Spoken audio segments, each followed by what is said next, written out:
This magical world with more women than men. Every race cultivates its own strong members according to ancient prophecies, to nurture strong individuals within their ranks. Then, at a specific time, they unite to resist the various disasters brought by the villain's fortress. So in this world, one can often witness some rather bizarre scenes. For example, goblins and humans teaming up to hunt a dragon, elves and dragons becoming close friends. Even more surprising, one can see vampires and werewolves joining forces to combat crime. But even more bizarre is my aunt, a member of the DeVille family, a gifted and exceptional beauty who is prophesied to become a villain, yet is infatuated with my handsome looks and has a yandere personality. By the way, I forgot to introduce myself. I am currently the only direct descendant of the DeVille family. Like all other transmigrators, I lost my parents at a very young age. The DeVille family was once a renowned noble family in the kingdom, but after the family's leader was sacrificed in a war against an evil dragon, our family has become precarious and is gradually declining. To sustain the family, I had to seek help from my uncle by marriage, Alexis, the most talented individual in the history of the DeVille kingdom. Though referred to as my aunt,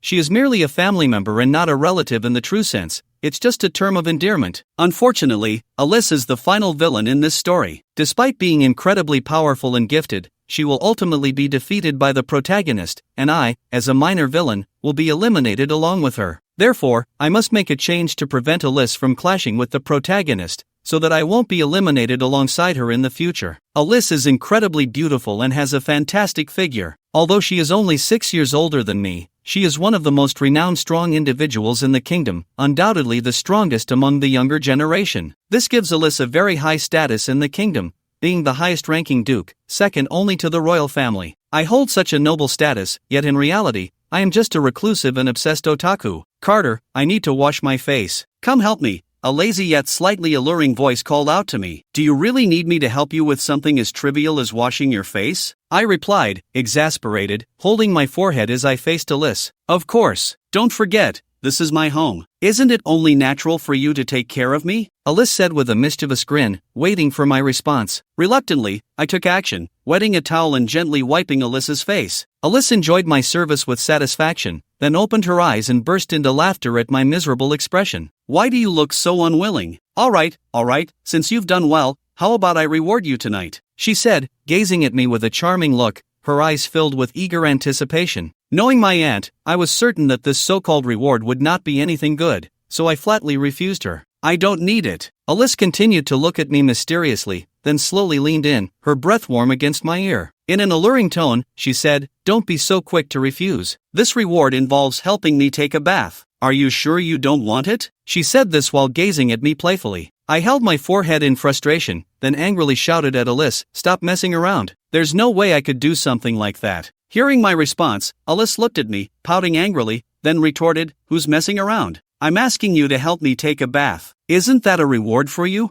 Not everyone gets to enjoy such treatment, so don't be ungrateful. Alexis looked so self-righteous that I almost doubted myself. Reluctantly, I slowly took off my glasses, revealing my unparalleled beauty, and stared directly at Alexis. Seeing my handsome face, Alexis was mesmerized, muttering to herself, He really is good-looking. Even after seeing him so many times, I can't resist. Then, noticing my gaze, Alexis's face instantly turned crimson as she awkwardly looked down and nervously asked, What are you doing? I slowly leaned in, and Alexis instinctively backed away until she hit the wall. With no escape left, I performed a wall slam. Seeing Alexis's panicked expression, I gently blew into her ear and said, What's wrong? Didn't you want me to help you take a bath? Let's do it now. Carter, I was just joking, haha. Well, I have something to do, so I need to go, Alexis stammered as she responded to me. Then, covering her face, she hurriedly fled, even throwing in a parting shot as she left. Carter, don't think I'm scared. I really just have something to do this time. Don't forget to help me take a bath next time. With that, Alexis dashed away. She looked a bit flustered. Watching Alexis run away, I shook my head. As expected, she was still the same.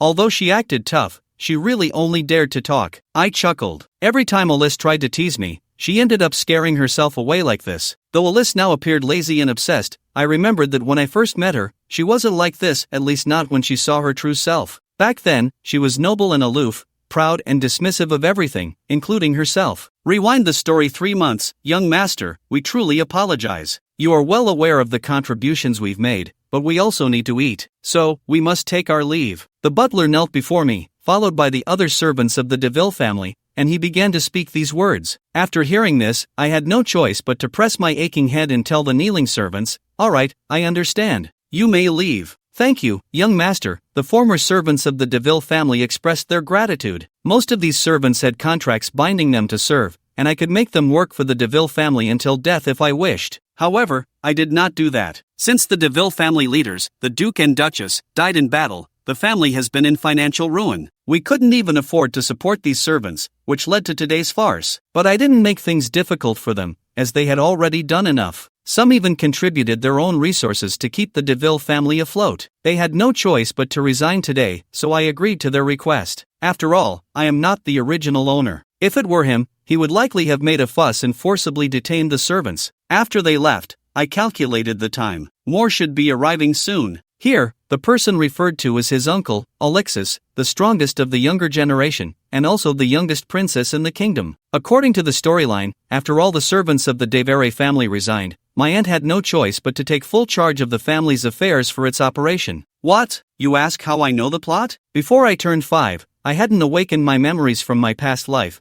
but after 5, I did. That was also the day I received the bad news about his parents. Suddenly, a panel appeared in my mind, and now I'm already 20. Got it? Everyone in this story is an adult. This counts as my golden finger, I suppose, but unlike the systems that other transmigrators have, this panel merely lists the upcoming plot events, without any other functions. All I can do is repeatedly observe this panel, and I become so familiar with it that I know the upcoming plot like the back of my hand. Time passed second by second, and as expected, the door suddenly swung open, and a woman walked in. The woman had an exceptional presence and was very beautiful, dressed in a black long gown with a classical charm. The gown was adorned with romantic ribbons, swaying gracefully as she walked, her movements exuding elegance and nobility. However, the only flaw in her beauty was her very cold expression, as if she were born that way, keeping others at a distance and sending chills down one's spine. Her expression was filled with arrogance and a hint of disdain, as if nothing was worthy of her attention. "Are you my brother's child?" Alexis scrutinized me from head to toe. Black hair is indeed rare, Alexis thought to herself. In her eyes, I was just an ordinary person wearing ugly, oversized black glasses, so ordinary that she couldn't even be bothered to look a second time. "Yes, you must be Aunt Alexis,"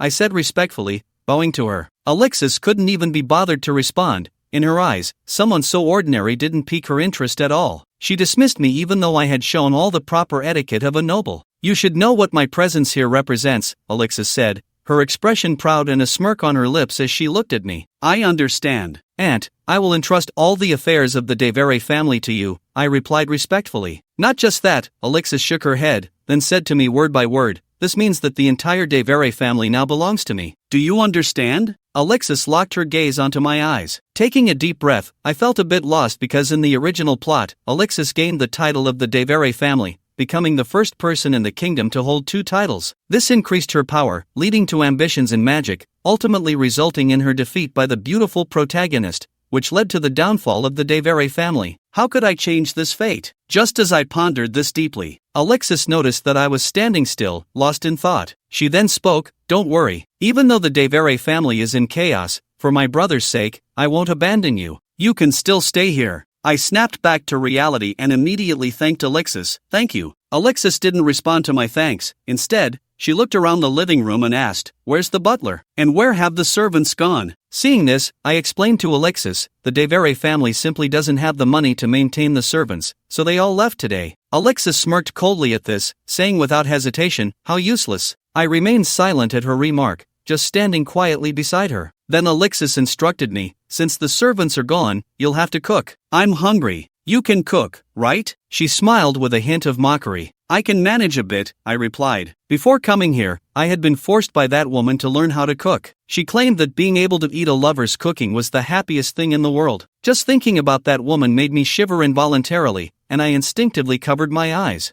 I couldn't think about it anymore. Dwelling on it made my heart ache. Alexis noticed my odd behavior and, seeing me covering my eyes, asked curiously, "What are you doing?" I snapped back to reality at Alexis's words, hurriedly removing my hand from my glasses and responding sheepishly, I wasn't doing anything." Seeing me so nervous raised Alexis's suspicions. She glanced at my oversized black glasses and, with her keen eye, immediately recognized them as a mold of decent quality. Alexis squinted her eyes, feeling that her nephew was hiding something. However, she didn't care to delve deeper. As to her, I was merely a small fry unworthy of concern. Then I'll go cook, I said, slipping into the kitchen. Alright, go ahead, Alexis replied, then sat down on the sofa, waiting for me to cook. After a while, I came out of the kitchen holding a dish and called out to Alexis, "Dinner is ready." Upon hearing this, Alexis sat up from the sofa, stretched, and then approached the dining table to prepare for dinner. After taking a bite, her pupils narrowed, and she nodded in satisfaction. "It seems you're not entirely useless," Alexis remarked. I couldn't help but twitch my lips but didn't say much in response. Knowing how the current Devere family situation was, Alexis might have offended someone and could lose even her place to stay. Then, with a smile, I said to Alexis, "If you like it, feel free to eat more." Alexis nodded, then gently picked up her chopsticks, delicately tasting the food before her. Her movements were graceful, and her demeanor was warm and elegant, displaying her noble character. I also didn't engage in small talk with Alexis and quietly started eating. After all, today was our first meeting, so there was no emotional foundation between us. It was merely a superficial title. After finishing her meal, Alexis wiped her mouth with a napkin and then said to me, "The food was good. I'll be staying here for a few days to handle some matters, so you'll be in charge of cooking during this time." Her tone was calm but conveyed an undeniable authority. "Alright," I responded, then took the dirty dishes and chopsticks to the kitchen to start washing them. Seeing this, Alexis nodded, not bad, quite polite and not at all like a typical young master from a big family. However, she then shook her head, thinking that it was a matter of capability, which was precisely the most critical aspect. Time flew by, and soon it was evening. I lay in bed, unable to sleep, my mind filled with thoughts about Alexis. Speaking of which, she was about to meet the protagonist soon. How could I prevent them from meeting? At this moment, my brows were tightly knit, following what the panel said. Alexis and the protagonist, Feng Naotian, first meet at the celebration banquet for the protagonist's return. The protagonist's fate is tragic. She was originally the princess of this kingdom but became separated from her family due to a rebellion years ago. She wandered outside for over a decade. Only in recent years was the protagonist recognized. To celebrate her return, a banquet was specially arranged. All the nobles were invited to this banquet. The primary purpose was to celebrate the princess's return, but that was just a facade. The true significance of the event was to showcase the princess to the nobles, allowing them to recognize her. Naturally, Alexis, as the only one in the kingdom with 2 titles, received an invitation. At this banquet, the princess showcased her exceptional magical talents, which naturally earned her resounding applause from the nobles present, even drawing comparisons between her magical prowess and that of Alexis. The two were referred to as the unparalleled prodigies of the kingdom. Alexis, proud and arrogant, had always viewed herself as the best since birth, making it impossible for her to tolerate this. She couldn't stand being compared to this princess who had suddenly appeared out of nowhere. This incident marked the beginning of Alexis's dislike for the protagonist. Due to her dissatisfaction with being compared to the protagonist, she left the banquet without a word, inadvertently offending the royal family and setting the stage for future conflicts between Alexis and the protagonist. Thinking about this made my head ache a bit. I rubbed my temples. I couldn't just tell Alexis, "You absolutely must not attend the upcoming royal banquet." Besides, with her personality, there was no way she would listen to me. I lay in bed, feeling troubled. Even by late at night, I still couldn't manage to sleep as I continued to ponder this matter. Forget it. I'll take it one step at a time. Time to sleep. I checked the time and realized it was already late, so I turned off the light, closed my eyes, and cleared my mind of distractions, gradually drifting off to sleep. The next morning, Alexis woke up early to handle some documents and began writing vigorously at her desk. After working for a while, she noticed that the sun was already high in the sky and her stomach was growling, so she turned and headed to the living room. She casually called out, "Carter, is the food ready?" After waiting a long time without a response, Alexis frowned and looked around the living room and kitchen, only to realize that I was nowhere to be found. Could Carter still be asleep? Alexis thought, then went to my room's door, knocked, and called inside, "Carter, are you awake?" Receiving no response again, Alexis frowned once more. It was already midday, and he was still sleeping in. How lazy, small fries really are small fries. On my side, I had stayed up late studying Alexis's situation, which led to me sleeping in until the sun was already high in the sky. Hearing the knocking from outside, I finally opened my eyes and sat up groggily. Meanwhile, Alexis had grown impatient and turned the doorknob, walking straight in. As soon as Alexis entered, she looked at me lying on the bed and found herself unable to look away, frozen in place, gazing at the handsome young man before her. The morning sunlight gently illuminated my beautiful face. Just waking up, I lazily rubbed my eyes, seemingly still immersed in a dream, reluctant to wake up. At that moment, I hadn't put on the glasses that could conceal my appearance due to just waking up, leaving my flawless, handsome face fully exposed to Alexis. A slight blush appeared on my face, and my hair was a bit messy, but this added a touch of natural charm to the youthful visage. My delicate features, high nose, attractive pout, and large, double-lidded eyes blended seamlessly together, creating an unrivaled, stunning visage. At that moment, Alexis was mesmerized, standing there dumbfounded, her heart racing like a startled deer. This was the first time she felt such emotions towards a boy, having never encountered someone so handsome and charming before. "He's really handsome," Alexis murmured to herself. At that moment, I noticed Alexis, frozen by the door. Instinctively, I touched my face, then suddenly snapped back to reality, quickly grabbing my glasses from the nearby table and putting them on. The moment I put on my glasses, Alexis snapped back to reality. In her perspective, the handsome boy who had made her heart race had suddenly vanished, replaced by the ordinary figure she recognized. Alexis felt incredulous, struggling to accept such a sharp contrast. She stood there, dumbfounded, as if her brain had lost its ability to think. Seeing Alexis standing there, staring at me in a daze, I couldn't help but smile broadly and took the initiative to say, "Good morning." Upon hearing my voice, Alexis finally snapped out of it, her gaze turning sharp and cold, staring at me like a razor-sharp knife. I felt a shiver under her gaze and couldn't help but ask, "What's wrong?" "Take off your glasses," Alexis ordered me. Instinctively, I covered my glasses and tried to argue, "If I take them off, I won't be able to see clearly," hoping to wriggle my way out of it. "Stop babbling and just take them off," Alexis said, her tone impatient. Seeing that I still wouldn't budge, she couldn't hold back anymore and stepped forward, snatching my glasses off my face. Panicking, I tried to cover my face, but Alexis stopped me. "You're really quite handsome," she murmured, then instinctively reached out to touch my cheek. Feeling her touch on my face, I froze for a moment, then swatted Alexis's hand away, my cheeks slightly flushed as I asked, "What are you doing?" Alexis quickly regained her composure, looking a bit flustered at my stunning face, and hurriedly apologized, "I'm sorry. I just couldn't help myself. I didn't mean to." She was flustered, a stark contrast to her usual haughty demeanor. Seeing Alexis in such a flustered state, I could only shake my head in exasperation. Realizing this, I said to Alexis, "You should go out for a moment, I need to change." Upon hearing change clothes, Alexis's cheeks turned slightly red. She nervously said,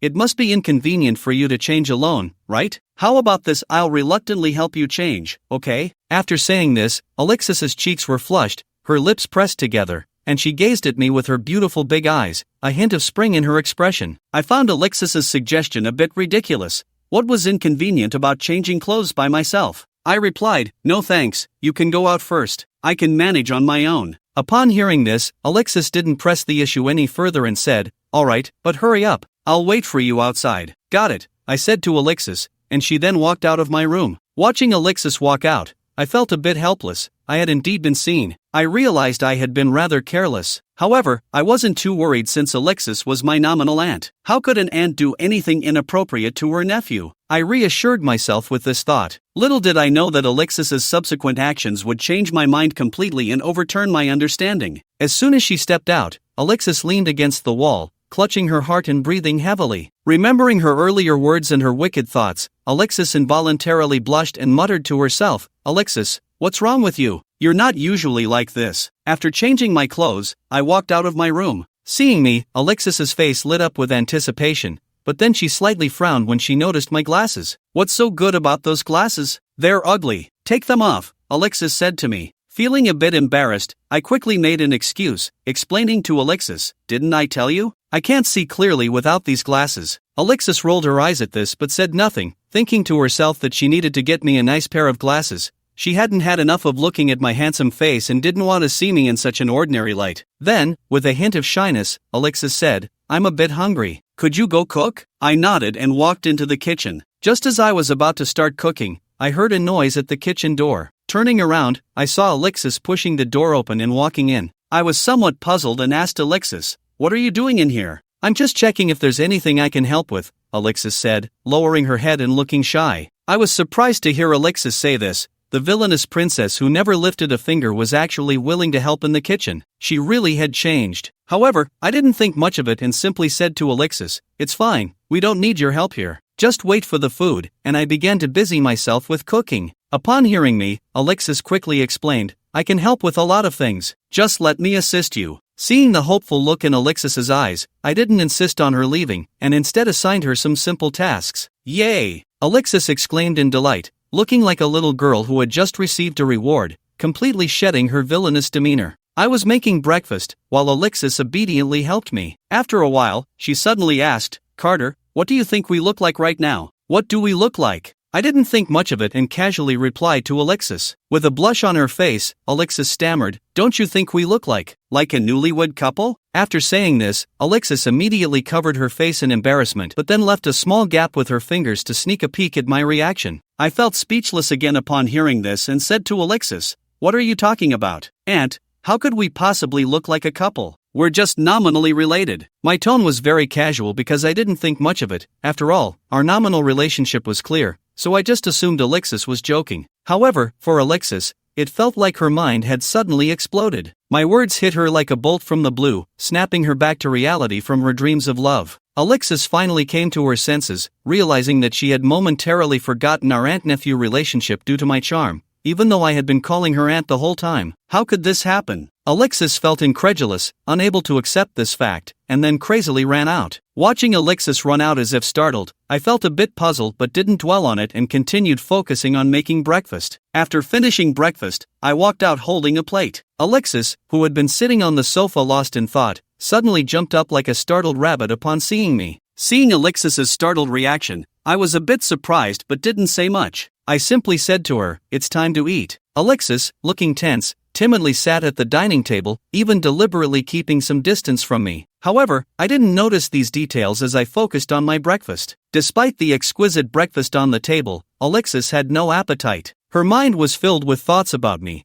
and she couldn't bring herself to eat. Noticing that Alexis hadn't touched her food, I found it odd and asked her, is today's meal not to your liking? Seeing my sincere look, Alexis felt increasingly uncomfortable. Finally, with a forced smile, she said, I was just thinking about something. I didn't press her any further. After finishing breakfast, Alexis locked herself in her study, frantically researching information. Right, she's just my brother's child. There's a whole generation between us. What if there's a precedent for this? Alexis held on to this glimmer of hope, even though she already knew the outcome. However, the final results of her research confirmed her suspicions. Close relatives cannot marry if they are within 3 generations. Alexis slumped to the ground, exclaiming, no, it can't be. How could I ever fall in love with my own nephew? That's impossible. Unless I'm not actually his nephew, and there's no blood relation between us. As this thought crossed her mind, Alexis's eyes lit up as if a new world had opened before her. Right, how could I possibly fall for my own nephew? We must have no blood relation, otherwise, how could I possibly feel this way? Thinking back,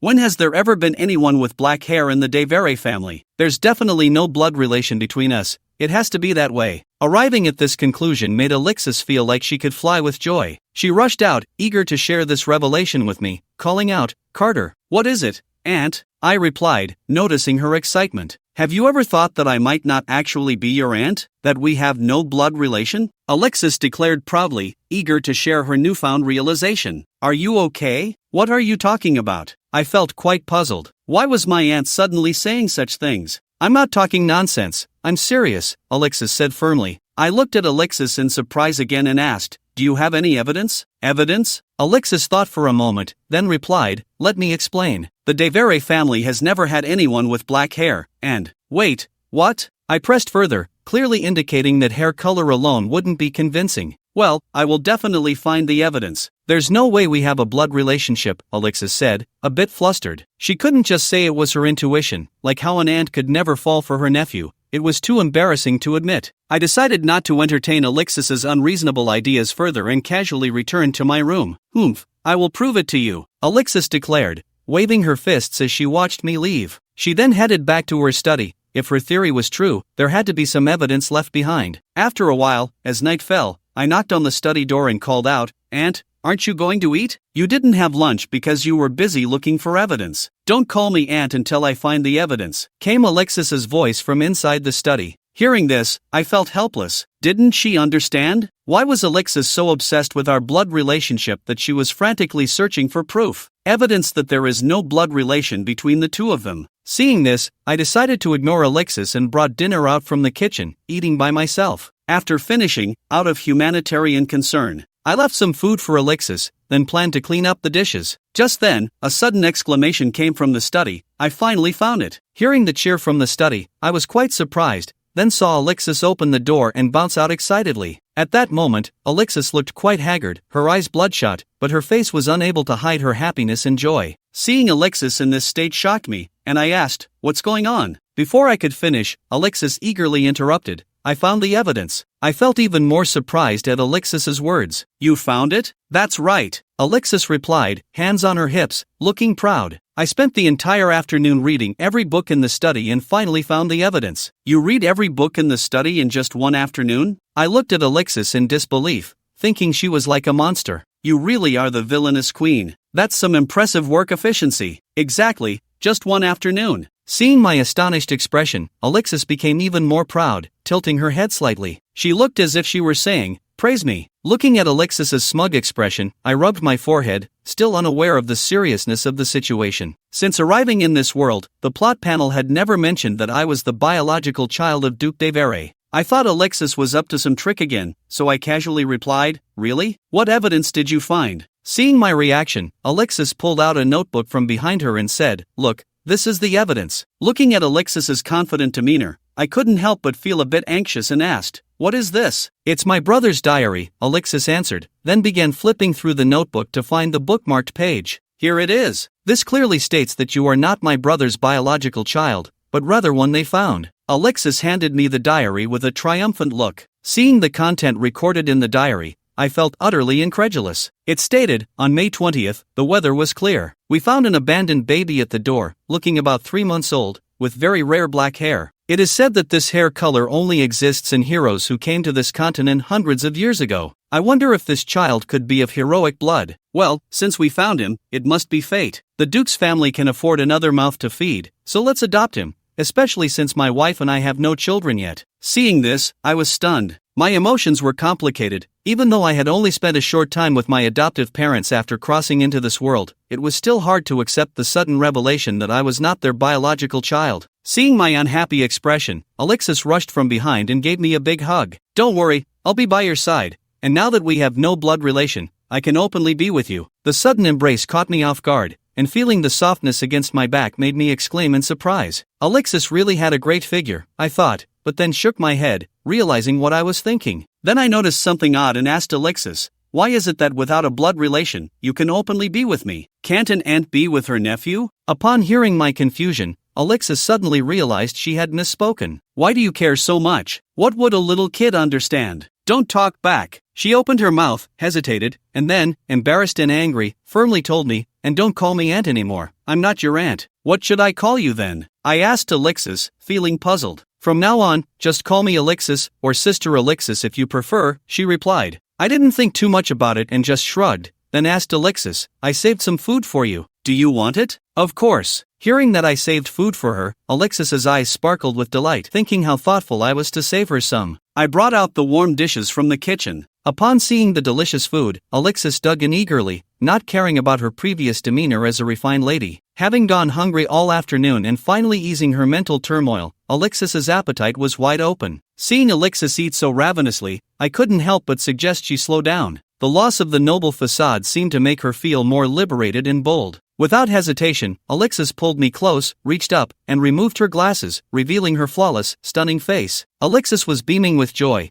then shyly handed me her dishes, saying, "Here," as she lowered her head. However, she couldn't help but peek up at me to gauge my reaction. Looking at the dishes handed to me, I felt speechless and said bluntly to Alexis, "Don't you have hands?" At this, Alexis became flustered. "What are you saying? This is my home. You have to listen to me. Can't you even feed me?" Under Alexis's pressure, I had no choice but to roll my eyes and comply. "Ah!" Alexis opened her mouth wide, waiting for me to feed her. At that moment, I felt inexplicably humiliated, and Alexis's actions reminded me of some unpleasant memories. There had been a woman before who asked me to feed her, claiming it was a form of intimacy. Every time I recalled that scene, I felt a dull ache in my heart. I couldn't think about it anymore. Shaking my head slightly, I decided to fill Alexis up and then prepare to clean the dishes. Meanwhile, Alexis lay on the sofa, stroking her slightly rounded belly, thinking how delicious the food made by the person she liked tasted. She resolved to have him feed her every day from now on. Seeing me preparing to take the dirty dishes to the kitchen,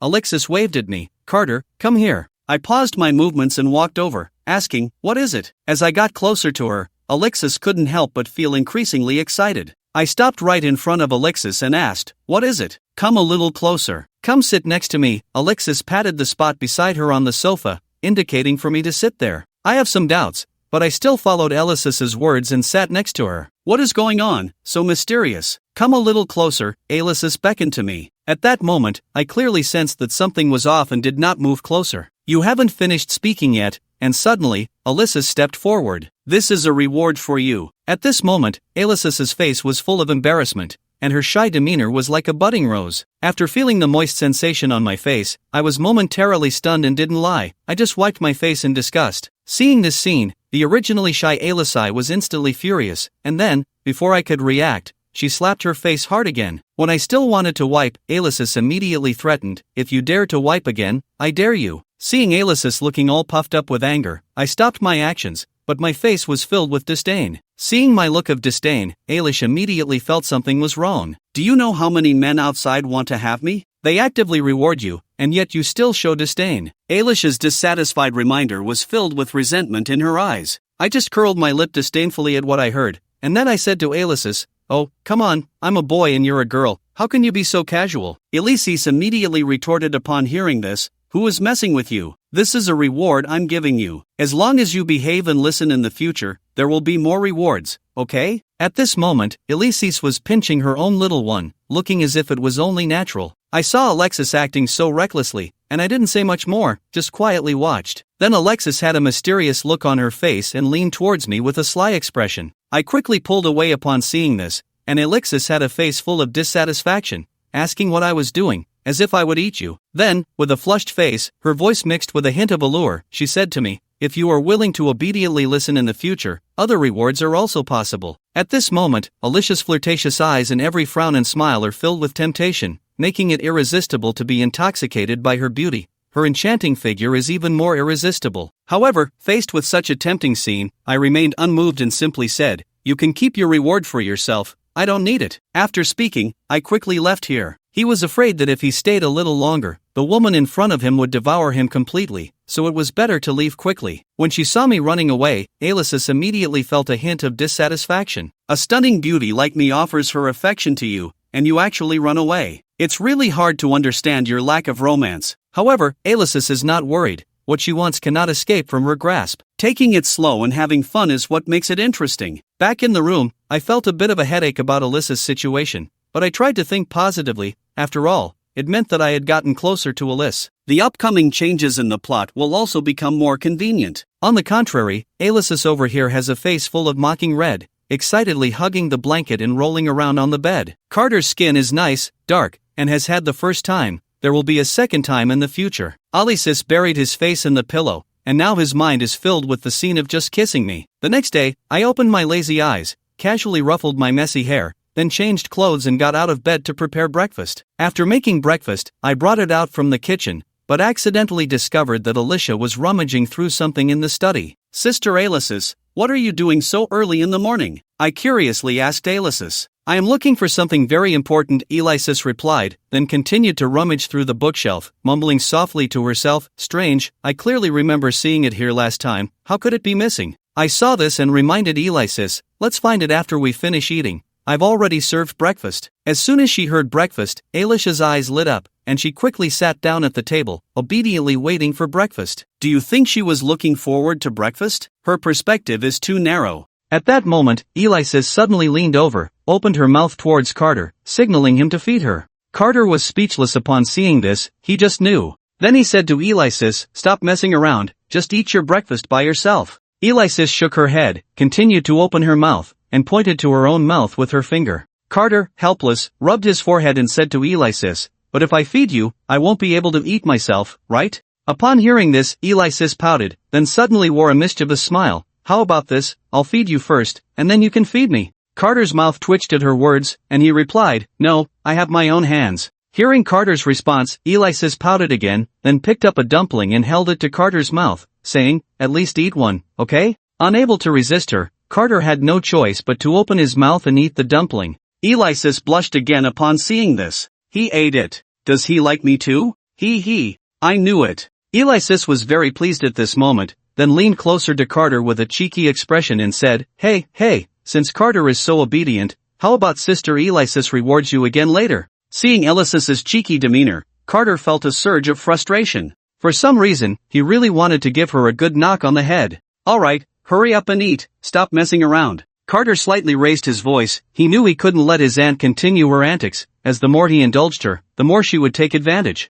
TCH. Alexis pouted and muttered softly, wait until I find that treasure, just see how I deal with you. Carter didn't catch what Alexis was mumbling about, so he asked, what were you just saying? Nothing, eat. Alexis appeared a bit flustered at that moment, which made Carter suspicious. What was this cheap aunt of his up to again? Forget it, he couldn't be bothered with her. The two then fell silent, quietly eating their breakfast. As soon as Alexis finished her breakfast, she headed back to the study, as if searching for something. Carter, seeing this, didn't pay her any mind and just cleaned up the dirty bowls and chopsticks on the table. About 15 minutes later, a cheer came from the study. Awesome, I finally found it. Then Alexis came bouncing out, holding a book with great excitement. Curious, Carter asked Alexis, what book are you holding? Upon hearing this, Alexis became a bit nervous. It's nothing, just some documents. Carter felt very speechless after hearing Alexis's words. Did she think he was blind? That was clearly a book.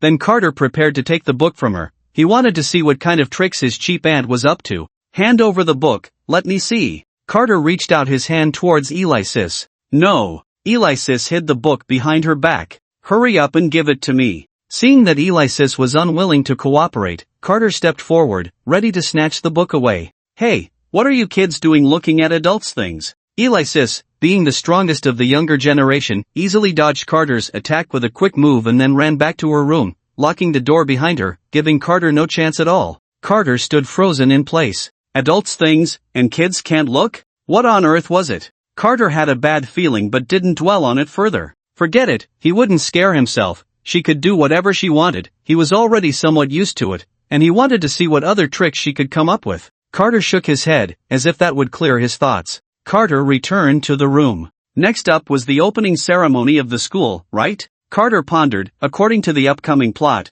he was about to meet the first protagonist, wasn't he? What was her name again? Freya Anastasia, that should be it, right? Never mind, that's not important. He remembered that the original character had their first conflict with the protagonist group at this opening ceremony. Alright, I forgot to introduce, the original character Carter DeVille was a very nasty guy. Not only did he look like a bad person, but he also indulged in drinking, gambling, and all sorts of vices. Relying on the protection of his aunt Alice DeVille, he committed all kinds of misdeeds, a very typical minor villain. And this opening ceremony just happened to let him unintentionally encounter Freya. The book described Freya as a fairy in a painting, pure and flawless, exuding an innocent and naive purity that seemed to cleanse the hearts of those who beheld her. Given the original character's nature, upon seeing a beauty of this caliber, he naturally wouldn't let the opportunity slip by, so he approached her to tease her. As a result, this girl appeared pure and charming on the surface, beautiful and lovely, but in reality, she was a sharp-tongued girl who ruthlessly humiliated the original character in front of everyone. The original character, humiliated and furious, wanted to teach her a lesson, but with his pathetic skills, he was easily crushed by Freya, who taught him a harsh lesson once again in front of a large crowd. Unable to bear it, the original character sought help from Alice, but it turned out this girl was a princess of the Elven Kingdom, with a strong backing. This time, the original character had kicked a steel plate and was severely reprimanded by Alice. This incident indirectly led to the conflict between Alice and the Elven race, laying the groundwork for the future defeat of the villain by the protagonist group. However, Carter was not the original Carter, and naturally, he would never engage in such teasing of girls. As long as he kept a low profile and successfully stayed out of trouble, avoiding any contact with that so-called Elven princess, these chain reactions should not occur again. But what Carter didn't know was that fate would soon play a big joke on him. Time flew by, and in the blink of an eye, it was the day of the opening ceremony. Recently, Alice had been mysteriously researching something in her room every day. He thought she would be more subdued because of this, but as time passed, Alice's boldness grew day by day. Not only was her daily teasing indispensable, but her actions were becoming increasingly excessive, yet Carter had no way to deal with it.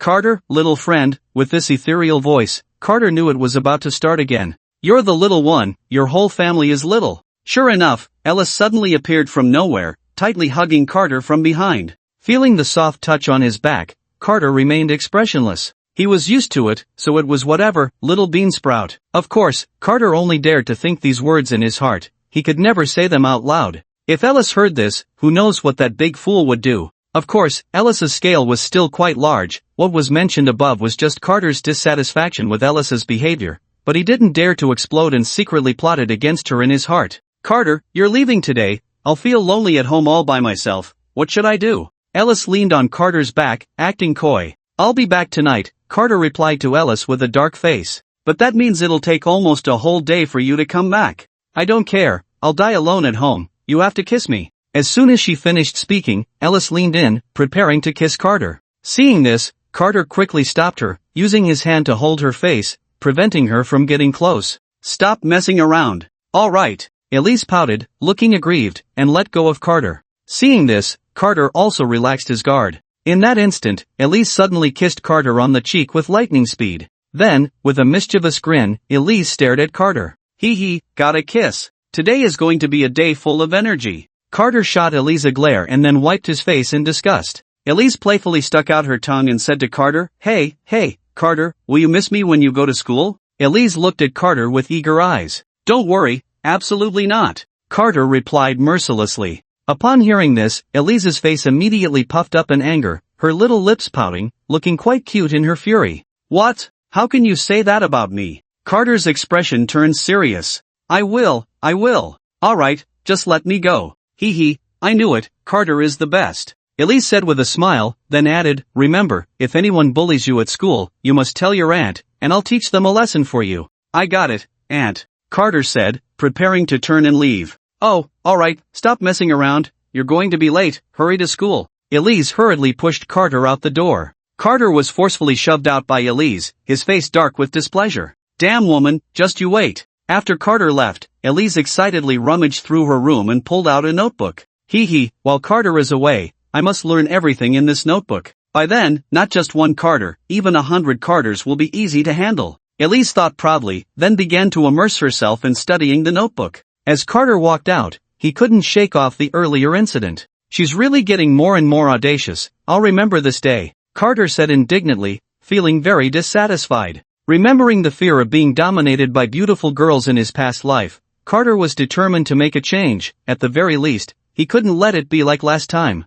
As time passed, Carter arrived at the kingdom's greatest school, Starlight Academy. Established at the dawn of the kingdom, Starlight Academy is the oldest school in the kingdom and boasts the strongest faculty, dedicated to cultivating key talents for the kingdom. Those who can study here are either nobles or the elite among elites, a place every student dreams of attending. Looking at the sacred and imposing school before him, along with the vibrant students coming and going, Carter felt quite good. He then leisurely strolled around the campus. There's still half an hour until the scheduled gathering time, let's wander around a bit, Carter thought to himself, and then he spotted the school's wishing well. For some reason, seeing this wishing well made Carter inexplicably want to approach it, as if an invisible force was urging him forward. He found himself walking involuntarily to the side of the wishing well, where he saw a girl sitting nearby. The girl had golden hair, blue eyes, and wore a pure white dress, showcasing her cuteness and purity, especially with her innocent face radiating youthful energy. Unlike others, the girl had pointed ears, a distinctive mark of the elven race.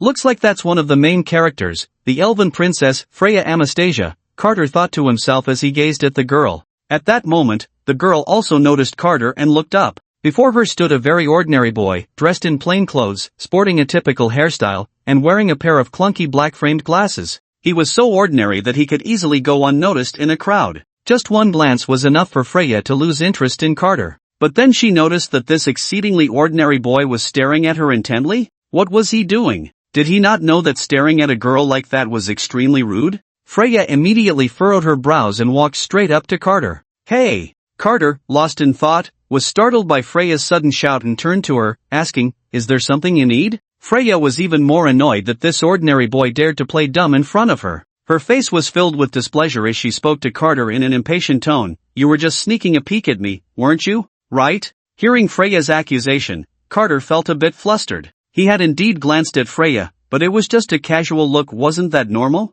He hadn't been sneaking a peek at her. Carter tried to explain. You misunderstood. I didn't. Alright, no need to explain. You were just sneaking a look at me. Before Carter could finish, Freya impatiently interrupted him. Don't think I don't know what you're thinking. I advise you to stop dreaming. Someone as ordinary as you shouldn't think about reaching for something unattainable. There's no way I would ever like you, so just give up. After saying this, Freya couldn't be bothered to waste any more words with Carter and turned to leave, leaving him alone, bewildered in the wind. Freya had many admirers, but she found them all quite bothersome, as none of them were to her liking. To prevent these so-called admirers from bothering her again, Freya resorted to saying harsh words, using this extreme method to cut off their hopes at the root, as she was truly fed up. Clearly, because Carter had just been staring at Freya, she lumped him in with her annoying admirers. She had seen enough of that kind of act, where they pretended not to look at her and then clung to her relentlessly. Couldn't they come up with something new? But what Freya didn't expect was that Carter really hadn't been looking at her.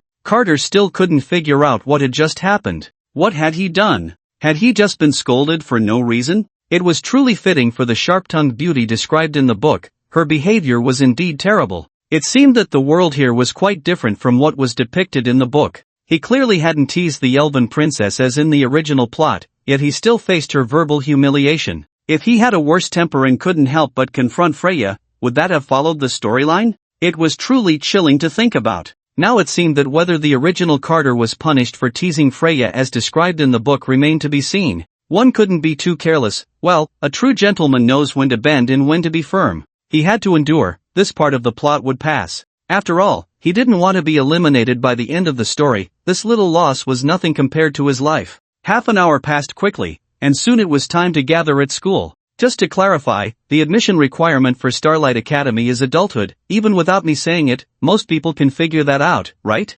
Still can't understand? Do I need to list every academy and specify their ages? Please take the review process seriously. It's all just robots, really. Class 12, this should be the place, right? Carter murmured as he looked at the sign. Hey, are you a new student? Suddenly, a friendly student greeted Carter. Seeing this, Carter politely replied, That's right, it's my first day here. Which class are you in? The senior asked courteously. I'm in class 12, Carter answered. Oh, so you're from class 12. You must have a high status, then? The senior seemed a bit surprised and then inquired further. Class 12 was one of the special classes at St. Star Academy set up for nobles and royals, where the students' parents held significant positions and had considerable influence in the kingdom. The teaching resources for such classes were top-notch, boasting abundant resources that could even rival the elite classes of the academy, those composed of true academic elites. It's all right, Carter humbly replied. Oh, okay, this is the gathering point for class 12.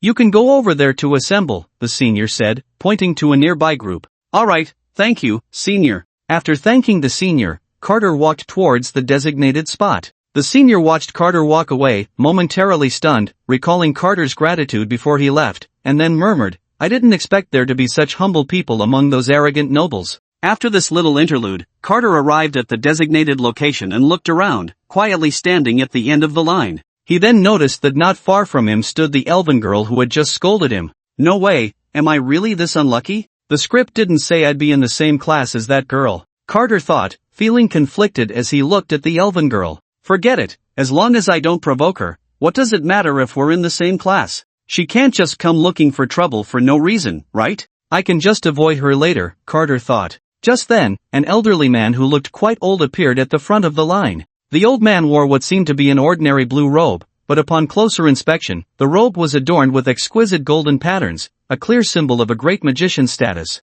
The old man appeared kind and gentle, with a benevolent expression, yet he exuded an air of authority that commanded respect while still feeling somewhat approachable. The old man then began to call the roll, and when he reached Carter, Carter quickly responded with a loud, "Here." It was this response that caught Freya's attention. Hearing that somewhat familiar voice, Freya instinctively turned around and saw the boy with the clunky black glasses, the one she had just scolded. Freya frowned at the sight. She didn't expect someone who looked so ordinary to be assigned to class 12. Truly, one shouldn't judge a book by its cover. But I hope this guy doesn't come to bother me because of what just happened, or I'll have a headache, Freya thought to herself, and then she heard the great magician call her name. Freya! Here! Freya quickly responded, turning her head to observe Carter's reaction. I hope this guy doesn't notice me. Soon, under the guidance of the great magician, Carter and the others arrived at their classroom. Upon entering, Carter felt a slight shock. The classroom was spacious, well-lit, and the walls at the back were adorned with artistic paintings that gave the entire room a hazy artistic feel. In the corners of the classroom were some vibrant, precious plants, making the whole classroom appear particularly lively. Carter stood at the door, looking at the desks prepared by the school, made from the very precious black walnut, one of the finest woods in the kingdom. The design of the desks was exquisite, perfectly blending practicality and aesthetics, with elegant lines paired with outstanding materials, highlighting a comfortable and pleasant feel. Seeing this scene, Carter couldn't help but exclaim, truly worthy of being the top school in the kingdom, even the desks are designed with such detail. The Grand Wizard then stepped onto the stage and addressed the students standing at the door, saying, "You can come in first, I will assign you seats shortly. Feel free to find a place to sit for now." The students then began to enter the classroom one after another, casually finding a seat to sit down. Since Carter was towards the back of the line, by the time he entered the classroom, he found that all the seats were already taken. With no choice, he walked towards the back of the classroom and found a seat. Just as Carter was about to sit down, he was astonished to discover that right next to him was the sharp-tongued elf princess.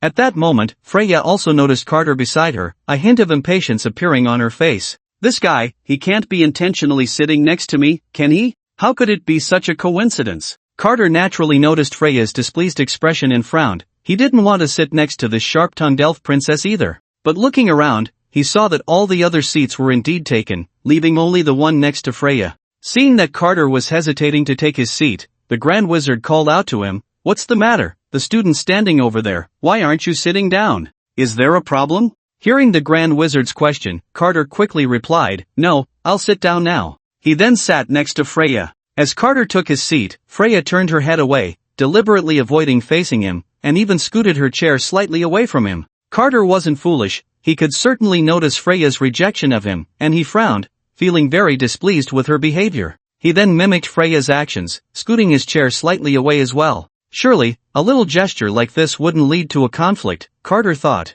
He had long been intolerant of this woman. If it weren't for the plot, he wouldn't have put up with this sharp-tongued elf princess. Noticing that Carter was deliberately distancing himself, a hint of anger appeared on Freya's face. "What's going on? Do you think this princess wants to sit next to you? Stop being so self-important, okay?" Freya muttered under her breath in dissatisfaction. At that moment, Carter didn't catch Freya's quiet complaints, as her voice was too soft for him to hear. He was focused intently on the Grand Wizard at the podium. The Grand Wizard then tapped the podium. "Everyone, please be quiet, I will now introduce myself." As the Grand Wizard began his introduction, the noisy crowd gradually quieted down. "First, let me introduce myself. My name is Rupert, and I am a Grand Wizard, and starting today, I will be your mentor. I know that each of you has different strengths and merits, and not everyone may be well-versed in magic. But since you are here in this class, it proves your distinguished backgrounds. Even if you lack talent in magic, I hope you will work hard. Don't bring shame to your families." As Rupert finished his speech, the crowd below suddenly began to murmur again. All right, everyone quiet down." Rupert tapped the podium again, addressing the crowd. "Regarding your seating arrangements, there will be a placement test in a month, and based on your results, we will assign seats." Upon hearing this news, Carter's mind exploded. Does that mean I have to sit with this sharp-tongued elf princess for a month? Over here, Freya also frowned, clearly not pleased with Rupert's decision. "Does anyone have any questions?" Rupert asked the crowd at the table. No one below spoke. "Alright, since there are no questions, feel free to use your time wisely. Starting tomorrow, everyone will begin formal classes." After saying this, Rupert left the classroom, leaving a group of students whispering among themselves. "Hey, you!" Suddenly, Freya poked Carter with her finger. Carter turned around, puzzled. "If there's nothing going on, don't come bother me, got it?" Freya warned Carter in a harsh tone. Carter frowned upon hearing this. "Seriously, do you think you're that popular? Who would want to talk to you?" After that, Freya pointed to the gap between two desks. "This is our boundary line, no crossing it, understood?" Freya said fiercely to Carter. Carter took a deep breath. "Just hold it in, don't stoop to her level, and definitely don't let this little matter affect the upcoming plot." With that thought, Carter turned his head away, ignoring Freya. Seeing Carter ignore her, Freya immediately became unhappy and poked him again. "Hey, you! I'm talking to you, did you hear me?" Carter continued to ignore her. "Good, very good. You think I want to talk to you? Dream on." Freya, seeing that Carter still wouldn't acknowledge her, became increasingly frustrated and stopped talking to him. After a while, feeling bored, Freya turned to Carter again and poked him with her finger. "Hey, what's your name?" Carter still ignored Freya. He didn't want to get involved with this ill-tempered, sharp-tongued elf princess. "You annoying guy, I'll remember you." Seeing this, Freya huffed and turned her head away, no longer speaking to Carter. After a while, a noble young man suddenly approached and flirted with Freya. "Excuse me, beautiful lady, could you tell me your name?" Upon hearing the young man's voice, Freya lifted her head, her face showing disgust. "Not convenient. Can't you just leave me alone? So annoying. You should look in the mirror and see what you look like," Freya ruthlessly insulted the young man. The young man had never been humiliated like that before, his face turned red, and he felt extremely embarrassed. How rude. After saying this, he turned and fled, feeling he could never hold his head high in front of his classmates again. Seeing this scene, the wealthy young men who had been eager to flirt with Freya immediately abandoned the idea. This girl looked so innocent, but her words were so venomous. Truly, one cannot judge a book by its cover. At that moment, Carter also felt a sense of reflection. It seemed that what she said about him back then was quite mild. Time passed slowly, and Carter felt bored in his seat, unsure of what to do. Suddenly, he felt someone behind him poke him, and he instinctively turned around to look. Are you Cousin Carter?" the noble young man behind him asked. "That's me, cousin. May I ask who you are?" Carter, seeing this person knew him and called him cousin, asked with some confusion.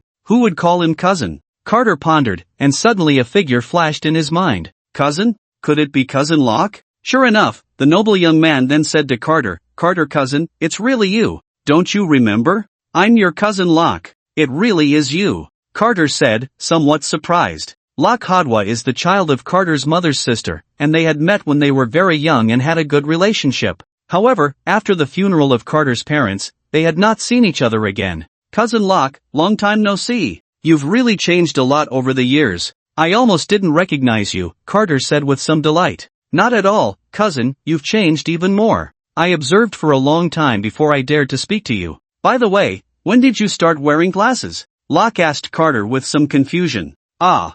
Cousin, my eyesight has gotten a bit worse, so I got a pair of glasses." Carter quickly made up an excuse to brush it off when he heard Locke mention his glasses. "Really, cousin, why do you wear such ugly glasses? I remember you were very handsome when we were kids. A nicer pair of glasses would definitely amaze everyone," Locke suggested to Carter. It's fine. I've been wearing these glasses for many years, and I've grown attached to them, so I won't change them," Carter said with an awkward smile, once again brushing Locke off. After hearing Locke's words, Freya scoffed and muttered softly, "Just him? A bumpkin is still a bumpkin. No matter what glasses he wears, he won't look handsome." Then, seeing that Carter and Locke were having a great conversation while she had no one to talk to, Freya, already irritated by being ignored by Carter, said to them in a harsh tone, "Hey, can't you two keep your voices down? It's really annoying." Hearing Freya say this, Carter frowned again. It was Locke who came to the rescue, apologizing to Freya. "Sorry, Princess Freya, we disturbed you." After saying that, Locke even gave Freya a smile. Seeing this, Freya ignored the two of them and turned her head to daydream. What everyone failed to notice was that although Locke had just met Freya today, he was able to say her name. If one observed closely, they would find that while Locke appeared to be talking to Carter, his eyes were subtly glancing in Freya's direction. The pleasant day ended like this, and Carter tidied up his things before returning home. As soon as he entered the door, Carter found two big dumplings rushing towards him, covering his face tightly, making it impossible for him to breathe. "Oh, Carter, you're finally back. I missed you so much." "No way, you have to let me hug you a little longer to recharge my energy, otherwise, Auntie will be out of spirit." Carter struggled desperately, feeling like he was about to suffocate, as his face was completely blocked by the two big buns, so he couldn't speak and could only make muffled sounds. At this moment, Alexis did not notice Carter's abnormality and continued to hold him tightly. "Carter, just stop struggling, be good and let me hold you for a while, and I'll reward you." As time passed, Carter's movements became smaller and smaller. Sensing the change in Carter's movements, Alexis finally realized something was wrong and immediately let go, looking panicked as she said to Carter, "Oh no, Carter, are you okay? Don't scare me like that. If you were gone, I wouldn't be able to live." Huff. Ha. Suddenly released, Carter could finally breathe, gasping for air greedily. His face had turned red from the earlier suffocation. "Great, Carter, you're okay." Seeing that Carter was fine, a thrilled Alexis hugged him tightly again. Just rescued, Carter felt a choking sensation once more. Then, in a bid to survive, he desperately patted Alexis's back. "Oh, I'm really sorry." Noticing the situation, Alexis's face turned red, and she quickly let go of Carter. Huff. Huff. Carter, having narrowly escaped death, savored the feeling of being alive. Alexis felt quite embarrassed about it. So, are you okay? Carter shot Alexis a glare upon hearing this. How can you even say that? Alexis's face turned even redder at Carter's words. I'm sorry, I just got too excited. Taking a few greedy breaths of air, Carter finally adjusted his state. Then Alexis said to Carter, "Oh, Carter, you're back. If you hadn't come back, I would have starved to death." Carter looked at Alexis in surprise. "If you're hungry, just go buy something to eat. You didn't go the whole day without eating, did you?" At this, Alexis awkwardly lowered her head. I was planning to learn how to cook today and surprise you when you got back." Seeing Alexis like this, Carter suddenly had a bad feeling and asked her, "So where's the food?" Hearing Carter's question, Alexis became even more nervous. The food was stolen. Alexis frantically looked around. Listening to Alexis's clumsy lie, Carter felt speechless. "Forget it, I'll go check the kitchen myself." With that, Carter prepared to walk into the kitchen. "Wait, you can't go in." Alexis quickly stopped him, spreading her arms to block the kitchen door. Seeing Alexis's reaction, Carter was even more convinced that she was hiding something. "Stop messing around, move aside," Carter said to Alexis. No. Alexis shook her head vigorously. Seeing this, Carter helplessly rubbed his forehead and then pretended to be stern, saying, "If you keep this up, I'm going to get angry." Hearing Carter say this, Alexis had no choice but to step aside. Okay. Then Alexis timidly said to Carter, "So, you won't hit me later, right?" Carter felt even more speechless at this. "With your level of strength, who would dare hit you?" Then Carter said to Alexis, "Don't worry, I won't hit you. Then you promise you won't hit me, and I'll let you in." Alexis said to Carter. Carter, feeling helpless, replied, All right, I promise. Can I go in now?" Upon hearing this, Alexis lowered her arms and stepped aside. Then Carter walked in. The moment Carter stepped inside, Alexis instinctively shrank her neck. Once inside the kitchen, Carter was completely dumbfounded by the scene before him. The kitchen was in disarray, with various kitchen utensils, food, and seasonings scattered all over the floor. Pots and pans were strewn everywhere, and most importantly, one of the stoves was still on, with faint wisps of black smoke rising. Seeing this, Carter felt his fists clench. Meanwhile, Alexis approached Carter and stuck out her butt. "Go ahead, just be gentle, Auntie is afraid of pain." Seeing this scene, Carter felt like his head was about to explode. "You're still messing around." Carter's angry voice echoed in the kitchen. Alexis stood by, looking scared. I'm sorry, I didn't mean to." Carter rubbed his temples. "Forget it, let's clean up." After tidying up the kitchen, Carter began to cook for Alexis, guiding her as she watched from the side. "Did you see? When frying something, it really is frying. Did you learn it?" Carter asked Alexis. I learned it." Alexis nodded obediently beside him. "Here, you try." Carter handed the pan to Alexis. With full confidence, Alexis took the pan, but then, "Damn it, why hasn't it cooked through after so long? Fierce flames, help me cook this egg. Fireball." Then, to Carter's shock, Alexis directly cast a fireball at the frying pan, blackening the entire pan. The poor fried egg was burnt to a crisp before it could even be made. Carter stared in disbelief at the scene, then shouted at Alexis, "What are you doing?"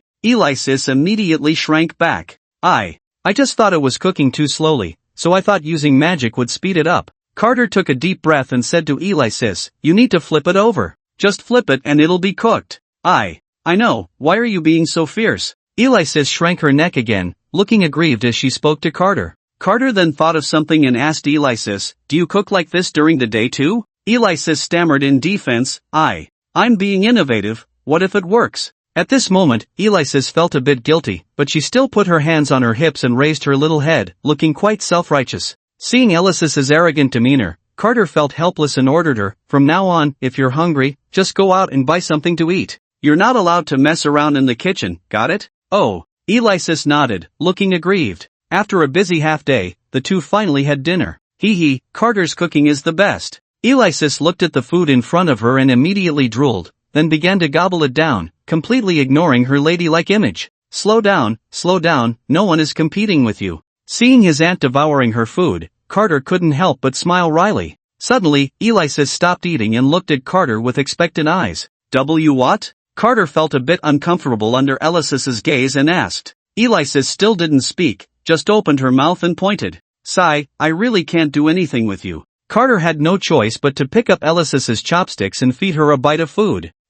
Delicious. Alexis nodded in satisfaction, then opened her mouth again and pointed. Ah! Carter felt a bit helpless but still picked up Alexis's chopsticks to prepare to feed her again. However, Alexis snatched her chopsticks back and pointed at Carter's chopsticks, indicating that he should use his own to feed her. Carter's face turned a bit red. Don't mess around, I've used them. So what if you've used them? What are you afraid of? Am I going to get poisoned if I eat it? I don't care, anyway, if you don't use your own chopsticks, it means you look down on me. Alexis pretended to be dissatisfied as she spoke to Carter. Seeing that Carter remained unmoved, Alexis shook his arm. Oh, come on, don't look down on me, okay? Then Alexis looked at Carter again with expectant eyes. Carter felt dizzy from Alexis's shaking and finally pleaded, alright, I promise you. Yay! Alexis cheered like a little girl, then opened her mouth, blinking her big eyes at Carter. Carter then picked up a bite of food with his chopsticks and offered it to Alexis. Watching Alexis open her mouth and slowly lean towards his chopsticks, Carter's face was filled with disdain. Watching Alexis open her mouth and bite her chopsticks, Carter's lips involuntarily twitched. He then walked into the kitchen and grabbed another pair of chopsticks. This action naturally displeased Alexis, but she had no choice but to glare at Carter in frustration. Seeing this, Carter remained unfazed, continuing to eat his meal. Alexis grew even angrier at the sight, and then her eyes darted around as if she had thought of something, suddenly revealing a mischievous smile. Carter, however, did not notice Alexis's unusual behavior and continued to eat. Then Alexis suddenly turned her head and said to Carter, Carter, you have a grain of rice stuck to the corner of your mouth. Do I? Carter touched the corner of his mouth but found nothing there. Oh no, it's over here. Let me help you get it off, Alexis said, pretending to lean closer to Carter, and then, taking advantage of his distraction, she swiftly kissed the corner of his mouth. Afterward, Alexis pursed her lips and casually chewed a few times. So delicious. Carter sat there in a daze, and then, realizing what had happened, his face suddenly turned bright red. I'm full. With that, Carter quickly ran back to his room. Seeing Carter flee in panic, Alexis couldn't help but laugh. Oomph, you thought you could look down on me, now you know my power, right? But Carter really does look cute when he's shy. Remembering the feeling from just now, Alexis couldn't help but blush. There was no grain of rice on Carter's face, it was just an excuse Alexis had made. Was it wrong for her to want to kiss Carter? Back in his room, Carter's face was flushed, leaning against the door and panting. Damn it, this woman is getting better at this. Where did she learn it? On the other side, after Carter left, Alexis took out a book she had found in the study, the one she regarded as a masterpiece. The cover boldly displayed the words 36 Strategies for Seducing Men. I wonder who wrote this book, it's really useful, Alexis thought excitedly. As long as she thoroughly studied this book, winning over Carter would be just around the corner. The next morning, because of what happened last night, Carter felt a bit awkward when he saw Alexis. I'm going to school first, Carter said to Alexis. Wait a minute, my dear nephew. What? Carter asked, his eyes darting away from Alexis. Did you forget something? Alexis reminded Carter. What? Carter looked at Alexis in confusion. Idiot, a good morning kiss. Hurry up. Alexis urged Carter anxiously. What good morning kiss? When did I agree to that? Carter's eyes shifted, unable to look at Alexis. Oh come on, if you go to school, I won't see you all day. If I don't get a little energy boost, Auntie won't be able to hold on, Alexis said, looking at Carter with a pitiful expression, her eyes full of pleading. Hearing this, Carter's gaze shifted even more. What energy boost? Don't say such things. Oh, are you going to kiss me or not? At this point, Alexis was getting a bit impatient, reaching out to turn Carter's head, forcing him to look into her eyes. I won't kiss you, Carter stubbornly retorted to Alexis. What a hassle. After hearing Carter's words, Alexis looked disdainful, then controlled Carter and forcibly kissed him on the cheek. Carter touched the spot where Alexis had just kissed him, his face full of disbelief. Isn't it better to just listen obediently? Alright, off you go to school now, Alexis said nonchalantly, waving her hand to send Carter off to school. Seeing this situation, Carter's face was filled with anger and grief. That despicable woman, once she's done with me, she starts sending people away. What a wicked woman. Carter silently complained in his heart, then opened the door and went to school. After Carter left, Alexis plopped down on the sofa and once again took out that book, The 36 Strategies for Controlling Men, to study diligently. Next time, what method should I use? Got it, I'll use this one. After leaving the house, Carter grumbled all the way to school. Good morning, Cousin Carter, Locke greeted him enthusiastically. Good morning, Carter replied politely. The two then began to chat. Although they hadn't seen each other for a long time, they hit it off well, sharing many common interests and enjoying a pleasant conversation. However, Freya, sitting nearby, couldn't stand the environment. It was supposed to be a lovely thing to enjoy a moment of peace in the morning, but as soon as the two met, they started chattering incessantly, which was really annoying. Moreover, with no one else around to talk to, their conversation made Freya feel excluded. Finally, Freya couldn't take it anymore and shouted at the two of them, "You're so loud. Can you two be a bit quieter?" The sudden voice startled both Carter and Locke, and they immediately stopped talking. Carter frowned slightly. "Calm down, in another month, I won't have to be next to this woman anymore. Just endure it a little longer." Locke, however, was unfazed by Freya's loud outburst and continued to greet her warmly. "Good morning, Miss Freya." Poof.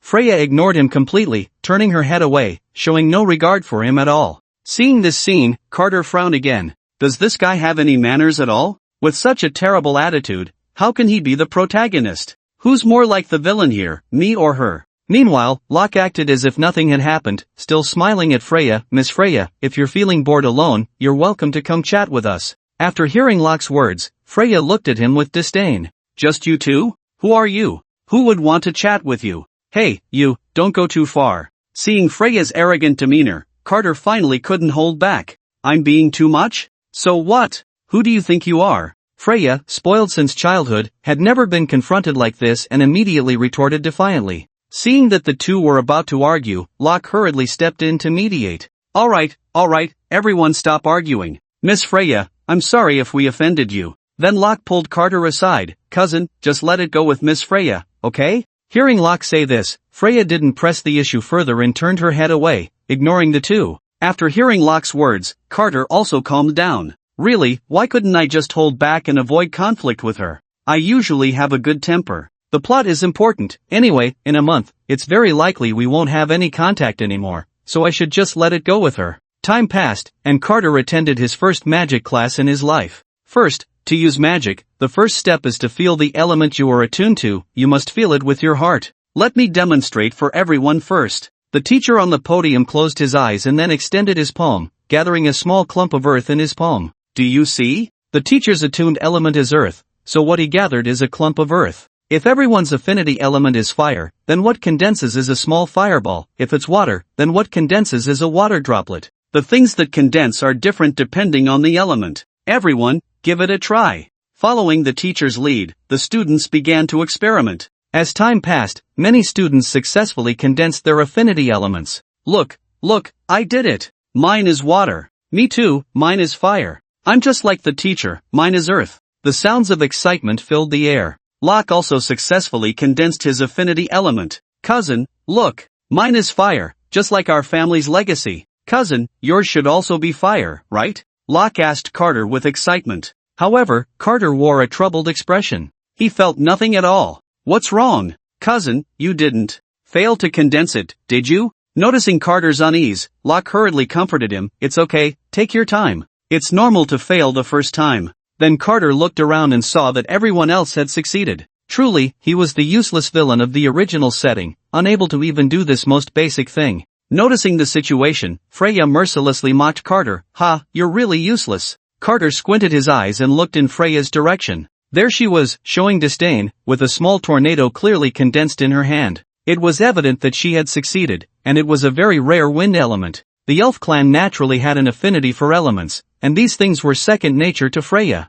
What are you looking at? Not convinced? Freya said to Carter as she noticed him staring. Carter turned his head away, no longer paying attention to Freya. Seeing that Carter wouldn't acknowledge her, Freya muttered softly, boring. Then she focused on her own matters. After class, Locke and Carter strolled leisurely. Suddenly, Locke noticed that Carter's glasses had a sheen of rare metal, and he exclaimed, Wow, cousin. I just realized your glasses are a magical tool. What are you wearing a magical tool for? What function does it have? This.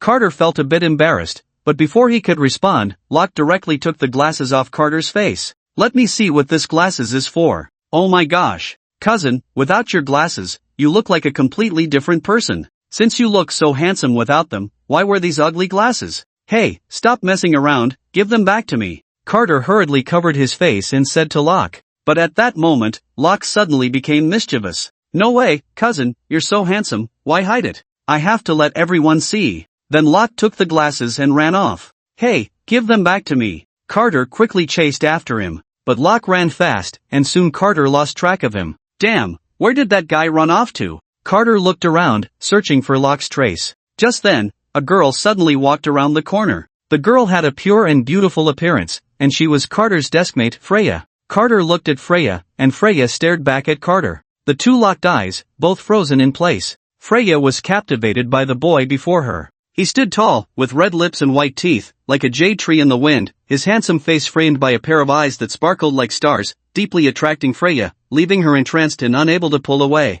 She had never seen such a handsome boy before. Freya couldn't help but stare, and by the time she came to her senses, she realized that the boy had already disappeared. Hey! Wait! Where did he go? Freya anxiously spun in place, feeling a slight sense of loss in her heart. I hope I can see him again next time. Meanwhile, Carter finally found Locke. Hey, stop messing around and give me back my glasses. Carter reached out his hand to Locke. Alright, I'll give them back to you. Locke then returned the glasses to Carter. After receiving the glasses, Carter put them back on his face. Locke looked at Carter, who transformed from a graceful young man back to an ordinary-looking boy with the glasses on, and was quite surprised. He then asked Carter, I really don't understand you. You look so much better without glasses. Why do you make yourself look so plain? It's such a waste of your face. Oh, you wouldn't understand, it's an adult thing, kids shouldn't worry about it, Carter replied dismissively. You're only a few months older than me, who are you calling a kid? Locke muttered in dissatisfaction, then reminded Carter, by the way, let's hurry back to the classroom, recess is almost over.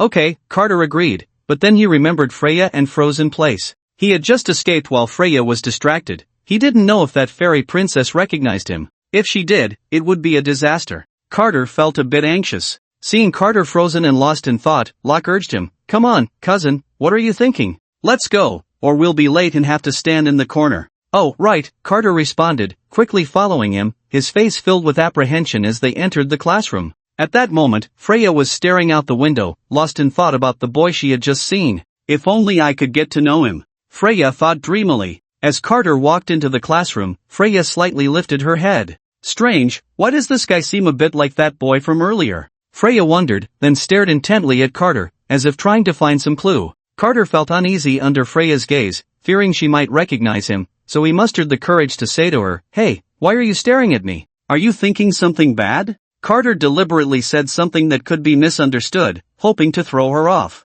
Sure enough, upon hearing this, Freya immediately became displeased. What are you talking about? Who would want to look at you? You should take a look in the mirror at yourself. I wouldn't even like a dog, you should just give up on that. Freya ruthlessly insulted Carter. Hearing this, Carter frowned slightly, but fortunately, it seemed he had successfully deceived the sharp-tongued fairy princess, so the outcome was still good. Meanwhile, Freya sat in her chair, sulking. How could that annoying guy possibly be the kind of boy that makes one's heart flutter? He looked so ordinary, how could I confuse two completely different people? I'm really losing my mind. Freya thought indignantly. Locke, seeing this scene, quickly apologized to Freya. I'm sorry, cousin, he didn't mean it. Can you please not be mad at him? Humph, Freya snorted coldly, ignoring him completely. Locke wanted to say something more, but Carter interrupted him and whispered in his ear, Why are you apologizing to someone like her? Just ignore her. Hey, cousin, don't say that. You don't understand Freya, she's not really like what you see. Locke quietly defended Freya to Carter. After hearing Locke's words, Carter twitched his mouth, feeling quite incredulous. This guy is definitely not right, something's going on. The teacher walked in and began explaining to the students about elemental interactions and the strengths and weaknesses of each element. The absence of a magic demonstration allowed Carter to escape a predicament. After class, Carter called Locke outside. What's up, cousin? Locke asked Carter. Hey, you little brat, let me ask you, do you like that Freya? Carter questioned Locke, staring into his eyes. Ha, cousin, don't say such things, I don't. Locke's face suddenly turned very red as he stammered in defense. Seeing you like this, I know it. You definitely like her. Carter loudly exposed Locke. Shoo, cousin, keep your voice down, don't let others hear. Locke hurriedly covered Carter's mouth, signaling him to stop talking. Carter then removed Locke's hand and said, So you admit you like her then? Yeah. Locke nodded. You're crazy. Carter was very surprised and then scolded Locke.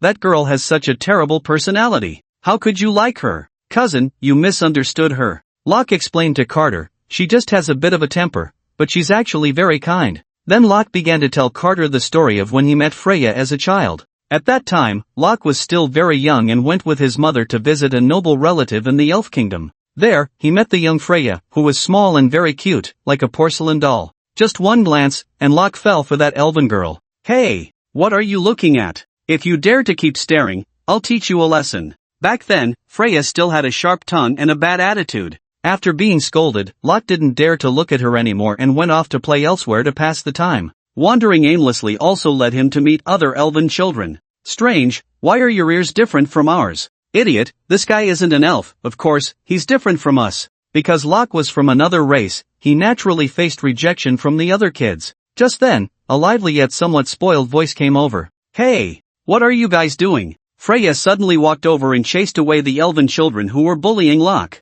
"You useless guy, can't you even fight back?" Freya still spoke to Locke with a domineering attitude. But from that day on, Freya settled in Locke's heart, making it hard for him to forget her. After hearing this touching story, Carter's expression was quite interesting. "So, is that why you like her?" Carter asked Locke. "Yeah, when she saved me, she was really impressive, truly charming. I believe no boy could resist her charm. What do you think, cousin?" Locke couldn't help but recall the scene and imagined himself in it, looking at Carter with admiration. Hearing Locke's words, Carter's mouth twitched, then he asked Locke, "I remember you just said that you liked her the first time you saw her, right?" "Aha, because she was really beautiful." Locke blushed as he answered Carter. "So can I conclude that you just think she's pretty and like her for that reason, not because she helped you later?" Carter looked at Locke with some surprise. "Ha?" Locke was dumbfounded after hearing Carter's words, and then, with a flushed face, he explained to Carter, "What nonsense are you talking about? Didn't I just say that I like her because she helped me?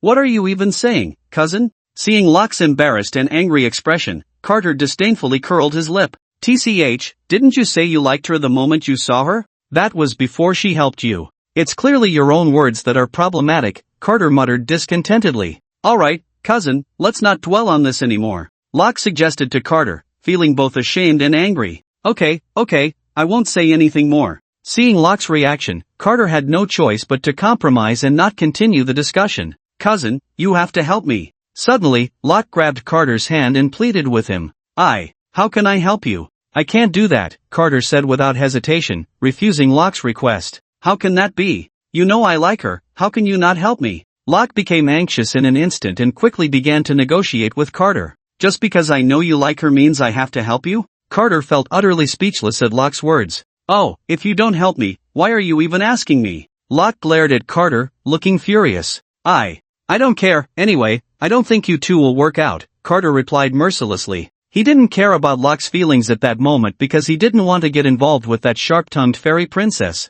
"Oh, cousin, you just have some prejudice against her. Once you really get to know her, you'll find out she's actually a really good person." Locke's tone softened as he patiently discussed with Carter. "Sorry, I don't plan to get to know her well," Carter said, then turned to leave. "Oh, cousin, are you really my cousin? You won't even help with this small matter." Seeing Carter trying to leave, Locke hurriedly chased after him, talking incessantly. All right, stop the noise. I agree to help you, okay?" Carter, feeling somewhat helpless, nodded. "Really? You're really willing to help me?" Locke was overjoyed to hear that Carter was willing to help him. He felt that with his cousin's help, the chances of success would definitely be greater. After all, it was better than trying alone. Really, just don't keep chattering next to me," Carter said, looking disgusted as he scratched his ear. Okay, I'll shut up now." Locke then made a zipping motion with his mouth to indicate he wouldn't speak anymore. Carter sighed and then asked Locke, "So how do you plan for me to help you?"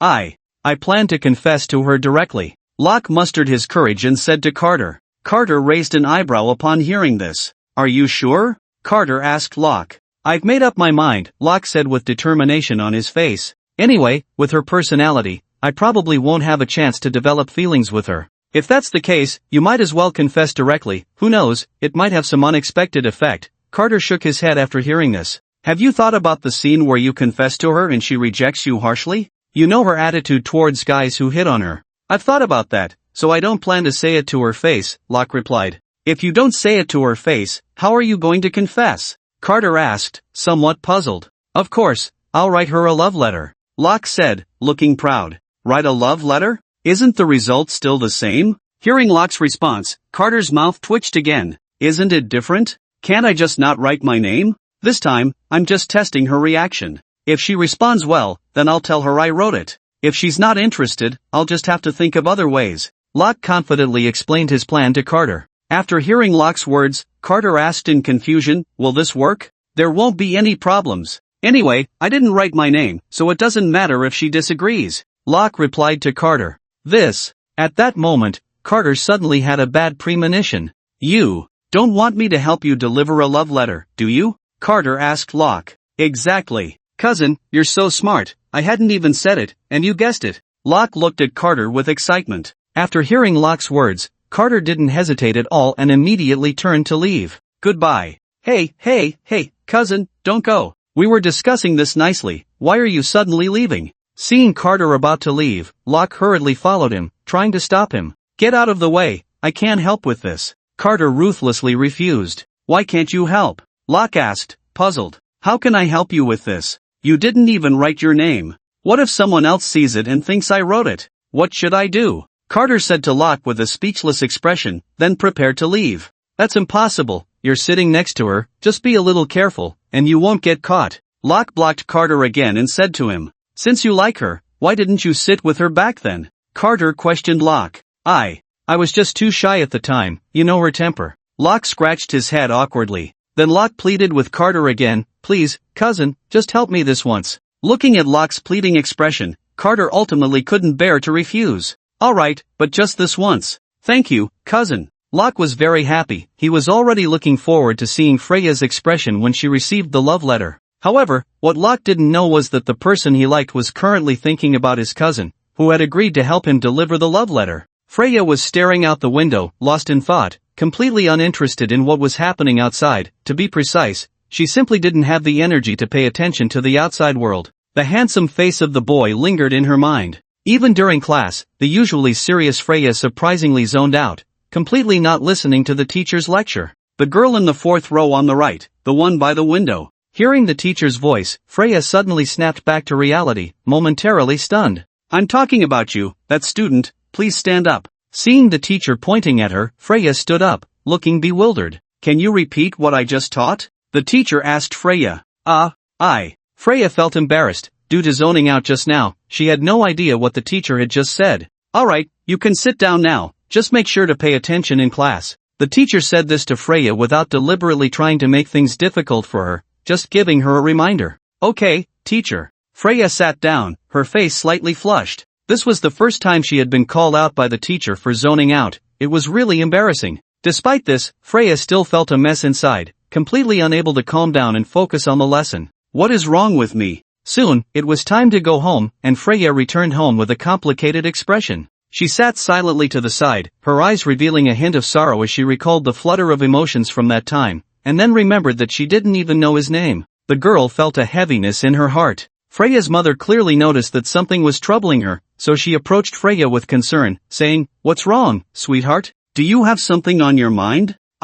Mom, when did you get here? Freya was startled and then asked her mother. Just now, when you were daydreaming, Freya's mother replied with a smile. Let me introduce her, Anya, the queen of the elf clan, and also Freya's mother. Hearing her mother say this, Freya's face turned slightly red. Is that so? Of course it is, my little Freya. Come on, tell mommy what you're thinking about, Anya said gently. I'm not thinking about anything, Mom, Freya said shyly, lowering her head, not intending to tell her mother the truth. Really? Anya suddenly leaned in, staring into Freya's eyes. Oh, really, Mom, please don't ask anymore. Freya felt a bit uneasy under her mother's gaze and awkwardly turned her head away, trying to avoid her mother's eyes. Freya, you're not being good, her mother said, making Freya feel a bit nervous as she lowered her head. Let mommy guess what you're thinking about. You're in love, aren't you, Freya? Anya said with a mischievous smile. Hearing her mother say this, Freya jumped up like a startled little rabbit, flailing her arms in an attempt to cover up. Mom, I'm not. Just what? Anya still wore a playful smile. You can't fool mommy, Freya. When mommy was in love, she was just like you, always daydreaming, Anya said with a big smile at her daughter. Hearing her mother say this, Freya was instantly at a loss for words, then slightly lowered her head, her hands nervously gripping her skirt. So, come on, tell mommy, which boy is so lucky to have caught the eye of our lovely Freya? Anya teased Freya, still wearing that mischievous smile. Oh, Mom, it's not like that. We're not together yet. Seeing her mother misunderstanding, Freya hurriedly explained. Oh, so Freya has a crush on someone? Anya asked curiously. Freya nodded, her voice as soft as a whisper. What's that boy like? Hurry and tell mommy, Anya asked, like a curious child, bombarding Freya with questions. Clearly pleased to know her daughter had someone she liked, Anya felt genuinely happy. Well, he's quite handsome, and then, Freya answered her mother, a bit flustered and stammering. So, does Freya want to confess to him? Anya asked curiously.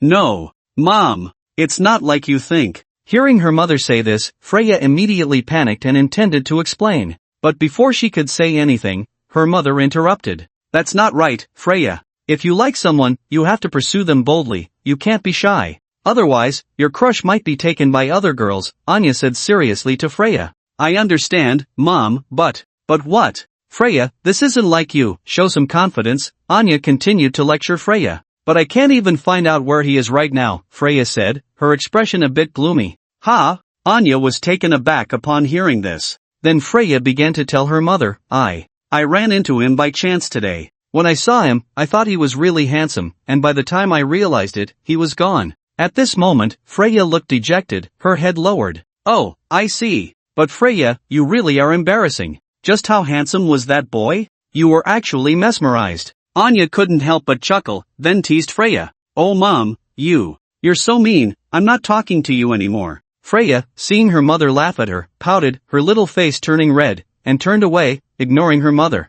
Seeing her daughter like this, Anya smiled and didn't continue to tease her, then comforted Freya. Alright, little Freya, don't be angry anymore. I'll take care of this for you, and I promise to help you find that boy, okay? Hearing her mother say this, Freya turned back in surprise. Is that true? Mom! Of course it's true. Why would I lie to you, my little Freya? Anya said, looking at Freya with a doting expression. That's awesome, Mom, you're the best. Freya then jumped into her mother's arms. Anya, smiling broadly, hugged her daughter and gently patted her back. By the way, is that boy from your school? Anya asked Freya.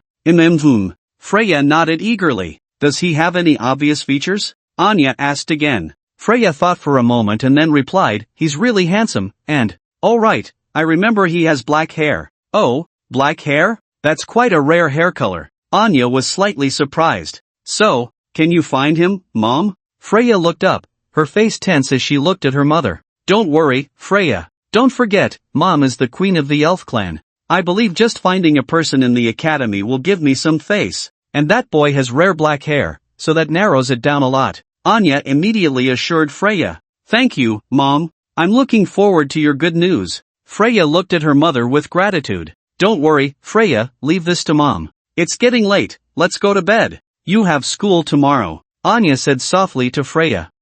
Okay, Mom. Good night. Good night, Freya. Anya then kissed Freya on the forehead and left the room. Freya lay in bed, too excited to sleep, tossing and turning, her mind filled with thoughts of meeting that boy again. I really hope I can see him one more time, Freya thought eagerly. The next day, Carter was getting ready to go to school. Carter, I want a kiss. Alexis hugged Carter and gave him a big kiss on the cheek before he left. One every day, Alexis said with a mischievous smile, staring at Carter. Carter wiped his face in disgust and then walked out the door. When he arrived at school, he found Locke already sitting in his seat. Good morning, Locke. Carter greeted Locke enthusiastically. Oh, it's my cousin. Good morning, good morning. Locke seemed to be lost in thought and only reacted after hearing Carter's voice, greeting him back. In contrast, his deskmate Freya seemed to be in a very good mood. Her little face was flushed, and the corners of her mouth were slightly upturned, revealing a sweet smile that was enchanting, as if she had some magical power, making the entire classroom feel warm and cozy.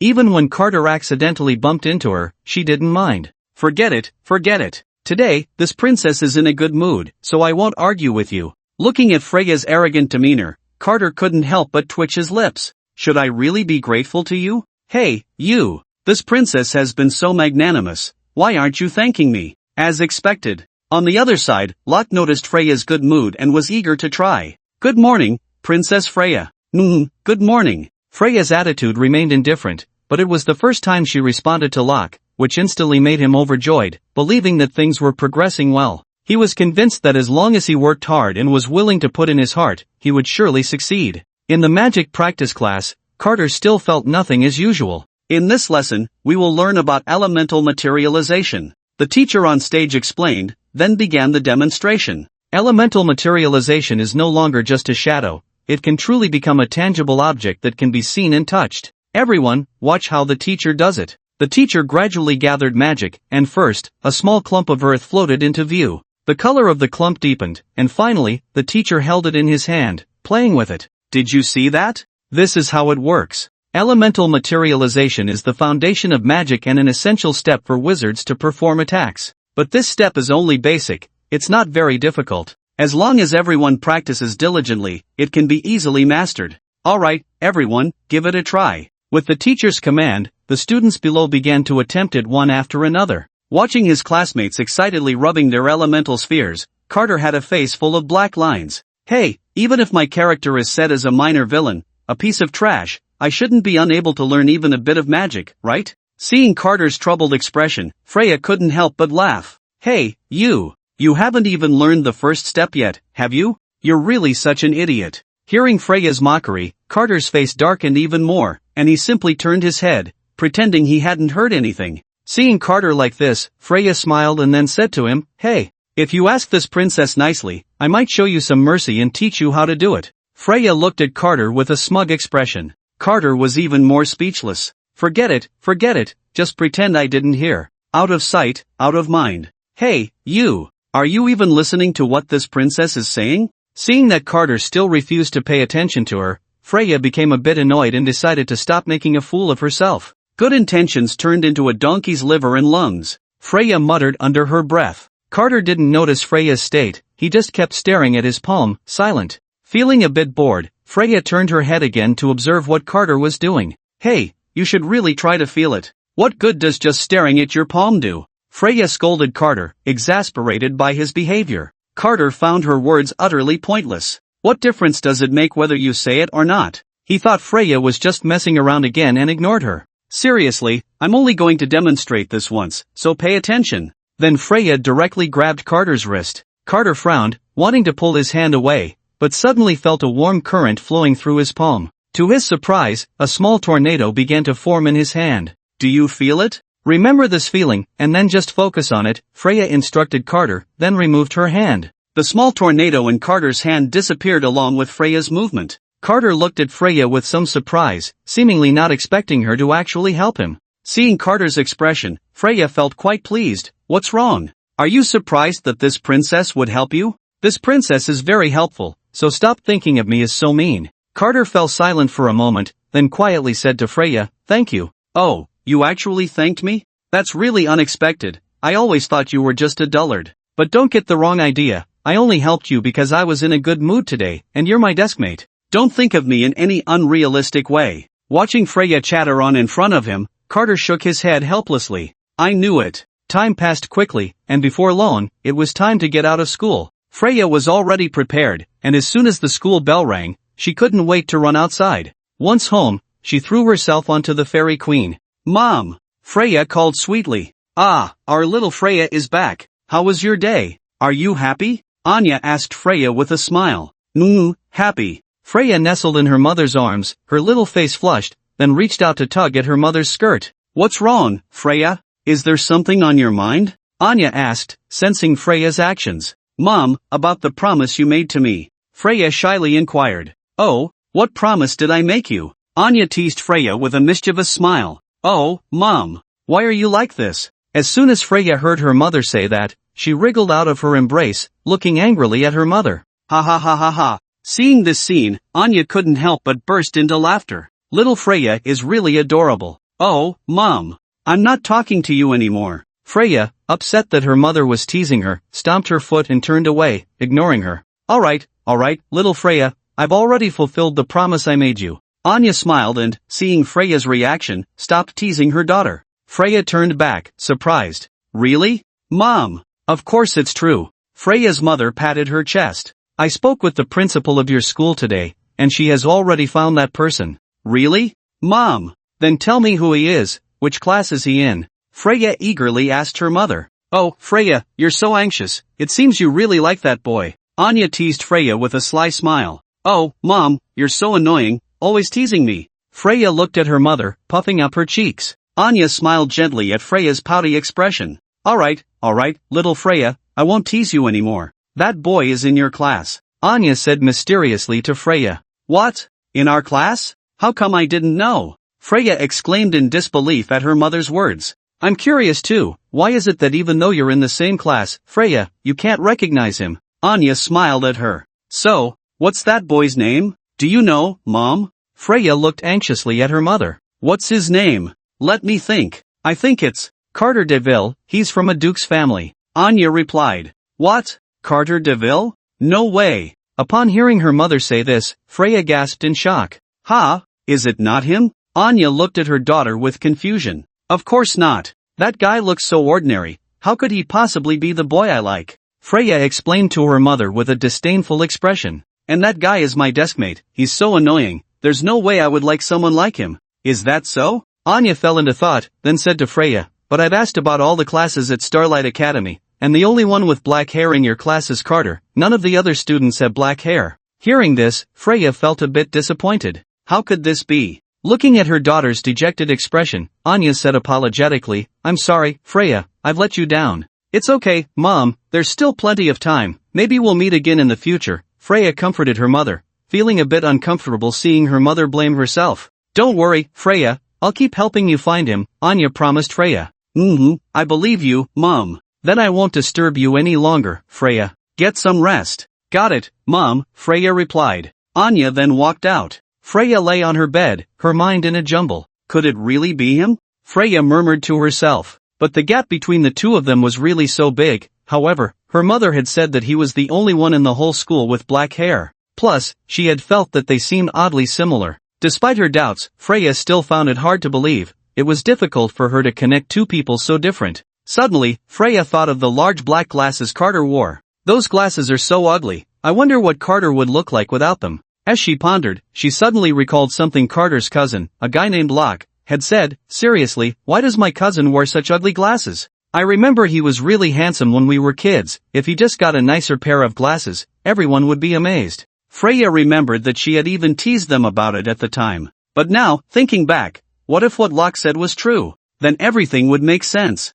Upon closer thought, Carter and that boy really did have a lot in common. Similar height, the same black hair. The only difference now was those glasses. At that moment, Freya felt conflicted. She both hoped that Carter was that boy and also hoped they weren't the same person. Because she had had some unpleasant moments with Carter before, if they were indeed the same person, his impression of her would definitely not be good. Thinking of this, Freya couldn't help but feel a bit regretful. It was the first time she felt a twinge of guilt for her rude behavior. Forget it, I won't think too much about it. How could they possibly be the same person? I should stop overthinking. The truth will be revealed tomorrow, Freya reassured herself. Meanwhile, let's shift our perspective to Carter just returning home. Carter opened the door and was immediately hit by a choking black smoke. He was momentarily overwhelmed by the fumes. Cough. Cough. What is going on here? Carter waved his hand in front of his face, covering his mouth and nose as he stepped inside, only to see that the source of the black smoke was the kitchen. The kitchen was still billowing out black smoke. Carter was dumbfounded. What on earth is going on? Carter shouted angrily.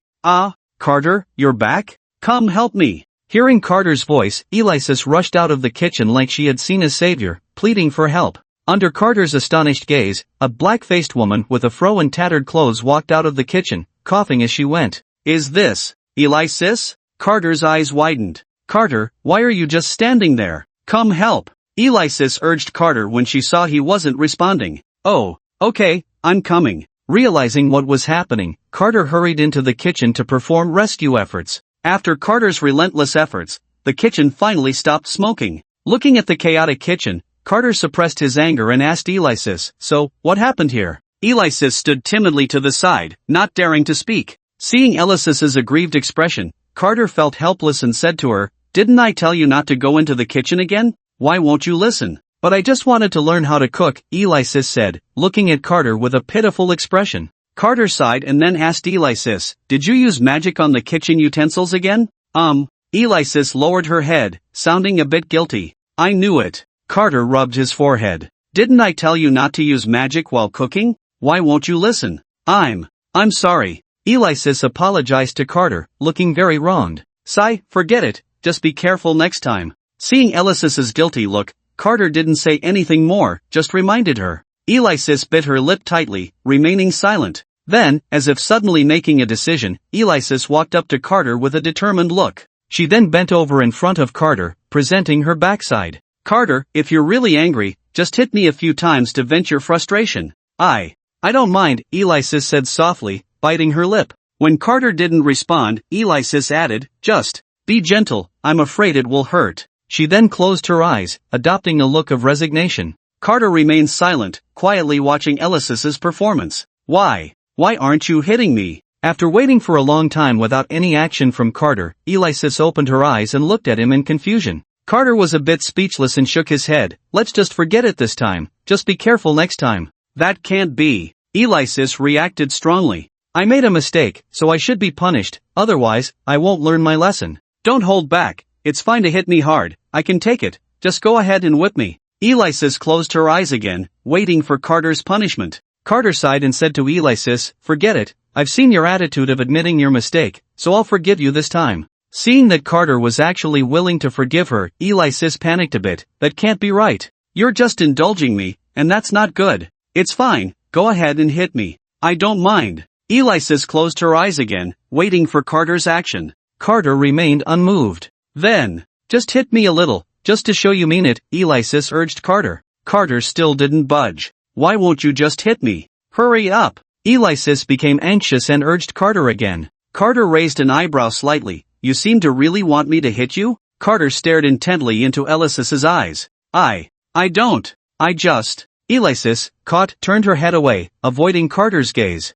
Just what? Carter pressed on, not letting Alexis off the hook. I'm sorry. I won't do it again next time. Alexis was very flustered. Then she bypassed Carter and ran out of the kitchen. Is that not allowed? Carter looked at the fleeing Alexis with a playful expression. He had thought Alexis seemed to be quite high-ranking before, daring to tease him, but now it was clear she was just a master of words. Carter felt a bit proud. He had finally regained his footing in front of Alexis. Now that he knew Alexis's true strength, he no longer had to fear her. Just as Carter was feeling smug, Alexis suddenly walked back in, startling him. What is this woman coming back for? Then he saw Alexis standing at the door, somewhat timidly. Do you need help? After the efforts of Carter and Alexis, the kitchen finally looked brand new, no longer dark and messy like before. I'm so tired. Carter lay exhausted on the sofa, then noticed Alexis beside him. At that moment, Alexis's hair was still a mess, her originally snow-white skin had turned dark and shiny, and her clothes were dirty as well. Carter then looked at himself, realizing he was just as dirty, and said to Alexis, why don't you go take a shower? I'll run some hot water for you. Shower?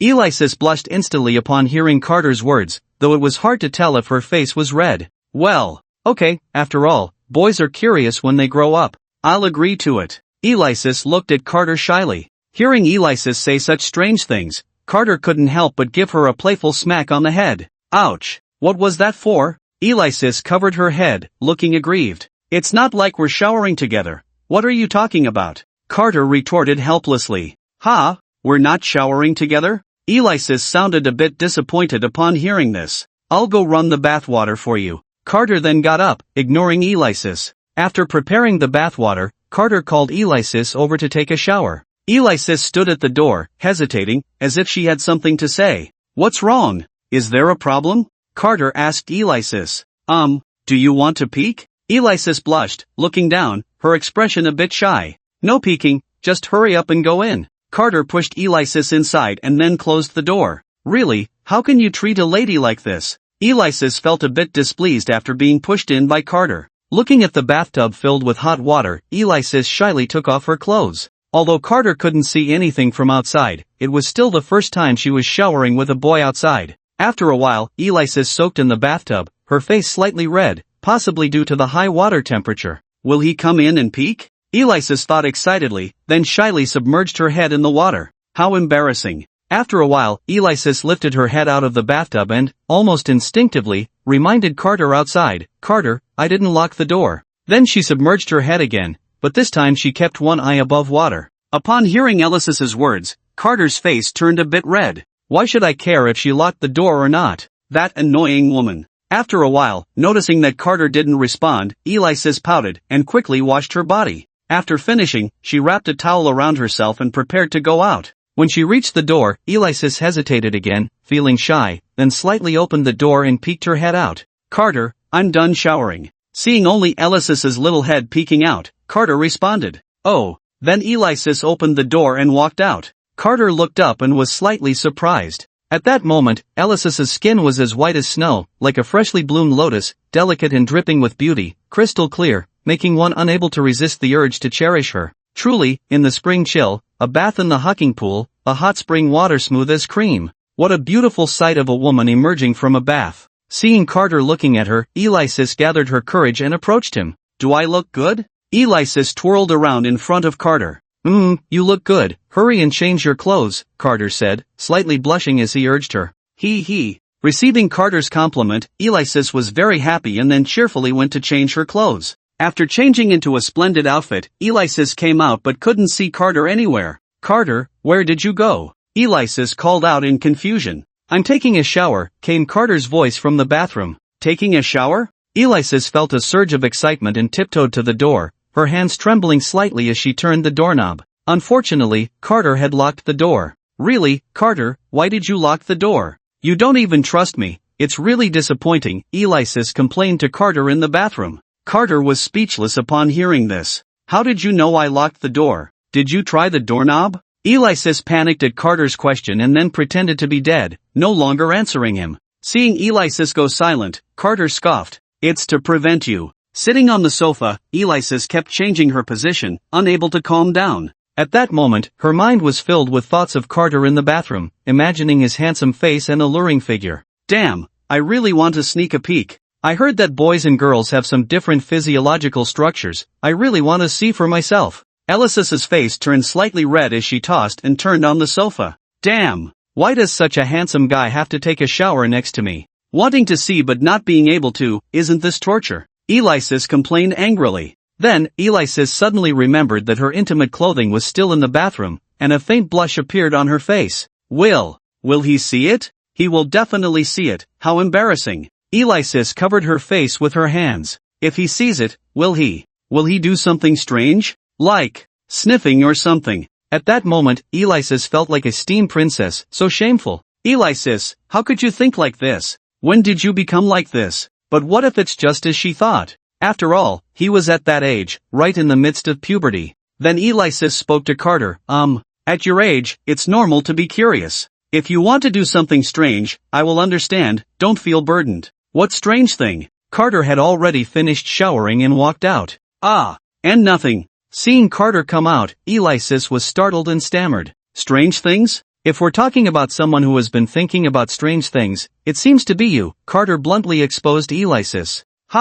And no, I'm going back now." Alexis was very flustered and hurriedly returned to her room. Really, what is this woman thinking every day? She was so aloof before. Carter, seeing Alexis's confused behavior, was also quite puzzled. Back in her room, Alexis took out the 36 strategies to captivate men, then opened the first page, found the first line, and crossed out the words "to capture a man's heart, you must first capture his stomach." It seems that capturing Carter's stomach is impossible for now. "I'm not going to give up, that's for sure," she said, then looked at the second point. When a man pursues a woman, there's a mountain in between. When a woman pursues a man, there's a veil. As long as the girl takes the initiative, the boy will naturally be within reach. Alexis strongly agreed with this. She was already very proactive and didn't believe for a second that Carter wasn't at all moved. Then Alexis looked at the third point. To cultivate feelings with a boy, you must appropriately give some rewards. So-called serious boys are all double-faced, they say no, but their bodies are very honest.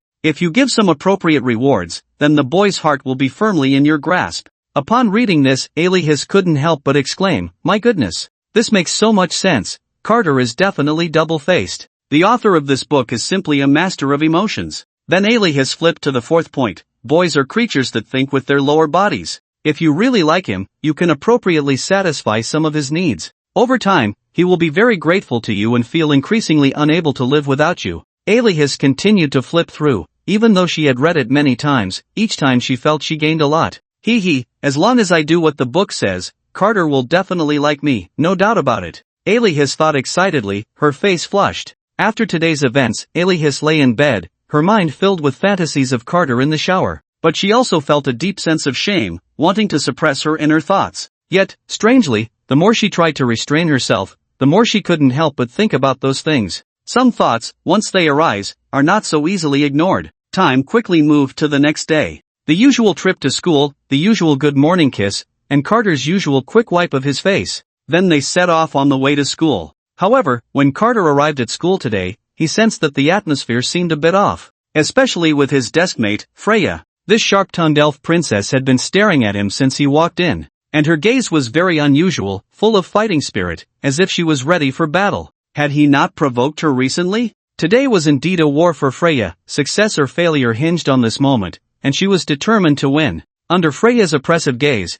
Carter felt immense pressure as he sat at his desk. Just as Carter sat down, the pressure from Freya intensified. She didn't hide her piercing gaze at all, turning her head to stare at Carter as if ready to fight to the death. Carter couldn't take it anymore and turned to Freya, asking, "What are you looking at? Why do you keep staring at me?" Carter was very nervous. Being stared at like this by the female lead made him feel as if his little life was saying goodbye. "Are you hiding something?" Freya continued to stare into Carter's eyes, questioning him. "What are you talking about? Anyone would feel uncomfortable being stared at like this." Carter replied, feeling speechless. Hearing Carter's response, Freya showed no reaction and simply said to him again, "All right. Let's not talk about that for now. I have something that's been bothering me lately. Can I talk to you about it?" As soon as she finished speaking, Freya continued to stare into Carter's eyes, as if trying to read something from his expression. Carter felt a bit speechless. "What good would it do for me to hear about your troubles? I can't help you solve them." "What? Just because we're deskmates and our relationship isn't particularly good, does that mean I can't share my troubles with you?" Freya continued to stare into Carter's eyes. Under Freya's relentless pressure, Carter suddenly found himself at a loss for words. Seeing that Carter did not respond, Freya continued on her own, "I've been thinking about falling in love lately." Carter didn't even want to comment. What did her love life have to do with him? Why did she have to tell him? "I met someone I like." After saying this, Freya's gaze suddenly became sharper. Carter felt a bit guilty under her stare. She couldn't have discovered something, could she? "He's really good looking, just one glance and my heart raced. And he, like you, has rare black hair." After saying this, Freya suddenly softened her sharp gaze and looked lightly at Carter. Upon hearing this, Carter felt as if struck by lightning. "Oh no, it seems she has figured me out. You seem a bit nervous?" Freya said with a half-smile, looking at Carter. Before Carter could react, Freya continued, "I'm talking about the person I like. Why are you nervous? Or are you the guy I'm talking about?" Freya's gaze sharpened again. Carter was sweating profusely but still pretended to be calm. "What are you talking about? You see me almost every day. How could you not recognize me? How could I possibly be the person you're talking about?" Although Carter appeared relaxed, a close observation would reveal that her pinky finger was trembling slightly. Freya did not notice this detail and was somewhat swayed by Carter's words. "Well, if that person really is him, I should be able to recognize him." Seeing that Freya seemed to believe her a bit, Carter sighed in relief. But then Freya suddenly said something that nearly took her breath away. "Take off your glasses." Carter was taken aback by this. "Why should I take off my glasses?" "Take off your glasses so I can be sure you're not him." Freya continued to pressure Carter. At this moment, Carter was extremely nervous, and to avoid being discovered by Freya, she pretended to be angry. "Do you have a problem? Just because I wear glasses, I'm me, and if I take them off, I'm not me anymore?" After hearing this, Freya felt it made some sense, and she began to trust Carter, thus she stopped bothering him. Carter breathed a sigh of relief.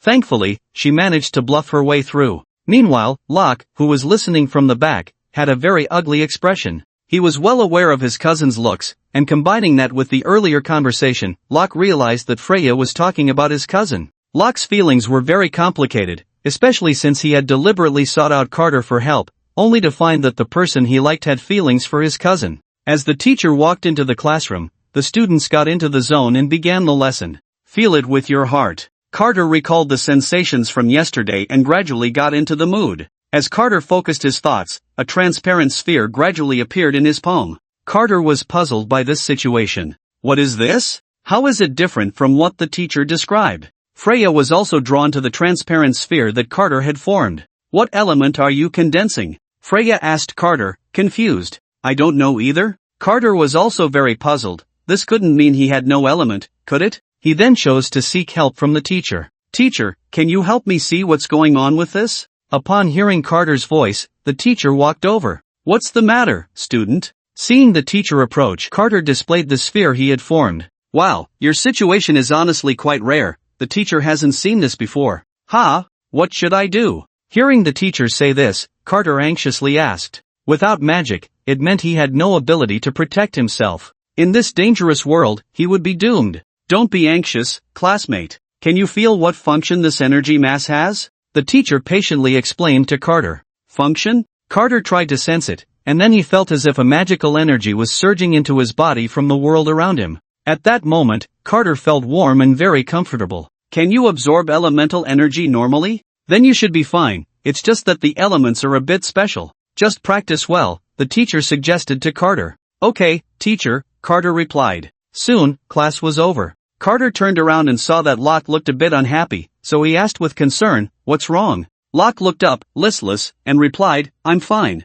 "Are you really okay?" Carter was a bit puzzled. Locke didn't seem fine at all. Seeing that Locke still wasn't speaking, Carter comforted him. "If you have something to say, just say it. Is there anything we can't talk about between us?" After hearing Carter's words, Locke fell silent for a moment, then stood up and said, "Cousin, come with me." Carter was a bit confused but followed Locke outside. "What is it?" Carter asked curiously. "The person Freya mentioned today is you, right?" Locke turned back to look at Carter. Upon hearing this, Carter immediately became nervous. Locke liked Freya. If Locke found out that the person Freya liked was me, that would be trouble. Carter hurriedly denied it. "Impossible, how could it be me? Didn't I just explain that?" "Don't lie to me, cousin. You know very well that she was talking about you." Locke continued, "You're the only one in the entire academy with black hair. It's just that she hasn't recognized you because of your glasses." At this point, Locke sighed. Hearing Locke say this, Carter quickly explained, "You know I don't like her. But that means I have no chance," Locke replied to Carter.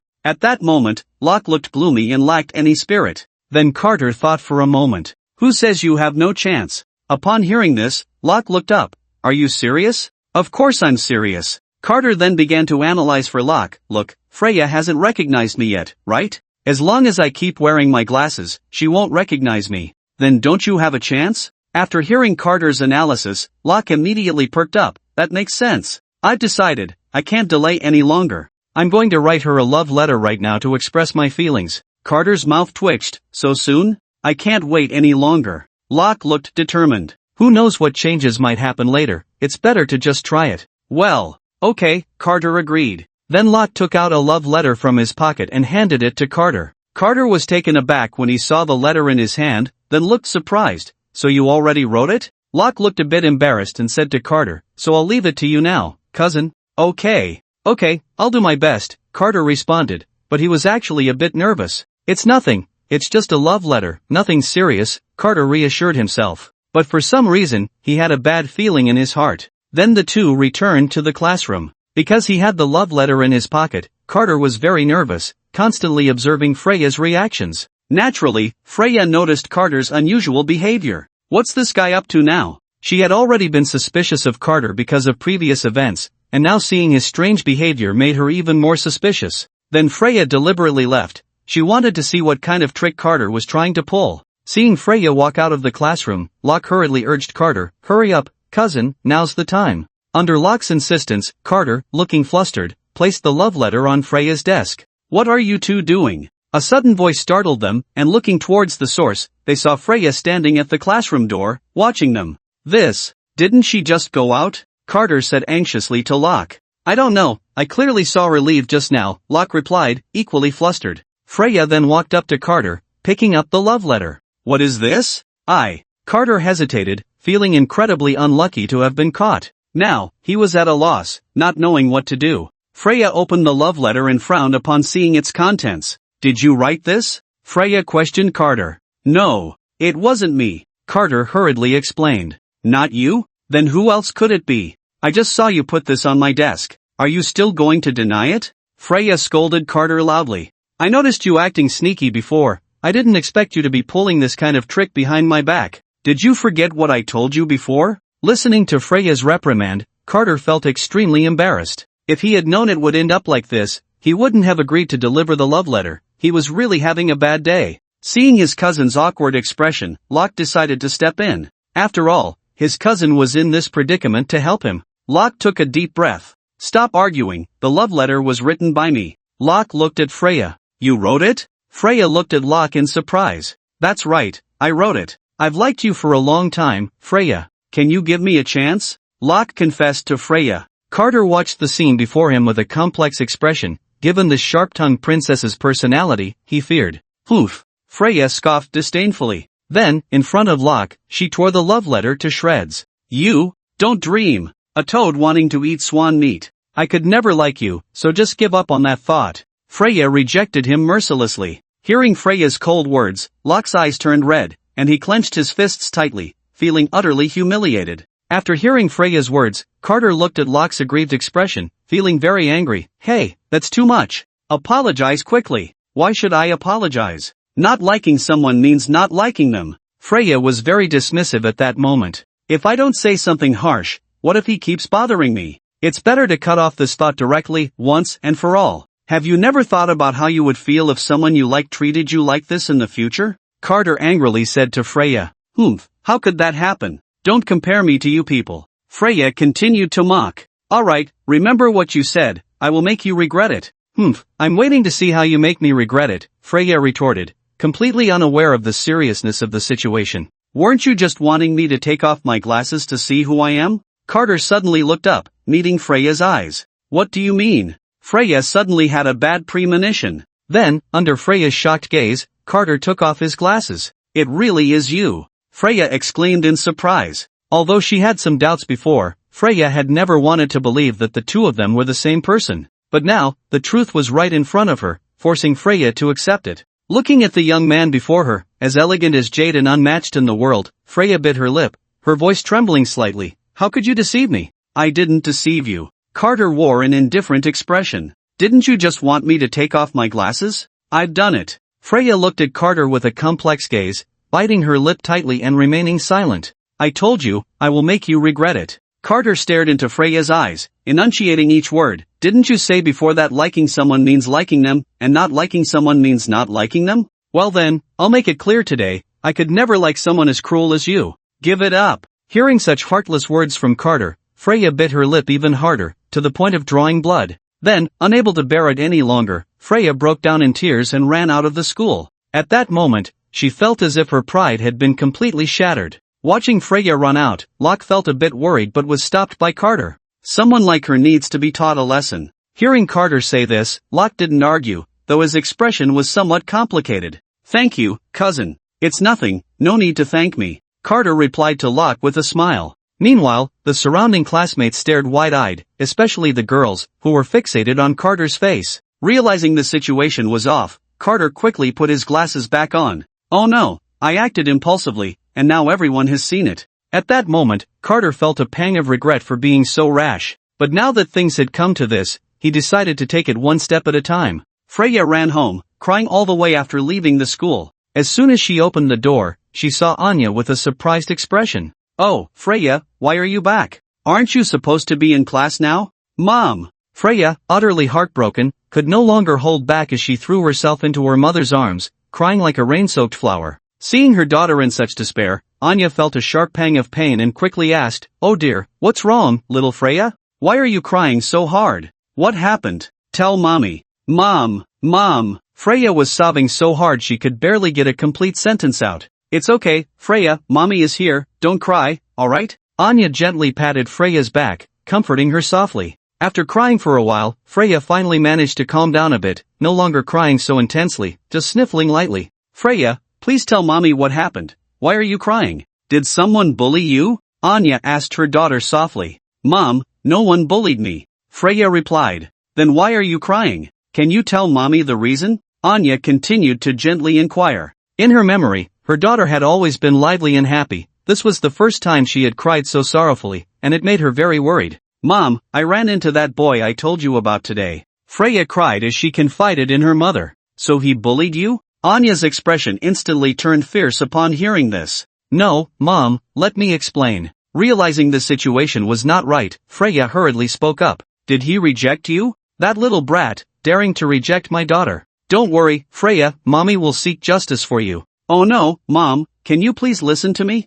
Freya felt anxious hearing her mother say that. "Alright, Freya, mommy is listening." Seeing her daughter like this, Anya calmed down and patiently listened to her. Freya took a deep breath and then spoke. I like the person that you found for me. He's in my class, but he always wears glasses, and I didn't recognize him before and said some really mean things to him. Today I recognized him, but he said I was very cruel and that he would never like me." "Mom, do you really think I'm very mean?" At this, Freya could no longer control her emotions and once again threw herself into her mother's arms. "How could that be? Our Freya is so kind, how could she be mean?" Anya's expression was somewhat complicated after hearing this. She didn't know what to say and could only softly comfort Freya. But I only realized today how painful it is to be rejected by someone you like. I rejected so many people who liked me before and said such hurtful things. Were they also very sad? I really regret it, Mom. Why did I say that? I feel so terrible. As she spoke, Freya felt her heart wrenching, her shoulders trembling, tears swirling in her eyes.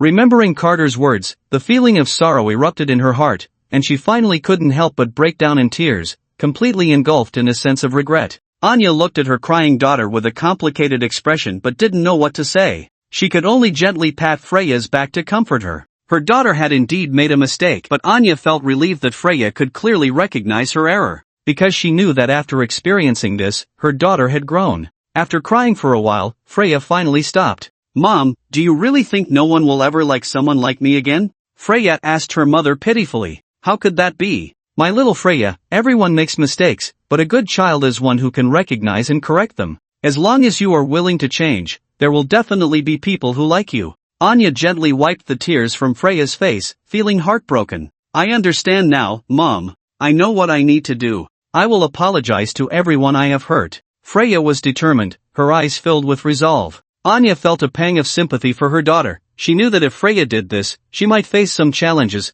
but she was willing to support her daughter, so she said to Freya, "Mom will be with you." "No, Mom, I have to face this myself. This is my own matter, and I want to complete it on my own." Freya looked at her mother with determination. Seeing this, Anya stopped speaking and simply held her daughter tightly. In the following time, Freya apologized one by one to everyone she had hurt. The reactions of these people were completely different. Some expressed understanding and forgiveness, some ignored Freya, some dismissed her, and some held grudges against Freya, mocking her. "Oh, isn't this Freya? The high and mighty princess has a day to apologize?" To this, Freya did not show any displeasure. She just lowered her head and silently listened until they finished speaking. Then, Freya found Locke. "I'm sorry for what happened before. I was thoughtless and didn't care about your feelings. I really feel guilty for doing something so excessive to you. I'm sorry." Freya sincerely and regretfully apologized to Locke. Locke was somewhat surprised. He hadn't expected Freya to apologize to him. Looking at the guilty Freya in front of him, Locke smiled helplessly and forgave her. "It's okay, Princess Freya. I don't mind. What's done is done. I'm already very happy that you can apologize." Hearing Locke's words, Freya slightly raised her head. "Are you really telling the truth?" "Of course, I mean it. I forgive you." Locke smiled at Freya. "Thank you." Freya also smiled at this moment. After receiving Locke's forgiveness, Freya turned and left. Locke watched Freya's departing figure, lost in thought. Freya wandered aimlessly on the playground. The gray sky was dull and silent, and the earth seemed to have lost its color. A gentle breeze brushed past, stirring Freya's heart and creating an indescribable sense of unease. The deep red of the evening glow spread continuously, and a heavy sigh echoed in the vast space, mirroring Freya's mood at that moment. Freya was deeply conflicted. She had already apologized to everyone she had hurt. Now, only one person remained, and that person was the one Freya was most reluctant to face, Carter. Freya wanted to reconcile with him, but she was truly terrified, afraid that Carter would not be willing to forgive her. At the same time, she felt somewhat lost. She didn't know how to face Carter or what to say to him. "Freya, muster some courage. This is something you have to face sooner or later." Freya shook her little fist, cheering herself on, and then gathered her courage to walk into the classroom. At this time, school was nearing its end, and only Carter and Locke remained in the class. Carter sat at his desk, still wearing those glasses, and when Freya entered, he didn't even glance her way, busy packing his bag to leave. Freya sat at her desk, and seeing that Carter was unwilling to acknowledge her, she bit her lip, then reached out and turned Carter's face towards her, forcing him to look into her eyes. "What are you doing?" Carter frowned. Freya took a deep breath and removed Carter's glasses. "What do you want? Give me back my glasses."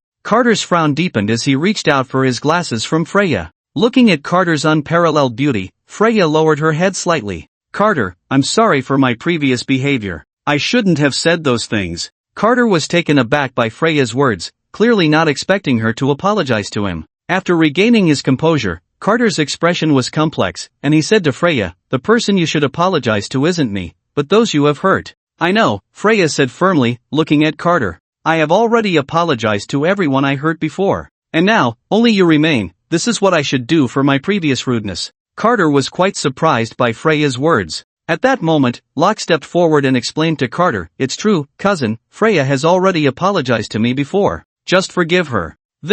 Hearing even Locke say so, Carter felt quite surprised. Was this really still the sharp-tongued elf princess? Carter. Freya suddenly spoke, her eyes red, glistening with tears, seemingly unable to suppress her sadness, with tears swirling in her eyes. Then, as if the tears in her eyes had filled up, they fell like pearls from a broken string. Her shoulders trembled, and her voice became choked. Carter, I don't expect you to like me, nor do I expect you to forgive me. But I just want you to know that I truly realize my mistakes. I know how excessive my previous behavior was. I just want you to see that I am proving through my actions that I am really making a change. At this point, Freya could no longer control her emotions, and tears poured out like a torrential rain. Alright, I understand. Everyone makes mistakes. As long as you know to correct them, that's enough. Seeing Freya's sad appearance, Carter felt a pang of compassion and comforted her. Woo ah. Freya suddenly hugged Carter, crying loudly in his arms. Carter, witnessing this scene, felt nervous and at a loss, not knowing what to do,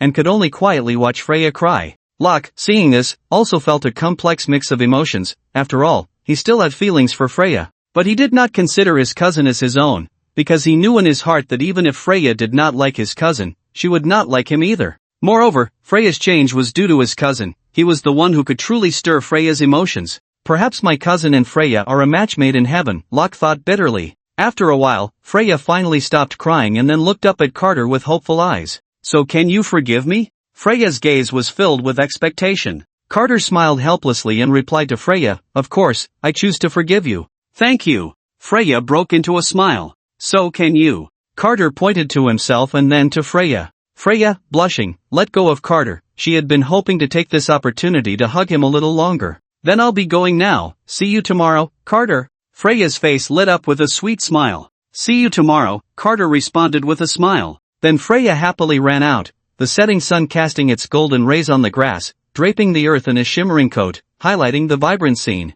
The air was filled with a cheerful melody, reflecting Freya's joyful mood at that moment. Mom, I'm back. Freya, unable to contain her excitement, happily said to Anya. Oh, my little Freya, you're back. How was it? Did you have fun today? Seeing her daughter return, Anya lovingly embraced her and gently asked Freya.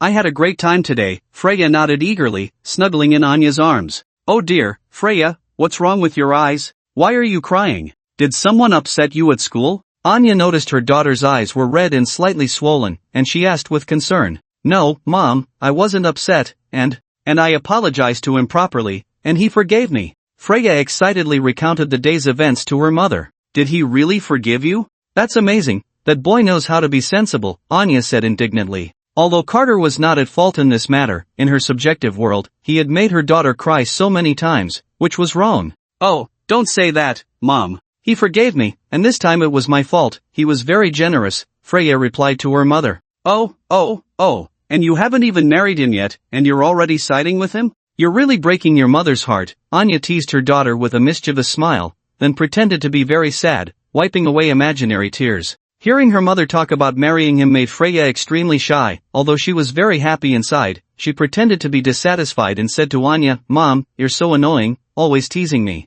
Seeing her daughter's bashful demeanor, Anya couldn't help but laugh and sighed. My little Freya has really grown up. She's learned to find a man. Oh, Mom, you're still saying that. I won't talk to you anymore. Freya's face turned red as she covered her face and stopped looking at Anya. But Anya was not willing to let her daughter off the hook. In her eyes, nothing was more fun than teasing her daughter. Then Anya leaned close to Freya's ear and whispered, So, Freya, are you and him together yet? Anya's tone was ambiguous, making the already shy Freya's face turn even redder. Not yet, Freya answered softly. What's going on, little Freya? Why haven't you won him over yet? Can't you put in a little effort? Anya pretended to be displeased as she lectured her daughter, but in reality, she was teasing her. Freya naturally picked up on her mother's mockery and, feeling a mix of embarrassment and anger, said to Anya, "Oh, Mom, this is nothing, just leave it alone." "Oh dear, little Freya is shy, ha ha ha." Anya found her daughter's reaction very amusing and burst into laughter. Her daughter was simply too adorable.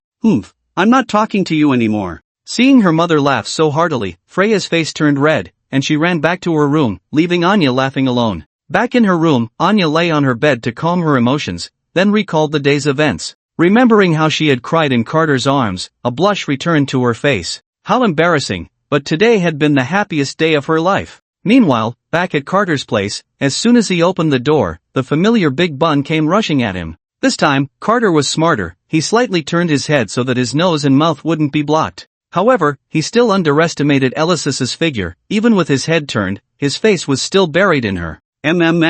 Stop it, let me go," Carter struggled. Feeling the sensation on his chest, Alexis's face instantly turned red, and she released him as if shocked. "Really? Carter, don't move around so carelessly. Isn't it you, Alexis, who started it?" Carter replied nonchalantly.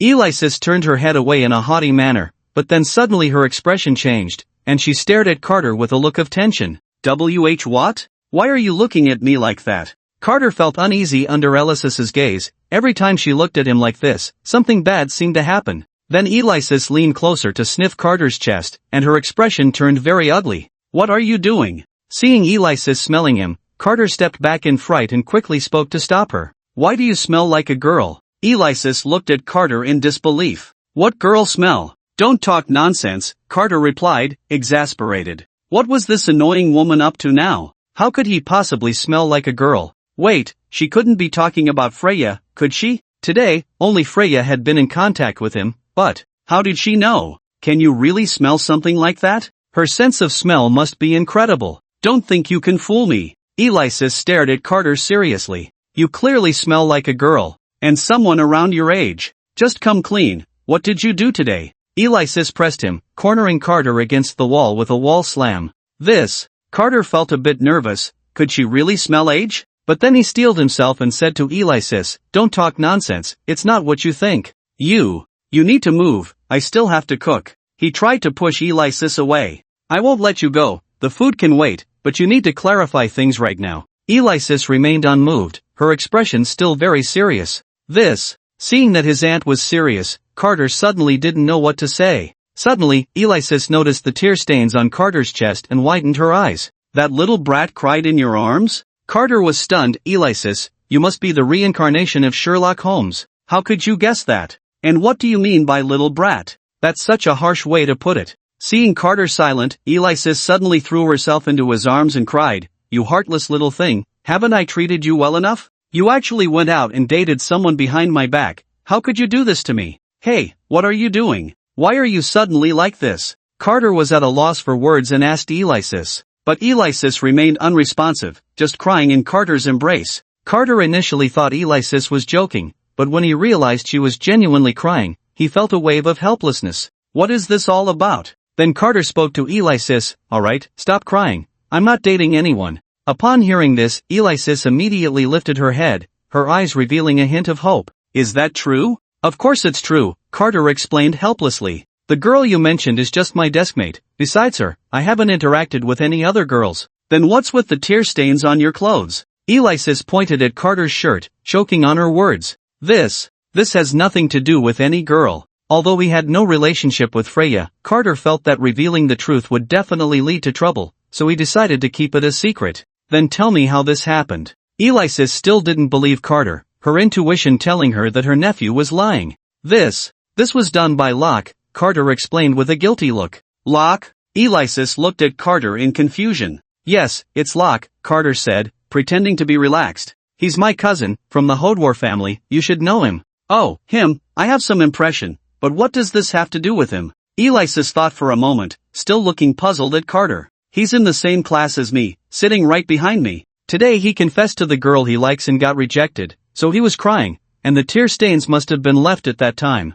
"Really?" Alexis still stared at Carter with suspicion. "Of course it's true," Carter replied without a hint of embarrassment. Alexis looked into Carter's eyes. Although he felt a bit guilty, his gaze did not waver. Seeing that Carter showed no unusual reaction, Alexis breathed a sigh of relief. You scared me. Carter, if you really started dating, would you abandon me? Alexis asked, looking aggrieved. How could that be? Don't forget I'm still living at the DeVilles, Carter said. Besides, even if I were dating, what does that have to do with you? Why are you acting like this? Carter looked at Alexis in confusion. Well, if you start dating, won't you have no time to spend with me? So I thought of a way that works for both of us, where you can date and still be with me. Alexis put her hands on her hips, looking smug as she spoke to Carter. What way? Although Carter wasn't interested in dating, he was still curious about Alexis's suggestion. The way is, of course, to date me. Alexis raised her head, looking very pleased, clearly satisfied with her idea.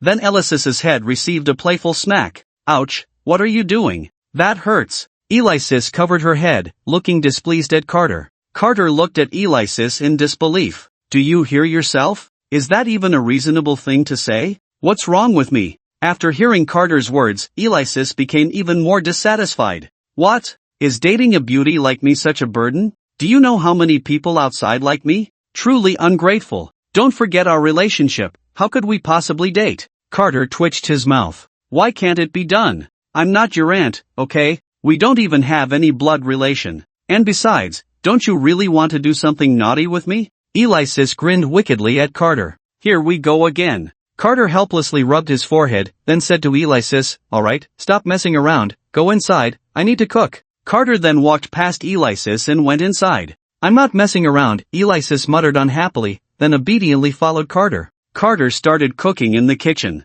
I'll help you. Seeing this, Alexis came over to assist. Just don't blow up the kitchen, Carter teased Alexis. Alexis immediately retorted, oh come on, that was just an accident last time. Soon, the man and woman worked together and quickly finished dinner. Alexis really enjoyed this feeling. Cooking with Carter gave her a sense of being a newlywed couple. Carter then brought the dishes to the table. Alexis's eyes lit up at the sight and she said to Carter, I want you to feed me. No way, you have hands too, Carter refused with a look of disdain. Oh come on, just one bite, hurry up, Alexis pouted at Carter, then opened her mouth wide. I really can't deal with you, Carter said with a look of disgust, then reluctantly picked up a piece of food and fed it to Alexis. Alexis didn't hold back and directly bit down on Carter's chopsticks. Looking at his chopsticks covered in Alexis's saliva, Carter felt disgusted. After dinner, Carter leisurely sat on the sofa while Alexis lay on his lap. Get up, my leg is numb, Carter said to Alexis. Reluctantly, Alexis sat up and then, with a mischievous smile, said to Carter, how about I help you massage your legs? Before Carter could agree, Alexis started right away. Oh, this feels pretty good. If only Alexis could always be this considerate, Carter closed his eyes to enjoy it. But soon, he felt something was off. Alexis was moving higher and higher, about to touch something she shouldn't. Carter quickly stopped her. Where are you pressing? Ha? I'm just massaging your legs. What's the problem? Alexis looked at Carter innocently. Carter was at a loss for words. Hey, little Carter, Alexis suddenly leaned closer to Carter. What are you doing? Carter said irritably. Does little Carter want to take a bath with me? I can scrub your back, Alexis looked at Carter with a flushed face. I don't want to, Carter said, speechless. Really not? My figure is great, are you sure you don't want to take a look? Alexis leaned close to Carter's ear, her warm breath brushing against his earlobe, speaking in an extremely seductive voice. Sorry, not interested, Carter replied expressionlessly, refusing without hesitation. TCH, what's that? You're really no fun, Alexis said, very dissatisfied, then suddenly pushed Carter down onto the bed. What are you doing? Carter exclaimed in panic, trying to break free, but Alexis was very strong, and Carter realized he couldn't escape her grasp at all. Hee, I haven't seen little Carter all day, my energy is completely depleted, I have to take this opportunity to replenish it. Wait, listen to me, calm down for a second, 10 minutes later. Alexis wiped the corner of her mouth with satisfaction, then walked into the room, leaving Carter on the sofa, dazed and covered in lipstick marks, questioning his life. Damn woman, I won't forget what you've done to me, Carter thought angrily. Back in the room, Carter lay back on the bed, sorting through his thoughts. Next, Carter remembered a small plot point where the number one protagonist of the book, the Princess of the Kingdom, was about to make her official appearance. Carter pondered while continuously flipping through the plot interface in front of him. This time, unlike previous side plots, it was truly a main storyline. After this plot, the stunningly beautiful heroine would officially enter her career's rising phase and also welcome the formal progression of the story. Carter carefully studied the detailed introduction of the upcoming plot on the interface. The Holy Star Academy is a school that cultivates excellent magicians for the kingdom, and these outstanding magicians will eventually become the kingdom's elite guardians, trained to prevent potential dangers as a specialized combat school. These future excellent magicians will inevitably experience real combat. To help new students quickly adapt to the combat environment, the traditional teaching method of the Holy Star Academy is to let new students witness battle scenes firsthand. The academy will organize new students to observe senior students hunting magical beasts outside the city. They will see the monsters outside the kingdom's capital with their own eyes and experience the feeling of real combat up close. The observation will take place a week later, after the new students have acquired a certain foundation in magic. Then came the most critical part of this plot. Carter looked at this segment with a very serious expression. Normally, for such a dangerous activity, especially for new students with no combat experience, the academy would send senior teachers to protect the students. But the problem lies in the fact that the mentor leading Carter's class and the mentor of the elite class are undercover agents of the demon race. The demon race intends to wage war against the kingdom, attempting to dominate the entire continent. Their first step in attacking the kingdom is to use this battle observation as an opportunity to go outside the kingdom, losing the chance for protection, and eliminate the new students from the noble and elite classes, giving the kingdom a warning. As for the elite class, there's no need to say much. Those who can enter the Holy Star Academy are already geniuses, and those who can enter the elite class are even more exceptional geniuses. Such individuals are destined to become the backbone of the kingdom in the future. If the demon race takes this opportunity to eliminate the elites of the Holy Star Academy, it would be a tremendous loss for the kingdom. As for Carter's class, it consists of the children of prominent figures in the kingdom. One could say that if anything were to happen to the children of the nobility, it would undoubtedly cause dissatisfaction among the nobles, leading to significant unrest and weakening the kingdom's power to a certain extent. This plot truly posed a life-threatening danger. Those from the demon race genuinely wanted to kill him. Carter then continued to watch the following plot. According to this plot panel, it seems that the demon race's assassination attempt has failed. As the plot normally develops, aside from the two senior teachers from the demon race infiltrating the school, assassins had also been arranged in advance in the magical beast forest outside the kingdom. The route's movements were provided by those two demon undercover agents. Two key figures would appear to save the day. The first key figure is the main character, the lost princess of the kingdom Avery Kirkpatrick. Even though Avery was discovered to have an astonishing magical talent since childhood, due to her special identity, she had to keep her abilities hidden. This time, she was also placed in an ordinary class, and it was only after the demon race's attack that her incredible talent was revealed. She was then exceptionally promoted to the elite class and was valued by the student council president, joining the student council of the Holy Star Academy, a very powerful organization. The second key figure is the student council president mentioned above. She is the daughter of the Campbell family, the countess's daughter, full name Amelia Campbell, currently the most capable student at the St. Starshine Academy, studying in the senior department. Her strength even surpasses that of the senior mentors at the St. Starshine Academy, and she is hailed as the most talented student in 100 years, second only to her aunt, Alexis DeVille. Her lifelong goal is to surpass her aunt and become the true number one. During the recent demon attack, she organized a counterattack among the students at the first opportunity, which to some extent disrupted the demon's plans and bought enough time for the kingdom's support to arrive. In this operation, Amelia discovered Avril's talent and invited her to join the student council, which subsequently led to Avril's background being revealed, making her one of the protagonists in this world. Oh, by the way, Carter also has a role in this plot. To destroy the student's psychological defenses, he was singled out by a demon assassin, who demanded that he kneel and beg for mercy, or else he would be killed. And in the plot, this was to highlight the cowardice of this minor villain, laying the groundwork for future developments. The original Carter easily compromised and then knelt to beg for mercy, which made him the laughingstock of the entire St. Starshine Academy and even the kingdom. Upon reading this, Carter's face was filled with worry. How could he change this plot? Was he really going to have to kneel and beg for mercy like the original? That would mean his life would truly be the same as the original. This absolutely could not happen. What should he do? Expose what would happen next before the Academy's observation? Not to mention whether anyone would believe him, which they definitely wouldn't. Moreover, the most crucial point was that he didn't even know who the two demon infiltrators were. The plot panel didn't introduce who they were either. He could only find out who his leading mentor was on the day of the observation. Since this method wouldn't work, What should he do? Should he take a leave of absence on the day of the observation? But such a large event was not like usual. Without a valid reason, it would be impossible to get leave. Pretend to be sick? He would definitely be found out. To prevent anyone from faking illness, the school had special personnel for inspections. If he was discovered, not only would he not escape, but he would also be punished before the observation. Carter frowned deeply. This matter troubled him greatly. Right, didn't he still have Alexis? As long as he had Alexis act as his bodyguard on the day of the observation, it would be fine. He was really too clever. Then Carter looked at the time. It was already very late. Oh no, how is it already so late? I need to sleep quickly, or I'll be late tomorrow. He then closed his eyes and lay down on the bed. But for some reason, the more he wanted to hurry and sleep, the less he could fall asleep. The next day, Carter, have you gotten up?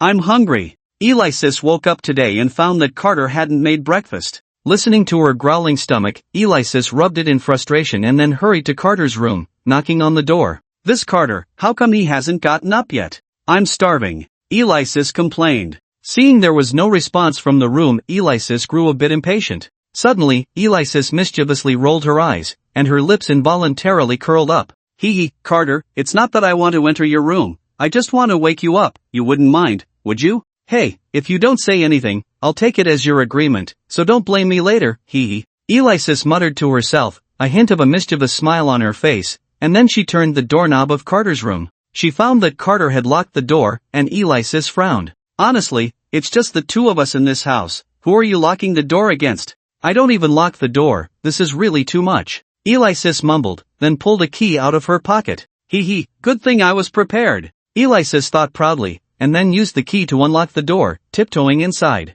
She soon saw Carter still fast asleep on the bed. Carter looked to be in a deep, sweet slumber, his mouth slightly open, a bit of drool at the corner, looking particularly relaxed and content. Watching Carter lying on the bed, completely defenseless, Alexis felt her face heat up a bit, and she slowly walked to the edge of the bed and sat down. Really? So cute. Alexis gazed at Carter's enchanting sleeping face. Then, feeling a bit conflicted inside, she ultimately gave in, a strange expression gradually appearing on her face, looking somewhat alluring. Hee, it's really hard to resist. Alexis reached out to touch Carter's face, then gently leaned down and softly kissed his lips. The taste is really nice. Alexis lost herself in the kiss, completely forgetting that she had come in to wake Carter up for breakfast. Why is it so wet? Feeling the moisture on his lips, Carter, still in a dream, turned his face and instinctively stuck out his tongue to lick his lips.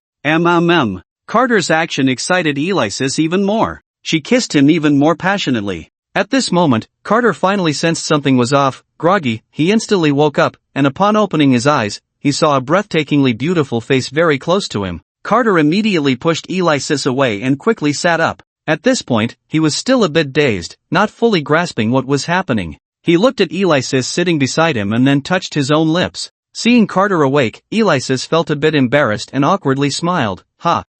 Good morning, Carter. Carter stared at Alexis in confusion, then his face suddenly turned bright red, and he shouted at her, how did you get in my room? Carter's loud voice made Alexis plug her ears with her fingers, looking quite playful. Once Carter stopped, Alexis sheepishly smiled. Well, I saw you hadn't gotten up, so I came in to wake you. Wake me? Then why did you kiss me? Carter questioned Alexis, his face flushed. After finally arriving in this world, he had lost his first kiss in such a muddled way? And it was with Alexis? Although they had no blood relation, this was really unfair. I couldn't help it, okay? Besides, it was clearly you who wouldn't get up. I kindly came to wake you. What's wrong with giving you a kiss? Alexis argued. Though she felt a bit guilty, she still defended herself boldly. Come on, if she admitted it, then who would she be? Damn woman. Carter glared at Alexis through gritted teeth. Carter, don't be so pessimistic. That was my first kiss. You know how many people outside want it? Alexis raised her little head, looking as if she had granted Carter a huge favor. As if anyone else isn't a first kiss. Carter muttered in dissatisfaction, but he didn't dare say more. After all, he still needed something from Alexis later. Hearing Carter say that, Alexis's eyes lit up. Although she had suspected it for a while, hearing Carter admit that she was his first kiss made her incredibly happy. This time I made a fortune on my own. Carter then looked at Alexis. How did you get into my room? Seeing Carter staring at her intently, Alexis felt a bit guilty. I just opened the door and walked in. Watching Alexis's guilty expression, Carter gritted his teeth, suppressing his anger as he said to her, I clearly locked the door yesterday. How did you get in? Carter's voice wasn't very loud, but it sounded forceful, as if every word was squeezed out from between his teeth.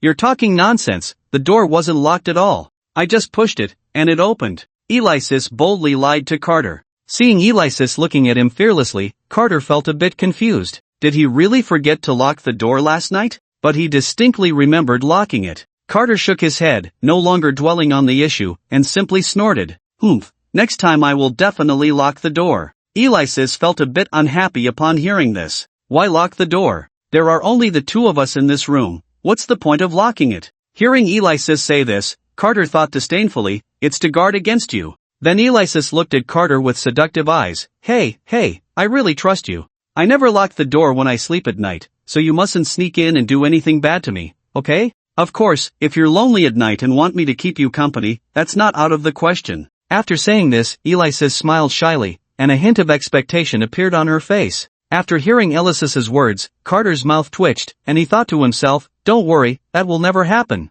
Seeing that Carter didn't respond, Alexis suddenly leaned forward, shaking Carter's arm, and said in a spoiled tone, Carter, hurry up and cook. I'm starving to death, can you bear to see me go hungry? Then Alexis looked at Carter with her beautiful big eyes, gazing at him pitifully, her eyes blinking. Carter couldn't stand Alexis pretending to be pitiful and quickly said to her, Alright, I'll go cook for you. Don't look at me like that.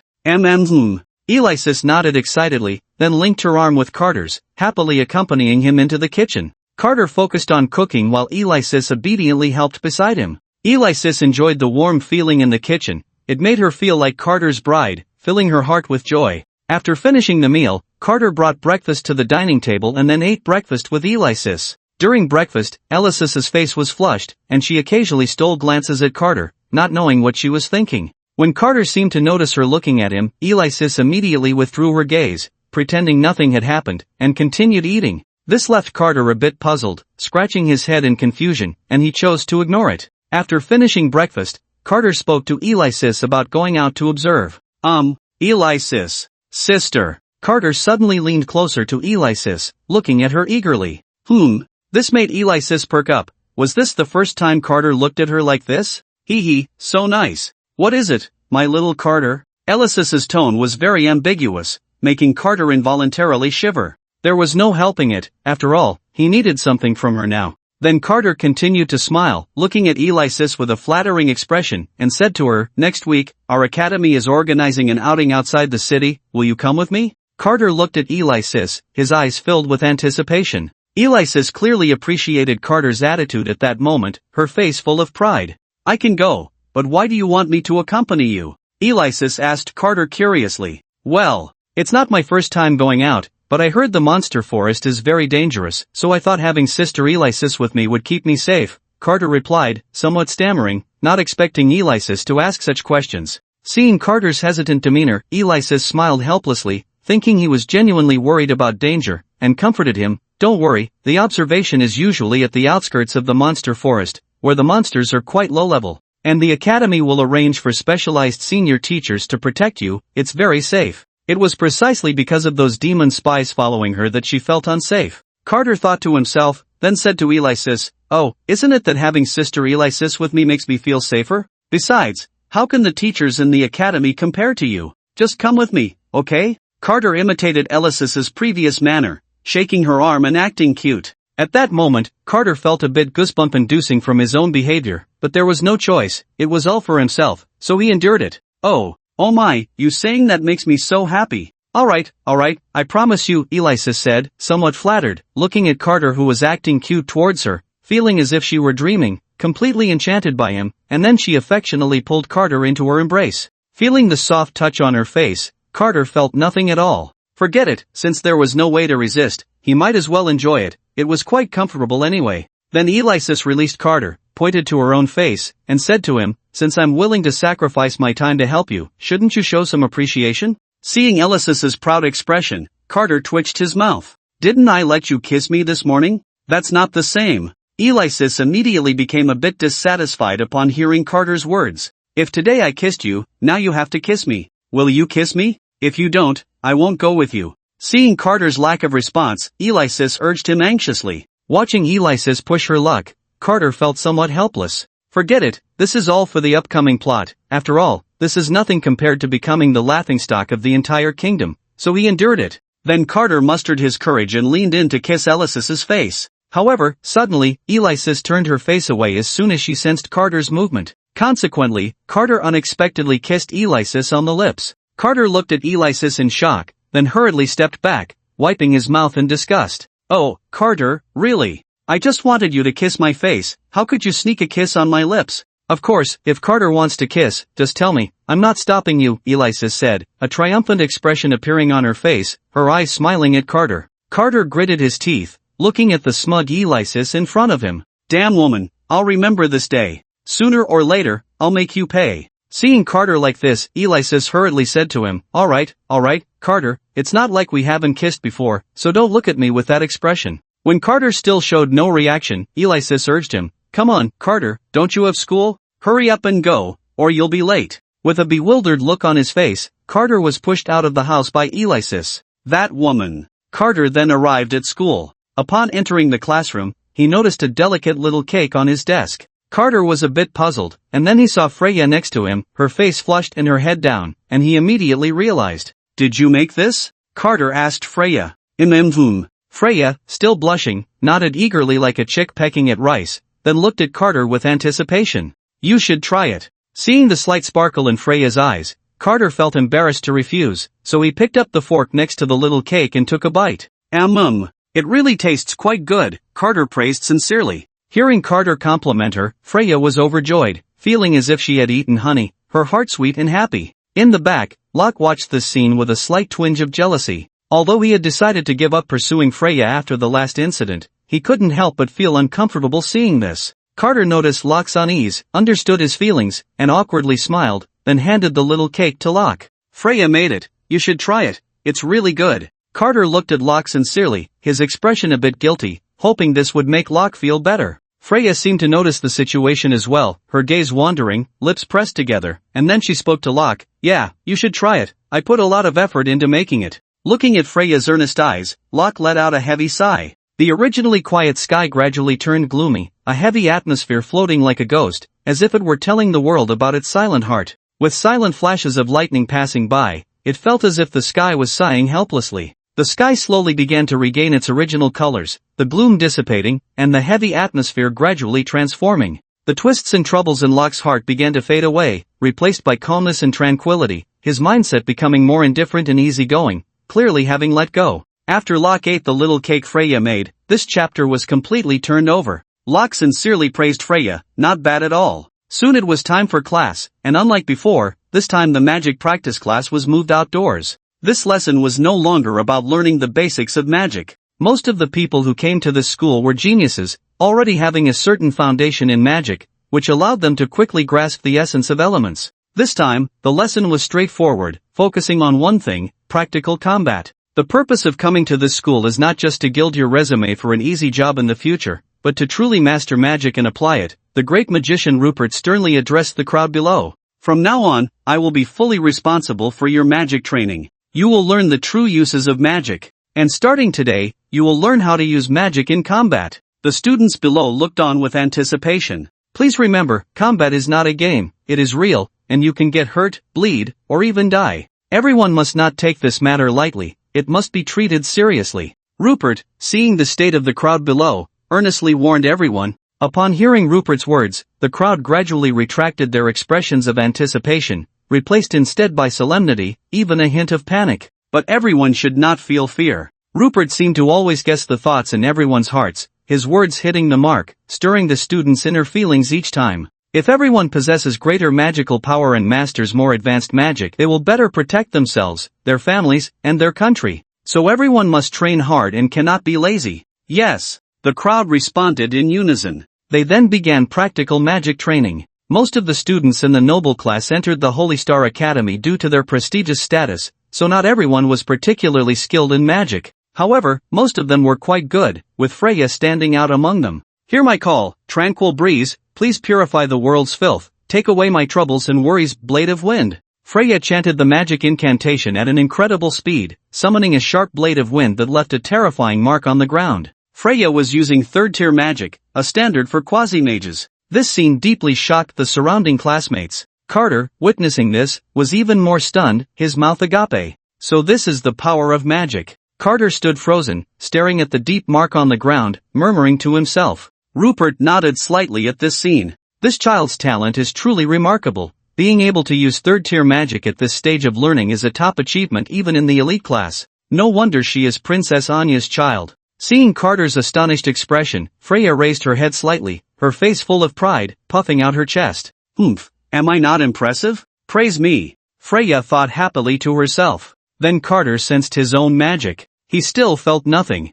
He thought his training method seemed different from others. The essence of magic is to effectively utilize the surrounding elements. In other words, the environment can affect the strength of magic. But Carter's training method was different. He felt as if he was absorbing the surrounding elements into his body to strengthen himself. As Carter continued to train, more and more spiritual energy entered his body, and he suddenly felt a refreshing sensation. He had broken through. Carter clearly felt that his body was different from before. He tried to move a bit, and the bones in his shoulders made a sound like popping beans. Then Carter moved his legs. He now felt incredibly powerful, and with a strong push, he leaped upward. He jumped at least 3 meters high, and his classmates were all very surprised at this scene. Did he just use magic? How did he jump so high? But I didn't hear him chant an incantation. One classmate exclaimed in astonishment. I heard that advanced mages can use magic freely in battle without needing to chant incantations. Could he have already reached that level? You're amazing, Carter.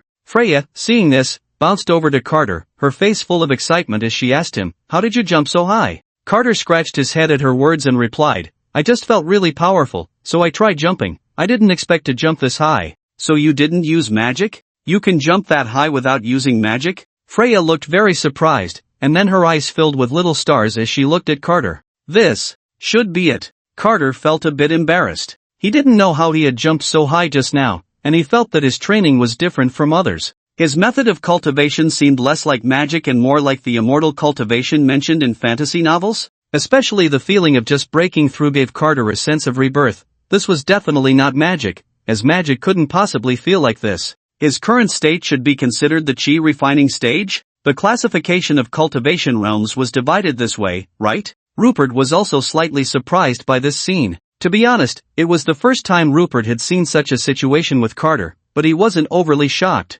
Many wizards could achieve what Carter had done, and some could even fly in the sky with magic. Carter then waved his fist, feeling particularly powerful, which made him very happy. It seemed he wasn't completely useless like in the novels. Time flew by, and everyone, immersed in their continuous efforts and improvements, had forgotten the passage of time. Suddenly looking back, the sun had quietly set. The golden afterglow painted the sky into a beautiful natural canvas, and the clouds kissed by the sunset seemed a bit shy, turning a rosy red, making this breathtaking scene even more intoxicating. The classmates, who had worked hard all day, wore smiles on their faces, and the sunset's light, like melted gold, sprinkled on everyone's faces, making them appear particularly spirited. Alright, everyone, today's training ends here, but make sure to reflect and summarize your experiences when you get back. Okay, you can all go now. With Rupert's command, the students in the training ground scattered in excitement, joyfully walking out of the school gate. Carter, see you tomorrow. Freya's smile was sweet as she waved at Carter from a distance.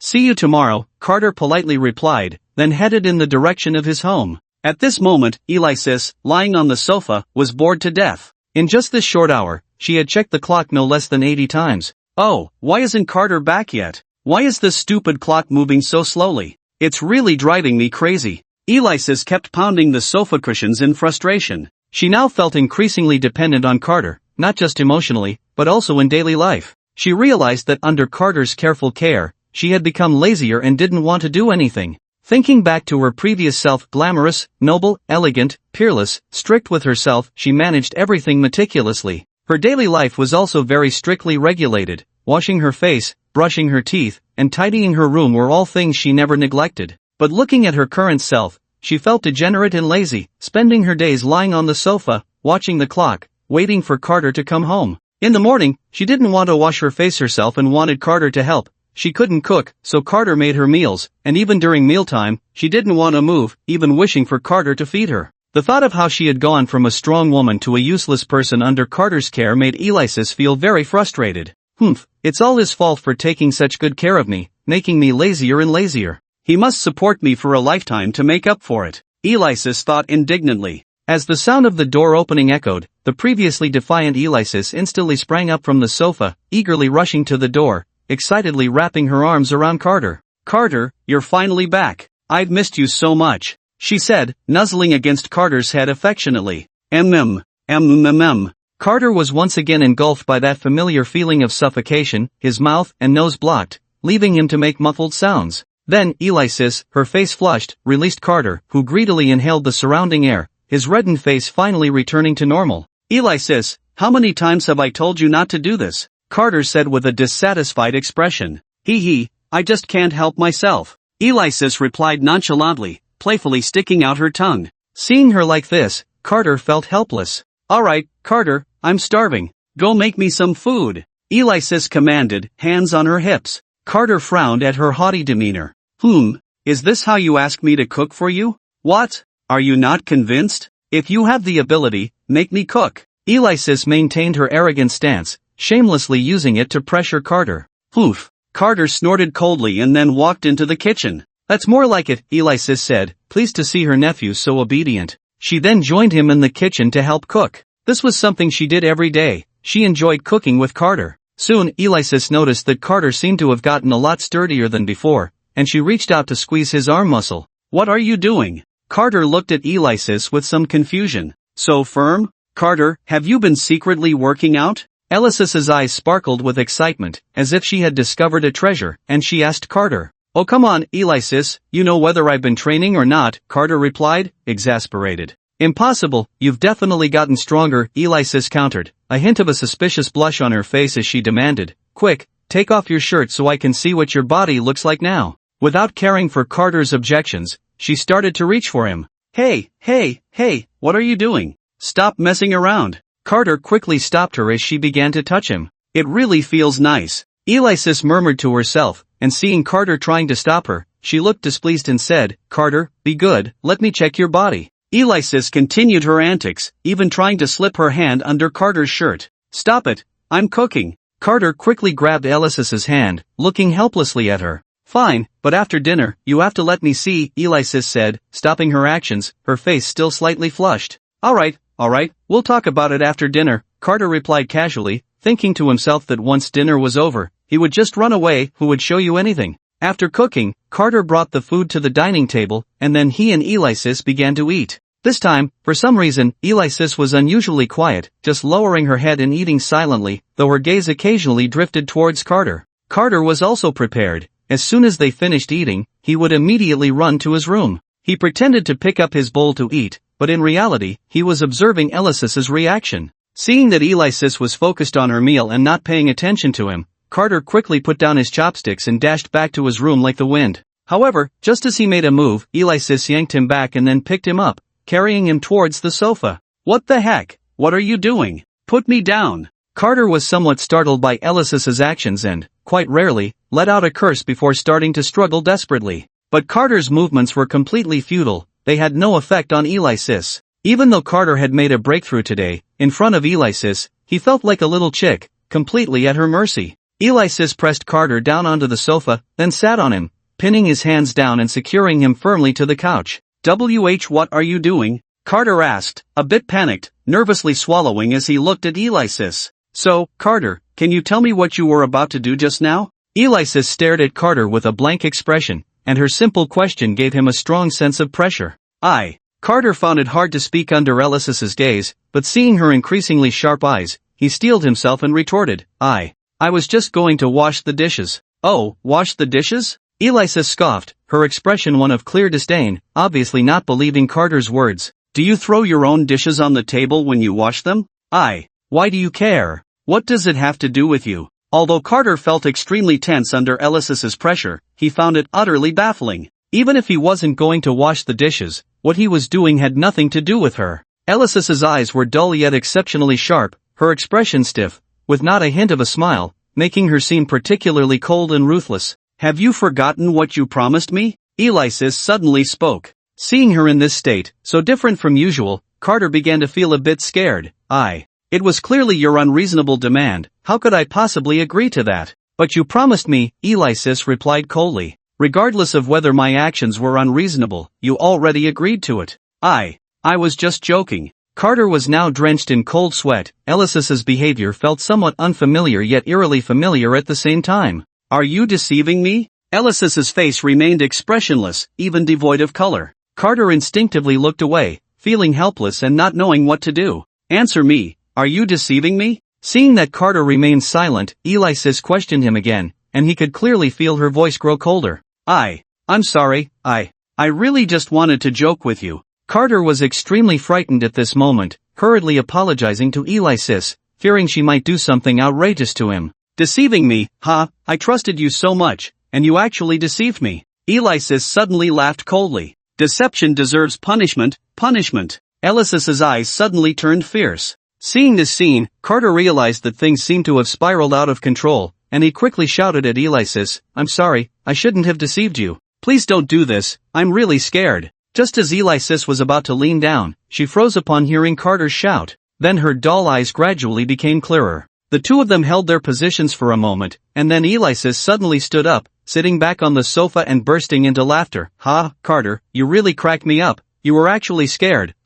Watching the laughing Alexis, Carter sat up in confusion. What do you mean? Carter asked Alexis. Now you know fear, right? I was just trying to scare you on purpose, Alexis said, lifting her head proudly. What? Carter let out a gasp upon hearing this. Alicia, how could you do this? You're going too far. Carter shouted angrily at Alicia. Isn't it because you tricked me first? You even deceived me. Consider this a lesson. Let's see if you dare to deceive me again, Alicia said, looking at Carter with a smug expression, as if she were completely justified. You clearly started the unreasonable fuss. Carter felt incredibly frustrated, having just lost all face. Are you going to hit me? Alicia teased, sticking her tongue out at Carter, then smirking mockingly. I don't know who was almost scared to tears just now. Oh, I'm sorry, don't do that. I'm scared. Alicia mimicked Carter's earlier words in an exaggeratedly cutesy tone. Watching Alicia mock her, Carter's face turned red with anger, but Alicia paid no mind, continuing to embellish. I really didn't expect Carter to be so timid. You're such a coward, scared of something like this. Hearing Alicia say this, Carter shot her a glare, her face frighteningly red, then snorted coldly and ran back to her room. As soon as she returned to her room, Carter let out a sigh of relief.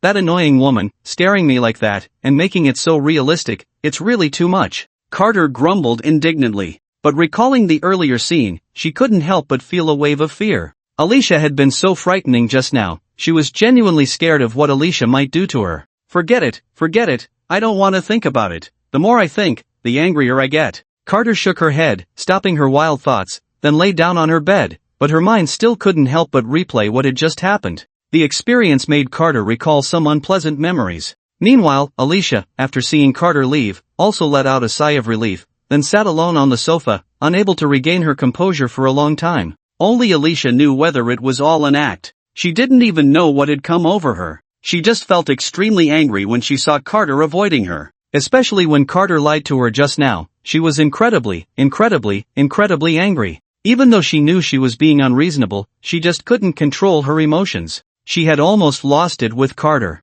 Fortunately, after seeing the frightened look on Carter's face, she managed to snap back to reality, stop the damage, and successfully tricked Carter into moving on. If she hadn't handled the situation well, their relationship with Carter would likely have been in trouble. Thinking of this, Alicia's expression remained very dazed. What was wrong with her? The next day, after finishing breakfast, Carter was getting ready to go to school. Carter, why are you going to school again? Why don't you take a day off and stay home with me? Seeing Carter about to leave, Alicia hurriedly grabbed Carter's hand and pouted. The mysterious ellipsis above represented Carter's feelings at that moment. Alicia, stop messing around. Carter felt she had said this too many times, but aside from that, she didn't know what else to say. Alicia, stop messing around, Carter said helplessly again. I'm a student. How can I skip school? That's not right. Hearing this, Alicia reluctantly let go of her hand. I know it's not right, but I just don't want you to go. After hearing Alicia's words, Carter's mouth twitched involuntarily.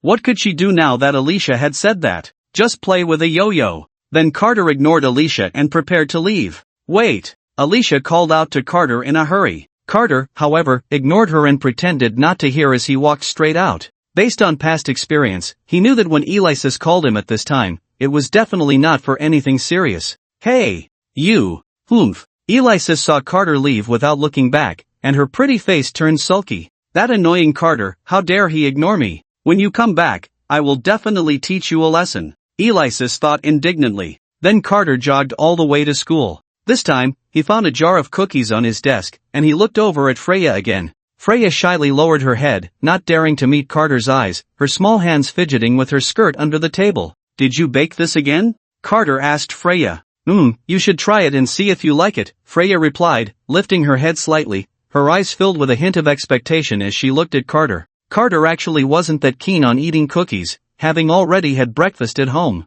But he couldn't resist Freya's enthusiasm, so he picked up a cookie and took a bite. It's quite good, Carter praised, and he had to admit that Freya's baking skills were really impressive. If you like it, I can make them for you every day, Freya said, gathering her courage after hearing Carter's compliment. Every day? Freya's sudden statement caught Carter off guard, and he didn't know what to say. Maybe let's not do that. Wouldn't it be too much trouble for you? Carter politely declined, feeling it would be inappropriate to accept such a generous offer from Freya. It won't be, Freya said, sensing Carter's hesitation and quickly explaining. It's really not a bother, baking is my hobby. If someone enjoys what I make, I would be very happy. Seemingly afraid that Carter would refuse again, Freya quickly added, as my good deskmate, can't you just help me by tasting it? Freya looked at Carter with a pitiful expression, her big eyes blinking at him. Okay, fine. Carter couldn't bear to refuse Freya in that moment, so he agreed. Besides, what you make is quite tasty. Thank you. Hearing Carter's praise, Freya felt shy, her face turning a rosy red as she lowered her head and softly mumbled, if you like it, I can make it for you for a lifetime. Since Freya's voice was so soft, Carter didn't catch it clearly and asked, what did you say? Nothing. Upon hearing Carter's question, Freya became a bit nervous and hurriedly denied it. Oh, I see. Carter noticed Freya's flustered demeanor and felt a bit puzzled but didn't think much of it. Once she had successfully diverted Carter's attention, Freya sighed in relief, secretly glad that Carter hadn't heard her, but at the same time, she felt a bit regretful. If only he could agree to it. Freya thought dreamily. Then it was time for class, and the teacher walked up to the podium. Alright, everyone, please quiet down. I have an announcement to make. Carter had been waiting for class to start, feeling somewhat relaxed, but upon hearing the teacher's words, he suddenly became a bit tense. Is it starting? I believe everyone has heard some rumors. Our school will hold its very first trial next week, the teacher said seriously, looking at the students below. Upon hearing this, the students began to murmur among themselves. Have you heard what kind of trial it is? I haven't heard, I don't know. I heard it seems like we have to go to the monster forest. Is that true? Will it be dangerous? I don't know. At that moment, the teacher suddenly tapped the podium. Everyone, please be quiet. I know this is everyone's first trial, and it's natural to feel a bit nervous. But I just want to tell you that this trial is the first, but it is also the simplest one.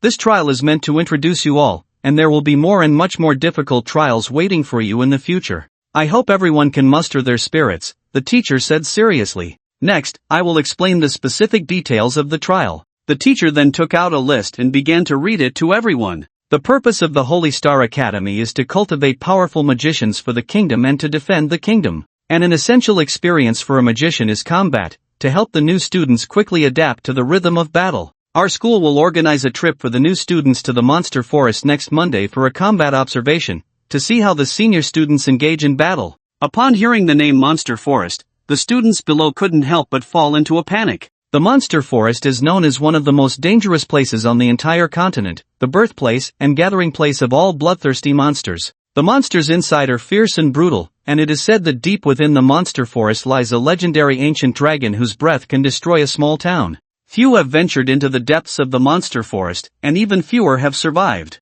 Due to the rarity of explorers, the Monster Forest is also regarded as the most mysterious place on the continent. Alright, everyone quiet down. Seeing the crowd starting to panic, the teacher spoke up to signal everyone to calm down, then comforted the students. You don't need to feel any psychological burden. Considering that you are all new students, this trial will only take place on the outskirts of the Monster Forest, where only some lower-level monsters exist. Moreover, this observation will be accompanied by specialized senior magic teachers to ensure your safety, so you don't need to feel afraid. Hearing the teacher say this, the students below finally breathed a sigh of relief, but some still felt a bit nervous. Among them, Carter's face looked particularly grim. To be honest, he was very worried about his future fate. Beside him, Freya noticed Carter's unusual expression and asked with concern, "What's wrong? You look pale, are you feeling unwell?" Carter was currently contemplating the upcoming events and didn't think much about what Freya said, simply replying dismissively, "It's nothing." Seeing this, Freya bit her lip,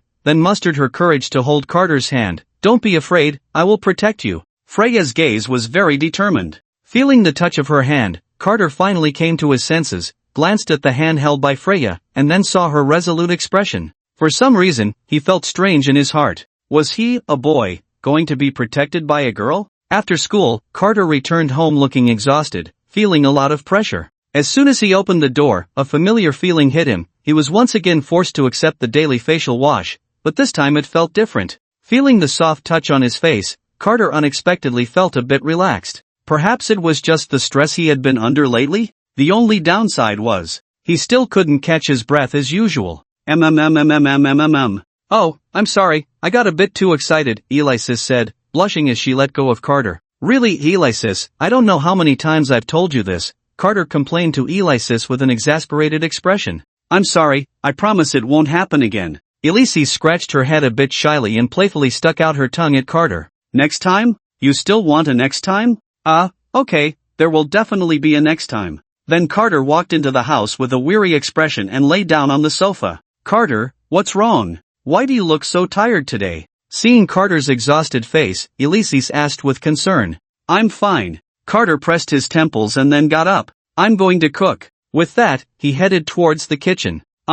Alexis felt a bit nervous seeing Carter go to the kitchen. "Actually, if you're really tired, you don't have to cook today. I'm not that hungry." Carter smiled helplessly at Alexis and said, "You're not hungry, but I am." Alexis was taken aback. "Right. Carter just got home, he hasn't eaten yet." Noticing Alexis' dazed expression, Carter couldn't help but tease her. "What? I've taken care of you for so long, you don't really think of me as your servant, do you?" How could that be?"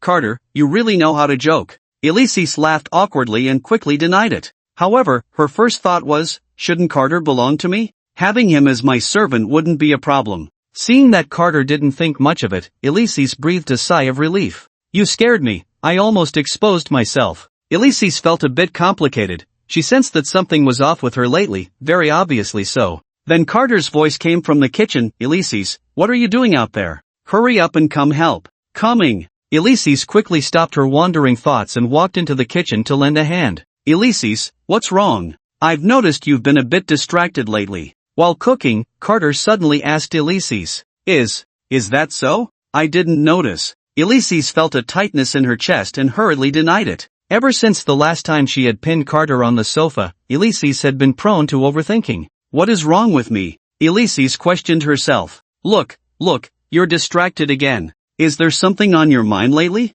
Carter glanced at Alexis and then turned back to cooking while asking her. After hearing Carter's words, Alexis snapped back to reality. "No, not really, maybe I'm just a bit tired lately." Alexis rubbed her face and said to Carter, "Then you need to take care of yourself, Alexis. Don't get into any strange things again." While cooking, Carter said to Alexis, referring to the odd things she often did in her room. In fact, Alexis was secretly reading the 36 Strategies for Seducing Men, but she didn't want Carter to find out, so she often hid in her room alone. Okay, I'll be careful." Alexis felt a bit flustered, realizing that Carter seemed to have misunderstood something, but she didn't think much of it. As long as she could fool her big nephew, that was enough. After dinner, Alexis returned to her room, lay on her bed, and stared wide-eyed at the ceiling, unable to regain her thoughts for a long time. She was contemplating her recent changes and the reasons behind them. The next morning, the morning sun was soft and warm, evenly spreading over the estate's lawn, with flowers competing in beauty and fragrance, filling the entire morning with vibrant energy. Alexis slowly opened her eyes, lazily sat up from bed, and stretched comfortably. Then Alexis walked to the window, pulled back the curtains, and sunlight poured over her, making her radiate an infinite charm of youth. She opened the window and took a deep breath of fresh air, feeling refreshed. She had slept soundly the night before. She realized that her anxiety stemmed from the fear that Carter might leave her one day. If Carter were to run away, she could just catch him and lock him up, so why be so tangled up in her thoughts? After all, Carter belonged to her. Even if she imprisoned him to keep him by her side for a lifetime, what difference would it make? Carter, is this what you call figuring things out? She pushed open the door and found Carter already in the kitchen, starting to cook. Alexis excitedly approached him. Good morning, Carter. Here's your good morning kiss. Then Alexis boldly planted a big kiss on Carter's cheek. Ah, okay, good morning, Carter replied dismissively while wiping his face in disgust. Seriously, he had just washed his face, and now it was covered in saliva.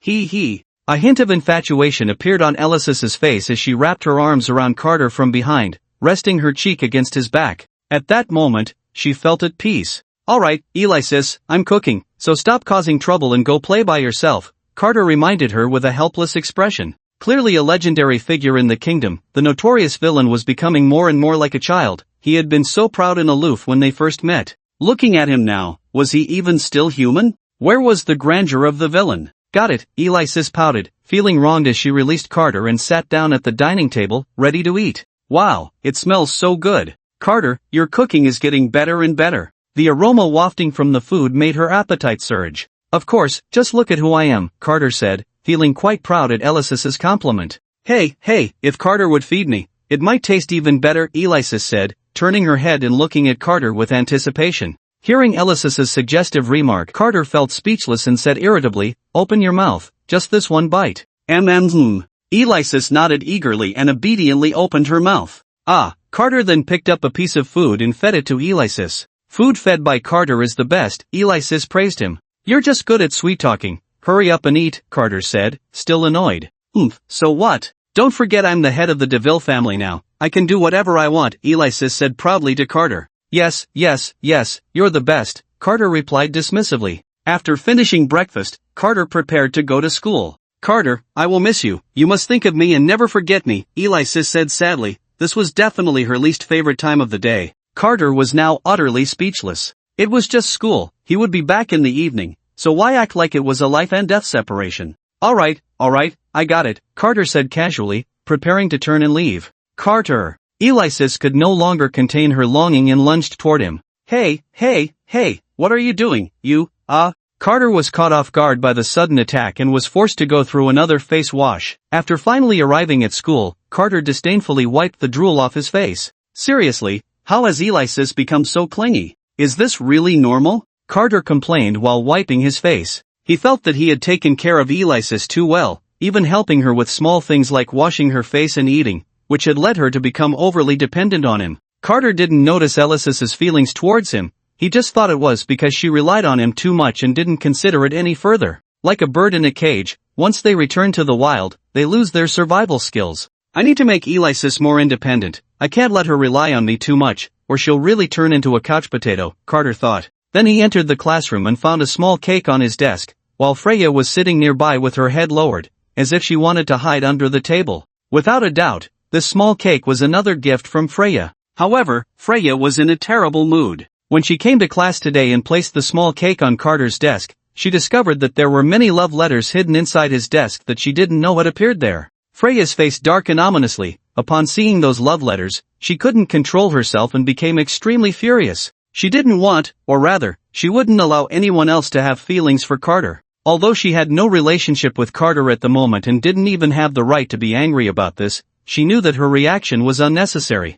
But she just couldn't help it. She liked Carter, he had taught her so much, and the time spent with him made her very happy, even if they did nothing but sit together. The thought of Carter laughing and talking with other girls, holding hands, kissing, and even, made Freya clench her fists tightly, biting her lips so hard that she felt her nails digging into her flesh. All the love letters in Carter's desk were torn to shreds by Freya and thrown into the trash can, where no one would notice. Wow, today's small cake looks really delicious, Carter said to Freya, looking at the cake on the desk. Hearing Carter's voice, Freya lifted her head and forced a smile, saying, yeah, go ahead and try it. Seeing Freya's forced smile, her lips pale and somewhat frightening, Carter asked with concern, are you okay? You look unwell. I'm fine, Freya started to reply, but Carter noticed her nails digging into her hand. What are you doing? Doesn't it hurt? Carter quickly took Freya's hand, forcing her to release her grip. Looking at the wounds on Freya's hand, Carter's mouth twitched involuntarily. What's wrong with you? I'm fine, Freya said, feeling warm inside at Carter's concern for her. He cares about me, he's really so nice. I absolutely can't let anyone take him away. Freya? Seeing her zoning out again, Carter waved his hand in front of her. What's wrong with you today? He asked. Nothing. I was just thinking, Freya replied, lowering her head. Thinking shouldn't lead to hurting yourself, Carter responded helplessly. I'm sorry, I didn't notice, Freya hurriedly apologized upon hearing this. Carter was somewhat speechless. Why is she apologizing to me? It's so strange. Seeing this, Carter didn't want to ask more questions. After all, it was someone else's private matter. He quickly changed the subject, saying, this little cake tastes great. Is it chocolate flavor? It seems like there are other flavors mixed in. Did you add something extra? I also added cocoa jam. How is it? Tasty? Freya looked at Carter with an expectant expression. Cocoa fruit, something similar to strawberries. The taste is really good. Freya, you truly have a talent for cooking. Carter praised Freya sincerely while tasting the cake. It was really delicious. Even though he had already had breakfast that morning, he couldn't stop himself. After the first bite, he couldn't help but want a second. If it's good, eat more, Freya said, feeling a bit shy as she lowered her head, her heart feeling sweet like honey. If you like this flavor, I'll make it for you again tomorrow, Freya said, her cheeks flushed as she spoke to Carter. Then, thank you, Carter replied, feeling a bit embarrassed. After all, he was eating her food every day, which felt a bit troublesome. No, as long as you like it, I'm not troubled at all, Freya quickly waved her hand in response. Hey, Carter DeVille, you guy, have you seen what I wrote to you? Why haven't you responded to me after such a long time? Suddenly, a spoiled voice came from nearby, and Carter looked in the direction of the sound. He saw a girl standing in front of him, questioning him. The girl was dressed very elaborately, in a luxurious black pleated princess dress, with a large black bow tied around her waist, exuding a mature aura. She was very beautiful, and her voice was quite pleasant, but for some reason, it had a somewhat overbearing tone. I'm talking to you, Carter DeVille, did you hear me? Seeing that Carter was ignoring her, the girl asked again, her voice filled with irritation. What are you talking about? Carter replied, feeling a bit confused. He didn't seem to know her. Meanwhile, Freya bit her lip again, her lips turning a bit pale, but she still wouldn't speak. Is this woman one of the ones who wrote love letters to Carter? Freya stared intently at the woman in front of her. Don't play dumb with me, Carter, you definitely saw it. The girl continued to press Carter. Sorry, do I know you? Carter felt utterly baffled. Who was this person? Suddenly acting like this. What? We've been classmates for so long, and you don't even know who I am? The woman sounded a bit angry.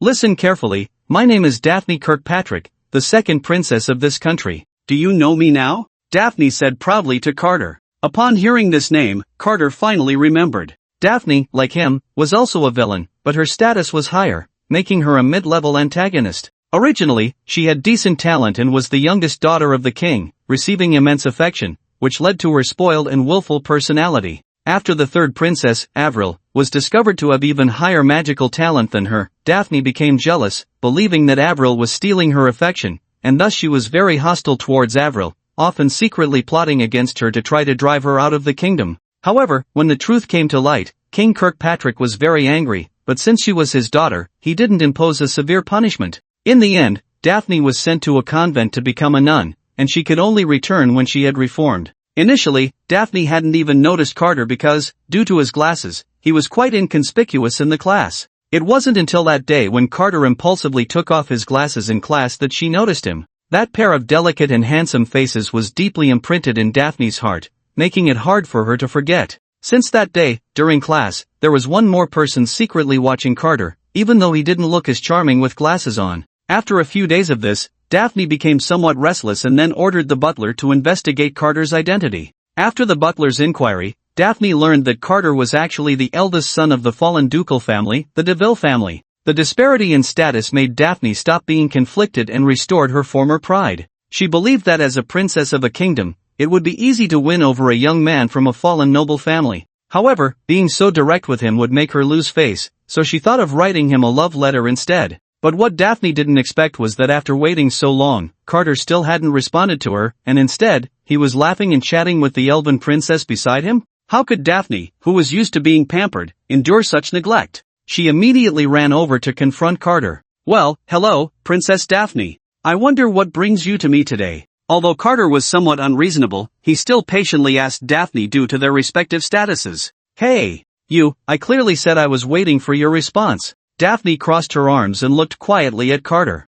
Sorry, I really don't understand what you're saying. Did you mistake me for someone else? Carter was very confused at this moment. Impossible. How could I mistake you? Carter DeVille. It's clearly you. How could I be wrong? Then you. Carter became even more puzzled upon hearing this. It's just. Seeing that Carter didn't seem to be pretending and genuinely didn't understand the situation, Daphne paused for a moment, then blushed and said, "It's a love letter, can't you see?" Carter was stunned in place upon hearing this. A love letter? What love letter? How could you not know? I clearly left it on your desk. Don't play dumb. Daphne became a bit anxious seeing Carter's confused expression. I'm sorry, Princess Daphne, I really don't know what you're talking about. Carter didn't want to get too entangled with this woman. He was already a minor villain, and now he was getting involved with a mid-level villain. It was simply piling on trouble. He still wanted to live to see old age. Live until he died. You don't know? Well, let me tell you now. Daphne took a deep breath and then said to Carter, "Listen carefully, Carter DeVille, I like you. Is that clear?" Daphne looked at Carter with a serious expression. Carter was a bit dazed. Was he being confessed to? Meanwhile, Freya beside him was very nervous, fearing that Carter would agree to her. I'm sorry, Princess Daphne, I can't accept your request. After thinking for a moment, Carter still refused Daphne, feeling that if he didn't clarify things now, it would lead to trouble later. What did you say? Daphne found it hard to believe after hearing Carter's words. Was she being rejected? And Freya, upon hearing Carter's response, finally breathed a sigh of relief. Thank goodness, Carter didn't agree to her. Do you know what you're saying? I am the princess of this kingdom. Daphne still couldn't accept the fact that Carter had rejected her, which made her feel very embarrassed. Carter felt speechless upon hearing this. What does being a princess have to do with me? You. Seeing Carter's indifferent expression, Daphne became furious and said to him, You're just the eldest son of a fallen duke's family. For a princess like me to take notice of you is your honor. How could you reject me? Truly ungrateful. The 6 mysterious dots above represented Carter's mood at that moment. Family, who understands? Today, I met a girl who was really beneath me. Before Carter could respond, Freya couldn't sit still any longer and jumped in to answer. Carter already said he doesn't like you, can't you hear? That's really interesting. What does it have to do with you? Daphne found it somewhat amusing. You're a princess of the Elf Kingdom. Why do you care about my private matters with Carter? Your private matters with Carter? Freya was so furious she felt like her lungs would explode. What private matters do you have with Carter? You were just rejected. How dare you say such things? Hearing Freya's words, Daphne felt humiliated. What a joke. If we're talking about being rejected, weren't you the one who was rejected first? Does a loser really think they can meddle in a princess's affairs? Daphne retorted mercilessly at Freya. Those words deeply pierced Freya's heart. What did you say? If you have the guts, say it again. Freya clenched her fists, glaring fiercely at Daphne. What can you do if I say it again? Loser. Daphne continued to mock. You despicable person, today I will teach you a good lesson. Freya rolled up her sleeves and was about to step forward. You think I'm afraid of you? Bring it on, you elf. Daphne also refused to back down. Seeing this, Carter hurriedly blocked Freya. Carter, let me go. Today I must teach this ignorant woman a lesson. Freya struggled while speaking to Carter. Calm down, Freya, don't be impulsive, Carter advised her. After hearing Carter's words, Freya slowly calmed down, then snorted and stopped advancing. Carter then turned to Daphne and said, I'm sorry, I really can't agree to that, please understand. You. Fine. Carter, I'll remember this. Daphne, unable to save face after being rejected twice, left with a huff after throwing down a harsh remark, sulking back to her seat. Who's afraid of you? Freya muttered under her breath. Alright, Freya, stop talking, Carter said to her. Oh. Hearing Carter's words, Freya returned to her seat looking aggrieved. Carter was feeling very troubled. Alexis, this villainess, was already troublesome enough. Now he had also provoked one of the main characters, the elf princess, and even the princess of the kingdom was getting involved. What was going on? Time flew by, and before they knew it, it was the morning of the day the academy organized the observation. Are you all ready? Carter asked Alexis. Oh, come on, it's just an observation, what's there to prepare? Alexis said nonchalantly. I told you, today might be very dangerous, Carter reminded her urgently, seeing how little she was taking the day seriously. Oh please, it's just the outskirts of the monster forest, I'm invincible, Alexis replied, regaining her usual arrogance, sounding quite impatient with Carter. Seeing Alexis like this, Carter had nothing more to say. He just hoped everything would go smoothly today. Let's go, Carter called to Alexis. Hee, I can accompany Carter to school today. A slight blush appeared on Alexis's face, instantly turning back into her lovesick demeanor. Alright, it seemed the High Cold Goddess experience card had expired. Upon arriving at school, Freya immediately spotted Carter and enthusiastically greeted him. Carter, you're here. Then, excitedly, she ran over, only to find that Carter was accompanied by a cool, aloof woman. Freya's expression instantly froze. Carter, who is she? Meanwhile, Alexis looked at the pure and beautiful girl before her with a face full of hostility, disdainfully sizing her up. Oh, this is I guess you could say Aunt, Alexis. She's here with me today, Carter introduced to Freya. Although Alexis wasn't technically his aunt, it was the most reasonable explanation he could come up with at the moment. He then introduced Freya to Alexis. Alexis, this is my deskmate Freya, the princess of the Elven Kingdom. Upon hearing this, Freya let out a sigh of relief. So she's an aunt, that's good, I was scared to death. But Alexis furrowed her brows. A woman's intuition told her that this beautiful girl was suspicious. She definitely had feelings for Carter. Hey, Carter. Hearing his aunt call him, Carter turned around. What's up? You didn't let any other girls see you without your glasses, did you? No, not at all. Why do you ask? Carter felt a bit nervous. Why was Alexis asking this out of the blue? He quickly lied to Alexis. That's good. Just make sure to wear your glasses properly, don't let the other girls see you. Alexis then adjusted Carter's glasses. He was so handsome, she had to keep an eye on him and not let other girls get any ideas. I know, Carter replied to Alexis. Hello, Alexis aunt. Hearing someone call her, Alexis turned around in confusion. She then saw Locke greeting her beside her. Oh, hello, I remember you, you're from the Hoderwa family, Alexis replied casually. Yes, I didn't expect you to remember me, aunt, Locke responded happily to Alexis. Ah, yes, Alexis answered very perfunctorily. She had no patience for people she wasn't interested in. Alright, everyone quiet down, students from class 12, gather here, a deep voice suddenly rang out in everyone's ears. Following the voice, they arrived at the gathering point for class 12. Hey, Teacher Rupert, long time no see, Alexis stepped forward to greet him. It's Lady Alexis. What brings you to school today? Rupert was a bit surprised to see Alexis and immediately asked her. Well, I came to accompany this little guy, he's too clingy, so I had to come along to check it out. Alexis shrugged helplessly, pointing at Carter beside her. Carter felt speechless upon hearing Alexis say this and shot her a glare, but Alexis didn't care. I see. That really doesn't fit your style, my lady, Rupert remarked, surprised that Alexis would accompany a child to such an event. Not at all, Teacher Rupert, you're joking, Alexis replied. After exchanging a few pleasantries with Rupert, Alexis moved to Carter's side. Alexis, do you know Teacher Rupert? Carter asked curiously. Ah, yes, he used to be my teacher, he was the teacher for the elite class. A pretty impressive old man, but I've surpassed his magical power now, Alexis said with a dismissive look. Carter was a bit surprised at Alexis's attitude. Truly, she was the ultimate villain, not putting anyone in her eyes, not even her own teacher. But had Alexis really surpassed Teacher Rupert now? It really is surprising. One can only say that the villain is indeed unfathomable. For this observation activity, I won't be joining you all. Next, Teacher Jean will lead everyone and ensure your safety. Please welcome him with applause. Carter's heart tightened upon hearing this. Here it comes. As Rupert's voice fell, warm applause erupted from the audience, and then a middle-aged man with an unremarkable appearance stepped onto the stage. Let me introduce myself. My name is Jean Franklin, a senior teacher at the academy. I will be leading you in this observation. Looking at the unremarkable man on stage, who nonetheless exuded a chilling aura, Carter frowned. It must be him, the undercover agent of the Demon Clan.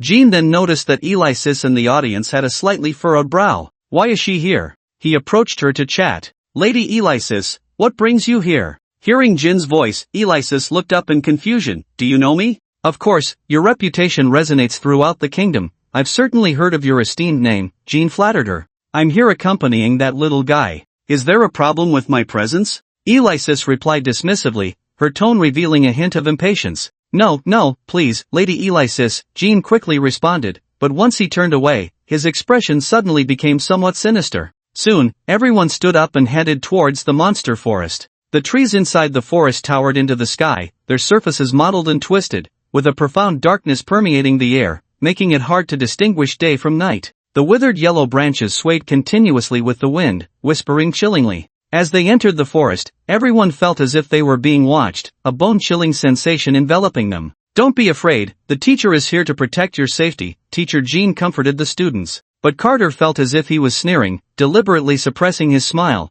which perfectly matched the terrifying atmosphere of the monster forest, creating an eerie synergy. Soon, under Teacher Jin's guidance, they arrived at a cleared training ground. Meanwhile, many other students from different classes were arriving one after another. In the center of the training ground stood a group of young faces that looked both sacred and majestic, each dressed in splendid attire. Some held long swords, others long spears, some wielded magic staffs, while others carried shields. Each of them performed their duties, forming a neat and solemn formation. Their steps were synchronized, exuding a grand momentum. Their gazes were resolute, each figure standing tall, the ranks strict, showcasing a solemn yet elegant order, giving the impression that no force could shake this troop. Leading the formation was a young girl. Her attire was simple yet clean and elegant. The girl was extremely beautiful, with flawless white skin and a resolute face, her deep-set eyes like a calm ancient well, radiating a fearless aura. She had a high nose bridge, bright eyes, and a hint of heroism in her expression. This leading girl was one of the protagonists, the president of the student council at the Holy Star Academy, hailed as the super genius second only to Alexis in a century, Amelia Campbell. Suddenly, the monster forest echoed with mournful cries, and terrifying monsters with gaping maws filled with fangs appeared before everyone.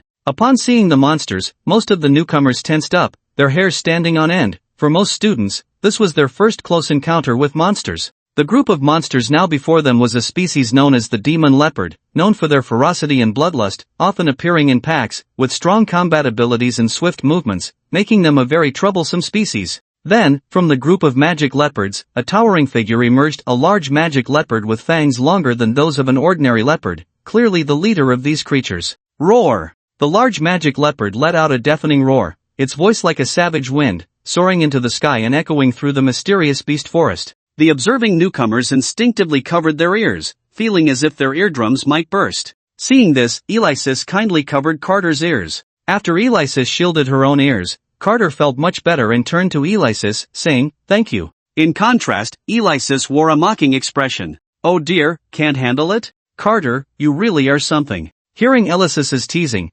Carter felt no inner turmoil and even wanted to laugh a little. He. The scene shifted back to the training ground. With a command from the large magic leopard, a horde of beasts surged down upon the crowd like a raging flood. The members of the Starlight Academy stood ready, showing no signs of slackening. Facing the ferocious magical beasts, each student stood their ground, bravely fighting alongside the beasts. Amelia's performance was particularly outstanding, wielding her longsword engulfed in flames, dispatching one beast after another with clean, decisive strikes. The newcomers watched in fear, the breath of death looming over them. Carter was also startled by the scene, his heart racing, fearing that a careless moment might lead to a student being torn apart by the beasts. Noticing Carter's fearful expression, Alexis took his hand. "What's wrong? Scared? How about a kiss, and I'll protect you, okay?" Alexis raised an eyebrow at Carter. Seeing this, Carter's mouth twitched involuntarily, but after Alexis's playful gesture, his tension eased considerably. Freya noticed the situation and felt a pang of jealousy watching Alexis hold Carter's hand.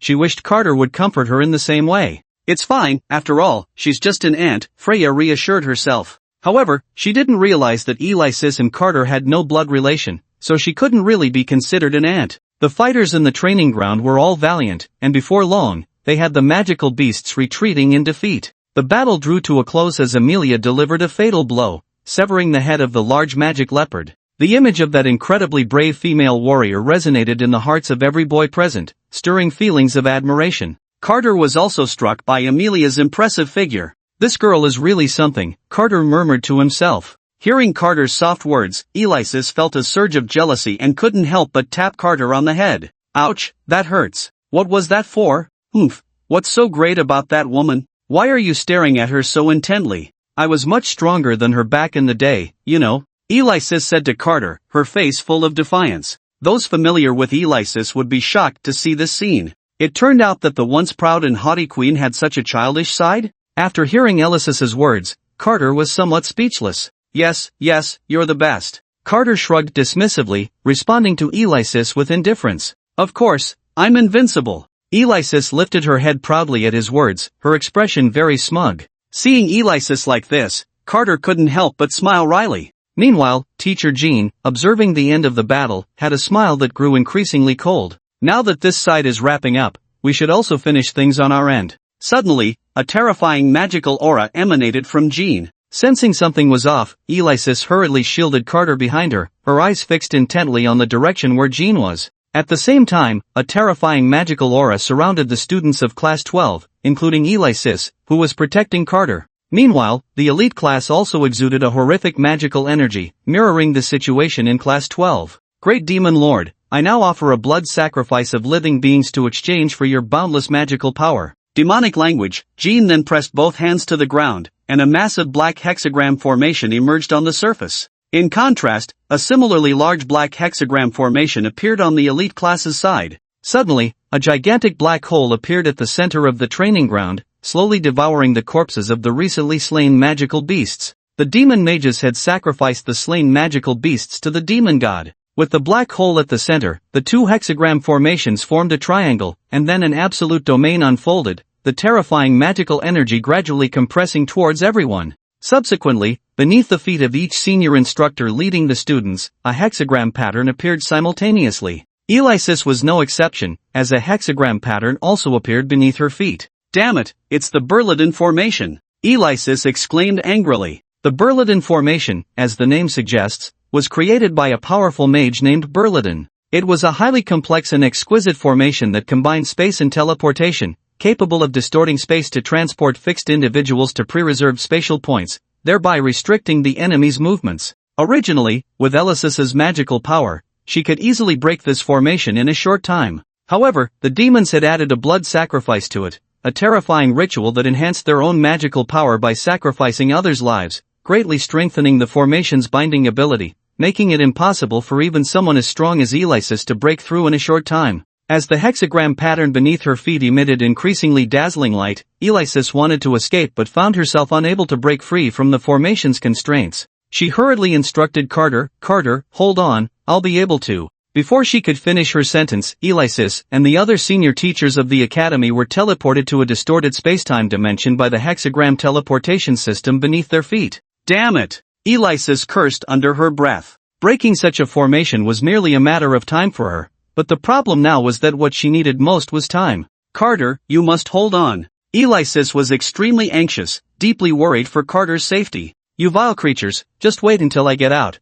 I'll show you how to deal with you. Alexis's expression turned cold, and then she focused, holy fire of the sun. May every inch of darkness in the world be illuminated by sunlight. Sacred fire sun flame. The sacred fire sun flame, one of Alexis's signature moves, concentrated the power of the sun to maximize the temperature of the fire element, thus unleashing greater strength. As Alexis finished her incantation, a ball of light began to coalesce in the space above, symbolizing the sun. The ball of light became more defined, and the radiance it emitted grew increasingly blinding. Amidst the gasps of the crowd, the previously pitch-black space was suddenly illuminated as if it were daytime, forcing the mysterious dark space to reveal its true form. It was a void. After the dazzling light faded, a dark crack could be clearly seen at the junction of the space. Damn it, is it still not working? Alexis cursed again. The teachers who had been teleported with her were astonished by Alexis's immense power. Hey, you bunch of useless fools, what are you just standing there staring for? Hurry up and help.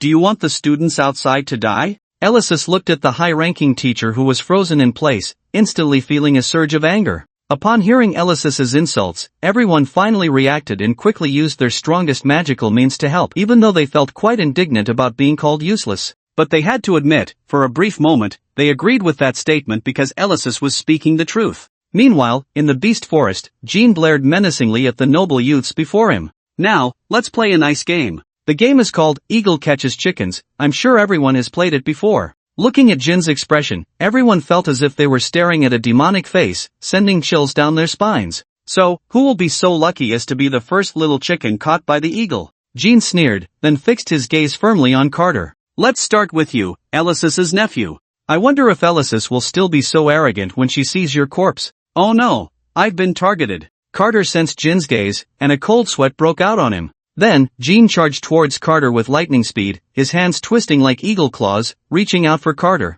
Just as Carter was about to despair, a clear voice rang out, "O forest god who protects living beings, I hope to receive your protection, blade of wind." A sharp whirlwind blade slashed towards Jin, and looking in that direction, it was Freya who came to his aid. Jin's reaction was swift. He caught the blade of wind with one hand and then tore it apart effortlessly, causing the sharp wind blade to vanish into thin air. Freya looked at everything before her with a grave expression. There was no way around it, the level difference was too great, and she was simply no match for him. Although Freya's attack did not inflict any damage on Jin, it did momentarily distract him. And it was precisely this moment of distraction that allowed Amelia, who had just arrived, to seize the opportunity. Then, a fierce sword aura engulfed in flames slashed towards Jin. Jin was caught off guard by this attack, bracing himself with his body, and as the fiery sword aura made contact with his hands, a violent explosion occurred. When the smoke cleared, Jin's hands were burned to a charred black. Jin tried to move his painfully injured hands, then glared coldly at Amelia. Heh, the game of eagle catching chickens really does need a hen. Amelia, holding the holy sword, looked at Jin with a serious expression. This was a very tricky opponent, he had taken her hit without being affected. Meanwhile, the high-ranking students led by Amelia wanted to step in to help, but suddenly 5 mysterious figures in black magic robes burst out from the beast forest. These mysterious figures were hard to see clearly, but they all had one thing in common, a black dragon embroidered on their left shoulders. The black dragon's expression was fierce and menacing, indicating their identity as mages of the demon race. Damn it! The high-ranking students cursed under their breath, but Amelia was analyzing the situation on the field. Now, including Jin in front of her, there were 7 opponents, the undercover from the elite class and the 5 demon mages that had appeared. Among them, Jin and the elite class member were very strong, possessing the abilities of the academy's high-ranking teachers, stronger than her. But the strength of the 5 demon mages was not particularly formidable. Her team should be able to handle them.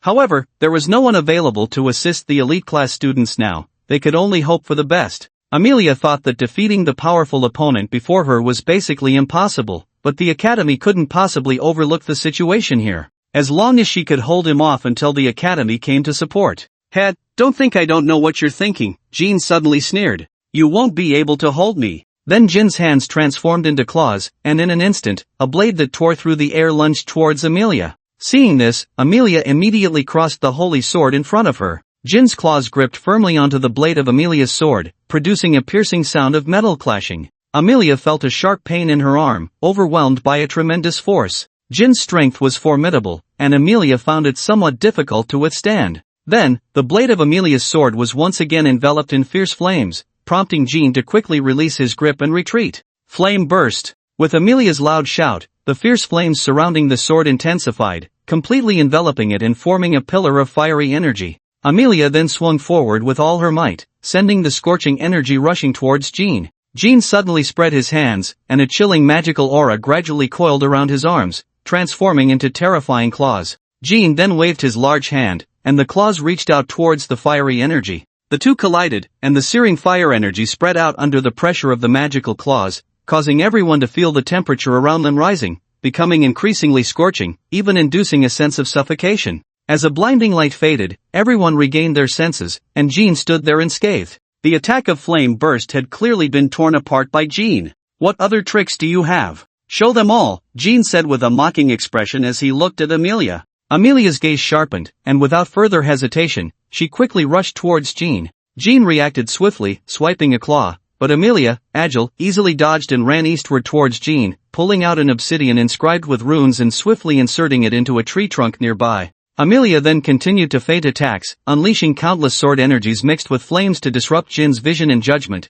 and placed the rune-inscribed obsidian in the west, south, and north directions where Jin was located. These obsidians were buried in the ground, placed in the blood of magical beasts, and surrounded by flames corresponding to their respective directions, west, south, and north. Finally, Amelia arrived in front of Jin, drove her long sword into the ground, and took out the last piece of obsidian to place on the sword's blade. 5 elemental great formation. Amelia shouted, then suddenly bent down and placed her hands on the ground. Time stop. At the same time, the 5 pieces of obsidian emitted a purple glow, and lines appeared on the ground, continuously connecting around Jin as the center. Then, the lines transformed into surfaces, and mysterious and complex patterns emerged around the ground where Jin stood, completely surrounding him. Damn it! Jin looked at Amelia with a headache. He hadn't expected a student to be so troublesome. Jin then wrapped magical energy around his arms again, continuously striking at the mysterious patterns in an attempt to break free. But the mysterious patterns were incredibly resilient, as the magical energy struck the patterns, Jean even felt a backlash. Then, the mysterious patterns on the ground emitted a unique glow, and Jean was frozen in place, his face filled with terror. Without any hesitation, Amelia drew the holy sword from the ground and quickly ran towards Jean. She knew she couldn't control Jin's formation for long and had to seize this opportunity for a quick resolution. Amelia swung her sword at Jin's waist, and in the blink of an eye, Jean was severed in half. But at that moment, Amelia's pupils constricted. She distinctly felt as if she hadn't struck anything at all. Amelia quickly turned her head, and sure enough, Jean stood behind her, completely unharmed. A claw lunged towards Amelia, and she couldn't react in time, watching helplessly as the attack drew closer. Just at that critical moment, a massive tornado suddenly erupted beneath Jin's feet, instantly pulling him into the center of the whirlwind and binding him tightly. It was Freya. The elf clan possesses keen perceptual abilities. The moment Amelia struck Jean, she sensed that he was not dead. She quickly shattered the protective necklace her mother had given her. Great God of the elves! I am a devout believer. I hope you can bless my safety and protect the world with peace and harmony. Do not let me be tainted by evil. As Freya prayed, a powerful and massive tornado was summoned from the ground, engulfing Jean and successfully saving Amelia. Seizing the opportunity, Amelia swiftly swung her sword and unleashed flame burst. The scorching fire energy was infused into the tornado, which instantly donned a veil of flames, and then a violent explosion erupted at the center of the tornado. Flames shot into the sky, soaring into the clouds. Amelia sat on the ground, her face weary. Is it over? As the smoke cleared, Amelia's pupils constricted again. She saw that Jin's entire body had been burned to a crisp, not a single good spot left, barely clinging to life. Yet he still stood upright, glaring fiercely at Amelia. You really surprised me. I can't believe you forced me to this extent, just a student after all. But do you think this can defeat me? Dream on. Today, as your teacher, I will give you another lesson. What? A real battle. Jin's eyes widened, filled with rage, his breath heavy as he shouted at Amelia. Clearly his anger had reached an uncontrollable level. Great demon god, I am now willing to offer my flesh and blood to you. Please grant me boundless power once more. With Jin's roar, his body began to change continuously. Feathers gradually sprouted from his back, and a pair of enormous wings appeared out of thin air. His hands became sharp, transforming into the claws of an eagle. Jin had now transformed into a monstrous hybrid of man and eagle, his already terrifying demonic aura intensified to an astonishing degree. Beast humanization. Amelia gritted her teeth and muttered softly. Beast humanization, as the name suggests, involves sacrificing one's human body to become a beast, thus gaining the superhuman physical qualities and attack power of a beast. He. Jean sneered in midair. Now, let's have some fun. He then dove rapidly towards Amelia. Amelia hurriedly crossed her sword in front of her, but still could not withstand Jin's immense power. Under the tremendous impact, Amelia was sent flying, crashing heavily against a tree trunk. She spat out a mouthful of blood, and the holy sword was knocked away, falling beside her. Jin's gaze sharpened as he reached for Carter. Carter stood frozen, unsure of what to do, watching helplessly as Jean approached him. Just then, Freya suddenly stepped in front of Carter. In Carter's stunned gaze, Jean grabbed Freya by the neck. Freya! Carter exclaimed in shock. He was frozen in place, unable to believe that at such a critical moment, Freya was willing to stand in front of him. Freya was now being lifted by her neck. I was going to take that kid down, but I didn't expect you to rush in to die. That tornado just now was your doing, right? Then it's you. Jean wore a cold and sinister smile, sending chills down one's spine as if falling into a 1,000-year ice cave. Freya felt as if her neck was being torn apart, the pain suffocating. She slowly raised her hands, clawing helplessly at Jin's arm, but could not budge his iron-like claws. Gradually, Freya's face turned redder, but her lips became frighteningly pale. At that moment, she felt as if a venomous snake was tightly constricting her trachea, suffocating her. Seeing Freya's condition and contrasting it with the cruel smile on Jin's face, Carter's mind went blank, and an unprecedented anger surged within him. 100 sighs of despair ignited his fury. Carter felt an explosive power erupting from his body, completely forgetting the fear of death. Focusing his strength in his legs, Carter instantly propelled himself forward, using all his might to punch Jean in the face. However, the punch felt as if it had struck steel, producing a dull thud. Carter immediately felt his bones shatter, a pain like needles piercing through him, and before his punch could land, Jean swiftly grabbed him by the neck and lifted him into the air. Jean then casually tossed Freya aside, who lay on the ground, having lost nearly half of her consciousness due to suffocation, gasping for breath, completely unaware of what was happening around her, her mind seemingly devoid of memory, her vision a blur. You like to play the hero, huh?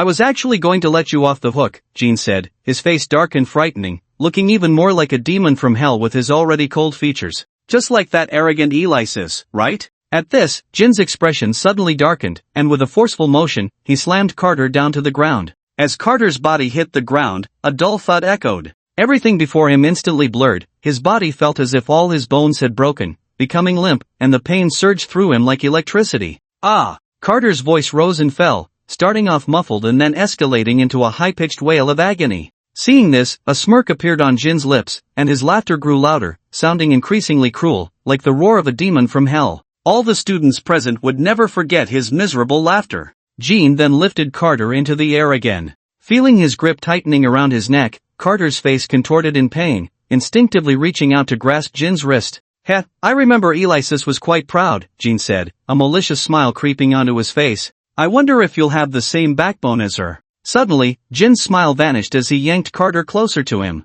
Beg me, kneel down, and I'll spare your life. How about that? Carter, choked and unable to speak, could only gasp. Just nod your head, and I'll let you go. Then kneel down and beg me. How about it? Is your dignity more important than your life? Jean stared intensely into Carter's eyes, questioning him again. Carter opened his mouth, and upon hearing Jin's words, the fear of death gradually enveloped his heart. What should I do? Should I kneel? Is my fate truly unchangeable? Carter thought desperately, wanting to live more than anyone else. He had already experienced death once, he didn't want to die again. Seeing Carter's lack of response, Jean began to lose his patience. Damn it, will you kneel or not? Jean tightened his grip around Carter's neck. Feeling the increasing pressure, Carter became more conflicted. Agreeing meant accepting a fate that could not be changed, a future destined for destruction. Refusing meant death right now. Fiery inferno. I am willing to fight alongside you, to burn all enemies in this world, flame dragon's breath.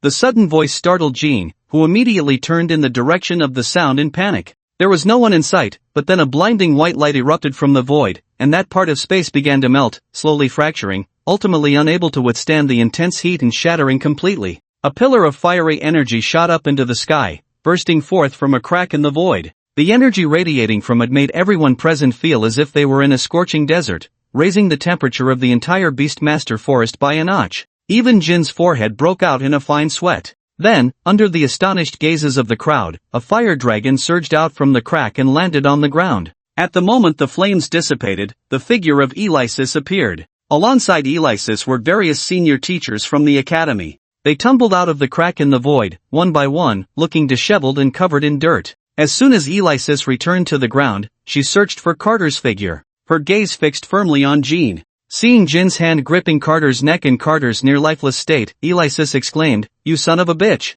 In front of the stunned teachers, Alexis unleashed a torrent of the foulest words, leaving even Jin's face alternating between green and white. Immediately, Alexis charged towards Jean. Damn woman, what a hassle! Alexis moved with incredible speed, so fast that Jean couldn't even see her actions clearly. In such a situation, even if there were hostages, they would be utterly ineffective, as one might be killed before they even had a chance to react. Jean reacted quickly, hastily releasing Carter and taking a defensive stance. Watching Carter fly away, Alexis swiftly changed direction and caught Carter just before he hit the ground. Looking at the severely injured and gasping Carter, Alexis felt as if her heart might stop beating. She clenched her teeth tightly, trying not to cry out loud. Yet tears streamed down her cheeks like pearls from a broken string. The droplets fell onto Carter's face, and feeling the wetness, Carter slowly opened his eyes. He saw that beautiful yet heartbreakingly familiar face. Alexis, you came. Alexis sobbed, heartbroken at the sight of Carter's near-death state, and pulled him into her embrace. She wanted to respond to Carter's words, but her crying was so intense that she could barely make a sound.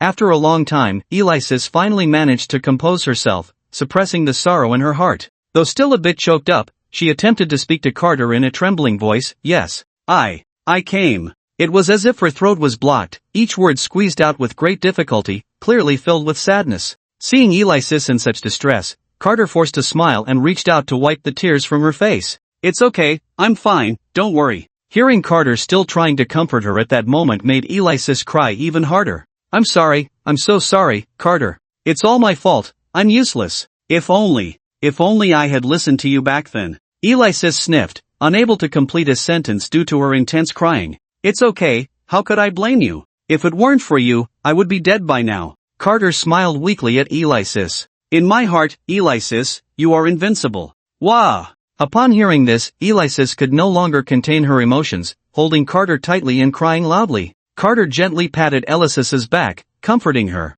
Meanwhile, Jean, watching this scene, remained on high alert, unsure whether to run or stay. If I were to escape on my own, not to mention whether I could successfully flee from Alexis, even if I were lucky enough to return, I would still face the organization's punishment for failing the mission. If I don't escape, I might be killed by Alexis right away. Then Alexis stopped sobbing and gently said to Carter, Carter, be good, you rest here for a while, I have some things to take care of. I will avenge you. Suddenly, Alexis shot a sharp gaze at Jean, who was observing closely from the side, her pretty face as cold as ice, as if it were a 1,000-year-old glacier that would never melt. Alexis's eyes were clear and indifferent, although her gaze was very plain, showing no hint of emotion. Jean felt his hair stand on end as he sensed Alexis's stare. He was being targeted by the Grim Reaper.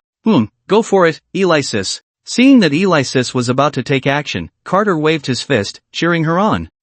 Just watch, Carter. Hearing Carter's words, Alexis looked pleased and slowly walked towards Jean. As Alexis moved closer, Jean felt a tingling sensation on his scalp and began to retreat continuously. Alexis continued to move leisurely towards Jean, then suddenly vanished. Jean, in a panic, scanned his surroundings. Are you looking for me? The sudden voice from behind made Jean shiver uncontrollably. Alexis's enchanting voice now sounded like the Grim Reaper whispering in his ear. Jean had no time to think and hurriedly extended his claws, fiercely swiping at the back. But Alexis did not dodge or use any magic, she simply extended her hand. Then, Jean's steel-like claws were firmly grasped by Alexis, unable to move an inch. Jean was so shocked that his mouth could fit an egg. How is this possible? How can your physical body be this strong? What? You can't accept this level? Alexis scoffed. You really are a country bumpkin who has never seen the world. At this moment, Jean was too preoccupied to care about Alexis's disdain. His mind was racing with thoughts of the next strategy. Then Alexis suddenly exerted force, and Jean felt a tremendous pressure crushing his spine.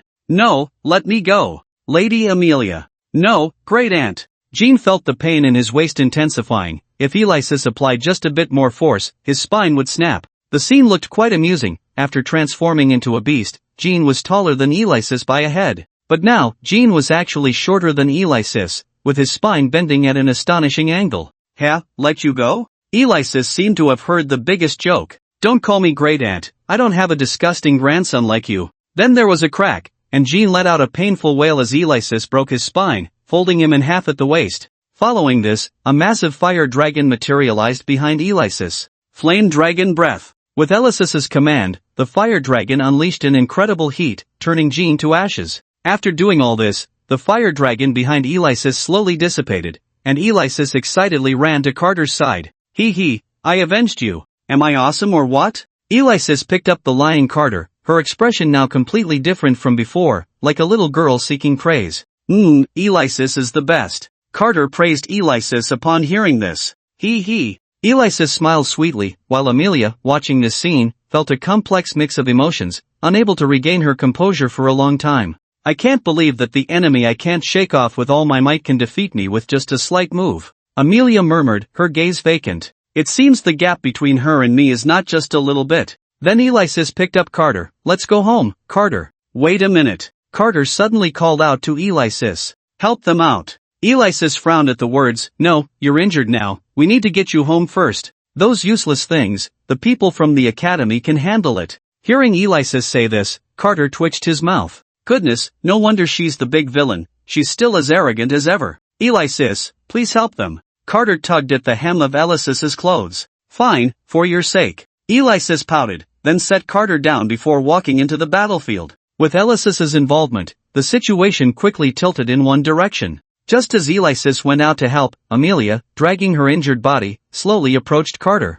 Carter looked at her with some confusion. Why is this woman suddenly coming over? I shouldn't have anything to do with her, right? Carter wondered. Then Amelia stood in front of Carter and said, You must be Carter DeVille, the child of the Duke's family. Yes, that's me. Carter nodded blankly. He really couldn't understand why the president of the student council at the Starlight Academy, a recognized outstanding student, would talk to someone as ordinary as him. Amelia stared at Carter, looking him up and down, making him increasingly uneasy. What is this woman up to? Why does she keep looking at me? Carter felt a chill as he avoided her gaze, not daring to meet Amelia's eyes. "You were quite brave just now," Amelia suddenly spoke. Carter felt more and more confused by her words, and an involuntary sense of unease began to grow within him. "But it's still not enough." Amelia's expression suddenly turned stern, her voice becoming somewhat cold. Carter felt an invisible pressure sweeping over him. At the same time, he couldn't tell if it was his illusion, but he seemed to see a strong sense of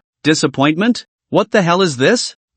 Carter then asked Amelia, "Have we met before?" Upon hearing Carter's words, Amelia remained silent, just quietly looking at him. "Oh, isn't this the junior? What? Chatting with Carter? Are you having fun?" At that moment, Alexis's teasing voice suddenly came from afar. As soon as Amelia heard that voice, her expression turned serious, and she looked warily in Alexis's direction. Alexis approached with graceful steps, exuding a calm demeanor, a subtle smile on her face. Although she smiled, her expression was emotionless, neither happy nor sad, making it hard to tell whether she was pleased or displeased. But Alexis's hostility towards Amelia was unreserved, her aggressive gaze fixed on her. Amelia, not to be outdone, looked back at Alexis without any courtesy. Their eyes seemed to clash violently in the air. It even gave Carter the illusion that their gazes had become tangible, sparking intense flames in the void. Alexis spoke first, asking Amelia again, "I wonder what the junior was chatting about with Carter just now?" Alexis's gaze grew increasingly dangerous, as if her eyes could kill.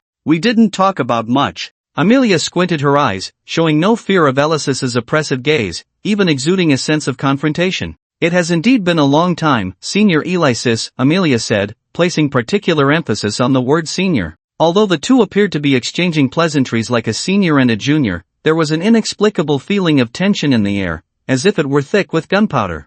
Still as oblivious as ever, Junior Amelia," Alexis said, her eyes filled with disdain as she directly mocked Amelia. Hearing this, Amelia clenched her fists. "There may indeed be a significant gap between us, but one day I will catch up to you," Amelia said through gritted teeth, enunciating each word to Alexis. It's not may, there is a gap between you and me, like a chasm," Alexis replied, a smirk involuntarily appearing on her lips, her face still showing contempt. Amelia's gaze turned colder at her words, and her fists tightened even more. Noticing Amelia's silence, Alexis continued, "So, what do you think? Did you see my performance just now? Am I impressive?" Alexis looked at Amelia with a hint of pride, deliberately bringing up the recent battle to emphasize the gap between them. Amelia gritted her teeth. "I told you, I will catch up to you." Then let's wait and see," Alexis said dismissively, seemingly not taking Amelia seriously at all. Seeing Alexis's attitude, Amelia felt a surge of anger. "I will prove it to you," Amelia shouted at Alexis, her composure breaking, and then she quickly walked away. How interesting," Alexis remained utterly dismissive. She acknowledged that Amelia was indeed a genius, but compared to her, Amelia was not yet qualified. "Alexis, do you know her?" Carter asked Alexis at that moment. "Oh, I know her, just a junior who was not convinced by me," Alexis replied nonchalantly to Carter.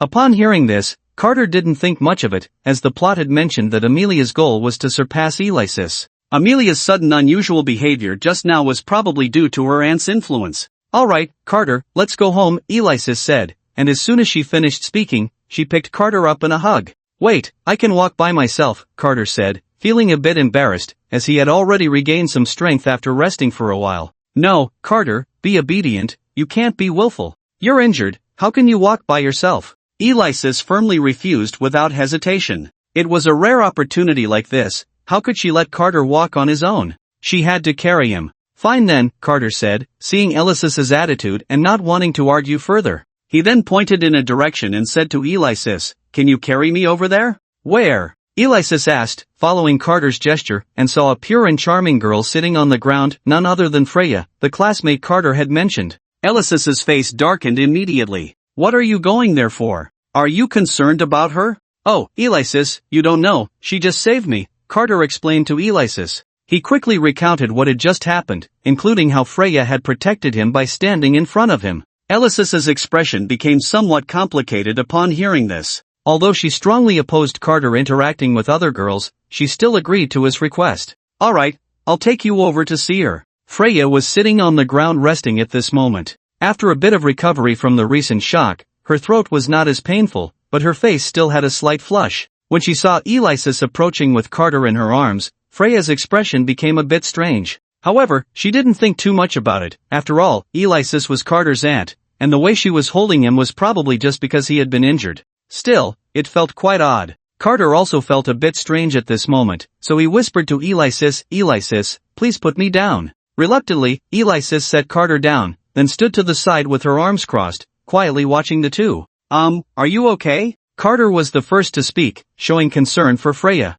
I'm fine, thank you for your concern," Freya replied, her face reddening again at Carter's attention, feeling a bit shy as she lowered her head. Alexis coldly observed the scene before her, her intuition telling her that something was off with this girl. She definitely had feelings for Carter. "Thanks for what you did earlier. I didn't expect you to stand in front of me like that. I really appreciate it," Carter said, pursing his lips as he spoke to Freya. It's nothing," Freya stammered, her face turning even redder in response. At that moment, she was quite bashful, completely different from her previous self, like a different person from that sharp-tongued elf princess. "I said I would protect you." Freya suddenly looked up, her bright, sparkling eyes fixed on Carter. Feeling Freya's gaze, Carter became a bit uneasy. Before he could respond, he suddenly felt a chill run down his back. He couldn't help but shiver and turned to look behind him, only to see Alexis staring at the sky with a bored expression, nothing else in sight. What just happened? Maybe I was just too nervous? Carter thought to himself, but he didn't dwell on it, attributing it to the recent events affecting him. "Alright, if there's nothing else, let's head back." "Carter, you're still injured," Alexis suddenly spoke, though her tone sounded a bit off, different from usual, and came across as somewhat cold. Carter sensed something was wrong and thought, "What's up with Alexis today? She seems a bit unhappy." Freya, not noticing anything amiss, also spoke to Carter. "Yeah, Carter, why don't you head back first and rest at home?" So insincere," Alexis muttered under her breath, clearly disdainful of Freya's words. "If it weren't for the fact that you saved Carter earlier, I wouldn't let you talk to him at all." However, Carter and Freya didn't hear what Alexis had just said. "What about you?" Carter asked Freya. "I'm fine," Freya replied. "Anyway, there's no danger now, so I'll just wait here to go back with the academy." But Carter wanted to say more, but Alexis interrupted him directly. "Alright, stop talking nonsense and hurry back." With that, Alexis picked Carter up again, intending to leave.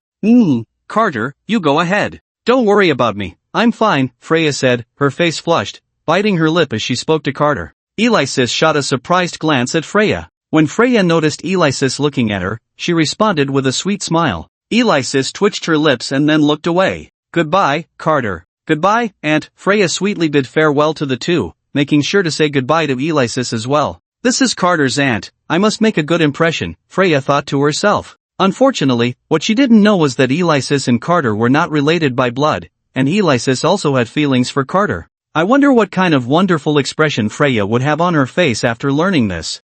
"I'm not your aunt," Alexis snorted coldly, her face filled with disdain, and then she hugged Carter and walked away. Carter was already used to Alexis's attitude and didn't think much of it, assuming she was just being arrogant, without considering that Alexis might be jealous. Freya, however, looked at the two departing figures with confusion. "Did I say something wrong?" On the way back, Alexis's outstanding beauty attracted everyone's attention. When they noticed that Carter was in her arms, even more eyes were drawn to them, speculating about Carter's identity. What kind of boy could make such a stunning beauty hold him like that, especially a goddess like Alexis? That boy can't be her lover, right? Someone guessed. Then another person stood up to refute. How is that possible? That boy looks so ordinary, how could he be the lover of such a beautiful girl? However, the tone of this statement sounded a bit sour. Then tell me, what is their relationship? Feeling the gaze of the crowd, Carter felt very uncomfortable. Come on, it's embarrassing for a big man like me to be princess carried by a girl. He then awkwardly buried his head in Alexis's arms, trying to hide his face from everyone, while Alexis was very pleased, deliberately slowing her pace and walking towards the crowd. She enjoyed the feeling, as it gave her a sense of claiming ownership. Carter now belonged to her. Feeling the sensation on her chest, Alexis couldn't help but blush. This is nice. After Alexis took Carter away, the people from St. Star Academy arrived late, and then the school doctor began to treat the injured students. Amelia simply treated a few wounds and then started to check on the students' conditions, which was her duty as the student council president. She then worriedly checked on the elite class freshmen. To her surprise, the elite class students had not suffered significant casualties, only a few had minor injuries. Amelia could clearly judge that this attack was aimed at the nobles and geniuses of the kingdom. Although these students were talented, how could they withstand an attack from a demon mage of the same level as Jean? Amelia then inquired about the situation during the battle. "Hey, student. "Oh, it's the president. What can I do for you?" The student who was called responded to Amelia, feeling somewhat honored that the student council president was talking to him. "It's nothing much. I just want to know how the elite class managed to minimize the damage during the fight against the demon mage." The student thought for a moment and then replied to Amelia, "Oh, at first, a few senior students from the student council came to support us, but those seniors could only barely withstand the demon mage's attacks." The student vividly recounted the events to Amelia, who listened seriously. Then, the content of the student's story completely overturned Amelia's understanding. The student said to Amelia, "Until that girl stood up, she was really amazing. Even though she was just a freshman, she could exchange blows with that demon mage. Several times, her deadly moves were countered by her." At this point, a look of admiration appeared on the student's face. "She is really amazing. Clearly just a freshman, yet her magical power is so impressive, and she's also very beautiful. Why is there such a huge gap between people, even though we are all new members of the Holy Starshine Academy?" Amelia looked at her classmate's envious expression, but her own feelings were quite complex. "Did you just say that a freshman stood up to block the attack of a demon mage and saved you all?" Yes. She is really incredible." The classmate heard Amelia's question and began to chatter on, but Amelia wasn't in the mood to listen. She interrupted him. "Sorry, can you wait a moment? Can you tell me who that freshman is? Who is it?" The classmate suddenly froze at Amelia's question. "Who? I don't know who she is." "I don't know her," he replied. "Do you know where she is now?" Amelia asked again. "Well, I don't know where she is now. She should have gone back to her class to gather," he said. "Her class?" Amelia pondered. "Wait, her class? Isn't she from the elite class?" Amelia quickly inquired. "No, she's not from our class. She should be from another class," the classmate answered. Amelia was completely shocked. A student like that isn't from the elite class? As far as she knew, there was only one person who could achieve this level right after enrolling, the one hailed as the most outstanding genius in the 100 years of Holy Starshine Academy, Alexis. "I see." Amelia felt a bit troubled. "By the way, she is very recognizable, with long snow-white hair, and she is very beautiful, but she looks a bit cold. If you want to find her, it should be easy," the classmate added. "Okay, I got it. Thank you." Amelia thanked him briefly and hurried away. Seeing a member of the student council, Amelia waved at him. "What's wrong, President? Is there something you need? Can you help me find someone?" A student from the ordinary class, a girl with long snow-white hair, very beautiful, and her expression is a bit cold, Amelia instructed him. "Okay, I'll go do that right away." As the student council member left, Amelia thought, if she really is a genius who can be compared to Alexis, then such talent shouldn't stay in the ordinary class. Moreover, she must be brought into the student council. The student council needs talents like her. Not long after, news came. "President, I found her. I don't know if it's the person you're looking for. Take me to her," Amelia commanded. "Okay." Soon, Amelia found the girl. The moment she saw her, Amelia could only describe her with one word: cold. The girl in front of her had a rare head of long white hair, beautiful eyes, and long eyelashes that fluttered slightly. Her irises were a rare light blue, like a brilliant sapphire, deep and unique. She looked proud and calm, her delicate face as cold as ice, expressionless, showing no emotion, as if nothing in the world could stir her. She exuded an indescribable noble aura. "May I ask what the president wants with me?" The girl spoke first, inquiring of Amelia, her face devoid of any expression, as if she were a painting. "What is your name?" Amelia squinted at the aloof girl in front of her. "You can call me Avel." "All right, Avel. I heard that the freshman who could stand against the demon mage is you, right?" Amelia stared intently at Avril's frosty face, hoping to see some other expression on it. But to Amelia's disappointment, Avril's face remained devoid of any emotion from beginning to end. "Yes," Avril said flatly, uttering just that one word. "Are you interested in joining us?" Joining the student council, Amelia asked straightforwardly. Hearing this, Avril paused for a moment. "What? Not willing?" Amelia inquired again, noticing Avril's state. Avril hesitated for a while, then slowly replied in a flat tone, "I am willing." The perspective shifted back to Carter. "Due to review issues, let's skip this chapter. It doesn't affect the plot. Since we can't delete chapters, the author will just write a bit,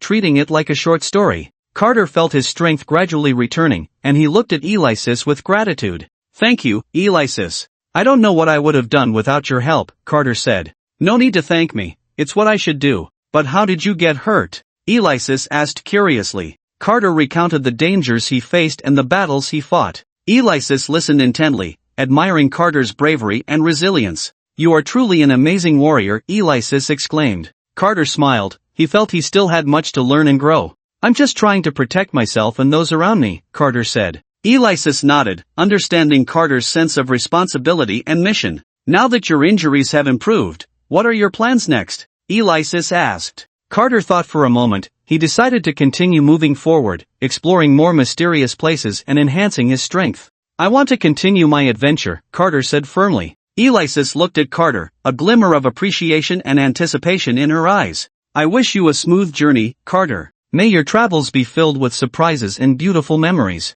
No matter where you are, keep a positive and optimistic mindset, believe in your abilities and choices. I hope we will meet again, then we can share our stories and experiences. Perhaps we will reunite in some distant place or at some moment in the future. Regardless, I will always remember you, your courage, wisdom, and kindness will continue to inspire me. May your life's journey shine like the stars, lighting your path ahead. Alexis said with tears in her eyes, smiling. She gently patted Carter's shoulder, giving him her final blessing and encouragement. Carter bid farewell to Alexis and then set off on a new journey. He believed that more challenges and opportunities awaited him in the future. Carter walked into a dense forest, filled with mystery and danger. He proceeded cautiously, alert to the sounds around him. Suddenly, he heard a faint cry for help. Following the sound, Carter discovered an elf trapped in a snare. The elf's eyes lit up with hope upon seeing Carter. Carter quickly cast a spell, freeing the elf from the trap. The elf, tearful with gratitude, told Carter that a powerful artifact was hidden in this forest,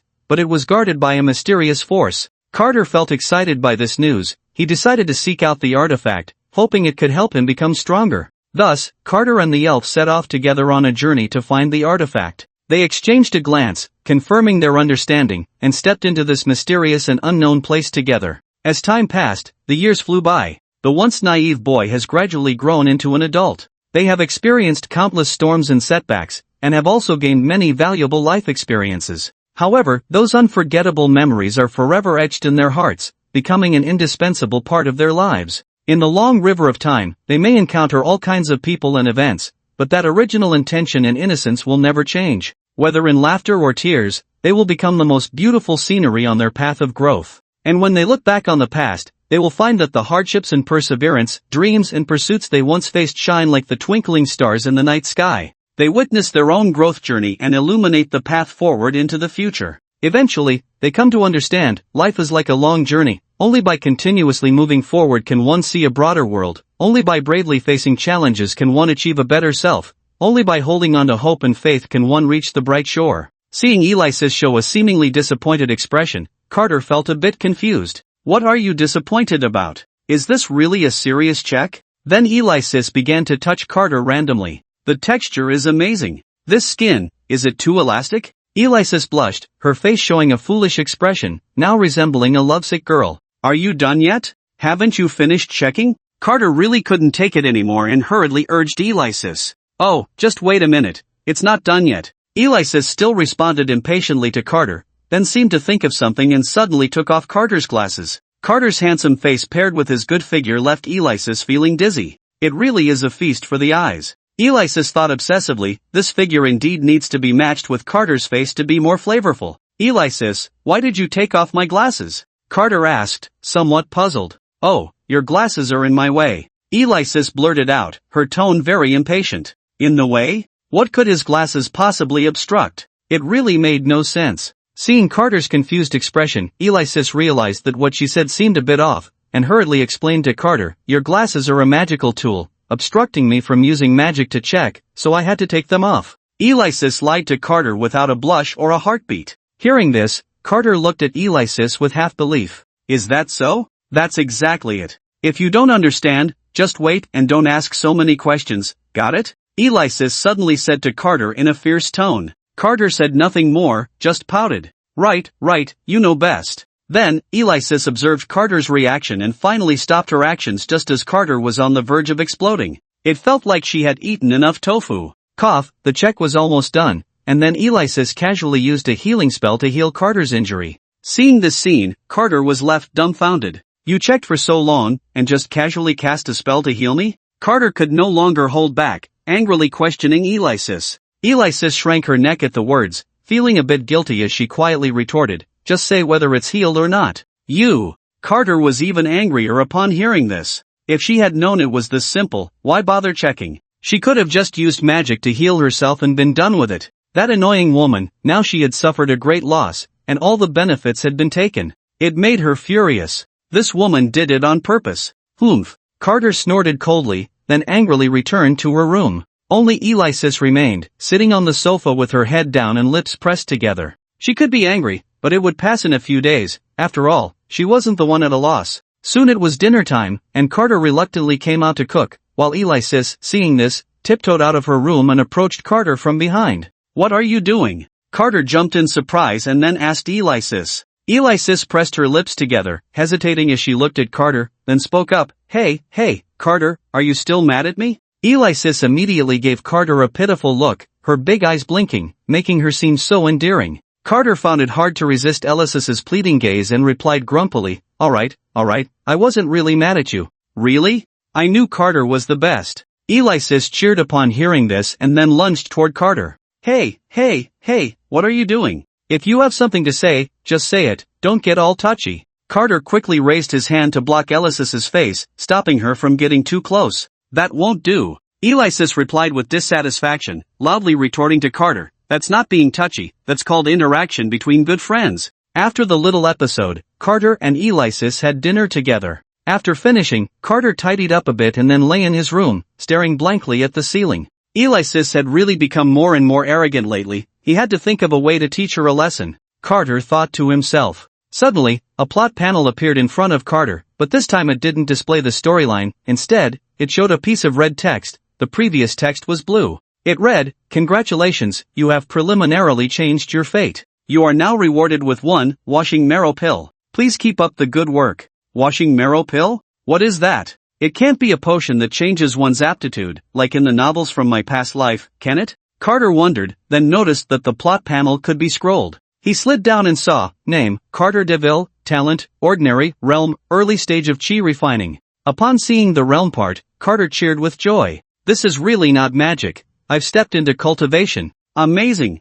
I wonder if my cultivation is strong or if the magic in this world is strong. Carter thought excitedly. Then, a black pill appeared out of nowhere in front of Carter, accompanied by a note. The pill looked completely black, and just one glance made him involuntarily taste a hint of bitterness in his mouth. However, contrary to its appearance, the pill emitted a rich medicinal fragrance, which was so refreshing that one couldn't help but want to eat it immediately. This must be the washing marrow pill, Carter wondered, then looked at the note beside it. The note read, Washing marrow pill, effect, wash the meridians and marrow, expel excess toxins and impurities from the body, enhance the user's aptitude, and also has beauty-enhancing effects. The results are significant, the medicinal materials are precious, and hard to come by, users should cherish it. After reading what was written on the note, Carter hesitated as he looked at the pill in his hand. The pill smelled nice, but its appearance was just too hard to describe. Would it upset my stomach? Although Carter felt a bit hesitant, he thought about how everything written on this plot interface had turned out to be true,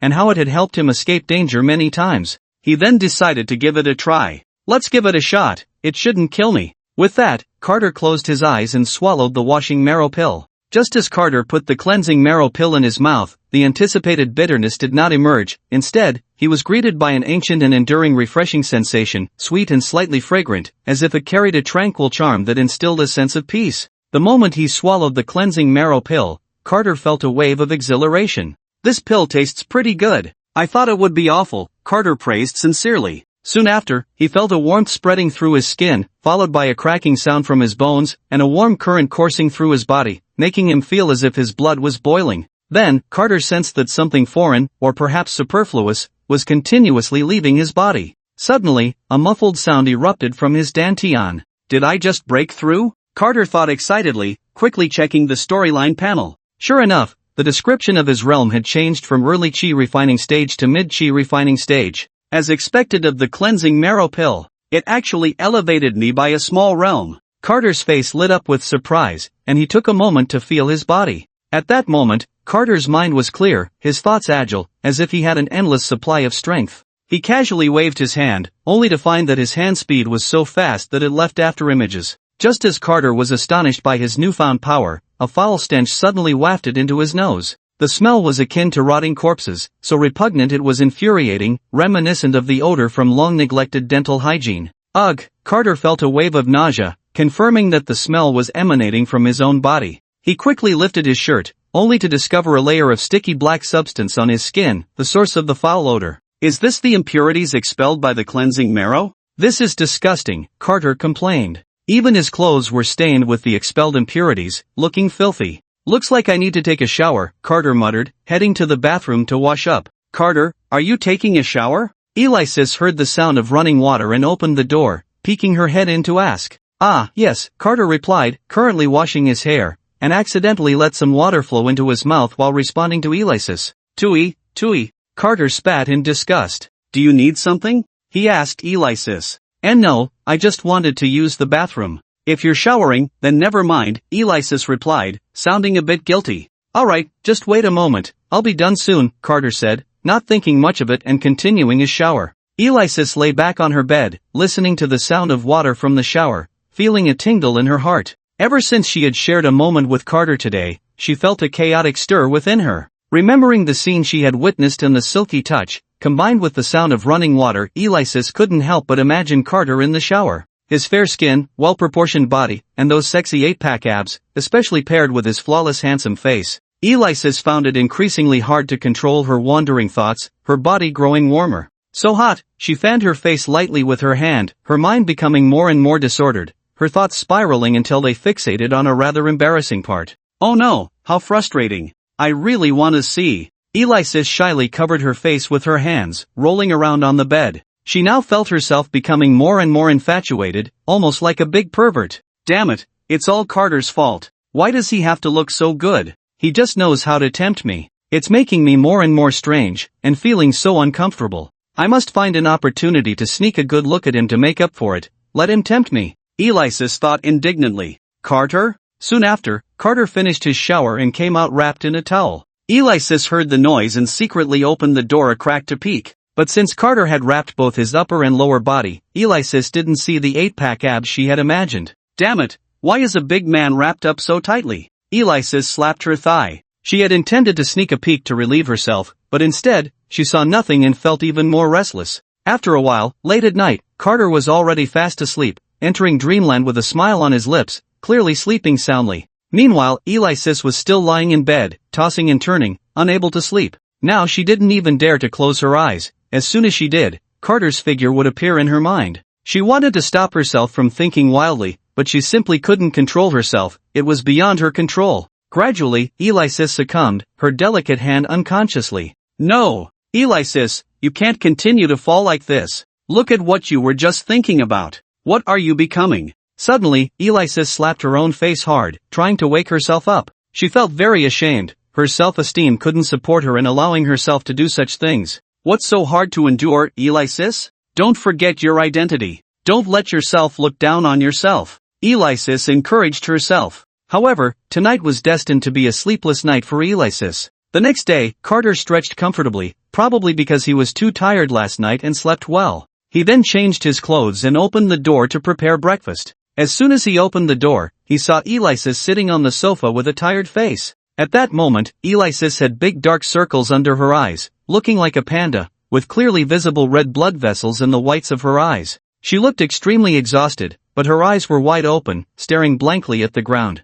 Seeing Alexis in this state made Carter a bit worried, and he cautiously asked, Alexis, are you okay? Alexis was momentarily stunned when she heard Carter's voice, then looked up at him, her expression somewhat frightening. The moment she saw Carter, Alexis couldn't hold back her anger. How can you even ask? It's all your fault. Carter? What does this have to do with me? Seeing Carter frozen in place, Alexis felt her temper rising and snapped at him. What are you still doing here? Go make me breakfast. Carter was speechless, rolling his eyes in disdain, feeling very unconvinced. What's wrong with this woman today? Is she on her period or something? However, seeing Alexis like this, Carter didn't dare to say much and walked into the kitchen to start cooking. If he couldn't provoke her, could he at least avoid her? After breakfast, Alexis surprisingly didn't cling to Carter this time because she was just too sleepy. She needed to go back and catch up on her sleep. Alexis yawned tiredly, stretching lazily, then walked unsteadily toward her room, as if wandering through a fog, unclear and exhausted.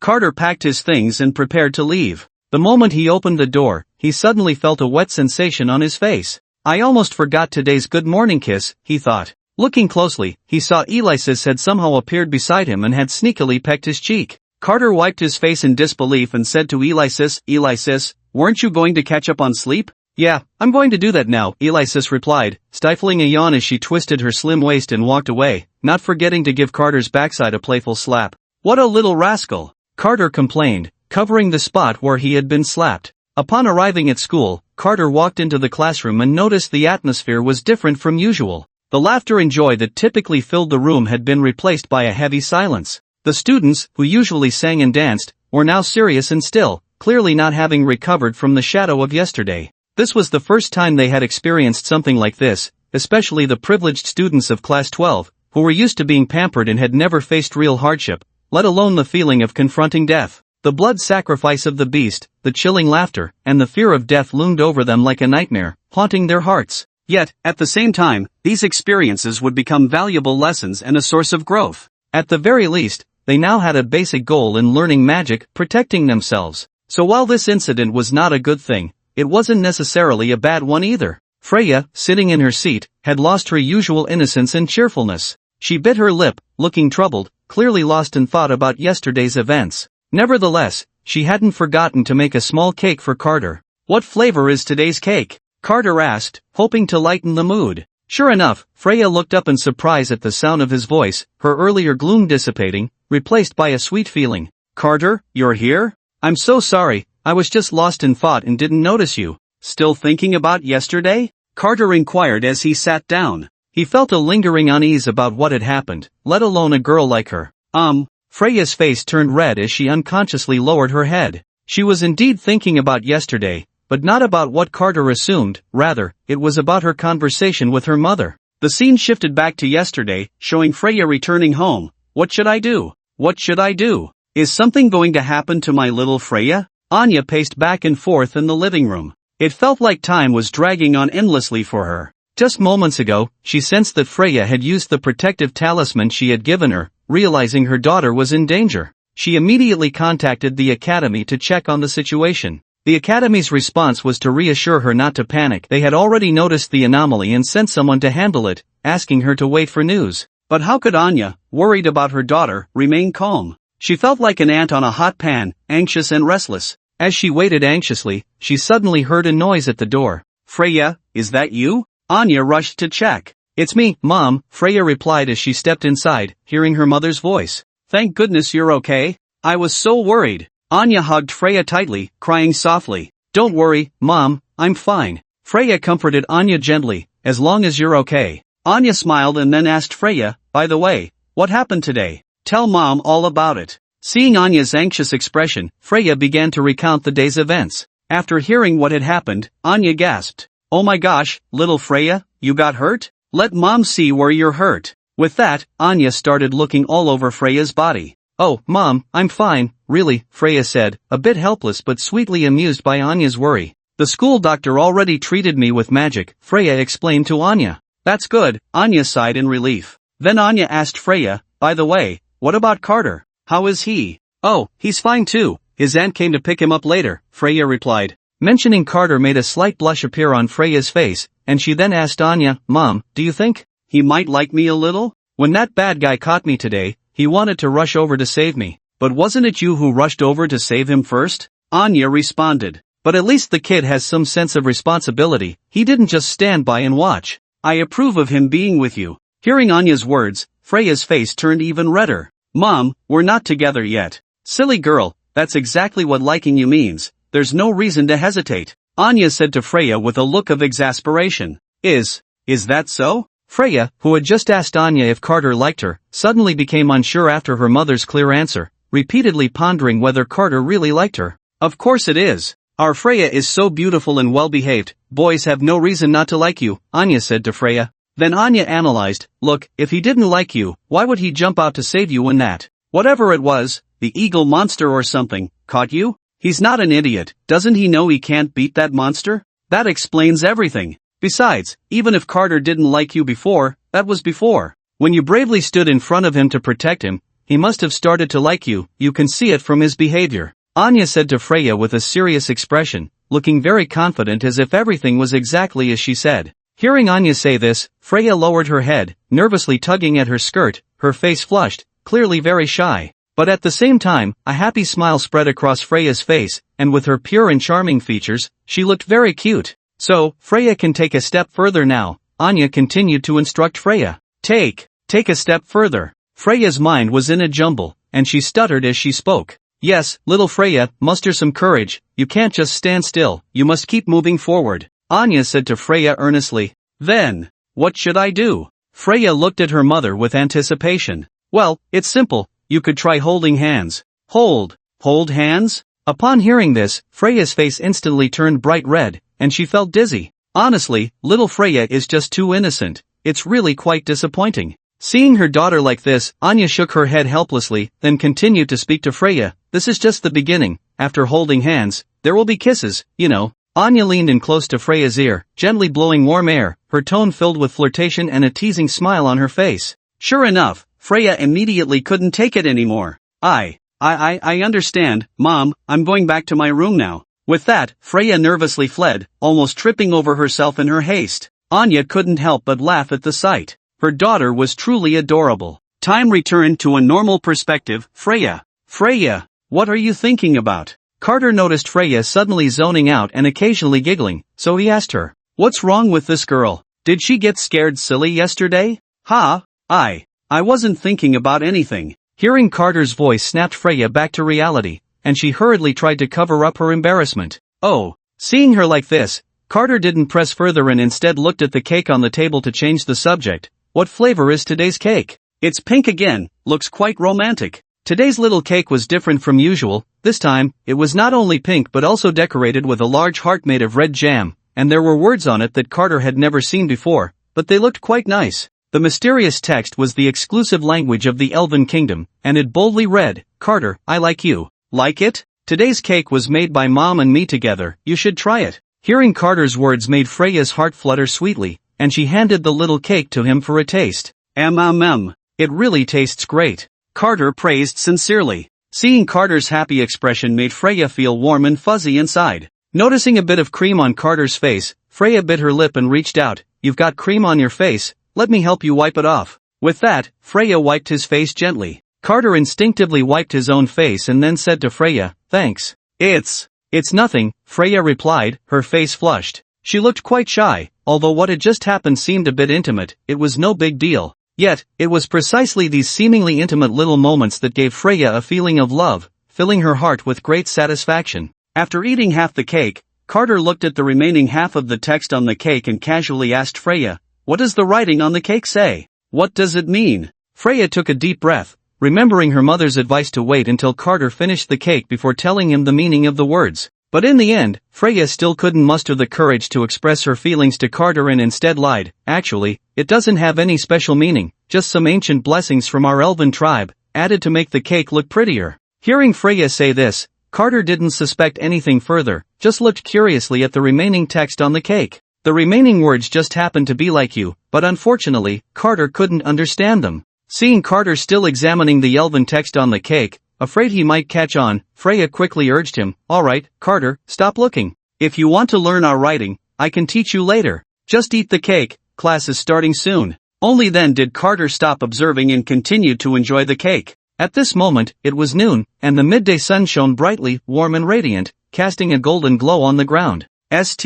Starshine Academy had also entered its lunch break, and the tired students relaxed their tense nerves, chatting and laughing with one another. Amelia was leisurely strolling through the academy, enjoying this rare moment of tranquility. Suddenly, she noticed two noble girls chatting beside her, laughing and appearing very happy. Amelia initially didn't want to pay them any mind, but then she wondered if they might be in the same class as Carter. She approached them and asked, excuse me, which class are you in? Upon hearing Amelia's voice, the two girls looked up, surprised. Ah, it's President Amelia. Is there something you need? As the most outstanding genius at Starshine Academy, Amelia was quite well known, so most students recognized her. Seeing their nervous expressions, Amelia offered a friendly smile and said, you don't need to be so tense, I'm just here to ask you a few questions. Hearing this, the two girls sighed in relief but still nervously asked, we wonder what the president wants to ask us. Amelia thought for a moment and then spoke, which class are you two in? We are in class 12, the girls quickly replied, then added, it's the junior class, class 12. So it really is class 12. Amelia pondered, then asked them again, do you know a student named Carter? Carter? Yes, we know him. He's in our class. Upon hearing Carter's name, the two girls perked up. Noticing their sudden change in demeanor, Amelia felt puzzled. Is Carter very famous in your class? The two girls blushed slightly. He's not really famous in our class, but he's quite well known among the girls. Amelia was even more confused by their response. What did they mean by being well known among the girls? Did Carter do something strange? But their reactions didn't seem to indicate any negative impression of him. With her curiosity piqued, Amelia continued to ask, so, what do you think of Carter? What kind of person is he? What kind of person is Carter? The two girls exchanged glances and smiled at each other. They had even written love letters to Carter, though they had not received a response. Carter, how should we put it? We don't know him very well, but, he's quite handsome, and then, the two girls answered shyly. Quite handsome? Amelia couldn't hold back her surprise. Why was their answer so different from what she had imagined? She had seen Carter before. How was he handsome? He looked quite ordinary, especially with those large black-framed glasses, which could only be described as outdated, leaving a deep impression on Amelia. How could that outfit possibly be handsome? Even if he were handsome, it was completely overshadowed. Yeah, he really is handsome. Seeing Amelia's astonished expression, the two girls felt a bit puzzled but repeated their statement. Are you sure we're talking about the same person? Amelia asked suspiciously. The two girls exchanged glances again, scratched their heads, and replied, it should be, we don't know any other Carters. Are you sure it's the one with black hair? Amelia persisted, not ready to give up, and asked the two girls again. Yes, black hair, quite recognizable, Carter DeVille. There are no other Carters in our class. The two girls answered Amelia, somewhat confused. Is he really handsome? I don't think so. Hearing this response, Amelia couldn't help but twitch her lips after confirming they were talking about the same person. Well, it might be a matter of different aesthetics. After all, everyone has their own taste. Anyway, we both think he's quite handsome, the two girls replied firmly to Amelia. Amelia's expression became a bit strange upon hearing this. Could it really be a matter of aesthetics? Is it my taste that's off, or theirs? Seeing that the two girls didn't seem to be joking, Amelia took a deep breath and said to them, all right, I understand, thank you both, I'll be on my way now. After saying this, Amelia turned to leave. Goodbye, President, the two girls waved at Amelia. Once Amelia had walked far away, the two girls began to whisper to each other. Why do you think the president was asking us about Carter? I don't know, do you think it could be because the president likes Carter too? How could that be? Just now, the president said she didn't think Carter was handsome. That's normal, after all, Carter wears those ugly glasses every day. How could anyone think he's handsome? Then why didn't you tell her? Mind your own business, I just didn't want to tell her, he. Amelia then returned to her office. As the student council president of Starlight Academy, she had to handle many matters regarding the school, so she was provided with a dedicated office, and the position of student council president was not lower than that of an ordinary teacher at the academy. Soon, there was a knock on the office door. Amelia was currently pondering about Carter when the series of knocks interrupted her thoughts. Come in, Amelia replied to the outside. Then a man walked in, holding a large stack of documents. The man who entered had a good appearance and was quite handsome. Even in Starlight Academy, he could be considered one of the top handsome guys. If compared to Carter when he wasn't wearing his glasses, this man's looks would easily overshadow Carter. However, if compared to Carter when he took off his glasses, the difference between the two was like comparing stars to the bright moon, or a crow to a phoenix. There was no comparison. The man who entered was the vice president of the school, the second prince of the kingdom, Ralph Kirkpatrick.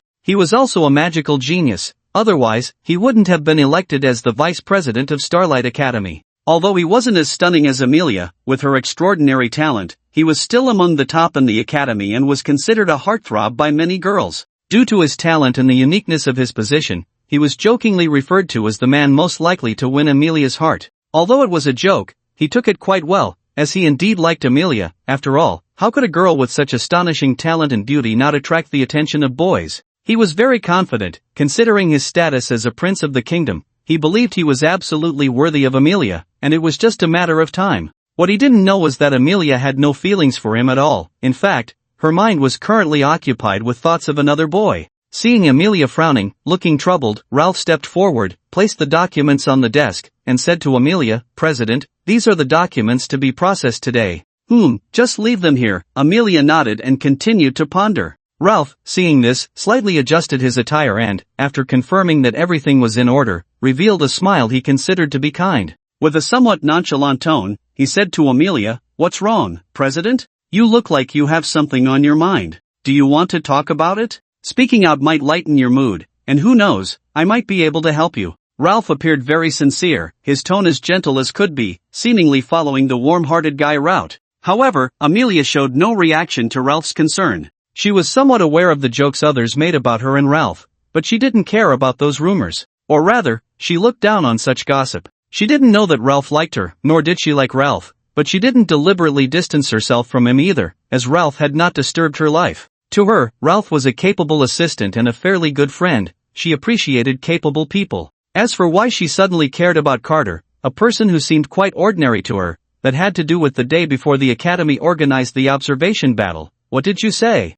You arranged a marriage for me when I was a child? So, I suddenly have an extra fiancé? Amelia loudly questioned her father, Count Campbell. Daughter, I know this is hard for you to accept, but, Count Campbell intended to communicate well with his daughter and comfort her. However, before he could finish, Amelia hurriedly interrupted, "But what? I can't accept this at all. How can you expect me to accept it?" Amelia angrily questioned Count Campbell. "Why did you arrange this engagement for me? I've never even met him. How could I possibly accept this?" Hearing his daughter's questions, Count Campbell felt somewhat embarrassed but still spoke gently to Amelia, "Daughter, please calm down. Your fiancé comes from a very distinguished family, he is a duke's child. You should understand the noble lineage. Titles are hereditary. If you can marry a future duke, our Campbell family will also rise with the tide." "So what? So you want me to sacrifice my happiness? To marry someone I don't like? To treat me like a tool?" Amelia continued to question Count Campbell loudly. "How can you say that,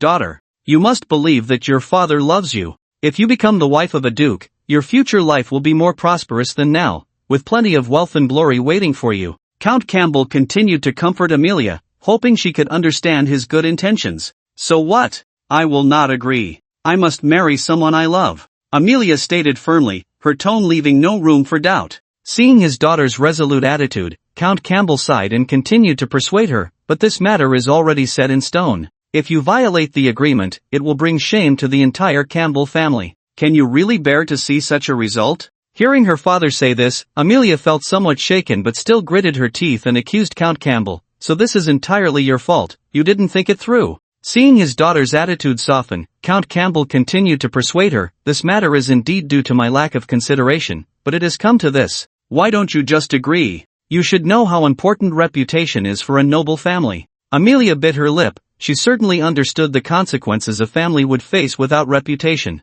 Seeing Amelia hesitating, Count Campbell immediately relaxed his demands. "How about this, my daughter? You should meet him first. After all, you two haven't met yet. What if he meets your expectations?" Amelia bit her lip, her thoughts flickering like the flame of a candle on a candlestick, uncertain and wavering. "All right, I agree. I'll go meet him first." In the end, Amelia consented to her father's idea and decided to meet the fiancé she had never seen before. "Really? That's wonderful, my daughter. The Campbell family is proud of you." Count Campbell sighed in relief upon hearing Amelia's words, already imagining the future of the Campbell family. Amelia's expression was complex, and then she asked Count Campbell, "Who is that person, from which family?" "Oh, he is from the DeVille family, named Carter DeVille. He is your junior and is currently at Starlight Academy." "Carter DeVille?" Amelia murmured. If that guy completely did not meet her expectations, she would never agree, as she did not want to sacrifice her happiness. But if there was still hope, she would do her best to strictly demand from him, to reshape him until he became what she envisioned. "I hope that Carter can be what I expect him to be," Amelia thought. President, Your Excellency, what are you thinking about again?" Ralph noticed Amelia lost in thought again and thought to himself that he was still talking to her, then spoke up to remind her. Hearing Ralph's call, Amelia finally returned from her fantasy to reality. "Nothing, I wasn't thinking about anything." Amelia shook her head. "Oh, then what about these documents?" Ralph saw that Amelia was unwilling to tell him and did not ask further, then started talking about work matters. "Those documents can wait. Vice President, you're just in time. Come with me to a place," Amelia said to Ralph. "A place? Where to?" Ralph asked curiously, wondering if it was related to what the president had just been thinking about. "It's nothing serious, just come with me for a bit," Amelia then got up from her chair and walked out. Ralph followed her out. Soon, the two arrived by the window of Class 12 in the junior section. "President, what are we doing here?" Ralph asked, somewhat puzzled, and then turned to Amelia. "Do you see that person?" Amelia pointed to a boy sitting by the window. Following Amelia's direction, Ralph saw a boy dressed elegantly but looking quite ordinary sitting there. Of course, what impressed Ralph the most was the pair of large black-framed glasses the boy wore, which made him look a bit, how to say it, plain? Yes, the word plain suited him well. Ralph couldn't understand what Amelia meant by having him look at that boy, so he asked, "Is there something special about that boy? What do you think of him?" Amelia asked Ralph. "What do you mean? I don't quite understand your point, President." Ralph shook his head. "I mean, how do you think he looks? Handsome?" Amelia looked at Ralph seriously. Ralph was somewhat speechless at Amelia's words, then awkwardly cleared his throat and replied, "President, to be frank, that boy looks very ordinary and has nothing to do with being handsome." Hearing Ralph's words, Amelia nodded. "I knew it, he clearly looks very ordinary, how could he be handsome? It seems the one with aesthetic issues is not me." Amelia then smiled self-deprecatingly. "Why should I care so much about appearances? In this land, strength is what truly matters. Even if he looks as beautiful as a celestial being, what difference does it make? It can't be eaten, and I really have become a bit childish." Although Amelia currently thinks this way, what she doesn't know is that her perspective will soon change. "Alright, it's nothing. Vice President, you can continue with your work," Amelia said to Ralph before turning to leave. Ralph was left confused. Was the president looking for him just to see if this ordinary boy was handsome? That's ridiculous. Why would the president deliberately pay attention to that boy? Or could it be that the president actually likes that type? An ordinary boy? Ralph couldn't help but let his imagination run wild, then glanced at the boy again, who was so ordinary that one glance wouldn't inspire a second. Thinking this, Ralph shook his head and smiled. How could someone as exceptional as the president possibly be interested in such a guy? I really am overthinking this. The president must have her own reasons for noticing him. I shouldn't think too much about it. After all, the one with the greatest opportunity right now is me. With that thought, Ralph left feeling quite satisfied. Meanwhile, Carter, sitting in his seat, sensed something and looked towards the window, where Ralph and Amelia had just been spying on him. Strange, I clearly felt someone watching me just now. Am I being overly sensitive? Carter stared out the window, lost in thought, seeing nothing but emptiness. What's wrong? Carter, what are you looking at? Freya, noticing Carter's sudden daze, also looked out the window but saw nothing. She turned to Carter with a puzzled expression. Hearing Freya's voice, Carter snapped back to reality and replied, "It's nothing," before pulling his gaze back from the window. In the afternoon training ground, students were sweating profusely, and the entire practice area seemed to boil with their shouts. I wonder what level my mid-stage chi strength is, Carter thought as he approached a wall made of magic crystal, a material so tough that even great magicians find it hard to shatter. The wall had a target, and the classification of magic levels was quite simple. Magic power value 1 to 999 indicates one has just touched the edge of magic, known as a beginner magician. Magic power value 1000 to 9999 proves one is a relatively skilled magician, able to grasp the basics of magic, known as an intermediate magician. Before becoming a high-level magician, most magicians can only master their own innate magic. For example, Freya's innate element is wind magic, so she can currently only learn wind magic techniques. Only a very few super magical geniuses can learn other elemental magics before becoming high-level magicians. For instance, Alexis learned both healing magic and fire magic before becoming a high-level magician because healing magic belongs to the wood element, and in the 5 elemental interactions, wood and fire elements promote each other. Alexis cleverly understood this. Then there's Amelia, who used space magic during her battle with Jean, demonstrating a high level of magical awareness. Since space magic has been mentioned, let me briefly introduce space and time magic. Both are very special and profound, recognized as the most difficult to learn and considered the highest level of magic. Few can fully master it, and the reason Amelia can use it is due to the magic array. However, for someone of her high-level mage status to wield spatial magic is already quite impressive. Moreover, until now, there has been no record of anyone, including other beings, being born with an affinity for time or spatial magic. At the same time, having a high magic value does not necessarily mean one has a strong understanding of magic. Similarly, having a talent for understanding magic does not guarantee that one can cultivate a high magic value. Some powerful individuals may have reached the level of a grand mage but have only learned 2 types of elemental magic, while some mages may have already learned 3 or more types by the time they reach high mage status. This does not mean that those with strong magical comprehension are necessarily powerful, it simply means that knowing one more type of magic provides a certain advantage. In short, it is a very complex matter. The magic value range for high mages is between 10,000 and 999,999, a level that most mages can only aspire to. Nationwide, only about 40% of mages can reach the level of high mage. Of course, students who can enter the Holy Star Academy are generally able to step into the ranks of high mages. Finally, those with a magic value exceeding 999,999 are called sages, representing the pinnacle of combat power in the world, powerful enough to single-handedly attack a nation. They can even compete with the Dragon Clan deep within the monster forest. Carter took a deep breath and then concentrated all his strength to deliver a powerful punch at the target made of magic crystal. As the magic value marked by the numbers continued to rise, Carter's heart soared along with it. Finally, the magic value stopped at 3,000. 3,000? Seeing this number, Carter was momentarily stunned, then could not suppress his joy. A look of ecstatic delight flickered in his eyes. At that moment, Carter's excitement was palpable, and he danced with joy. A magic value of 3,000 is the standard for a mid-level mage. With this strength, he would be considered outstanding even in the elite class of the Holy Star Academy. It should be noted that the original character was set up as a minor villain, and now he had transformed into a genius. How could Carter not be happy? This meant he was one step closer to changing his fate. Carter, what are you doing here? Freya, curious about Carter dancing alone, approached him. Ah, nothing much, I'm training, Carter replied, still beaming with a smile, warmly addressing Freya as she came over. I see. Freya pondered for a moment, then noticed the number on the testing device and exclaimed, 3,000 magic value. My goodness, Carter, you're amazing. Are you already a mid-level mage? Hearing Freya's praise, a proud expression spread across Carter's face. Filled with confidence and satisfaction, his smile grew even brighter. But soon, Carter would find it hard to keep smiling at the next scene.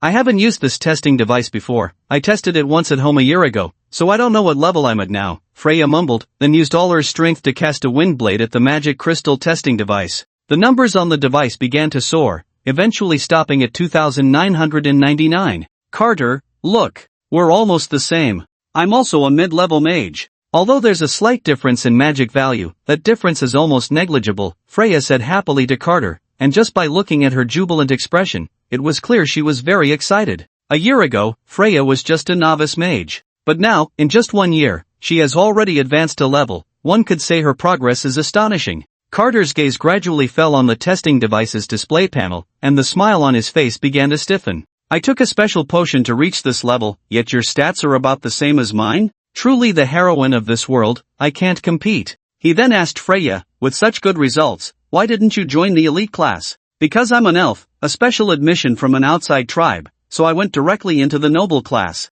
Anyway, the teaching quality and training resources here are about the same as in the elite class. Carter nodded in agreement. That's true. Under the teacher's arrangement, the students began their magic practice. The teacher briefly explained the essentials of magic cultivation and then let the students practice on their own. Magic is something that teachers can only impart a little experience about. It mainly depends on the students themselves. As the saying goes, a master leads you to the door, but the cultivation is up to the individual. Carter closed his eyes and meditated. His method of cultivation was quite different from those around him. They were sensing the elements while increasing their magical power. But Carter was different. His method involved absorbing the spiritual energy of heaven and earth to enhance his cultivation level. In essence, it was quite similar. After reaching a certain level of magical power, the Holy Star Academy would organize physical training and practical combat exercises for the students. The importance of practical combat training need not be emphasized. Physical fitness is also a crucial factor. A mage needs a strong body to better cope with the upcoming battles.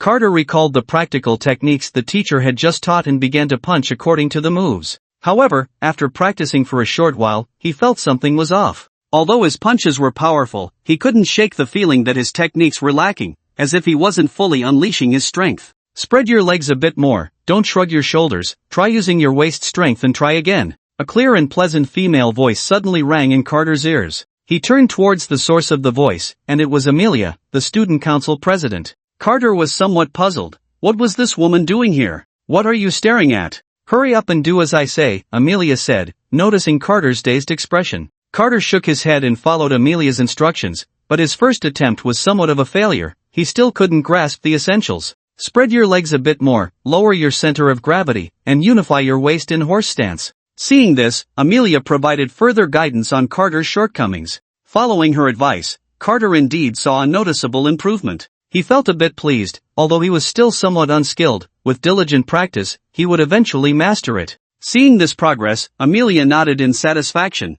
Not bad. To grasp these essentials in such a short time is quite impressive. Carter then turned to Amelia and said, "Thank you for your guidance." However, he couldn't help but feel a bit confused. Back in the monster forest, Amelia had said some inexplicable things to him, and now she suddenly came over to instruct him, which was quite puzzling. "You're welcome," Amelia replied politely, then continued to urge Carter, "Keep practicing, no slacking off." Hearing this, Carter felt a bit awkward, but he still followed her advice and continued to practice. After all, this thing is still very important, and Amelia's words are quite correct. But when was the last time I was urged by someone else? I can't quite remember. It should have been in my last life. When I was in school, my parents would urge me every day to study hard. Although I knew they were right, I just found their words annoying for some reason. But now, to be honest, I kind of miss it. Seeing Carter lost in thought again, Amelia continued to remind him, "What are you thinking about? Don't get distracted so easily. If this were a battle, you wouldn't know how many times you would have died by now."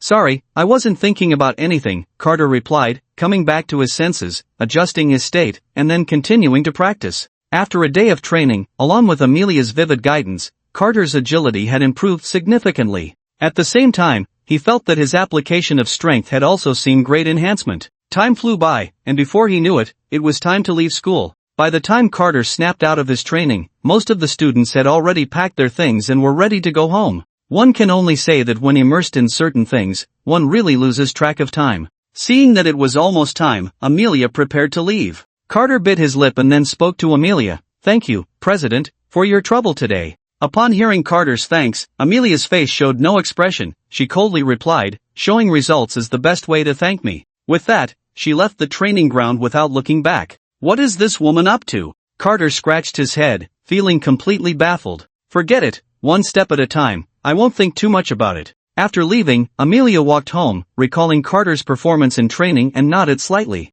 He seems to have decent comprehension. Any mistakes he makes can basically be corrected with a little guidance. After returning home, Count Campbell hurriedly approached Amelia and asked, "So, daughter, did you see him? What do you think of him?" Amelia pondered for a moment before answering. "To be honest, he seems quite ordinary, with no particular traits. But he has decent talent, and he doesn't have the bad habits typical of a noble son. Overall, he's not bad." Hearing Amelia say this, Count Campbell breathed a sigh of relief and then spoke again. "So about your marriage?" Before he could finish, Amelia hurriedly interrupted. "Marriage? There's no need to rush discussing that now, it's still very early. As for Carter, I need to observe him further. Let's not bring this up for now." Amelia felt very impatient whenever this topic came up, waving her hand dismissively and ignoring Count Campbell as she returned to her room. Seeing his daughter like this, Count Campbell also sighed deeply. The perspective shifted to Carter. "I'm back." Carter greeted habitually and then opened the door to walk in. Unlike before, this time when Carter returned home, he didn't feel the usual rush of facial cleanser. Perhaps he had gotten used to it, and suddenly returning to normal made him feel a bit uncomfortable. Where did Alexis go? Carter wondered, but after thinking for a few seconds, he stopped caring about it. When he arrived in the living room, he found Alexis seriously focused on a book. Curious about the situation, Carter approached to check. "What are you reading? You seem so engrossed." Hearing Carter's voice, Alexis turned around in a panic. "See Carter, you're back? Why are you home so early today?" Carter was a bit speechless. "What time is it?" "Of course, I'm back." Elise looked up at the time upon hearing the words. "Is it already this time? Time really flies." Carter nodded, then asked Elise, "By the way, what were you just looking at?" It's nothing much," Elise replied, a bit flustered, as if trying to hide something. Carter looked at Elise with some confusion. "Nothing? Your expression doesn't look like it's nothing. Come on, what bad thing are you secretly researching again?" Carter stared intently into Elise's eyes, pressing her further. His intuition told him that whenever Elise acted unusually, it was never a good sign. Elise felt increasingly anxious, unable to meet Carter's gaze, but then suddenly mustered the courage to respond. "What bad thing could I possibly be thinking about? Carter, you really know how to joke." Then, under Carter's suspicious gaze, Elise pulled out the book she had hidden behind her. "Look, this is just an ordinary magic book, nothing bad about it." After seeing the bold title "Theory of Spatial Magic Transfer" on the book, Carter was taken aback. How did Elise start delving into spatial magic so quickly? Normally, under the usual plot circumstances, Elise would only begin learning spatial magic after clearly sensing the threat that Avril posed to her, in order to enhance her own limits. This was already a later plot point. Why was it happening so much earlier now? Carter then asked Elise, spatial magic? Elise, have you already started studying such advanced magic? Of course, you should know who I am, Elise said, raising her head with some pride. For a genius like me, this kind of magic is just a piece of cake. Seeing Elise's smug demeanor, Carter twitched his mouth. If you're learning magic, why hide it? It's like you're trying to cover something up. What's there to hide? Well, hey, why do you care? Why are you so nosy? Hurry up and go cook, I'm starving, Elise replied in a very impatient tone, hastily sending Carter off to the kitchen. Meanwhile, she thought to herself, I won't tell you what I'm learning this for, you fool. Seeing this, Carter had no choice but to walk into the kitchen with a disdainful expression. Elise followed behind Carter, helping her out. After dinner, Carter went to clean up the dishes while Elise lay on the sofa, taking out the spatial magic textbook to continue her careful study. What the eyes see isn't necessarily real. Each of our spatial points has many different temporal and spatial points adjacent to it. When we can connect the points of different spatial segments, we can achieve a certain form of spatial transfer.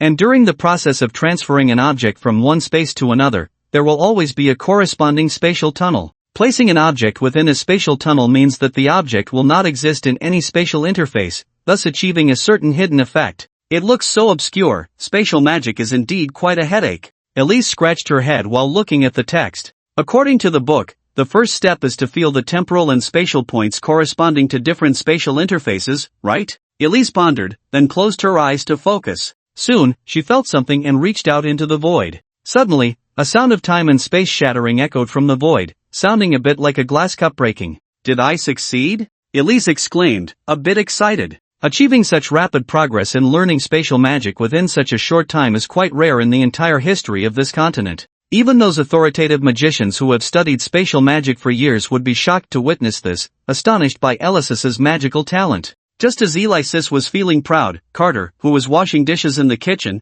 heard the commotion and asked Alexis, what are you doing? What was that noise just now? You didn't break something again, did you? Alexis hurriedly replied, no, I was just practicing magic, I didn't break anything. At the same time, Alexis felt a bit indignant. What kind of tone is that from Carter? It makes her sound like a child. And what does again mean? When did she ever break something? Really? After this little episode, Alexis continued to flip through the spatial magic teaching book. Placing objects in a spatial tunnel can achieve the purpose of hiding them. If I hide myself in the spatial tunnel, does that mean I can become invisible? If I can become invisible, then I can. A sickly flush appeared on Alexis's face. This was her true purpose for studying spatial magic, otherwise, she wouldn't bother with such profound and obscure magic. After tidying up the kitchen, Carter returned to his room. Alexis, feeling a bit tired after practicing magic in the living room for a while, stretched and looked at the time. Oh dear, it's so late already. Let's call it a day for practice and go to sleep. Then Alexis yawned and walked into her room. Lying in bed, Alexis was too excited to fall asleep, tossing and turning. Ever since she had a slight taste of what a pair was like that day, she felt she had become increasingly strange. Especially when she was alone, like now, she couldn't help but want to do some odd things. No, Alexis, you can't have such thoughts. Even if you think about it, it should be above board. Sneaking around like this alone is nothing to be proud of. Don't look down on yourself. She was the youngest duke in the kingdom, the object of everyone's envy. If she secretly did such things, wouldn't that be the same as those frivolous people? She absolutely would not allow such a thing to happen. The next day, Carter got up early and went into the kitchen to start cooking. Alexis, still looking exhausted, walked out of her room, her eyes predictably resembling panda eyes, yawning, with red bloodshot veins indicating her poor state of mind. Then Alexis walked into the kitchen and, as usual, began to assist Carter. Carter was startled to see Alexis in such a state. What has been going on with you these days? Why do you look so listless every day? I'm fine, let's just cook. Alexis yawned and then started to get busy. Why don't you take a break first? I can manage on my own, Carter said with some concern. Alexis, however, dismissed it, her hands still moving. Alright, I know my own body, just hurry up and cook. Carter didn't know what else to say and had to start cooking. During their collaboration, Carter accidentally bumped into Alexis's hand. Strangely, Alexis reacted strongly, pulling her hand back as if shocked. Seeing this scene, Carter asked in confusion, "What's wrong with you?" "Nothing." "Nothing." Alexis's face turned red, her hands tightly clenched. Carter didn't want to ask more questions, so he changed the topic. "Do you prefer buns or dumplings?" "Buns. I guess, I've had too many dumplings lately." Alexis's mind was a bit scattered, and she answered without much thought. "Alright, I'll make you some buns to eat tomorrow." After dinner, Carter was getting ready to go to school, while Alexis, exhausted from 2 nights of insomnia, had lost the energy to mess around with Carter and had unknowingly fallen asleep on the sofa. When he arrived at school, Freya still thoughtfully prepared a small cake for him, which tasted wonderful. So Carter usually ate a light breakfast in the morning, saving space specifically for the small cake. Since the last observation event ended, the academy had changed its teaching model. Every morning, there were fixed 2-hour sessions where teachers taught various types of magic characteristics and elements to improve students' adaptability in future practical situations. After the 2 hours of theory, practical exercises would begin. Carter originally thought Amelia wouldn't come anymore, but to his surprise, she had been taking time to guide him during practical exercises every day for the past few days. Finally, on this day, unable to contain his curiosity, Carter asked Amelia, "President, if you have something to say, just say it directly. There's no need to beat around the bush." Amelia's voice sounded cold, devoid of any emotion, and her face showed no expression. "I mean, why do you come to guide me alone every day?" Seeing her demeanor, Carter didn't hesitate and asked Amelia directly, "Why do I come to guide you alone?" Amelia frowned slightly at Carter's words. "Do you think I'm that free every day?" Carter was even more confused. "Then how do you come every day?" Amelia's expression gradually turned colder. "Do you really not know, or are you pretending to be clueless?" Amelia's tone was very flat, making it hard to grasp her thoughts. "What? I really don't know what you're talking about," Carter quickly replied upon seeing her reaction. "What is going on? Can you not be so cryptic?" Amelia stared into Carter's eyes for a moment, confirming that he truly didn't know. Her expression softened a bit, but still coldly said to Carter, "We have an engagement." "Engagement? What are you talking about?" Carter's eyes widened. Amelia's words struck him like a bolt from the blue, leaving him stunned. "What's wrong? Are you unhappy about it?" Amelia instinctively frowned at Carter's reaction. "Regardless, showing that kind of expression in front of me, the person involved, is quite rude." "No. I just feel a bit surprised." Carter calmed himself down, realizing his reaction was a bit excessive, and quickly explained to Amelia. Amelia snorted coldly, and then Carter asked again, "Could there be some misunderstanding? When did we have an engagement? I had no idea." Hearing Carter's question, Amelia nodded slightly and replied, "I only found out recently. It was an engagement arranged by our parents, and I have no way to change it." Carter still wasn't ready to give up and asked Amelia again, "Are you sure it's not a mistake? You're certain the person you have an engagement with is me?" Hearing Carter's words, Amelia frowned again and retorted, "Is there another DeVille family in the kingdom? And with a title of Duke?" Amelia showed a hint of a mocking smile at Carter, as if laughing at his reaction. Or perhaps she was annoyed by Carter's unwillingness, even though she herself opposed the engagement. "Ha, that's true," Carter responded, forcing a smile at Amelia. He didn't know what to do now. According to his memory, his scenes with Amelia in the monster forest should have been minimal, right? Moreover, the plot panel never mentioned anything about him being engaged to that woman. Something must be wrong. "Alright, you don't have time to days off. No matter what the future holds, I at least have to take responsibility for you now, so keep training." Amelia immediately scolded Carter when she saw him lost in thought, demanding sternly. With no choice, Carter continued training, but Amelia's words lingered in his mind, completely killing his motivation. "You, focus a bit more." Amelia seemed to notice Carter's distraction and immediately reminded him.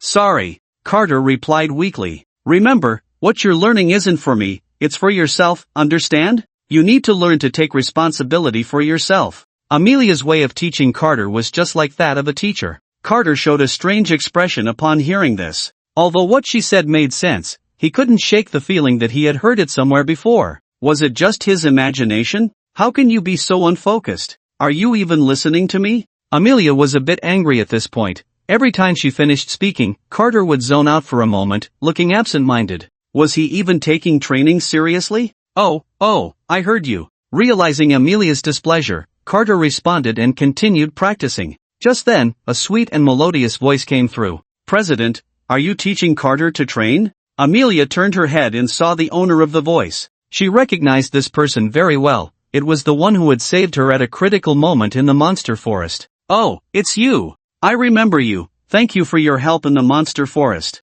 After saying that, Amelia bowed to Freya. President, you're too polite. I should be thanking you for that day in the monster forest. If you hadn't helped us, we probably wouldn't be standing here talking to you now. Freya responded politely, noticing Amelia's courtesy. To be honest, she had been paying attention to this woman for a long time. Recently, the president had been coming every day to guide Carter's practice. As the president, she had so many things waiting for her to handle, yet she still took time out every day to specifically guide a student who had nothing to do with her? Was that reasonable? Clearly not. 2.5 out of 3 parts were off. So, there must be something going on. Freya observed Amelia's expression with some caution but saw no change on her face at all. By the way, what's your name? Amelia asked Freya. Freya replied, you can just call me Freya, President. Freya, that's a nice name, Amelia sincerely complimented. Thank you, Freya responded politely. And please, don't call me President anymore, just call me Amelia, Amelia said to Freya.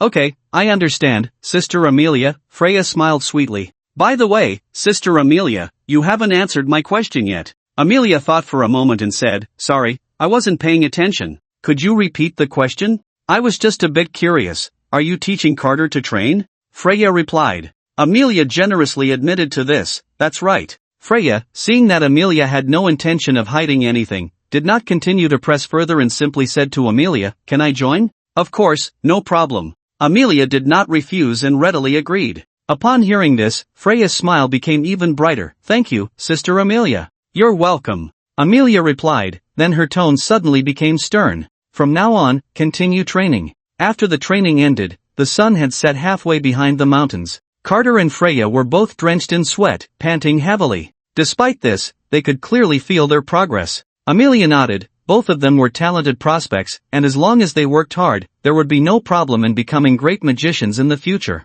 Alright, that's it for today. I'll come back tomorrow. Make sure to reflect on what you learned today, that's how you'll improve. After saying this, Amelia left without looking back, appearing quite carefree. Once Amelia left, Freya finally relaxed from her tense state, sitting on the ground and gasping for breath. Truly, she was worthy of being the president of the student council at the Holy Starshine Academy. She was impressive, able to pinpoint problems with great precision every time she gave guidance. However, this woman had not noticed anything unusual during Carter's training, and her guidance method was quite normal. So why did she specifically come to Coach Carter? Just as Freya was puzzled, she heard Carter's voice, Freya, I'm heading home now. See you tomorrow. See you tomorrow, Carter. Freya responded, a sweet smile on her face. After Carter walked away, Freya put away her smile and couldn't help but fall into thought as she looked in the direction Amelia had left. After leaving the training ground, Amelia returned to her office and began to handle the documents on her desk. Since she had to guide Carter's training recently, Amelia had to sacrifice some of her rest time to complete her work. However, this did not affect Amelia much. A strong woman like her basically did not need rest, just maintaining her daily sleep was enough. At that moment, a knock sounded at Amelia's office door. Come in. Amelia replied to the door without looking up, still focused on her work. As the door opened, in walked none other than our vice president of the student council, Prince Ralph of the kingdom. Amelia glanced up, then lowered her head to continue working. Why are you still at school? Ralph pressed his lips together, then spoke. I'm waiting for you, President. Upon hearing this, Amelia replied, waiting for me for what? Is there something you need? However, throughout the conversation with Ralph, she never looked up at him, only keeping her head down to handle the documents. I just wanted to ask what you've been busy with lately. We hardly see you in the office anymore. Ralph inquired of Amelia. Amelia thought for a moment, then replied to Ralph, I have indeed been a bit busy lately, but you don't need to worry about my matters. She did not want too many people to know about her situation with Carter, as that might lead to rumors. Hearing Amelia's response, Ralph's mouth twitched slightly, then he adjusted his demeanor and put on what he considered a friendly smile as he said to Amelia, mainly, I'm a bit worried about you, President. After all, you're so busy now that you hardly have any time to rest, and I'm concerned your health might not be able to handle it. Thank you for your concern, but it's fine, I'm okay. Amelia replied while looking at the documents, still addressing Ralph. Hearing her say that, Ralph had nothing more to add, only saying to Amelia, then take care of yourself, President. I'll be leaving now. You can go, Amelia replied simply, her eyes still fixed on the documents in her hands. Ralph naturally noticed this, and although he felt a bit displeased, he didn't show it. After Ralph left for a while, Amelia stood up from her chair and stretched. finally finished today's tasks. I should head home. I need to guide those two little ones in training tomorrow. Amelia thought to herself, then tidied up her things to prepare to go home. Although there was one more person to guide, it didn't essentially increase Amelia's workload, and besides, Freya had helped her in the monster forest, so she was more than willing to help Freya. Back at home, Carter knocked on the door as usual. Alexis, I'm back. Hearing the noise at the door, Alexis' eyes lit up, and she was just about to rush to the door to give Carter a big hug. But as she reached the door, Alexis suddenly stopped, her eyes darting around, and then a mischievous smile appeared on her face. When Carter opened the door, he didn't see Alexis' figure. Alexis? Where did you go? Carter looked around the living room in confusion, then knocked on Alexis' room door. Alexis, are you in there? If you don't answer, I'm coming in. Carter called out to the room, but received no response. He then suspiciously opened the door to the room, only to find that Alexis was not there either. This is strange. Where did Alexis go today? She isn't researching something mischievous again, is she? Carter wondered, but just as he finished speaking, a sudden cough came from behind him. Who's there? Carter turned around in shock, startled by the unexpected voice. Is that you, Alexis? He asked, but there was no response, and the atmosphere around him seemed to freeze, the air eerily silent, causing Carter's heart to race with tension. Something was off, very off. That woman was definitely up to some trick to scare me. Sure enough, a figure suddenly appeared behind Carter, reaching out to cover his eyes and deliberately lowering their voice to try to frighten him. Guess who I am? Upon hearing this voice, Carter's initially tense mood instantly relaxed, followed by a hint of exasperation. He then reached up to remove the hand covering his eyes. Stop it, Alexis. He. Alexis excitedly ran in front of Carter, then proudly asked, so, did I scare you just now? Carter, hearing this, felt another wave of exasperation.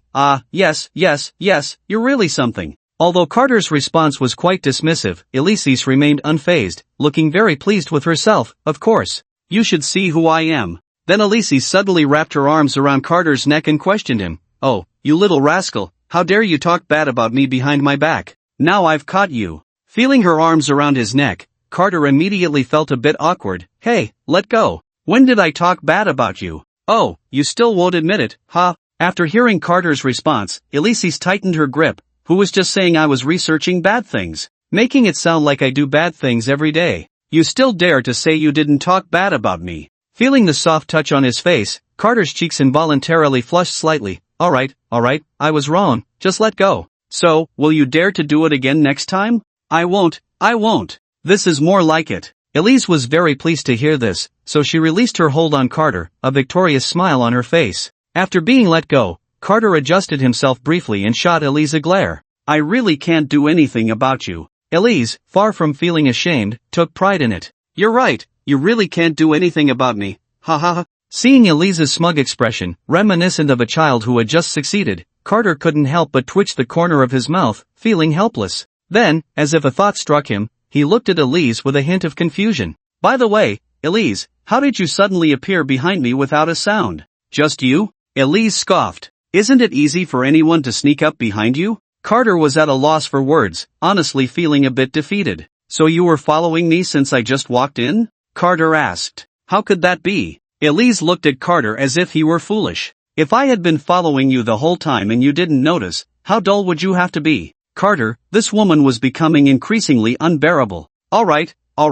Seeing Carter's speechless expression, Elise couldn't help but laugh. Since you want to know so badly, I'll be generous today and reluctantly tell you. After saying this, Elise shot Carter a disdainful glance. Carter, in just a few minutes, this was the third time Carter had emitted this string of words that could easily fill the author's word count. So this time, Carter had no intention of giving Elise any face. He turned around, placed his things on the table, and headed toward the kitchen. Hey, wait, where are you going? Seeing Carter about to leave, Elise quickly blocked his path, standing in front of him. Didn't you want to know how I appeared behind you? I'm going to tell you now. Sorry, I don't want to know anymore. Carter said calmly, then tried to bypass Elise to head to the kitchen. After being rigorously trained by Amelia all day, Carter was already exhausted and felt ravenously hungry, completely uninterested in Elise. Moreover, she had just been so arrogant. Oh, come on. Elise saw this and once again stopped Carter, spreading her arms like a mother hen protecting her chicks, refusing to let him pass.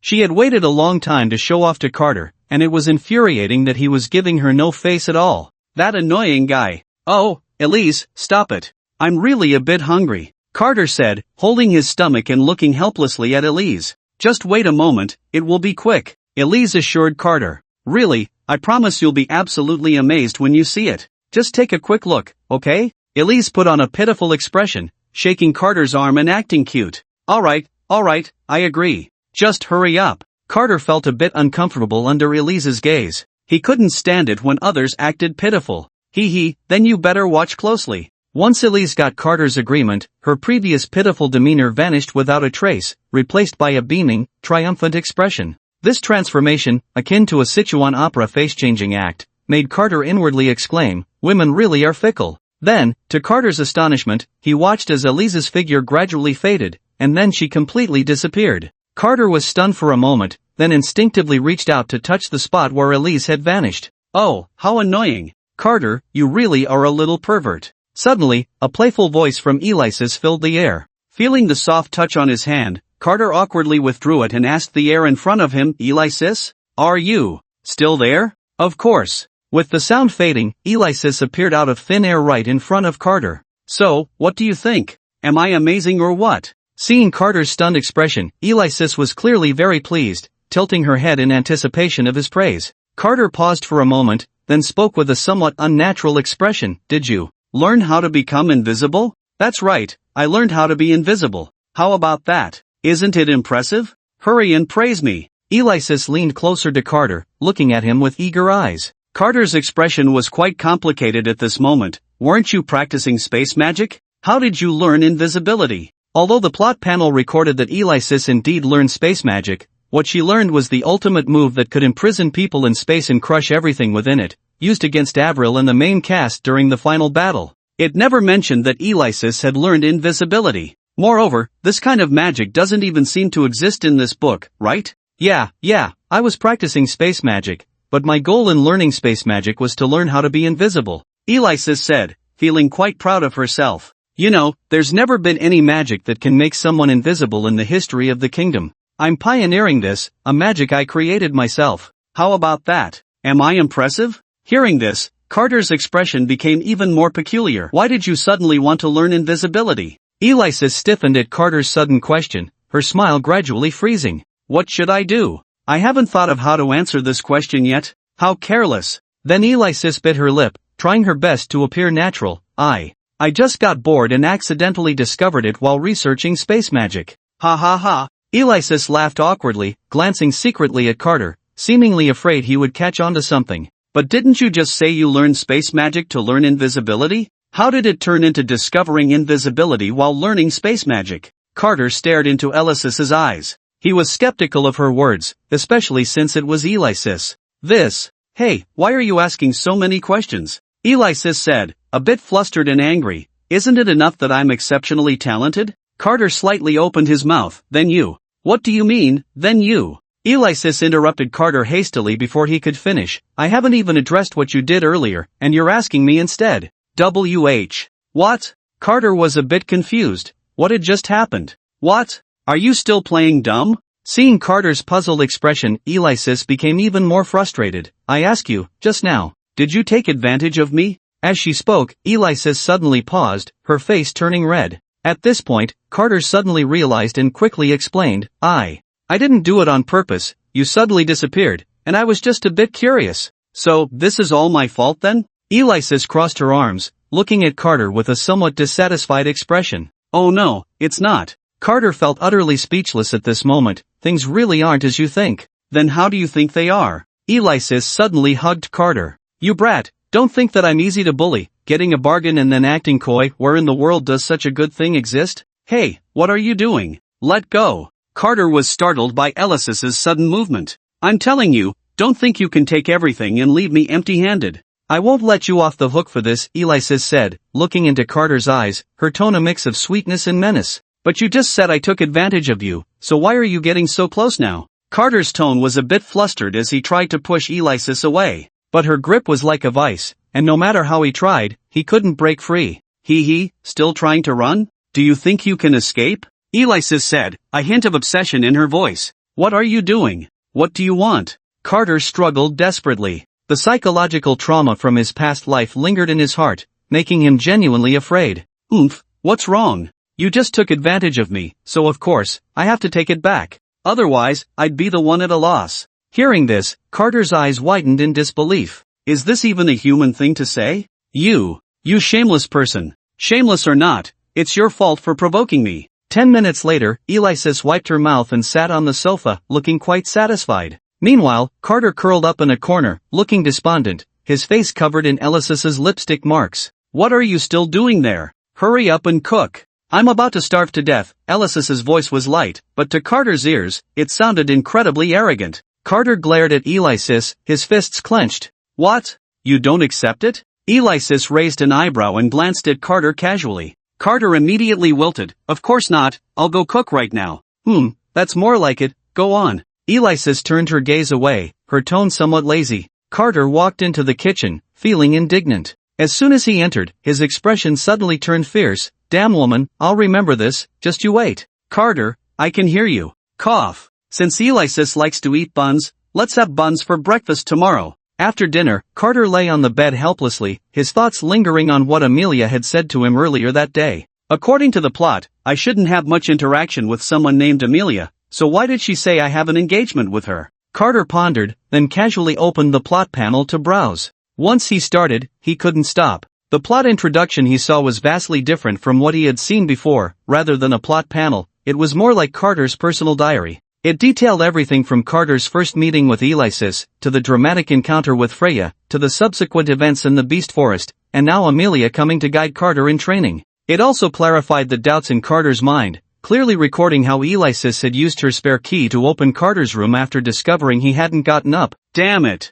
Carter slammed the table angrily. I remember that ever since Alexis saw her true self that day, she has been locking the door every night before going to sleep. So she really snuck in that day. I knew she wouldn't just appear in my room out of nowhere. Tomorrow, I'll change the lock. Carter thought indignantly, then continued to scroll down, suddenly noticing a line of scarlet text that caught his attention. It read, "The Campbell family's strength has suddenly reached that of a duke's family, and they hope to attain the title of duke, but they have been stagnant due to a lack of connections." Later, Count Campbell had a daughter, who displayed astonishing talent at a very young age. Then Count Campbell learned that there was a boy of similar age in the DeVille Duke's family, so he went to propose a betrothal, hoping to strengthen the Campbell family through the DeVille family's influence. The DeVille Duke also recognized the magical talent of Count Campbell's daughter. Thus, Amelia and Carter were betrothed at a young age, and the marriage contract was kept in a hidden compartment of the study alongside the DeVille family's property deed. The scarlet text abruptly ended here, and the subsequent plot remained unchanged from what Carter had seen before.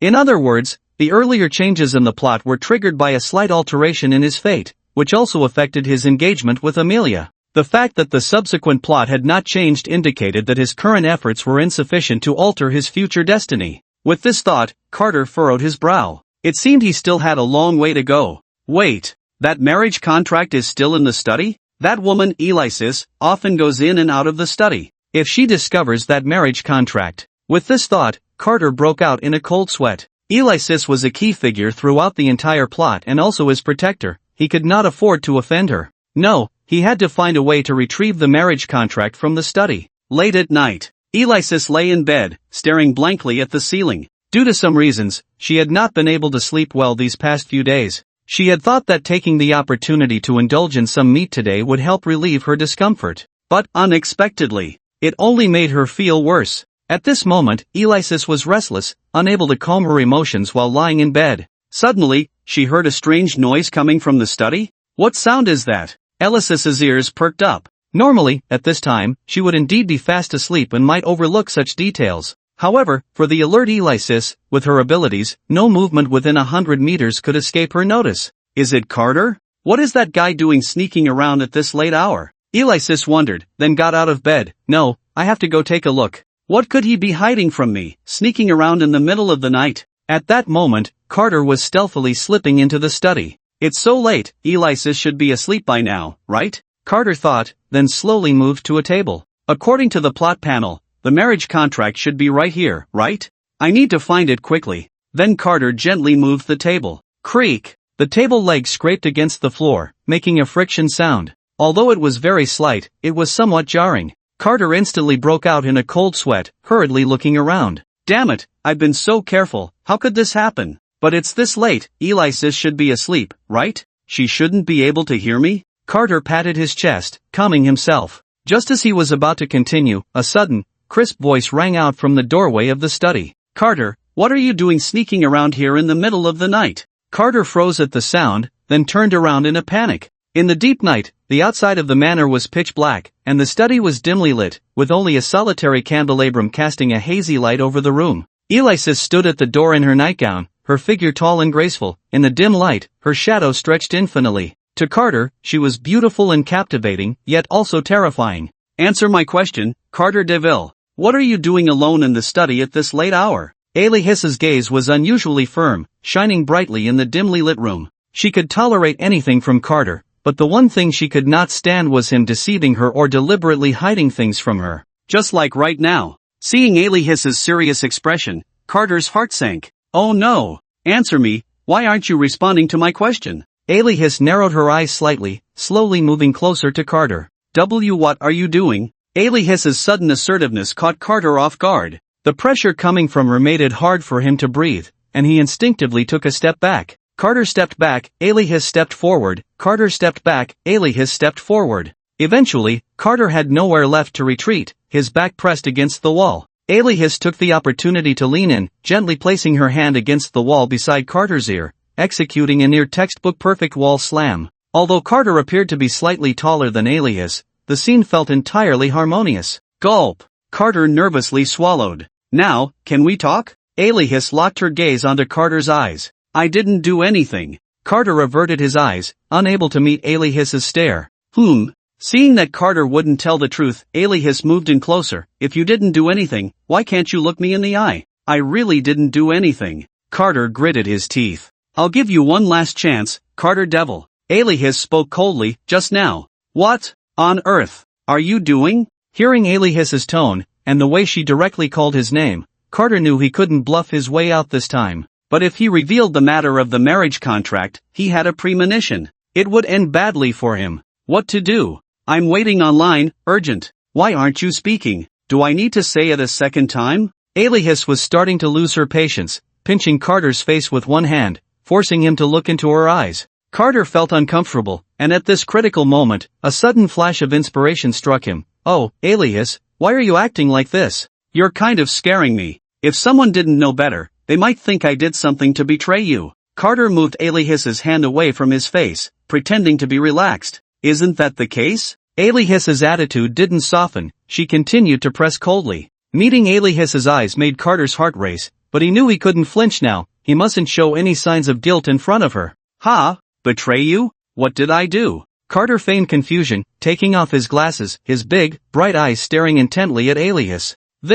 Alexis was a bit bewildered. All right, it seemed he really hadn't done anything? But, Alexis shook her head, her confused expression turning resolute again. You secretly tinkering behind my back is a betrayal. So I can't have a little personal space? What personal space is there that I shouldn't know about? Alexis's tone was somewhat harsh. Carter was at a loss for words. Then let me ask you, what's the door to the bathroom for? Ha? What bathroom? Alexis was momentarily stunned, not understanding what Carter meant. I mean, why do you close the door when you shower or use the toilet? Carter explained, if, as you say, no one needs personal space, then why do you close the door when you shower or use the toilet? Carter countered. That's different. What's different about it? Carter continued to press. Then how about you don't close the door when you take a shower or go to the bathroom in the future? Alexis's gaze flickered a bit. What on earth was that naughty boy Carter talking about? Everyone actually has their own secrets, Carter continued. So there are some things that Alexis shouldn't be like this about. But I think we don't need secrets between us. Alexis retorted, if there are too many secrets between two people, it will hurt their friendship. Carter lowered his head and thought for a moment. That's true, but doesn't Alexis have secrets? Ha? Alexis was startled by Carter's sudden question. What are you talking about? I mean, doesn't Alexis have secrets? Carter stared into Alexis's eyes. Like, is there something you don't want me to know, or a secret you don't want anyone to know? Nonsense. I don't have such secrets. Alexis shouted back, but despite her loud voice, her guilty eyes had already betrayed her true thoughts at that moment. Really? Then why don't you dare to look me in the eye? Carter looked at Alexis with a hint of mockery. Just a few minutes ago, Alexis had asked him the same question. Alexis bit her lip, her hands clenched tightly, but she couldn't say a word. It seems the answer is already obvious, Carter sighed in relief upon seeing this. In that case, I'll take my leave. Good night, Alexis. Then Carter prepared to walk past Alexis and leave the study. Wait. Carter's heart skipped a beat again. Did I say you could go? Alexis's voice turned cold again. You can't leave until today's matter is explained clearly. But, Carter was about to explain when Alexis hurriedly interrupted. There's no but about it. Alexis looked at Carter. What you said does make some sense, but that's not an excuse. I'm not that easy to fool. Carter felt a bit flustered. I just wanted to understand some things, so I came to the study to look for some materials. If you were looking for materials, why didn't you just say so earlier? Why hide it? Alexis frowned, clearly not believing Carter's words at all. Since you won't say, then I'll look for it myself. You better pray I don't find any clues, or else. Alexis snorted coldly, then went to the table to search carefully. Carter nervously watched Alexis's movements. Since it was a secret chamber, it shouldn't be that easy to discover, right? Hopefully. Alexis looked left and right but never found anything unusual. Seeing this, Carter sighed in relief, only to see Alexis suddenly grab his collar and pull him over, a bit angry and embarrassed. Quick, tell me, what are you really doing? Carter's eyes darted around. Alexis, do you remember when your birthday is? Birthday? Alexis thought for a moment, then widened her eyes. You mean? Honestly, I wanted to give Alexis a surprise, so I thought I'd sneak into the study to check some materials while you were sleeping. Carter pretended to be frustrated, covering his forehead. But then you found out, and now it's all ruined. Is that so? Alexis was a bit confused, but her cold, beautiful eyes sparkled with uncontainable joy. It's all your fault for asking so many details. Facing Carter's questioning, Alexis felt no displeasure at all. Instead, there was a sweet feeling in her heart. I was just afraid you'd go bad, right? After all, you're at that age where you're full of youthful vigor. What if some bad woman runs off with you? Carter was somewhat speechless. How could a boy be taken away by a girl? What kind of logic is that, Alexis? Why not? Alexis retorted, you're too naive. There are many bad women out there, especially girls like you, delicate and tender, they love that the most. So, when you're at school, make sure to wear your glasses. You can't take them off, got it? Alexis earnestly instructed, then reached out to take the glasses and carefully put them on Carter's face. Alright, I got it, Carter replied somewhat perfunctorily. Can I leave now? Go back, Alexis nodded. Good night, Carter. Good night, Carter responded and then quickly walked out the door. That scared me to death. I finally managed to get through it. Wait. Just as Carter was about to step out of the study, Alexis's voice came again. Carter's mood felt like a roller coaster, going up and down. Sister, can't you just finish what you have to say all at once? What now? Carter turned his head, forcing a smile at Alexis. Don't wear your glasses at home. I'll take good care of you. Alexis patted her chest, assuring Carter. Okay, I understand. Can I leave now? You can. Sweet dreams. Thank you. After Carter left, Alexis still felt something was off, but she couldn't quite put her finger on it. She then walked back to the table and observed it carefully again, still finding no clues. Maybe I'm overthinking it? Alexis shook her head and returned to her room. I wonder what birthday gift Carter has for me. Could it be that he's giving himself to me? He. Alexis giggled foolishly, rolling excitedly on the bed with her blanket. At that moment, she no longer felt that uncomfortable sensation. Instead, it was replaced by an indescribable delight. It turned out that sincere and pure feelings could replace those desires. That night, Alexis slept exceptionally sweetly. The next morning, Carter got up on time and found it strange that he didn't see Alexis anywhere. Could it be that Alexis hasn't woken up yet? Carter wondered, then went to make breakfast. After finishing breakfast, Carter called out, Alexis, it's time to eat. All he received in response was silence. This Alexis, could she really still be asleep? Carter then went to knock on Alexis's bedroom door. Alexis, are you up? Hearing Carter knock, Alexis barely woke up, rubbed her sleepy eyes, stretched comfortably, and answered from behind the door, I'm awake, the door's not locked, you can come in. Carter was somewhat speechless. Forget it, you finish getting ready and come out to eat, I won't go in. Alexis couldn't help but laugh at Carter's response. Carter really was easily embarrassed. After getting ready, Alexis came to the dining table to eat. Carter's buns are really delicious. Alexis began to wolf them down. Eat slowly, don't choke, Carter said helplessly upon seeing this. At that moment, Alexis suddenly leaned closer to Carter. Hey, Carter, what exactly have you prepared? You're being all mysterious, why don't you just tell me? Oh, you'll know when the time comes, just don't ask for now, Carter replied somewhat dismissively. But I want to know right now, Alexis said, feeling a bit sulky as she rested her chin on the table. Carter was a bit troubled by this. What exactly should he prepare? By the way, Alexis, do you have anything you particularly like? Carter asked. Something I particularly like? Alexis thought for a moment, then bit her lip, looking at Carter with a blush and a silly smile. Carter, I'm being serious here. Oh, sorry. Alexis replied, then said to Carter, ahem. I actually don't have anything I particularly like, but if it's something you prepared with care, I would treasure it. I see. Carter pondered, then inadvertently looked up at the time. It's already this late, I have to go to school.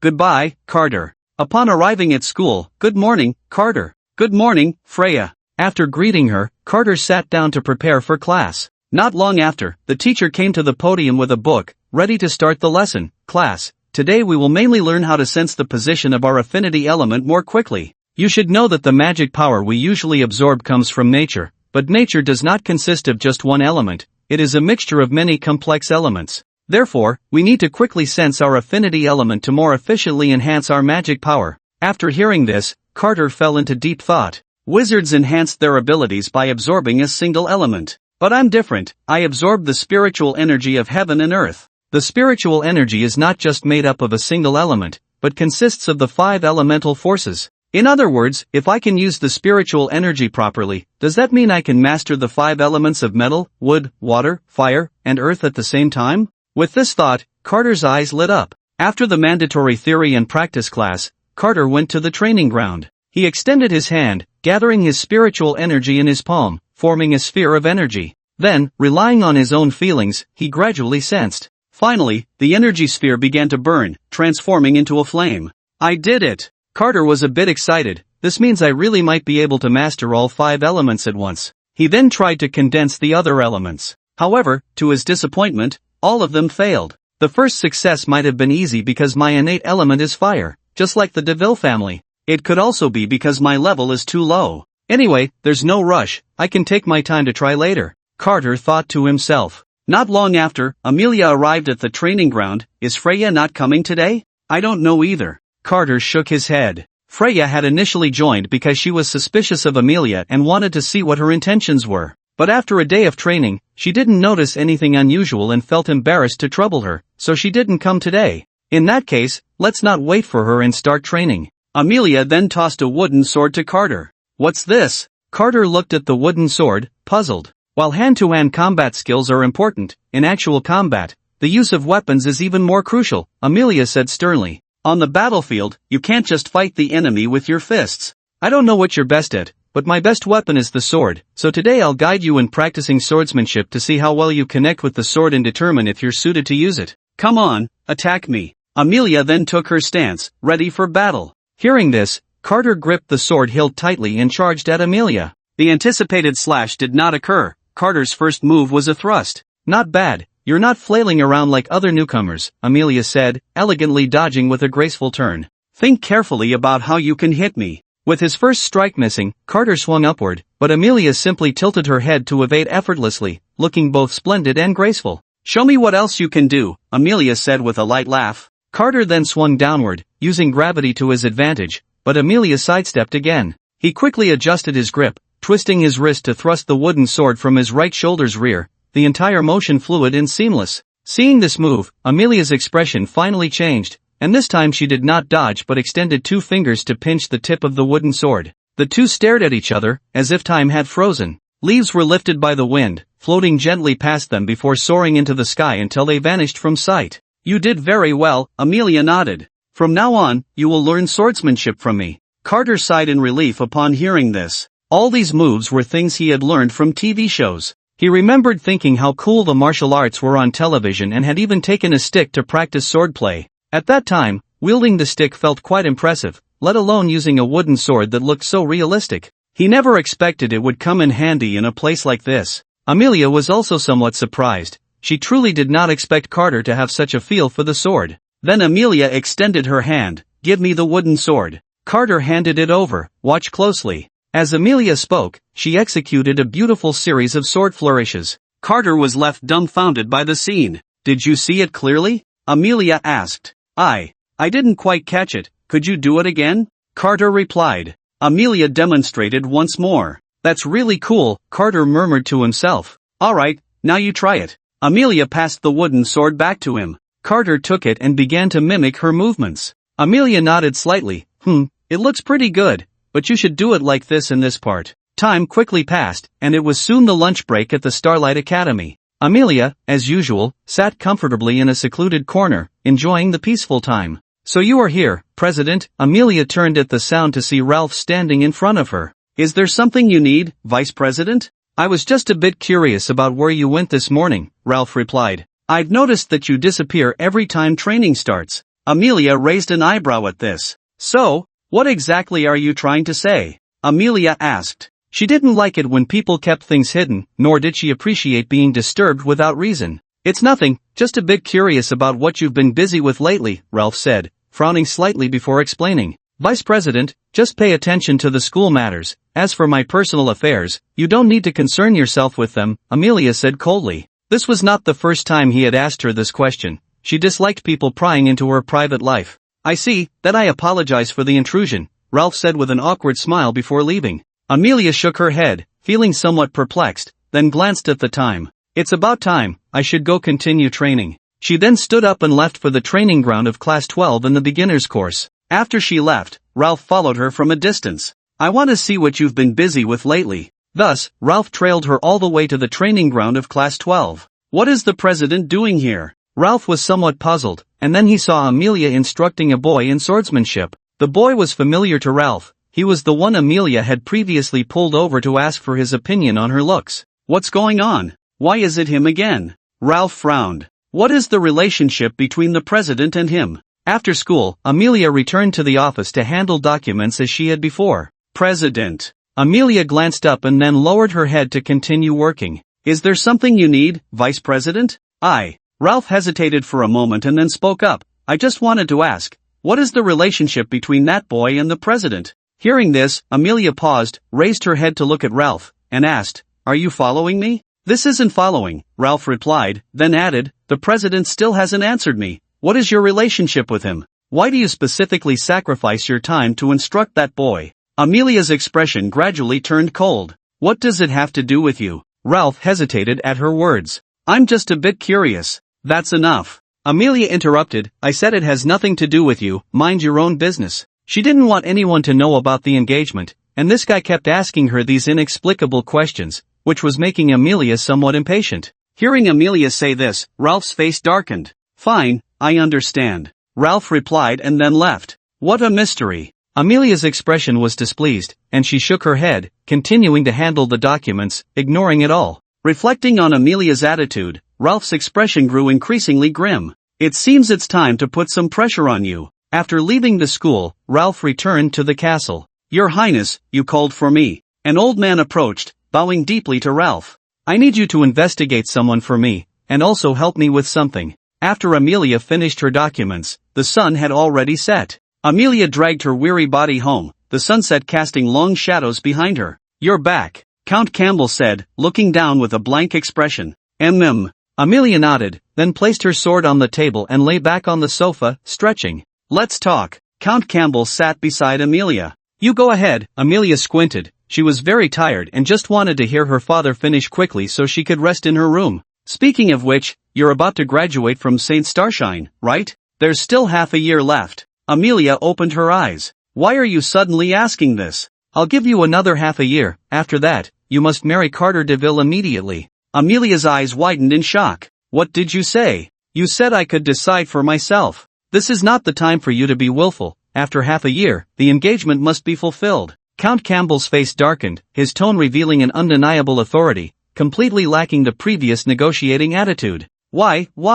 You clearly didn't say that before." Amelia stood up, loudly questioning Count Campbell. "Enough." Count Campbell stood up angrily. "You're my daughter, you will marry whoever I say. This matter is settled." He then turned and left. "I tell you, I will absolutely not marry him. Give up on that idea." Amelia, who had always been the epitome of calm, was now unable to control her emotions for the first time. She angrily returned to her room and slammed the door shut. Hearing the loud thud, Count Campbell sighed. "I'm sorry, daughter, I only have half a year to deal with this matter. If I can't resolve it in 6 months, you'll just have to endure." The next day, at the training ground, Amelia stood in the center, radiating an intimidating aura, her arms crossed over her shoulders, holding 2 wooden swords, exuding a sense of heroic spirit that attracted many students' attention. Carter, noticing that Amelia had arrived even earlier than him, smiled at her. "You really came early." But Amelia had lost her usual patience. "Less talk, let's start training." She then forcefully tossed a wooden sword to Carter. Feeling the strength behind Amelia's throw, Carter couldn't help but take a step back. What was wrong with this woman? Was she going through menopause, or had she taken something? "Today we train in real combat," Amelia said coldly. "Real combat? That's right. Now, attack me with all your strength." Carter hesitated. Something was clearly off with her. He shouldn't have provoked her, right? "What are you still standing there for? Hurry up," Amelia urged coldly. "Coming." Carter swallowed nervously, recalling the techniques he had learned before, and then charged towards Amelia. Smack! Amelia merely twisted her wrist slightly and accurately slapped Carter's hand. Carter, feeling the pain, instinctively let go of the sword, which fell to the ground. "Is that all you've got? I thought you were impressive," Amelia mocked. "Keep going, don't let me look down on you." Hearing Amelia's subtle taunt, Carter frowned, picked up the sword from the ground, and continued to attack Amelia. Amelia effortlessly dodged his strikes, landing a blow on Carter's back. Unable to hold on, Carter fell forward. "Damn, that hurts." Lying on the ground, Carter rubbed his back. Amelia's attacks felt like being whipped. Although they didn't cause much damage, they were incredibly painful. "Heh, is this the strength of the DeVille family's heir? Or is it that? Is this all the DeVille family is capable of?" A hint of sarcasm appeared on Amelia's face. Although she knew she couldn't blame Carter entirely for this situation, she just couldn't calm down. She wanted to teach this ordinary man a good lesson. Damn woman. After hearing Amelia's words, Carter gritted his teeth. He might not have understood Amelia's intentions before, but now her words had escalated to family matters. She was mocking his family. This was extremely disrespectful among nobles. Angered, Carter picked up the wooden sword and swung it fiercely towards Amelia's face. "Ha!" Amelia let out a cold laugh. Then, using Carter's momentum, she struck the backside of his wooden sword, executing a beautiful counterattack. Carter was caught off guard and once again fell forward, landing in a heap. During this process, Carter's glasses flew off due to unforeseen circumstances. Amelia smirked, walked up to Carter, picked up the fallen glasses, and toyed with them in her hand. "Oh, it's a magical tool. You DeVille family really are quite extravagant." Lying on the ground, Carter spat out some dirt, then raised his head and glared fiercely at Amelia. "What's wrong? Still not convinced?" Seemingly sensing Carter's unfriendly gaze, Amelia continued to look at him with a mocking smile. "You." Amelia froze, standing still, her bright eyes fixed intently on Carter on the ground. To be precise, she was staring at Carter's face. "My goodness, it really looks so good." Amelia gently covered her mouth with her hand, her eyes still glued to Carter on the ground. At this moment, it felt as if time had come to a standstill. Thump, thump. What is that sound? Amelia instinctively covered her heart. "So, it's the sound of my heartbeat?" Amelia murmured to herself. Carter shook his head, then stood up, throwing the wooden sword on the ground. He touched his face, paused for a moment, and then walked towards Amelia, half covering his face with his hand.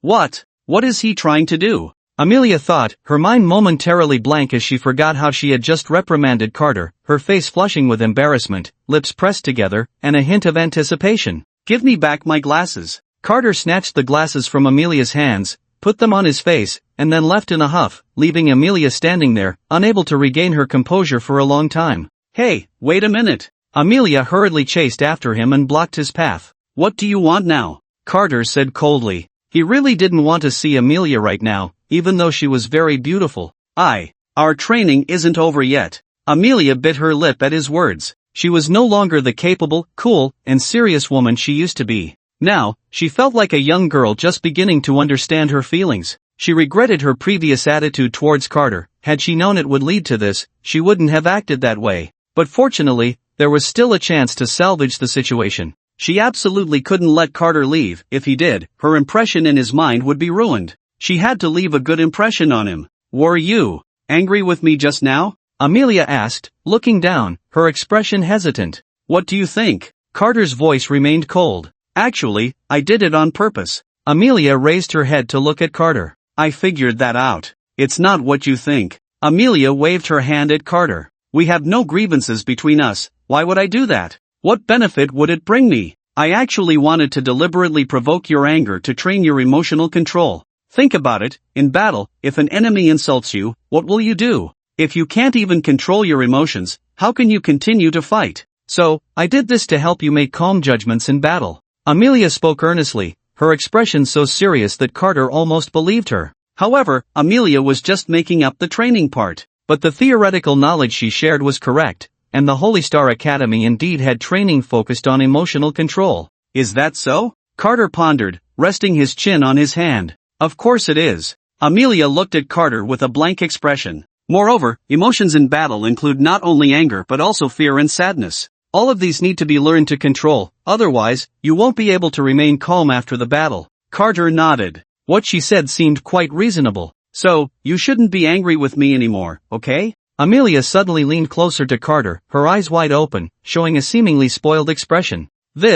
Carter instinctively took a few steps back. Damn, what is this super contrasting feeling? Alright, fine. Carter cleared his throat and agreed. He really couldn't stand Amelia's gaze any longer. That's more like it, Amelia exclaimed. Fortunately, she had managed to smooth things over. All of this, isn't it for my fiancé to have a bright future? Amelia unconsciously lowered her head, her face slightly flushed, then she secretly glanced at Carter, observing his reaction. Carter merely twitched the corner of his mouth at her words, showing no further reaction, and simply said to Amelia, "Alright, let's continue training. With a free one-on-one teacher, why not take advantage of it? It would help him quickly improve his skills, after all. One-on-one tutoring is quite expensive." Then let's hurry back, Amelia said, appearing somewhat excited, naturally taking Carter's hand as they walked towards the training ground. Looking at Amelia holding his hand, Carter displayed a strange expression. As expected, I knew it. Back at the training ground, today,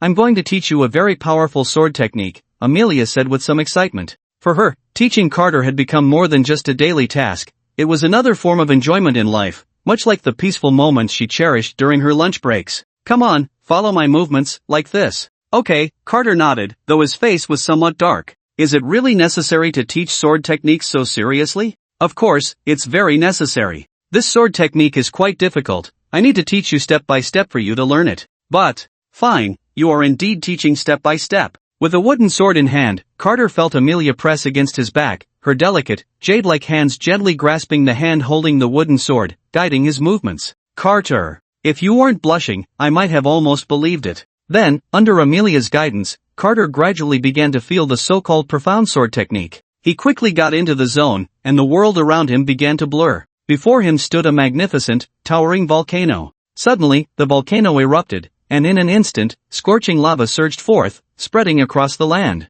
Just as the lava was about to engulf him, everything turned to nothingness. Carter snapped back to reality, still shaken by the scene he had just experienced. So, were you scared? Amelia patted him on the back. Carter jumped in surprise, turning to Amelia and asking, "What kind of sword technique was that? Do you want to know?" I won't tell you. Amelia playfully stuck out her tongue. Carter. Ahem, as long as you practice every day, once you learn it, I'll tell you. Do I have to practice like this every day? You guessed it right. Carter. Hey, look at those two over there, what are they doing? Why are they so close? They must be learning sword techniques. Sword techniques? What kind of sword technique requires them to be so close? Maybe they're learning the Mandarin duck sword technique, huh? Stop laughing, take a good look at who that girl is. Hey, you, don't just recognize a pretty face. Wait, is that Amelia? The student council president? How could she be with Carter? Hearing the gossip from nearby, Carter couldn't help but blush. President, don't you think this is a bit what? Amelia smiled mischievously, leaning close to Carter's ear, her lips almost touching it. President, don't do that. It's not good for others to see. What does it matter? Amelia said nonchalantly, after all, you're my fiancé, there's nothing to hide. But we aren't married yet, Carter reminded helplessly.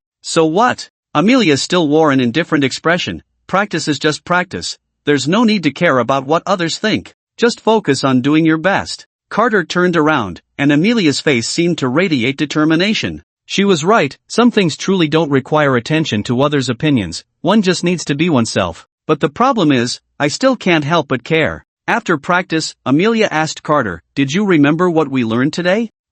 Not much," Carter replied. "That's okay, this sword technique is quite difficult. Take your time, we have plenty of it." "All right. See you tomorrow, Carter." "See you tomorrow." Amelia left the training ground, satisfied. On her way back, she looked blissful, her arms wrapped around herself as if that handsome Carter was still in her embrace. "President." A sudden voice brought Amelia back to reality. Looking closely, Ralph was leaning against the wall by the road, seemingly having waited for a long time. Amelia resumed her strong persona and asked coldly, "What do you want? What is your relationship with that guy named Carter?" Ralph feigned calmness as he looked at Amelia. "What does that have to do with you?" Amelia frowned. "Are you investigating me? I just can't understand why you'd associate with a worthless man like him." Ralph's expression darkened. "A guy like that doesn't deserve you." At his words, Amelia narrowed her eyes, her pretty face growing colder. "I won't allow you to say that about him." "Oh, are you defending him now?" Ralph smirked.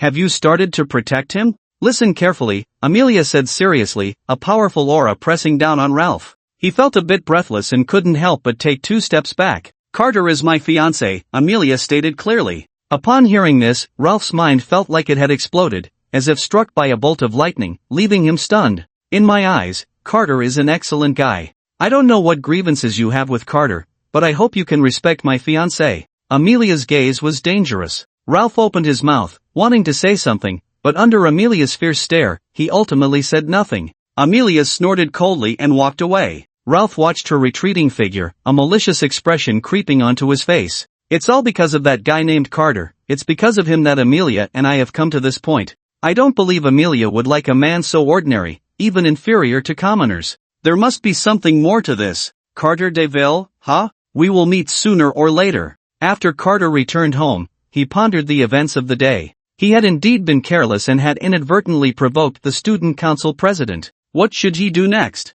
Seeing Carter's troubled expression, Alexis approached him. "Carter, what are you thinking about? Why do you look so unhappy?" "Nothing much," Carter replied, rubbing his temples in frustration. Alexis's eyes twinkled, and then she leaned in close to Carter's ear, speaking in a very ambiguous tone. "Carter, don't be upset. How about I reward you?" So there are indeed many disharmonious aspects, and to be honest, the writing is a bit hasty. Here, the author apologizes to everyone and will strive to learn in order to provide a better reading experience. At the same time, thanks to the friends who have supported the author until now. Thank you, thank you. Rewards? Definitely not a good thing, Carter scoffed. "Oh, how can you say that?" Alexis put her hands on her hips. "This is a benefit that men outside can never obtain in their lifetime, and I'm giving it to you for free, yet you're still being picky." Carter was somewhat speechless. Perhaps it really was a reward for them. "Hurry up, do you want it or not?" Alexis had a fierce expression, looking as if she would bite him if he disagreed, leaving Carter with no choice.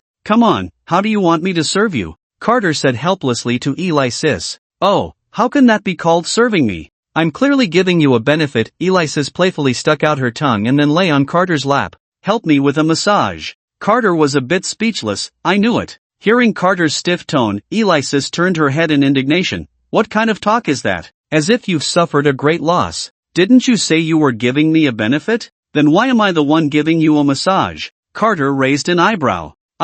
"Oh, you're really a blockhead." Alexis looked at him as if she were exasperated. "I asked you to help me with a massage, and you just obediently do it? Isn't that how it should be?" Carter said expressionlessly. Forget it. Alexis shook her head, then suddenly turned to look at Carter. Hey, Carter, let me ask you, how's my figure?" "It's okay." Carter remained expressionless. After accidentally dying in his previous life, he didn't know why he seemed to have lost interest in girls. "What do you mean it's okay?" Alexis suddenly sat up, her hands constantly rubbing Carter's face. "My figure is clearly super invincible, the best in the universe, okay?" Okay, let go." Carter struggled, feeling a bit uncomfortable with Alexis's actions. "Ahem, so, the opportunity is right in front of you, it just depends on whether you can seize it." Alexis released Carter's face and then lay back on his lap. "Don't you want to try it out? For example, the feel of it, as long as it's not too much, I can accept it," Alexis said, her face turning red. "You don't have to be so honest." Carter said nothing, just started to massage Alexis, his movements standard and without any impropriety. Alexis squinted her eyes in comfort, enjoying Carter's service. She had to admit, his technique was quite good, and she felt very relaxed. Alexis, Carter suddenly spoke. What is it? Alexis kept her eyes closed. I feel like you're becoming a bit too dependent on me, Carter said while continuing his movements. So what? Who told you to be so good at serving people? Alexis still kept her eyes closed. I feel that there are some small things in life you should do yourself, Carter said. If this continues, you'll really become a couch potato. So what?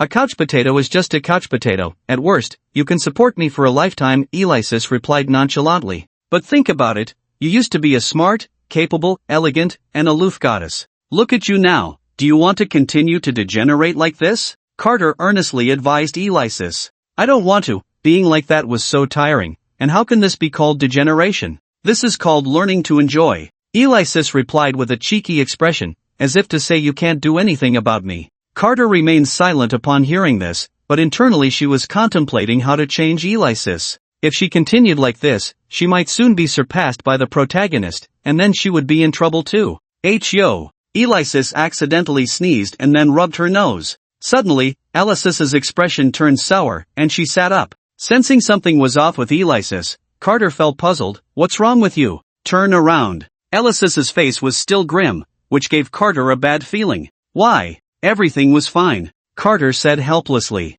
Turn around, don't make me say it twice. Alexis's expression remained dark. With no other choice, Carter turned her back. Then Alexis carefully sniffed Carter's back and suddenly exploded, grabbing Carter by the collar. Tell me, what did you do today? I didn't do anything today? Carter looked confused. What was going on? Didn't do anything? Why won't you tell the truth? Alexis's face grew even darker. She was extremely angry, her chest rising and falling uncontrollably, and the intensity was significant. I just went to school normally, and then, went to school normally? Alexis laughed in anger. Then let me ask you, who did you interact with today? I didn't interact with anyone. Carter was completely baffled at this point. Then why do you smell like Amelia? Alexis forcibly suppressed her anger, trying to calm herself down. Carter's mind exploded at this revelation.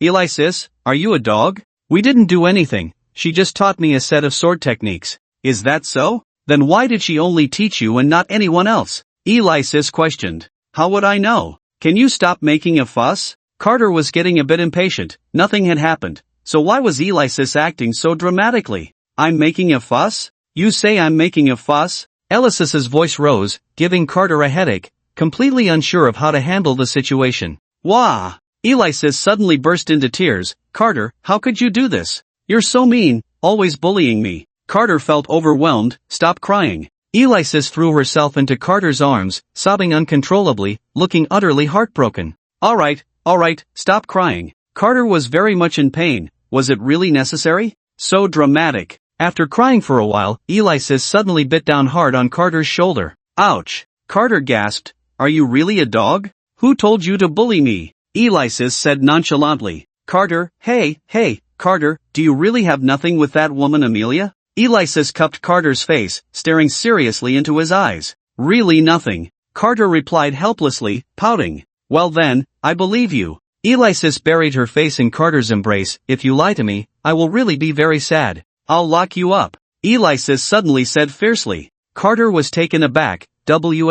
What? Just kidding, hee. Alexis smiled playfully. Alright, let go now, I need to go back. Carter patted Alexis's back. I'll go with you. Stop messing around. Carter looked exasperated. Alexis reluctantly released Carter. Carter stretched lazily and then walked into the room, looking exhausted. After Carter left, Alexis's expression suddenly turned cold. Looks like it's time for us to have a talk. My dear Junior. After Carter returned to his room, he had slept all day, so as soon as he lay down on the bed, he fell into a deep sleep. After Carter fell asleep, Alexis stealthily approached the door of Carter's room and gently knocked. Carter, are you asleep? Can I come in? If you don't say anything, I'll take it as a yes. Heh. Alexis had a mischievous grin on her face, then reached out to twist the doorknob. Locked? Seriously, there are only 2 people in the house. What are you guarding against? Alexis frowned. Fortunately, I came prepared. She then took out a key but found that it wouldn't fit in the lock at all. What's going on?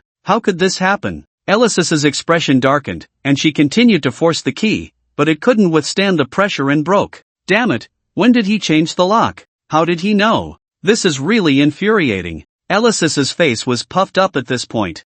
Little Carter, you really have some tricks, but you can't escape my grasp. Late at night, Carter had a dream where he found himself tied to the bed in a star shape. Gradually, a woman's figure appeared by his bedside. He couldn't see who she was, but she gave him an inexplicable sense of familiarity. Little Carter, you're not being good, the woman, whose identity was unclear, said in an extremely seductive voice. If you're not good, you will be punished, do you understand? The woman's hand gradually reached towards Carter. No, don't, what are you doing? Don't come closer, no.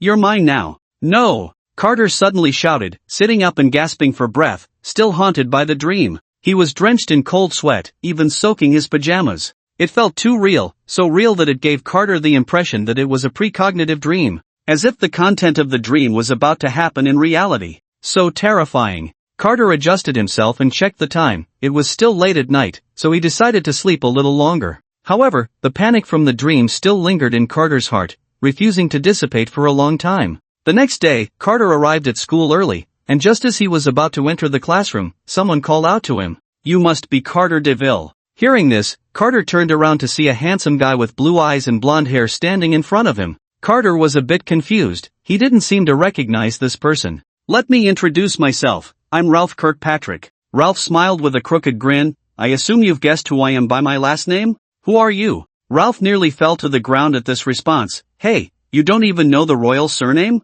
Are you even from the kingdom? Carter lowered his head and thought for a moment. To be precise, he didn't seem to be from the kingdom, did he? What do you want with me? Carter asked. I'm here to talk to you about something. Ralph looked at Carter with a warning gaze. Do you think you deserve Amelia? Carter? Is this guy crazy? What does it matter whether I deserve her or not? Let me tell you, for Amelia's future, I hope you can stay away from her. Seeing that Carter was silent, Ralph continued. I don't care if your DeVille family is a duke, but I warn you, if you keep bothering Amelia, don't blame me for being rude. After saying this harsh remark, Ralph left without looking back, appearing somewhat suave. But the only flaw was that, wanting to show off, Ralph didn't pay attention to the wall behind him and accidentally bumped into it. Ouch, ouch, ouch. Ralph covered his nose and quickly ran away. Carter, this guy can't be an idiot, can he? However, the name Ralph seems to belong to a prince of this country, right? I remember a plot where the female protagonist successfully uncovered Daphne's scheme with his help and ultimately exposed her. Daphne is the one who had previously written a love letter to Carter, the mid-story antagonist, and the second princess of the kingdom. Why is this guy saying such nonsensical things? Carter frowned. It feels like something troublesome is about to happen again. The scene shifts to the end of the school day at St. Starshine Academy. Amelia walked towards the office with a relaxed expression, her face rarely showing a beaming smile. Today, taking the opportunity to help Carter practice, she felt they had grown much closer. Amelia thought excitedly, but suddenly her expression changed, and she quickly jumped back. A massive fireball exploded right where she had just been standing. Amelia's gaze gradually turned cold. She was all too familiar with this method of attack, having suffered from it many times before. Come out, sneaking up from behind is no skill, Amelia said coldly. It seems our little junior has made quite a bit of progress lately, being able to so casually dodge my attack. To be honest, not many can do that. A lazy yet enchanting female voice replied. Then, a figure stepped out from a corner. Seeing the figure, Amelia sneered. It really is you. I wonder what brings Lady Elise here this time. Elise wore a cold smile. Little junior, you've been a bit dishonest lately. Is that so? Amelia narrowed her eyes. I wonder what I've done to offend Lady Elise. Elise wiped the smile off her face. I can't be bothered with your nonsense. I warn you, stay away from Carter. Otherwise, don't blame me for being rude. Carter? Amelia raised her beautifully arched eyebrows at the mention. What does my relationship with Carter have to do with you? Amelia was puzzled, not understanding why this woman suddenly brought up Carter. In any case, you'd better keep your distance from Carter, or else. Elise's gaze was very dangerous, clearly displeased with Amelia's attitude. Or else what? Amelia raised her eyebrows again. Do you think I would listen to you? Give me a reason. Elise clenched her fists, her expression darkening. He is mine, you are not allowed to touch him. Amelia showed a strange expression. Yours? Aren't you her aunt? Elise sneered. Aunt? Sorry, I'm not. Amelia was even more confused. You're not her aunt? Do you think I'm an idiot? Believe it or not, Elise replied. In any case, you'd better stay away from Carter, or I won't hesitate to teach you a lesson again. Amelia's expression turned icy. Then come and try. What did you say? Elise suddenly exuded a strong sense of pressure. "Say that again if you dare," I said. Amelia showed no fear, locking eyes with Elise, and said word by word, "Then come and try." At her words, Elise shot forward, her fist aimed directly at Amelia's face. Amelia remained calm, dodging to the side, then drew her sword and swung it. Elise squinted her eyes, easily blocking Amelia's attack with just 2 fingers. "I admit you have talent," Elise genuinely praised. Few could earn her recognition. But the gap between a high-level mage and a grand mage is not just a matter of numerical differences. Elise sneered, "If you break through to the level of a grand mage in the future, you might have the strength to fight me, but right now, you will definitely not be my opponent." Amelia mocked with a smile. "So what? My purpose in fighting you now is not as simple as determining a winner or loser like before. My current goal is to be with Carter. Even if I can't win, I will still fight." Upon hearing this, Elise's face showed an expression of anger. "You're seeking death." She then kicked towards Amelia, who quickly dodged, creating some distance between them. Amelia then stood her sword upright and swiftly slashed towards Elise in the air. A wave of fiery sword energy rapidly spread towards Elise. Elise smiled playfully and then extended her palm. A transparent barrier silently appeared in front of Elise, and the moment the fiery sword energy touched the barrier, it instantly vanished without a trace. Amelia tightened her grip on the sword, her expression stern. "Space-type magic. Ha!" Elise smiled wickedly, "You don't know much yet." Then, Elise put away her playful expression, gradually becoming serious. She spread her palm, and red energy began to gather. Elise then extended her palm, and the red energy gradually spread towards Amelia. Amelia, feeling a great threat, also gathered a red energy in her sword and pointed it at Elise. The 2 streams of red energy spread towards each other and then collided. At the moment the 2 energies made contact, Amelia's body trembled. As time passed, Amelia's face grew paler, and blood began to trickle from the corner of her mouth. Seeing this, Elise withdrew her energy, and Amelia instantly felt as if a 1,000-pound weight had been lifted from her. Unable to support herself any longer, Amelia half-crouched on the ground, her sword plunged into the earth to prop herself up, gasping for breath. Elise strolled over to her, a cold smile on her face. "Consider today a lesson. Remember, stay away from Carter in the future. If I find you getting too close to Carter again, it won't be so easy to resolve next time." Elise then turned to leave. "Wait," Amelia called out to Elise. "What else is there?" Elise turned her head expressionlessly, looking down at Amelia, who was half kneeling on the ground. "Do you like Carter?" Amelia gasped for breath as she asked Elise. "Heh, of course. Carter belongs to me. I won't let any other woman touch him." Elise sneered, her face filled with disdain. "Don't forget, he is your brother's child. By doing this, aren't you?" Amelia smiled, not hiding her mockery of Elise. Elise instantly flew into a rage, grabbing Amelia by the collar and lifting her up. "Do you want to die? You're getting anxious." Amelia showed no fear, staring directly into Elise's eyes. Elise, upon hearing this, threw Amelia to the ground. "Don't think such lowly provocation can affect me. To tell you the truth, I am not Carter's aunt at all. Carter is not from our DeVille family. He is just a child my brother picked up." Hearing Elise's words, Amelia showed a hint of disdain. "Do you think I would believe that? Then let me ask you, when has the DeVille family ever had black hair?" Elise looked at Amelia with a playful expression. Amelia's pupils instantly dilated upon hearing this. "Forget it, why explain so much to you?" Elise's expression revealed a hint of disdain. "In short, just remember, Carter is mine, and you should stay away from him."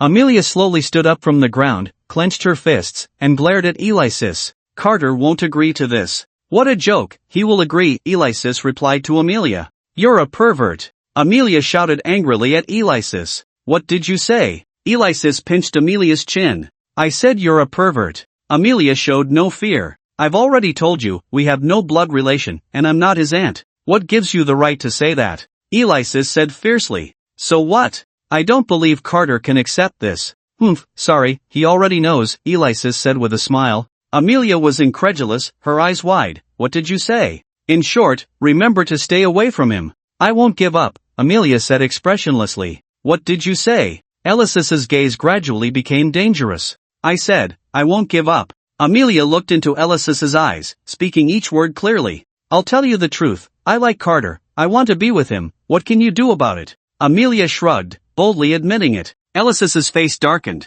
and the grip on Amelia's chin tightened. Amelia showed a pained expression. Then Alexis forcefully threw her down, and Amelia fell to the ground. Alexis stood up, looking down at Amelia and said, "This is not up to you. He. Amelia let out a cold laugh, then awkwardly got up from the ground. You don't know, Carter's touch is really nice. What did you say? Alexis angrily yanked Amelia's collar. Damn woman, what did you do to Carter? Amelia still looked at Alexis with disdain. Carter's hand is really comfortable to hold, it makes me feel at ease. Alexis's face grew colder. Say that again. Carter's back is very sturdy, Amelia continued to provoke. Lying on his back, it feels like all worries just vanish. Alexis glared at Amelia fiercely, her eyes as if they could devour her, but Amelia still looked down on Alexis, her gaze filled with disdain. Alexis took a deep breath, then calmed down. Very well, little junior, you've successfully annoyed me. What are you going to do? Amelia suddenly felt an ominous premonition for some reason. What to do?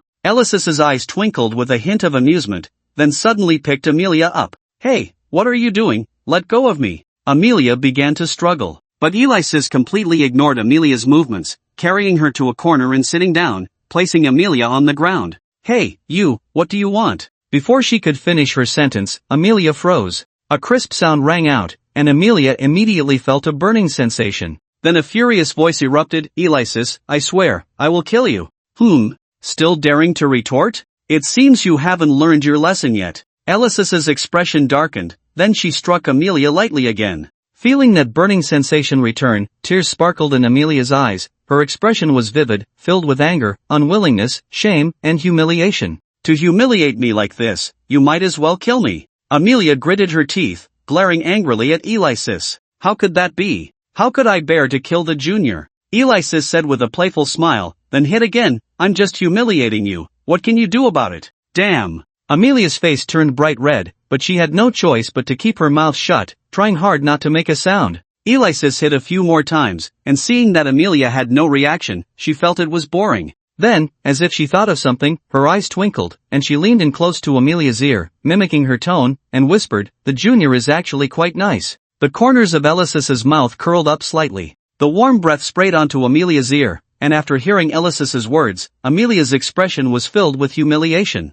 Then, with a determined heart, she bit down hard on Alexis's thigh. Ouch, you damn woman, are you a dog? Alexis yelped in pain, then pushed Amelia away, cursing, and gently blew on the spot where Amelia had bitten her. Who told you to bully me like that just now? Amelia's eyes were red, tears still lingering at the corners. Isn't it because you were trying to steal my man? Alexis snorted coldly.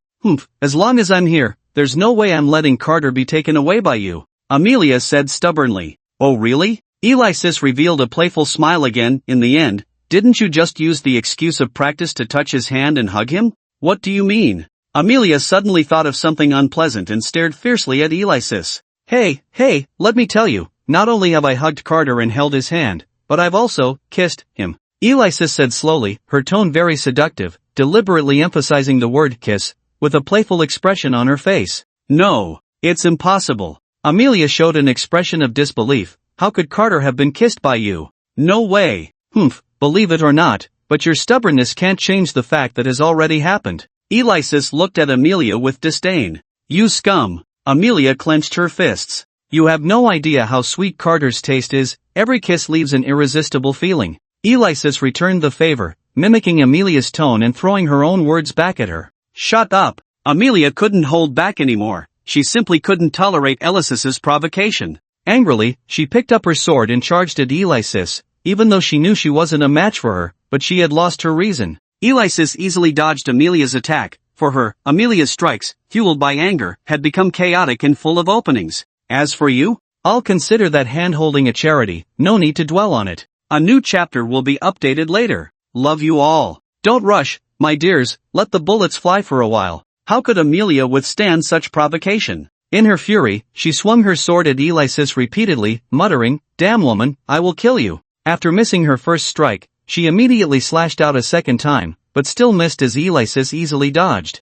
Then came the third, fourth, fifth strikes. At this point, Amelia had completely lost her composure. Not being Alexis's match to begin with, her current state only sealed her fate. Finally, after an unknown number of swings, Amelia stopped, propping herself up with her holy sword, already beginning to doubt her life. Seeing her goal achieved, Alexis smiled slightly and then left, leaving Amelia alone in the wind, disheveled. Watching Alexis leave, Amelia had already lost the courage to call her back. At that moment, she hated herself deeply, despising her own helplessness. Remembering her earlier performance, which resembled that of a resentful woman, Amelia regretfully covered her forehead. Alexis returned home with a proud expression, feeling truly exhilarated today. Moreover, the target of her bullying was the younger student who had always been unconvinced of her abilities. It was simply too satisfying. Well, she hadn't intentionally tried to provoke her. The feeling was just really good. Reflecting on that sensation, Alexis patted her own backside and then revealed a smug smile.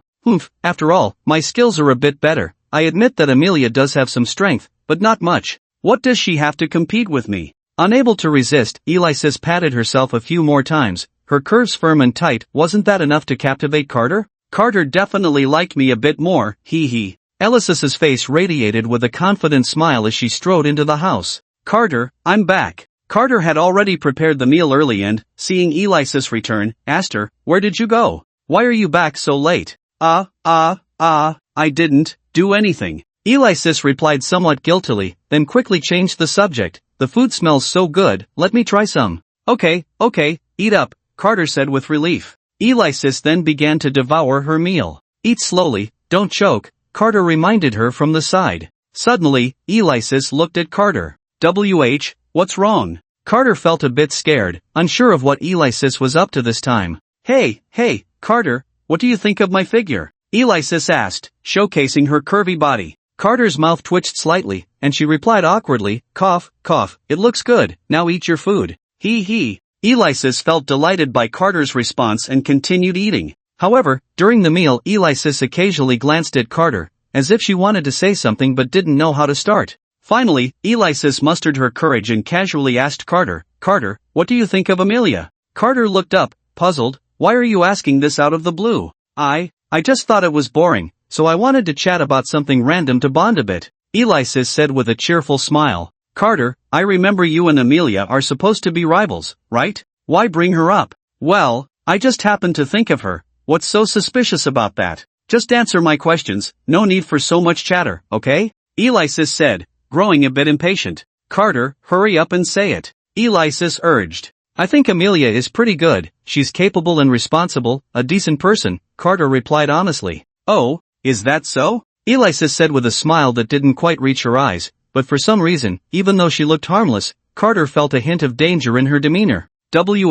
What's wrong? Carter asked nervously. Nothing, Alexis replied with a cheerful expression. So, does Carter like her? Like her? Carter said helplessly, no, I don't like her. Really don't like her? Alexis continued to look at Carter with a smile. Carter suddenly had a bad premonition. He knew this was a life or death question. If he answered even one word incorrectly, it could have serious consequences. How? How is that possible? How could I like her when I haven't known her for long? Carter's expression turned into a grin. Is that so? Then why are you stuttering? Alexis's gaze gradually became dangerous. I just didn't expect you to suddenly ask such a question, Carter explained. Really? Alexis stared at Carter's eyes for a while longer until he began to look away, then she finally relented. That's more like it. Alexis's expression was somewhat smug, and then she hugged Carter tightly. Since Carter doesn't like Amelia, then he must like me, right? Carter felt as if his vision was obscured, forced once again into a familiar predicament, and then he began to struggle.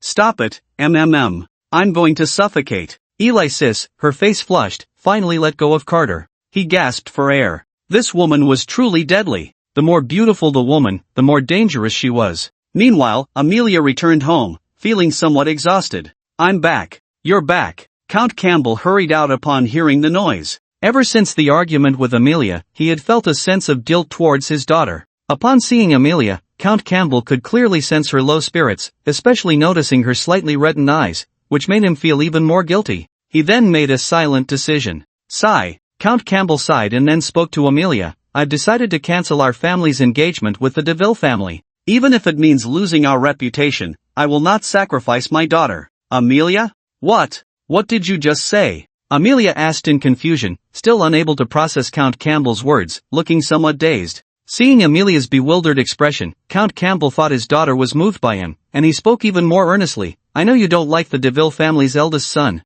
You've been wrong these days, and I'm sorry for that. Count Campbell said emotionally, so I decided, this time, I absolutely will not sacrifice my daughter's happiness for the sake of the family's prosperity. I know I'm not a good family manager, but This time, I hope to be a qualified father. Count Campbell, deeply moved, blinked hard, trying to squeeze out a tear to create a more emotional atmosphere. Surely this would touch his daughter, he thought, looking at Amelia with some anticipation. Seeing Amelia's stunned expression, Count Campbell's face broke into a relieved smile. Indeed, his daughter had been moved by him. At that moment, Amelia finally reacted and hurriedly spoke to Count Campbell.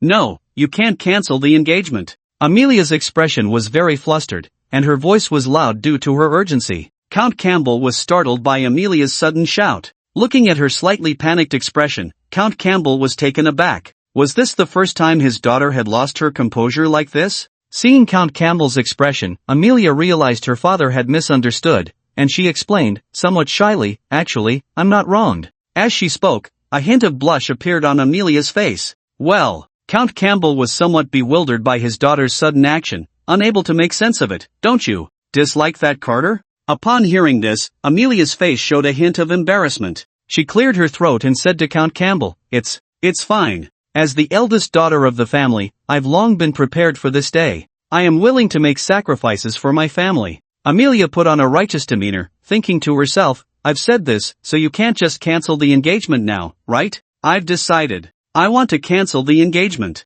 Count Campbell's expression turned serious. Amelia? No, why do you want to cancel the engagement again? Didn't I tell you? I'm willing. Amelia was anxious. Her previous desire to cancel the engagement was entirely due to her complete lack of understanding of her future husband. She couldn't accept marrying someone she didn't know at all, someone she didn't like. But now it was different. After these few days of getting to know him, she had completely understood what kind of person Carter was. Thinking of this, Amelia couldn't help but blush. She felt that Carter was someone worthy of trust. It's not just because he's handsome, just a little bit, but only a little bit, definitely not the main factor. Count Campbell was unaware of Amelia's true thoughts. At that moment, he was deeply moved by her righteous attitude, tearfully promising her, Don't worry, my daughter, I will never let you suffer. I will go to the DeVille family tomorrow to cancel the engagement. Your happiness will be protected by me. Count Campbell's face was filled with indignation, as if he was ready to make a heroic sacrifice. Amelia was completely dumbfounded, and then her face turned red with anger. You must not go. I'm telling you, you can't unilaterally cancel the engagement. But, Count Campbell opened his mouth, wanting to say something more, but was directly interrupted by Amelia. I don't care, you must not go. I advise you not to act on your own. Otherwise, I really won't forgive you. Amelia angrily said to Count Campbell, then, tired of the argument, went straight back to her room, leaving Count Campbell alone in the living room, at a loss. So, is the engagement being cancelled or not? Back in her room, Amelia was sulking. Really, when she didn't want to marry, they insisted on imposing an engagement on her, and now that she wanted to marry, they wanted to cancel it. Her father was always like this. Although he thought he was doing well by her, he had no idea what she truly wanted, only imposing his own ideas on her. Hadn't they considered that this would only add to her troubles? Although the original intention was good, would the outcome be as they had envisioned? Moreover, her only trump card now was the engagement with Carter. If her father really cancelled it, what would she do? Wouldn't that just benefit that woman, Alexis? Just thinking about that woman, Amelia couldn't help but feel angry. That damned woman. Amelia couldn't help but rub her backside. Then, feeling frustrated, she lay on her bed and started punching and kicking a cartoon doll beside her. After a while of tossing and turning, Amelia finally calmed down. That despicable woman, I swear I will defeat you. Amelia's eyes turned cold. Remembering what she had said today, her recently calmed emotions instantly flared up with rage again. Thinking about her fiancé being held in the arms of the woman she hated the most, even kissed, Amelia clenched her fists. Only I can tarnish Carter. But what Amelia didn't know was that even in the deep of night, Alexis was still pondering how to place a green hat on Amelia's head. Late at night, Carter, lying in bed, had already fallen asleep, his glasses long removed, revealing his unparalleled handsome face. His mouth was slightly open, looking so adorable, exuding a tranquil and captivating beauty, serene and gentle, his soft breathing carrying a melody that enchanted the heart, radiating endless charm. In such a scene, especially with Carter asleep and defenseless, no woman could resist such temptation. In fact, Alexis, after seeing this, truly couldn't hold back. Early morning writing. The author got up to write at 6 o'clock, isn't that great? 6:57 still counts as 6 o'clock. What? You ask how Alexis could see Carter's sleeping face? Shouldn't she be sleeping in her own room? Alexis didn't go out just to warn Amelia. At the time Amelia finished school, Alexis specifically visited Old John's magic shop to have Old John craft a universal key. This key was magical, capable of opening any door lock, a very convenient magical tool, so there was no fear of Carter changing locks again in the future. Old John had a very good relationship with the DeVille family, although this kind of key seemed strange, and most people who made such keys appeared to be up to no good. Old John didn't ask for a reason and directly crafted it for Alexis without a word, although Alexis intended to use it for mischief. Alexis, how can this be called mischief? Isn't Carter originally mine? Is it mischief to enter the room of something that belongs to me? So, that night, Alexis, wearing only a nightgown, sneaked nervously to Carter's room, confirming that he was sound asleep. With a mix of tension and anticipation, Alexis inserted the universal key into the door lock. With a click, the door opened. Alexis felt a rush of joy. I knew it would work. Old John is truly amazing. Then, Alexis gently opened the door, peeking her little head inside the room. Upon seeing Carter lying on the bed, a hint of infatuation appeared on Alexis's face. Hee, Carter, I'm here. Alexis then tiptoed to Carter's bedside, gazing at his enchanting sleeping posture, feeling her breath quicken, a sense of suffocation washing over her. Carter looked so cute, she really couldn't help but want to tease him a little. Alexis murmured to herself, then leaned down and gently placed a kiss on Carter's lips. So sweet. It had been a while since she had kissed anyone, but it was still as sweet as before. Hee. Alexis dared not make any sudden movements, fearing she would wake Carter. If that happened, she wouldn't be able to hold him while sleeping. Carefully, Alexis lay down beside Carter, then slowly reached out her hand, gently wrapping her arms around him, her face filled with tension and excitement, her movements very soft. It was indeed a bit thrilling. Alexis rested her head gently on Carter's shoulder, and a sense of peace washed over her. It felt so comfortable, Alexis thought, and soon dozed off. The next morning, Carter had a dream where he found himself in a forest, encountering a little rabbit. Seeing the rabbit was so cute, he decided to pet it. The texture was nice, soft to the touch, and quite bouncy. Suddenly, the rabbit transformed into a venomous snake, tightly coiling around Carter's neck, making it hard for him to breathe. Cough, cough. Carter suddenly opened his eyes, only to realize that this was not a dream. Someone was indeed choking him. He quickly struggled free, still groggy from just waking up, his mind not yet capable of coherent thought. He glanced out the window, the sunlight was blinding. Then he looked at the beauty lying next to him. Not bad, she was quite beautiful. Wait, a beauty? How did Elise end up in my bed? Carter was instantly petrified, his eyes widening slightly, and then he angrily shouted at the beauty beside him. What are you doing in my bed? Elise, however, paid no mind, completely oblivious to the outside world, only focused on sleeping, pouting her lips and smacking them together, mumbling indistinctly, "Let me sleep a little longer." She then turned over and fell back asleep. Carter. At that moment, Carter was fuming, watching Elise snoring peacefully in his bed, a nameless anger rising within him. Seeing that Elise still refused to get up, Carter's anger surged, and he slapped her large backside hard. Ouch! Elise yelped in pain, sitting up and rubbing her eyes, still groggy. Upon seeing Carter beside her, she greeted him with a sweet smile. "Carter, good morning." Elise's hair was a mess, and she was only wearing a thin nightgown that accentuated her graceful figure, her shoulders partially exposed, looking very sexy. But Carter was oblivious to the beautiful sight before him. His face was extremely dark, silent as he stared intently at Elise. Noticing Carter's grim expression, Elise finally realized what was happening and slapped her forehead in frustration. Oh no, she had originally planned to sneak out before Carter woke up, but she hadn't expected that sleeping next to him would be so comfortable. She couldn't help but fall asleep until now. What to do now? Carter had found out. It was all his fault. Why was it so comfortable to sleep next to him? It made her oversleep. Elise thought indignantly, but when she met Carter's gaze, her expression softened instantly. Hello, how about we go eat? Elise said, a bit awkwardly. Can you explain what's going on here? Carter still wore a dark expression, suppressing his anger as he questioned Elise. Tell me, why are you in my room, lying in my bed? How about we go eat first? We can talk about it after. I'm starving. Elise attempted to change the subject, leaning in to take Carter's hand and acting cute. But Carter deftly dodged her. No, don't try to change the subject. We need to clarify what happened today. Otherwise, no one gets to eat.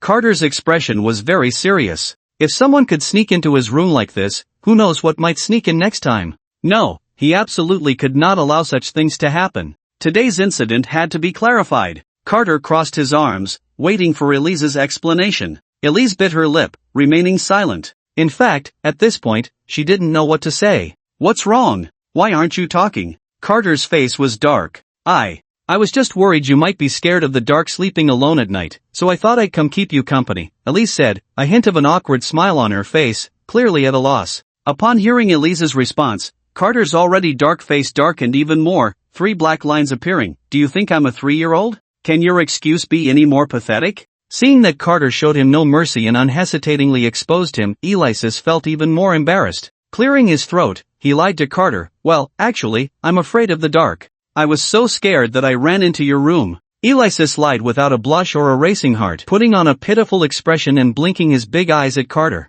Upon hearing this, Carter remained expressionless, thinking, I can't believe you. Back in the beast forest, you were braver than anyone else. I remember you even laughed at me then. Now you're telling me you're afraid of the dark when you sleep? Please, the beast forest is much darker than here. Are you trying to fool me? Seeing that Carter didn't believe him, Elisis once again put on a pitiful act, grabbing Carter's hand with a wronged look and saying, Carter, I'm really scared. Just think about it, I'm all alone, so pitiful and helpless, so?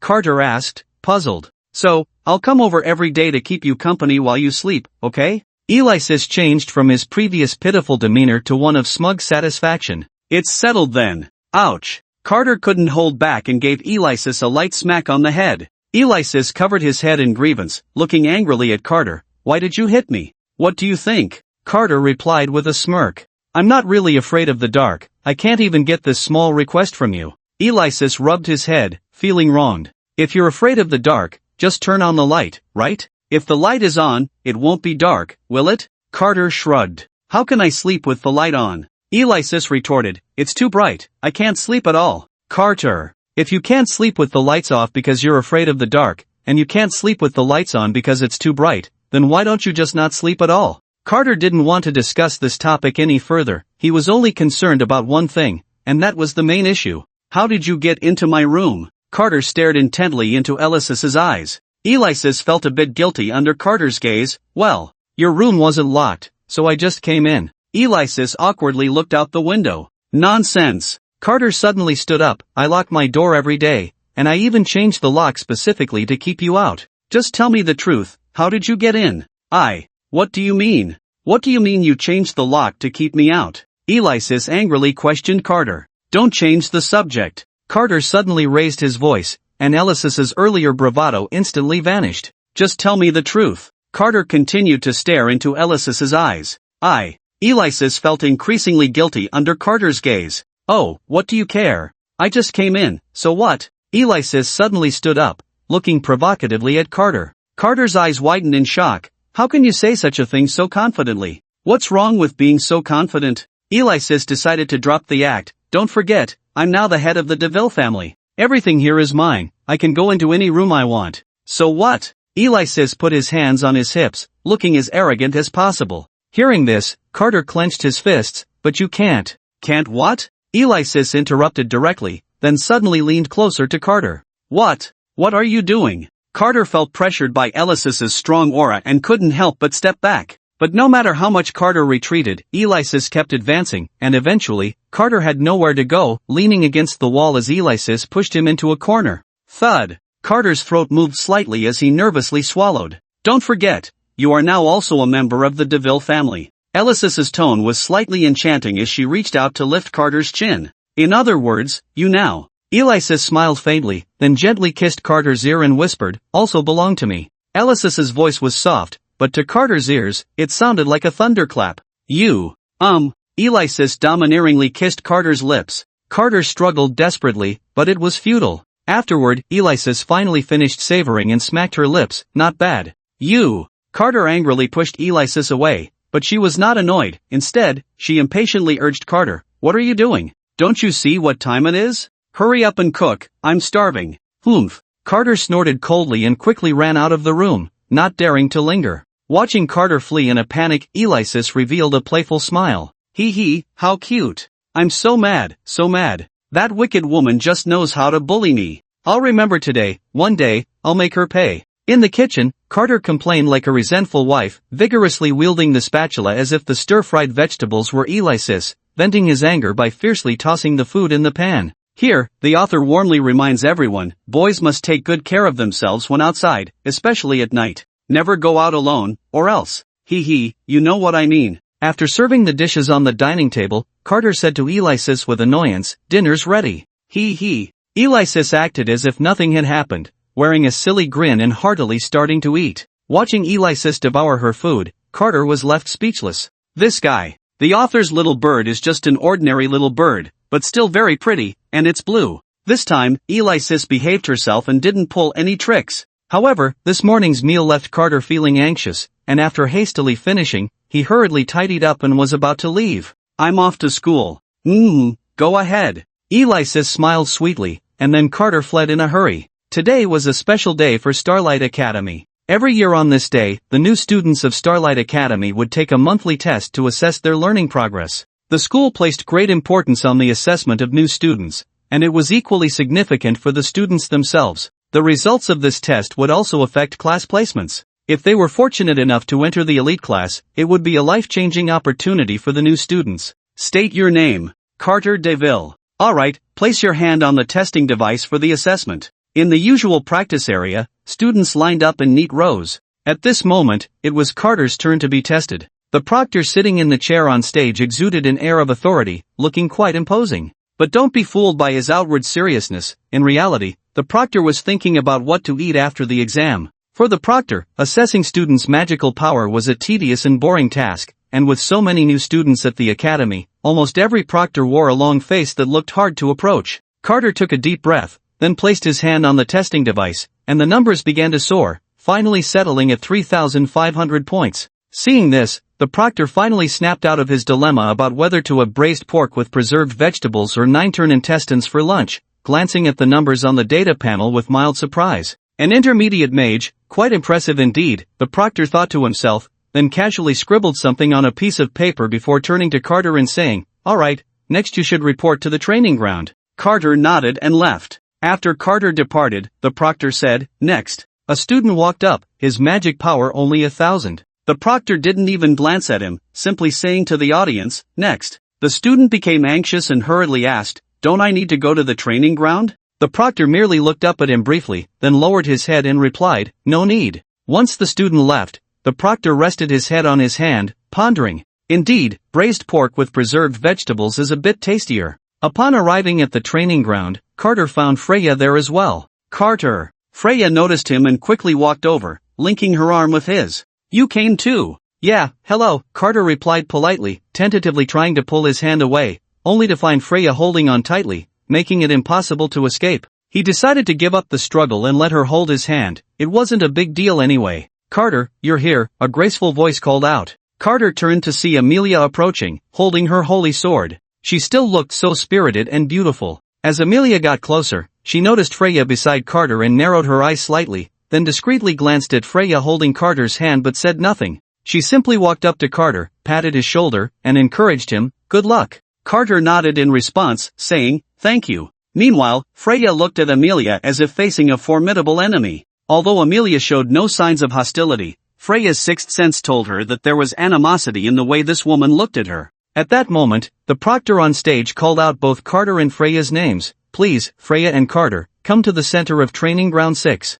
Hearing the commotion, Freya smiled sweetly at Carter. "Let's go, Carter."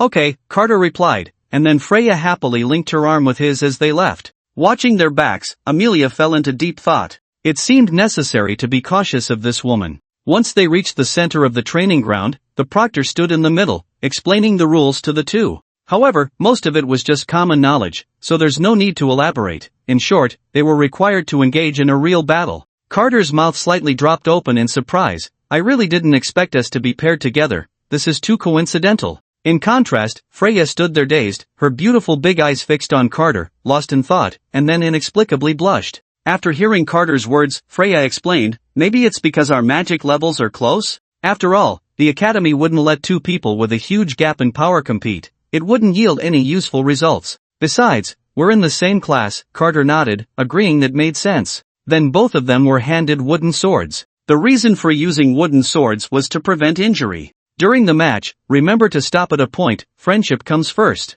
If there's evidence of intentional harm, the school will impose penalties and record it, so I hope everyone follows the rules. Alright, the match begins. With the proctor's command, Freya tightly gripped her wooden sword and said to Carter, "Carter, be careful." Carter squinted his eyes, bracing himself, feeling a bit nervous at that moment. Freya then charged forward, swinging her sword at Carter, who sidestepped to avoid the attack and seized the opportunity to slash at Freya's arm holding the sword. Seeing this, Freya adjusted her position and raised her hand to block. The two wooden swords clashed against each other, both exerting force but unable to restrain the other, resulting in a stalemate. Freya then jumped back to create distance, channeling her magic into the wooden sword, and swung it fiercely at Carter, shouting, "Wind blade!" A blade made of swirling wind rushed towards Carter. With a stern expression, Carter did not dodge or evade. He took a deep breath and swung his sword, striking precisely at the rear side of the wind blade, right at the eye of the storm. As the eye of the storm was hit, the wind blade's attack dissipated. Carter was very satisfied with his performance. It seemed that attending theory classes was indeed necessary,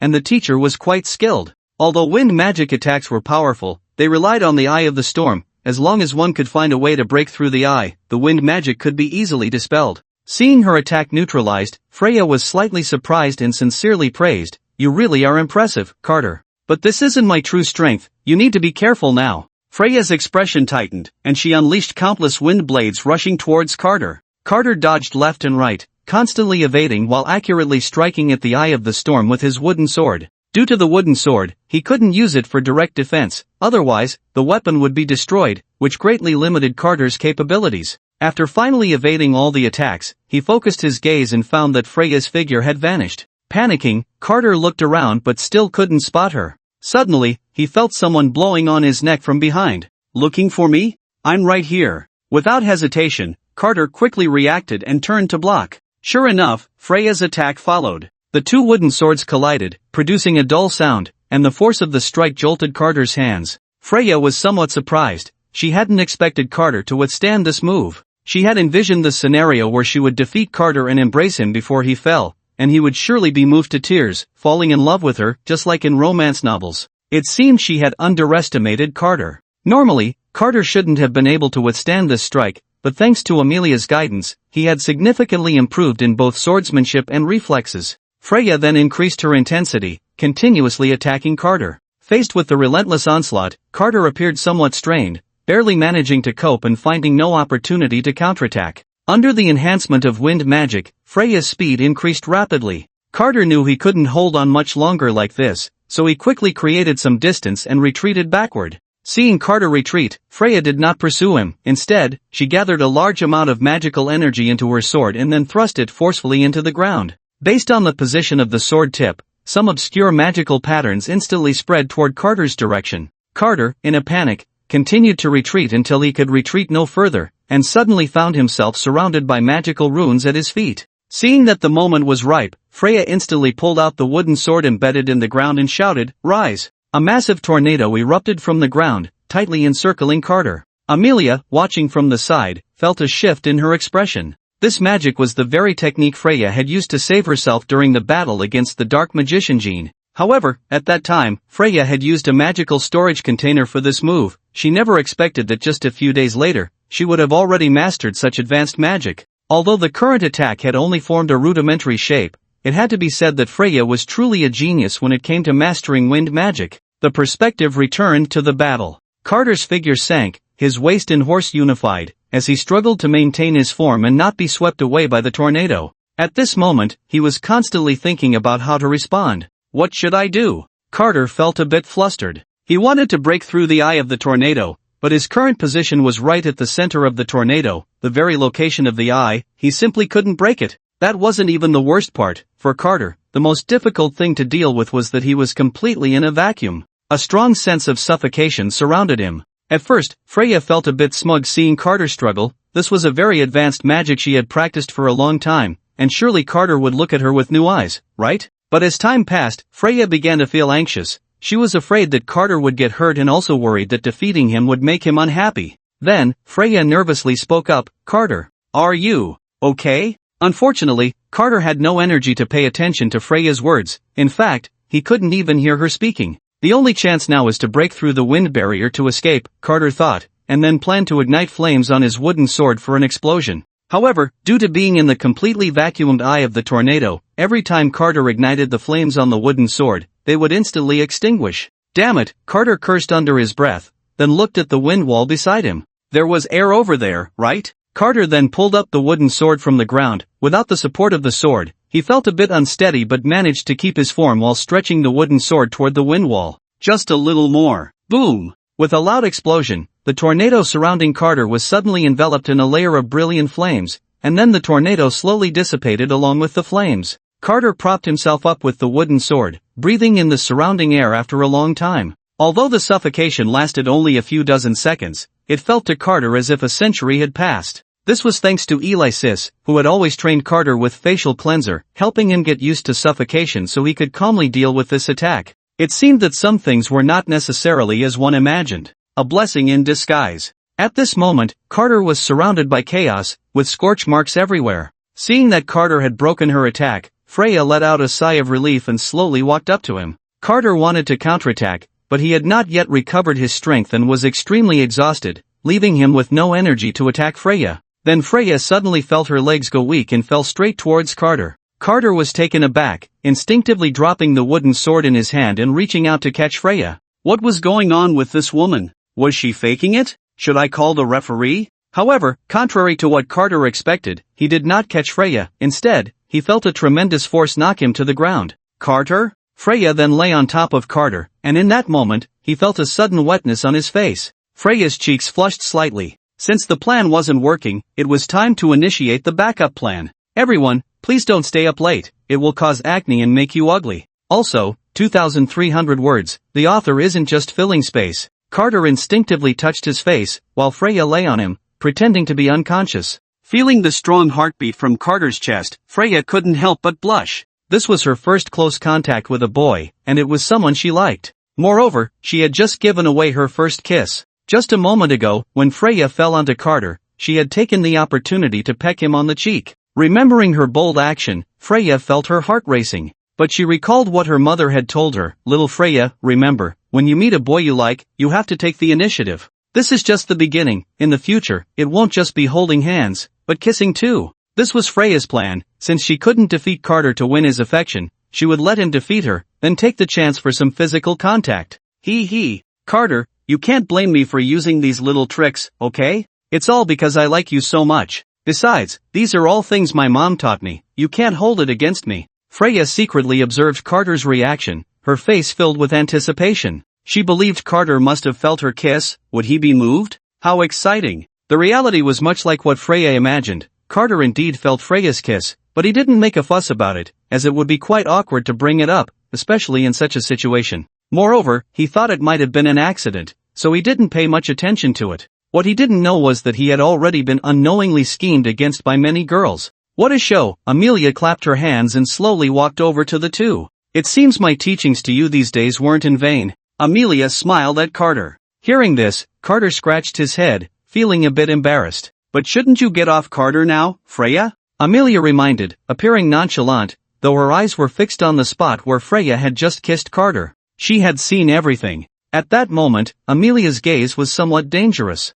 It seemed she needed to speed things up, otherwise, there were too many little wildcats eyeing him. Freya blushed and climbed off Carter, then pretended to casually glance at Amelia. She felt this woman might have figured out what had just happened. One must admit, a woman's intuition is indeed sharp. Noticing Freya's gaze, Amelia openly looked back, and unlike before, Freya did not turn away from Carter's gaze but met Amelia's eyes without fear. Their gazes clashed in the air, and Carter sensed something was off, feeling puzzled. He then sniffed the air around him. Strange, why does it smell so sour? Where is that coming from? At that moment, the supervising teacher walked towards the three of them. The two of them, seeing the situation, finally gave up and retracted their unfriendly gazes. However, they both already knew the reason behind it. Congratulations to both of you for successfully passing the assessment, the proctor said to them. Upon hearing this news, both were very happy. Now you can choose to transfer to the elite class, or you can choose to stay in this class. It's up to you, the proctor continued. Freya felt a bit nervous upon hearing this,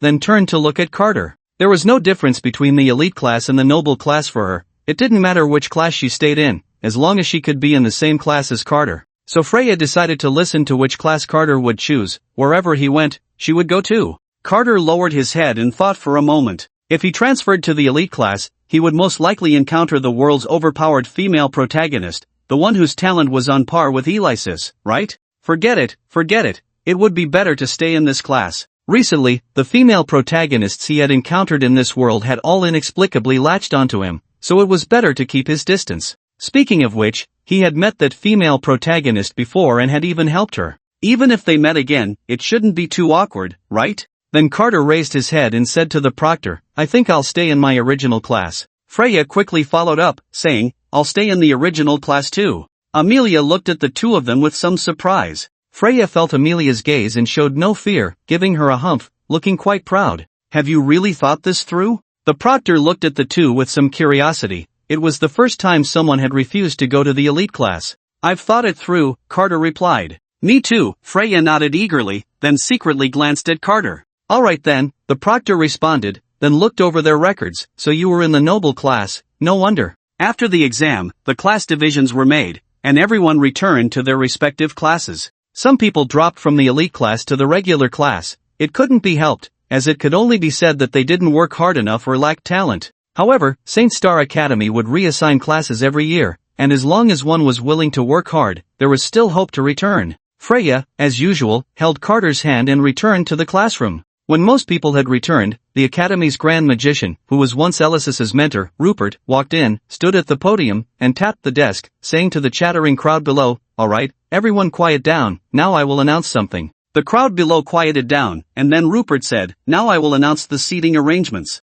Of course, if you feel that your deskmate is someone you get along with well, you can propose to continue being deskmates. Freya, upon hearing this, nervously looked at Carter. You will continue to be my deskmate, right? Seeing Freya's somewhat pleading eyes and recalling the moment she stood in front of him, Carter smiled. Of course, I really like the little cakes you make. I knew it, Carter is the best. Freya shyly lowered her head, her face beaming with a happy smile. Being able to be deskmates with Carter again was truly wonderful. After the monthly exam, the school decided to give the new students a 3-day break to help them adjust and better prepare for the upcoming training. After all, the next phase wouldn't be as easy as before. Carter stretched and walked leisurely on the way home, thinking that he could finally relax a bit. But what he didn't know was that these 3 days of vacation might not be as easy as he thought. One more chapter, the author has already pushed the limits and will go eat soon. Can we call it a day? Hey, kids! The author is currently interning at another school and has to attend classes taught by other teachers,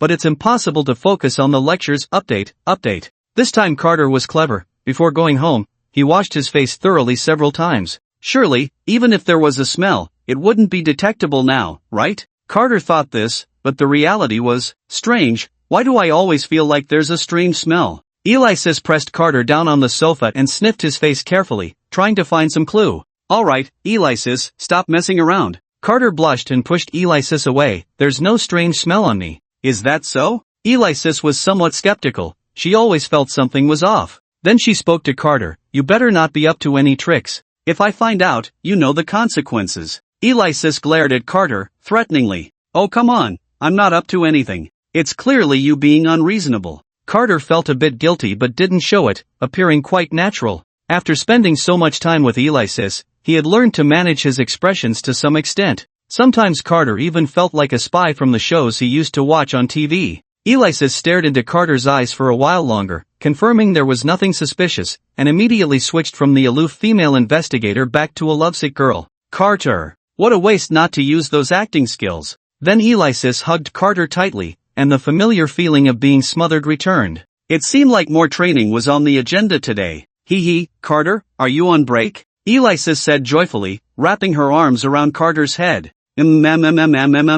Carter tried to speak, but with his face covered, he couldn't get a word out. Alexis was puzzled as to why Carter wasn't responding, and when she looked down, she realized he was almost suffocating, quickly releasing him and standing aside, blushing. Cough.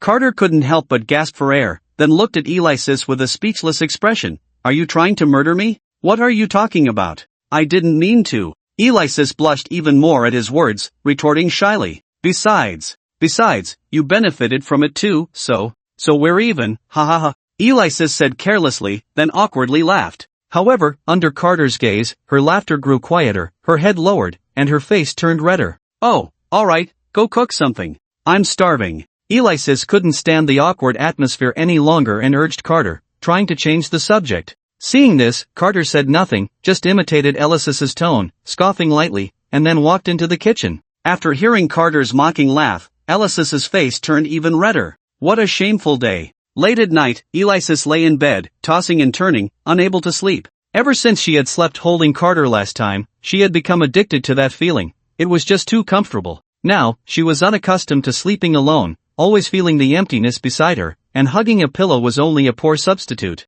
Alexis felt conflicted. Ugh, so annoying. She then threw the pillow on the floor and messed up her hair. She wanted to sleep holding Carter again, but she had already been caught once last time, and she felt a bit embarrassed to try again. I really want to go, but what if I'm caught again? Alexis frowned. No, Alexis, have my pride. What if I'm found out? Today I absolutely can't go. Stop overthinking and just sleep. With that, Alexis threw herself onto the bed, clutching the blanket. 10 minutes later, Alexis stealthily approached Carter's room, holding the universal key that could open any lock. What are the odds of that happening? I refuse to believe I would be caught a second time. As long as I can control myself and get up before Carter wakes up, it will be fine. Besides, I came here because I couldn't sleep, not because I wanted to cuddle with Carter, Alexis said, her words contradicting her thoughts. So, Carter probably won't blame me, right? He will definitely understand, haha. Then, Alexis took out the key, her face filled with anticipation.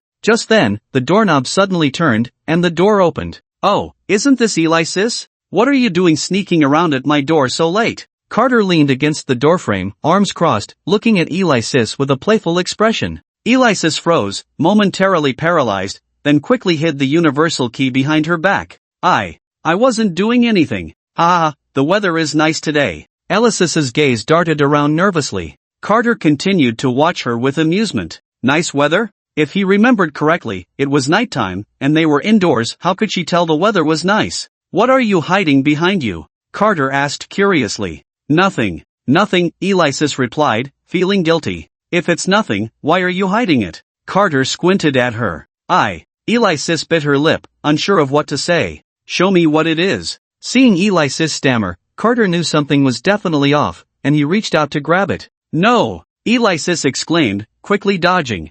This is private, I can't show you. Private? What are you doing with that kind of thing at my door in the middle of the night? Carter questioned loudly. I was going to the bathroom, Alexis said nervously. Going to the bathroom? Carter squinted, looking at her with amusement. If I remember correctly, the bathroom is that way, he said, pointing in a direction. Oh, so it's over there? I must have gotten confused while trying to sleep. Ha. Alexis laughed awkwardly. Seeing her poor acting, Carter smirked. Are you really going to the bathroom? Of course, Alexis lied, and seeing that Carter still didn't believe her, she insisted, if you don't believe me, you can come with me to the bathroom and see if I'm really going. The internship is still updating. There aren't many authors as diligent as this one. Carter. Alright, then hurry up and go to the bathroom, and get some sleep, Carter said, not wanting to waste more time with Alexis. He was already feeling sleepy.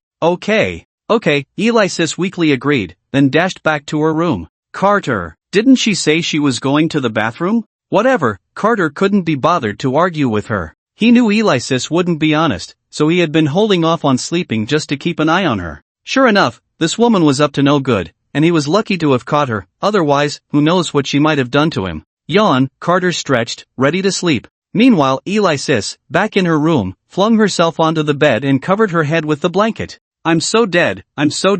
Alexis kept mumbling, then stuck her head out. Damn it, you stinky Carter, what on earth are you doing up at this hour? Alexis picked up the pillow on the floor and started punching and kicking it. Great, now I've lost all my face. It seems like I lost it a long time ago, right? Well, that's fine. Fine my ass. What am I supposed to do now? After messing around for a while, Alexis finally settled down, staring blankly at the ceiling. Being alone really feels empty. The next day, the morning air was particularly fresh, with little birds chirping in the sky, the sun shining brightly, full of vitality, and the blue sky evoked a sense of tranquility and peace. Carter finally woke up from his dreams, rubbed his sleepy eyes, shook his head, then got up, pulled back the curtains, and the bright sunlight instantly shone on his face, making it hard for him to open his eyes. Wow, is it already this time? Carter glanced at the clock and realized it was already time for the sun to be shining on his backside, so he hurriedly got dressed. There was no helping it, he had stayed up too late yesterday, but since it was a rare day off,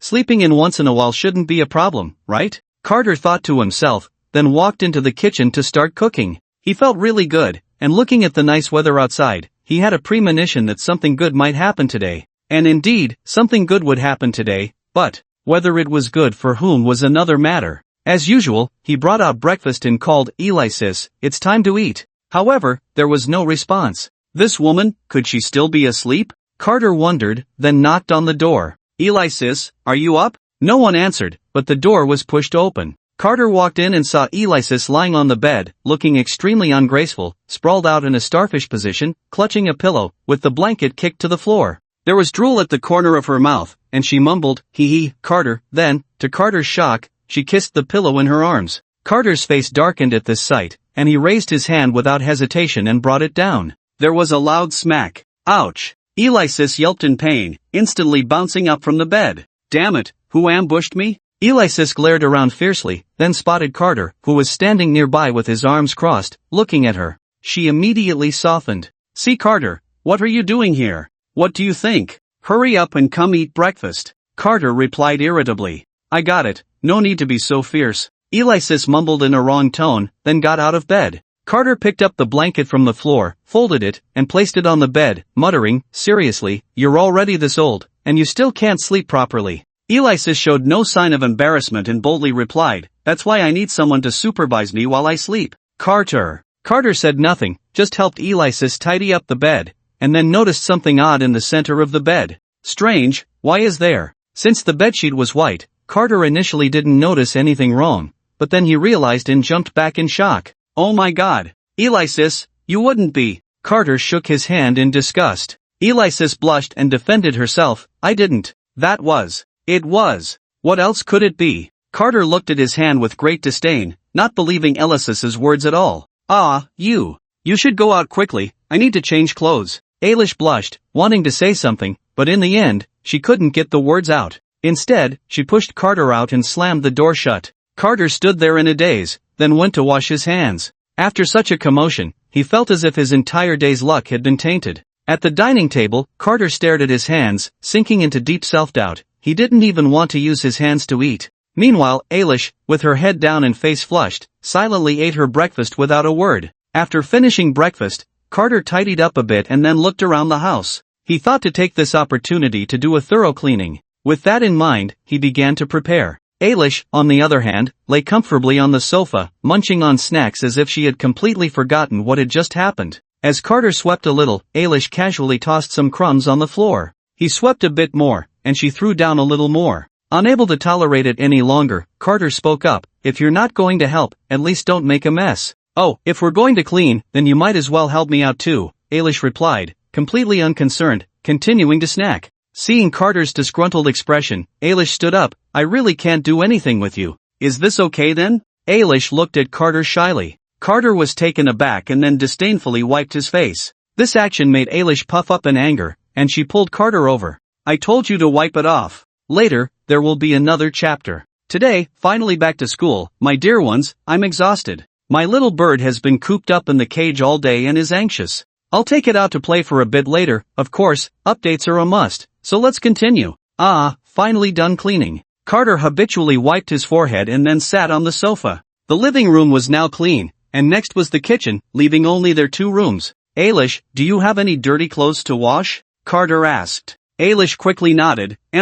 Wait for me." She then ran into her room and came out holding a large stack of clothes. "So many?" Carter was a bit surprised, already sweating profusely. "Hey, Carter, can you wash these for me? I'm running out of clothes to wear." After handing the clothes to Carter, Alice casually lay back on the sofa, continuing to snack. "I really can't do anything with you." Carter shook his head helplessly and went to wash the clothes. After a while, once Carter finished washing, Alice sneakily approached him. "What's up? You don't have more, do you? I really can't deal with you, just give them to me together," Carter said helplessly to Alice. Hey, Carter, you said it," Alice replied, her face slightly flushed. Carter found it strange. It was just washing clothes. What was the big deal? He responded, "Yeah, I said that. He. Alicia's face broke into a triumphant smile as she turned and went back to her room. Carter suddenly felt a bad premonition. Before long, Alice came out again, this time holding a pile of clothes that were quite different from the last batch. These were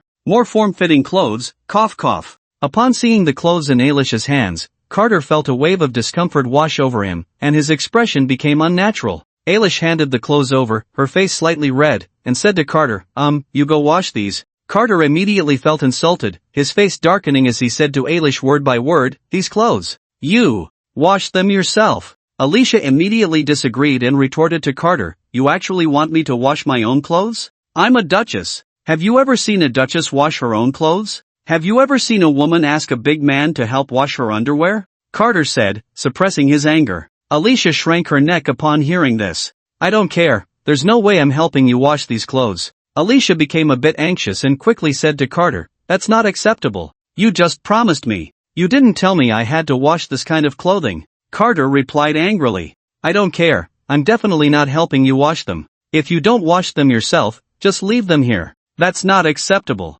Alicia said, if you don't wash them, I won't have anything to change into. Carter pouted, what does that have to do with me? Seeing that Carter was unyielding, Alicia suddenly leaned in close and gently blew into his ear, hey, if you don't help me wash my clothes, I really won't have anything to wear. You wouldn't want me to be at home in the nude, would you? Carter's body stiffened at her words. So, please help me, okay? Pretty please. Alicia shook Carter's arm, continuously acting cute. Alright, stop shaking me. Carter felt a bit dizzy from the shaking. So does that mean you agree? Alicia looked at Carter with eager eyes. Can I take that as a threat? Carter said helplessly. How can that be called a threat? Alicia feigned innocence, it's called mutual assistance. Besides, we're so familiar with each other. What's embarrassing about washing underwear? I don't mind, so why should you? I mind, Carter said expressionlessly. Alicia continued to smile, then softly whispered in Carter's ear, Carter, just help me out, after all, you wouldn't want. Alicia revealed a hint of a seductive smile, and after saying that, she even kissed Carter's ear. Carter was instantly petrified, and after a while, he managed to spit out a few words with difficulty, you're ruthless. He then took the clothes with a face full of indignation. Alicia looked at Carter with a grin. Go on, remember to wash them well. Carter's face was filled with black lines. This woman. In the bathroom, Carter sat on a small stool with a face full of indignation, washing the dirty clothes in front of him. His expression looked very disdainful. Damn it, making me wash this kind of clothing is really too much. He complained while washing. Oh, still not convinced, little Carter? I heard everything you said. Alicia suddenly poked her head in, seemingly bored, and came over to mock Carter. So what if you heard? I just don't want to wash, Carter said with a face full of black lines. Seeing Carter's extremely unwilling expression, Alicia laughed heartily. Ha ha ha. Noticing Carter's increasingly dark expression, Alicia finally stopped laughing and poked Carter's face. Alright, don't be so resentful. This is a roundabout benefit. I'm not interested in dirty clothes worn by others, Carter said expressionlessly. Hey, how can you say this is dirty clothing? Alicia protested, I'm not bragging, you know how crazy other men would go if they saw these. I'm not a pervert, Carter replied, still expressionless.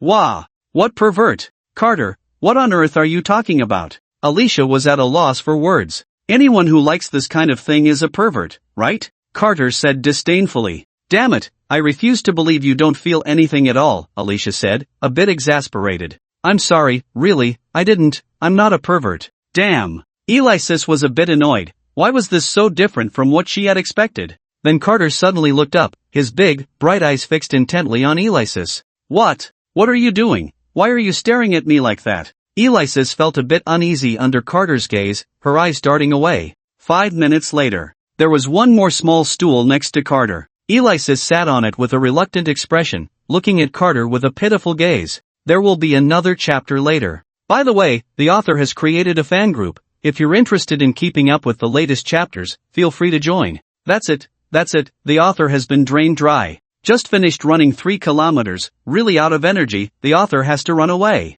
Damn, I'm a dignified duke, and now I have to wash underwear here. Alexis said indignantly. Well, you took it off yourself. Carter pouted. So what, I just don't want to wash it. Alexis retorted. If you have the ability, then don't wear it?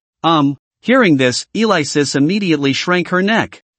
I don't care, you have to help me. Then what am I doing right now? Carter said, somewhat speechless. You wouldn't just help me wash it all, would you? Helping you wash is already good enough. If you say more, I won't help you anymore.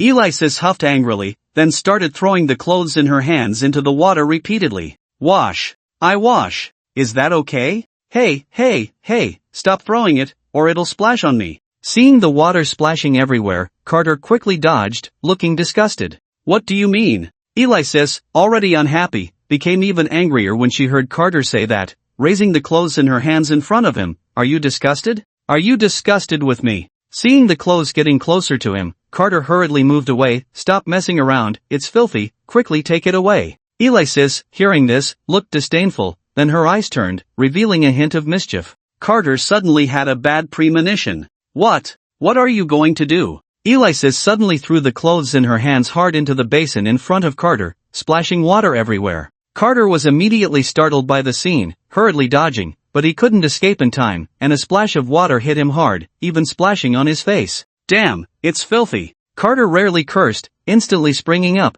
frantically wiping his face, then immediately ran to wash his face. Watching Carter flee in embarrassment, Alexis laughed wildly. Ha ha ha, serves you right for looking down on me. Hey, Carter, stop washing. How many times have you washed already? Alexis looked at Carter, who was continuously washing his face, somewhat speechless. Is it really necessary? It's just a bit of water. Shut up, you damn woman. Carter gritted his teeth. He had lost count of how many times he had washed his face, but he just felt it wasn't clean enough. Then he started rinsing his mouth like crazy, not sure if it was his imagination, but he even felt a bit of water splash into his mouth. So disgusting. Finally, after a while, Carter finally calmed down. Alexis, feeling a bit embarrassed, stretched out a towel. Here, wipe it. Carter took the towel Alexis handed over with a bad attitude, then wiped the droplets off his face. Seeing this, Alexis bit her lip. Carter, are you mad at me? What do you think? Carter replied, still in a bad mood. Alexis lowered her head upon hearing this. You haven't finished washing my underwear yet, Alexis said cautiously. As soon as Carter heard this, he couldn't hold back. Before Alexis could finish her words, he interrupted. Underwear? How dare you bring up underwear with me? I can't possibly help you wash it. But, Alexis wanted to say something more, but Carter cut her off directly. No buts, go wash it now, immediately, right this second. Carter said fiercely, nearly exploding with anger. Fine, why are you so fierce? Alexis shrank her neck and reluctantly sat on a small stool. I'm telling you, don't even think about slacking off. I'll come check in a bit, Carter reminded Alexis. Got it, you're so annoying, Alexis pouted, then washed the clothes with a look of grievance. I told you to wash, I'm washing. Alexis kept throwing the clothes into the water, as if venting her emotions. I'm telling you, I can hear you. After a while, Carter had tidied up his entire room. I wonder if Alexis is done washing, Carter thought, then walked out of his room and asked Alexis, are you done yet? But he received no response. Carter felt puzzled and suddenly saw Alexis lying on the sofa in the living room, munching on snacks and looking very content. Seeing this, Carter walked up to Alexis with a dark expression, staring at her intently. Alexis, however, paid no attention to Carter and continued to enjoy her snacks. Unable to take it anymore, Carter snatched the snacks away. What are you doing? Give it back to me. Alexis complained, still chewing her snacks, looking somewhat cute like a little hamster. Have you finished washing the clothes? Just resting here? Carter questioned. Nope, Alexis replied. Hearing this, Carter suppressed his anger. You haven't finished and you're just resting here? Yeah, that's right, Alexis answered casually. Carter looked helplessly at the ceiling, then hurry up and continue washing. I'm not going, Alexis stretched comfortably on the sofa. You're not going? Carter was so angry he almost laughed. If you're not going, then you better not wear any in the future. Then I won't wear any. What did you say? Carter was taken aback, doubting he had heard wrong, then he dug in his ears. Say it again. What's the point of saying it again? I said I won't wear it anymore. Alexis stood up, reached into her clothes, pulled out her undergarments, and threw them at Carter. I won't wear it anymore. Seeing this, Carter quickly dodged, staring in shock at Alexis's bold move, unable to help but curse. Are you crazy? You mad woman. Yes, I'm crazy, Alexis said nonchalantly, with a carefree expression. Do you want the ones below? I won't wear those either. She then pretended to take them off. Since Alexis was wearing a skirt, it was easy for her to take it off. Seeing that Alexis was serious, Carter was genuinely scared and quickly ran back to his room, still cursing. What a lunatic. Then there was a loud bang as Carter slammed the door shut, hiding inside. Soon, he heard Alexis's laughter from outside the door. Morning writing. I am definitely the most regular author in my daily routine. Carter, are you mad at me? Alexis knocked on Carter's door. Seeing that Carter was really ignoring her, Alexis started to panic. I just wanted to joke with you, I really didn't mean to make you angry. Seeing that Carter still wouldn't open the door, Alexis's tears were about to spill over, her voice becoming a bit choked. I'm sorry, I won't bully you like this anymore. You can hit me or scold me, just please don't ignore me, okay? Okay? Alexis knocked on Carter's door again. At that moment, the door opened. Carter, are you finally willing to talk to me? Alexis said with some joy, then wiped her slightly reddened eyes, trying to look as if she wasn't so sad. Carter glanced at Alexis with disdain, then spoke to her. So, do you still have something unfinished? Upon hearing this, Alexis immediately stood up straight. I promised to complete the task. She then jogged over and sat on a small stool. Watching Alexis wash clothes with a worried expression, Carter smiled with satisfaction. One should do their own things. Otherwise, lying in bed all day, doing nothing, would turn one into a lazy person, just like contemporary college students, feeling empty and sickly at the slightest provocation. After a while, Alexis wiped the sweat from her forehead with her sleeve. Finally done washing, I'm exhausted. She then jogged over to Carter, her face filled with joy, and said, Carter, I completed the task. That's more like it. Carter nodded, then said to Alexis, now go hang the clothes up to dry. Alexis immediately deflated like a punctured balloon, letting out a painful wail. Hurry up. Carter's tone became a bit stern. Alright, I got it, Alexis replied with a face full of despair, then reluctantly went to hang the clothes. After finishing everything, Alexis lay down on the sofa, extremely tired. I'm exhausted. This is even more tiring than fighting against the demon race. I hate cleaning the most, Alexis said weakly. Carter, however, just curled his lips. Just then, there was a sudden knock at the door. Carter was a bit curious. Strange, no one usually comes by. Who could it be today? Alexis still lay on the sofa, too tired to care about who was outside. Carter opened the door and saw Freya standing timidly outside. Freya was wearing a beautiful white dress, with a large white bow tied at her waist, and a wide-brimmed hat that noble girls often wear, looking elegant and graceful. It seemed Freya had dressed up carefully. It's Freya. What brings you here? Is there something going on? Carter asked.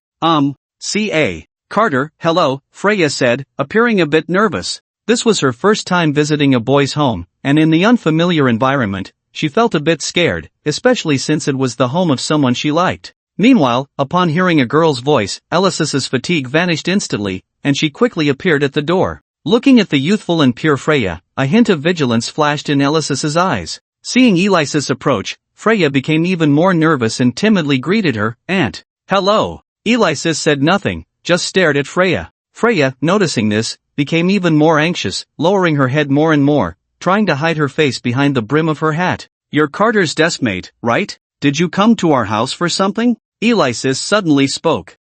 Thank you, Aunt, for remembering me, Freya said, relieved that Alexis had spoken, then continued. I came today to invite Carter to a tea party at my house. Tea party? Alexis squinted her eyes upon hearing this. Yes, the tea party is a tradition of our elven clan, a day to gather with family to enjoy desserts and tea. But every year, it's just my mother and me, which feels a bit lonely, so I want to invite some friends over. But I only have Carter as a friend at the academy, so... At this point, Freya paused, then looked at Carter with hopeful eyes. Can you come to my house as a guest? Carter nodded in response. Alright then, since that's the case, I'll go for a visit. I don't have anything else to do anyway. That's great, Freya said excitedly, then took Carter's hand. Ahem. Alexis coughed lightly upon seeing this. Freya, hearing it, reacted and blushed, releasing Carter's hand, then looked at Alexis and said, Aunt, are you coming? It will be livelier with more people. I'm not your aunt, Alexis thought, but due to Carter's presence, she didn't voice it. Instead, she declined, I think I'll pass, I'm not really fond of gatherings. I see, Freya said, biting her lip. Carter smiled, it's alright, Alexis really doesn't like gatherings. Most of the time, she prefers to be alone. If she goes, she probably won't feel comfortable. Well then, Carter, let's go, Freya said, revealing a sweet smile. So that's how it is. She thought Alexis didn't like her. Okay, Carter agreed, and then he and Freya left. Alexis watched the two depart, feeling uneasy. She always felt that this girl had an interest in Carter, and there was definitely something fishy about this tea party. She originally didn't want Carter to go, but she couldn't say anything, so she let them leave. Back in her room, Alexis felt a bit troubled, constantly thinking about the scene of their departure. Oh no, I should have gone with them. Alexis suddenly sat up, slapping her thigh. Now look, I didn't follow them, and I won't know what happens. What should I do now? Walking on the way to Freya's house, Freya couldn't hide her inner joy. It was indeed right to listen to her mother. Inviting Carter to the tea party today was actually Anya's idea. Recalling Anya's words to her, "Sweetheart, why don't you invite your little boyfriend to this year's tea party?" Anya looked at Freya with a teasing expression. "Oh mom, what little boyfriend? We're not even together yet." Freya blushed at her words, but her lips couldn't help but curl up slightly. "What does it matter? My daughter is so cute, it's only a matter of time before she wins him over," Anya chuckled. "Oh mom, you just love to tease me," Freya said, feeling extremely shy, unable to resist stomping her foot. Looking at her daughter's shy demeanor, Anya felt an immense joy in her heart. "So, you should invite him over later, it's a good opportunity for you to deepen your relationship," Anya said with a smile. But, Freya hesitated. "Are you afraid he'll reject you?" Anya chuckled lightly. Freya lowered her head. "Silly girl." Seeing this, Anya patted Freya's head. "How will you know he'll reject you if you don't even try?" But, Freya wanted to say more, but Anya interrupted her directly. "Alright, my dear, don't dwell on it any longer." Anya gently reassured her, "Just go invite him and see, what if he agrees? If you don't take this step, you'll never make any progress with him. Besides, I haven't met him yet, bring him back so I can see. I want to see what kind of boy can make my daughter so fond of him." Hearing Anya say this, Freya gathered her courage and nodded, "I understand, Mom." Soon, under Freya's guidance, Carter arrived at Freya's family estate. Upon reaching the estate's entrance, to be honest, Carter was somewhat stunned. Freya's family estate was like a moving museum. The indestructible walls and the spacious terrace sparkled under the sunlight, and every detail of the estate was exquisitely carved, showcasing a classical architectural style that reflected exquisite craftsmanship. Carter's family estate was already very luxurious, being a duke's estate, but Freya's family estate was even more extravagant. One could only say it was worthy of being the home of a princess from the elven race. Following Freya, Carter entered the villa. "Oh, our guests here? Welcome, welcome." Hearing the commotion, Anya hurried out of the kitchen. From Carter's perspective, Anya was petite, pure, and charming, looking very young, not at all like Freya's mother, but more like Freya's sister. "Hey, who is she? Is she your sister?" Carter quietly asked Freya. "Put." Freya couldn't help but laugh at Carter's words, then whispered in his ear, "No, she's my mom." Carter was somewhat shocked. From any angle, it was hard to believe she was Freya's mother. Seeing Carter's astonished expression, Freya smiled even more happily. "It's okay, people often get it wrong." Meanwhile, Anya was also sizing up Carter. "Strange, didn't my daughter say he was handsome? Why does he look so plain? Could it be that my daughter has a problem with her taste?" Thinking this, Anya felt a bit anxious. No way, that's my daughter, how could there be a problem with her taste? I must find a chance to ask her clearly." Both sides fell silent, and the air suddenly became quiet. Carter appeared somewhat awkward, then quietly asked Freya, "Is your mom the queen of the elven race?" Freya nodded. "So what should I call her now?"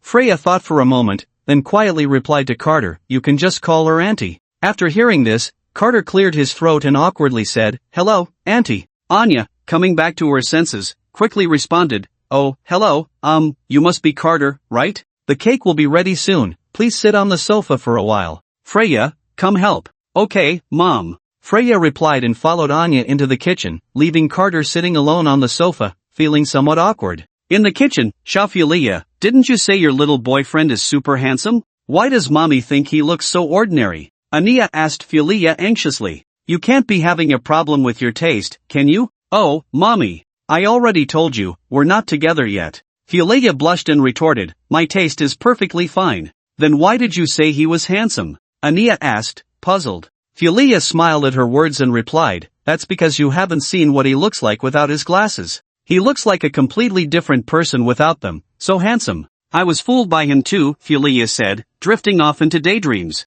Seeing her daughter in such a lovesick state, Ania couldn't help but click her tongue. Is he really that handsome? I must make sure he takes off his glasses to see for myself. After a little while, just as Carter was considering whether to go in and help, Philia and Ania finally walked out of the kitchen. "Dinner's ready." Ania came out pushing a large cake. Philia hurried over, affectionately linking her arm with Carter's and said, "Come on, Carter, let's go eat cake." Carter then followed her to the dining table. "Go ahead and eat, Carter, try my cooking, don't feel shy," Ania said generously, showing no signs of being a queen. "Yeah, Carter, you should really try my mom's cooking, it's amazing," Philia sweetly added. Carter nodded and then took a piece of cake with his fork. It's really delicious," Carter praised sincerely. "If it's good, eat more," Ania smiled and then said to Carter, "By the way, it must be uncomfortable to eat cake with such big glasses on. Later, I'll try to update 10,000 words today." I've received everyone's feedback, and since you all seem to like the character Alexis, I'll write normally.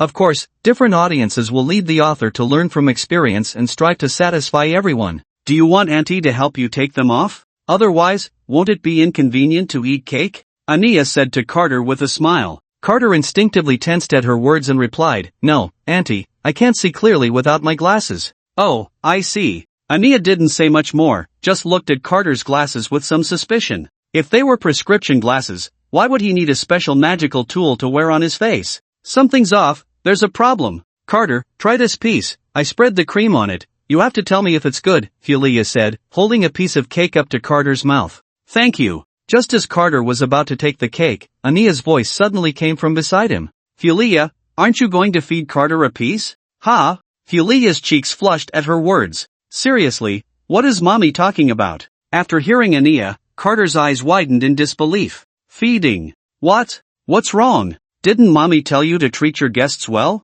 Now you won't even feed your guest a piece of cake. What do you want Carter to think? Anya began to speak seriously, her face not flushing and her heart not racing as she made up nonsense. Don't let her appear so serious on the surface. Inside, she was almost laughing out loud. Just look at Philia, she clearly wants to get closer to Carter. Since that's the case, as a mom, I have to give my daughter a little assist. Hee, little Philia, no need to thank Mommy. Philia's face grew redder and redder, as if it might bleed. Then she used a fork to pick up a piece of cake and held it to Carter's mouth. Carter, do you want to eat? At that moment, Carter felt incredibly awkward, especially in front of Anya. It was so embarrassing to have her daughter feed him in front of her mother. Carter instinctively glanced in Anya's direction. It's okay, Carter, just eat it and try Freya's cooking, Anya said with a smile, seemingly noticing Carter's gaze. Well, okay. Hearing this, Carter stopped refusing and, bracing himself, took a bite of the cake. Although the atmosphere was quite awkward, the cake was still delicious.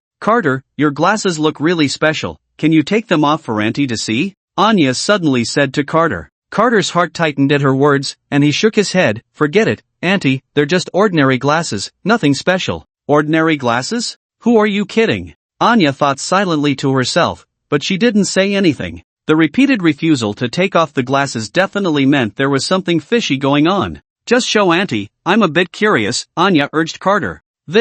Carter hesitated. He didn't want to take off his glasses in front of strangers, especially in front of a girl. But, since she was Freya's mother, it should be fine, right? Besides, Freya had already seen his face. Just as Carter was hesitating, Freya noticed his dilemma and spoke to Anya. Oh, Mom, it's just a pair of glasses, what's there to see? Hearing her daughter say this, Anya felt both amused and exasperated. Truly, a girl grows up too fast. She hadn't even married yet and was already defending her little boyfriend. Alright then, since little Freya said so, Auntie won't look anymore, Anya replied, then shot a meaningful glance at her daughter. Freya felt Anya's gaze and responded with a slightly apologetic look. Carter sighed in relief and sent Freya a grateful glance. Freya's face instantly turned red, filled with sweetness. Anya found her daughter looking all flustered to be very cute and smiled at Freya in a somewhat ambiguous way. Seeing this, Freya lowered her head even more, not daring to meet Anya's eyes. Hey, Carter, can I ask you a question?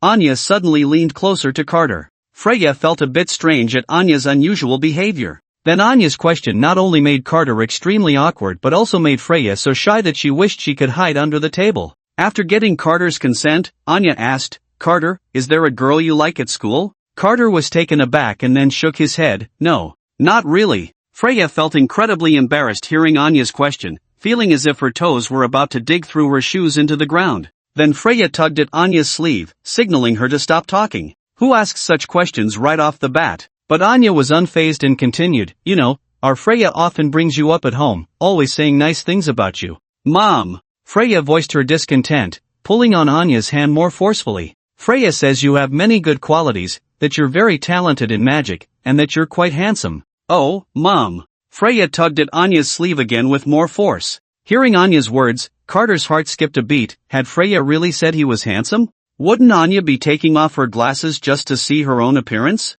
That can't be, after all, she's Freya's mother, she shouldn't want to look like that, right? I feel like my Freya really likes you. Anya finally unleashed her big move, smiling at Carter. Oh no, Mom! Freya shouted anxiously, then quickly covered Anya's mouth with her hand. Please stop talking, okay? Carter, hearing this, also looked quite embarrassed and couldn't help but cough lightly to mask his own awkwardness. Upon hearing Carter's cough, Freya blushed and looked at him apologetically. Sorry, Carter, for making you witness this. It's fine, Carter said, touching his nose. So tired, the author suddenly added a gym class. I'm going crazy, I'm sleepy, the author is about to run away. Oh, Freya, why did you suddenly do that? Why won't you let me talk? Anya said somewhat dissatisfied. Mom, look at what you're saying. Freya stomped her foot in anger. So what? What I said is the truth, Anya replied dismissively. Oh, Mom, you still say that? Freya's cheeks puffed up in anger, her hands tightly gripping Anya's clothes.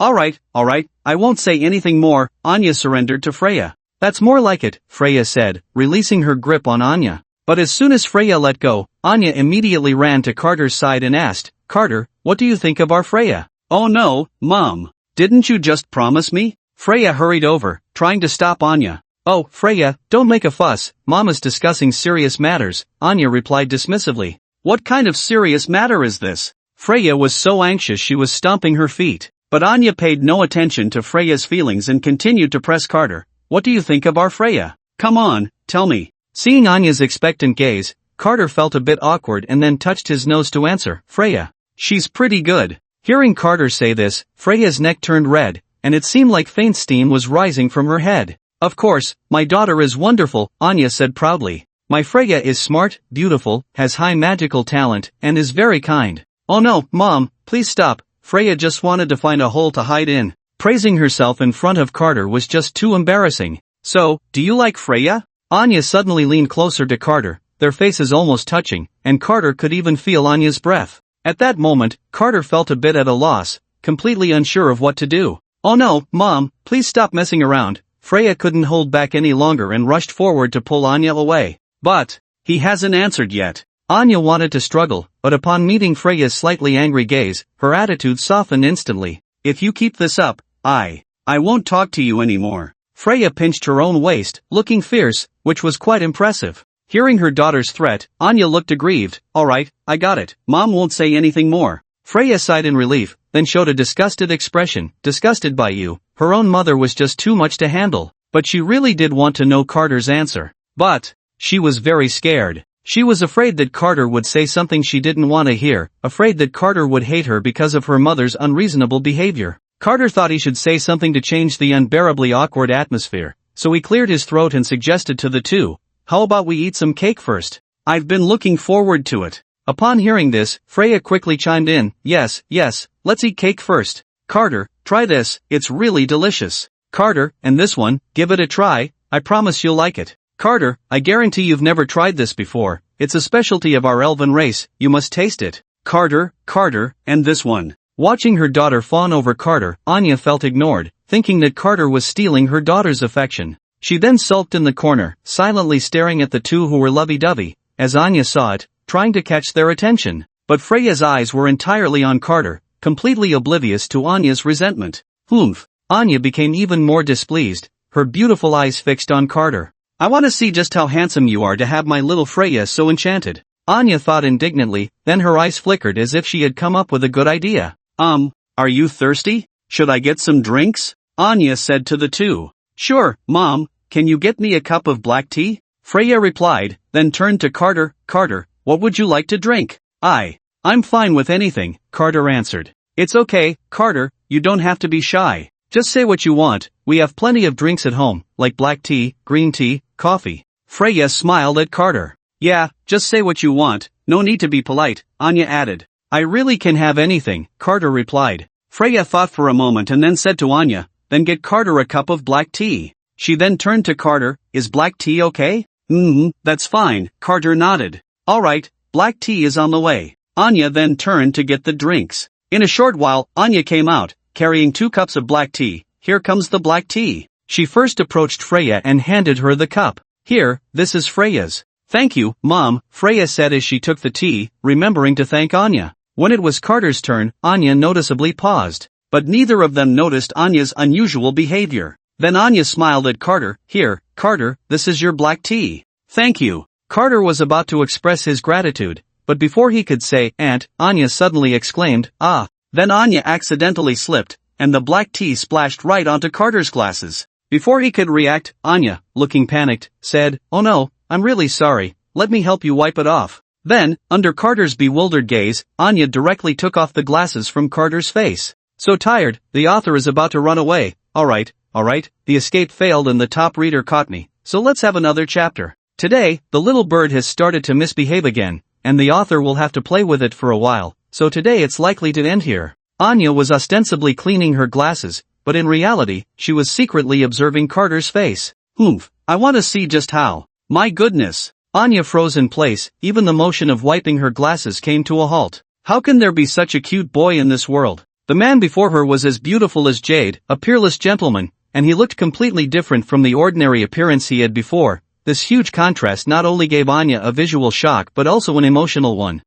Auntie, my glasses. Carter hesitated, feeling incredibly awkward. Oh, right away. Anya finally snapped back to reality after hearing Carter's voice, hurriedly cleaning his glasses and returning them to him. "Thank you, Auntie," Carter replied politely. Then, under Anya's astonished gaze, Carter transformed back from that graceful young man to an ordinary boy again. Seeing her mother's naive expression, Freya smiled proudly. "I told you Carter is handsome, but you didn't believe me. Do you believe it now? This is amazing," Anya murmured. Suddenly, she sat beside Carter, took his hand, and said, "Oh, don't call me auntie, that makes me feel old. Just call me sister." Carter was taken aback. "Isn't that a bit inappropriate?" "Yeah, Mom, how can Carter call you sister?" Freya also strongly opposed this. "What's wrong with that?" Anya said excitedly, "Don't girls want to seem younger? Or do you think I'm already old and starting to be a burden?" As she spoke, Anya wore a look of grievance. Seeing this, Freya quickly hugged Anya. "How could that be?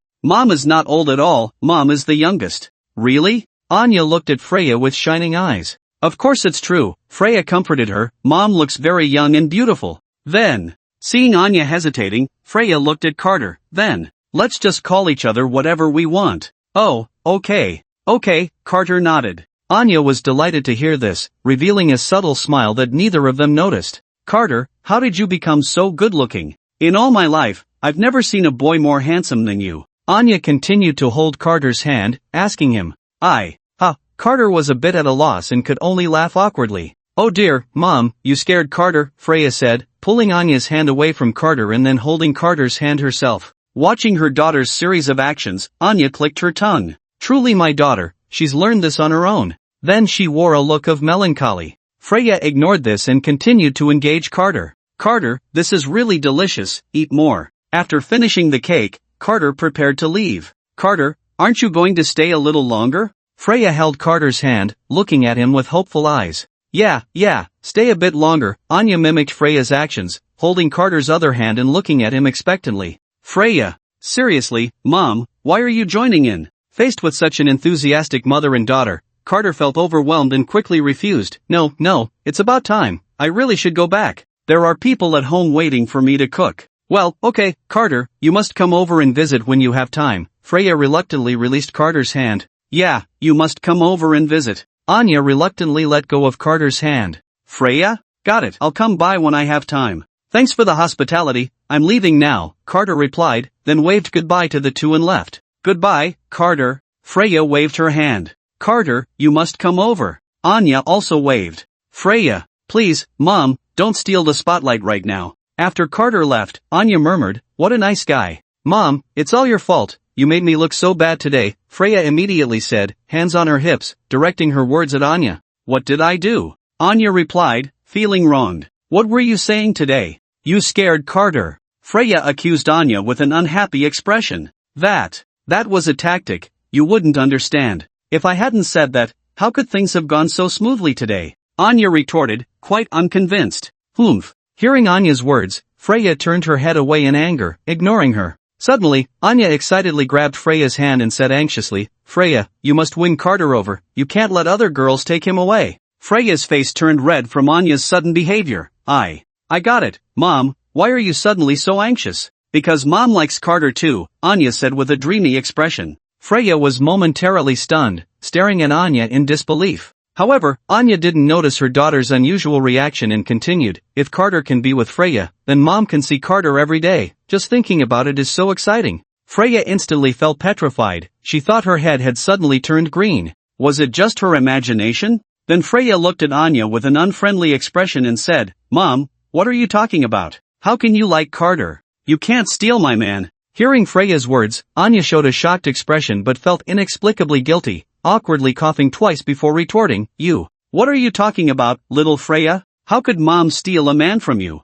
Mom also likes handsome boys, isn't that natural? I'm not trying to steal your man. Is that really the case?" Freya looked at Anya suspiciously. Of course. How could I steal a man from my own daughter? Don't say such things in the future, do you hear me? Anya's gaze flickered, but her tone was very firm. "Alright, I got it," Freya replied, feeling that her mom had a point. How could Mom steal a man from her? That was absurd. She then returned to her room. Anya sighed in relief and stared at the half-eaten cake on the table, lost in thought for a long time. What to do? Why hasn't Carter come back yet? Alexis anxiously checked the time. Every minute and second felt so torturous to her, like years passing by. What a blunder, she actually let Carter stay with other girls. What was she thinking at the time? She must learn from this lesson and never let such a thing happen again. Just as Alexis was lost in her thoughts, there was a noise at the door. "Carter, is that you back?" Alexis immediately dashed out and opened the door. Just as Carter opened the door, two unknown things suddenly attacked his face. Following that was the familiar feeling of suffocation. Carter struggled, and seeing this, Alexis blushed and let go of him, feeling a bit embarrassed as she said, "Carter, you're back?"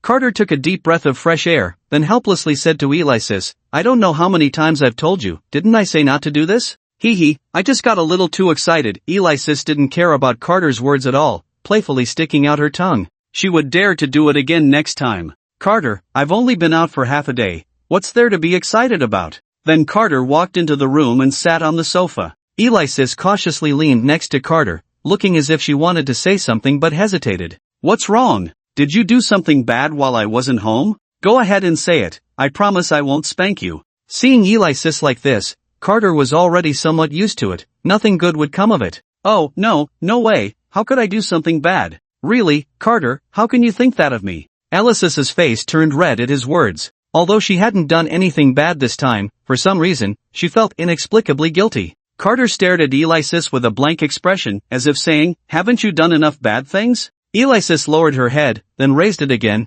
biting her lip. Her face flushed as she looked at Carter. If you really want to hit me, it's not impossible. Just one hit, okay? Be gentle, Carter." After a brief interlude, Alexis finally asked the question she wanted to know. Carter, what did you do at your classmate's house today?" Carter replied nonchalantly, "Not much, just ate some cake and drank some tea." Then Alexis hesitated, feeling a bit shy, but still mustered the courage to ask, "Did she do anything to you?" "Carter? What do you mean by do anything? What could she do to me?" "Alexis, what strange things are you saying?" Carter looked at Alexis with suspicion. "Who knows what she might do to you?" Alexis mumbled quietly. "What did you say?" Carter asked, as Alexis's voice was too soft for him to hear clearly. "And nothing." Alexis felt a bit nervous, then asked Carter again, "Did you really just eat cake and drink tea? What else could we do?" Carter's gaze at Alexis grew increasingly strange. "What exactly do you want to say?" "Nothing, I didn't want to say anything." Alexis looked innocent, secretly relieved. As long as nothing happened, that was good. "Was that cake made by your classmate?" Alexis asked Carter. Carter thought for a moment, then replied, "Yeah, of course she made it." Upon hearing this, Alexis's previously relaxed mood tensed up again. "Then, did you think it was good?" "It was pretty good, even better than the ones sold in cake shops. Her skills are quite impressive," Carter answered. "If you get the chance, Alexis, you should try it too, it's really delicious." Hearing Carter's response, Alexis's heart sank. "And no, it's fine." Seemingly still not giving up, Alexis raised her head again and asked Carter, "So, do you think girls who are good at cooking are better, or girls who can't cook are better?" "Carter, is that even a question? Who wouldn't like a girl who can cook?" Then Carter replied to Alexis, "Of course, girls who can cook are better. After all, it's an extra skill." I understand now." Elise's mind was a bit hazy. Seeing Elise's dazed expression, Carter felt a bit strange. He always sensed that something was off, but he just couldn't put his finger on it. In fact, what he overlooked was that although Elise was a universally admired super genius, she was utterly hopeless when it came to cooking. No matter how simple the dish, she would somehow manage to fill the kitchen with thick smoke. However, this time, Elise had secretly made a decision. "I refuse to believe that cooking is harder than the time and space magic, which is considered the most difficult in the magical world." By the way, Elise, are you hungry? Carter looked up and asked Elise. Upon hearing this, Elise immediately showed a pitiful expression. I'm starving. I feel like I'm about to die of hunger. Alright, I'll go make you something to eat. Carter stood up. What do you want to eat? What do I want to eat? I want. Elise's face turned a bit red, then she coughed a few times. I love whatever you make. Okay, let me see what we have in the kitchen. Carter replied, then walked into the kitchen. Wait for me, I'm coming too. Elise followed him eagerly. To win a man's heart, you must first win his stomach. It's time to learn some skills. Watching Carter skillfully heat the oil and cook, Elise's eyes sparkled with desire. Carter, can you teach me how to cook? Carter showed a hint of caution. Can you guarantee my life will be safe? Elise couldn't help but laugh in anger. What are you talking about? How could making a meal threaten your life? Carter pouted. I hope so. I don't care, you have to teach me how to cook. Elise clung to Carter's arm, constantly acting cute. Do you remember what happened last time you messed up the kitchen? Carter said helplessly. Hearing this, Elise's face turned red. That was an accident. I promise it won't happen this time. Is that so? Was last time really an accident? Carter pondered. What about the time before that? I remember the kitchen was about to explode. Oh, I can't hear you.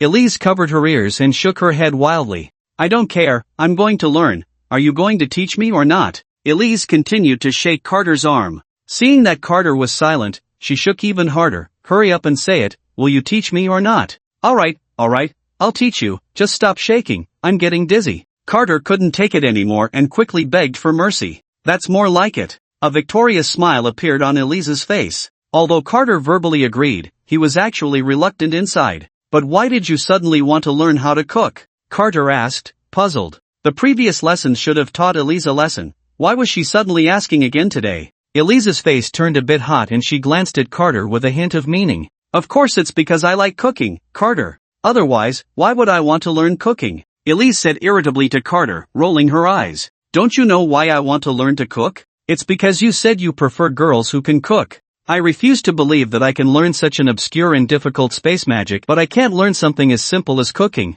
Elise said confidently. Alright then, I'll believe you one more time. Carter sighed, then said to Elise, let's start with the simplest dish. First, let's learn how to make scrambled eggs with tomatoes. Carter took out an egg. Alicia stared intently at Carter's egg and nodded, signaling him to continue. Then Carter took out a tomato. Listen carefully, this dish is very simple, with just these two ingredients, and next comes the seasonings.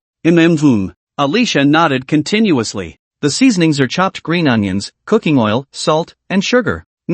I remember, you can go on, Alicia nodded. First, wash the tomato thoroughly and make a cross on the surface. This is to make it easier to peel the skin off the tomato. Alicia was learning earnestly beside him. Then, put it in boiling water for a bit, peel off the skin, and cut it into small pieces. Next, crack the egg into a bowl and beat it quickly, adding the chopped green onions. Alicia was imitating him, but the first step encountered a problem. No matter how hard Alicia tried, the skin of the tomato just wouldn't come off, and soon a whole tomato was left pockmarked by her nails. Why does it look so ugly? Alicia said, a bit anxious. Seeing this, Carter twitched his mouth. It's okay, just try cracking the egg. Alicia took an egg, preparing to follow Carter's example and place it in the bowl. She gently tapped the egg on the table, and to her surprise, the egg exploded completely. Yes, it exploded, the shell, egg white, and yolk all mixed together, saving her the step of beating the egg. Wow! How could this happen? Alicia became even more anxious. Carter comforted her from the side. It's okay, just try again. Alicia nodded at his words, but no matter how many times she tried, the egg would explode like before, with yolk flying everywhere, on the table, the floor, and even on Carter's apron. Carter was relieved he was wearing an apron, otherwise, his clothes would have gotten dirty. Damn it, why is this so hard? Alicia said, a bit exasperated, and then she slammed the egg down on the table with force, causing it to shatter and fly everywhere. The yolk hit Carter's face perfectly. Carter, oh dear, I'm really sorry. Alicia hurriedly helped wipe it off. How about we just give up? Carter suggested to Alicia. Oh no, you keep teaching, none of this matters. The most important thing is to cook the dish, Alicia said dismissively. Carter, if you can't even learn this, how do you expect to learn to heat the oil? Don't burn down the kitchen. Then, to let Alicia completely give up, Carter agreed to her request. Watch closely, first pour cooking oil into the pan, and when the oil is hot, pour in the beaten eggs. Once the eggs are set, take them out. Then repeat the above steps. When the oil is hot, put in the tomatoes. Carter taught earnestly, and Alicia was learning quite seriously beside him. When the tomatoes release their juice, add the eggs back in, stir gently, then add some water, and finally add salt and sugar. Then, a qualified tomato scrambled egg is done. Carter placed the finished dish on a plate, and his expression clearly showed he was satisfied with his cooking. Alicia took a bite. It was sweet and sour, very delicious. So next, it's my turn to try. Alicia interrupted Carter directly, her eyes filled with anticipation as she looked at him. Ahem. Then you can give it a try, Carter said, a bit embarrassed, originally thinking they should eat first. But it seemed Alicia was determined not to give up until she succeeded. Alright, then I'm going to start now. Alexis rolled up her sleeves, clearly very confident and ready to start. Wait a minute, Carter quickly called to a halt as he saw Alexis about to begin. Alexis? What's wrong? Alexis asked, a bit confused. Just hold on a second, okay? Carter set down the kitchen utensils in his hands and hurried outside, looking as if he were facing a great enemy. Alexis, is it really necessary? I'm just making a meal, not taking your life or anything. Alexis said irritably. It's always better to be prepared, Carter replied, then walked back in to rescue the scrambled eggs and tomatoes from the table. This is food we're going to eat later. It would be a shame if it got dirty, then we wouldn't have anything to eat. Alexis. Then Carter took off the apron he was wearing and handed it to Alexis. Be careful, I can only help you this much. He then gave Alexis a rare hug.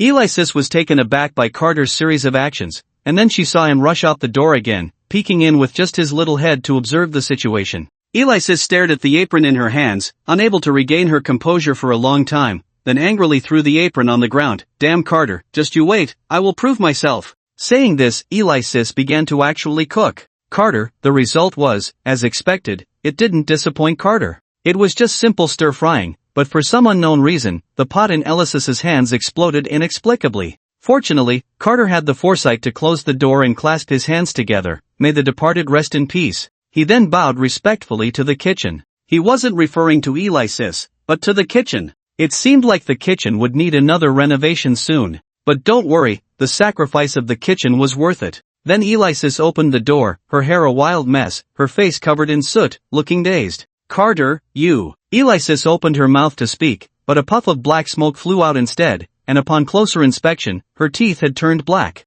Put. Carter couldn't help but laugh out loud. Alexis? Did you just laugh at me? Alexis squinted her eyes, staring fiercely at Carter, her gaze very dangerous, as if she were about to eat him. And no, Carter's expression immediately turned serious. Don't worry, I've undergone strict training. No matter how funny things get, I won't laugh. Really? Alexis looked at Carter suspiciously. Seeing Alexis, who looked like a little black person, Carter's lips twitched uncontrollably. He had thought of every sad thing in his life, including the last one, but still couldn't suppress his smile.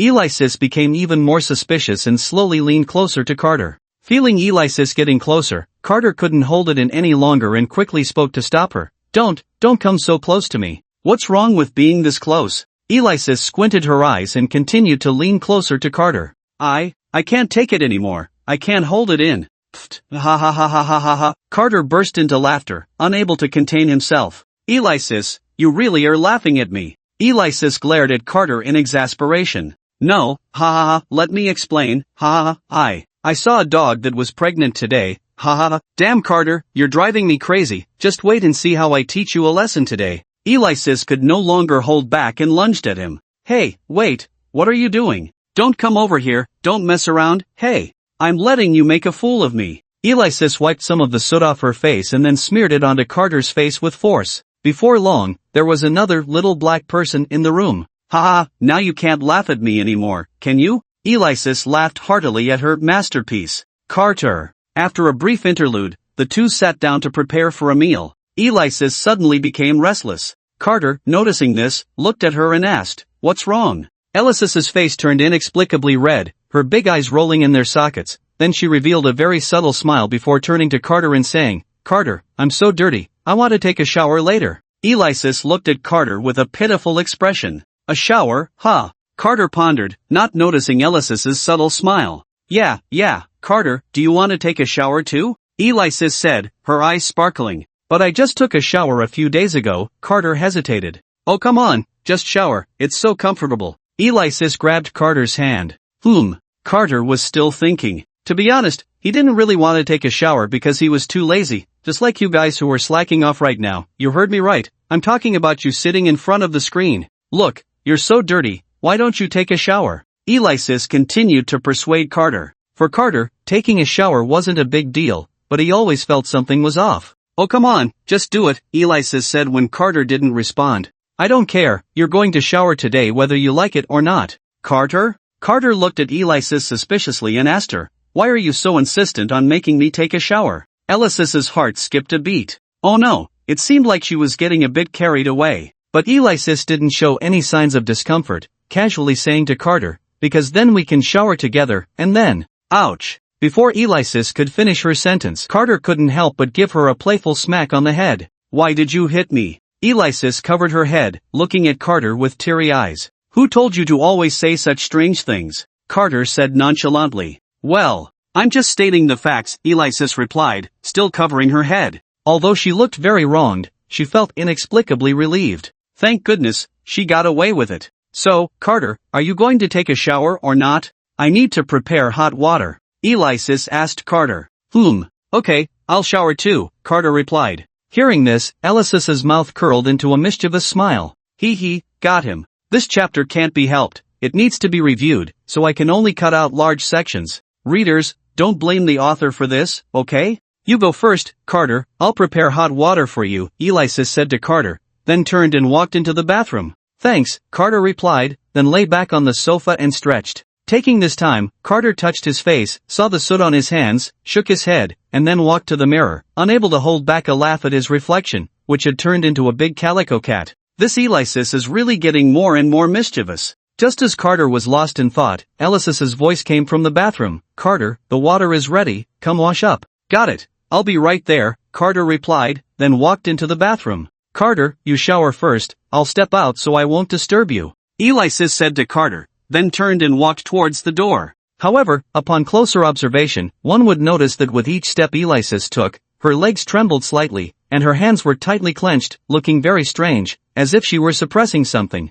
Yet Carter did not notice anything unusual about Alexis and simply responded, yeah, you go ahead. He then turned his head, only to find that Alexis had vanished in the blink of an eye. How did Alexis run away so quickly? Is it just my imagination? Carter was taken aback, then shook his head, not thinking much of it, and walked to the bathroom door to lock it. I need to be careful, I have a feeling Alexis is up to something again, Carter muttered to himself. What Carter didn't know was that Alexis was right beside him, having heard every word he said. The moment Carter turned around, Alexis had created an illusion that she had already left the bathroom. In reality, she had used spatial magic to hide herself in the connecting tunnel of the spatial point while Carter was distracted, rendering herself invisible. I felt a bit guilty at first, but I didn't expect you to think of me this way, Carter. It's really heartbreaking. Since that's the case, don't blame me for peeking. Although you are right. Alexis thought to herself, a look of infatuation spreading across her face.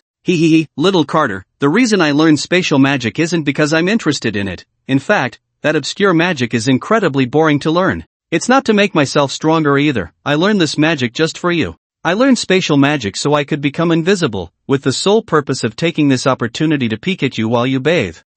Hurry up, don't dawdle, continue already. I've been waiting for this chance for so long. Alexis bit her lip, her hands nervously rubbing against each other, her eyes fixed intently on Carter in front of her. If Carter knew this, he would definitely be speechless. In the original plot, Alexis learned spatial magic because the world's main heroine, Avril, posed a threat to her with her talent, and she wanted to improve herself. Now, unexpectedly, the motivation for Alexis to continue honing her magic was because of him? Such a silly excuse? It's truly absurd. However, this could be seen as indirectly pushing the plot forward. After all, with every bit Alexis grew stronger, Carter's safety increased a little more. Then, with a face full of excitement, Alexis watched as Carter took off his outer coat. That's right, just like that, hurry up, continue. Alexis was so anxious beside him that she was practically stomping her feet, wishing she could rush over to help Carter. Cough cough. Then, Carter continued. Content omitted. Finally, after Alexis's anxious waiting, Carter removed his last layer of defense and lay back in the bathtub, looking somewhat content. Alexis saw this scene, her face turning crimson, nearly bleeding from embarrassment, desperately covering her mouth, trying hard not to make a sound, her eyes filled with little hearts, her heart racing like a wild deer, thumping nonstop. I can't hold it anymore, this is too stimulating. Alexis thought to herself, unable to suppress a curse, while continuing to cover her mouth tightly. She really couldn't help but let out a sound. Meanwhile, Carter kept splashing water on himself, unaware that every movement he made was an ultimate temptation for Alexis. I can't take it anymore, this is beyond what a person can endure. Alexis felt as if there was a fire burning inside her, extremely hot, and her body was becoming increasingly strange. But in the end, she still couldn't muster the courage, she was just too shy. Alexis bit down hard on her hand, which had already started to bleed. The pain made her wince, but she didn't dare let go, knowing that if she did, she would definitely make a sound, and that would surely alert Carter. If that happened, Carter would be furious, and she would be in big trouble. No, she had to hold on. Unfortunately, things didn't go as planned, and Alexis ultimately couldn't suppress her instincts, letting out a faint sound. Though it was very subtle, it was extremely sensitive to Carter, who was currently without any clothes and feeling insecure. Carter had been comfortably leaning against the bathtub, but upon hearing that slight sound, he instantly became alert, covering his chest and looking around warily. Who? Carter demanded. Unfortunately, no one responded, only the surrounding silence answered him. Carter felt suspicious and then shouted loudly towards the bathroom door, Alexis, are you there? Hearing this, Alexis broke into a cold sweat, her heart racing as if it would leap out of her chest. Seeing that no one answered him, Carter became even more suspicious, quickly finishing his shower and getting dressed. Alexis felt a bit regretful, her opportunity was slipping away, but it was okay, there would be plenty of chances in the future, hee. Then Carter opened the door, and Alexis cautiously followed behind him, seizing the moment he opened the door to slip out. Carter felt a gust of wind pass by. Carter? Alexis, where are you? Carter called out into the living room. I'm here, came the voice from Alexis's room. Carter squinted, then opened the door, looking at Alexis, who was wrapped up like a dumpling. He asked curiously, Alexis, what are you doing? I'm not doing anything. Ha ha ha. Alexis tightly wrapped herself in the blanket, awkwardly laughing, her face still flushed from earlier. Seeing this, Carter became even more puzzled. Why is your face so red? Is it? Alexis replied nervously, instinctively touching her face. Maybe it's because it's too hot, being covered by the blanket. Then why are you covering yourself up so tightly for no reason? Carter, noticing Alexis's strange expression, felt increasingly suspicious. What was this woman up to? I'm studying magic, and I need to raise my body temperature, Alexis said, feeling guilty. There was no other way. To hide her blush, she had to use this excuse. Really? Carter looked at Alexis with suspicion. Of course it's true, you know, some magic can only be understood under specific conditions, Alexis said, her face calm and her heart steady. This was actually the truth. So you were in your room the whole time? Carter continued to question, feeling that something was off. Yes, of course I was in my room. Where else could I be? Alexis continued to lie. Carter stared at Alexis for a while, trying to discern something unusual in her eyes. Although Alexis felt extremely guilty, her mental fortitude was strong, and she met Carter's gaze without hesitation. After a while, just when Alexis thought she was about to be exposed, Carter finally looked away. By the way, I've already filled the water in the bathroom. Do you want to wash up now? I'm going now. Alexis nodded and quickly ran towards the bathroom. Watching Alexis' departing figure, Carter grew increasingly suspicious and then opened the plot panel. With this, even if you lie, I can find out. Now, let me see what you were really doing just now. It doesn't matter, I'm going to take a bath anyway. I'll just have Carter help me wash later, hee. Alexis thought to herself, then took off her clothes and lay back comfortably in the bathtub. The water soaking her body felt very pleasant. Meanwhile, Carter looked at the plot panel, his expression growing darker. It detailed how Alexis had turned invisible, how she had spied on him in the bathroom, and how she had escaped back to her room. The introduction was very thorough. Damn Alexis, how could she do something so outrageous? Carter clenched his fists. It seems it's time to teach you a lesson. On the other side, Alexis was still lazily leaning against the bathtub, looking very relaxed. Of course, she wouldn't forget her daily teasing of Carter, so she cleared her throat and deliberately spoke in a flirtatious tone towards the outside of the bathroom. Carter, I'm taking a bath now. The door isn't locked, so if you want to come in, it's not impossible. Just as Alexis finished speaking, there was a loud bang. As the bathroom door was kicked open, Carter clicked his tongue in surprise, thinking that this woman really hadn't locked the door. She truly didn't treat him as an outsider. Hearing the noise, Alexis immediately curled up like a frightened little rabbit, huddling in the corner of the bathtub, trembling. Carter had only intended to scare Alexis, but he didn't expect the door to actually open. There was no turning back now. Today he had to teach that woman a good lesson, to let her know what shame was. He strode in, seeing Alexis curled up in the corner, deliberately putting on a disdainful expression. Oh, isn't this Alexis? Taking a bath? Alexis felt her cheeks burning with embarrassment. Why you? How did you get in? Didn't you just say I could come in? Carter looked at Alexis with an innocent expression.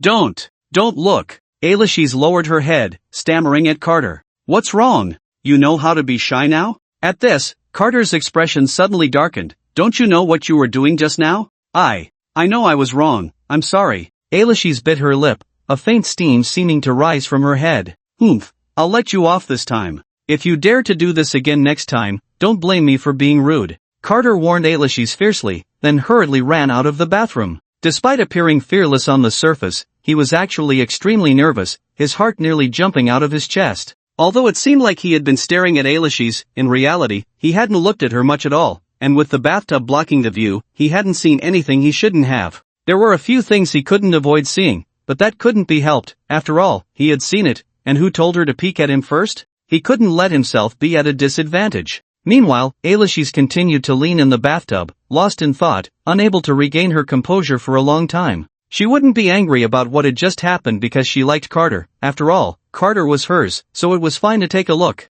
However, she just felt so ashamed. After a while, Alexis wrapped in a bath towel sneaked out, glancing left and right as she left. What are you sneaking around for? Carter's voice suddenly came from behind Alexis like a ghost. Alexis was startled and almost lost her grip on the towel, nearly embarrassing herself in front of Carter again. I wasn't doing anything. I'm leaving now, Alexis said in a flustered manner, then hurriedly ran back to her room. Watching Alexis's retreating figure, Carter shook his head. This woman should have learned her lesson this time. Late at night, Alexis lay in bed, unusually quiet, staring blankly at the ceiling. Recalling what happened today, her face unconsciously turned rosy. Today, I finally saw. Alexis suddenly hugged herself, burying her head in the blanket and shaking it back and forth. And, Carter. How embarrassing. Thinking of this, Alexis got so excited that she almost fell off the bed. This is something that only happens between couples. Alexis thought, her face flushed with joy.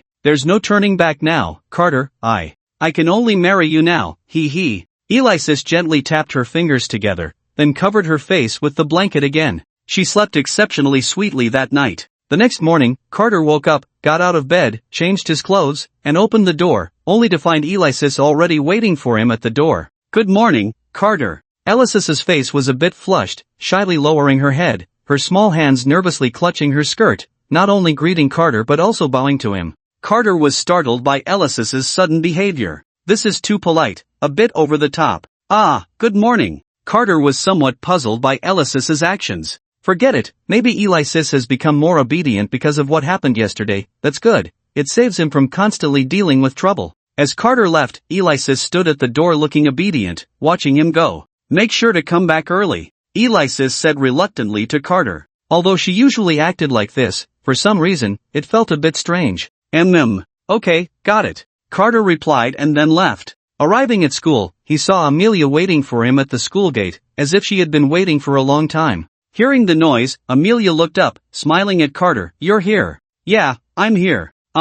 Were you waiting for me? Carter asked, somewhat confused. Yeah, I've been waiting for you for a long time. Come with me. Without giving him a chance to respond, Amelia took Carter's hand and intended to lead him away. Wait, I have class soon. Carter tried to pull his hand away, but it was futile. It's fine, there's still some time before class starts, just come with me. Amelia ignored Carter's struggles and forcibly took him to a corner. However, just as the two were tugging at each other, a man not far away was clenching his fists, looking angrily at the scene before him. After a while, Carter, who had been forcibly pulled to the corner, was somewhat at a loss. What do you want? Being all mysterious. Carter rubbed his wrist. Amelia had used a bit too much strength earlier, and it still hurt a little. Amelia lowered her head, making it hard to see her expression, her hands tightly clenched, standing still in place. Carter waited for a while, feeling a bit impatient. President, you called me here just to show me your military stance? Seeing Amelia still silent, Carter reminded her, President, if you don't speak, I'm really going to leave.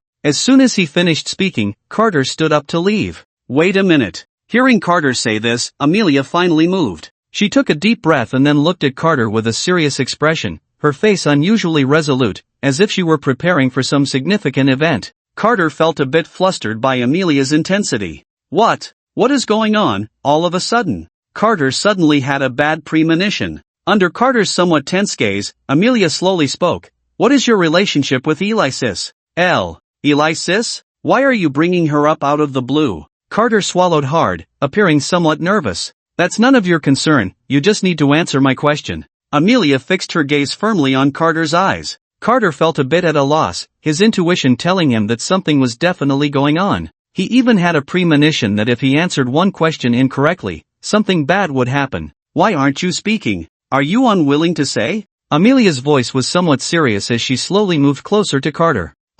Carter opened his mouth, wanting to say something, but was directly interrupted by Amelia. Why are you so nervous? Is there a secret you don't want to tell me? Amelia continued to apply pressure on Carter. No, I don't have any secrets. Carter involuntarily became tense, slowly retreating backward. Don't do this, I really have social anxiety. As Carter slowly backed away, Amelia seemed unwilling to let him off so easily, closing in step by step. Soon, Carter had nowhere to retreat, leaning against the wall, and Amelia took the opportunity to place her hand near Carter's ear, executing a textbook-perfect wall slam. Although Carter was slightly taller than Amelia, it looked completely natural, even effortless. Carter, why does this script feel inexplicably familiar? A gentle breeze brushed by, lifting the strands of hair at Amelia's temples. The boy leaned nervously against the wall, warily watching the girl who had him pinned. The girl remained silent, merely squinting her eyes, observing the boy she had cornered. Time seemed to stand still. On the surface, Carter appeared calm,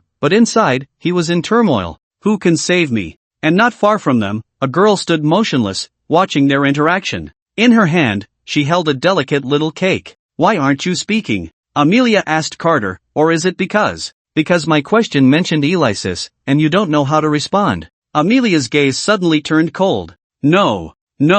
Carter swallowed hard. Alexis. She's just my aunt. Just your aunt? Amelia couldn't help but let out a cold laugh upon hearing this. I'll give you one more chance, tell the truth. Not far away, in a corner, Freya was secretly observing Carter and Amelia. That wicked woman, I knew it, you definitely have feelings for Carter. Freya looked at everything in front of her with some anger. She had originally been waiting for Carter at her seat. Today's little cake was a new flavor she had been eager to let Carter try. But after waiting for a long time, there was still no sign of Carter. According to the usual timing, Carter should have arrived by now. Why hasn't he come today? Freya thought anxiously, then picked up the small cake in her hand and walked towards the door. As a result, she saw Amelia forcefully taking Carter away. Freya's heart sank instantly. She was afraid that this woman would do something to Carter, so she cautiously followed them. Sure enough, just as she had feared, this woman was plotting against Carter. Freya clenched her fists, gritted her teeth, and muttered softly, "Damn it,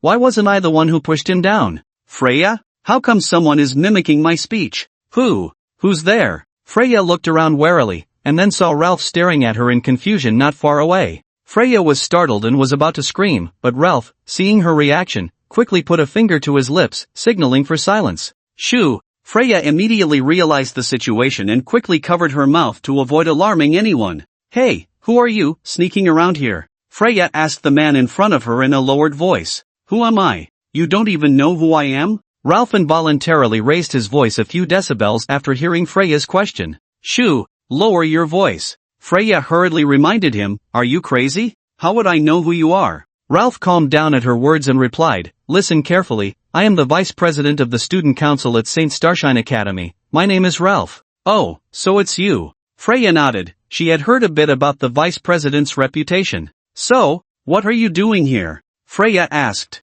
"You're asking me?" Ralph was taken aback and then retorted, "I should be asking you, why aren't you in the classroom waiting for class at this time?" Ralph tried to lower his voice to avoid being noticed by others. "Anyway, there's no class right now, so why do you care?" Freya replied, then asked Ralph again, "You still haven't answered my question. What are you doing here?"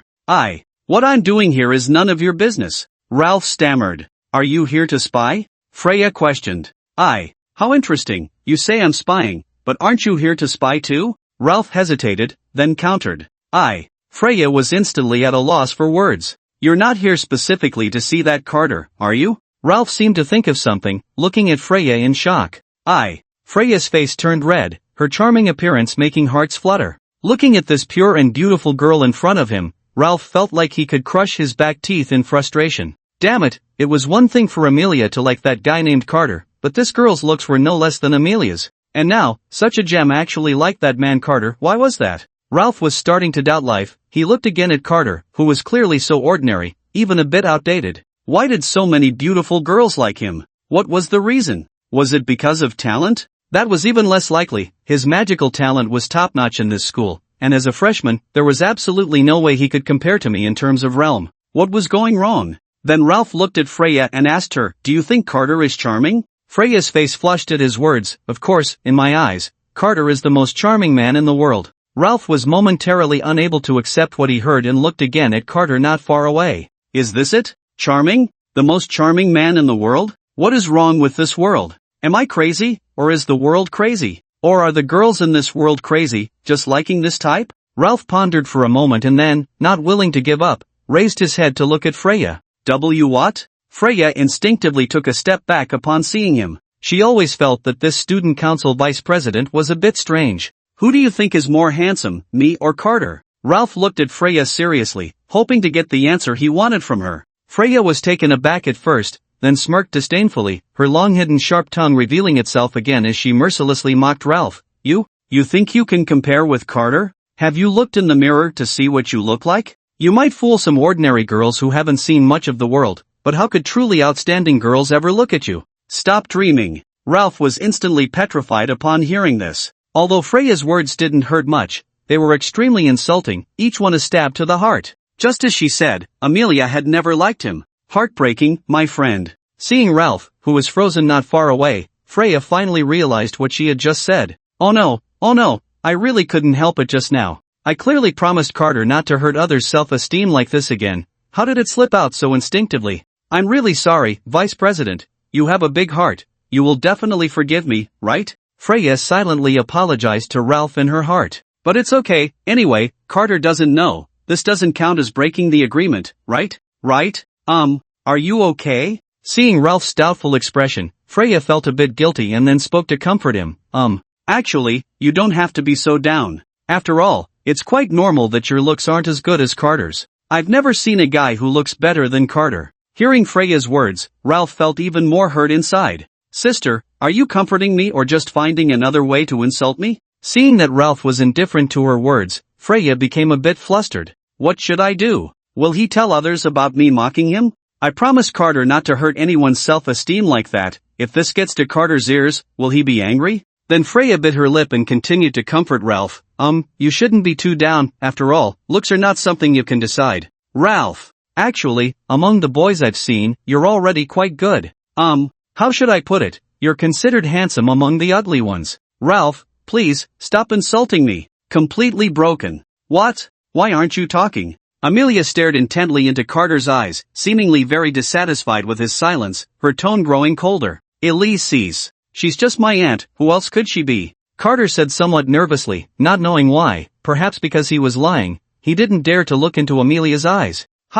Just an aunt? Even now, you still won't tell the truth? Amelia laughed in anger, her gaze becoming increasingly dangerous. What do I have to lie to you about? Carter felt a bit anxious. What is wrong with this woman? Why is she acting so strange? Since you're still being stubborn, let me reveal the truth. Amelia squinted her eyes and said to Carter, word by word, actually, there is no blood relation between you and Alexis, right? Upon hearing Amelia's words, it felt as if something exploded in Carter's mind. How did this woman know? Carter became increasingly tense. Gulp. Carter unconsciously swallowed, his Adam's apple moving. In such a tense atmosphere, even the sound of swallowing was so clear. What's wrong? Are you starting to feel guilty? Do you have any secrets you're hiding from me? Seeing this, Amelia's lips curled into a slight smile, and then she gently lifted Carter's chin with her hand. Freya, witnessing this, felt as if her teeth were about to shatter. Damn woman, I advise you not to do anything to my Carter, or else I won't let you off even in death. Freya gripped her hands tightly, her nails digging into her flesh, as if she were holding Amelia herself. However, due to the distance, Freya couldn't hear what Carter and Amelia were saying. If Freya knew the specifics of their conversation, she probably wouldn't be able to contain her expression. Ugh!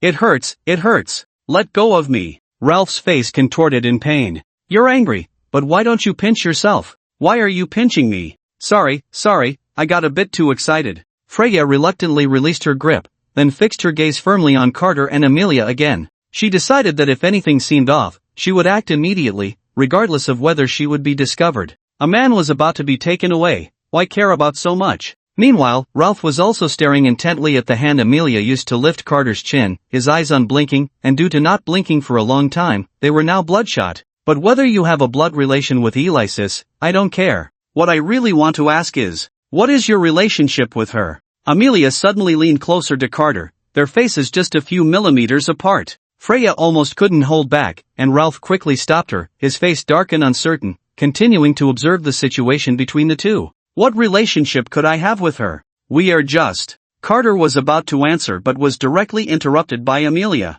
Don't tell me she's your aunt. You have no blood relation, so can she really be considered your aunt? When she said this, Amelia was somewhat agitated, clearly unable to control her emotions. She kissed you, didn't she? Amelia's tone became somewhat irritable. Carter's heart skipped a beat. How did she know about this? Speak! Why aren't you saying anything? Did I hit the nail on the head? Amelia's emotions began to destabilize. Initially, she didn't quite believe Alexis's words, holding on to the hope that the woman was just lying to her. But when she saw Carter's reaction, she understood everything. Alexis really had kissed Carter. Do you know that you are my fiancé? Why did you let another woman kiss you? Amelia loudly questioned Carter. As Amelia's voice grew louder, Freya, who was watching from a distance, could vaguely hear parts of their conversation. What kiss? Kiss who? Freya felt confused and had a bad premonition. Carter, for a moment, didn't know how to refute this. It strangely felt like she had a point, but wasn't it also not entirely her fault?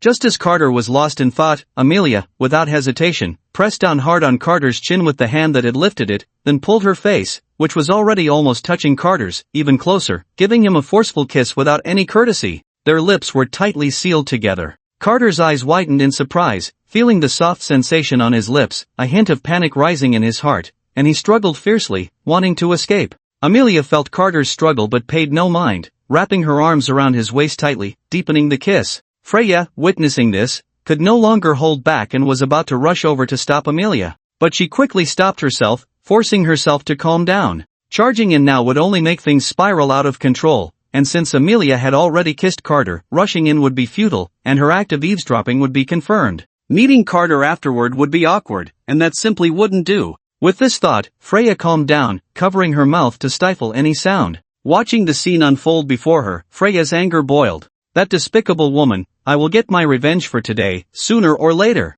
After a while, Carter finally reacted and quickly pushed Amelia away. Amelia, pushed back, was not angry, she simply licked her lips and said to Carter, somewhat lingeringly, not bad. Carter, what are you doing? Carter questioned Amelia, his face somewhat unnatural. Nothing, just stamping my mark, Amelia replied casually. You. Carter was somewhat furious, but the words stuck in his throat, unable to come out. Remember, you are mine, and the only one who can touch you is me, Amelia said domineeringly to Carter, then turned and left gracefully. Before leaving, she cast a meaningful glance in the direction of Freya and Ralph, a faint smile playing on her lips. Carter stood dazed in place, watching Amelia's retreating figure, his mouth agape, unable to regain his senses for a long time. What the hell is this, a domineering CEO script? The author has gone off track. Freya sat there in a daze, tears still in the corners of her eyes, looking so pitiful that it tugged at one's heartstrings. In just a few minutes, Freya felt as if time had stretched into years.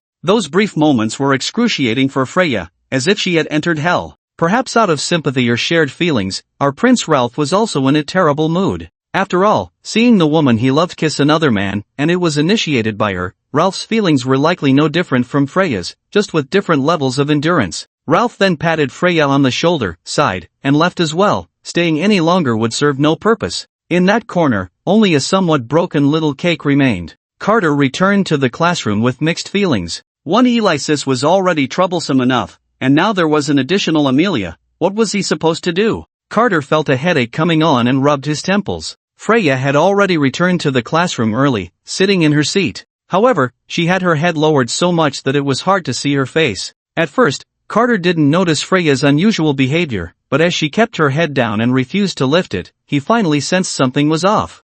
Freya, what's wrong? Carter asked. Hearing Carter's voice, Freya finally lifted her head, her eyes slightly red, and her complexion very poor, but she still forced a smile and said to Carter, I'm fine, Carter, you don't need to worry. Carter found it a bit strange. Are you really okay? You look unwell. I'm really fine, Carter, don't worry about it. Freya forced a smile again, then lowered her head, ignoring Carter. Seeing this, Carter felt it was best not to say much. Just as he was about to turn away, "See, Carter." Freya lifted her head again, biting her lip, calling out to him. "What is it?" Carter felt increasingly puzzled, his intuition telling him that something was about to happen. You. Freya hesitated, unsure of what to do. "Just say what you want to say, it's okay," Carter prompted. "Actually, it's nothing much, I just wanted to ask, what is your relationship with the president?" As soon as she finished speaking, Freya looked at Carter with a tense expression. Please, it can't be what I'm thinking, otherwise, I will go crazy." Freya prayed frantically in her heart. "What relationship?" "Actually, we don't have much of a relationship," Carter said somewhat sheepishly. "Why is this girl asking about this out of the blue? Could it be?" Thinking of this, Carter felt a bit nervous. Did she see what happened earlier? But how would she know we were there? Upon hearing this, a hint of joy immediately appeared on Freya's face. "Why, you mean it?" Freya asked, a bit excited, unconsciously grabbing Carter's hand. Carter looked at Freya with an awkward expression. It was only then that Freya realized she had lost her composure, and she quickly released Carter's hand. I'm sorry, I got a bit too excited." Carter just shook his head. "It's fine, is there anything else?" "Yes," Freya said anxiously, "since you don't have any relationship, then why? Why what?" Carter's heart suddenly jumped to his throat. Could it be that she really saw what happened earlier? And nothing. Freya breathed a sigh of relief upon seeing Carter's reaction. It seemed that they were not together, which was good. It looked like that woman was bullying Carter just because she was the student council president. What a bad woman. I must protect Carter and not let him be bullied by that bad woman again. In a moment of deep emotion, Freya grabbed Carter's hand again. Carter was left bewildered by Freya's sudden action. What's wrong? Carter unconsciously asked. Don't worry, Carter, I will definitely protect you. Freya's gaze was firm, her eyes shining brightly. Oh, okay, Carter replied, somewhat confused, but he agreed. He didn't know why Freya suddenly said such things, but as long as he agreed, it was fine. After all, it wouldn't do him any harm. At noon, during the lunch break at St. Star Academy, the sun was shining brightly, the scorching sun hanging high in the sky,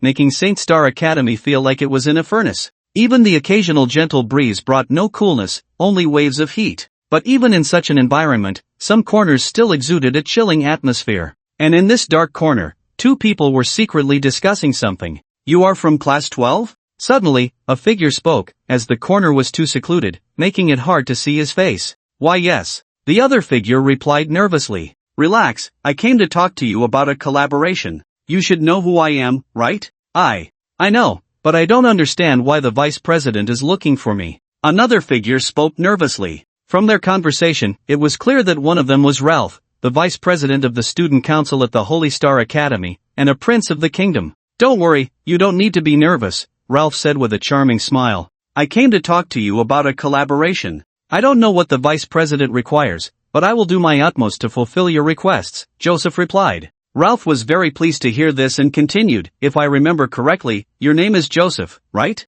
You're from the Smith family. Why yes, I'm Joseph, from the Smith family. If I'm not mistaken, the Smith family is a count, holding significant status in the kingdom, Ralph said, deliberately avoiding looking at Joseph, creating a sense of pressure. Joseph indeed felt a bit anxious. A prince, and the vice president of the student council, how could he know so much about him for no reason? Although his family was quite prominent in the kingdom, he was just a privileged student at school, struggling with magic and lacking any other talents. He was merely waiting to graduate, hoping to inherit the family business and the title of count, and perhaps find a young model to marry. Wasn't that a delightful plan? As for hard work, that could be left to the next generation. He was set for life. People like him, to put it bluntly, were seen as useless by those who excelled. Why was the vice president investigating him? He didn't think he had done anything to provoke him. I came to find you today to discuss a serious matter. Ralph's tone suddenly turned serious. Joseph. He looked around suspiciously. It was damp and dark,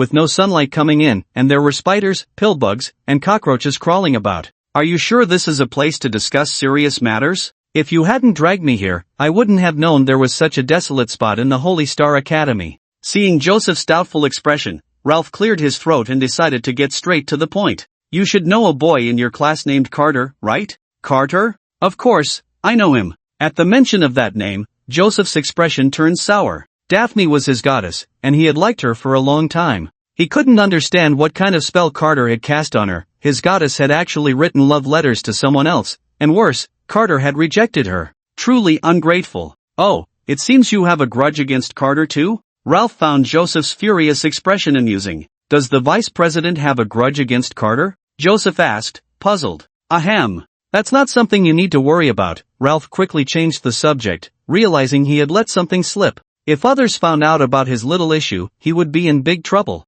No, he couldn't let his image of being wise and powerful collapse. You just need to remember, from now on, keep a close watch on Carter's every move. No matter what he does, big or small, even if he's sleeping in class or going to the bathroom, don't let anything slip by, understood? Ralph grabbed Joseph's shoulders and said sternly, I understand, but why does the vice president want to monitor Carter? Joseph asked strangely, why do you care so much? You just need to do what I tell you, and the benefits afterward will be yours. Ralph replied impatiently. Got it, I promise to complete the task. Joseph assured him. All right, you can go now. Remember, if anything happens, let me know. Okay. All right, off you go. Ralph waved his hand, dismissing Joseph. Seeing this, Joseph planned to leave. Wait a moment. Ralph seemed to remember something and called out to Joseph. Is there anything else, Vice President? Joseph turned back, a bit confused. I want to ask you. Cough cough. Ralph cleared his throat, seeming a bit embarrassed.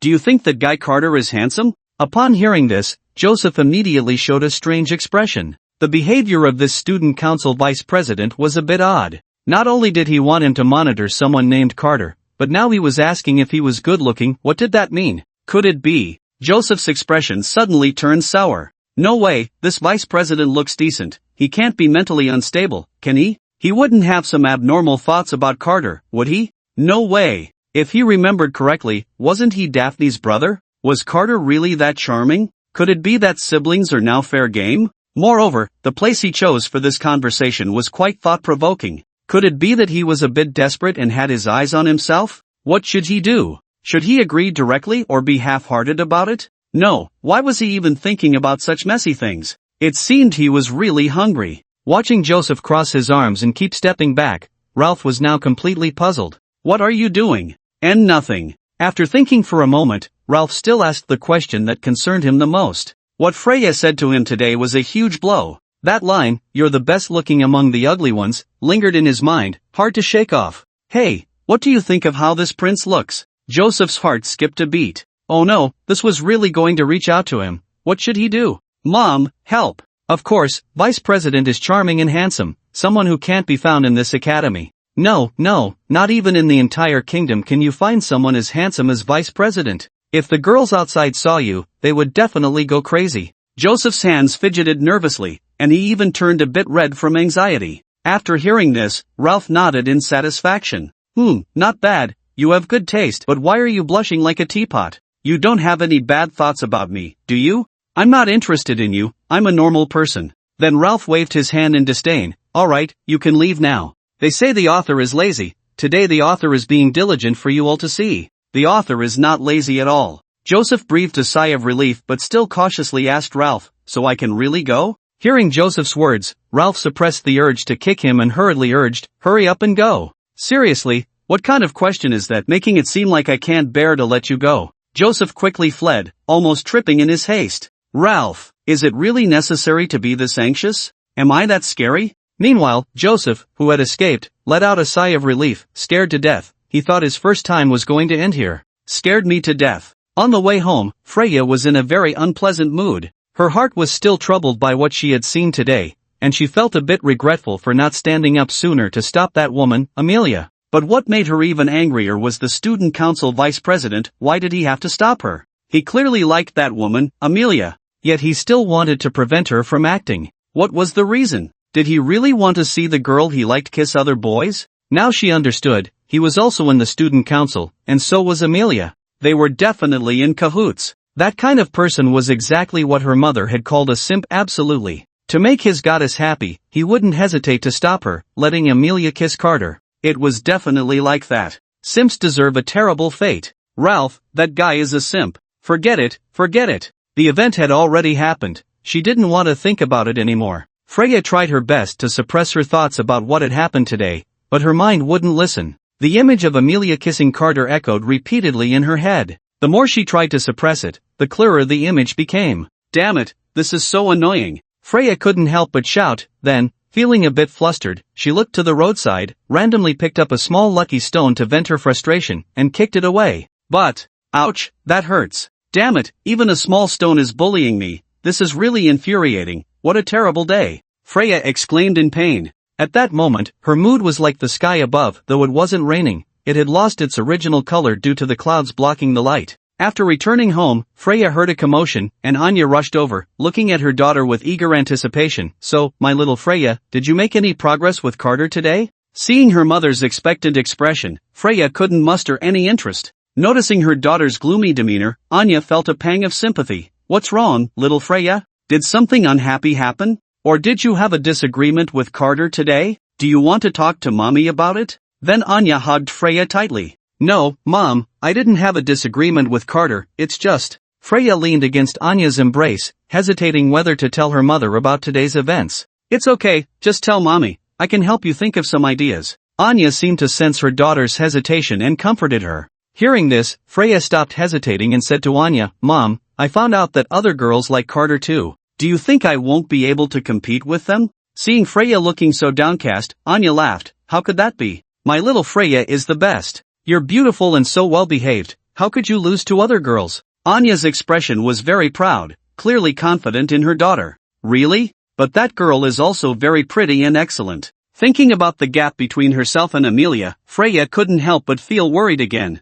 Freya, show some confidence. Anya lifted her daughter's shoulders, looking seriously at Freya and said, You are my daughter, how could you lose to other girls? In my eyes, you are the best. Show some confidence, you don't seem like yourself right now. Hearing her mother's comforting words, Freya's expression softened a bit. But Mom, today other girls kissed Carter, and I really feel so annoyed. Anya was originally teaching her daughter seriously, but upon hearing Freya say that, she became flustered, shaking Freya's body repeatedly. What? A girl actually kissed Carter. Who is this girl? Where did she kiss him? Did they kiss on the lips? This is outrageous. Anya's expression was fierce at that moment. However, Freya was getting a bit dizzy from her mother's shaking. Mom, please stop, my head is spinning. Upon hearing this, Anya finally stopped and hurriedly apologized to Freya. I'm sorry, Freya, mommy just got a little too excited. Freya looked at Anya with a speechless expression. Seriously, I'm not even that excited. What are you so worked up about, Mom?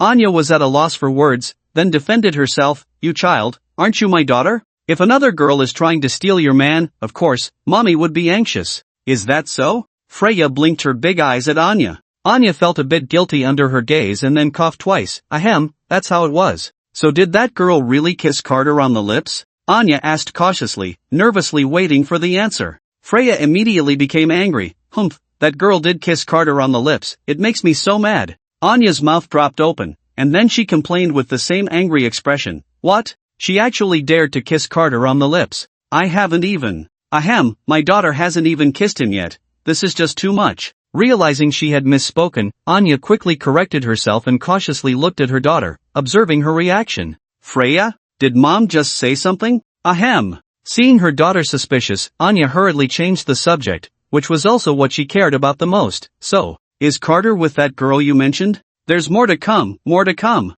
The author is going to take a shower first, and will continue writing after the shower. Anya looked at her daughter anxiously, fearing that the answer Freya would give was not what she wanted to hear. Freya perked up at the mention of this, angrily complaining to her mother. Speaking of which, it makes me so mad. That girl is not even with Carter, she forcibly kissed him. It's just too much. How can she do that? Anya, indeed, it's really infuriating. How can that girl act like this? Next time, I'll go and kiss him too. Anya, listening to her daughter, also wore an angry expression. Freya? What did you just say, Mom? Realizing, Anya felt a bit embarrassed. No. I didn't say anything, I was just saying Freya, why can't you learn from others? Look how assertive they are. If you keep this up, Carter might really be taken away by someone else. Anya suddenly changed her tone, earnestly speaking to Freya. Freya? Did her mother really just say that? Freya, are you even listening to what mommy is saying? Seeing Freya zoning out, Anya's expression turned displeased as she scolded her daughter. Sorry, Mom, I was listening, Freya quickly replied. I already know what to do. At this point, Freya's gaze gradually became determined. Her mother was right, she couldn't go on like this. She had to take the initiative, or else Carter would really be taken away by that bad woman. Anya nodded in satisfaction. Go for it, little Freya. After you win over Carter, don't forget to bring him home to play, it will help strengthen your bond. I got it, Mom. Hearing this, Anya let out a sigh of relief. It was good that she had managed to bluff her way through. Otherwise, little Freya would have started asking all sorts of questions again.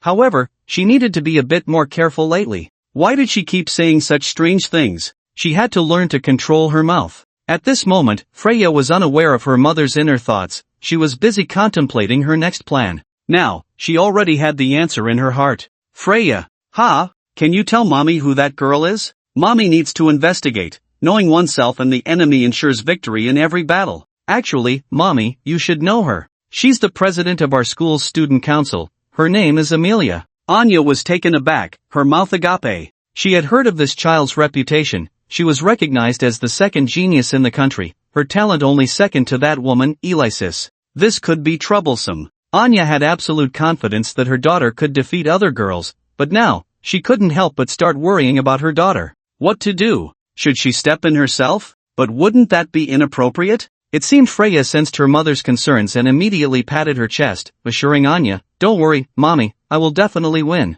Seeing this, Anya smiled with relief, waving her little fist to cheer her daughter on.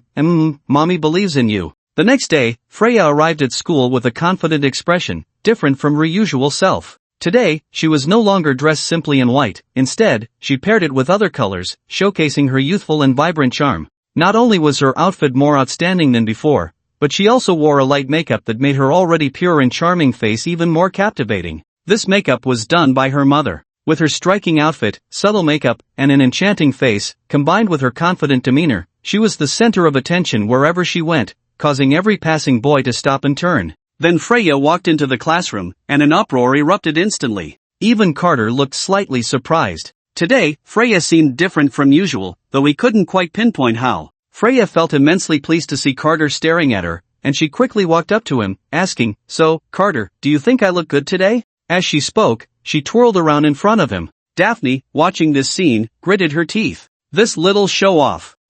It looks pretty good, Carter replied politely, and he was speaking the truth. She did look good. Hearing Carter's compliment made Freya even prouder, and she leaned in closer to his ear, saying with a hint of flirtation, Don't leave right after school today, I have something to tell you. Carter froze for a few seconds at her words, unsure if it was just his imagination, but it felt like Freya's lips had brushed against him for a moment. Freya then sat down, her face flushed. Carter had a bad feeling, judging by Freya's demeanor. Something was definitely going to happen after school. Should he stand her up? Meanwhile, Daphne's expression turned cold. Ever since Carter had publicly rejected her last time, she had been brooding over it. She had always wanted to talk to Carter, but her pride prevented her from approaching him after what had happened. Now, she could only watch him from a distance. During the previous monthly exam, Daphne could have transferred to the elite class, but she chose to stay behind because Carter hadn't chosen the elite class. She hoped that by doing this, Carter would notice her and look at her more. She was indeed too afraid to talk to Carter now,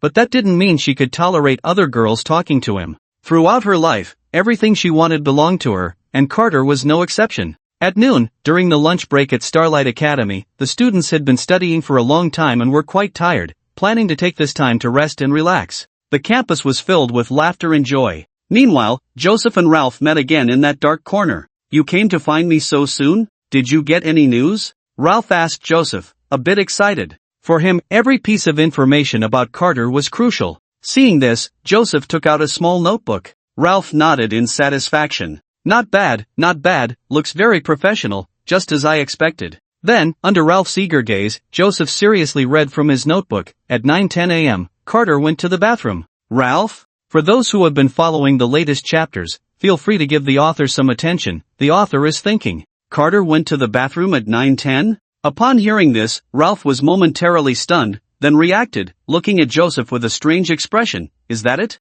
Immediately, Joseph's face showed a serious expression again, then he looked at his notebook. About an hour later, at exactly 10:13 a.m., Carter went to the bathroom again during this time. Ralph's mouth twitched slightly, still not giving up. He asked again, "Is there more?" "There is," Joseph said, frowning as he flipped through his notebook. Ralph waited eagerly. "There is, nothing else." Joseph closed the notebook seriously. Ralph was somewhat petrified. "Nothing happened this morning? Like did any girls look for him?" Ralph hinted at Joseph frantically. "Girls?" Joseph thought for a moment, then shook his head. "It seems no girls looked for him today." "Really?" Ralph lowered his head in contemplation. "But speaking of girls, there was one today that's worth mentioning," Joseph suddenly said. "What?" Ralph nervously grabbed Joseph's shoulder. "Is it related to Carter?" "Of course, and it's quite significant." "What? Why didn't you say such important information earlier? Hurry up and tell me." Ralph looked somewhat anxious. "Today, our class's fairy princess, Freya, dressed very beautifully, that face, that figure." As he spoke, Joseph couldn't help but drift into a fantasy state, wearing a silly grin, and if observed closely,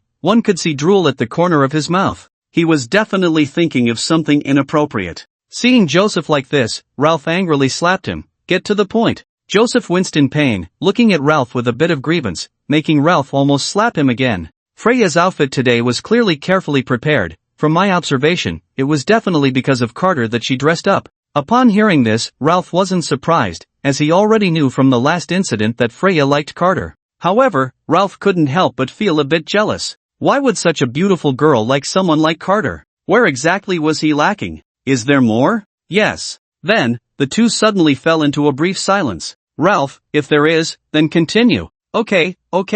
Hearing Ralph's urging, Joseph finally reacted. Seeing Joseph's reaction, Ralph couldn't help but cover his forehead. What kind of useless teammate had he found?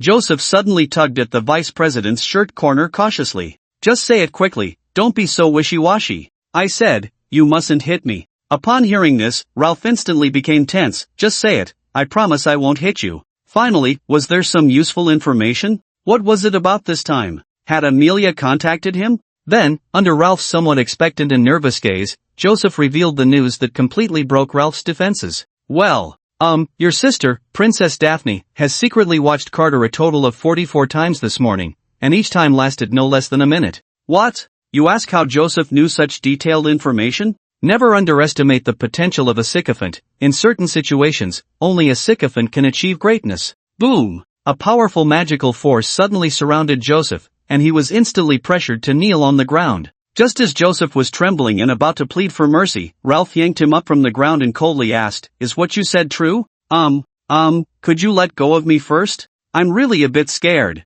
Joseph nervously swallowed. Upon hearing this, Ralph threw Joseph back to the ground. He was extremely angry. He had already prepared himself to receive heavy news. Even if it was more painful, he could accept it. After all, what could be more explosive than the girl he liked kissing another guy? But, Ralph really didn't expect that it was one thing for the stunning beauty to like him, and another for the girl he liked to like him. Now, it turned out that even his own sister was not going to be spared. This was simply too much. Meanwhile, Joseph, completely oblivious, continued to pour out information to Ralph. "Actually, it's no secret that Princess Daphne likes Carter, our whole class knows. Princess Daphne even sent Carter a love letter, but he rejected her." Ralph, ha. "My elegant and noble sister, whom I usually can't bear to say a word to, even our father dotes on her so much. It's one thing for her to like that Carter, but I can't believe this guy actually rejected her. Truly ungrateful. Damn Carter. From today on, I, Ralph Kirkpatrick, hereby declare that I will not rest until I make you pay."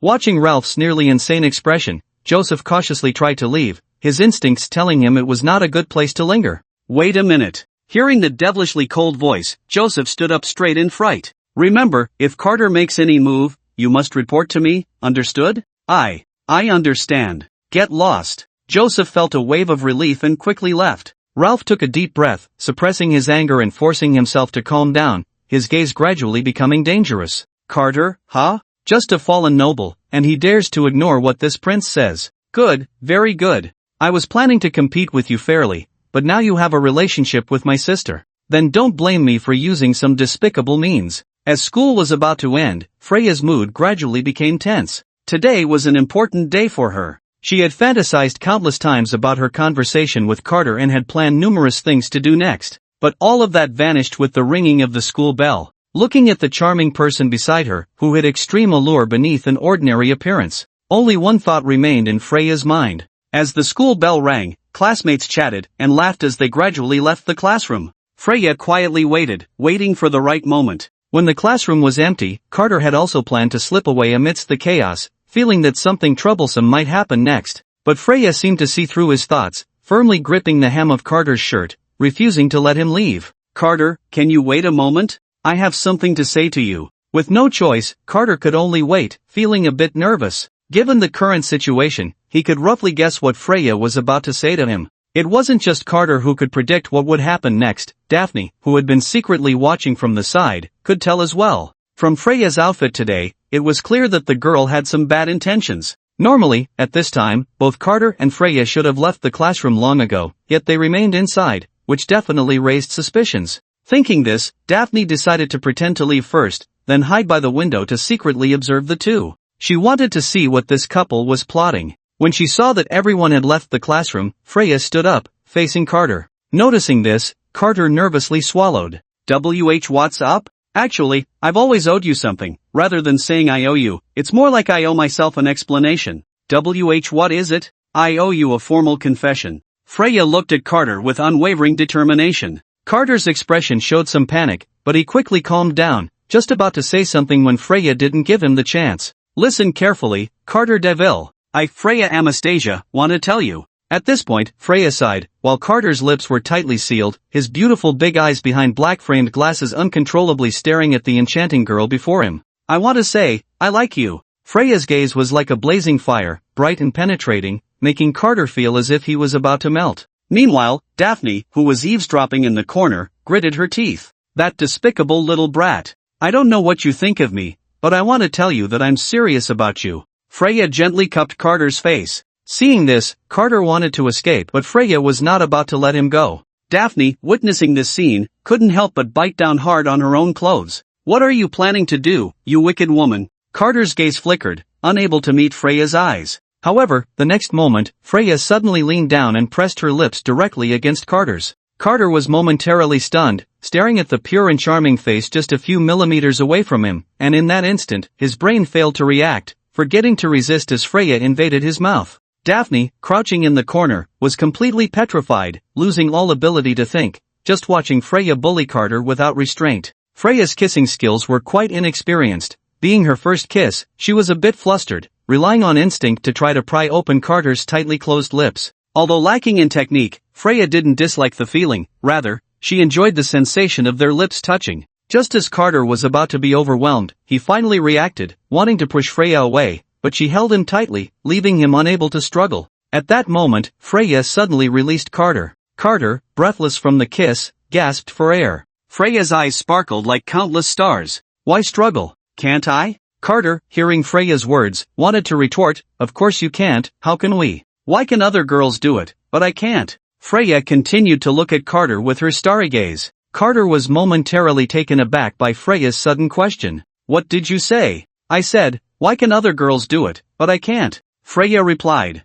I saw it that day. Carter's heart tightened at her words. Amelia kissed you, and you didn't resist, did you? Carter was at a loss for words. It wasn't that he didn't resist, it was just that his resistance was ineffective. Amelia kissed you, didn't she? Freya fixed her gaze on Carter's eyes. Carter's gaze flickered slightly, unsure of how to respond. Then Freya cupped Carter's face and leaned in again.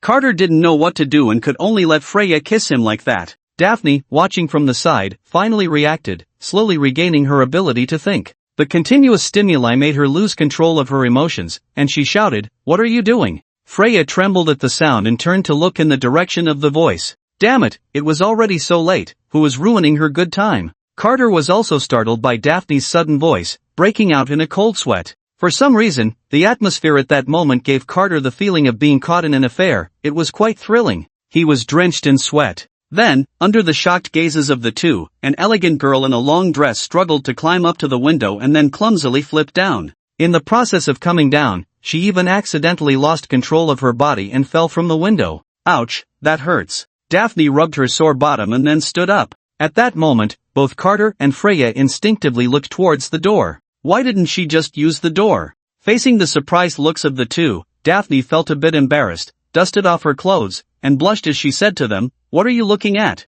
Never seen a beauty climbing through a window?" Carter and Freya shook their heads in unison. They really hadn't seen it before. Suddenly, the classroom fell silent. The most dreaded silence filled the air. Carter, Freya, Daphne. Finally, it was Freya who broke the awkward silence, plunging the atmosphere into an even more awkward realm. Freya looked at Daphne with icy eyes. "Were you just spying?" Actually, the author was planning to take a break, but after seeing everyone's slightly expectant comments, decided to write another chapter. What can I say, the author is just too nice. Everyone, please check out the little ads to support the author. What do you mean spying? You two were sneaking around in class, and I just happened to catch you, okay? Hearing Freya's words, Daphne responded angrily. She would never admit to spying. Oh, is that so? A playful smile appeared on Freya's face. How long have you been by the window? Without thinking, Daphne answered directly, "I've been waiting by the window since the school bell rang." As expected, you really were up to something.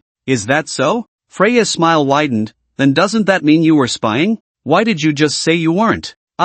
Daphne was momentarily speechless, unsure of what to say. Freya felt a sense of pride in this. It seemed that the prince and princess of this country weren't very bright, her brother was a fool, and it looked like she wasn't much smarter either. You can't tell me whether I was spying or not. Daphne was somewhat exasperated. I haven't even said anything about you, how can you act like this? Oh really? What have I done? How can you? Daphne's face suddenly turned rosy, and she stammered as she spoke. Why don't you continue? Freya looked at Daphne with a playful expression. Go on, what did I do? You. How could you kiss? Kiss him. Daphne glared at Freya, her face full of anger. Freya smirked at her words. Is that all? It was just a kiss. It's embarrassing to even talk about it. What a little fool. You, a mere fledgling, dare to challenge me, the princess? What a joke. So you saw everything, huh? Freya flashed a provocative smile at Daphne. You're talking nonsense. I'm not blind, how could I not see? Feeling Freya's hostility, Daphne appeared increasingly flustered.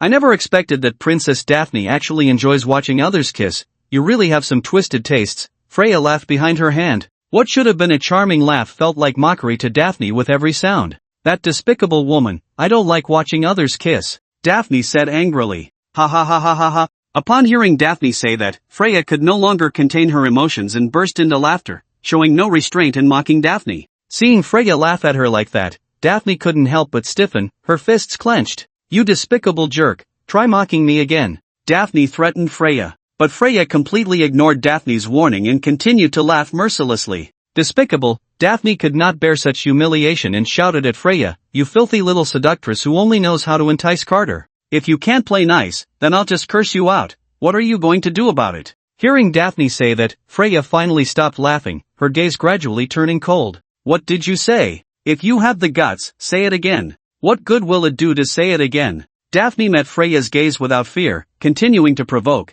It's just a little skill in seducing men, what else can you do? Acting all high and mighty here. Daphne placed her hands on her hips, looking quite defiant. Freya's anger had reached its peak, her hands clenched uncontrollably. Say it again if you dare. What good will it do to say it again, you little seductress? You filthy woman, who are you calling a little seductress? You are the little seductress. What? You dare call me a little seductress? You were just trying to seduce a man, you little shopaholic. What? You are the little shopaholic. Your whole family are little shopaholics. Damn woman. Freya, your mom. Daphne, mom's little. As things escalated, Carter quietly covered his ears. This is getting too dirty. Don't corrupt the kids, after all, there are many little friends watching from the screen. However, the three of them did not know that not far away, outside the window where Daphne had just lurked, a figure was secretly watching them. Oh no, I knew the goddess was secretly here for something big, I have to hurry and tell the vice president. As the words fell, the figure gradually disappeared. Despicable woman. Freya was not the obedient girl she appeared to be, she just looked that way. At this moment, she could no longer tolerate Daphne's provocation and rolled up her sleeves, ready to fight. If you dare say one more word, do you believe I will hit you? Come on, who's afraid of who? Seeing this, Daphne also rolled up her sleeves, not one to back down, having been pampered all her life. One could only say that the two meeting each other was like encountering a nemesis. Freya, Daphne, as the two seemed ready to fight, Carter was already trembling in fear. With two princesses about to clash, it seemed that no matter who won, he would end up with a bad outcome. It felt like helping either side would lead to no good for himself. Then, Carter weakly said, how about you two fight first, and I'll just leave? No way. The two women turned their heads in perfect unison, glaring at Carter in unison. Carter, don't be afraid. Once I teach this woman a lesson, I'll take you away from here. I promise I won't let this little bitch bully you again, Daphne said, eager to start. Hearing Daphne say this, Freya merely snorted coldly and then said to Carter, don't worry, Carter. Once I deal with this woman in front of me, we can continue our good times. Carter, this is bad. This is really bad. Seeing the situation, it looked like they were truly about to fight. What should he do now? This scene made Carter involuntarily recall a line from a TV show he had seen in his past life. Stop. Don't fight anymore. Cough. Of course, Carter couldn't shout such a thing. He just tried to mediate normally between the two. Carter, don't stop me. Today, I must teach this despicable woman a good lesson. Who's teaching whom is still uncertain, you little bitch. Take this. Just as the two were about to clash, a sudden voice rang out. Stop. With the sound, the movements of the two women involuntarily halted as they looked toward the source of the voice. But before they could react, a figure appeared between them, separating the two. Both women were momentarily stunned by the scene, and Daphne showed an expression of disbelief. Brother? What are you doing here? Daphne's mouth opened wide like a small round plate, her already large eyes now bulging even more, instinctively covering her mouth with her hand, staring in disbelief at the scene. How can you still say that? Come home with me. Ralph, with a dark expression, grabbed Daphne's hand and started to pull her out. No, brother, what are you doing? Let go of me, I'm not going. Daphne struggled desperately, one hand gripping the doorknob tightly, unwilling to leave. Aren't you embarrassed enough today? Hurry up and come back with me. Ralph forcibly suppressed his anger and patiently said to Daphne, I don't want to. Brother, don't stop me. I must teach this arrogant woman a lesson today. Daphne continued to struggle, her eyes fixed on Freya. Freya was so angry she could laugh, immediately rolling up her sleeves. Come on, who's afraid of whom? Daphne instantly flared up, rushing towards Freya without hesitation. Freya, not to be outdone, also prepared to charge at Daphne. Seeing the situation escalate again, Ralph quickly intervened, blocking his sister while glaring at Carter, who was still frozen in place. What are you still doing there? Hurry up and help. With Ralph's shout, Carter finally snapped back to reality, quickly grabbing Freya to stop her actions. Watching Carter wrap his arms around Freya's slim waist, Daphne felt as if her eyes could spit fire, a feeling of jealousy rising in her heart. Damn it, brother, let me go, damn little bitch, let go of Carter. Freya, it's not like I'm the one holding him. Suddenly, Freya's angry expression changed to a mischievous smile. Then, under Daphne's furious gaze, Freya gently placed her hand on Carter's arm, which was wrapped around her, showing a look of enjoyment. Daphne, how shameless. You're driving me mad, princess. What a little thief. At that moment, Ralph felt that the royal family's reputation was about to be ruined, and he forcibly pulled Daphne away. Damn it, let me go, you rotten brother. I have to teach that little bitch a lesson today. But Ralph ignored Daphne's words and, relying on his own strength, successfully dragged her away. Even though they had walked quite far, Daphne's angry curses could still be heard. Fortunately, there weren't many people around at St. Star Academy due to the end of classes, otherwise, it would definitely be the headline news in the kingdom tomorrow. Just before leaving, Ralph shot a meaningful glare at Carter, as if to say, you're done for, kid. Carter? Although this incident was indeed caused by him, it didn't seem fair to blame him entirely, right? Why did he look like he wanted to eat him? Whatever, this brother-sister duo is really troublesome, I'll just let it be. After the commotion, a slightly embarrassed Freya stood beside Carter. Recalling the foul language she had just used in her earlier desire to fight, Freya couldn't help but feel a wave of regret. Oh no, now my image in Carter's eyes is completely ruined. What should I do? Damn it, it's all that woman Daphne's fault. If she hadn't made me so angry, I wouldn't have lost my composure like this. I don't care, it's all that woman's fault. I'm going back now? Carter said cautiously. Goodbye, Carter, Freya replied weakly. Then Carter left the classroom under Freya's gaze, leaving her alone in the messy classroom. Damn it, I was so close to winning over Carter, but that woman had to come and mess things up at the most critical moment. Thinking of this, Freya's dissatisfaction with Daphne deepened. Damn it, brother, why did you stop me just now? If you hadn't, I would have taught that woman a lesson already. Daphne's tone was very displeased. How can you even say that? Ralph's face was extremely dark. A princess of the kingdom actually fights with other girls for a man in public. You've embarrassed our royal family. How can that be my fault? Daphne retorted loudly, that woman is the one who was too much. Next time I get the chance, I will definitely teach her a good lesson. You dare to have a next time. Ralph slammed the table heavily. Daphne was startled but quickly put her hands on her hips. Why are you so fierce? Are you going to hit me? Go ahead, just kill me. I don't want to live anymore. Ralph was on the verge of breaking down. He really couldn't stand Daphne's incessant complaints anymore.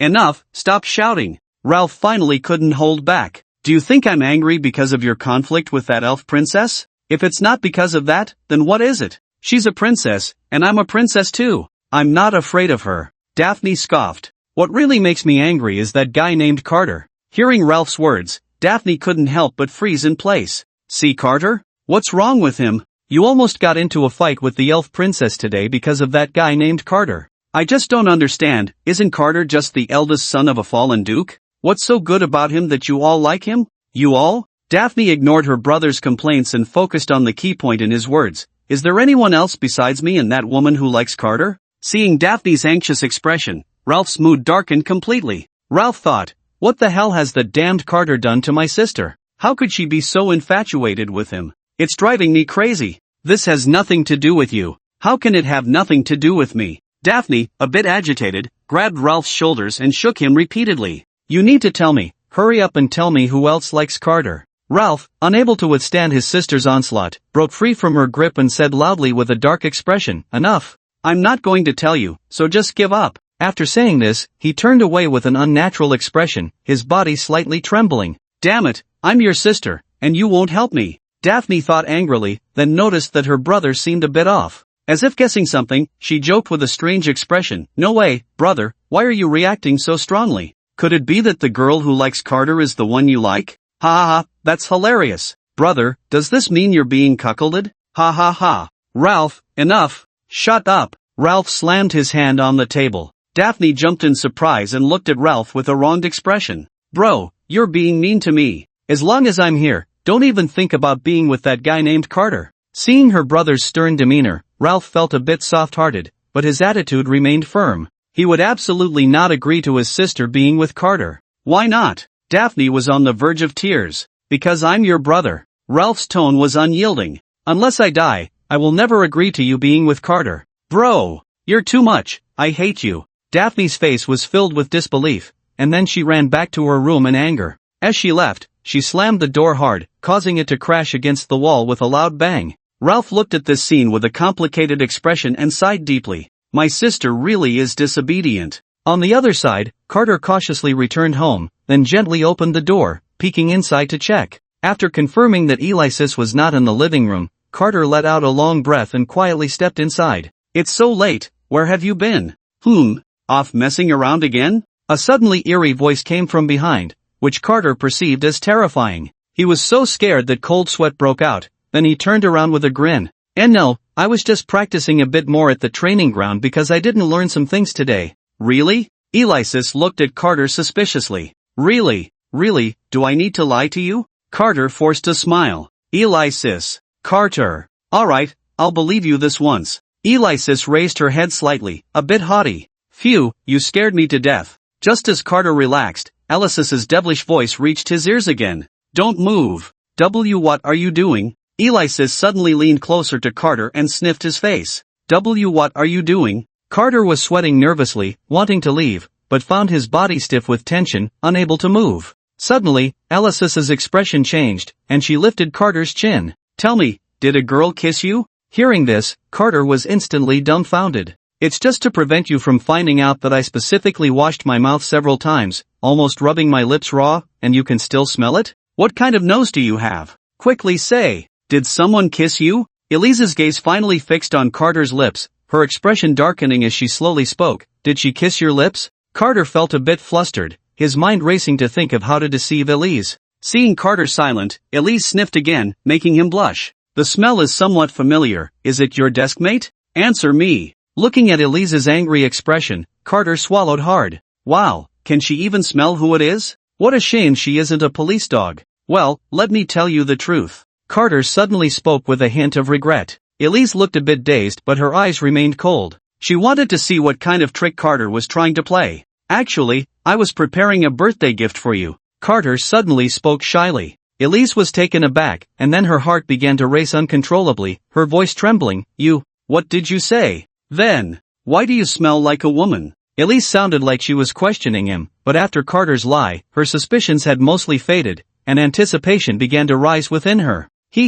I knew it, Carter definitely cares about me. When preparing a gift for Elise, of course, I need to ask a girl's opinion. How would a big man know what Elise likes? Elise's face turned shy upon hearing this. Is that so? But, even so, Carter, you can't get too close to those girls, okay? Other girls are bad women, they definitely have impure motives. You mustn't be fooled by someone just because of a birthday gift, got it? Listening to Elise's slightly anxious tone, Carter felt a bit speechless. The biggest bad woman is clearly you, okay? Alright, I got it. Carter replied nonchalantly. Elise suddenly poked Carter's shoulder with her finger. What's wrong now? Carter asked, relieved by Elise's reaction, feeling like he had passed this round smoothly. Hey, Carter, why don't you just tell me what birthday gift you prepared? I'm really a bit anxious. Elise said, her face full of shyness. Carter's heart skipped a beat. That won't do. I already said it's a birthday gift, of course, you have to wait until your birthday to find out.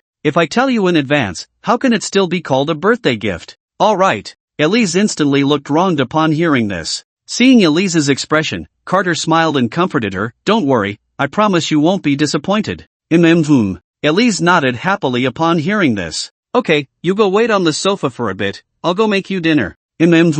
Elise obediently nodded, then bounced over to sit on the sofa, her face full of anticipation. Watching Elise leave, Carter felt a bit helpless and started to get a headache. What exactly should I give her for this birthday gift? After dinner, Carter lay in bed, pondering over Elise's gift. Damn it, what should I give her? Carter felt a bit frantic. Having thought through everything in this world, Carter realized that Alexis truly lacked nothing. What was he supposed to do about that? He had raised Alexis's expectations to the max, and if she found out that he had been deceiving her all along, just thinking about it made Carter shiver, and he dared not think any further. What should he do? As he pondered this complex problem, a sudden flash of inspiration struck him. Since Alexis lacked everything in this world, why not give her something that didn't belong to it? With that thought, Carter couldn't help but feel excited. What did girls like in his past life? There were cosmetics that were different from this world, but he couldn't get those. There were perfumes, but like cosmetics, he didn't know the formula, so he couldn't make them either.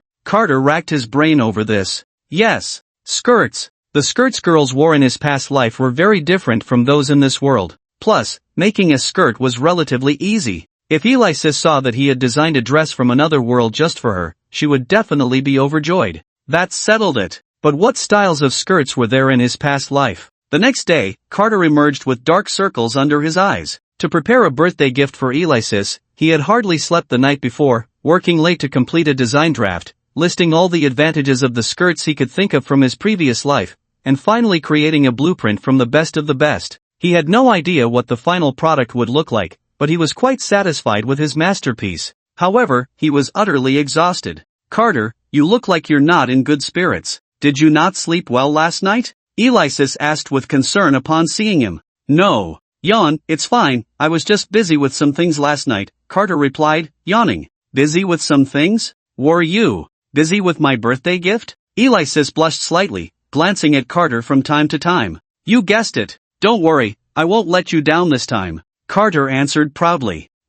I believe you, Alexis nodded, then hugged Carter tightly. But don't worry yourself out over my birthday gift. I can do without anything, as long as I know your intentions. Although Alexis said this, her expression revealed everything. She was very much looking forward to Carter's birthday gift. If he showed up empty-handed, it would make her feel like he didn't value her, and she would be upset. The consequences of her anger could be quite terrifying, enough to keep Carter in bed. Alright, I get it. Let go. Carter stammered. Alexis, blushing, finally released him. Noticing the design draft in Carter's hand, she curiously asked, Carter, what do you have there? This is something very important, Carter replied. Can I see it? No. Don't be so stingy. This is a clue about my birthday gift, isn't it? Show me. As soon as she finished speaking, Alexis prepared to snatch it away. Seeing this, Carter quickly dodged, but Alexis was not satisfied with just grabbing the design draft. The worst part was that she even took the opportunity to get a little too close.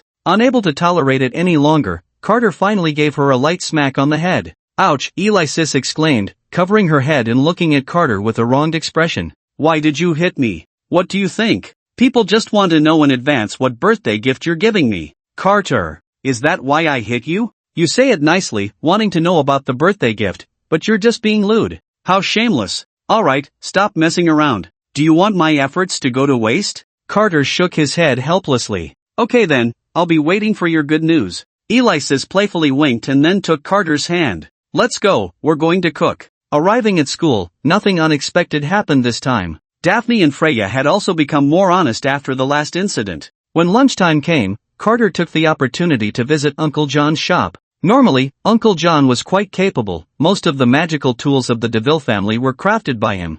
I wonder if he has any issues designing dresses. But to Carter's surprise, Uncle John only glanced at the blueprint and immediately grasped its essence, even making appropriate improvements to the unreasonable parts of the design. This made Carter suspect whether Uncle John had also traveled through time. Otherwise, how could he understand last life's dress so well? Uncle John worked quickly, and before long, he had finished the dress. Carter nodded in satisfaction upon seeing the finished product. Next, all that was left was to wrap the dress in a gift box, and the job was done. After finishing these tasks, Carter returned to the classroom. Freya, seeing the gift box in Carter's hand, curiously asked, Carter, what's inside? Who are you giving a gift to? At the same time, Freya's face showed an expression of anticipation. This is a gift for Alexis. Her birthday is coming up soon, Carter replied. Daphne pretended to be uninterested while observing Carter's situation from the side. Upon hearing Carter's words, she fixed her gaze on the gift box. However, the classroom was filled with a mix of people, and it wasn't just Daphne who heard Carter's words. Oh, all right. Freya's brows furrowed slightly, and her little face drooped a bit. Although she had anticipated it, she still hoped Carter would give her a gift. Daphne quietly observed Carter's movements. Although on the surface she seemed to be looking out the window, a closer look would reveal that her eyes were secretly glancing at Carter. Just like when you were in school, encountering someone you liked, unable to resist wanting to look at them, but too shy to do so, you would find an excuse in your heart and pretend to look elsewhere, while actually sneaking glances at the person you liked. If someone caught you, you would blush, flustered, and stubbornly insist you were looking at something else. Freya pouted her cute little lips, lightly tapping her fingers on the desk, her eyes sparkling with curiosity as she looked at Carter. Carter, what's the gift you're giving to Aunt? Can I see it? Hearing this, Carter shook his head. That won't do. After all, it's a birthday gift for Alexis. It's better for her to be the first to know. Well, okay then. Freya pouted her little lips again. Then, will you give me a gift when it's my birthday? Freya looked at Carter, quietly waiting for something. Her face showed no expression, but her eyes revealed a deep expectation. Of course, when your birthday comes, I'll prepare a special gift for you. Carter smiled, but inwardly felt a bit troubled. Now there's one more to prepare for. What should I get? That said, Carter was still very willing to prepare gifts for the little girl. After all, she had been quite nice to him. The only problem troubling Carter was what kind of gift he should prepare. Freya's eyes sparkled with a fiery light, her face slightly flushed, and even her shoulders trembled slightly, as if she couldn't suppress the excitement within her. Carter was somewhat startled by Freya's enthusiastic gaze. This little girl, wasn't she just a birthday gift? Was it really necessary to be this excited? Meanwhile, Daphne had somehow made her way to the window not far from Carter and Freya, pretending to be blowing in the wind, but actually wanting to understand what the two were talking about. Upon hearing Carter agree to give Freya a gift for her birthday, Daphne's face instantly turned pale, and she bit her lip uncontrollably, her shoulders trembling slightly, her eyes filled with loneliness and jealousy. She also wanted Carter to give her a gift on her birthday. One kind-hearted classmate noticed Daphne shivering slightly by the window and kindly reminded her, Daphne, do you want to close the window? Look, your face is turning pale from the wind, you might catch a cold. Hearing this, Daphne shot him a fierce glare. Shut up! Oh! The kind-hearted classmate lowered his head, feeling wronged, muttering, no good deed goes unpunished. Daphne, am I letting the window blow on me? Meanwhile, at the training ground, Avril was practicing her magic frantically. Having just enrolled, she had already stepped into the realm of advanced mages due to her outstanding magical talent. After entering the elite class and being exceptionally recruited by the student council, she gained even more resources, and her strength progressed rapidly. As time passed, students from other classes gradually entered the training area. After finishing her last set of sword techniques, Avril let out a breath of turbid air, wiped the fine sweat from her forehead, and then casually looked up. Her gaze froze slightly as she locked onto a figure not far away. It was a seemingly unremarkable boy, plain and without highlights, and he wore large black-framed glasses that made him look somewhat outdated. But it was those black-framed glasses that left her in a daze, reminding her of a long-buried memory that, even after many years, remained vivid in her mind. Could it be him? Avril murmured, but quickly shook her head in resignation. Even if it was him, what difference would it make? It didn't really matter, but she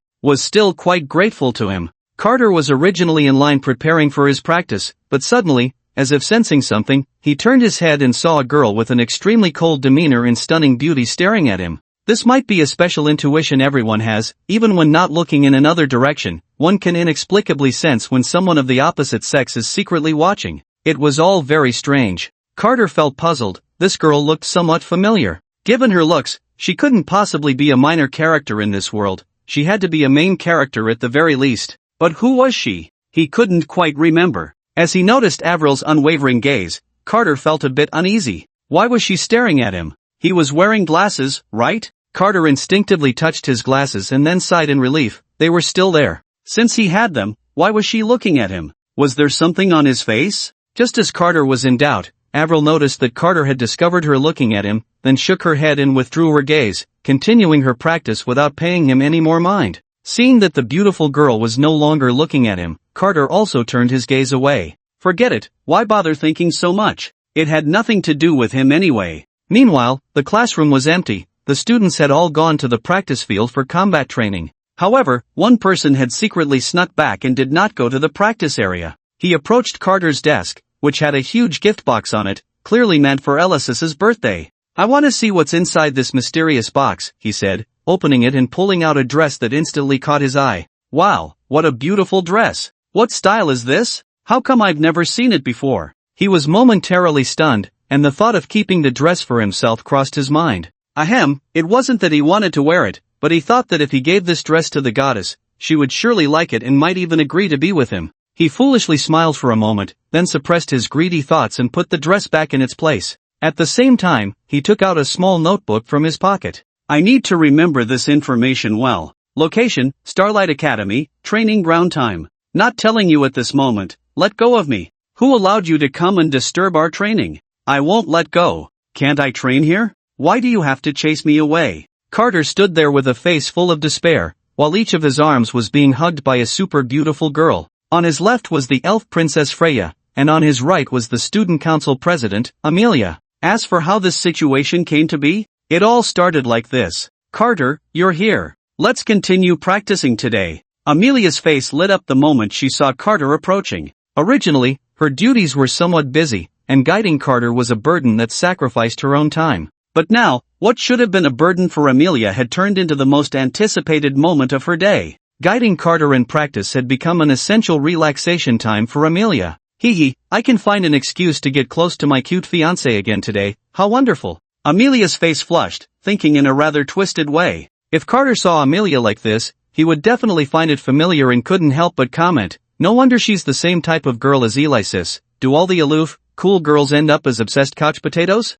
Come here, why are you dazed? Come here and let me hug you. Let me teach you swordsmanship. Hearing this, Carter walked over, and then Amelia moved behind him, gently wrapping her arms around his waist, pressing tightly against his back. Carter, is this really necessary for sword practice? Then Carter helplessly said, President, just teach me swordsmanship normally, there's really no need to be this close. Don't call me President, just call me Amelia, or Sister Amelia is fine, Amelia said seriously, looking at Carter. Carter, were we just discussing this? Seeing Carter frozen in place and not speaking, Amelia thought he was dissatisfied with her suggestion, and her face involuntarily turned red. Well, if you don't like it, you can just call me my fiancé. Or call me my dear wife. Oh, I'm so embarrassed. Amelia was unusually shy, unable to help but cover her now apple-red face with her hands, steam even rising from her head. This state of Amelia was quite rare, even her own father, Count Campbell, had never seen her like this. If Count Campbell were to see Amelia like this now, he would definitely shout, what the hell? Carter. It's one thing for her to be his fiancé, but a wife. That's still normal, but why add my lady after wife? Alright, I don't care what you call me, let's practice swordsmanship. Amelia shyly glanced at Carter, then released her arms from around his waist and took hold of the hand he was using to grip the sword, gently moving it. President, my lady. I told you not to call me that, it's so formal. You can call me anything else. Amelia President. Amelia. You just can't get past the two words president, can you? Amelia, somewhat annoyed, tugged at Carter's ear. Ouch, ouch, ouch, what are you doing? I have to say, the current scene does resemble a wife scolding her husband, much like you in front of the screen. Hey, what are you doing? You can't bully Carter. Freya had been observing the situation and knew that Amelia definitely had bad intentions towards Carter, using the excuse of teaching him to take advantage of him. Sure enough, as soon as Freya approached, she saw Amelia tugging at Carter's ear. Freya was instantly filled with rage and stormed over to intervene. Carter's first kiss had already been taken by you, and now you dare to touch other places? That's just too greedy. She also wanted to tug at Carter's ear. Ahem, actually, this was just one of the reasons for Freya's anger. Another more fundamental reason was that for the elven race, ears are a very sensitive area that outsiders absolutely cannot touch. Only one's beloved can touch them. And now, Amelia tugging at Carter's ear was as hurtful to Freya as watching her kiss Carter. I'm just giving Carter normal training guidance, do you have a problem with that? Amelia coldly looked at Freya in front of her. How infuriating, to cause trouble at this moment, it was truly despicable. Moreover, now that both had ulterior motives and understood each other's thoughts, there was no need to spare each other's feelings anymore. Even though they had helped each other in the monster forest before. But now, they were at odds. How dare you say that? Freya exploded like a powder keg, ignited by Amelia's words. Is that really to teach Carter? You're clearly using the excuse of guiding Carter's training to take advantage of him. Do you think I can't see through that? How can you shamelessly claim it's for Carter? You're clearly lusting after his body, you shameless hussy. Freya's words left no room for sentiment, directly exposing Amelia without mercy. After Freya's voice fell, the air suddenly fell into a dead silence, as if time had stopped at that moment. Amelia's face turned red and pale, looking extremely unpleasant. She, who had always been noble and proud, valued her face greatly, but now that Freya had exposed her thoughts, Amelia felt she had lost all her dignity. Her hands involuntarily clenched tightly. This was the first time she had been this angry since she was born. Amelia exhaled a breath of foul air. Although she really wanted to teach this woman in front of her a lesson, she forced herself to calm down due to her position as the student council president. Otherwise, she would definitely make this woman in front of her regret it. I don't have time to waste with you, hurry up and leave, don't disturb our training. Amelia said to Freya, suppressing her anger, and those familiar with her knew that she was already on the verge of exploding. Recently, some friends sent gifts to the author and left messages, but since the author mostly types on their phone, they rarely check the computer. Those messages can only be seen on the computer, so sometimes they can't reply in time. Please understand, the author will pay more attention in the future. I don't want to. Freya, undaunted by Amelia's pressure, boldly stepped forward and hugged Carter's arm. I want to stay here and train with Carter. Carter? Come on, you can argue all you want, but please don't drag me into this. Seeing Freya openly hug Carter's arm right in front of him made him very angry, and he coldly said, "Let go of me." I won't let go. What can you do about it? Freya raised her little head and continued to provoke. Damn it! Amelia clenched her fists. She really couldn't do anything to Freya. I'll say it again, you are not welcome here, hurry up and leave. Why should I? Is this school your home? Besides, I'm going to train with Carter, and he hasn't said anything, so why do you want to kick me out? Freya retorted confidently at Amelia. You! When had Amelia ever been provoked like this, yet she was helpless? Then Amelia's eyes shifted, and she mimicked Freya, hugging Carter's other arm. What are you doing? Let go of me. Freya quickly shouted to stop Amelia's actions. Why not? Why can you do it and I can't? Amelia looked at Freya smugly. You! Freya was momentarily speechless and could only pout at Amelia. Then I'll let go too, and you shouldn't hug Carter anymore, okay? Freya had no choice but to retreat, pleading with Amelia. She would rather not hug him than let any other girl touch Carter. Why should I listen to you? I don't want to. Amelia smirked slightly, tightening her grip on Carter's arm. You! Freya was instantly furious, and then she mimicked Amelia's action, pulling Carter's arm closer to her own. Then, it developed into the scene mentioned in the previous chapter. Carter, disgusting you. Amelia sneered at the sight, then intentionally glanced at Freya, her lips curling into a mocking smile. Freya instinctively looked down, and her anger flared. What are you looking at? Freya questioned. Amelia merely smiled at Freya's inquiry and gently said, little bean sprout. Say that again if you dare. Freya was completely ignited by that light remark. She almost lost control and charged forward. I just said it, so what? Am I not stating the truth? Amelia said disdainfully. Damn it, do you think you're that much older than me? Freya argued, her face flushed. Just admit it, mine is bigger than yours. You. Seeing Freya's exasperated expression, Amelia smiled triumphantly and then looked at Carter. Alright, I don't have time to waste with you. Carter, hurry up and make her leave, don't let her disturb our training. Oomph, I'm not leaving. Carter, don't worry, with me here, I will definitely not let this big pervert take advantage of you. Who are you calling a big pervert? I'm talking about you. Is there anyone else here besides you? You're simply unreasonable. The one who's unreasonable is clearly you. Carter weakly said, alright, you two stop arguing. However, it was just this one sentence that made both women turn their heads in unison to look at Carter. Wah! What do you want? Carter suddenly felt a bit nervous, and an inexplicable sense of foreboding rose in his heart. Carter, tell us, which one of us do you want to stay here? Only one of us can remain. Amelia was the first to strike. That's right, that's right. Carter, hurry up and say it. Which one of us do you choose?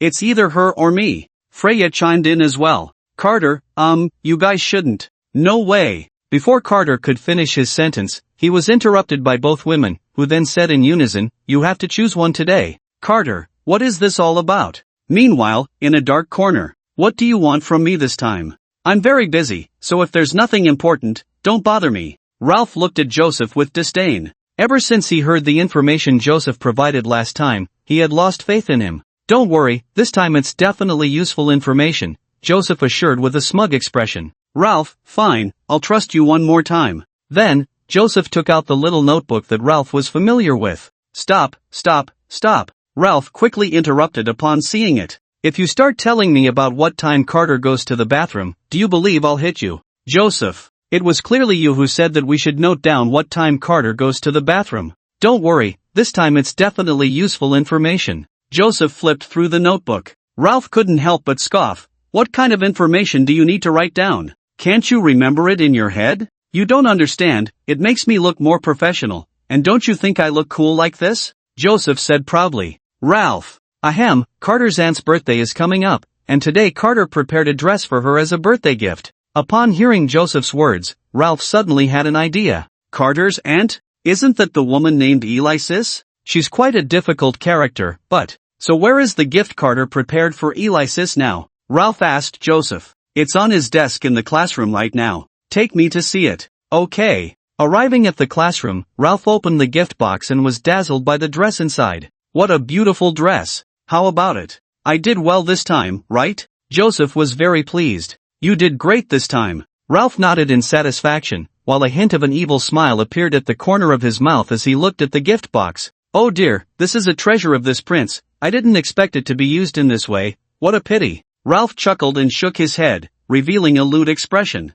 Then, he somehow pulled out a set of clothes that would make anyone's blood boil and placed it in the gift box, replacing the dress. As for this dress, it's so beautiful, let this prince take care of it. Carter, you don't need to thank me. Joseph stood by, dumbfounded at the scene before him. This pretty boy looks decent, but I didn't expect him to be so perverted. However, I really want that dress too, it would definitely work wonders for chasing girls. Joseph opened his mouth, wanting to ask Ralph for the dress, but after thinking about it, he decided against it. This guy was too strange. Not worth the trouble, not worth the trouble. Seeing Joseph's dumbfounded expression, Ralph couldn't help but blush, then cleared his throat twice to cover up his embarrassment. You didn't see or hear anything about today, got it? Joseph nodded stiffly. After doing all this, Ralph once again revealed an evil smile. That woman, Alexis, is notoriously proud and arrogant, looking down on everything. I wonder what kind of wonderful expression will appear on her face if she sees the gift Carter sent her is actually this kind of thing.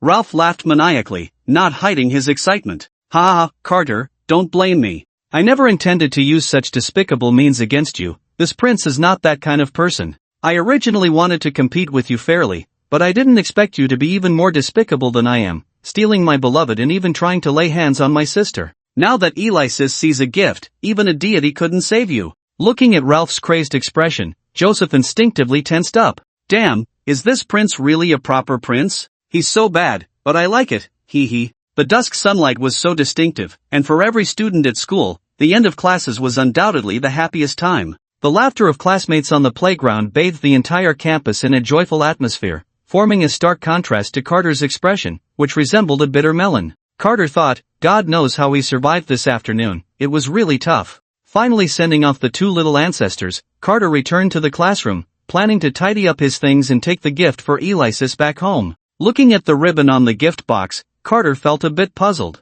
Why does this bow look like it has become ugly? Was it like this before? He took a look and then didn't think much of it, simply taking the gift box home. Carter, what do you have in your hand? Alexis's eyes were sharp, locking onto the gift box in Carter's hand the moment he returned home. This, I can't tell you yet. Carter replied lightly. This must be my birthday gift, right? Let me see it now. Alexis rubbed her hands together and was about to snatch it away. Hey, what are you doing? Don't be so anxious. Carter hurriedly stopped Alexis. You'll see it when your birthday comes. What's the point of opening the gift now? Hee, I knew you were the best, Carter. Alexis exclaimed joyfully, hugging Carter. Alright, let go of me. Feeling the softness on his face, Carter couldn't help but blush slightly. He instinctively compared Alexis to Amelia and Freya. Thinking of this, Carter suddenly reacted and shook his head frantically. Damn it, what are these thoughts I'm having? These messy ideas, get out of my head.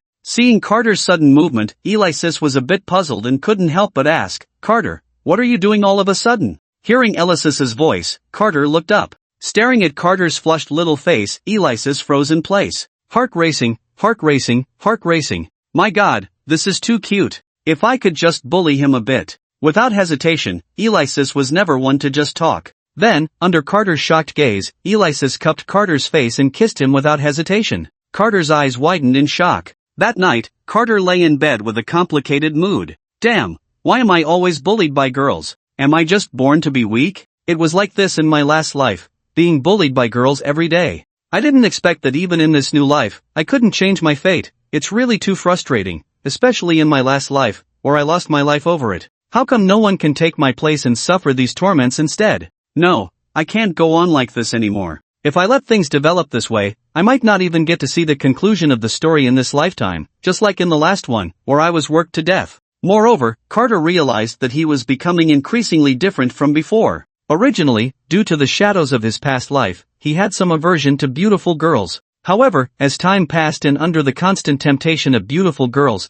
Carter felt his reactions growing stronger, which could also be attributed to puberty. As everyone knows, kids in puberty can't help but fantasize about those yellowish materials and always sneak a peek at some strange things. Just like now with Alexis, although she might have technically passed puberty by age, it doesn't affect her blooming anew. She used to look down on matters between boys and girls, but now, so pretty. Alexis lay on the bed, smiling foolishly, her two pretty little feet playfully entwined and swinging back and forth, looking very cute. At that moment, she was holding a book, the cover of which read What I Have to Say About My Nephew. So interesting. As emotions ran deep, Alexis unconsciously began to roll around on the bed. Then suddenly, she became quiet, like a carved statue, motionless. There's more to come later. Let's talk about this book first. Those who can read this far must really like it. To be honest, as the first real book, the author wrote it quite hastily and stepped on many landmines, but I still want to thank everyone for their support to get it this far. The author has been thinking about a new theme lately. After all, this book is quite simple, sweat. The author personally prefers something more passionate. I wonder what everyone thinks. If you have anything you want to see, just comment here, and the author will consider everyone's opinions to try to write content that everyone likes. Back to the main topic. At the same time, Ralph returned to the castle with a proud look on his face. He was admiring the dress in his hands, unable to put it down. I wonder if the Lord will like this style of dress. It's really novel. Ralph muttered to himself when suddenly the door was flung open, and Daphne walked in. Seeing this, Ralph hurriedly hid the dress behind his back. Brother? What are you doing? Why are you acting so sneaky? Noticing Ralph's unnatural state, Daphne asked with some confusion. Nothing. I wasn't doing anything. What about you, sister? Didn't you go to music lessons? Why are you back so soon? Ralph forced a smile and then countered. My music teacher took a day off today, so I had to come back. Brother, what are you hiding behind your back? Daphne noticed Ralph was protecting his back tightly and curiously leaned to look behind him. Nothing, I'm not hiding anything. Ralph felt a bit guilty. No, something's off. Daphne squinted her eyes and walked directly towards Ralph's back. Alright, stop messing around, I haven't even mentioned your issue yet. Ralph suddenly changed the subject. Daphne's eyes widened in surprise. What issue do I have? How can you even ask me that? Ralph looked at Daphne with some anger. Let me ask you, do you still like that Carter? What does it matter to you whether I like Carter or not? Daphne, caught off guard, became flustered. It doesn't matter to me, but I am your brother, and as long as I exist, I will never agree to you being with Carter, so just give up. Ralph's attitude was very firm.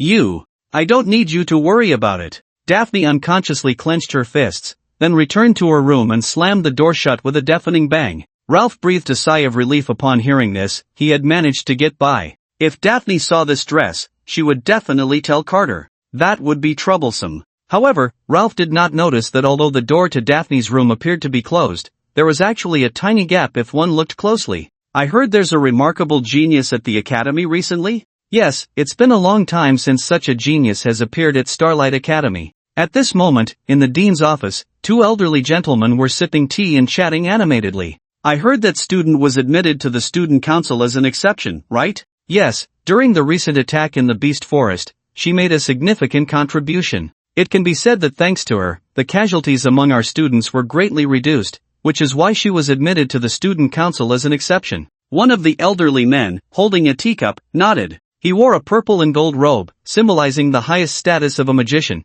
and was the dean of Starlight Academy, one of the few in the kingdom to reach the sage level. Opposite him sat a small old man in a dark gold and blue magic robe, the class supervisor of Carter's class, Rupert. It's not easy for a student to join the student council in the junior class. It seems that in recent years, only Alexis and Amelia have managed to do so. I wonder how this student compares to those two? The dean asked Rupert. It's hard to say at the moment, but judging by the current situation, she should be on par with the two mentioned above, Rupert replied. What is this student's name? Her name is Avel. Rupert answered. Avel, huh? The dean's eyes flickered upon hearing the name. It seems necessary to meet this genius sometime. Rupert nodded in agreement. However, this attack by the Beast Clan has certainly sounded the alarm for us. Indeed. The dean stood up, somewhat emotional. This attack by the Demon Clan is definitely not without reason. It seems that after so many years of silence, the Demon Clan can no longer hold back. It looks like it's time for a round of restructuring at the academy. 3 days later, Carter returned home to find Alexis sitting on the sofa with a gloomy expression, not saying a word. It wasn't until Carter walked in front of her that she lifted her head. Carter! The moment she saw Carter, Alexis immediately showed a pitiful expression and threw herself into his arms. What's wrong? Carter asked helplessly. It's that royal family again. I heard they found a lost princess and are holding a gathering, requiring all nobles to attend, including me. I have to go too. Alexis complained to Carter with a face full of grievance. Upon hearing this, Carter's heart sank. A gathering for the return of the princess? This was a major plot point. In the original text, this turning point led to a falling out between Alexis and the royal family. What should we do now? I didn't expect this day to come so soon, Carter thought anxiously. This was a very important turning point. If not handled well, he would be in big trouble. Just as Carter was lost in thought, a sudden remark from Alexis nearly made his heart stop. Honestly, I hate gatherings like this. They're such a hassle. Why not just skip it? I really don't want to go, Alexis said disdainfully. No.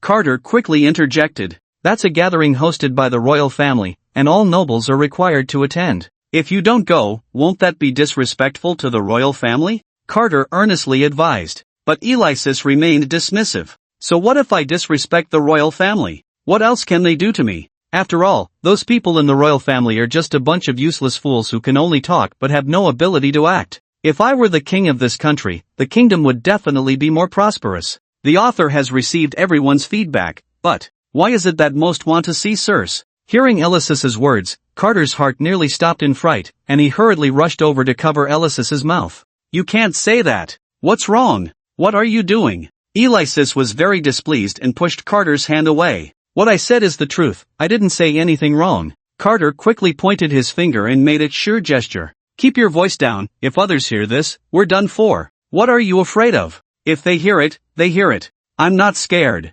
Besides, it's just the two of us here. No one else will hear. Alexis lazily leaned back on the sofa, her posture alluring, with a hint of disdain on her face. That doesn't mean you can say it carelessly, do you understand? We need to be good citizens who obey the law. At that moment, Carter was like a little teacher, earnestly lecturing Alexis. This guy really doesn't take the royal family seriously. You should know that your ultimate fate will be annihilation because of rebellion. Not only that, but I will also be implicated and destroyed because of you. How can that be allowed? No, your current thoughts are too dangerous. While there's still a chance, you must correct them quickly. However, Alexis didn't take Carter's words seriously at all. In fact, Carter could see a hint of mockery on her face. Carter immediately became dissatisfied and then pinched Alexis's face, rubbing it back and forth. Are you even listening to what I'm saying? What I'm saying is very important. Can you pay a little attention? Okay, I got it. Carter, stop rubbing.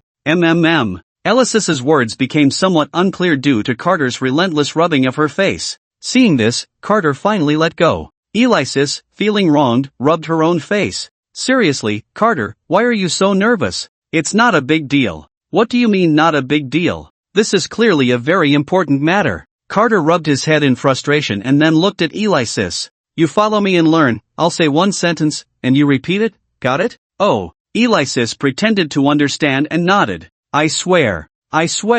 From today on, I will be a law-abiding good citizen. I will be a good citizen. I will absolutely not have any rebellious thoughts. I absolutely will not have any rebellious thoughts.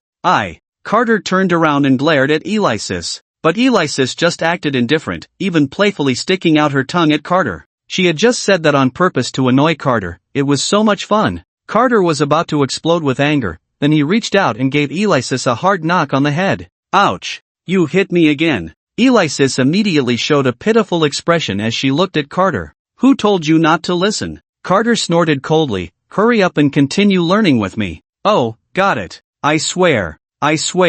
Wronged. I really didn't expect you to be the long-lost princess of the kingdom. Amelia, dressed in armor and holding the holy sword, looked at the opposite level. Yeah, I didn't expect it either. I have to thank the president for helping to reveal my identity, Elavel said to Amelia. Her voice sounded very cold, giving the impression of a machine speaking, devoid of any emotional blend. At that moment, Avril's face also bore no expression, her delicate features as unyielding as ancient ice. No need to be polite, your strength deserves what I give you. Amelia stood up and drew the holy sword in her hand. The academy has issued a notice to focus on your training, and now I will test your true level. Draw your sword. Upon hearing this, Avril gradually became serious, her usual unapproachable poker face replaced by a different demeanor. At this moment, she felt like an ultimate weapon created solely for killing. Cold and extremely dangerous. The training ground became a battleground of two extreme polarities. Centered around Amelia, the temperature around her continuously rose, forming layers of heat waves.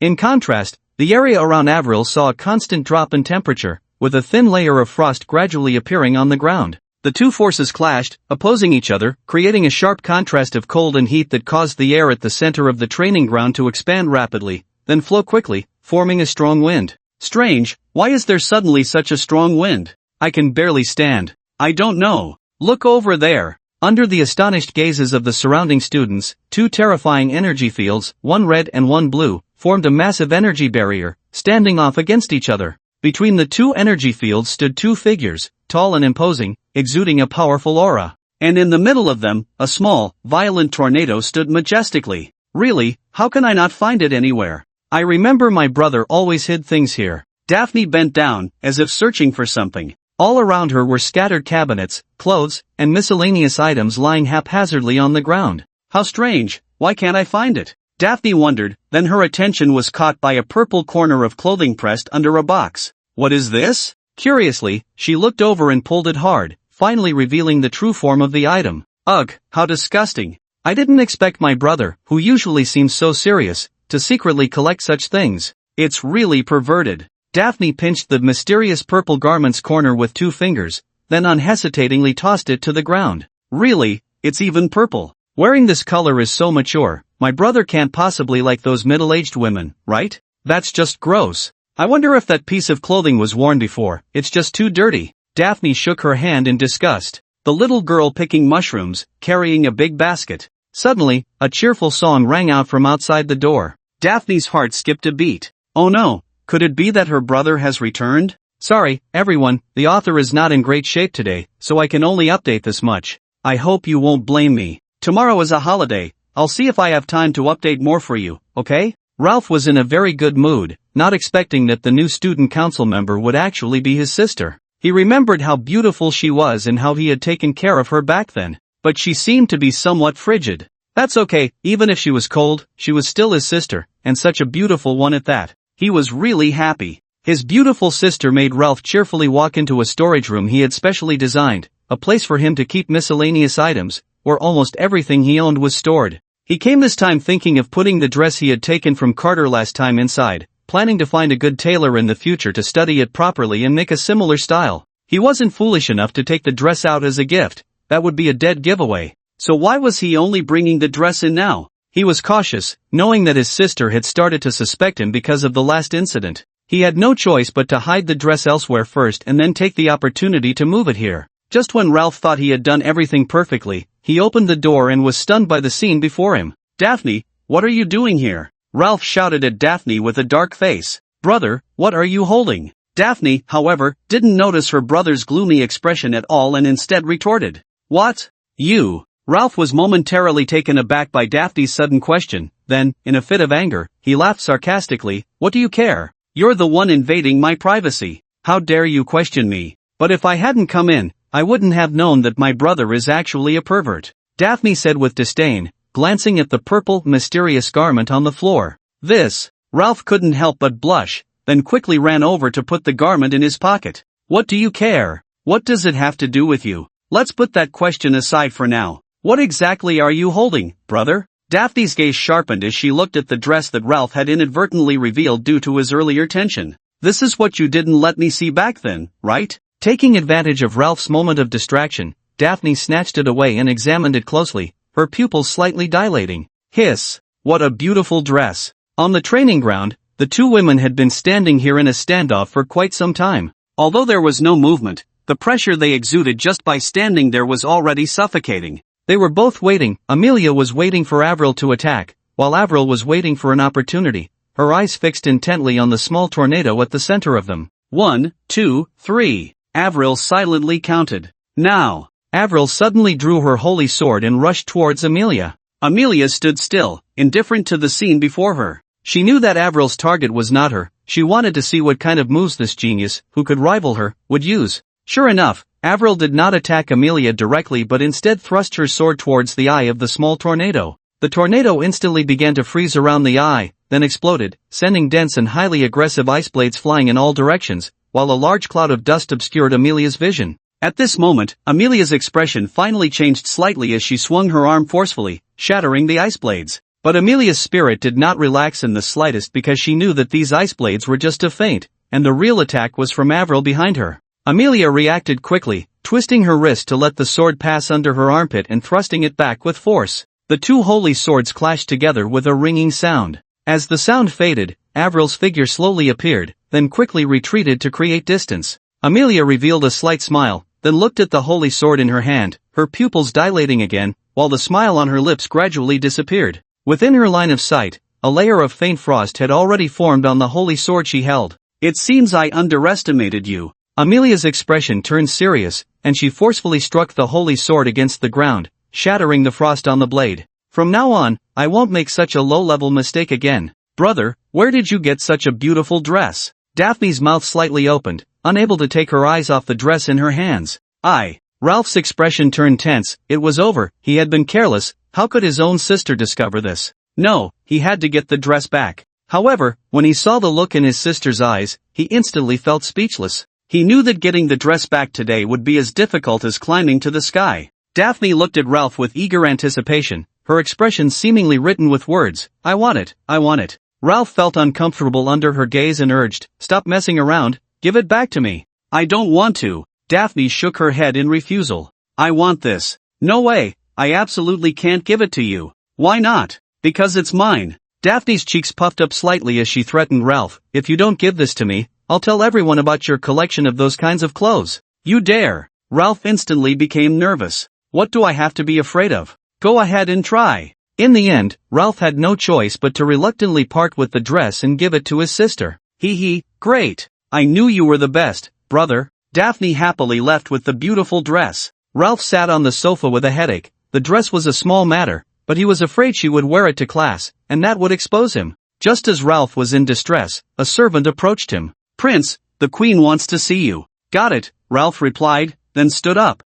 My son truly lives up to his name, still so handsome." The queen looked at the dashing Ralph with satisfaction and nodded. "Mother, you're too kind," Ralph said, rarely showing a hint of shyness. Finally, someone praised him for being handsome, even if that someone was his mother. The queen suddenly noticed that Ralph's pockets were stuffed full. "What do you have in your pockets?" The queen of this country, named Isabella Russell, was usually called Queen Russell. Isabella was originally an ordinary woman from a common family, and by all accounts, such a woman should have no connection to the king of this country. However, years ago, due to a rebellion in the kingdom, Isabella accompanied the king through the darkest days of his life and eventually married him, becoming the most esteemed woman in the country, akin to a ugly duckling turning into a swan. Pockets? What pockets? Ralph's expression was bewildered, clearly not yet realizing what was happening. Queen Russell frowned and walked up to Ralph. "Didn't I tell you? Nobles care most about their image, especially our royal family. We must maintain a perfect image, or it will bring shame to the royal family.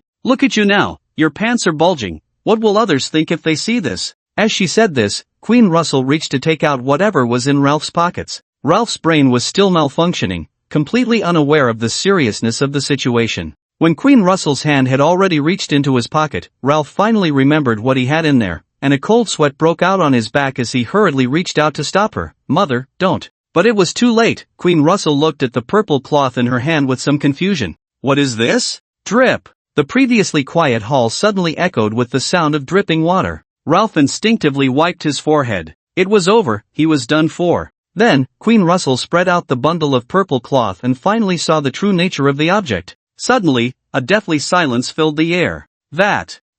Mother, let me explain," Ralph said weakly. "My God! This is simply absurd, utterly vulgar," Queen Russell exclaimed, and then, as if she had seen something disgusting, she threw the object on the ground. The maids around her nearly burst into laughter upon seeing what was on the floor, but they dared not laugh in such a situation, their lips twitching in an effort to suppress it. They had already thought through the saddest things in their lives, they had done their best. What are you laughing at?" Queen Russell noticed the laughter of the maids and scolded them harshly. The maids immediately became serious, and no one dared to speak. "You all, get out." Hearing the queen's reprimand, the maids carefully walked out, but with so many of them, some whispers were unavoidable. "I never expected the queen to be so bold. Yeah, I would be embarrassed to wear something like that." "Nonsense, you didn't wear it? You little shopaholic. How annoying." "Ah." Hearing the whispers around her, Queen Russell nearly fainted from anger, her hands clutching her forehead as she almost fell. "Mother!" Ralph, seeing this, became anxious and hurried over to support her. Queen Russell suddenly looked at Ralph, shocked to find that her once proud son was wearing such clothing. Ralph felt a chill run down his spine under her gaze. This was too embarrassing, and this person was his own mother. "Ralph, you better explain to me what is going on," Queen Russell scolded Ralph angrily. Ralph stammered, unable to say a word. "You have truly disappointed me." Queen Russell shook her head. "I'm sorry, Mother." Ralph lowered his head, like a child who had done something wrong. "After all my efforts to educate you, this is the result? I am so heartbroken." Queen Russell covered her face and cried. "I'm sorry, Mother, please don't cry, I promise I won't do this again next time." Seeing his mother so sad, Ralph couldn't help but feel a bit regretful. "Get out. Reflect on yourself properly. If you don't reflect well, don't come to see me," Queen Russell shouted. Ralph, seeing this, had no choice but to leave, feeling a bit frustrated as he slapped his forehead. Damn it, he had just overlooked such an important matter because of his sister's issue. It was truly a blunder. It was all his sister's fault for sneaking through his things. It was too much. Besides, at my age, what's wrong with collecting some indecent things? I don't believe she hasn't seen such things herself. Ultimately, it's all Carter's fault. If it weren't for him, I wouldn't have embarrassed myself in front of my mother. It's truly infuriating.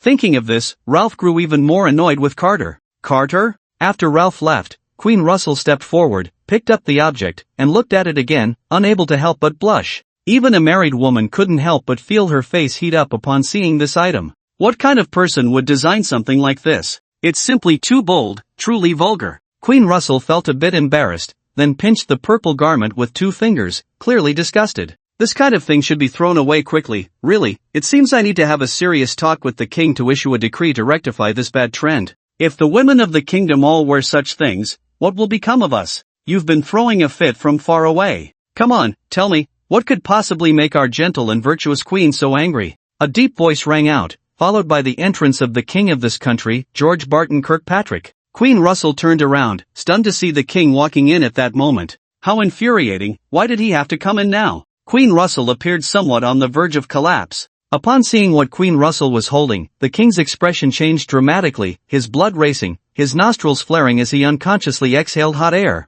Madam, you wouldn't be planning to reward me, would you? Honestly, madam, I've wanted to see you in that for a long time, but I was afraid you would always refuse. I didn't expect you to come around so quickly. How about we try it on right now? George Barton rubbed his hands together excitedly, unable to contain his eagerness. Queen Russell was instantly petrified by his words, and in a fit of rage, she threw what she was holding at the king, unable to help but curse, like father, like son. As a flash of sword light passed, Avril uncontrollably retreated, the holy sword in her hand leaving a long scratch on the ground. Ha! Avril breathed lightly, her gaze heavy as she looked at Amelia before her. This was undoubtedly the strongest opponent she had ever faced. The pressure she felt was even greater than that of the demon mage she encountered in the beast forest. Amelia stood with the holy sword before her, appearing somewhat relaxed, yet her gaze remained serious. The magical talent of this woman before her was definitely on par with her own. Avril stood up, pulled the sword from the ground, and said to Amelia, "Be careful, my lady president, I'm going to get serious now." Although it sounded like a threat, for Avril, she was not boasting, it was merely a kind reminder that anyone who underestimated her would pay the price. A wish unfulfilled. Amelia's gaze flickered slightly, her eyes fixed on Avril, not missing any of her subtle movements. It had been a long time since she had fought with such enthusiasm. The last person who had pushed her to this extent was the only one who had ever defeated her, Alexis. Suddenly, a massive surge of magical energy coalesced around Avril, her hair gradually floating in the air due to the magical energy, her azure eyes faintly glowing. Amelia swung her sword towards Avril, unleashing a blade of sword energy enveloped in scorching flames, flying towards Avril at incredible speed. Avril did not dodge or evade, she simply extended her hand slightly forward, and a brilliant blue barrier appeared before her. The fiery sword energy froze upon contact with the barrier, falling to the ground and shattering into ice crystals. Can it freeze the temperature of flames? Seeing this scene, Amelia clicked her tongue slightly. Then how about trying this move? Flame burst. The holy sword in Amelia's hand was instantly cloaked in flames, dark red energy continuously coalescing until it formed a scorching pillar of fire. Now, the sword in Amelia's hand seemed as if it had been forged from flames. Then, with a loud shout, Amelia unleashed the terrifying dark red energy, charging towards Avril. Avril's expression grew serious as she plunged her sword into the ground, causing a mysterious six-pointed star magic circle to appear around the sword's tip. Ice condensation. As Avril's voice fell, a crystal-clear ice wall shot up from the ground, blocking her path. The dark red energy collided with the ice wall, producing an extremely dazzling light. Amelia smiled slightly. It's not over yet. She continued to attack relentlessly towards Avril. The holy sword, cloaked in flames, continuously emitted a terrifying dark red energy. The most critical aspect was that this dark red energy was constantly accumulating, causing the temperature around to rise higher and higher. Avril's resistance became increasingly strenuous, and a fine sheen of sweat appeared on her forehead. The ice wall gradually developed cracks and began to melt, suddenly releasing a large amount of white gas around it. This was the moisture from the ice wall being instantly evaporated by the searing heat, then rapidly liquefying again at a distance from the center due to the high temperature. Since Avril's ice condensation involved absorbing water vapor from the air, continuously condensing and then melting, the white mist formed this time was exceptionally vast, obscuring the vision of those around. Everyone in the training ground was unconsciously drawn to this epic battle, instinctively pausing their actions. For them, such a combat observation was rare and could greatly enhance their practical combat skills. Watching the two enveloped in white mist, the crowd couldn't help but feel anxious. What's the situation now? I don't know, it's hard to see, what a pity. Meanwhile, Amelia smiled slightly as she looked at the surrounding white mist. What just happened was only flame, now it's explosion. Then, with a gentle grip, the dark red energy suddenly expanded dramatically. For the first time, a hint of expression appeared on Avril's face, and she quickly distanced herself. Then, under the astonished gazes of the crowd, a violent explosion suddenly occurred at the center of the white mist. Flame explosion, how can it be called a flame explosion if it doesn't explode? Amelia chuckled lightly, and suddenly a figure appeared in her mind. As the mist dissipated, everyone finally saw the situation on the field. Avril's figure gradually emerged, and at that moment, she was plummeting from the sky, using gravity to increase her kinetic energy, striking down fiercely towards Amelia.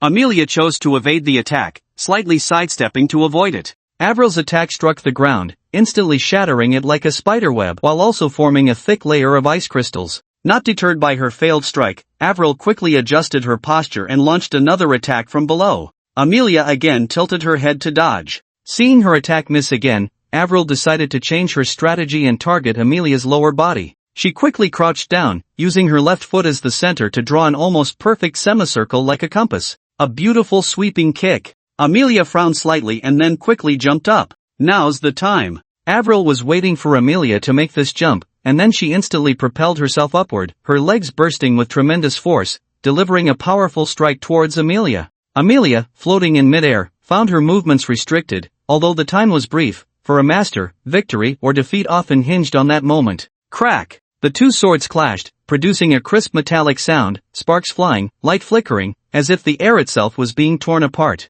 The elements attached to the two holy swords scattered due to the recent collision. The blue energy fell to the ground, freezing it, while the red energy formed patches of charred earth. The two began to compete in strength, their swords intertwining and exerting force against each other. After a stalemate for a while, they both retreated simultaneously, creating distance between them. Their gazes were filled with excitement. Encountering an evenly matched opponent made them very happy, even sparking a sense of mutual admiration. The crowd began to murmur at this scene. What's going on with them? Why did they suddenly stop fighting? Just as everyone was puzzled, an elderly voice spoke from the side. It seems the outcome between the two is about to be revealed. Rupert didn't know when he had walked into the training ground, staring blankly at the duel between the two. This is quite unexpected, Amelia said, her gaze intense, as if the Avril before her was a rare treasure. I didn't think you could reach this level. It seems my judgment was correct. Amelia's attitude remained relaxed, her eyes sparkling with amusement, contrasting sharply with Avril, who looked serious beside her.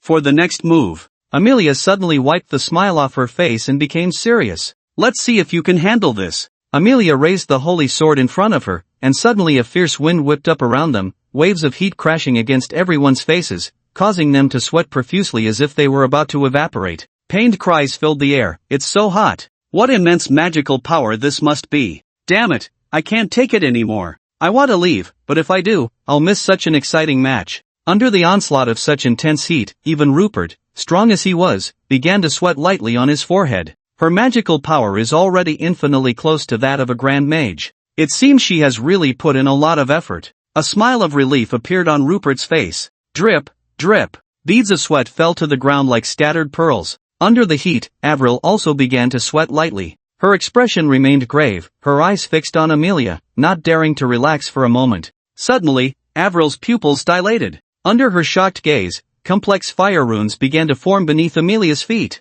At this point, Avril had no choice but to quickly gather all her magical power. A layer of cold frost gradually appeared around her, contrasting sharply with the scorching waves of heat surrounding Amelia. The scene once again formed a standoff, with the cold and hot climates making many spectators feel overwhelmed, as if they were about to catch a cold. Although on the surface the ice and fire energies seemed evenly matched, in the eyes of the experienced Grand Mage Rupert, the situation had already tilted heavily in one direction. It seems the outcome of this battle has already been decided. Rupert slowly turned and quietly left the training ground, leaving behind a crowd of students who were fixated on the duel, cheering and encouraging the two. This battle between the new students and the old students had everyone's blood boiling. Amelia was still the most popular. As the student council president, most of the crowd was cheering for her. Go, President! Go, President, we support you. However, most of these were old students from the Starlight Academy, while the newly admitted students were more supportive of Avril, especially those from Avril's class, most of whom had been helped by her in the monster forest.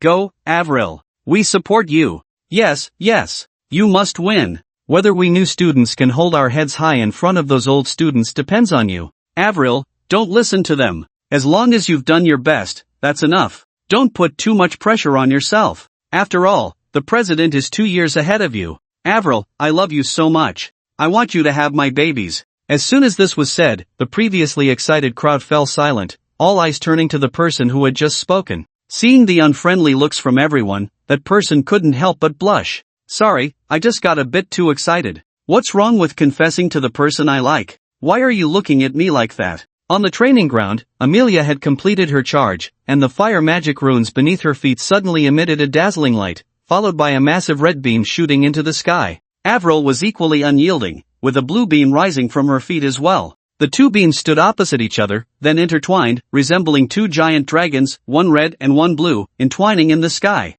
Suddenly, Amelia made a move, gathering all her magical power and attaching it to her holy sword, then swinging it forcefully. Polar Inferno. This spell draws super high temperatures from the Earth's core, centered on herself, transforming it for her use, and is a highly destructive advanced magic. A 3-meter-long energy blade made of red energy approached Avril relentlessly. The ground where the energy blade passed was melted by the immense heat, leaving large indentations and some dark scorch marks. Absolute Zero. Avril softly uttered those 4 words, and suddenly a thick blue energy appeared around her. This rich blue energy spread outward from Avril, freezing everything it touched in eternal ice. Snow ravaged by wind, 1,000 miles frozen. Her pure white hair floated gently in the breeze, and her deep blue eyes emitted a faint glow. Pure, beautiful, elegant. The red energy blade collided violently with the blue energy field, emitting a dazzling light that blinded everyone. What's going on? I can't see anything. I can't open my eyes. What's happening right now? Can someone tell me?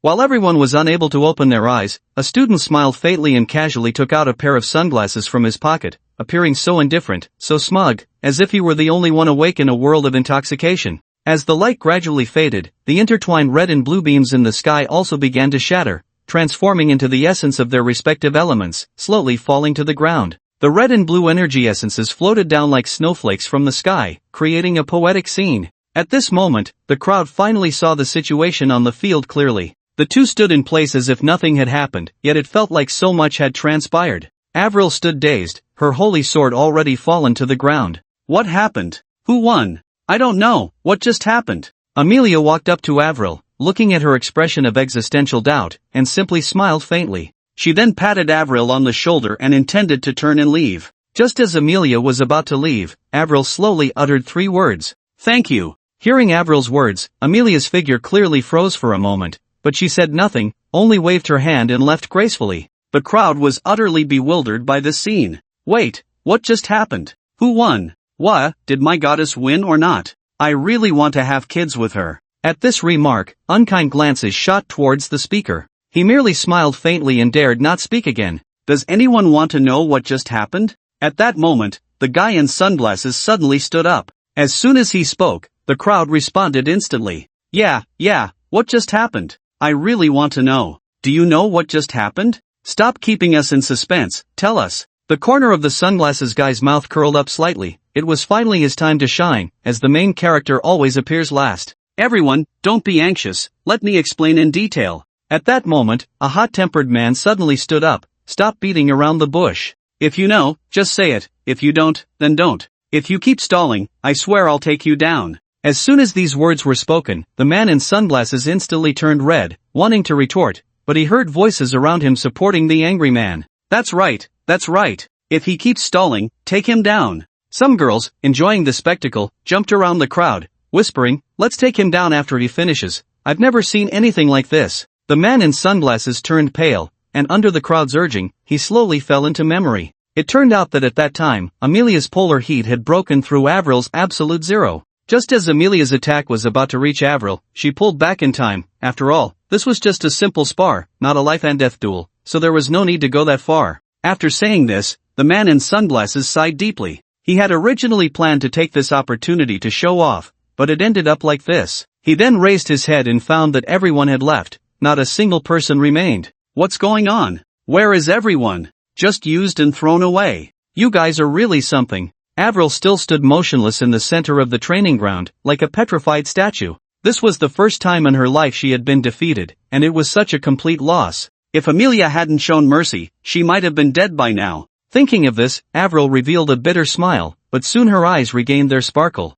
It seemed she still had a long way to go. Amelia, who had just left the training ground, felt the same way. She slightly raised her head to look at the sky, which was so blue and clear. Once upon a time, she had stood dazed in the training ground like Avril, and that woman, like herself, had only gently patted her shoulder, but unlike her, that woman had mocked her. If you want to surpass me, you might as well practice for 20,000 years. Thinking of this, Amelia smiled slightly. She had to admit that Alexis had helped her a lot. Half of her current growth was thanks to that woman. But Amelia suddenly put away her smile, her expression becoming serious. I will not give up on surpassing you. Alexis, one day I will make you fall under my sword. But then, Amelia awkwardly smiled again. Even if I can't beat you now, taking Carter away from you would count as a roundabout victory, right?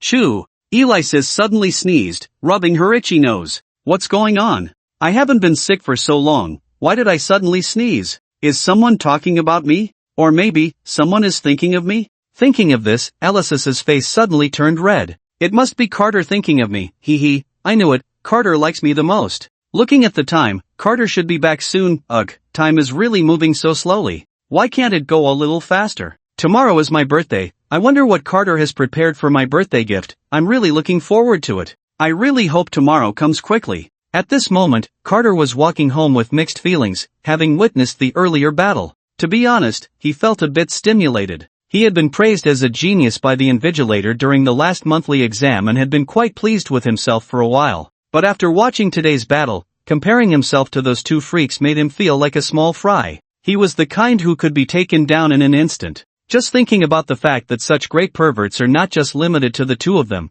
and that there will be even more perverts in the future, Carter couldn't help but sigh. If they were merely unparalleled geniuses, it would be fine, it wouldn't have anything to do with her. But the main issue is that they are not just unparalleled geniuses, but they are all destined protagonists. And that's not even the most important part. The most important thing is that she is still a villain. In the future, they will definitely be on the opposite side of her, right? Plus, with Alexis as this major villain, the hatred level is simply off the charts. The only support she has left is Alexis, but one or two is manageable. The problem is, this is a group of destined protagonists. No matter how monstrous Alexis is, she can't possibly take on a group of people working together. Just now, Avril and Amelia's talents were already on the same level as Alexis. Besides them, there's also the wind magic genius Freya, who hasn't even grown up yet. Once she does, she probably won't be any weaker than those two. And then there's the ancient dragon clan deep in the beast forest, and that arrogant, cold vampire queen. Ugh, it's giving her a headache.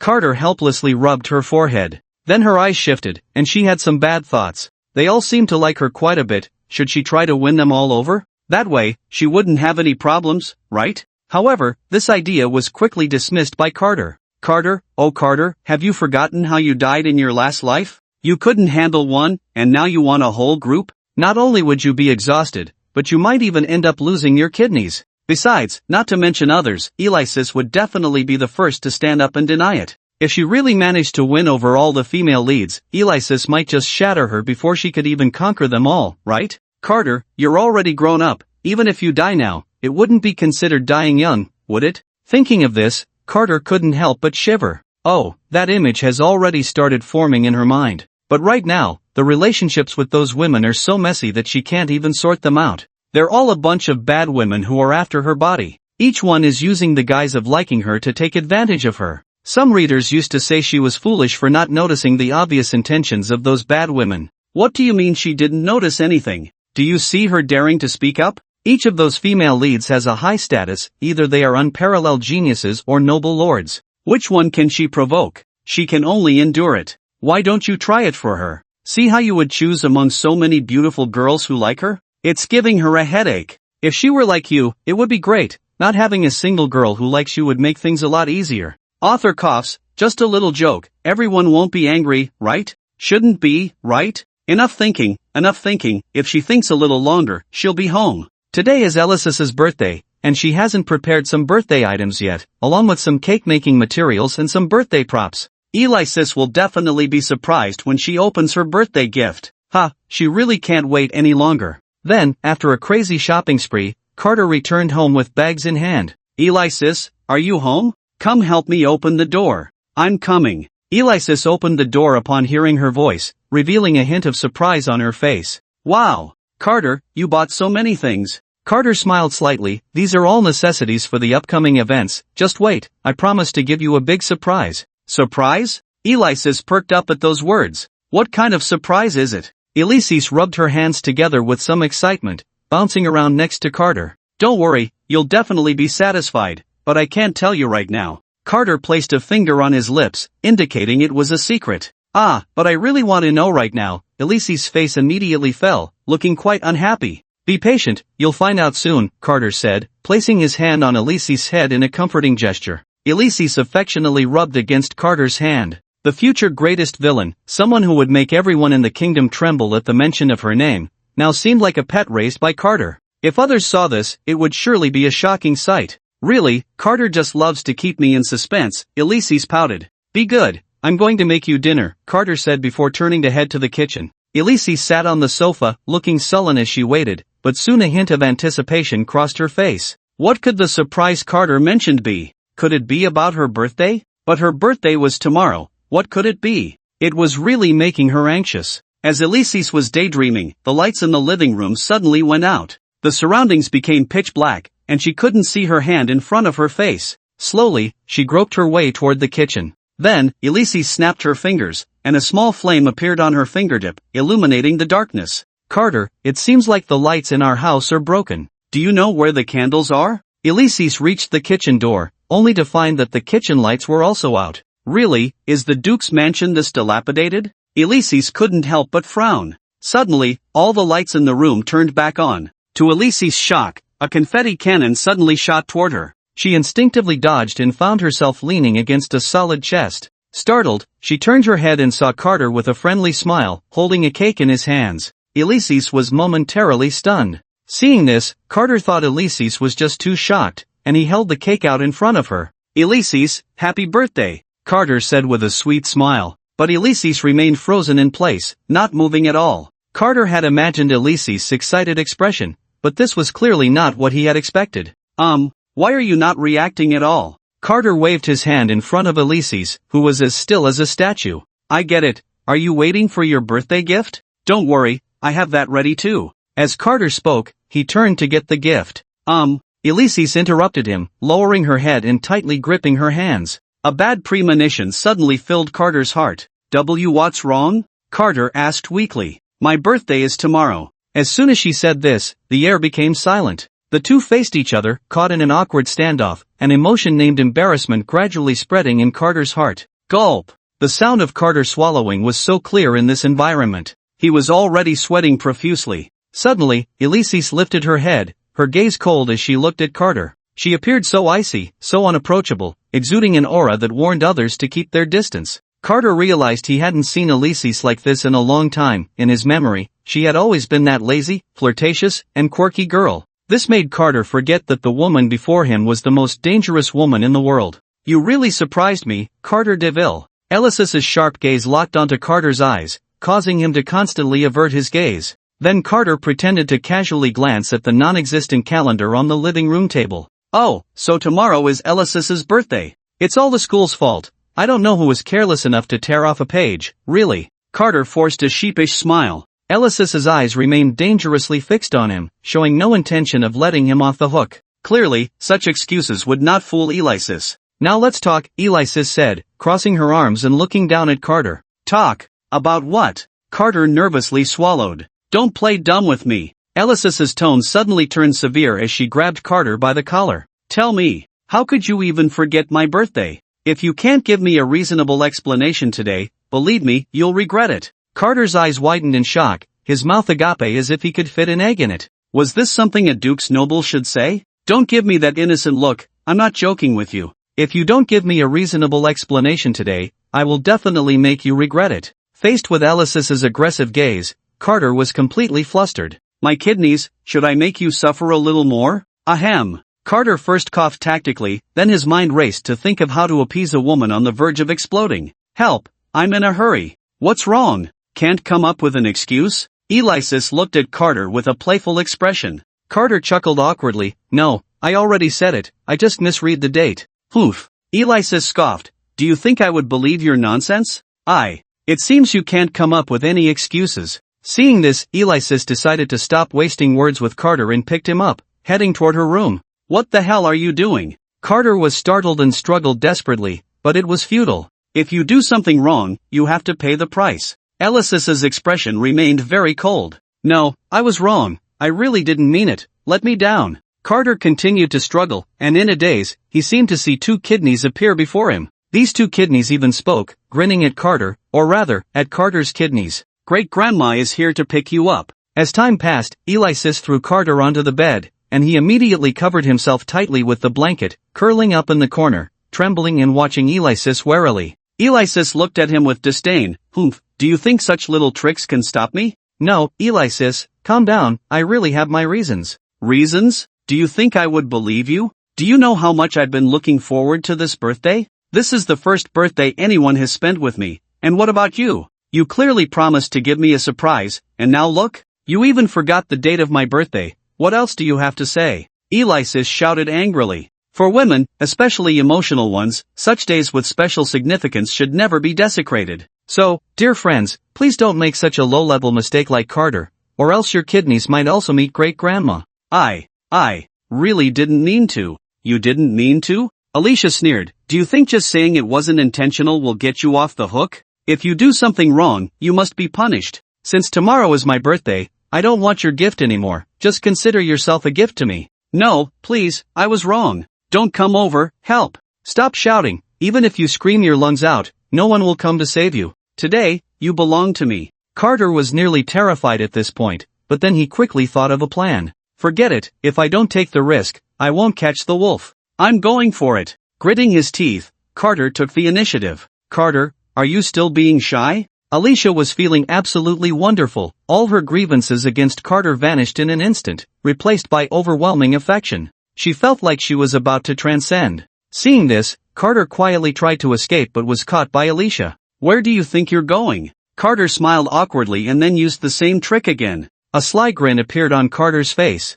What's wrong, Alicia? Are you shy? I'm not. Alicia retorted stubbornly. Hey, you said you didn't want it, so I guess I'll just leave. As soon as he finished speaking, Carter vanished from sight. Alicia? Alicia clearly still didn't understand the situation, watching helplessly as Carter fled the room, leaving her in a state of confusion. After a long while, Alicia finally reacted, her eyes fixed on the direction Carter had gone. Damn Carter, how dare he play tricks on me? I will make him pay today. With that, Alicia got up and chased after Carter. Once Carter left Alicia's room, he quickly returned to his own. He closed the door and locked it, the movements so fluid they were almost painful to watch. Then he dove into his bed, burying his head under the pillow like an ostrich, as if that would make him safe. You can't see me, you can't see me. Carter trembled as he muttered, but deep down, he knew this was just self-deception. Soon, there was a knock at the door. Carter, open the door. I know you're in there, hurry up and let me in. Alicia's voice came from outside, tinged with anger. This damn Carter, he really doesn't take me seriously. I will teach him a good lesson today. Alicia thought indignantly, no one could mess with her. After a while, there was still no response, as if there was truly no one inside the room. Carter had already decided that no matter what Alicia said, he wouldn't open the door. Although it was futile, he would hold out for at least a second. Alright, Carter, you want to play dead? Just wait until I get in. We'll see how I deal with you. Alicia threatened, pulling a master key from her pocket. Thud, thud. At that moment, Carter could clearly hear the sound of his own heartbeat. With a click from the door lock, Carter's heart stopped. If there had been a heart monitor at that moment, it would have shown a flat line. As the doorknob turned, Alicia slowly walked in. Carter, are you ready to face my judgment? You.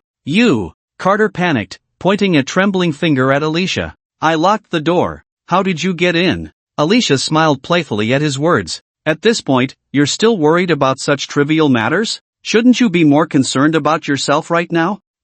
Carter was momentarily at a loss for words. Tell me, I asked you to open the door just now. Why didn't you? Why did you deliberately hide from me? Alicia's gaze turned icy. Carter stubbornly lifted his head, unafraid as he locked eyes with Alexis. At a time like this, he absolutely could not back down. At the very least, he had to show some spirit. Didn't you just say not to? I'm just following your words. Alexis was instantly furious. When I say no, you just stop, right? Why don't you usually listen to me like this? Well, you said no, so how can you blame me? Who knows what you meant at that time? Carter scoffed, his demeanor somewhat dismissive. How infuriating. Alexis clenched her fists, her expression turning gritted teeth, then suddenly her eyes shifted, revealing a mischievous smile. What if I want to now? Upon hearing this, Carter visibly froze. Alexis, calm down for a moment. I'm very calm right now, Alexis said playfully. Carter couldn't help but shrink back. Alexis, don't mess around. Alexis stepped closer to Carter, each step imposing immense psychological pressure on him. What if I insist on messing around? What are you going to do? Carter was about to say something more, but Alexis had no intention of giving him a chance and was ready to take action. This is going to be a disaster, Carter thought, feeling a bit frustrated. Carter suddenly became frantic, looking at Alexis's provocative gaze, unable to sit still. he decided to charge at her. Behave yourself, Alexis. Carter's body shook. You despicable woman, you're going too far. Carter glared at Alexis, humiliation written all over his face. Leave a line for others, so we can meet again in the future. Is that so? Alexis smirked. What if I choose not to? What can you do about it? Carter was furious. He truly had no way to deal with Alexis. Carter. Where did she learn these little phrases? Alexis had no intention of wasting more words. No, I must find a topic to divert Alexis's attention. What should I find? Got it. Birthday gift. With this thought, Carter quickly cleared his throat and said to Alexis, aren't you curious about what your birthday gift is? Alexis frowned upon hearing this. You still have the nerve to say that. Clearly you even forgot my birthday. Cough, cough, it was just an accident. Carter couldn't help but blush. I'll go get it for you to see, I promise you'll like it. Just as Carter was about to get up, Alexis grabbed him. Don't think I don't know what you're up to, don't try to escape. I really didn't plan to escape, I just want to get the birthday gift, and besides, even if I wanted to run, I couldn't possibly do it right under your nose, could I? The author has received everyone's feedback regarding the progress between the male and female leads, the kind of progress everyone is thinking about. The reason the author hasn't written it is primarily because the author doesn't want it to read like a harem story. The focus is still on romance. Of course, this is just an objective reason. The subjective reason is that overly explicit content cannot be written, as it would be subject to review, so please understand and don't always think of it in a lewd way, treat it as a romance story. That's true. Alexis nodded. So, you've been looking forward to what the birthday gift is, right? I'll go get it for you to see now. As Carter said this, he intended to get up again, but Alexis pressed him down once more. Carter felt a bit flustered but didn't show it, only smiling at Alexis. Don't mess around, how am I supposed to get the birthday gift like this?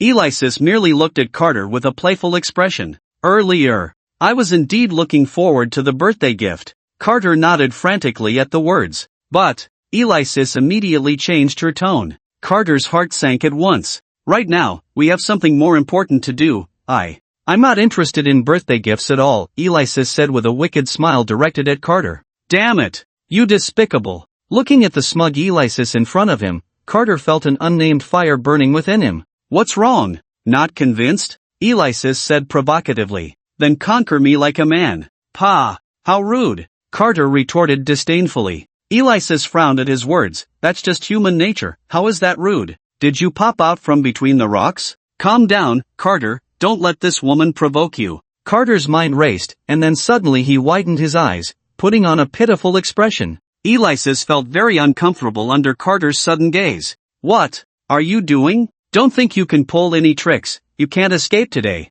Seeing Alexis's reaction, Carter felt a sense of pride. This could work. This birthday gift is something I put a lot of thought into. Carter suddenly lowered his head. But, damn it, I'm telling you, I'm very cold-blooded. Don't try to use this to gain my sympathy. Alexis bit her lip upon seeing this. Damn it, why, knowing it was a trap, did she still want to fall for it? I know you won't believe anything I say right now, but what I want to tell you is that I really value your birthday. Your gift is also carefully chosen, and I really hope you will like what I've prepared. No matter the outcome, I just hope you can take a look to prove that I put in the effort, okay? Ugh, even Carter couldn't stand himself at this point, as if he were acting like a spoiled child in front of Alexis. Is this what it feels like to be a green tea? Clearly so pretentious, yet why do so many people like it? It's truly incomprehensible. Looking at Carter's hopeful eyes, Alexis felt her heart melting. Alright, I promise you, let me see your birthday gift. Alexis's tone was very gentle, her speech slow, and in the end, she chose emotion over reason, instantly casting aside her previous thoughts.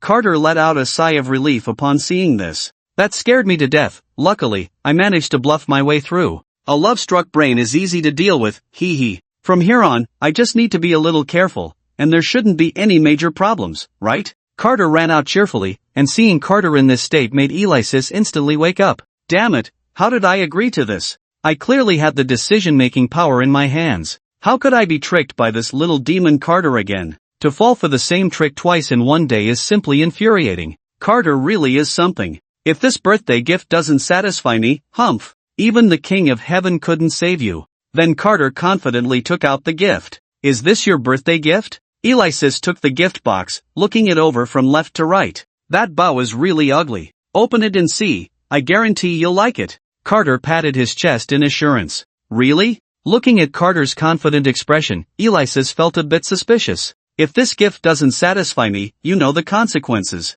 Don't worry, Carter urged, I promise you'll be satisfied, hurry and open it. Thus, under Carter's urging, Alexis, half believing, untied the bow. The moment she opened the gift box, Alexis was instantly stunned, and then every inch of her skin visibly flushed. Especially her face, which turned so red it seemed like it might bleed. Is this the gift you gave me? Alexis looked at Carter in disbelief, her voice trembling. How is it? Are you satisfied? Seeing Alexis's reaction, Carter didn't notice the seriousness of the situation, thinking she was just overly excited about the dress. But it was normal, this was a dress designed in my previous life, far ahead of the current fashion concepts. Alexis was so embarrassed that she couldn't even say a word. This was so embarrassing. Carter, oblivious to the truth, proudly said to Alexis, this is the only design I personally created, a unique style in the entire kingdom. This was specially designed for her. How could he be so mean? Quick, try it on and see if it fits.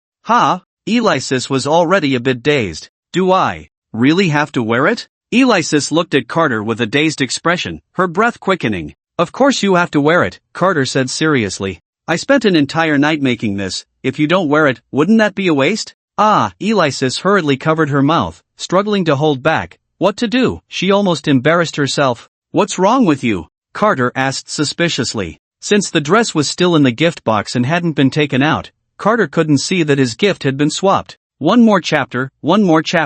The author has already pushed the limits of the human body, but after all, she received a gift, so happy, let's stop here for today, but it will continue tomorrow. Of course, if the top supporter has any requests, please leave a comment, and the author will try to fulfill them. And nothing. Alexis gasped, her voice becoming a bit unclear. If it's nothing, hurry up and change, let's see if it fits, Carter urged. Alexis bit her lip tightly, looking so pitiful, her eyes glistening with tears. In the end, Alexis didn't say anything, just gave Carter a sulky glance and took the gift box out. Carter was left confused by that glance. What was going on? Back in her room, Alexis leaned against the door, clutching her chest, breathing heavily, trying to calm her emotions. But she couldn't help but punch and kick the air in frustration. Damn it.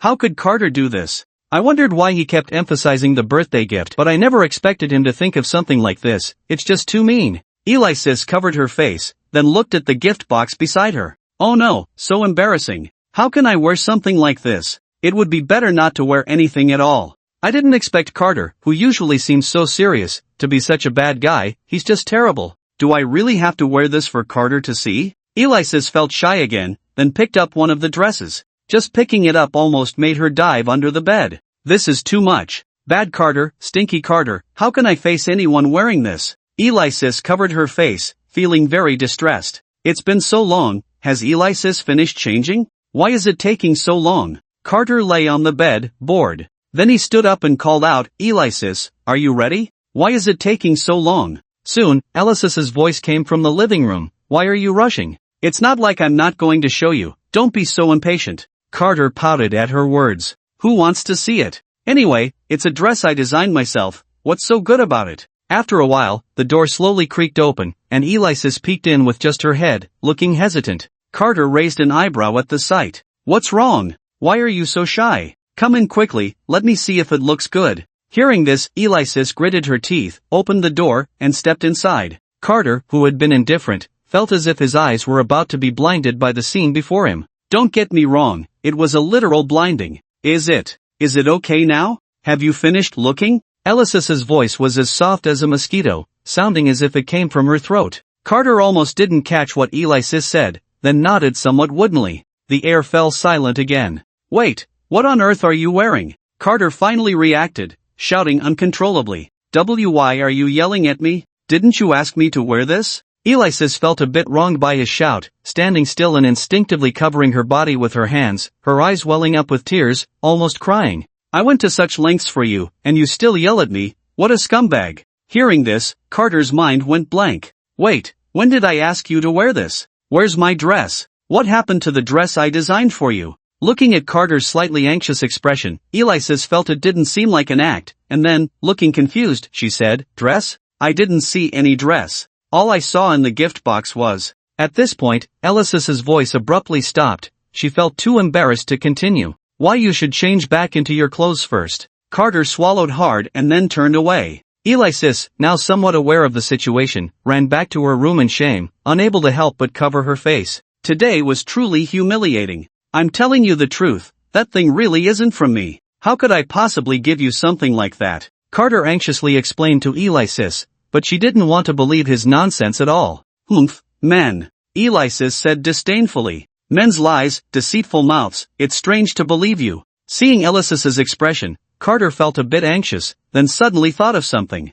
Right, there's something that can prove my innocence, wait for me to show you. Then, under Alexis's puzzled gaze, Carter took out the design drawing he had made at the time. See? I didn't lie to you, the gift I prepared for you was clearly a dress. Alexis took the drawing and her eyes widened. She recognized this drawing, but Carter had stayed up late to draw this, and he had said it was a birthday gift for her. Looking at the innovative design of the dress on the drawing, Alexis couldn't help but tremble, her voice even quivering slightly. So, does that mean that embarrassing outfit is? I don't know where that thing came from. Carter shrugged innocently. At this moment, Carter felt extremely awkward, he didn't know what to do. Damn it, this is so embarrassing. Alexis covered her face and quickly ran back to her room. If it was Carter's request, that would be one thing, letting him see it was whatever, after all, Carter would eventually be hers. But now, it turned out she was the one being overly sentimental, how embarrassing. How would she face Carter in the future? Whoa, damn it, who is that bastard who dared to do such a thing?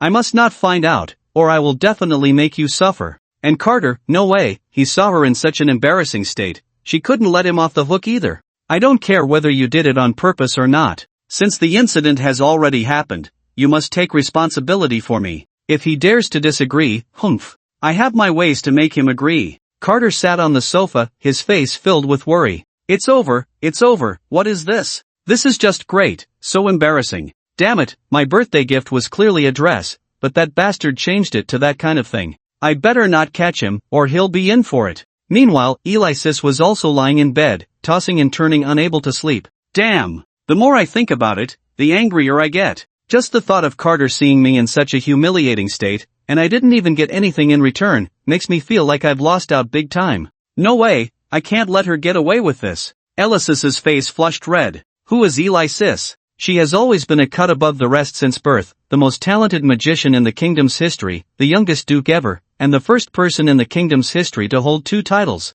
But today, she lost all her face in front of a man, and as if that wasn't enough, it was so humiliating. How can Alexis stand this? She doesn't care about her dignity. Alexis's eyes flickered, her gaze slightly shifting, she was unusually calm, as if pondering some issue. Late at night, Carter lay in bed staring blankly at the ceiling. It seemed he was still thinking about what had just happened. Reflecting on the embarrassing experience, Carter felt a wave of distress. What to do? Based on what he knew about Alexis, having taken such a huge advantage of her, how could she possibly let it go? Although this matter wasn't his fault at all, how could she care whether it was because of him? She might be just waiting for an opportunity to do something to him. That shrimp-headed girl. What should I do now? Carter let out a long sigh, then turned over, only to see a pair of bright, big eyes staring at him. Carter was startled, and due to his excessive nervousness, he accidentally fell off the bed. Ouch, that hurts. Carter got up, rubbing his backside, his fingers trembling as he pointed at Alexis, who was looking at him innocently on the bed, and said, What are you doing here? When did you come in? I came in when you were lying on the bed in a daze, Alexis replied, maintaining her innocent look, shrugging her shoulders. Great, my mouth really is a curse, what I fear has come to pass. Just as I mentioned her, she appeared. Carter was momentarily stunned, his pupils revealing fear, and he trembled as he questioned Alexis on the bed. Why did you come in so late? What do you want? What can I want? I clearly didn't do anything, Alexis still wore an innocent expression. Carter was at a loss for words. If you have nothing to do, then please leave. I want to sleep now. Seeing Carter trying to drive her away, Alexis merely raised an eyebrow, then, under Carter's shocked gaze, she boldly lay down on his bed. Right, sleeping. I want to sleep too. Looking at this shameless woman on the bed, Carter was instantly exasperated. But in the end, he had no way to deal with her. Carter sighed slightly. Fine, if you want to sleep here, go ahead. I'll go to another room. Saying this, Carter picked up his pillow and was about to leave. Wait for me. Alexis dashed forward, leaning against the door to block Carter from going out. Then, under Carter's terrified gaze, Alexis locked the door. What are you going to do? Carter's body trembled uncontrollably, continuously backing away. What do I want to do? Alexis smiled slightly. Shouldn't we settle our accounts? What accounts do we have? Ha! Alexis scoffed. Don't play dumb, you know what I'm talking about. Carter retorted loudly. How can you blame me? I wasn't informed about this. Who cares if you were informed? Since you've seen me, how could I let you take advantage of me for free? What do you want? What do I want? What do you think? Am I the one at a loss here? Of course, I want to get something back. At this moment, Carter had nowhere to retreat as Alexis pushed him onto the bed. I warn you, don't come over. Alexis's face revealed a playful smile upon hearing this. Warn me? What a joke. No one can save you tonight, so just give up struggling. Hee. Here I know everyone doesn't like to read this, so the author won't write it, just skipping over it. Am I not nice? The next day, morning. As the saying goes, the plan for the day is made in the morning. This is the time when young people are full of vitality and energy.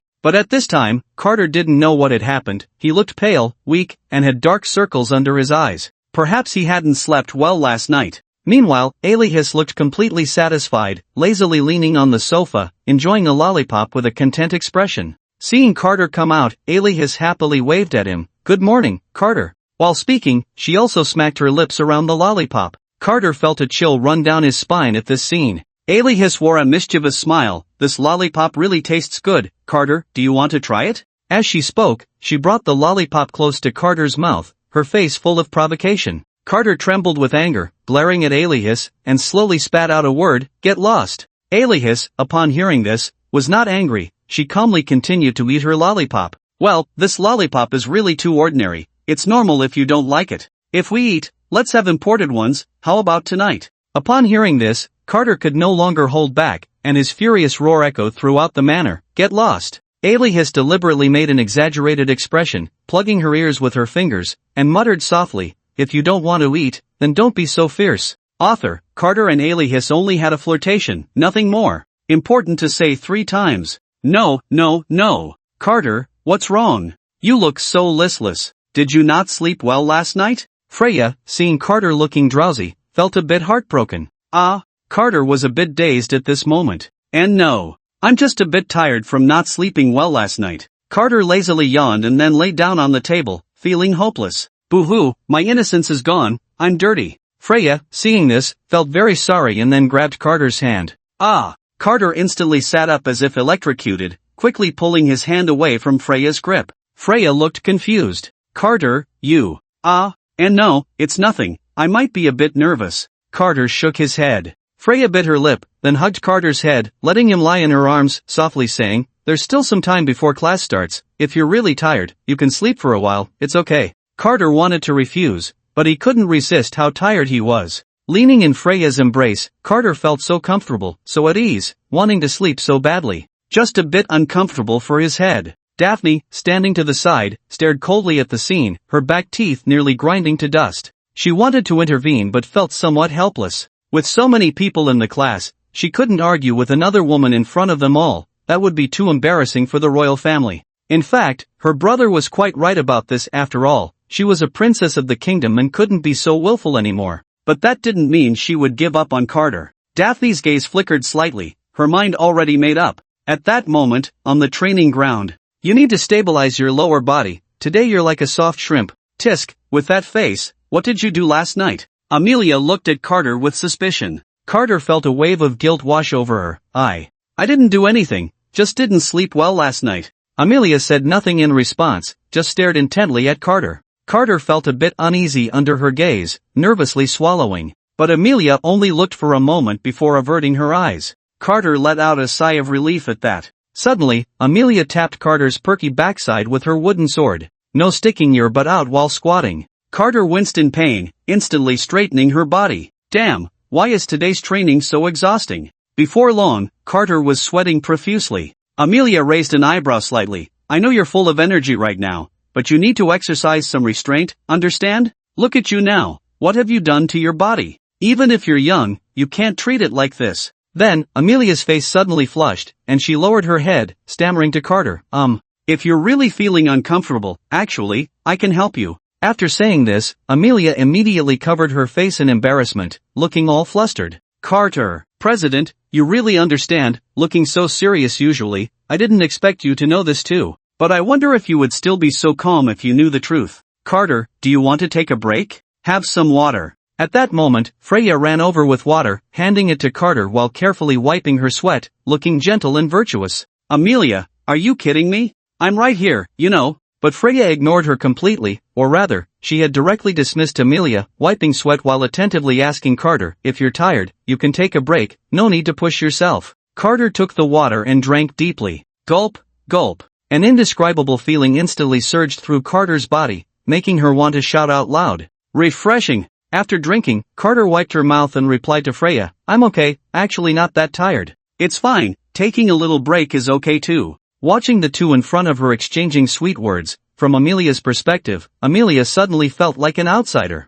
With that thought, a vein popped out on her forehead. Amelia, then Amelia rushed forward, pulling Freya aside and coldly saying to her, we're training right now, please don't disturb us, okay? Why should I? Freya replied defiantly. Can't you see that Carter is already very tired? What's wrong with taking a break? Amelia's expression grew darker. Only by enduring hardship can one rise above others. If you don't understand this simple principle, don't come here to meddle, okay? Freya pouted. But Carter clearly seems a bit unwell today, taking a day off won't hurt. Then Freya hugged Carter's arm and said to him, Carter, let's ignore her. This woman has no sense of humanity at all. Let's go rest, and when we're done, I'll have my mom guide you. My mom has been thinking about you too, she has always hoped you could come to our house for a visit. Amelia could no longer hold back upon seeing this. How dare this damned woman try to undermine her right in front of her? Immediately, Amelia also hugged Carter's arm and said, Carter, tell this woman that our training is very important and she should stop meddling.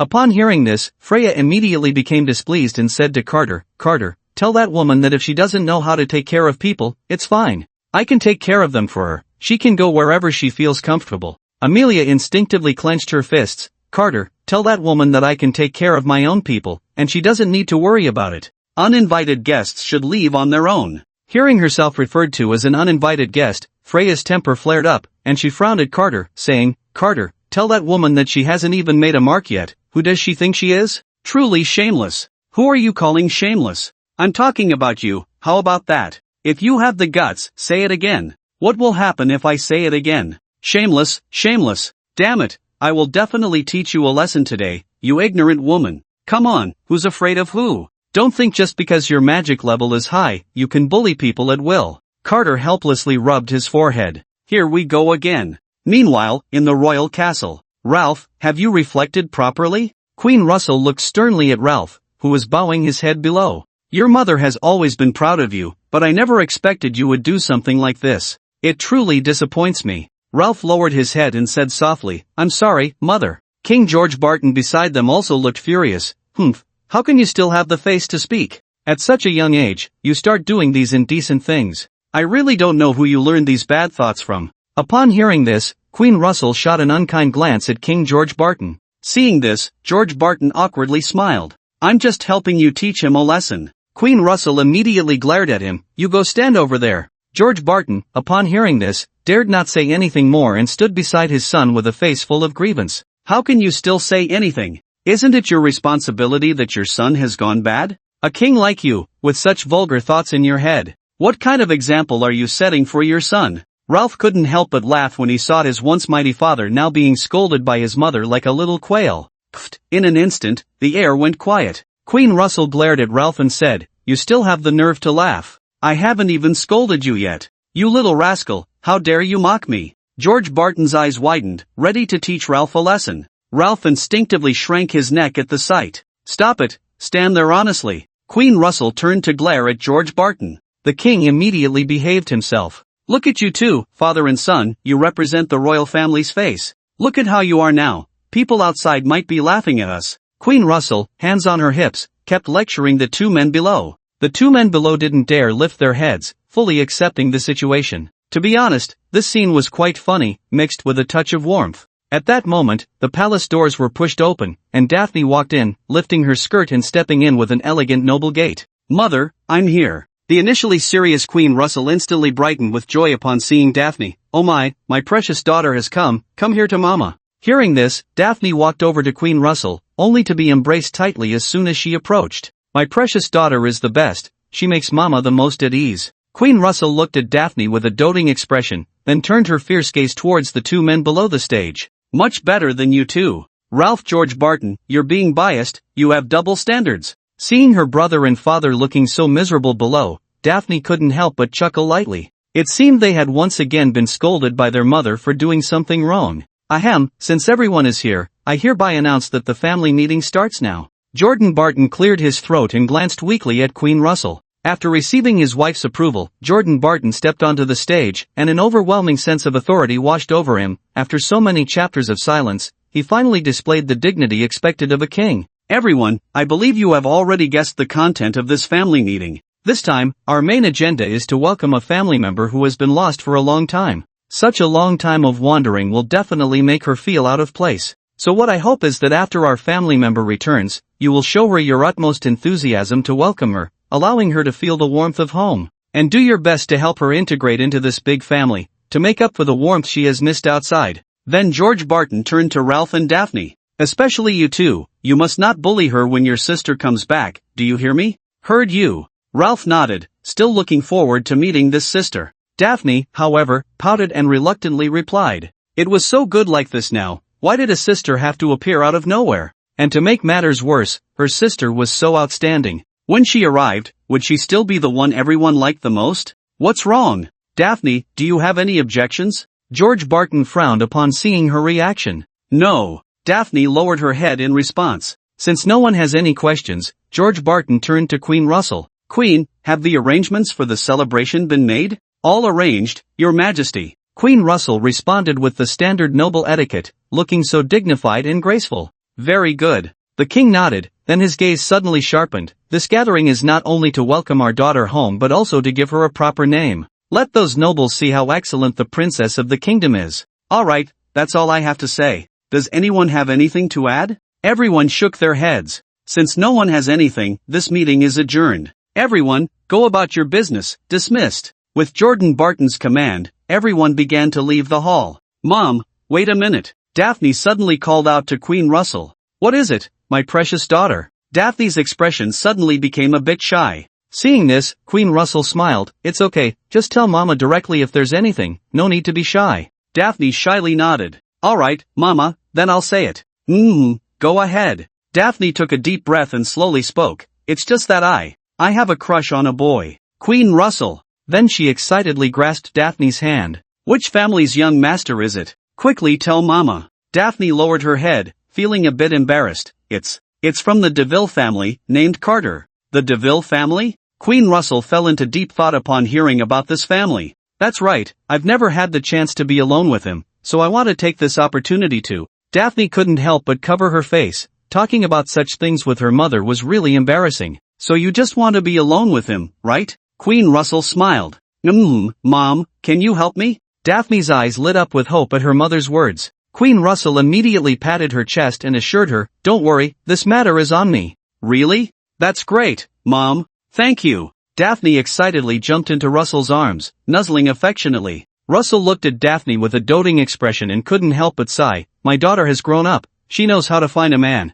In a few years, I might even be holding a grandchild. What about Carter? Is he someone worth entrusting to? I know a bit about the DeVille family. Although they are somewhat down on their luck now, they are still a Duke family, so it's a good match. Russell looked at Daphne and asked. Daphne unconsciously blushed. Carter. How should I put it? He's quite handsome, and he's also very talented. Russell pondered for a moment and then nodded. From what you say, it seems Carter is not bad. You think he's handsome, you wouldn't just like him because he's good-looking, would you? Daphne immediately felt exposed and quickly shook her head. No way. How could I be so superficial? Carter is really a good person. Alright then, since that's the case, let Mom help you with this, but you must find a chance to bring Carter home for your dad and me to see, otherwise, we won't feel at ease. Russell said to Daphne.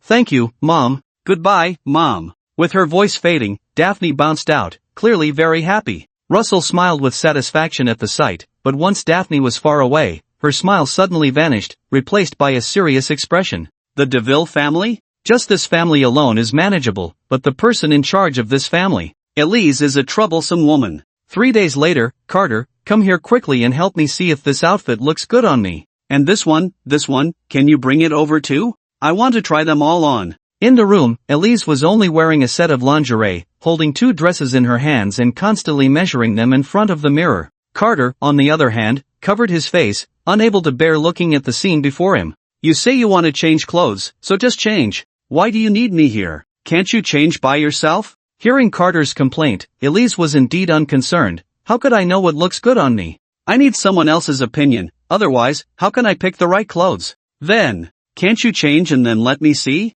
Why do I have to watch you change right here? Elise merely scoffed at his words. What are you afraid of? It's not like you haven't seen it before, you've seen even more stimulating things, so why pretend? Besides, I'm the one involved, and I haven't said anything. Why are you unhappy? There are countless men outside who want to see but can't, and here you get a free show, yet you're still not happy. How hypocritical. You! Carter felt his resolve harden again. What? Are you still not convinced? Elise raised an eyebrow, suddenly revealing a mischievous smile. I don't know what's going on lately, but I've been craving sweeter things. Since you're so unconvinced, how about we have lollipops again tonight? As soon as the words fell, Alexis provocatively glanced at Carter. Carter immediately wilted. You really are something. Carter gritted his teeth. Fine, good men don't fight with women. I won't stoop to your level. Humph, so useless, little fish, Alexis said, and Carter's face flushed with anger again. Watching Carter sulk beside her, Alexis couldn't be happier. Alright, don't be angry. Help me see if this outfit looks good on me, or maybe this one? After an unknown amount of time, Alexis finally finished changing clothes. Carter looked on with disdain. Changing back and forth, and it's still the same outfit. So boring, what a waste of time. But one couldn't deny that Alexis looked stunning in that dress. The black long gown accentuated her slender figure, the satin ribbon tied at her waist looked very romantic, her movements were graceful, and her demeanor was noble, complemented by her aloof face. She was the epitome of a cool, elegant woman. However, at that moment, this cool woman was behaving in a way that was completely contrary to her persona, bouncing around beside Carter with a silly expression. Carter, seeing this, felt quite helpless. Alright, be a little more serious. Is it really that exciting? Of course, I'm very excited. Alexis proudly lifted her little head. Today is the first time Carter and I are attending a party together, even though it should be quite boring, but it really has significant meaning. Carter sighed softly at her words, shaking his head as he looked at the delighted Alexis. I hope you can still be this happy after the party. Upon arriving at the party venue, Carter, it's so boring here. Why don't we just go back? Alexis clung to Carter's arm, constantly acting cute. Carter covered his forehead. I knew this guy would be restless at the party, so he had to comfort her. Alright, this is a royal event. If we leave now, it will upset the royal family. Alexis scoffed at this. So what if it's the royal family? I don't care. Before she could finish, Carter hurriedly covered Alexis's mouth. Hey, Carter, what are you doing? Sudden like that. Alexis glared at Carter, puffing up her cheeks. Carter lowered his voice as much as possible and said to Alexis, are you crazy? You dare to speak out in this kind of situation? Well, what does it matter? There's no one else around. That doesn't matter. Alexis knew she was in the wrong and immediately looked aggrieved. Fine. She then sat down at a dining table, sulking while eating delicious food. She was going to vent all her emotions on the food. During this time, some noble young men noticed Alexis's beauty and wanted to take the opportunity to get to know her. But before they could speak, Alexis hurriedly interrupted them. Stay away from me. Can't you see I'm eating? If you dare to disturb me, watch out for my temper. The noble young men could only leave awkwardly. Carter, witnessing this scene, felt speechless again. This guy doesn't take anyone seriously, making enemies everywhere. No wonder the rebellion will fail in the future. Alright, everyone, quiet down. With the host's announcement, the previously lively crowd immediately stopped their actions, turning to quietly focus on the host. After all, they were all nobles and valued etiquette, unlike the students at school who would whisper to each other. Of course, a few small children brought along were exceptions, but most nobles would choose to forgive them to display their grace. Another special case was Alexis, who continued to eat the pastries on the table without a care in the world. Carter noticed and gently poked Alexis with his finger, whispering to her, Alexis, don't eat yet, someone is speaking. Ha, Carter, do you want to eat too? You can try this, it's really delicious. Here, I'll feed you. With that, Alexis held out a piece of pastry to Carter's mouth. Carter. This wasn't even the most exasperating part for Carter. What truly left him speechless was that the pastry had already been bitten by Alexis. Looking at the large bite mark on the pastry, Carter couldn't hide his disgust. Can't you just give me a whole piece? Why do you have to give me one you've already eaten? What? Are you disgusted by me? Such a good deed goes unrewarded, Alexis said, casually tossing the pastry into her mouth. Alright, wait a bit before eating. It's not like we're in a hurry. Upon hearing this, Alexis slowly swallowed the food in her mouth and then licked her fingers. Fine, for Carter's sake. The only one who could make Alexis listen was Carter. Today is a special day for the kingdom. On this day, we will welcome back the long-lost princess of the kingdom. Let's give a warm welcome to our main character today, Avery Kirkpatrick. As the nobles began to clap, the venue erupted in enthusiastic applause. Avery slowly walked out amidst the warm applause. The moment she appeared, the noisy crowd fell silent. All the nobles' gazes were fixed on the newly appointed princess before them. She seemed like a born ruler, her aura causing everyone present, even the mischievous children, to stop their actions and forget to clap. With her stunning face, cool expression, and elegant, noble demeanor, she became the focal point of everyone present. At that moment, she was the one and only star on this unique stage. The immaculate white dress highlighted her exquisite figure, forming a stark contrast with Alexis's black gown. Almost the instant she appeared, Alexis put away her nonchalant attitude, her beautiful eyes fixed intently on Avery on stage. And at almost the same time, Avery locked her gaze on Alexis and the audience. Their eyes met, and a clash of emotions sparked in the air. The two seemed like natural enemies, perfectly in sync as they recognized each other, then began a silent standoff. The hostility on Alexis's face was evident. In Avery, she sensed a kindred spirit. She had a premonition that they were similar, both so unruly, both so proud, and both so extraordinarily gifted. Meanwhile, Avery looked at Alexis with a serious expression. She couldn't understand why. Despite it being their first meeting, she felt a strong sense of danger from her. In Avery's eyes, Alexis was so graceful, so noble, even giving her the impression that this woman was utterly perfect, without a single flaw. Yet, this very woman did not hide her hostility towards her. Avery seemed to read provocation, disdain, and eagerness to challenge. Avery unconsciously furrowed her brows. Carter naturally noticed the situation and felt a bit anxious. No way, these two don't even know each other yet and it's already like this? I need to do something. I can't just let this develop. Alexis.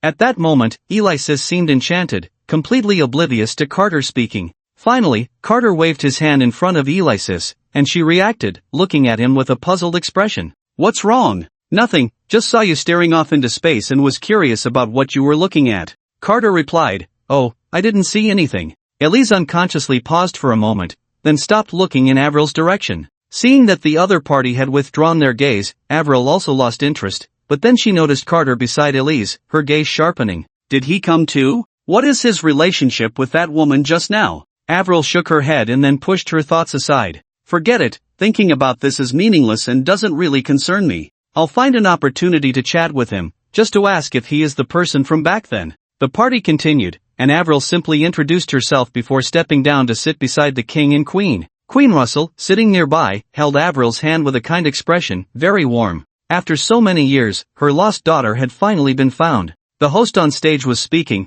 but Elise didn't care at all about what was being said. She was just drinking the red wine in her hand. Not bad, the royal family is quite skilled at enjoying this. Elise nodded and then handed her glass of red wine to Carter. Carter, do you want to try it? It's really good. But Carter was very worried about the upcoming events and had no mood to taste the high-quality red wine Elise mentioned. He just shrugged and said to Elise, I'll pass, I don't really like drinking. Elise clicked her tongue and continued to savor it. Then, a statement from the host made Elise lose control of her emotions in an instant. With a slight squeeze, she crushed the wineglass in her hand. The red wine splattered everywhere, hitting the floor and the food on the table. The host on stage slowly said, Princess Avril's magical talent is exceptionally high, one could say she is a once-in-a-century genius. Previously, in the Beast Forest, she single-handedly fought against high-level mages of the demon race without falling behind, greatly reducing the number of injuries among students, which can be said to have indirectly saved the future of the kingdom. And in the history of the kingdom, those who have reached this level, I believe everyone can guess, is the one hailed as the number one of the younger generation, the dual title holder, Elise.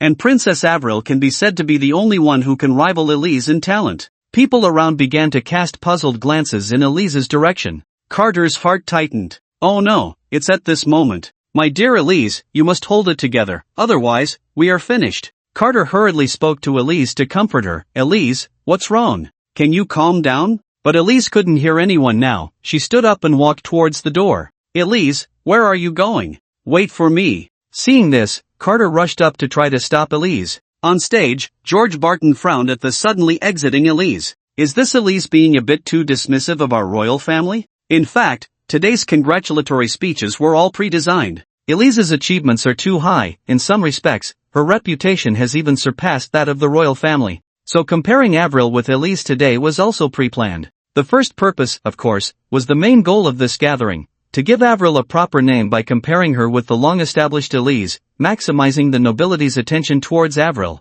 The second purpose was somewhat of a warning. Elise has always been proud and is known throughout the kingdom. If a little-known princess were suddenly to be compared to Alexis, she would absolutely refuse, given Alexis's character. Therefore, George Barton took this opportunity to test Alexis's attitude. However, he did not expect Alexis to be so disrespectful, leaving the gathering before it had even ended. I was thinking of giving you a chance based on your performance, but it seems you don't appreciate it, he thought to himself as he watched Alexis's departing figure. Meanwhile, outside the palace. Alexis, where are you going? Wait for me. Alexis, however, continued to ignore him and walked ahead. Hey, Alexis. Carter grabbed her arm. What's wrong with you? Carter, let go of me. Don't stop me. Alexis struggled to break free. But given her strength, she should have easily escaped by now. For some reason, she was still firmly held by Carter. Perhaps she just wanted Carter to accompany her. Alexis, calm down. Carter seized the opportunity to grab Alexis's shoulders, forcing her to face him.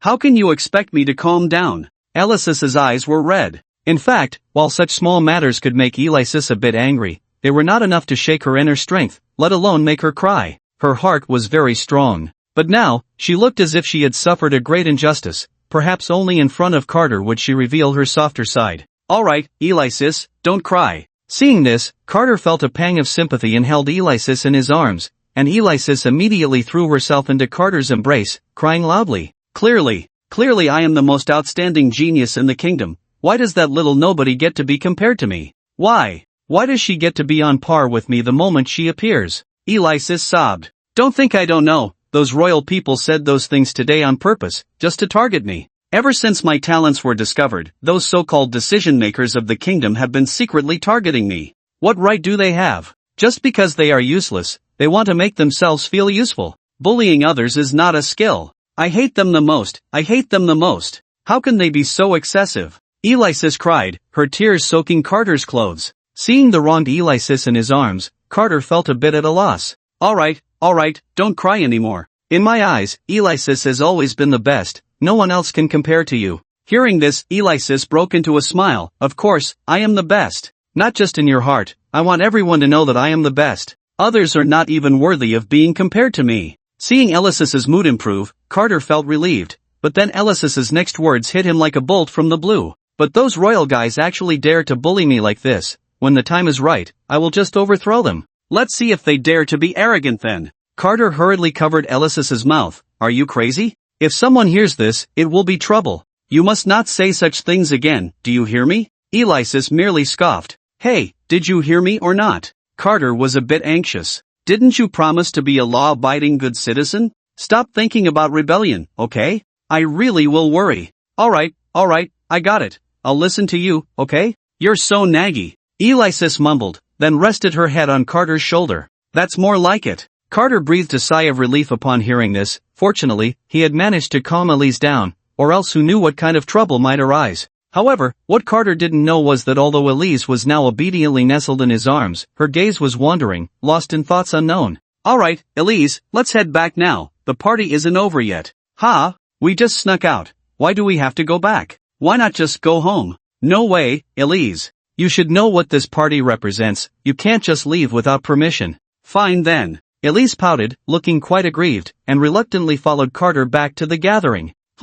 Seeing Elise's figure reappear at the party, George Barton was clearly taken aback, evidently not expecting her to return. Looks like this Elise isn't as hopeless as I thought. George Barton nodded thoughtfully, stroking his chin. Your Majesty, do you think we should? Queen Russell gently linked her arm with George Barton's and whispered. Well, that remains to be seen. Author, hello.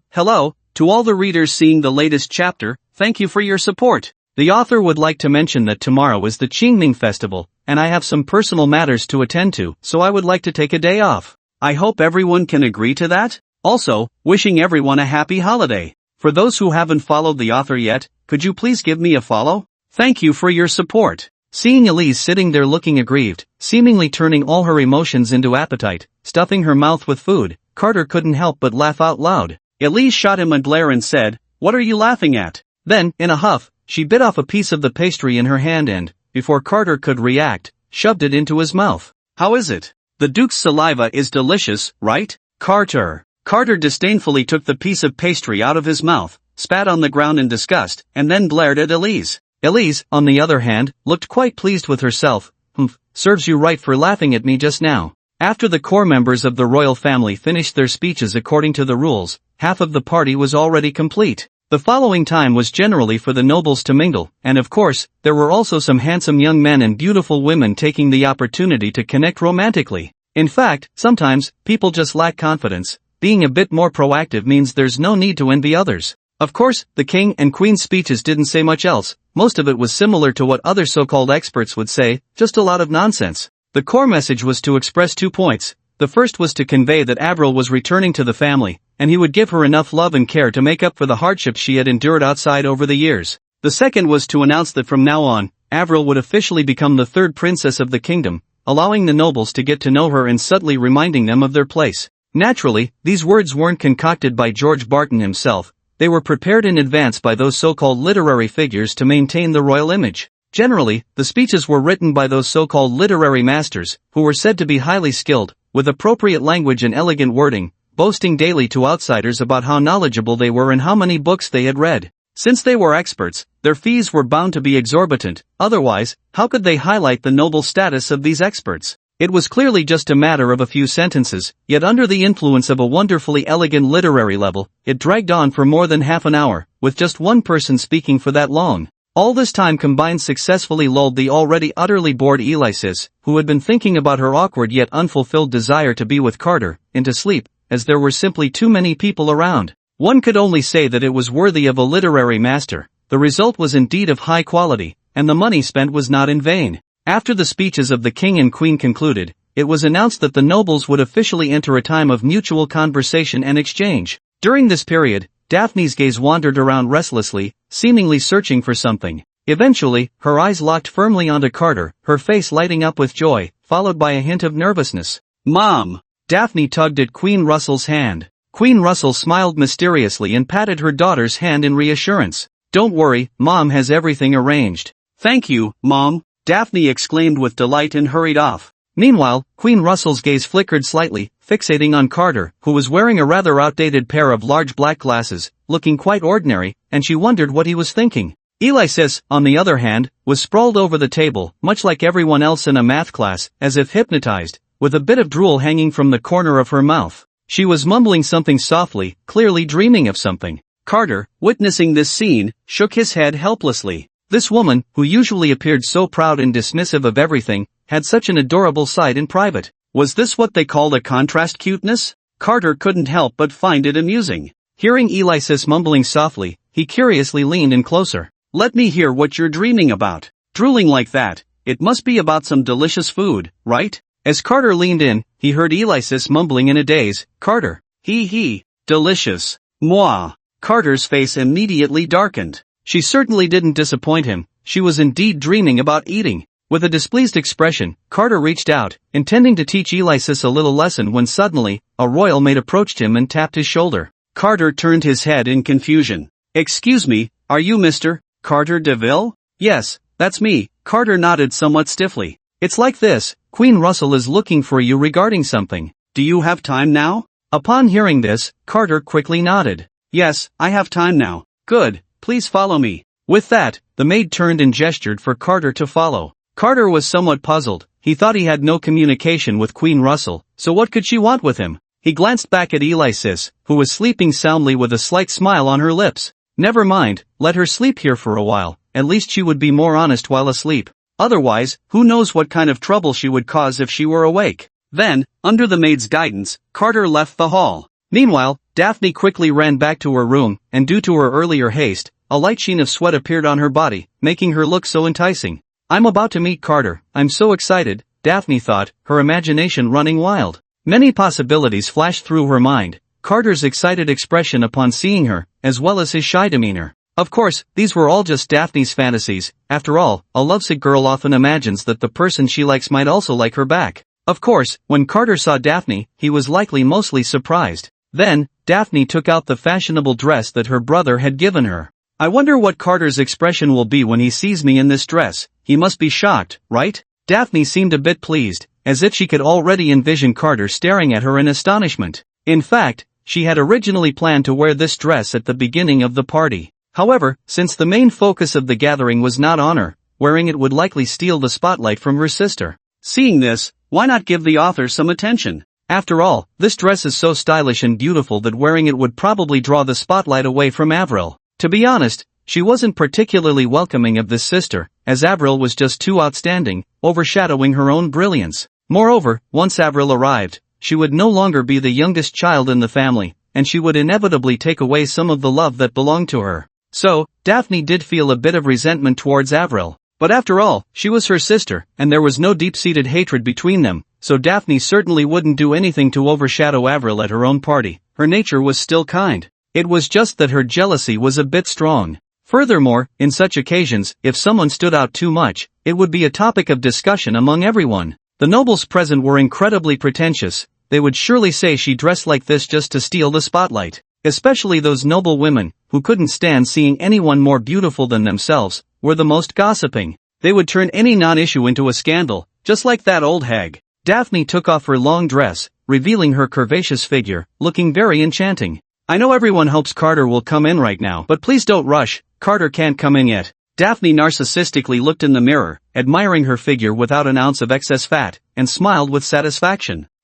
This princess manages her figure well. Carter is really going to benefit from it. It seems our Princess Daphne knows quite a bit. After admiring herself for a while, Daphne changed into the long dress that didn't belong to this era. This dress indeed did not disappoint her. As soon as she put it on, it gave her a refreshing feeling. Daphne's eyes lit up as she looked at herself in the mirror, feeling that her entire aura had changed. Carter would definitely like it. Daphne thought happily, then lifted her skirt and walked out of the room with elegant steps. What could the queen want with me? Carter wondered, feeling restless as he paced back and forth on the floor. 10 minutes ago, he had arrived in this room, led by a maid. The maid told him that someone would come to see him shortly, but she didn't say who it was. In fact, she probably didn't know either. People often feel inexplicably fearful about the unknown. Carter was no exception. He had been brought here without knowing why, and most importantly, he had no idea who would come to see him next, especially under the name of Queen Russell. But it was likely Queen Russell, right?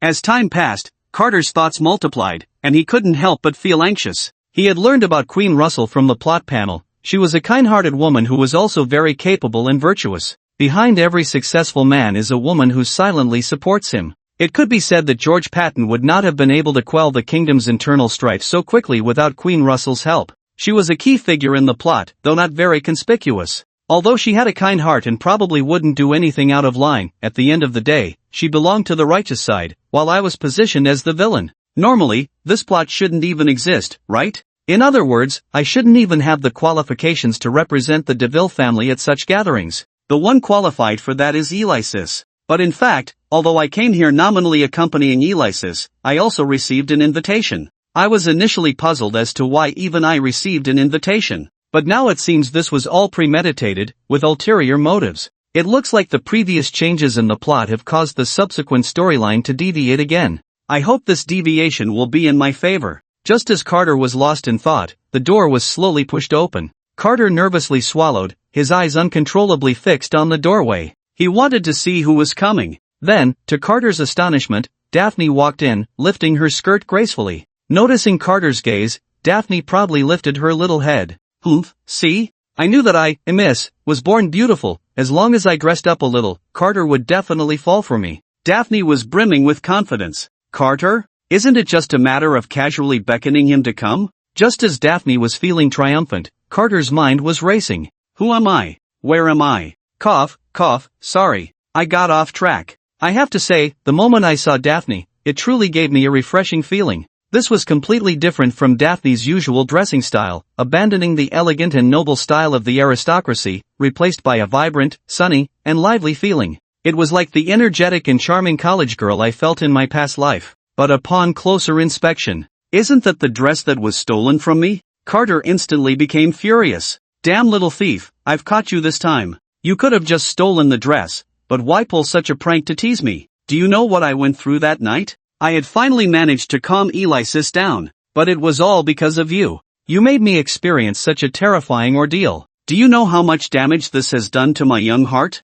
Carter glared, then took a deep breath, forcing himself to calm down. Upon reflection, if she was the little thief who stole the dress, how could she wear it so brazenly in front of me? Isn't that like walking into a trap? She couldn't have become that arrogant, could she? Also, with Daphne's personality, even if she took the dress, there was no need to put such things in the gift box, right? And Daphne shouldn't have such clothes either. This is hard to say. Carter looked her up and down. What if she was just the type who liked to keep things hidden? After all, you never know what kind of hidden dark history lies behind a person's glamorous exterior. Carter thought this, but Daphne didn't notice that in just a few seconds, Carter had gone through a significant psychological journey. She bounced over to Carter, elegantly twirling in front of him. The long skirt swayed with her movements, looking so melodic. "Carter, do you think my dress is pretty?" Heart gesture. Hearing Daphne's question, Carter was immediately stunned. "This is too much, simply too much. Is this being too in your face?" Carter suppressed the impulse to give Daphne a light smack on the head, forcing a smile on his face, gritting his teeth as he asked her, Princess Daphne. Just call me Daphne, why do you have to add princess?" Daphne lightly pressed her finger against Carter's lips, her tone somewhat displeased. "Really, can't he be a bit more intimate? Why does he have to sound so distant? It feels so awkward." Carter, a bit flustered, stepped back, and seeing this, Daphne revealed a hint of a smile before leaning closer. "What's wrong, Carter? Are you shy?" "No. Princess Daphne, don't stay so. Didn't I tell you? Just call me Daphne. Can't you understand?" Before Carter could finish, Daphne interrupted him, her brows slightly furrowed, hands on her hips, glaring at him fiercely. Carter felt a bit panicked. After all, this was her territory, and it was best not to make her angry. He didn't want to continue the conversation, but under Daphne's warning gaze, he had to say, "Daphne, good boy. Here's a reward, a kiss." Daphne patted Carter's head and then lightly pecked his cheek like a dragonfly touching water. Daphne immediately blushed. This was her first kiss with a boy, and despite her usually spoiled nature, she couldn't help but lower her head, her face filled with uncontrollable joy. Carter thought, forget it, a real man can endure this little grievance. It seemed Daphne sensed his dissatisfaction and suddenly lifted her head, reverting to her somewhat proud princess persona. "Hey, what kind of expression is that? This princess kissed you, and you're still not happy? Or do you mean?" Daphne suddenly leaned closer to Carter, her gaze becoming increasingly dangerous. "Only when that elf kisses you, do you feel happy?" Faced with Daphne's sudden closeness, Carter was startled, and just as he wanted to step back, Daphne wrapped her arms around his waist. "Quickly answer me, stop thinking about running away, you can't escape." How could I?" Carter chuckled awkwardly, realizing this topic was a bit dangerous and couldn't continue. His mind raced, and he prepared to change the subject. Daphne seemed to really like that dress, he could take the opportunity to ask about it. Looking at Daphne's reaction, Carter was almost certain that she hadn't taken the dress. Plus, with her personality, she wouldn't put something like that in my gift box, right? That would be too twisted. So it could be concluded that a boy must have done this, and he should have some grievances with me? But why does Daphne have this dress? Could it be that the boy who stole my dress happened to be one of Daphne's suitors and then gave it to her? That's just too coincidental. And he never thought that Daphne and he were in the same class. If she wore that dress in front of me, wouldn't that expose everything? That stupid thief. Achoo! At the same time, Ralph suddenly felt an itch in his nose and couldn't help but sneeze. Queen Russell, seeing this, looked a bit worried. "What's wrong, son? Are you catching a cold?" "I'm fine, Mom, just a little itch in my nose." Ralph rubbed his nose. Why would he suddenly sneeze? Could it be that someone is thinking of him? Which beautiful lady could it be? It should be the head lady, right? Has she finally noticed my good side? "Carter, just step aside and don't ruin my moment." Amelia was comfortably lying in her room, enjoying pastries and tea. She shared the same attitude as Alexis towards gatherings. They were simply dreadfully boring. With that time, she might as well rest at home. Such matters could be handled by her father. Of course, if she knew that Carter was also attending the gathering, she might regret it for quite a while. Achoo! Suddenly, Amelia sneezed. She rubbed her nose. Why did I suddenly sneeze? Could it be that someone is thinking of me? Is it Carter? Amelia looked up at the ceiling, as if she had thought of something, her eyes filled with tenderness. Achoo! Hey, Carter, what are you doing? You just sprayed saliva all over my face. Daphne quickly pulled away from Carter, wiping her face with some disdain. Really, how rude of you. Seeing Daphne's displeased expression, Carter awkwardly touched his nose. Who told you to stand so close to me?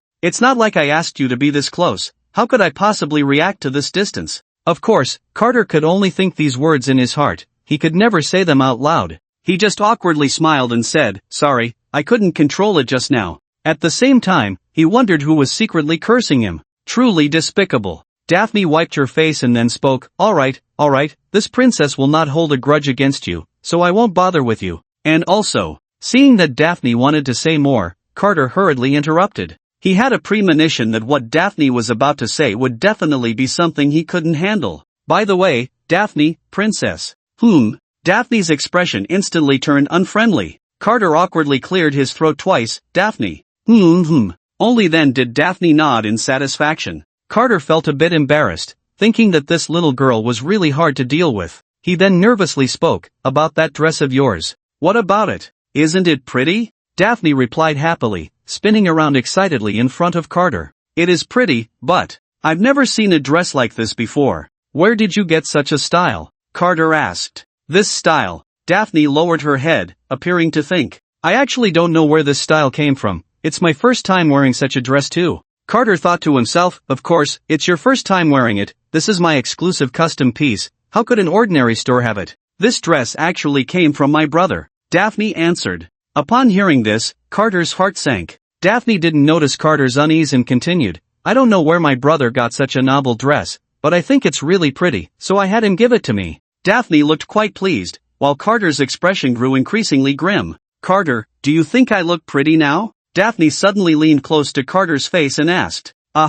Pretty. Carter nodded in agreement, but his mind was completely elsewhere, his tone sounding somewhat perfunctory. Right now, he just wanted to ask about that dress. But Daphne was relentless, continuing to press Carter. So do you think I look prettier now or before? Now pretty? So you mean I wasn't pretty before? Daphne slightly furrowed her brows, clearly not satisfied. Carter was at a loss for how to respond. This little girl was really hard to deal with. Seemingly noticing Carter's awkwardness, Daphne suddenly distanced herself, her tone becoming more relaxed. Then let's change the subject. Carter scratched his head. You think? Daphne deliberately slowed her tone, adding a hint of allure. Carter nervously swallowed. Daphne slowly leaned in close to Carter's ear and gently bit his earlobe.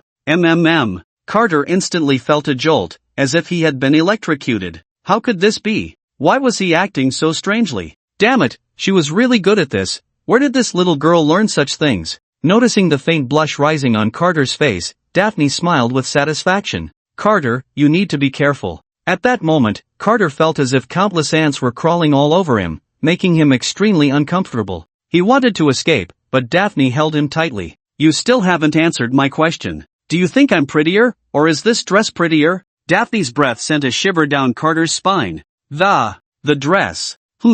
Daphne's gaze suddenly turned a bit unfriendly. No, it's you. That's more like it. Hearing the answer she wanted, Daphne nodded in satisfaction, and then, Carter felt his legs go weak, his whole body devoid of strength. If it weren't for his legs holding him up, he would have almost collapsed into Daphne's arms. What the hell? What's going on? No way, this woman is too good at this. I can't stay here any longer, I need to leave quickly. With that thought, Carter began to struggle, trying to break free from Daphne's embrace. But Daphne was not about to let go. This was a rare opportunity for her. The reason she had asked her mother for time alone with Carter was to seize this chance to win him over. How could she let Carter go just like that? Daphne smiled wickedly, her lips brushing against Carter's ear. Carter thought, sister, please, get away from my ear. He was really at his limit. Seeing the atmosphere so awkward, he decided to change the subject. So, is your brother the vice president? Daphne nodded. Yeah, that's him. What's wrong?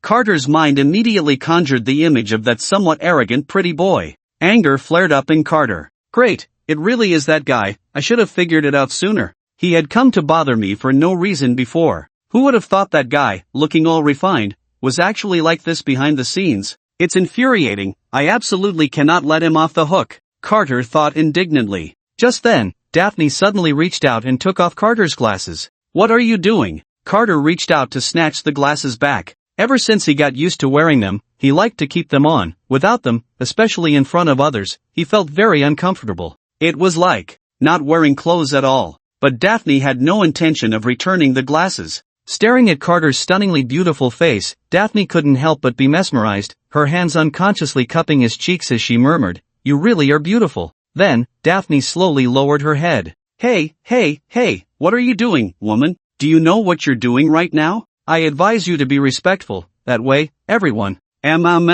Daphne was also a bit breathless, since it was her first kiss, she forgot to breathe herself. Otherwise, she probably wouldn't have let Carter off so easily. If Carter knew the reason, he would definitely mock her a bit. Ha, is that it? Little spicy chicken, if you can't kiss, then don't try to kiss like others, okay? At that moment, Carter looked somewhat frustrated. Sigh, boys must protect themselves out there. The world is truly too dangerous, full of bad women. My first kiss was taken away again today, it's really too much. But it's okay, there's still tomorrow's first kiss. As long as my lips are tough enough, I'll always be a first kiss. After a while, Carter finally reacted and reached out to Daphne. Hurry up and give me back my glasses. Daphne, with a mischievous smile, hung the glasses in front of her chest. Look, the glasses are right here. If you have the ability, come and get them yourself. You. Carter was instantly at a loss. This woman is really terrible. Meanwhile, Avril was searching for Carter's figure in the hall. Strange, where did he go? Avril frowned, then saw Alexis sleeping with her head on the table. She really doesn't care about the little details. Are you really that timid? You're so useless, Daphne mocked Carter, her tone somewhat ambiguous. Seeing Daphne's arrogant demeanor, Carter felt unhappy but had no way to respond. Daphne took the glasses from her chest, playing with them in her hands. The frames were large and heavy. She put the glasses on her face and asked Carter, "Do I look good?" Carter, I really don't understand why you insist on wearing such ugly glasses. It's simply outdated. Daphne took off the glasses, just realizing they had no prescription. Since you're not nearsighted, why wear them? Is it just to deliberately hide your looks? Daphne teased. Carter bit his lip at her words. She had hit the nail on the head. Then, under Carter's somewhat terrified gaze, Daphne walked over and gently cupped his face again. What are you doing? Carter felt flustered, sensing that Daphne was about to kiss him again. With such a beautiful face, why cover it up? Daphne held Carter's face, examining it closely. But it's fine, there are so many bad women in school. Wearing these means you won't have to worry about being targeted by them. However, since it's just the two of us now, there's no need to keep wearing these glasses. Carter wanted to pull back, but Daphne firmly held his face. Hey, Carter, you actually know all along, right? No. No what? Carter swallowed nervously. I've actually liked you for a long time. Daphne suddenly changed from her previous bad girl image, her gaze gradually becoming affectionate. Carter was instantly stunned, forgetting to think, caught off guard by Daphne's sudden heartfelt confession. Daphne chuckled softly and continued, Carter, you know, I actually liked you the first time I saw you. I don't know why, maybe it's because you're handsome. At this point, Daphne released Carter's face, covering her own, her eyes filled with a hint of longing for the future and a yearning for love. When I first saw you, I really thought you were very handsome, the most dashing boy I've ever seen in my life. Daphne continued, then cupped Carter's face again. Don't you think this kind of love at first sight is romantic? Carter, perhaps in this world, meeting a handsome person is called love at first sight. But back in my hometown, the term has long changed. Now it's called lust at first sight. Carter, do you like me? Upon hearing this, Carter felt as if struck by lightning. The most worrying thing had happened. How should he respond? This is her territory, and besides, Daphne is a princess of the kingdom. Who knows what might happen if he upset her? If that's the case, it's even more impossible to agree. If I agree, I'll be completely stuck. A villain plus a villain, and what's more, I'm just a small fry. I wouldn't even know how I'd die in the future. Besides, even if I wanted to agree, others wouldn't, right? The first to object would be Alexis. This woman can even smell the scent of other girls on me. If this gets announced, what would happen? I'd be shattered, for sure. And then there's Freya and Amelia, those two women are no pushovers. If they find out, who knows what kind of trouble they would cause. If the key beautiful protagonists all cause a ruckus together, this kingdom might just be turned upside down. Hey, Carter, why aren't you answering me? What's there to hesitate about?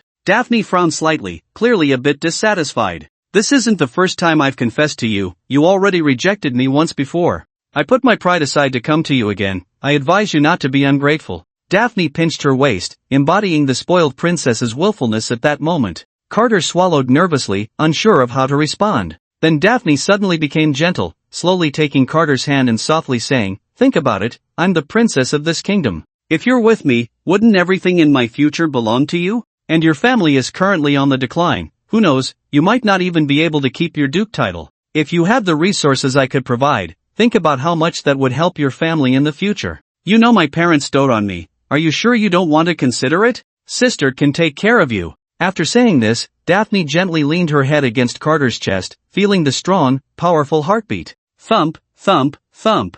Thump thump thump thump thump. Daphne? What's going on? Why is his heart beating so fast? Is it going to jump out? Daphne's face turned red again. It must be my conditions that made Carter's heart race, right? Otherwise, why would his heart be beating so fast? Carter, hurry up and agree. Wouldn't it be nice to obediently agree? Don't you really want to live a life without effort? Carter's feelings were extremely complicated at that moment, just like his rapidly beating heart. This woman, not only tempting me with her body but also with material things. Doesn't she know I don't care about these external things at all? I almost agreed. What a bad woman. Just as Carter was at a loss, the door was suddenly opened. I slept so uncomfortably. Where is this? Alexis rubbed her sleepy eyes, staring blankly at her surroundings. Strange, where did Carter go? Why did he suddenly disappear? Alexis wondered, then got up to look around, trying to find Carter's figure. But after searching for a long time, she still couldn't find him. Damn it, that bastard Carter actually dared to leave me here alone. Where the hell did he go to mess around? Alexis said angrily. When I find you, I'm going to ask you why you left me here alone. If you don't have a reasonable explanation, you're done for. Meanwhile, Avril slowly pushed the door open, but the scene that greeted her made her eyelids jump.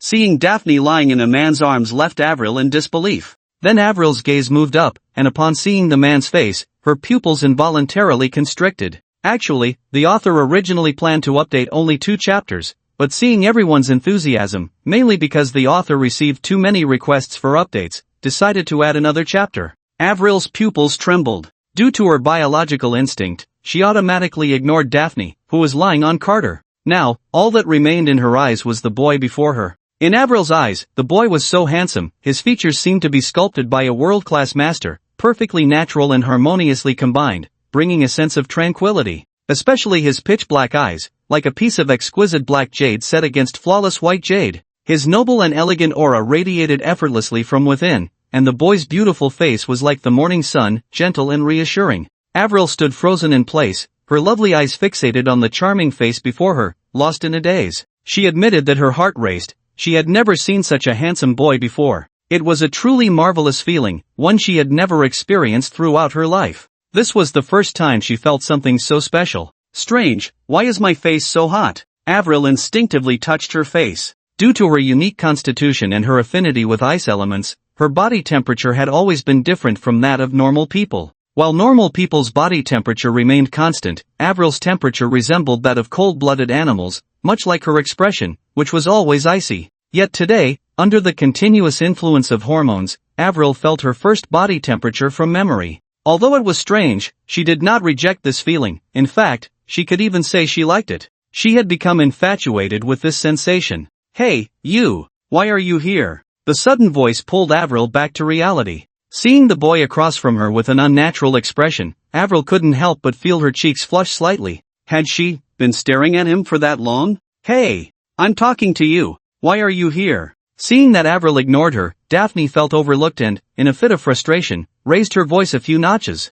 At that moment, Daphne felt as if her lungs were about to explode. She had laid the groundwork for so long, being affectionate and intimate, carefully crafting a deeply emotional image for herself, and had set so many conditions. Wasn't it all for this moment? After all the effort to create the right atmosphere, this woman had to show up and ruin her plans. Avril hesitated, unsure of what to say. I actually wanted to find someone. Halfway through her sentence, Avril suddenly noticed the large black-framed glasses in Daphne's hand. She was all too familiar with those glasses. They had left a deep impression on her since she was very young. How did those glasses end up in her hands? Could it be? Avril turned to look at the boy, and gradually, his figure began to overlap with that of the ordinary boy in her memory. Avril's pupils trembled uncontrollably once more. Were they two sides of the same person? The corners of Avril's mouth involuntarily lifted. What a big surprise for herself. Hey, do you even have business here? If you don't, could you please leave? Daphne put her hands on her hips, adopting an aggressive stance. That annoying guy, not only ruining her good moment but also repeatedly ignoring her. How could he be so outrageous? It was infuriating. I'm here to find him. Avril pointed at Carter, who was beside Daphne. Daphne froze for a moment, then immediately took a defensive stance, shielding Carter behind her. What do you want with him? Is there something you can't say here? This is very important. I don't want to discuss it in front of outsiders. Avril said expressionlessly, her voice pleasant yet devoid of any emotion, as if a machine were speaking. At that moment, seeing Avril was like seeing a savior for Carter. Great, you came just in time, hurry and take me away. No, you can't take him away today. Daphne was like a little dog guarding its food, refusing to let Avril take a step closer, as if she would bite her if she dared to approach. But Carter quickly bypassed Daphne and headed straight for Avril. Hey, Carter, you, what if she really has something to say? I should at least go listen to what she wants to say, Carter replied dismissively. If not now, then when? But, Daphne wanted to say something, but Carter's figure had already disappeared under Avril's lead. He hurriedly left a sentence behind. Don't worry, I'll come find you after I hear what she has to say. Daphne stood frozen in place, unable to regain her senses for a long time. After a while, she finally reacted, and then a deafening sound filled the room. I'm really furious today. Daphne was so angry that her chest heaved with each breath. Damn it, damn it, damn it. I'm really furious. Daphne forcefully overturned everything on the table to the ground. Damn it, why did she have to show up at a time like this? Why? After venting for a while, the room was in disarray. Then, Daphne's entire demeanor changed. That damn woman is really unnecessary. One princess in the kingdom is enough. Why does there have to be another one? And why did she have to show up at this time? She is unnecessary. Unnecessary, unnecessary, unnecessary. I must drive her away, drive her out of this house. What Carter didn't know was that Daphne, who originally resented Avril out of jealousy for her talents and felt her love was being divided, was now thinking of driving Avril away because of her own reasons. Although the story of this world was slowly changing because of Carter, it was also gradually pulling the storyline back on track in its own way. After leaving with Avril, Carter let out a sigh of relief that had really scared him. Fortunately, Avril showed up in time, or he really wouldn't have known what to do. But then, as he regained his composure, Carter started to feel nervous again. Although he had just narrowly escaped a disaster, there was still a problem waiting for him. He clearly had no connection with Avril, so he didn't know why she suddenly sought him out. At this moment, Avril's lips curled up slightly. She no longer felt like the aloof and proud beauty, but rather like a little girl who had successfully pulled off a prank. In fact, according to her personality, she wouldn't normally interfere with Daphne's good fortune. But for some reason, she had an inexplicable desire to keep Daphne and Carter apart. She just wanted to play a little trick. It shouldn't be a problem to be a little willful sometimes, right? Avril thought to herself. The situation here had also deviated slightly from the previous plot. Normally, Avril should have never done anything to harm Daphne's interests from start to finish. But today, how should she put it? This could be considered harming Daphne's interests, right? Should be? After waiting for a long time, the air remained very quiet. The two were silent for a while, and Carter finally couldn't stand the atmosphere of silence any longer and took the initiative to speak to Avril. Is there something you wanted to talk to me about? Avril pondered for a moment and then slowly opened her mouth. This made Carter, who was waiting beside her, anxious. Come on, if you have something to say, just say it quickly. It's really nerve-wracking. Do you have a girlfriend? As soon as this was said, the atmosphere, which had finally become a bit lively, fell silent again. A thick atmosphere of awkwardness coiled around the two like a venomous snake. Carter's toes were gripping the ground so tightly that it felt like a 3-bedroom apartment was about to rise from the earth. Sister, are you mistaken? You specifically sought me out and called me here just to ask this kind of question? If your tone were a bit more relaxed, I could accept it. But Avril's tone was extremely cold, as if she were a mechanical voice from a novel in a past life, embodying the aloof, cool sister type. How can you ask such a question with a straight face, without a hint of embarrassment? Why aren't you answering me? Do you have something on your mind? Avril looked into Carter's eyes, her expression icy and devoid of any emotion. And no, Carter took a deep breath and replied. Is it that you don't have a girlfriend or that you have something on your mind? Avril continued to press. Carter, I don't have a girlfriend. Oh, with Avril nodding, the air fell silent once more. Carter couldn't help but rub his forehead. Sister, could you just give me a straightforward answer? Suddenly, Avril lifted her head to look at Carter, her gaze unusually cold, like a sharp knife stabbing at him. This made Carter shiver involuntarily, as if he were about to freeze. What is going on? I shouldn't have offended her, right? Why does it feel like we're on the brink of a life and death battle? Do you still remember me? Carter was taken aback by her words and then looked at Avril. He noticed her gaze was unusually firm, her expression more serious than ever. Of course I remember you. You are the third princess of the kingdom, named Avril, Carter replied awkwardly, not understanding what Avril meant. That's not what I meant. Hearing Avril's words, Carter appeared somewhat confused. Then what are you talking about? Please, sister, this is really exhausting for me. Avril sighed at this. Forget it, it's been a long time anyway, I didn't expect you to remember.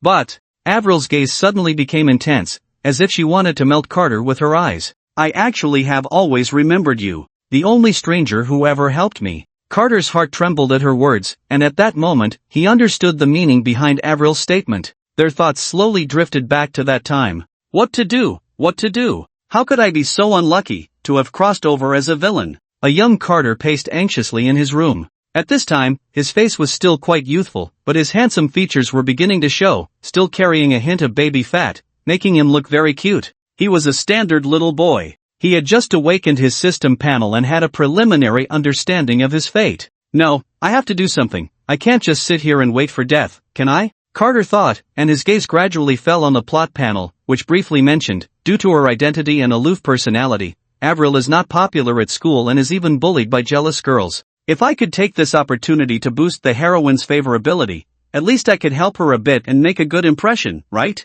That way, even if she remembers the past, she should at least leave me with a whole corpse, right? Carter thought this and then quickly searched for the school where the protagonist Avril was located. There were only a few enlightenment schools in the kingdom, and the ones Avril could attend were even fewer. So Carter quickly pinpointed her location. After a simple tidy up, he put on his black oversized glasses and, under the guidance of the butler, arrived at that school. I wonder where the protagonist is now. Will I be able to meet her? Carter was wandering around the campus when his gaze landed on a little girl. The girl was exquisitely beautiful, looking quiet and very cute, making it hard to imagine that a child could possess such charm. If she grew up, it would be something else entirely. She would surely be a disaster for the nation. Carter's eyes flickered slightly. This girl must be the protagonist he was looking for, right? After all, logically speaking, only the female lead could be this beautiful. Otherwise, how would the readers buy it? Should the author try it too? A very, very ugly female lead, one with a single eye, would everyone like that? Carter pondered, then waited. He was waiting for an opportunity, the chance for other kids to bully her. But after several days of waiting, Carter still couldn't find the opportunity. He was starting to feel impatient, but thinking about his upcoming fate, he decided to wait a little longer. Finally, on this day, Carter noticed a few little girls cornering Avril. These girls looked like trouble, all heavily made up, reminiscent of the so-called social students from Carter's past life. He saw the girls rudely addressing Avril. Do you know why we've cornered you here? Avril shook her head, her face still showing no sign of disturbance, as if she didn't care about what was happening. Seeing that Avril showed no fear, the leader of the girls became unhappy and directly pinched Avril's face. Look at you, who told you to be so pretty? You're so cute that you're stealing our spotlight. The leader kept rubbing Avril's face. But after all, they were just kids. Although a bit annoyed, they didn't go too far, just continued to rub her face. Avril stood there, her little face turning red from being rubbed so much, biting her lip, and her eyes were also red from being bullied, looking extremely wronged.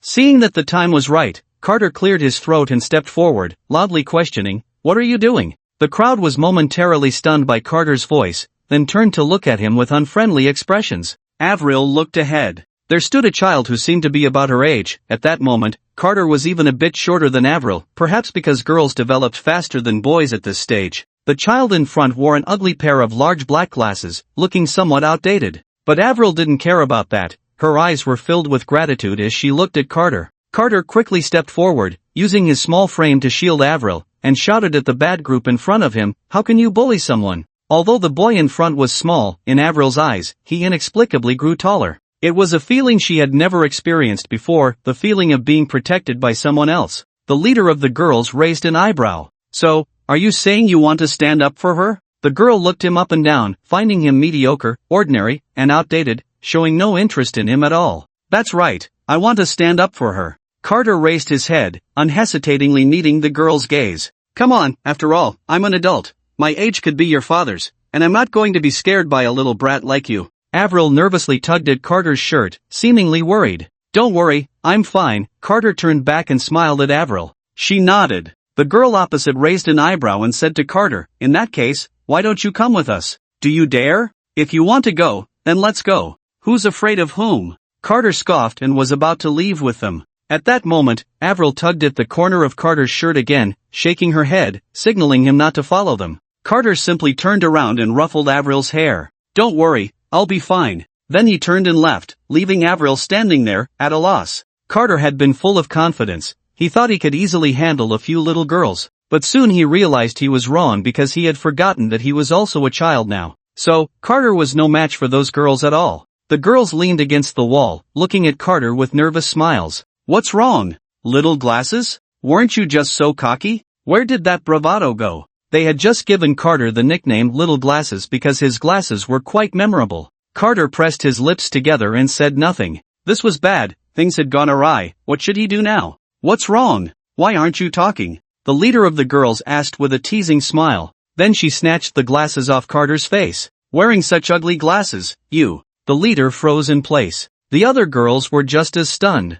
You, how can you be so good-looking? The girl exclaimed, covering her mouth, looking utterly incredulous. Carter helplessly rubbed his forehead. This was a disaster. It was even more troublesome now. When can you let me go? Carter asked. You can't leave. After provoking us, you think you can just walk away? That's not how it works. Carter was somewhat speechless. So what do you want? The girl was blushing now, clearly a bit nervous. Unless you hug us, otherwise you can't leave. Carter raised an eyebrow at this. Do you know what you're saying? Of course I do. The girl lifted her head. What's wrong? The teacher taught us that when there's a conflict, we should hug each other to make up. Or are you unwilling to reconcile with us? Carter's mouth twitched. All right, just make it quick. The girls all became very cheerful, their little faces turning red. Then, under Carter's reluctant circumstances, he hugged each girl present. The girls who had hugged Carter all lowered their heads in unison, completely losing the tough girl demeanor they had just shown. They sometimes looked at the ground in silence, sometimes gazed at the sky with joy, sometimes covered their faces to hide their expressions, and sometimes stood on their toes, drawing circles on the ground. When it was the leader's turn, she affectionately rubbed her little face against Carter's cheek, which made Carter look disgusted. The other girls, seeing this scene, stomped their feet in regret. Why hadn't they thought of this earlier? After all this, Carter extended his hand. Can I have my glasses back now? The girl, blushing, handed the glasses back to Carter. He put them on and prepared to leave. Wait a minute. Hearing the noise, Carter turned back. What is it? Is there anything else? Will we meet again? The girl's eyes looked very clear, and despite her heavy makeup, she now had a charmingly delicate appearance. Yeah, we're all in the same school. We'll see each other sooner or later, Carter replied dismissively, then turned and ran away. Want to meet again? I'm never coming back to this school in my life. The girls stared at Carter's departing figure, unable to regain their senses for a long time. The leader shouted at Carter's back, I'll always remember you, you mustn't forget me. Unfortunately, by then, Carter's figure had already faded into the distance. The girl stared at Carter's silhouette, lost in thought for a long time. She had a premonition, a sixth sense unique to girls. She knew that after this, they might never see each other again, but she didn't feel regret. She was grateful to that boy for making her understand what it felt like to have a crush, even if he might forget her soon. What happened today was destined to become an unresolved longing in the girl's heart, and Carter would inevitably become the unattainable moonlight in her dreams. Perhaps the fate of this moment had already been recorded in the annals of time. But whose youth doesn't leave behind regrets? In fact, ever since that day, those girls had never seen Carter again. And Carter had no intention of coming back. After all, he had already helped once, just showing his face was enough, there was no need for more. Mainly, the girls in this school were too open. Who knew what they might do next time he came? Coming back to reality, Avril's cold, frosty face gradually softened. I really didn't expect to see you here again. I thought that was the last time we would meet in our lives. Avril smiled slightly, a hint of blush appearing on her face, then slowly took Carter's hand and said, I've actually always wanted to say thank you. Carter's expression became somewhat awkward. And no, it's nothing, just a small thing, no need to take it to heart. Although Carter felt a bit nervous, he was relieved inside. It seemed that the previous encounter hadn't been in vain, the leading lady still remembered him. That's good, perhaps by the end, she would really let him off the hook, Carter thought to himself. At the same time, Alexis was wandering around the hall, searching for Carter's figure. Damn it, where did he go? Does he not want me anymore? Alexis's mood began to panic uncontrollably. Her thoughts were complicated, starting from being angry at Carter's sudden disappearance to now being scared because she couldn't find him. Although she knew Carter wouldn't really abandon her, he might have suddenly had something to attend to or someone might have called for him. The worst possibility was that Carter had left her alone at the party and gone home. But even so, Alexis couldn't accept it. She couldn't bear the feeling of being abandoned, even over something small. If Carter really left her alone at the party, she would go crazy. Carter, where are you? Do you really not want me anymore? Alexis's eyes turned red, looking very pitiful. What Alexis didn't know was that the Carter she was thinking about was outside holding hands with another girl, looking very intimate. Carter, on the other hand, felt helpless, watching Avril hold his hand and feeling utterly speechless. Since Avril had taken his hand, she hadn't let go. I know you want to thank me, but that's enough. There's no need to be so enthusiastic, really. And that look in your eyes, hey, what's with that look? You're acting strange. Carter was all too familiar with that kind of gaze. He had seen it not just on one person. For example, Alexis, Freya, Daphne, Amelia, and Wright, that beautiful girl from his past life. Thinking of this, Carter couldn't help but shiver. You're not broken too, are you? With that thought, Carter felt somewhat helpless and couldn't help but sigh. Being too handsome is also a trouble. Unfortunately, he was born beautiful, but since ancient times, handsome men have often met with misfortune, all because life is as fleeting as a dream, and emotions are as fickle as the wind. He had long taken Changgu as a model. No, he should take Changgu as a warning. Never entertain any improper thoughts. Otherwise, the axe is waving at you. Seeing that Carter didn't speak, Avril gently called out to him. That was basically the gentlest tone she had ever used in her life. Carter, what's wrong? Would you like to be friends with me? Avril's eyes sparkled slightly as she looked into Carter's, as if they were radiating light. Okay, Carter nodded. What else could he say? Refuse? What was he thinking? He had finally managed to gain a bit of the heroine's favor, and now he was just going to throw it all away? No way, and wouldn't it be a bit embarrassing to refuse in this situation? A girl, a very pretty girl, was taking the initiative to talk to him and wanted to be friends, and he was going to tell her to get lost? Unbelievable, but he liked it. Sure, I'm happy to be friends with you, Carter replied to Avril with a smile. But friends or not, when would you let go of my hand? Suddenly, a very bad premonition arose in Carter's heart. He instinctively wanted to pull his hand back, but Avril's grip was very tight, leaving him no chance to withdraw. Avril wanted to say something more, but a sweet yet somewhat abrupt voice, clearly mixed with a hint of anger, reached Carter and Avril's ears. What are you two doing? Carter and Avril turned their heads simultaneously to see Alexis standing not far away. Carter couldn't tell if it was his imagination, but he felt the temperature around them seemed to rise a bit. It looked like Alexis was very angry. Just as Carter thought, Alexis was about to explode with rage. It was one thing for Carter to ditch her, but now he was here on a date with another girl? The main issue was that this girl was someone he really disliked. Looking at their intertwined hands, Alexis clenched her fists tightly, using so much force that her nails dug into her flesh, yet she seemed to feel no pain at all. Suppressing the urge to kill, Alexis stepped forward and unceremoniously slapped Avril's hand away from Carter's. Avril winced in pain and was forced to let go, her once gentle gaze turning cold again as if her trial period had expired. Her pretty face was as frosty as ice. Heh, this is really interesting. If I remember correctly, you're the new princess, right? Alexis wore a provocative expression. What? Didn't anyone teach you to uphold your dignity and not seduce men before you returned to the royal family? Alexis's words were utterly disrespectful, even somewhat insulting. Even Avril couldn't help but frown at that. We're just friends, Avril replied expressionlessly. Friends? That's a nice way to put it. Do friends hold hands? Alexis couldn't help but raise her voice, clearly very dissatisfied with Avril's answer. What does it have to do with you if I hold his hand? Avril faced Alexis's questioning without fear, still expressionless. Well, it seems you don't intend to talk nicely. A ball of fire suddenly appeared in Alexis's hand. Since your parents didn't teach you, I'll take it upon myself to teach you what dignity is today. Feeling Alexis's power, Avril couldn't help but start to feel nervous.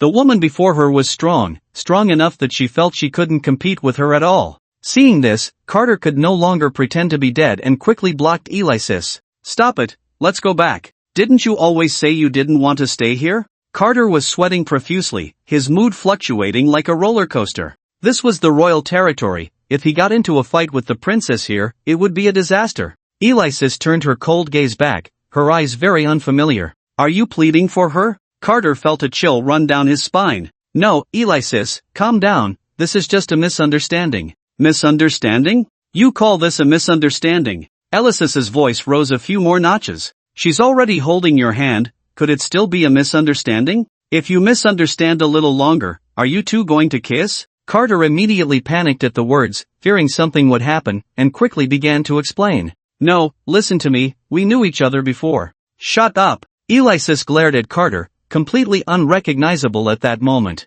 Don't joke with me, don't provoke me, I'm really fierce. I haven't even said anything to you yet, and you have the nerve to plead for her? Once I'm done with her, I'll come back and teach you a good lesson. With that, Alexis was ready to make a move. Avril instantly felt like she was facing a formidable enemy. Carter, quick on his feet, gave a light tap behind Alexis. Alexis, Carter, you. Alexis turned her head, her face flushed as she looked at Carter. Shut up, we can talk about this later. After saying that, Carter gave another firm tap.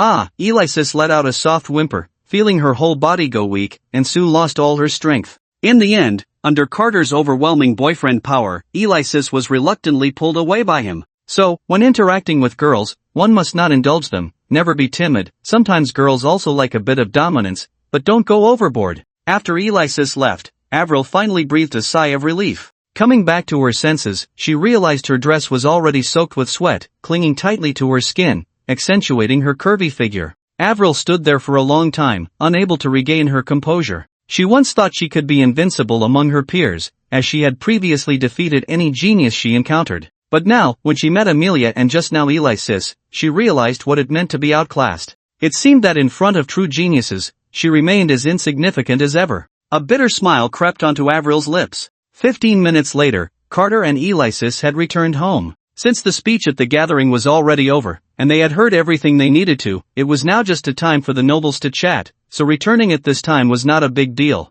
Once home, Alexis sulked on the sofa, deliberately turning her head away from Carter. Carter could only shake his head helplessly. Ignoring him was just fine, it saved him from a heap of trouble. After waiting a little while, Alexis grew impatient, sneaking a glance at Carter, only to find him leisurely munching on chips, completely uninterested in explaining. Seeing that Carter wasn't coming to appease her, Alexis felt like she was about to explode with anger, turning her head to glare at him. Carter felt a chill run down his spine, nervously meeting Alexis's gaze. Don't you have anything to say? Alexis spoke first. Say what? Carter pretended to be clueless. Aren't you going to explain why you left me alone at the gathering? Alexis shouted at Carter. I had someone looking for me at that time, and you were sleeping, so I didn't call you. Carter instinctively rubbed his nose. Alexis was about to explode, but after thinking carefully, it seemed there was no solid point to argue about. Damn it, you're lucky. Alexis thought this but still shouted at Carter. I don't care, it's your fault anyway. Carter. Alright, it's all my fault, okay? Carter replied dismissively. That's more like it. Hearing Carter say this, Alexis's furrowed brows finally relaxed. What about that woman? What were you two talking about? We just knew each other before, just catching up, Carter replied. Alexis's eyes turned cold. Do you think I would believe your nonsense? Carter felt the pressure mounting. What I said is all true. Alexis sneered. Do we really need to hold hands to catch up? Suddenly, Alexis leaned in closer. Carter wanted to step back but was grabbed tightly by Alexis. That woman's gaze at you is definitely off. You two must have something going on. Carter panicked. How could Alexis be so suspicious? How was he supposed to explain? He shrugged his hands. Oh, we just haven't seen each other in a long time, so it was a surprise, and we couldn't help but hold hands, just like friends do. What's the problem with that? Alexis frowned, pondering for a moment, wanting to say more, but Carter interrupted directly. Besides, how could anything happen between me and her? I'm not stupid, I have someone better by my side. Why would I look for someone else? Alexis's face instantly turned bright red, and she couldn't help but lower her head, stammering shyly. See Carter, are you talking about me? Alexis covered her face, asking bashfully. I don't know, you guess, Carter shrugged. Alexis felt dizzy from Carter's teasing and uncontrollably threw herself into his arms, kissing him on the cheek. Carter, you're so nice. After being kissed by Alexis, Carter felt quite disgusted but didn't dare to show it, merely wiping his face nonchalantly. At that moment, Alexis's anger had already dissipated with Carter's sweet words, leaving only sweetness in her heart. Suddenly, Alexis's eyes twinkled, and a sly smile appeared. I don't care, you held hands with her, so I'm angry. What are you going to do about it? What do you want me to do? I want you to compensate me. Carter rubbed his temples, feeling a bit of a headache. Alright, what kind of compensation do you want? Alexis revealed a wicked smile at his words. Any kind of compensation? Any kind of compensation. Wait. Carter suddenly had a bad premonition and was about to change his wording when Alexis covered his mouth. Carter, you promised me, anything goes. Carter looked at Alexis with terrified eyes, wanting to struggle but was firmly held down by her. With his mouth covered, Carter couldn't make a sound. Carter, just give in to me. No. Carter screamed in his heart, but it was futile. Later, Alexis stretched lazily, satisfied, and returned to her room. After a day of fuss, she felt a bit tired and wanted to sleep early. Carter lay on the sofa, staring at the ceiling, questioning his life. Remembering the humiliating experience he just had, he couldn't help but clench his fists. Life. It was just too much. So humiliating. That damn Alexis, always taking advantage of him. Unlike Alexis, who was having sweet dreams, Carter tossed and turned in bed, unable to sleep. Great, now he was wide awake and couldn't fall asleep. Until the stars shone brightly, and the night was quiet, the sound of cicadas came from outside.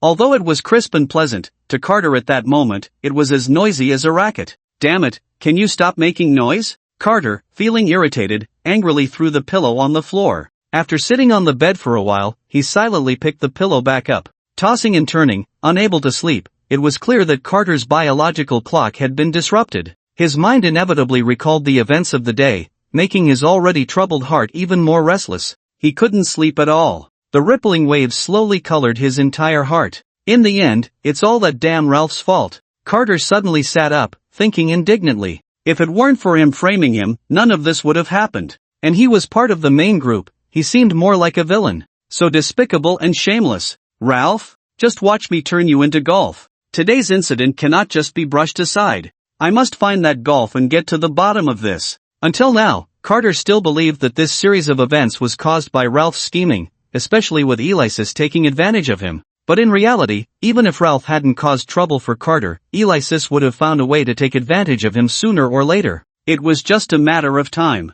The next day, early morning, St. Star Academy. Carter, come try my cake. I put a lot of effort into it, using a brand new recipe. Carter, don't eat hers. Her cake looks so ugly, how could it possibly taste good? Just eat mine. The cake I brought is made by the top pastry chef in this country. I guarantee it's better than that elf's. At this moment, in front of Carter's table, Princess Daphne and Princess Freya were facing off, each holding a cake. The two princesses glared at each other, neither willing to back down. Who are you calling ugly? My cake is way cuter than yours, Freya said angrily to Daphne. In her hands, the cake was a mix of red and green, adorned with a few small flowers made of cream, and featured a little bunny made of cream that looked very cute, clearly made with care. Hey, are you blind? My cake is obviously more luxurious, Daphne said proudly, placing her hands on her hips. My cake is made by a top pastry chef. How can your stuff compare to mine? Freya pouted at her words. My mom is also a top pastry chef, and I made my cake with my own hands.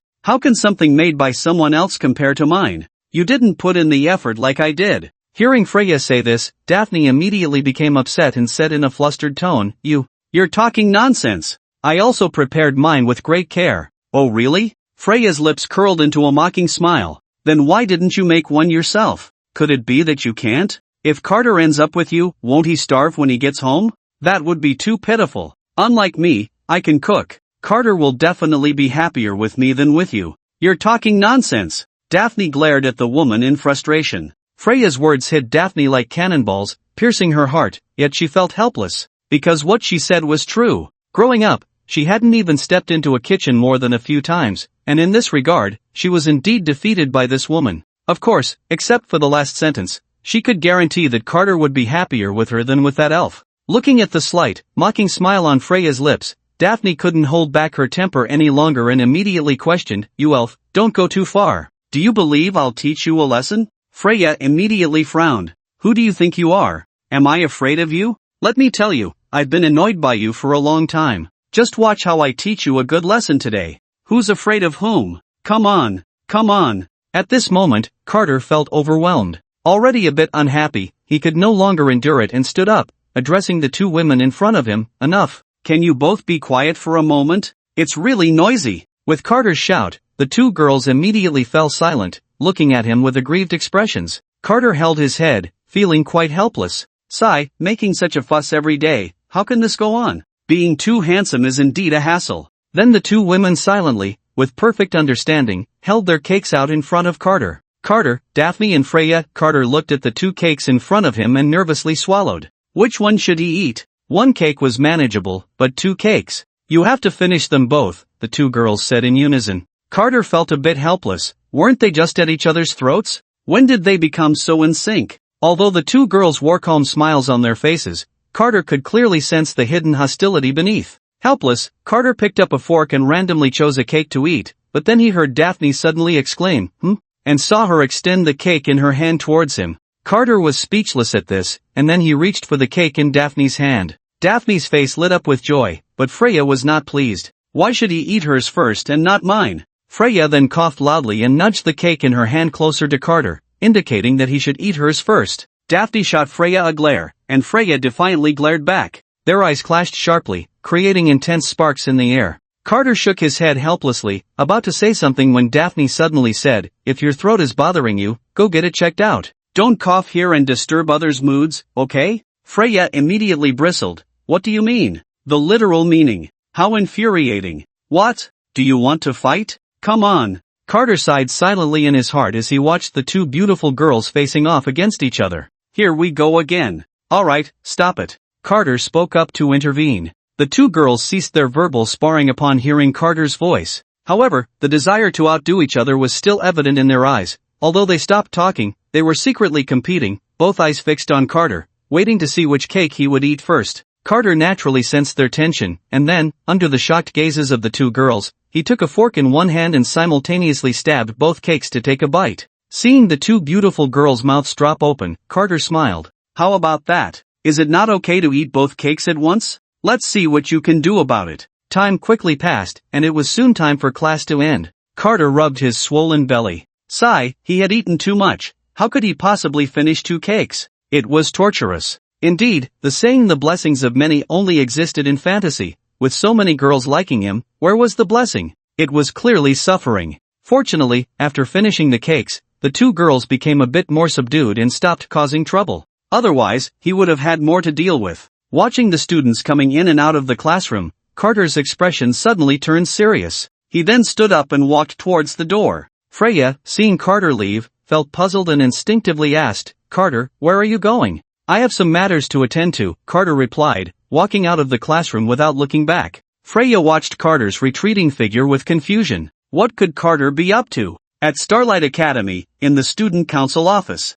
Ralph was at the desk handling documents. Recently, due to Amelia visiting Carter every day, the amount of paperwork to handle during the day had increased significantly. Although Amelia would finish the paperwork when she returned home at night, Ralph decided to take advantage of his free time to handle as much as he could, thus alleviating some of Amelia's burden. As long as I put in the effort, the president will eventually see my sincerity, and then she'll leave that guy Carter and come back to me, Ralph thought to himself. But in fact, Amelia had no idea that Ralph was helping her with the documents every day. Even if she found out, at most she would just feel grateful towards him, without any other thoughts. One thing to remember is that warm-hearted guys come after dogs. If a girl really has no feelings for a guy, then she truly doesn't like him. It's not something that can be solved by doing a few small things for her or buying her a few bottles of water. Of course, if you were as handsome as Carter, it would be much easier to win a girl over. However, the author gazed at the stars last night and found that my readers are quite handsome, almost catching up to the author himself. Have you all found girlfriends yet? At that moment, a sudden series of knocks echoed from outside. Ralph didn't even lift his head, still engrossed in handling the documents, and simply said, "Come in." Then Carter pushed the door open and walked in with an unfriendly expression. Ralph continued to handle the documents as if no one was beside him. Carter sat next to him, silently watching. After a while, seeing that the person next to him hadn't spoken, Ralph frowned and lifted his head. Then he saw Carter's large black-framed glasses. The air suddenly fell silent for a few seconds. "Oh my God!" Ralph exclaimed, his body uncontrollably leaning back. When did you come to my side?" "Right when you were handling the documents," Carter said coldly. Ralph adjusted his demeanor, and then his tone became disdainful. I really didn't expect you to come over. What's the matter? Looking for the president? Carter looked up, surprised, and said, You're just the vice president. Ralph, the vice president is still the president. I don't have time to waste with you. What do you want? Don't you know why I'm looking for you? Carter's tone was extremely cold. Ralph was taken aback for a moment, then smiled. It seemed that the previous matter had been exposed. Perhaps the little girl Daphne had worn that dress in front of Carter. What a disobedient sister. But so what? He had long anticipated that Carter would come looking for him. But what did it matter? With his status, did he need to fear someone from a declining noble family? What could he do to him? To put it bluntly, Ralph simply didn't take Carter seriously. Carter wasn't a fool, of course. He sensed Ralph's disdainful attitude. Angrily, he grabbed Ralph by the collar. Don't you think that as the vice president of the student council, doing something like this is somewhat unbecoming of your position? Ralph looked at Carter's hand gripping him, not angry at all, still looking at Carter with a face full of disdain. So what? What do you plan to do? Carter's expression grew increasingly grim. Ralph was right, he really had no way to deal with him. Seeing this, Ralph continued to mock. So, what was Elise's expression when she saw that gift? She must have been very happy, right? Upon hearing this, Carter's expression suddenly turned to one of shame and anger. Unable to contain the fury within him, he threw a punch at Ralph. Do you know what I went through that day? Ralph easily dodged Carter's attack with a single movement. Looking at Carter's angry expression, Ralph smiled triumphantly. It seemed that Carter had indeed suffered quite a bit of torment from Elise that day. However, if he knew exactly what Elise had done to Carter, he would probably cry out of envy and regret what he had done before. The sun was high in the sky was clear, and the sun hung brightly above. On the training ground, Amelia checked the time, then fixed her gaze on the entrance of the training ground, lost in thought, murmuring to herself, It's already this time, why hasn't Carter come yet? What's wrong? Are you angry? Looking at you, Alexis must be treating you quite well, right? Ralph said with a mocking smile, glancing at Carter with amusement. Carter clenched his fists tightly, staring fiercely at Ralph in front of him. He was simply going too far. What's wrong?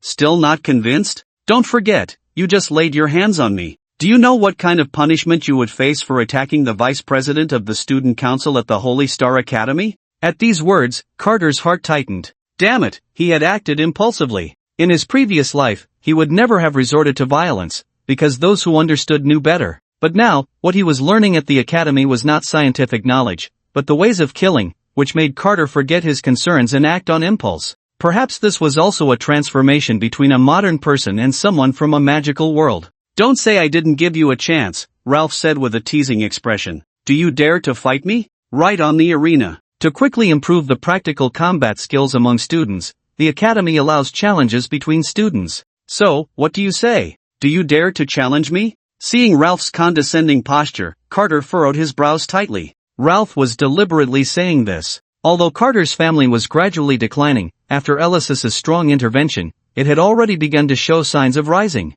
Moreover, Carter's family title was that of a duke, second only to the royal family, so even if the family was in decline, any punishment from the school would be trivial and would not have significant consequences for him. Ralph wanted to take this opportunity to teach Carter a good lesson. Carter felt caught in a dilemma. It seemed he was still too young. The waters here were too deep, he was struggling to navigate them. What to do? Carter immediately thought of Alexis. If Alexis intervened, she would definitely resolve this matter successfully, and she would be more than willing to help him. But as he thought about it, he felt a strong reluctance to seek Alexis's help. Carter didn't know why. Even though his relationship with Alexis could now be described as intimately close, he inexplicably didn't want her to know about this matter. It was a strange feeling, like secretly dating and not wanting your parents to find out. Sometimes, the closer the relationship, the less one wants the other person to know more about oneself. Perhaps it was fear of causing her worry. Furthermore, if Alexis handled this matter, given her personality, she would certainly not let Ralph off easily.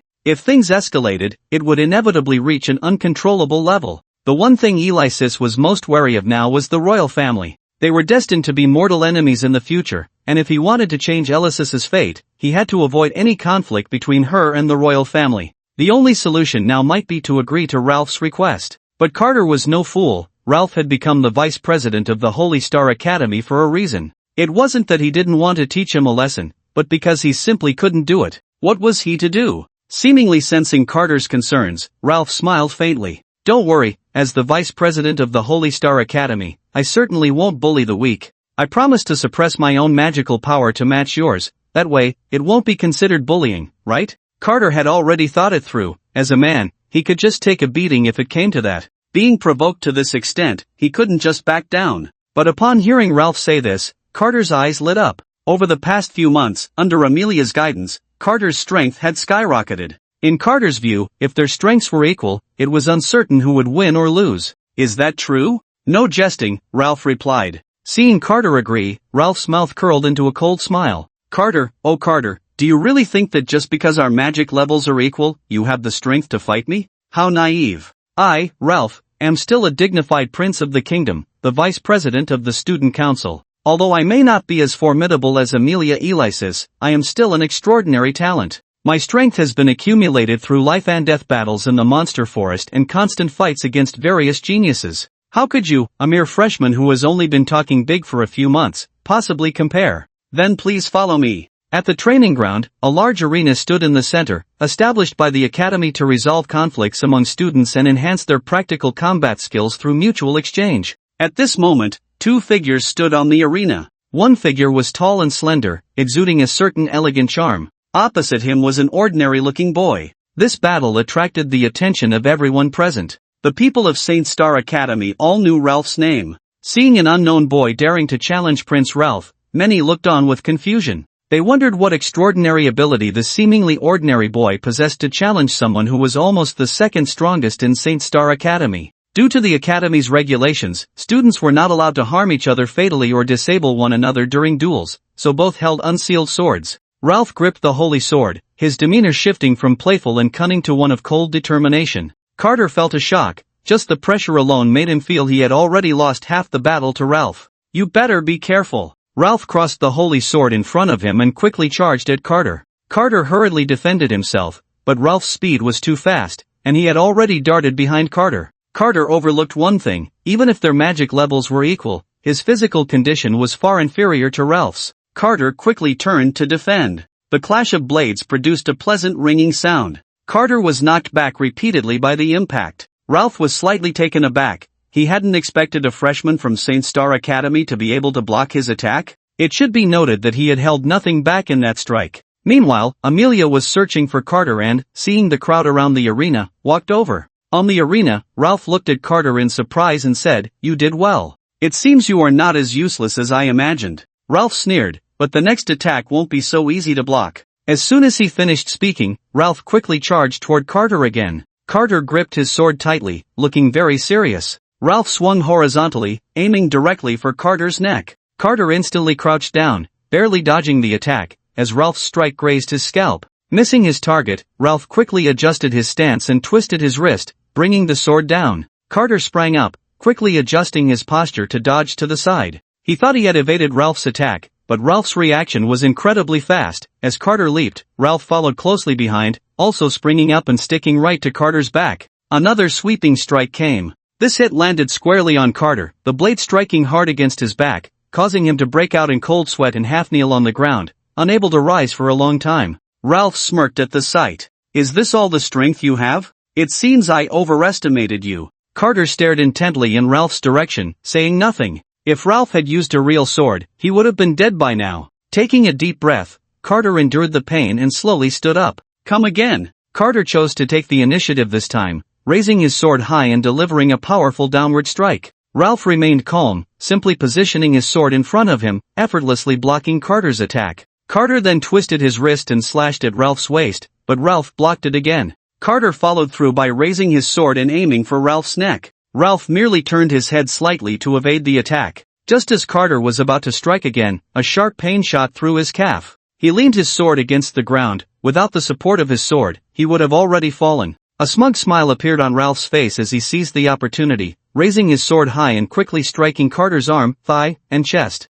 Although these strikes wouldn't cause any substantial harm, they inflicted intense pain. Carter instantly collapsed to the ground, his sword flying from his hand. Ralph stood over Carter, looking down at him. "Stop!" A sudden voice interrupted Ralph's actions. He turned to see Amelia at the edge of the arena, her eyes red and fixed on him. "Ralph, you bastard! What kind of skill is it for the vice president to bully an ordinary student? You better stop. Ralph's previously pleasant mood vanished the moment Amelia spoke up for Carter. Rarely, Ralph did not heed Amelia's words. Instead, he darkened his expression and replied, he chose to come to the arena himself. I didn't force him. Once in the arena, the only way to end it is to determine a winner or for one side to concede. Is the president trying to lead the way in breaking the Academy's rules? Amelia's gaze turned icy at his words. Ralph, on the other hand, felt an unprecedented sense of exhilaration. Finally, he was standing his ground. He then turned back and slowly walked toward Carter again. Ralph, stop!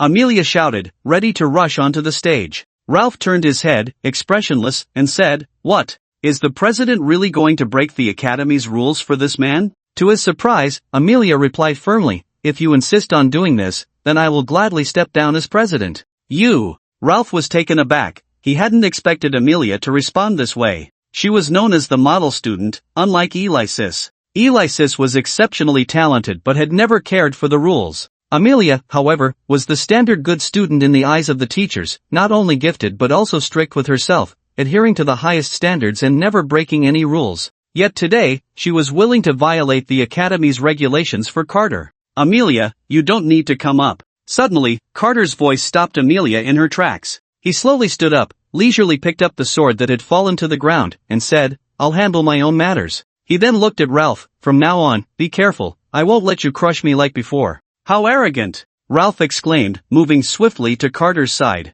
At that moment, Carter's demeanor had changed. He was no longer submissive but had become fierce. His fighting spirit had been fully ignited by Ralph. Ralph struck again, and Carter raised his hand to block. Ralph attacked once more, and Carter successfully blocked again. Ralph was secretly astonished. When did this kid become so quick? As he thought this, he focused his gaze, turned to the side, and struck down hard at Carter's back. Carter quickly turned and blocked again. Gotcha! Ralph let out a cold laugh, kicked out with one foot, and struck Carter hard in the back. Carter's body instantly flew backward and then crashed heavily onto the ground. Amelia's heart ached at the sight, and her gaze at Ralph seemed capable of murder. Ralph slowly walked in front of Carter, crouched down, and patted his face, mocking, did you forget that besides attacking with a sword, you can attack in other ways too? At that moment, Carter suddenly bit down hard on Ralph's hand. Damn it, are you a dog or what? Ralph yelped in pain, then shook off Carter, who seized the opportunity to kick Ralph right in the groin. The men present all gasped in shock, instinctively covering their own vulnerable spots. Ralph collapsed to the ground, unable to fight, his hands tightly clutching his injury, clearly experiencing a pain no man could bear. Amelia clapped her hands together fiercely. Good. A smile crept onto Carter's lips. So, how about it, Vice President? That was what you taught me just now. Attacking the opponent isn't just about the sword in hand, it can be other things too. I learned pretty quickly, didn't I? Ralph's face turned extremely ugly. Truly a case of shrimp and pig heart. Ralph slowly stood up, his hands uncontrollably covering his lower body due to the intense pain. Everyone present burst into laughter at the sight. Carter was also clutching his stomach, laughing hard. Wow, that move. Have you ever heard of the covering the groin school? As soon as he said this, the room erupted with thunderous laughter. Ralph's face turned red with anger. Having been pampered all his life, he had never experienced anything like this. He was once a legendary figure on campus, with a noble status, handsome looks, and exceptional talent, leaving countless girls secretly infatuated with him.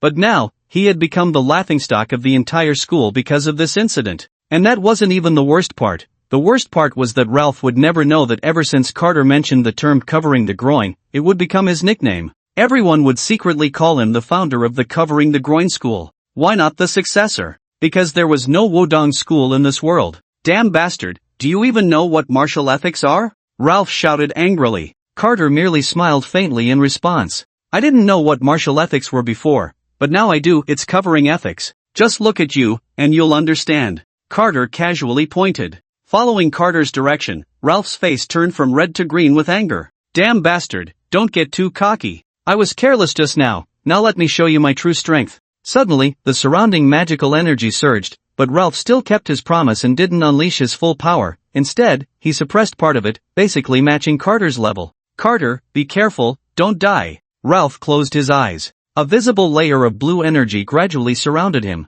The laughter in the room ceased. Carter's expression also turned serious, because Ralph now seemed like a completely different person. He was exuding a palpable aura that made one truly feel the sensation of approaching death. Centered around Ralph, a layer of frost gradually appeared on the arena, spreading until it stopped right beneath Carter's feet. Carter looked down and saw a thin layer of frost forming on his shoes. He realized that Ralph was about to unleash a big move, so he quickly focused his mind, gathering all his true energy together, then transforming it into swirling flames that danced around him. This is a set of skills that Carter developed himself, adapted from the magical techniques of this world. Due to some essential differences between elements and true energy, Carter had to make appropriate modifications to effectively utilize true energy. At that moment, Ralph's eyes suddenly opened, and like Avril's situation earlier, his gaze had completely turned a light blue. Advanced Elemental Magic Absolute Zero! Ralph shouted loudly and then quickly swung his arm towards Carter. A light blue blade shot rapidly towards Carter, freezing everything in its path.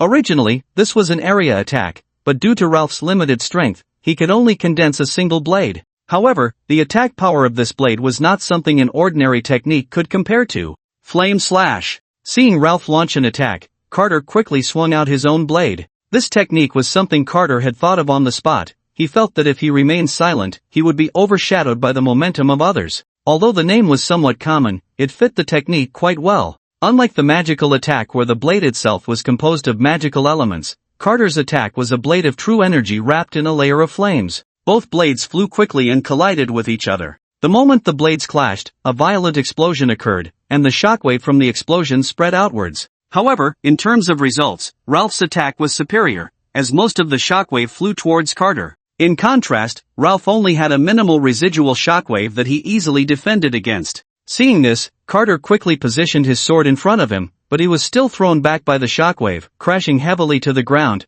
with ice crystals clinging to his clothes. Lying on the ground, Carter gritted his teeth. Although it wouldn't cause any internal injuries, the pain was unbearable. Ralph's gaze towards Carter was no longer as contemptuous as before. His recent strike was intended to directly eliminate Carter. It should be noted that the technique Absolute Zero is renowned as a highly difficult magic move in ice magic. While most people might not notice, Ralph, who was truly engaged in combat with Carter on the stage, saw his ice element blade being shattered by Carter's blade. Amelia, watching from below the stage, also noticed this scene. She looked at Carter and suddenly felt he was so unfamiliar. What kind of technique is this? Its strength can actually rival Absolute Zero, Amelia murmured. However, Ralph quickly reacted. Since one strike didn't work, then let's try again and see where your limits lie. Carter, the victory of this battle is destined to belong to me. Ralph's expression hardened as he concentrated magical elements and swung out another blue blade. In fact, such ultimate moves typically cannot be released a second time due to insufficient magical power.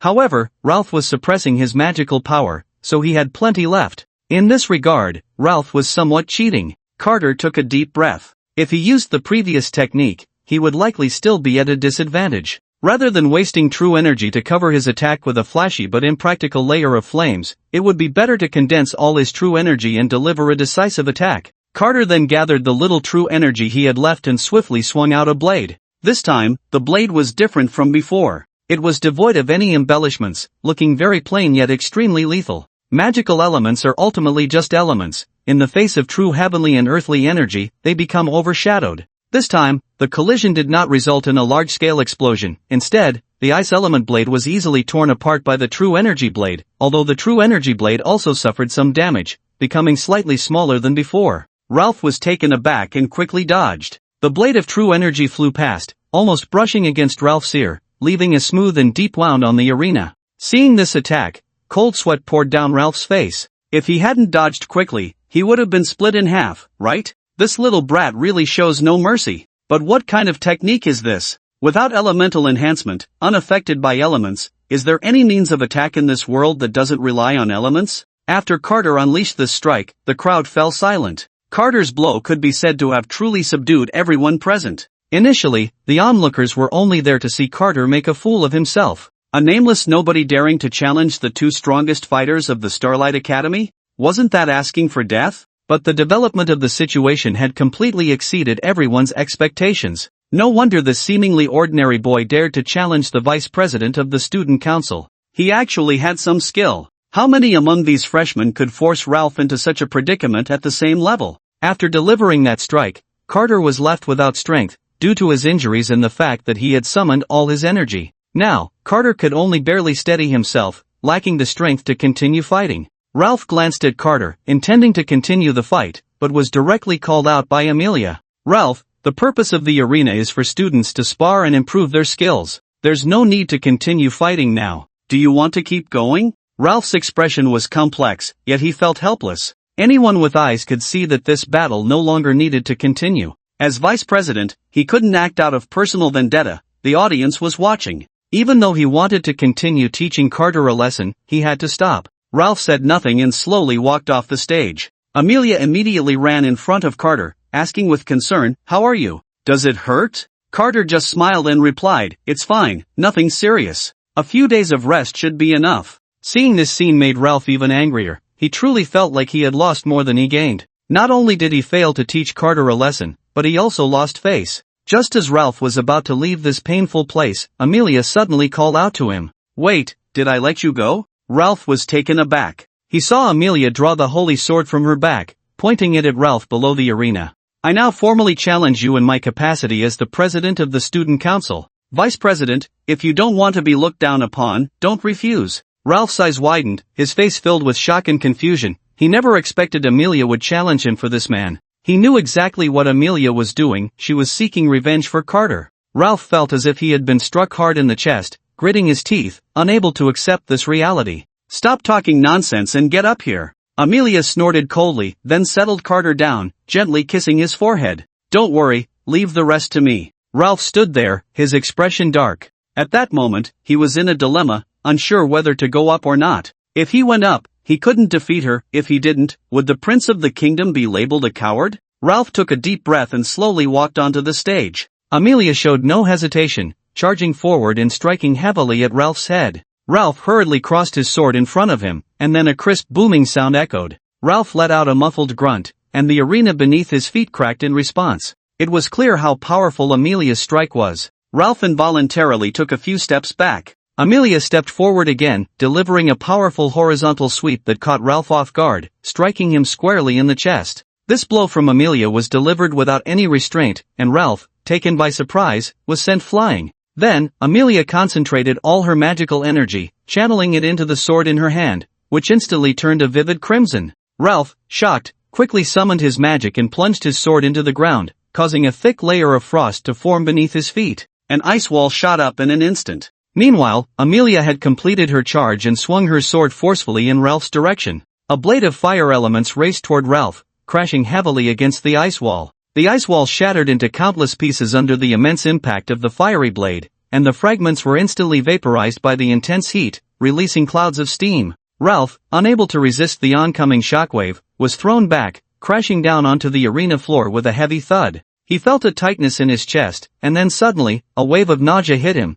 causing him to spit out a mouthful of blood. He looked at Amelia in disbelief, as if his heart had shattered along with her strike. Seeing that her goal had been achieved, Amelia did not continue to trouble Ralph. Instead, she walked up to him and said coldly in a voice only the two could hear, "It's impossible for us. Don't waste your efforts on me." Then, in a bright voice, she warned Ralph loudly, "If you dare to trouble Carter again, don't blame me for being rude." Without heeding Carter's objections, Amelia picked him up. Carter exclaimed, "What are you doing? Put me down. I can't even walk properly." Struggling in Amelia's arms and feeling the gazes of those around them, Carter became even more uncomfortable and refused to be held by Amelia. Amelia simply flicked his forehead lightly and said with great authority, "Be good." Then she ignored Carter's protests and carried him away. The crowd immediately erupted in murmurs. The men present were particularly stunned. Although the young man was impressive, in their hearts, he still paled in comparison to Ralph. After all, even though Carter had taken the lead in this competition,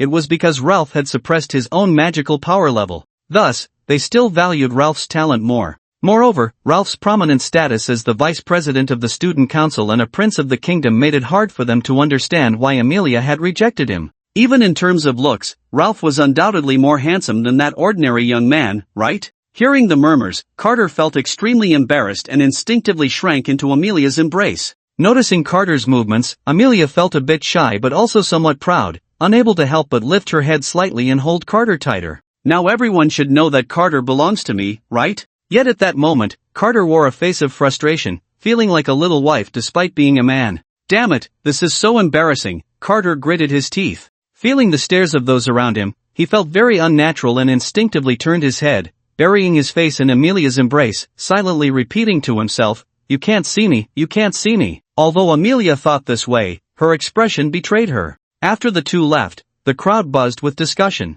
For them, this was a rare piece of gossip that would add a touch of excitement to their dull campus life. Of course, there will inevitably be some students who are completely out of the loop, hearing the lively discussions around them but having no idea what is happening. They can only weakly ask, "What are you talking about?" Of course, no one is likely to answer them, as everyone's attention is focused on the things that interest them. At this moment, Ralph's reaction is completely different from that of the others. He stands there like a statue, dazed, his face devoid of the previous anger, and now he is unusually calm. His gaze towards the direction the two left is also remarkably tranquil. Meanwhile, Amelia has taken Carter to the school's infirmary, finding a private room. Carter's face is filled with resistance, his hands tightly gripping the hem of his shirt, looking at Amelia with righteous indignation. "No, I'm fine, I don't need you to worry." "Carter, be good," Amelia frowned. Carter still clung to his clothes tightly. "It's just applying some medicine, I can do it myself, you can just go out." "If you don't let me see your injury, how can I choose the ointment for you?" "Then why did you just kick the doctor out? Wouldn't it be better to let the doctor help me choose?" At this, Amelia immediately gave Carter a light smack on the head. "Ouch!" Carter winced and covered his head. "What are you doing, suddenly hitting me? Why do you think I hit you?" Amelia said, her face showing dissatisfaction. "Why are you so stupid?" As she spoke, she poked Carter on the head again. Carter pouted. "That school nurse is a girl, what a fool." Amelia scolded Carter with a look of disappointment. Hearing this, Carter pouted again. "She's a doctor, what does it matter? A healer has a kind heart, she won't have any ulterior motives." "That won't do either," Amelia retorted angrily. Carter looked skeptical, his eyes filled with distrust as he looked at Amelia. "The one who should be the most dangerous here is you, right?" Thinking of this, Carter immediately countered, "How can I be the same as her?" Amelia replied, "You have to remember, there are many bad women out there, you need to protect yourself, do you hear me?" Looking at Amelia's serious expression,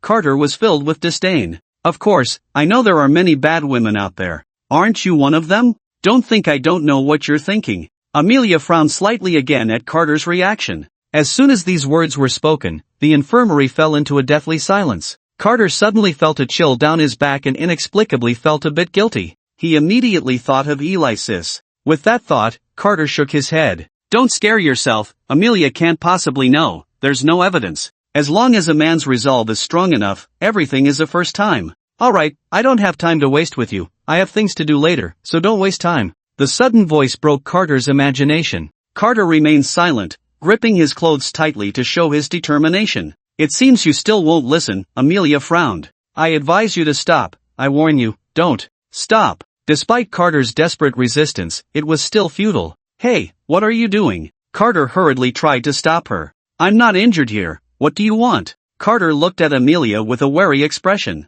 Amelia just shrugged. "I haven't seen if you're injured or not, how would I know?" Although she said this, she still refrained from taking the next step out of consideration for face. "Hey, what are you doing?" Seeing Amelia's unusual demeanor, Carter immediately spoke up to stop her. "Family, who understands? There are always shrimp-headed girls tempting me, who can comprehend my struggles." Amelia was momentarily taken aback by the words, but then, maintaining her composure, continued to stroke. "What else can I do? This is to check your injuries." She then pretended to examine a few more times, before taking out a special medicinal oil for treating bruises and applying it to Carter's wounds. Carter smiled on the surface, but inside he was cursing. Looking at Amelia's serious demeanor, he couldn't help but curl his lip in disdain. "If it weren't for the fact that your face was so red it could fry an egg, I might have almost believed you, you're quite the actress." Amelia's hands gently rubbed the spots on Carter's body, careful not to hurt him. Her eyes revealed an indescribable tenderness, a softness she had never shown since birth. In the past, she either had a sharp gaze or a serious expression. It must be said that Amelia had left many firsts on Carter. Ralph's blows were heavy, leaving various bruises on Carter's body. The bruises were a dark purple, clearly indicating that there was blood pooling beneath the skin, looking somewhat grotesque, like a patch of black swamp quietly lying on Carter's skin, making it hard for anyone to approach. Amelia continuously treated Carter's injuries, feeling both moved and pained in the process. She was moved because Carter was dressed a bit too lightly. It was only natural, even the coldest iceberg would eventually melt. So, everyone should remember, a girl's affection for someone cannot be hidden. And the pain was because Carter's originally fair skin was now so strikingly bruised. Although Carter might only be suffering physical pain, one could imagine how much it hurt him at that moment. As Amelia continued her actions, Carter furrowed his brows and finally couldn't help but gasp. Seeing this, Amelia immediately stopped, cautiously asking Carter, "Does it hurt?" Tears unconsciously sparkled in Amelia's eyes.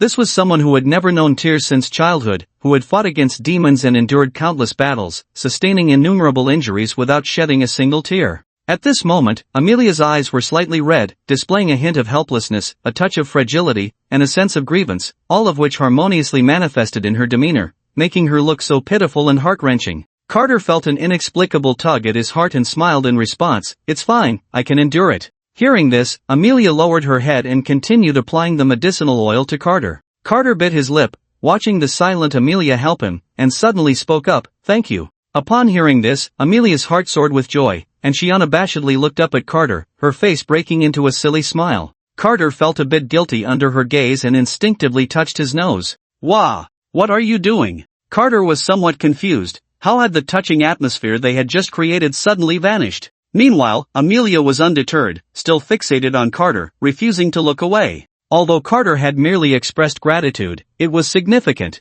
It meant he had begun to accept her in his heart. This could be discerned from the tone of Carter's voice. If Carter regarded her help as a matter of course and didn't take it to heart, his tone would have been very casual, merely polite. Yet, Carter's tone just now had that hint of embarrassment that made it feel more sincere. Amelia excitedly bit Carter's cheek, not forgetting to say, "Oh, why are you being so polite with me? Your matters are my matters too." Carter was caught off guard by the kiss and then, somewhat disgusted, wiped his face with his hand. Amelia, seeing this, showed a hint of embarrassment and then kissed Carter fiercely on the face again, with even more force than before. Carter felt like his face was about to be deformed from the kisses. "I took the initiative to kiss you, and you still dared to wipe it off?" Carter was at a loss for words. Why did this scene feel so inexplicably familiar? Are girls really this assertive? Oh dear, what time is it? Why hasn't Carter come home yet? Alexis sat on the sofa, anxiously waiting. For her, the most anticipated part of each day was the breakfast Carter made every morning.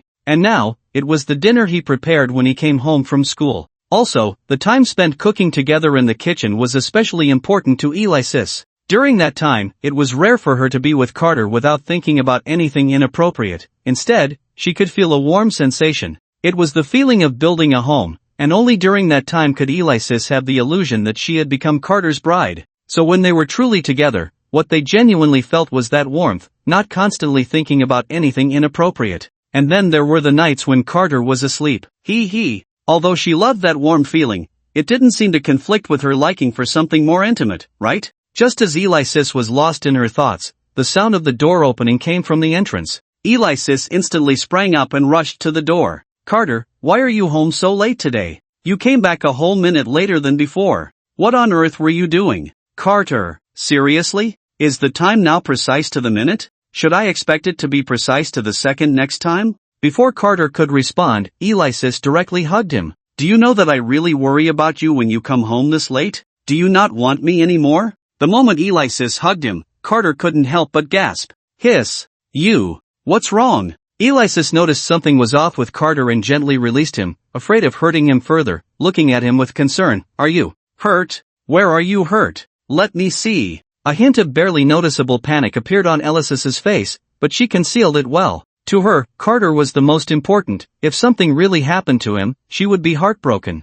Ahem, starting from this chapter, we officially reached 300,000 words, yay! What happened to you? Let me see. Alexis grabbed Carter's hand and began to examine him up and down. Carter pressed his lips together. He knew this woman's temper too well. If she found out what happened today, she might turn the whole academy upside down. No, I absolutely cannot let her know. With that thought, in order to prevent Alexis from worrying, Carter lied. "I'm fine, Alexis, you don't need to worry," Carter said with a smile, deliberately putting on a facade of being unhurt. But how could Carter's poor acting possibly fool Alexis? Without giving him a chance to explain, Alexis directly picked him up. "Carter? Hey, what are you doing?" Carter struggled, but Alexis didn't care at all, placing him on the sofa and then starting to strip him down. Carter was instantly both embarrassed and angry, shouting at Alexis, "What on earth are you doing?" But Alexis remained silent. Even though Carter was now without a stitch of clothing, she didn't have a single thought of teasing him.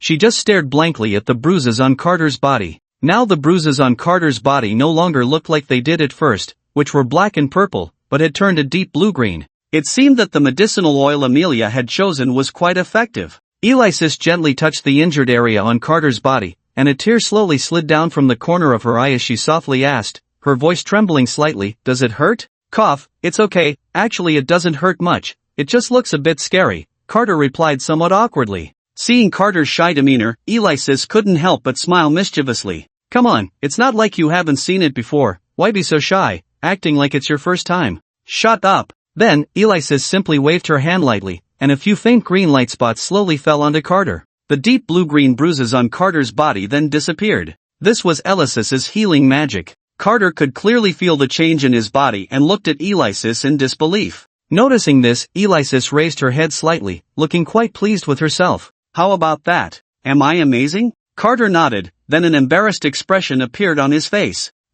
Could you turn around first?" Alexis scoffed at this. "That's enough, it's not like you haven't seen it before, why pretend to be innocent?" "You!" Carter was immediately infuriated by Alexis's words. Seeing that Carter still hadn't moved, Alexis continued to mock him. "What's wrong? Still embarrassed? If you want to change, hurry up. If you're too shy, I can help you." She said this deliberately to shatter Carter's sense of shame. "What's there to be shy about in front of me? It's not like you're not mine sooner or later." Hearing this, Carter's face turned red, and he shouted, "I don't need that." 10 minutes later, Carter had finally tidied up his clothes and was sitting on the sofa, staring at Alexis. In fact, they had been like this for 5 minutes already, and their positions hadn't changed at all, with Alexis continuously staring into Carter's eyes. Carter finally couldn't take it anymore and asked, "Why do you keep staring at me? Aren't you going to say something to me?" Alexis said expressionlessly, continuing to gaze into Carter's eyes. Feeling the pressure from Alexis's resolute attitude, Carter felt increasingly uneasy and asked, What should I say?" "Just tell me how you got these injuries." Alexis suddenly leaned in, reaching out to lift Carter's chin. "You're not planning to hide it from me, are you? You should know I don't like that." At this moment, Carter was sweating profusely. Although Alexis appeared harmless on the surface, Carter knew that the calmer she looked, the bigger the storm that was about to come. So, Carter pretended to be nonchalant and forced himself to answer, "Oh, it's nothing really, just an accident during normal training." Alexis's gaze grew increasingly suspicious. "Really? Of course it's true. Can a normal training session leave you like this? Do you think I'm a fool?" Alexis's voice suddenly became serious as she loudly questioned Carter. "Quickly tell me how you got these injuries, and be honest with me. Otherwise, you know the consequences." Facing Alexis's threat, Carter remained unfazed. "Training should be a bit harsh on yourself, otherwise, the injuries you get later won't just be these." Carter's expression was calm, showing no signs of a crack. Alexis narrowed her eyes but still didn't say anything more. Carter's words made some sense, at least that's what Alexis thought. If you slack off during training, you'll have to make up for it sooner or later. So during training, you have to be a bit tougher on yourself. Alexis continued to stare at Carter, and after a moment, she suddenly looked away. "Alright, I'll reluctantly believe you this time." With that, she turned and left, but once back in her room, Alexis's expression remained serious, lost in thought. Seeing Alexis leave, Carter let out a long sigh of relief. He had finally managed to fool her. As he stood up, he realized his back was already soaked with cold sweat. The pressure Alexis exerted was no ordinary thing. It was truly terrifying. Late at night, Carter lay in bed tossing and turning, unable to sleep, his mind replaying the events of the day when he fought Ralph. The plot had already been altered by him, and the situation was changing rapidly. Who could guarantee that something similar wouldn't happen again in the future? From today's duel, it was clear that in this world, strength was the most important thing. If he were as powerful as Alexis, would that guy Golf dare to provoke him? Or why could Alexis look down on everyone yet instill no desire for resistance in them? It was simply because Alexis was so formidable that those people couldn't afford to provoke her. Ugh, so annoying. Carter groaned, pounding his pillow. "Pillow, do you always have to bully me when you're in a bad mood? Why did this kind of thing have to happen to me? I was already unlucky enough. It was bad enough to have such a humiliating past life. Why, after finally getting a second chance, did I have to be a villain? And a weak one at that, easily squashed by others. Now, out of nowhere, I had to learn to fight. Out of nowhere, I had to spar with others. Out of nowhere, I was being troubled. Out of nowhere, I had to worry for my life. And who knows, one day I might just mess up and be done for. Out of nowhere, pursued by beautiful girls. I was clearly just an ordinary person. My previous world was a lawful society. Where did I ever get into fights? One slap could ruin a family, for goodness sake. Clearly, all I wanted was to live an ordinary life. I wasn't that fond of adventure, and I didn't want to be this handsome. But it's fine, I should always think positively. After all, my fate has already been preliminarily changed. As long as I work hard, there will be bread, and there will be milk. The next day. Then I'll head to school first. Mei-chan, be careful on the way. Carter pushed the door open, ready to leave. Wait a minute. What now? Alexis quickly ran in front of Carter and gently kissed the corner of his mouth. Morpheus. Carter was taken aback, immediately showing a look of disgust. Alright, you can go now. Alexis covered her face and then quickly ran off. Carter shook his head helplessly. That woman. Not long after Carter left, Alexis suddenly sneaked out of her room. She mysteriously put on a large white coat and wore oversized sunglasses. Dressed like this, Carter shouldn't recognize me, right? I want to see what you're hiding from me. If I find out you're hiding something from me, you're done for. Alexis thought to herself, then cautiously walked out the door, stealthily following Carter while keeping a certain distance. On the way to Starlight Academy, Alexis kept her head down, feeling a bit nervous. For some reason, she felt guilty. Could it be because it was her first time acting as a spy? The street was bustling with people coming and going, lively and vibrant. Groups of 2 or 3 chatted and laughed, and the entire street radiated a sense of prosperity. However, whenever people caught sight of Alexis passing by, without exception, they would involuntarily glance in her direction. Feeling the gazes around her, Alexis instinctively lowered her head. This future storm-calling, earth-shattering villainess was feeling a bit socially anxious at the moment. What's going on? Why is everyone staring at me? I thought I dressed quite low-key. Surely no one would recognize me, right? Is it just my imagination? Passers-by couldn't help but whisper among themselves upon seeing Alexis. Hey, look at that girl, she's really something. Where? Wow, she really is stunning. Hey, don't say that too loudly, you don't want her to hear you. So what if she hears? It would be nice to get to know her. Are you crazy? She's Alexis, you must wanna die. No way, she really is Alexis. Alexis was unaware that people were discussing her. She felt good about herself, thinking her outfit was low-key enough that most people wouldn't notice her. Little did she know, her attire was not only eye-catching, but some even figured out her identity. Suddenly, Alexis's attention was drawn to a small sign. She paused, and then read the sign. Want to drive men crazy? Want your lover to love you even more? Come to our store, everything you desire is here. Alexis's eyes lit up instantly, forgetting about following Carter, and hurriedly ran into that mysterious shop. Passers-by were wide-eyed at the sight. No way, a woman that beautiful is actually going to that kind of place? I never expected her to be that kind of person. At that moment, inside the store, a middle-aged, pot-bellied man with a receding hairline was sitting in a rocking chair,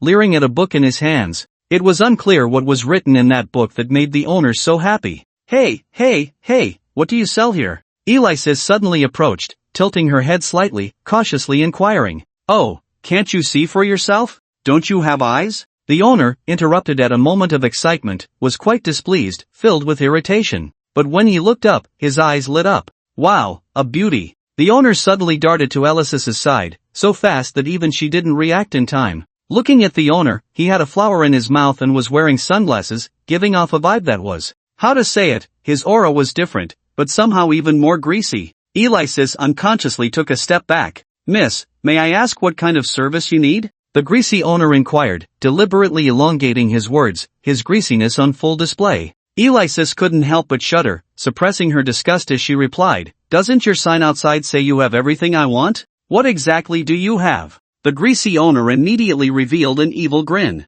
Don't worry, I guarantee you'll be satisfied. He then walked to the counter, rummaging through something. After a moment, the owner placed a delicate box in front of her. What is this? Open it and see for yourself, the greasy owner said with a sly smile. Alexis hesitantly opened the box, and as soon as she did, her face turned crimson. Isn't this the kind of outfit that Carter gave himself as a birthday gift on his birthday? Carter, that wasn't a gift from me. This is so embarrassing. Why is it this kind of outfit again? Alexis couldn't help but think to herself. Although her face was slightly flushed and she felt some resistance, there was also a hint of temptation. Would Carter really like me wearing this kind of outfit? It seemed that the greasy boss saw through Alexis's inner thoughts and grinned wickedly again. You don't need to feel embarrassed, beautiful. Are you trying to make your boyfriend love you even more? At this, the greasy boss's smile widened, almost reaching his ears. He revealed a mouthful of yellow teeth, clearly having not brushed them in a long time.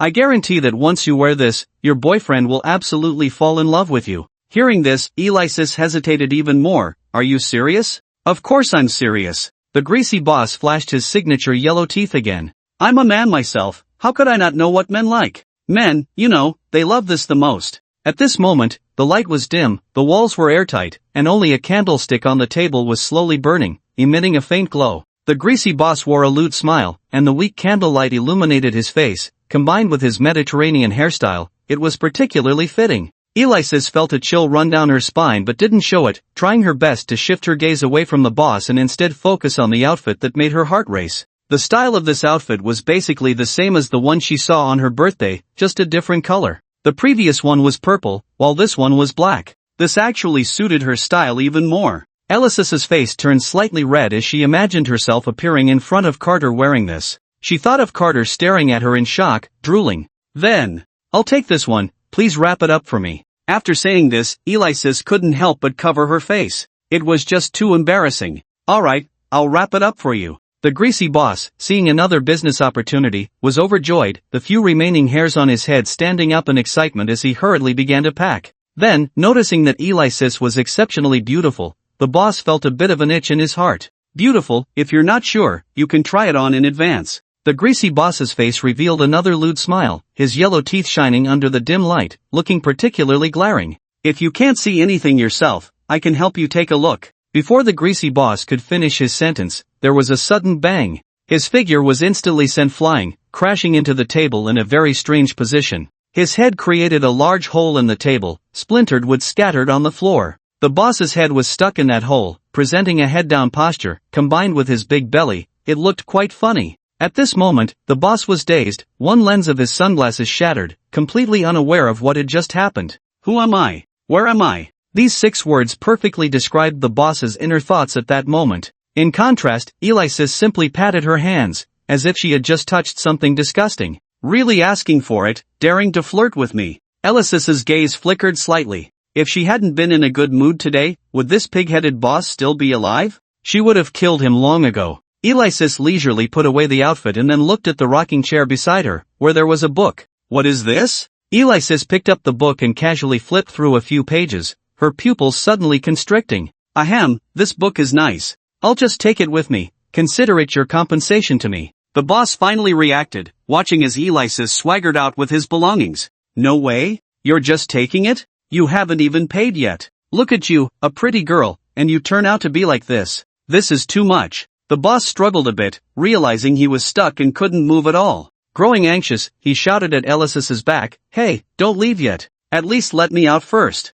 But Alexis had no intention of responding. Who told you to tease me earlier? You deserve it. After this little episode, Alexis arrived at the Saint Star Academy. Strange, where did Carter run off to? Damn it, I just bought a piece of clothing and he's already gone missing, really. Just as Alexis was complaining, 2 students suddenly walked towards her. Seeing them, Alexis quickly turned her back, pretending they couldn't see her. The 2 students exchanged surprised glances with Alexis before continuing their conversation. I wonder who that student from yesterday was. He actually managed to fight the vice president to that extent, really impressive. Yeah, I heard that student is a freshman. Upon hearing this, Alexis's ears perked up. Her intuition told her they were talking about Carter. Suddenly, Alexis stepped forward to block the 2. Excuse me, I'd like to know what you 2 were just talking about. The 2 students were momentarily stunned by the beautiful girl appearing before them, then eagerly began to recount the story. You don't know? This is a big deal at the academy lately, let me tell you about it.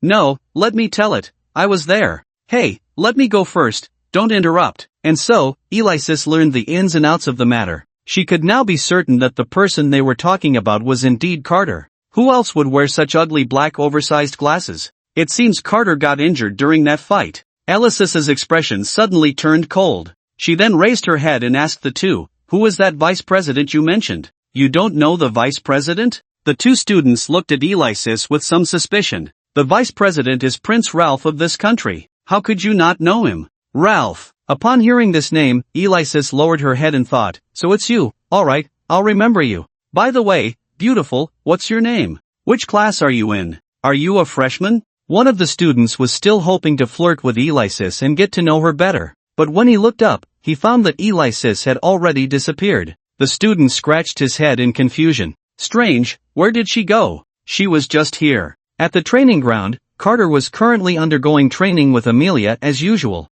Strange, where did Carter go? I can't find him anywhere. Alexis wondered, suddenly locking her gaze on Carter and Amelia not far away. Alexis quickly hid in a corner, watching the two from a distance. She saw Amelia come up behind Carter, helping him practice sword techniques hand in hand. Watching this scene made Alexis grit her teeth in anger. Damn Amelia, just waiting for me to be gone to steal my man, how despicable. However, after observing for a little while, Alexis realized that they weren't doing anything out of line, they were indeed practicing sword techniques. Seeing this, Alexis finally breathed a sigh of relief. You two are smart. Carter, you should be thankful I didn't catch you doing anything today, or else you'd be done for. Then there's that Amelia, this little junior just knows how to take advantage of my absence to charm my Carter. No way, when Carter comes back tonight, I must give him a good talking to and make him stay away from that woman, Amelia. Alexis thought to herself. But what she didn't know was that Amelia had already kissed Carter before she peeked. It was just that due to a delay, Alexis happened to miss it.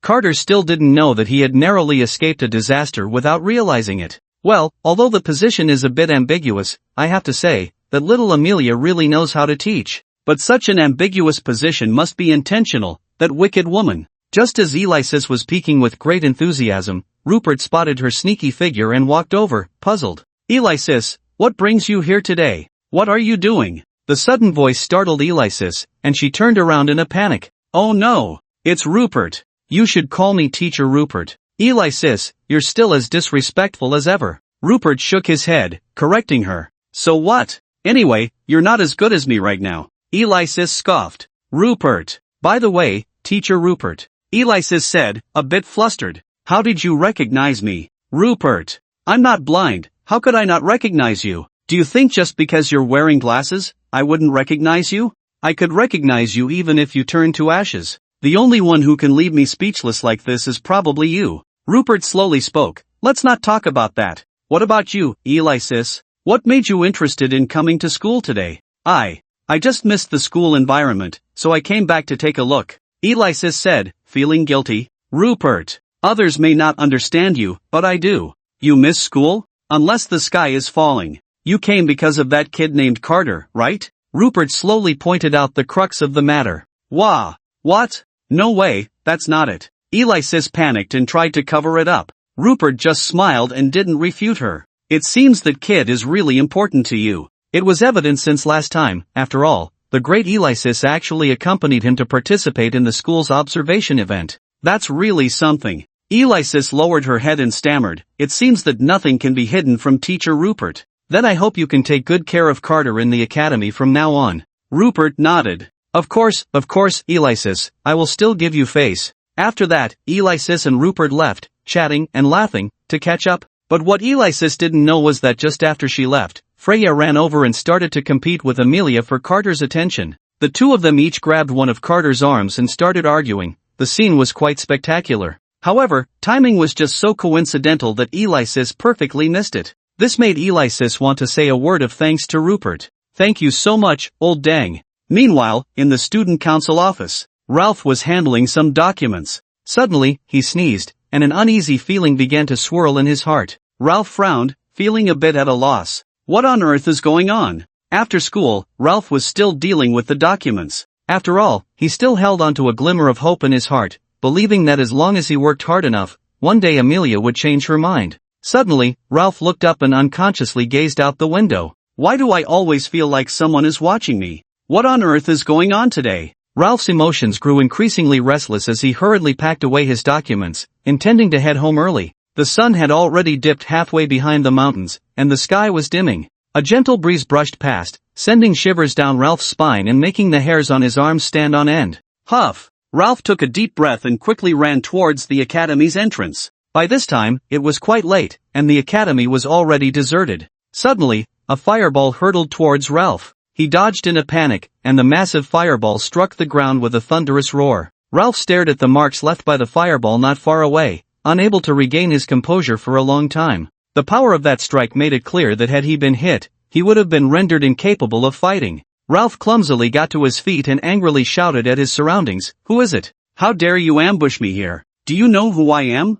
I never expected you to dodge that hit. It seems I underestimated you." Ralph turned around in a panic, looking in the direction of the voice. Then, without any warning, Alexis's figure suddenly appeared right in front of him. Ralph was taken aback. He didn't even see where Alexis had come from. You are Alexis? Why did you attack me? I just don't like the look of you." "What? Do I need a reason to deal with you?"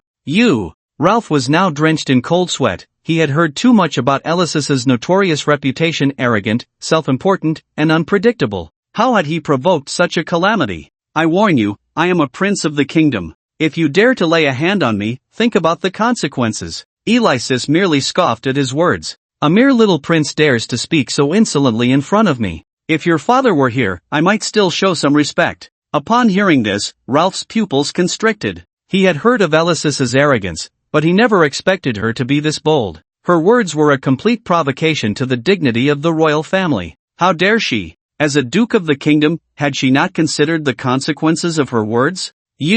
I advise you not to do anything foolish. Have you thought about the royal family's retaliation for your actions?" Ralph clearly still did not realize the seriousness of the situation and continued to threaten Alexis. But who was Alexis? How could she possibly be afraid of what Ralph said? In fact, it might have been better for Ralph if he hadn't said those words at all. "The royal family?" Alexis laughed. "What I really want to know is whether I should expect retaliation from the royal family or from you next. If it's your retaliation, then I'm not afraid at all. You are provoking a prince of the kingdom. Do you think the kingdom will let you off the hook?" As soon as the words left his mouth, Alexis's fist, as big as a sandbag, came flying towards him without hesitation, landing squarely on Ralph's face. Ralph's figure was instantly sent flying backward, crashing heavily to the ground and creating a large crater. Cough, cough. Ralph covered his face, struggling to sit up, feeling as if his insides were shifting, a testament to the power of that blow. He looked at Alexis in disbelief, seemingly unable to comprehend that she had actually dared to strike him.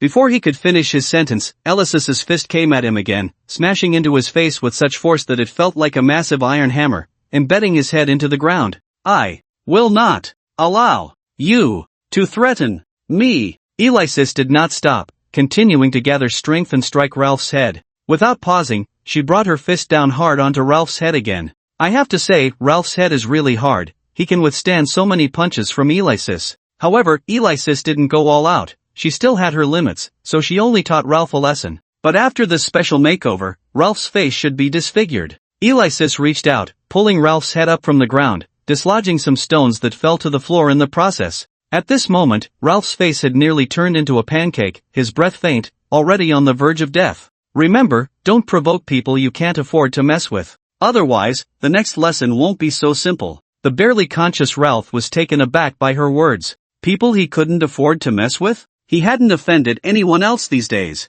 Only Carter. What is your relationship with Carter? Ralph managed to ask this question with great difficulty, his voice sounding extremely weak. It seems your head isn't as stupid as a pig after all. Alexis raised an eyebrow and continued. Just remember, Carter is mine. If you dare to touch him again, don't blame me for being rude. Alexis casually threw Ralph back to the ground, dusting off her hands, looking rather nonchalant. How is that possible? Ralph exclaimed, a bit agitated. With your personality, how could you care about that guy Carter? Impossible. Alexis's gaze turned cold again. I don't want to repeat myself. Ralph had no choice but to shut his mouth, not daring to say another word. Alexis suddenly walked over, grabbing Ralph by the hair and lifting him up again. Ralph was instantly drenched in cold sweat. What else do you want? Don't go too far, my parents won't let you off. Alexis said nothing, but a faint green light suddenly appeared in her hand. Before long, Ralph's pig-like face returned to normal. The only difference was that his originally prominent nose had been completely flattened, looking as if he had no nose at all, which appeared somewhat comical. Ralph incredulously touched his face and looked at Alexis. Ha, now that your injury is healed, it's as if I never hit you, Alexis shrugged, feigning innocence. Ralph's eyes widened in shock. How could this woman be so shameless? If he were seriously injured, he could still report to the king and queen. But now that his injury had been healed by her, even if his parents knew that Alexis had caused him trouble, they had no legitimate reason to punish her. That detestable woman. I know what you're thinking, but I advise you to keep your unrealistic thoughts to yourself." At this, Alexis smiled. "Because you're still in my hands, and if you really want, I wouldn't mind teaching you another lesson." Ralph couldn't help but shiver at her words. Seeing Ralph's completely defeated and submissive appearance, Alexis sneered. "Trash." She then swaggered away. Watching Alexis's retreating figure, Ralph revealed a look of resentment, but he was utterly helpless. Once Alexis was far away, Ralph finally dared to breathe deeply. Finally got rid of that plague.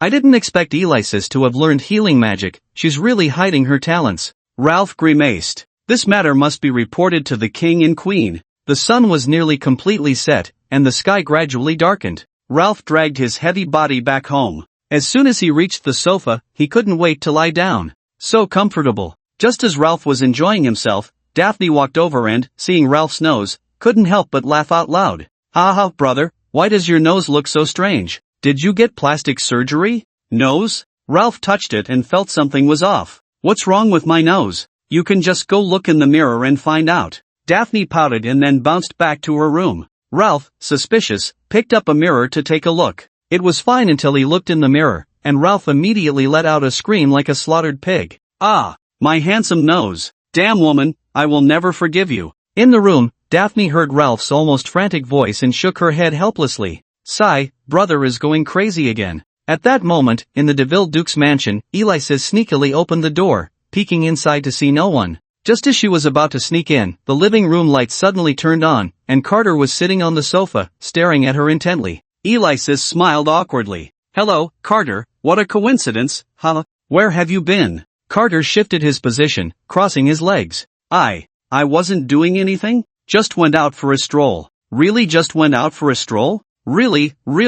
Alexis nodded vigorously. Carter looked at her suspiciously, and with Alexis's slightly guilty expression, he had a bad feeling in his heart. This guy Alexis, staying out so late must be up to no good. Then Carter opened the plot panel, flipping directly to the current timeline. There, in bold red letters, it read, "Alexis beat Ralph up badly to take revenge on Carter." Seeing this, Carter was taken aback, then instantly sprang up, grabbing Alexis's shoulders with a tense expression. "Did you hit Ralph?" Alexis lowered her head, no longer speaking. How did he know? Seeing Alexis silent, Carter became even more anxious, shaking her shoulders repeatedly. "You need to talk. Why aren't you saying anything? Did you do it or not?" "Oh, fine. I just taught him a lesson. What of it?" Alexis broke free from Carter's grip. "What do you mean, what of it? Do you know who he is? He's a prince of the kingdom. How could he just let it go after you taught him a lesson?" Carter was very worried about Alexis. She knew that her relationship with the royal family was already quite tense. How could a monarch tolerate their subjects being more esteemed than themselves? Moreover, Alexis's personality was indeed flamboyant. "Oh, I've already hit him, so what can I do about it?" Alexis shrugged, completely nonchalant. "Besides, I did it to take revenge for you. Who told that guy to bully you? But you can't." "Why can't I?" Before Carter could finish, Alexis interrupted her directly. "I haven't even scolded you yet, and you're questioning me first. Why keep it from me when something happens? Why not tell me when you're being bullied? Have we lived under the same roof for so long, and you still see me as a stranger?" Carter was taken aback, caught off guard by Alexis's sudden questions. He slowly lowered his head, unsure of what to say. "Say something. Why aren't you talking?" At this point, Alexis became more and more agitated. She couldn't remember the last time she was this emotional, tears unconsciously streaming from the corners of her eyes. "Do you know how worried I am about you? Don't you realize that keeping this from me makes me sad? Do you know that, you idiot?" Carter bit his lip, his mouth slightly open, but he paused at his throat. He didn't expect Alexis to be this emotional this time. He opened his mouth, but under the influence of the atmosphere, no sound came out. "I'm sorry, I just don't want you to worry." Alexis grabbed Carter's collar and pulled him into her embrace. She held him tightly, as if trying to meld him into her body. "Your silence is what worries me the most." Kirkpatrick Castle. The king's office. The door was gently pushed open, and George Barton, who was scribbling at his desk, looked up slightly as Ralph slowly walked in. He seemed fine overall, but his nose, it looked like it hadn't changed much, yet it seemed quite different. George Barton glanced at Ralph in surprise and slowly spoke. "What brings you here? Is there something going on?" "I came to report something." "What is it?" Ralph took a deep breath and said, "Alexis has already learned a second type of magic, and the integration is very high. It seems she must have learned it quite some time ago." Upon hearing this, George Barton's body visibly trembled, but he quickly regained his composure. Given her magical power level, it's not surprising she could learn a second type of magic. What type of magic did she learn? It's healing magic. Healing magic? George Barton stroked his beard thoughtfully.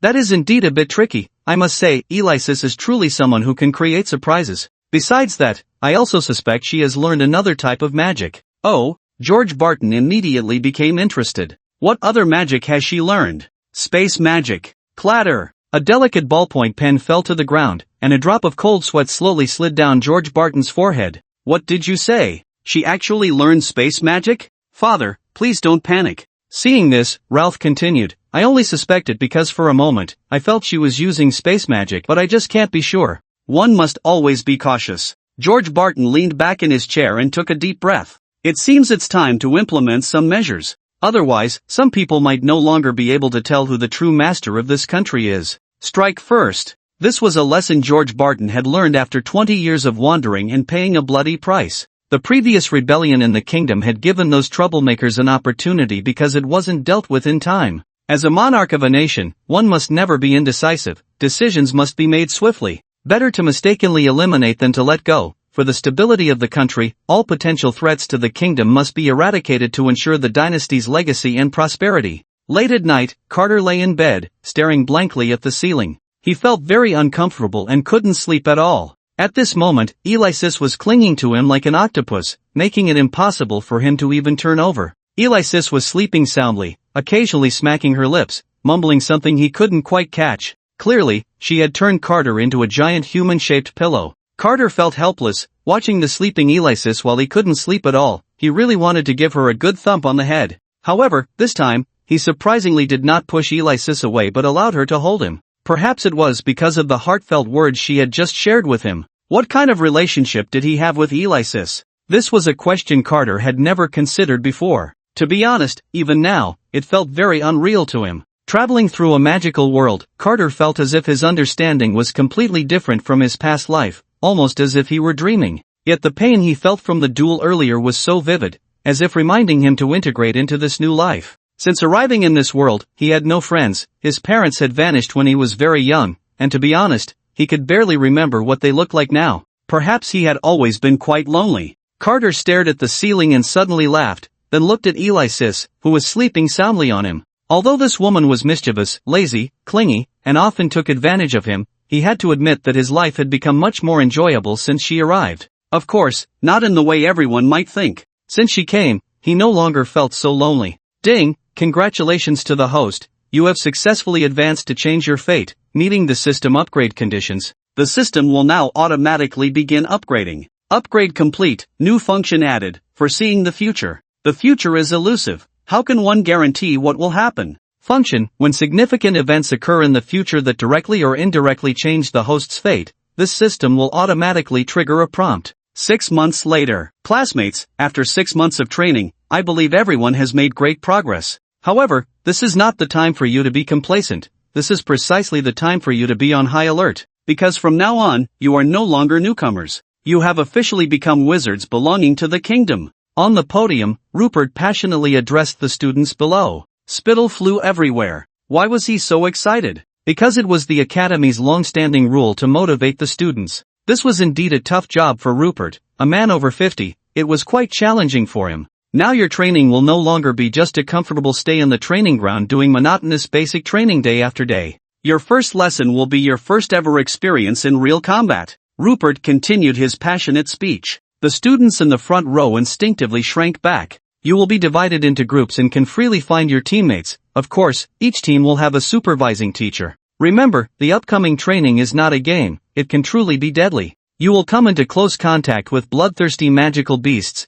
treacherous magical clan wizards, and the sinister human heart. At this point, Rupert cleared his throat. His voice was nearly hoarse. This job was indeed not easy. After taking a tactical sip of water, Rupert continued, now you can freely form groups. Your supervising teachers will come over shortly. After saying this, Rupert left the classroom. The students in the front row let out a sigh of relief. Finally, the speech was over. Just as Rupert left, Freya and Daphne walked up, one on each side, linking arms with Carter. Carter, let's be in the same group. I will definitely protect you. Hey, who wants to be in a group with you? I clearly came first. Carter should be in my group. Carter, let's ignore this woman, she has the worst intentions. It's best to be in my group. I will take good care of you. Freya and Daphne exchanged glances, and then their eyes clashed again, sparking intense rivalry. Why are you everywhere? Daphne was the first to strike. Why do you always have to interrupt me and Carter? Don't you think that's rude? What do you mean I'm interrupting you and Carter?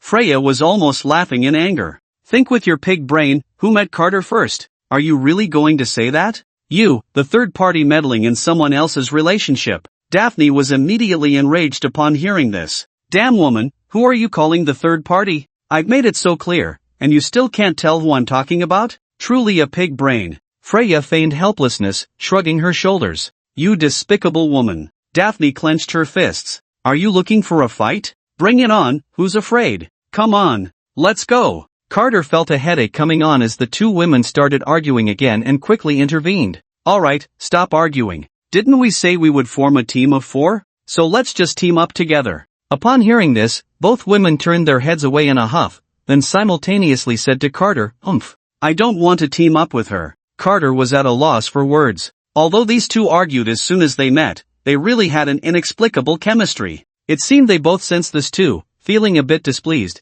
and looked at each other before saying in unison, Hey, why are you copying me? Hearing their identical words, both were a bit exasperated and shouted in unison, Don't copy me. Seeing this scene, Carter couldn't help but laugh. These two girls were quite amusing. The boys around them cast envious and jealous glances at Carter. After all, the two prettiest girls in the class were surrounding him, how could they not be envious? The girls also looked at Daphne and Freya with some envy. They wanted to team up with the handsome guy too, but felt a bit inferior in front of these two women. Thinking of this, the classmates couldn't help but exclaim, Is being handsome or beautiful really a free pass to do whatever you want? For those who have read this far, you must really like the author, right? So please give the author some attention, I beg you. Also, could you please follow the author's Douyin? Just a little finger movement would be great, please. Of course, I won't let you follow for nothing. For every 100 new followers, the author will update once. And for those who haven't joined the fan group, please do. You can interact and chat with everyone.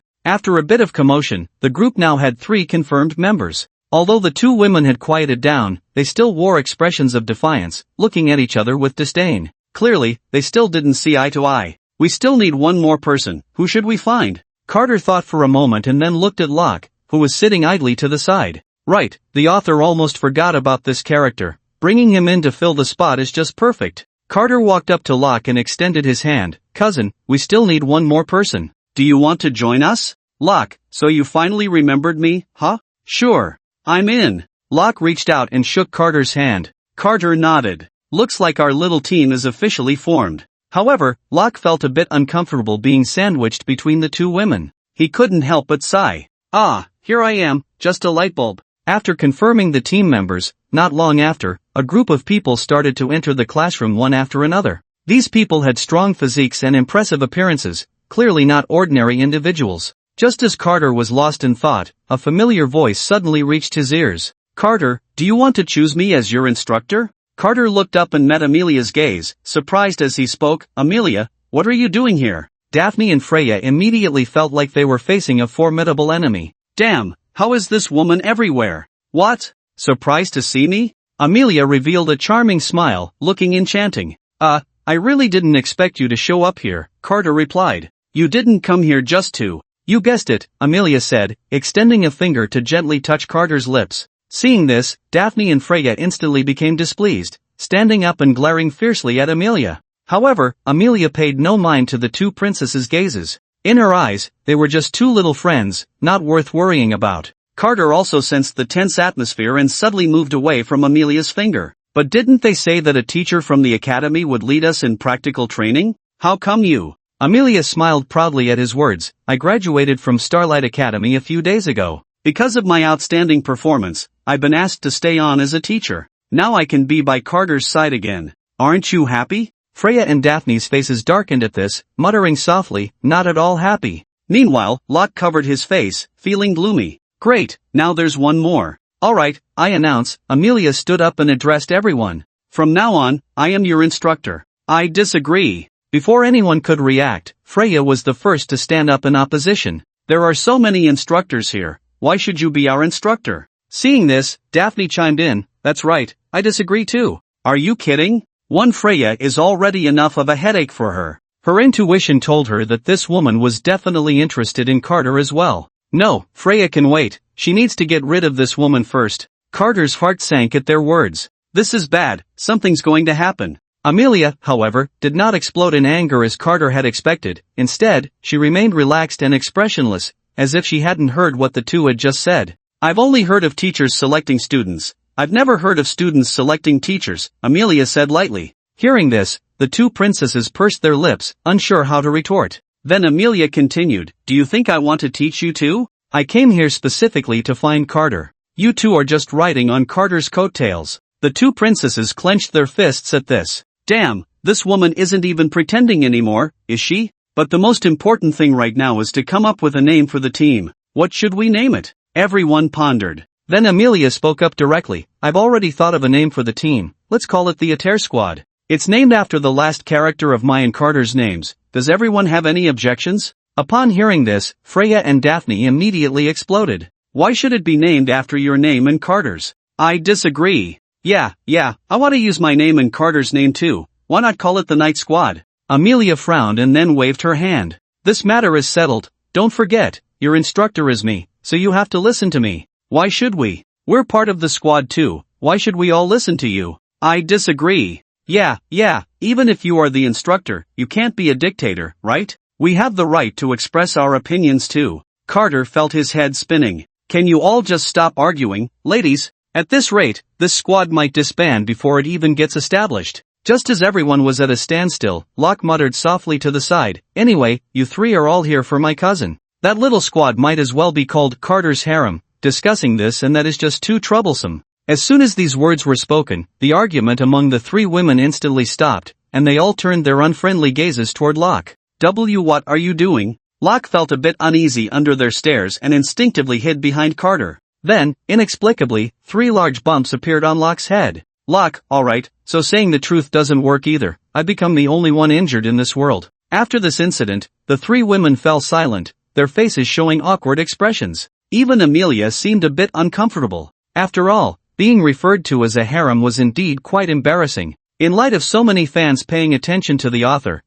will add a chapter today. Don't forget to give the author some attention. For every 100 new fans, the author will release an extra chapter. Also, could everyone send some love to power the author? The more gifts received, the more the author will add chapters. As for some fans asking why the author hasn't released works, it's because there aren't many people paying attention right now. Once the numbers increase, the author will naturally share what everyone wants to see. For now, let's avoid embarrassing ourselves in the Beast Forest. After Locke's comment, no one brought up the squad name again. Moreover, other small teams hadn't named themselves either, so this matter was temporarily set aside. Of course, it wasn't because the author couldn't come up with a name. At this time, it was noon, with the blazing sun overhead, the heat waves intense, and the glaring sunlight making it hard to open one's eyes. However, the Beast Forest was eerily quiet. There was not a sound to be heard, only the sound of each other's breathing, occasionally interrupted by a gentle breeze rustling the branches. Apart from that, there was an eerie silence, as if it were dead.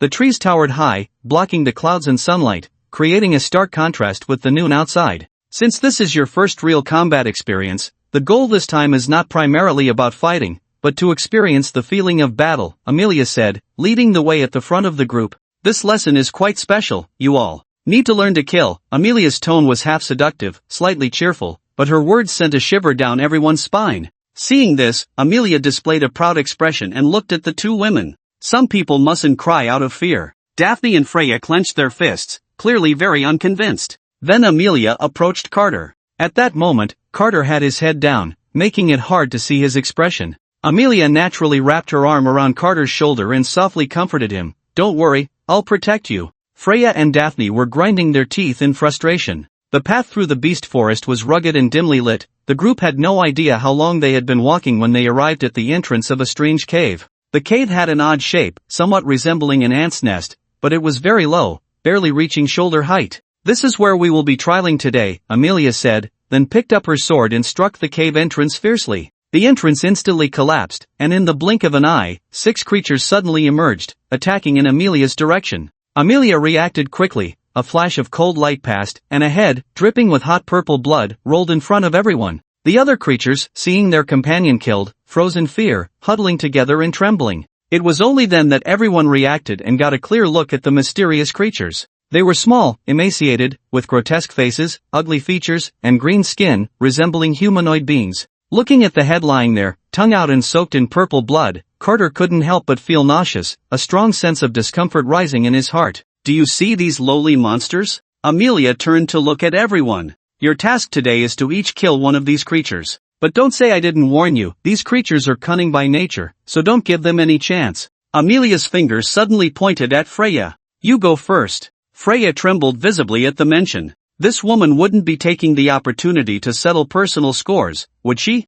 Freya exhaled a breath of foul air and slowly stepped forward. Those low-level creatures seemed to sense the threat and let out piercing howls. Freya was so frightened that she froze in place. This was truly her first time facing such a creature that was neither human nor ghost. She was terrified. Suddenly, one of the creatures sprang up quickly, attacking in Freya's direction. Freya stood there dazed, completely forgetting to think. The survival rule in the monster forest is to bully the weak with strength. If you show fear in front of the monsters, they will see you as prey. Amelia's words reached Freya's ears, and she suddenly came to her senses. By the time she reacted, the humanoid creature was already under Amelia's foot, struggling in pain. Its shrill cries were like those of a vengeful spirit, harsh and unpleasant. Now, kill it. Freya raised the sword in her hand but hesitated to strike. Hurry up, don't make me say it a second time. Freya's body trembled, her pupils visibly dilating, biting her lip, her heart racing like thunder. Amelia's urging echoed in Freya's ears. Even now, Amelia's mere gaze put immense pressure on her.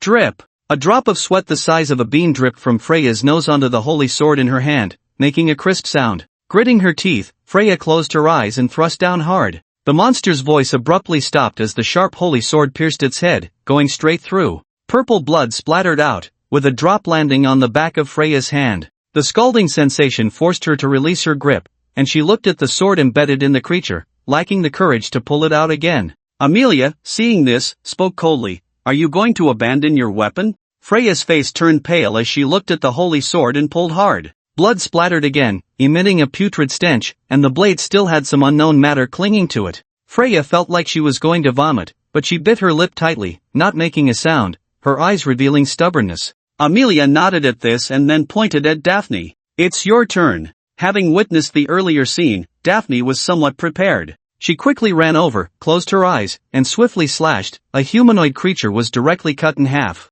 After doing this, Daphne turned and ran, keeping her eyes closed the whole time, unwilling to look again. Come here. Wah! What for? I already killed it. I said come here. Reluctantly, Daphne walked over. Amelia picked up the head from the ground and handed it to her. Oh! Daphne exclaimed, stumbling and sitting on the ground. Amelia's expression was indifferent as she casually tossed the head beside Daphne. Daphne's face instantly turned pale, her voice tinged with a hint of tears. You did that on purpose. In a fit of rage, Daphne picked up the head of the humanoid creature from the ground and angrily threw it at Amelia. Amelia simply tilted her head to dodge, a cool smile appearing at the corner of her mouth. The purpose of this exercise was not to kill these monsters, but to overcome the fear of killing. The reason she did this was to make them confront the feeling of killing, thereby overcoming their psychological fear. Only then could they avoid being killed by others in future battles. Looking at the corpses of the humanoid creatures on the ground, Amelia's thoughts unconsciously drifted back to the past.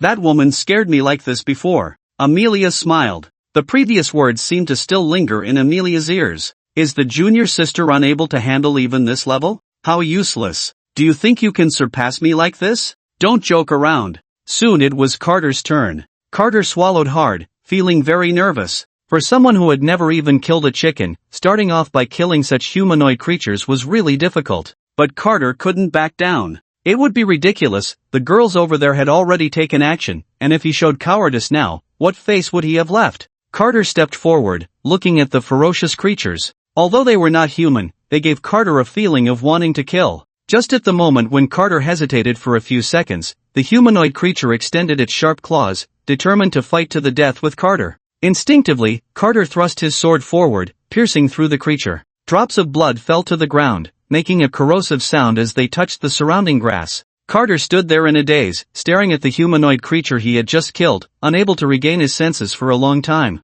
He couldn't help but grip his own arm tightly, a vague feeling surging from deep within him like a tide. Carter said nothing, simply dropping the goblin from his sword onto the ground and silently returning to the group.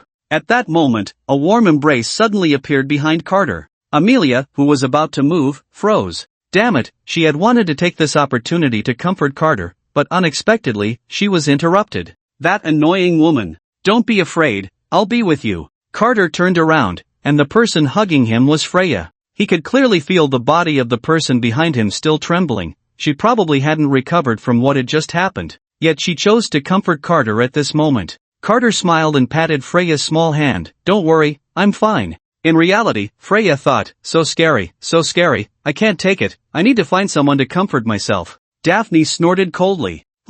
What are you pretending for? It really shows. Let's skip the scene of lock slaying, it wasn't important. After returning home, Carter lay on his bed, staring at the ceiling and thinking about what had happened today. At that moment, a mischievous little hand suddenly reached out towards Carter. What the? Carter jumped in surprise. Elise, how did you get in my room? Ha? Isn't this my room? Elise looked confused. Carter slapped his own head. Damn it, how could this woman say such inappropriate things so seriously? Alright.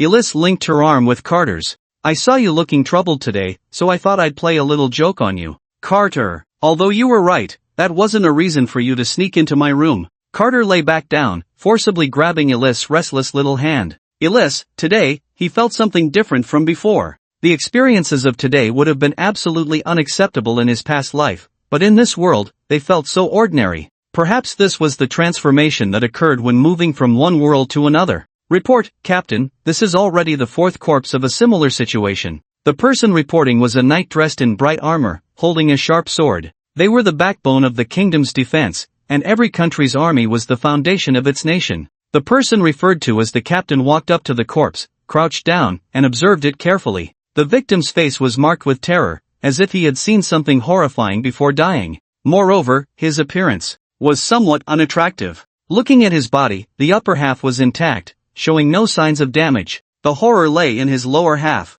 The man's lower body had been completely devoured, exposing bloody bones. Upon seeing this scene, the knight captain couldn't help but feel a chill. How cruel! Apart from this corpse, previous victims have also shown similar conditions, with their lower halves flesh devoured. It seems the monster responsible should be the same one. The knight captain thought to himself when suddenly a knight rushed over from a distance. Captain, we have received new intelligence. Someone has seen that monster with their own eyes. The captain immediately stood up. Take me to see him. Following one of the knights, they arrived at an unremarkable house. Hello, we are from the night squad. Recently, there have been incidents of monsters attacking people in the city, and we are here to investigate. May I ask who has seen the monster? An elderly woman came out to greet them. Although she was quite old, she still had a certain charm in the knight captain's eyes. However, her complexion was very poor. My son saw the monster, but don't worry, we are just following protocol, and if the monster isn't caught, the next victim could be your son. No one can predict this, so please cooperate. The elderly woman sighed. Alright, please follow me. The knight captain followed the elderly woman into a room. Inside was a boy who looked handsome and delicate, but his mental state was very unstable, and his face was somewhat pale. Upon seeing strangers enter, the boy hurriedly covered himself with a blanket. The knight captain smiled slightly, trying to speak in a gentle tone. Relax, we are here to ask you a few questions. The boy nodded. You saw the monster with your own eyes, right? Can you tell me about its characteristics? Upon hearing this, tears of humiliation streamed from the boy's eyes. It was a female monster with twisted limbs, dark green skin, and a hideous face. It looked terrifying. The knight captain thought for a moment and asked the boy again, to be honest, this monster has killed many people recently, and I'm curious why it didn't attack you. Do you know the reason? The boy trembled violently at this and wrapped himself tightly in the blanket. I don't know. Please don't ask me. Get out. The boy shouted angrily. The elderly woman rushed in at the sight, comforting the boy while saying to the knight captain, please leave for now, don't ask any more questions, okay? Seeing the boy's unstable mental state, the knight captain had no choice but to leave silently. Just 4 more to reach 100, everyone keep it up. Give the author some attention. 3507-817-3434. First, all the victims are male. Secondly, the cause of death for the victims is that their lower half's flesh was devoured. Then, there is one sole survivor. What can we deduce by connecting these clues? Why did it spare that boy? The knight captain furrowed his brow, puzzled. That boy wouldn't say anything, if he were willing to share his experience, things would be much simpler. At that moment, a knight stepped forward and expressed his opinion. Captain, I think this monster attack case is determined by the victim's looks. First of all, the 4 deceased victims were either very old and frail or unattractive. The only difference between the surviving boy and the others is his delicate features. Based on the testimonies, the monster is a humanoid female creature, and the victims happen to all be male. So I think, if someone is ugly, the monster will kill him immediately and devour his flesh and blood. If he is handsome, then the monster might. At this point, the knight's voice abruptly stopped. The knights present exchanged glances, none of them voicing their opinions. The captain of the knights had a particularly strange expression. If that's the case, then that boy was. That's just too tragic. Ahem, well, the matter is not yet conclusive, so let's not speculate for now. In fact, the captain also agreed with this reasoning, but it was indeed hard to believe. Too absurd. We should report this matter up the chain, and also strengthen patrols. We must find this monster. Yes. The next day, at the Starlight Academy. I believe everyone has heard about the recent monster attacks. As members of Starlight Academy, we have the duty to protect the safety of the kingdom. Now, the school has decided that all students, except for freshmen, will be mobilized. The task is to cooperate with the kingdom's knights to find the captured monster. One more thing, it is said that the monster's primary targets are males, and it particularly favors handsome men, so male students must protect themselves during this operation and absolutely must not act alone. As soon as these words were spoken, a wave of excitement surged among the students. Countless handsome males stood up, lamenting that beautiful men have always had short lives. Amelia, Daphne, and Freya looked particularly tense, forming a triangular formation around Carter like bodyguards, leaving no room for escape. Beside them, Locke said, Carter seems a bit speechless. Why are you surrounding me? Didn't you hear what the school just said? The monster especially likes handsome men. We're doing this to protect you, Amelia said first. The other 2 girls nodded in agreement. Yeah, Carter, you must be careful. Otherwise, you should just go home now. You don't have to participate in this operation, just leave it to us. Locke stood there in a daze, feeling somewhat ignored for some reason. Carter sighed, don't worry, I'm wearing glasses, I won't be in any danger. The 3 girls finally breathed a sigh of relief. But what should we do now? Well, Amelia thought for a moment. I heard there's a survivor who has seen the monster, let's go investigate that first. Then, the 4 of them went to the survivor's home. The one who came out to greet them was the old woman. Who are you? Hello, ma'am, we are from Starlight Academy, and we hope you can assist us in investigating some matters. With that, Amelia took out her identification. The old woman looked somewhat troubled, but remembering her son's recent mental state, she steeled herself. Come with me. Then, under the old woman's guidance, the 4 met the boy. He was still the same as before, lying in bed, his face pale. Upon seeing the 4 enter, the boy warily wrapped himself in the blanket. However, upon seeing 3 beautiful girls among them, his expression softened a bit. Amelia sat by the bed and gently comforted him. Don't be afraid, we are here to help you. The boy nodded slightly, and the tightly gripped blanket loosened a little. Can you tell us what happened at that time? Amelia said softly, her tone as gentle as possible. The boy clenched his teeth, remaining silent, his eyes seeming to glisten with moisture, slightly reddening.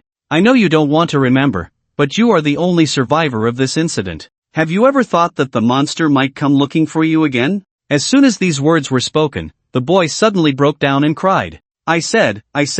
It was a monster that looked almost human, but its whole body was green, and it was really ugly. I've never seen anything so disgusting. It was a female. That night, after I finished work and was on my way home, the boy became increasingly agitated, clearly traumatized by the event. The expressions of those present were all strange, deeply sympathizing with the boy's experience. Amelia patted the boy's shoulder to comfort him. After understanding what had happened, the group planned to leave. At that moment, an old woman suddenly rushed out and grabbed Amelia's hand. Please, you must save my child and catch that monster. Amelia comforted the old woman. Don't worry, ma'am, we will definitely catch that monster. It's our duty. We will give you an explanation. After bidding farewell to the old lady, the group began discussing their action plan. It can now be basically confirmed that this monster is a rather indecent creature, and it appears mostly at night, specifically targeting young and handsome men. If the monster wants to commit another crime, it will definitely strike in places with few people, so our main patrol areas should be those remote locations. At this point, Amelia suddenly looked at Carter. You don't need to participate in this operation. We'll escort you home shortly. Remember, don't go out at night. Carter. Locke, standing nearby, pointed at himself. What about me? What about me? Just you? Daphne showed a look of disdain. The monster probably wouldn't even look at you. And do you really have the heart to let 3 girls go out on their own? Damn, such double standards. Locke cursed silently in his heart. Carter was about to say something when suddenly a flash of an image crossed his mind. It was a tall green figure riding on someone's back. Oh, I really have no problem. I don't need you guys like this, sigh, you all. Carter was somewhat speechless at this moment. He had repeatedly emphasized that he didn't need to withdraw from this operation. But the 3 girls were very firm, forcibly escorting Carter back to his home. Carter. Hearing the noise, Alexis immediately rushed out. Carter, you're finally back. I missed you so much. Then, to everyone's shock, Alexis ignored everyone present and directly gave Carter a big facial wash, followed by a hard kiss on his lips. The air suddenly fell silent. Alexis looked up and then noticed the 3 girls who had come back with Carter, her expression instantly turning cold. What's going on with you? Why did you come back with Carter? Amelia's face darkened. She wished she could rush up and directly battle Alexis for 300 rounds. Daphne and Freya's mouths were agape, as if they could fit an egg inside. What was happening? Wasn't Alexis supposed to be Carter's aunt? How could they be so close? Locke also looked at the scene in disbelief. Oh my goodness, that's Alexis. I can't believe even she was conquered by her cousin. Is being handsome really that outrageous? Alexis, what are you doing? Amelia said, trying to suppress her anger. Oh, it's the junior. Thank you for bringing Carter home today, Alexis feigned surprise, then provocatively said. Amelia clenched her fists. No, Carter is still here. She couldn't leave a bad impression in front of him. What you're doing seems a bit inappropriate. Oh, is it? Alicia wore a playful expression. What are you talking about? Is it this? After saying that, Alicia provocatively kissed Carter on the cheek. Amelia, Freya, and Daphne exclaimed. Carter helplessly covered his face. Sister, please don't fan the flames, okay? Can't you see they're about to draw their swords? Freya couldn't hold back and spoke first. How can you do this? Don't forget your relationship with Carter. How can you be so intimate? Daphne chimed in. Yeah, do you know what your behavior is called? Amelia remained silent, her face dark, but the rising and falling of her chest revealed how angry she was. Alicia, however, showed disdain. Just a few little girls. She didn't take them seriously. What I do is none of your business. Besides, Carter is my personal property. I can do whatever I want. Shameless. Pervert. Seeing Alicia so arrogant, the 3 women made a rare decision to shake hands and unite against her. Alicia, however, showed no fear, holding her ground in the verbal battle. Carter took the opportunity to bend down and try to sneak away, but the 4 women present called out together, Carter, where are you going? Carter froze in place, at a loss. Meanwhile, Locke, who was ignored, became a bystander. Not bad, this is really exciting, such a scene is rare. This was the first time in Locke's life he was glad he wasn't that handsome. If he were a cousin, he would have been torn apart by now. Ha ha ha, sob. Lost in thought, tears of relief streamed from the corners of his eyes. If there was such a chance, he would die without regrets. As night fell, the streets grew dim, and the darkness seemed like a huge black cloth, enveloping everything. Countless stars emitted faint light, draping a layer of mystery over the already tranquil night. However, beneath such a beautiful environment, some unsightly things were destined to happen. Time is tight, and the efficiency of acting together is too low. I suggest we split up, but the distance between each person must not be too far. Locke, after all, you are a boy and the primary target of the monsters. If you want, you can withdraw from this operation, Amelia said seriously. Locke shook his head. Since I chose the path of a magician, I cannot back down.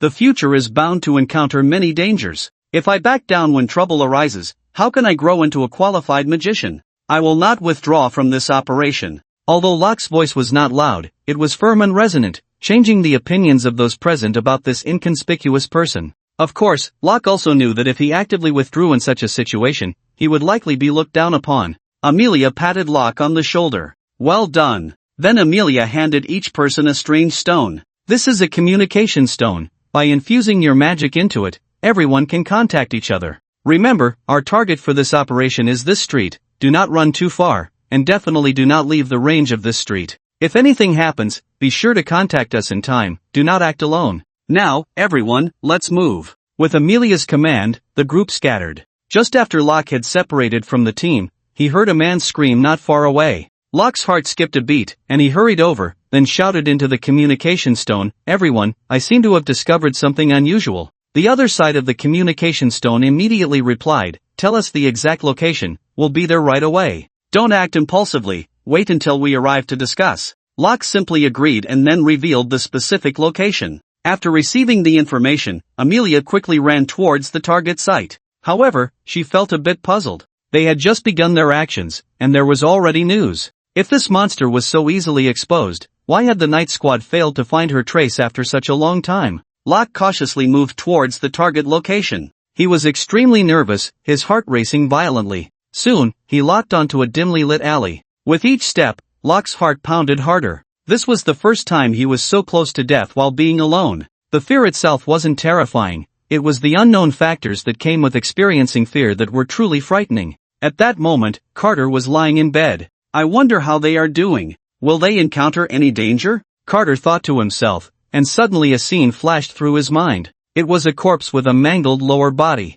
The owner of the corpse was his cousin, Locke. Carter panicked and hurriedly changed his clothes, ready to head out. At that moment, Alexis was in the room, seemingly engrossed in something, her face flushed and giggling foolishly. Hearing the sound of the door opening, Alexis looked puzzled and opened the door to ask, "Carter, where are you going?" "I have something very important to do right now." Without thinking much, Carter rushed out the door. Alexis stared blankly at Carter as he ran away. Strange, what happened? What could be so urgent? Carter quickly rushed towards the place in the vision. In his haste, he even forgot to call Alexis, the first combat force. By the time he realized, it was already too late. After all, time waits for no one. Meanwhile, Locke, taking difficult steps, finally reached the end of the alley. Then he witnessed a scene that would haunt him for life. Clothes were torn to shreds, scattered on the ground. A naked man lay on the ground, screaming in pain and madness. Due to the darkness of the night, Locke couldn't see the man's face at all. On top of the man was a monster, green all over, with a hideous face.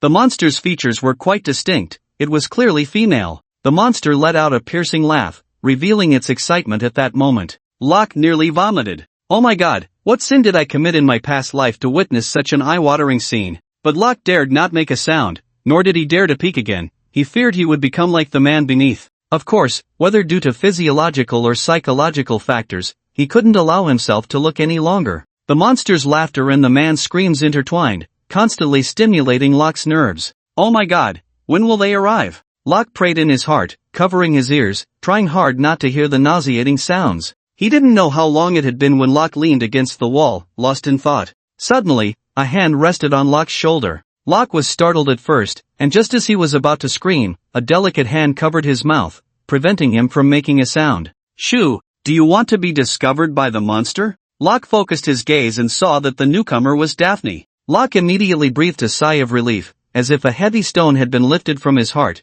and whispered to Daphne, "You really scared me." "Stop being silly. What's going on?" Locke pointed dismissively, "You can see for yourself." Daphne followed Locke's finger and her eyes widened in shock. "Damn, that's disgusting. You jerk, how could you let me see something so gross?" "That's just too much." Locke merely shrugged. "You asked for it, it has nothing to do with me. What should we do now?" Locke asked Daphne. "What else can we do?" "Just wait for them to come over," she replied. "I really don't want to face something so disgusting." Locke hesitated, he agreed with Daphne, but just thinking about that man made him feel physically uneasy. "What about that man?" Well, Daphne was momentarily at a loss. "Anyway, the situation has already happened. He's not in any immediate danger, so let that monster be comfortable for a while." Locke. He prayed for that man for 3 minutes. After a while, Amelia and Freya finally arrived. "What's going on?" Locke and Daphne pointed behind them, answering in unison, "You can see for yourselves."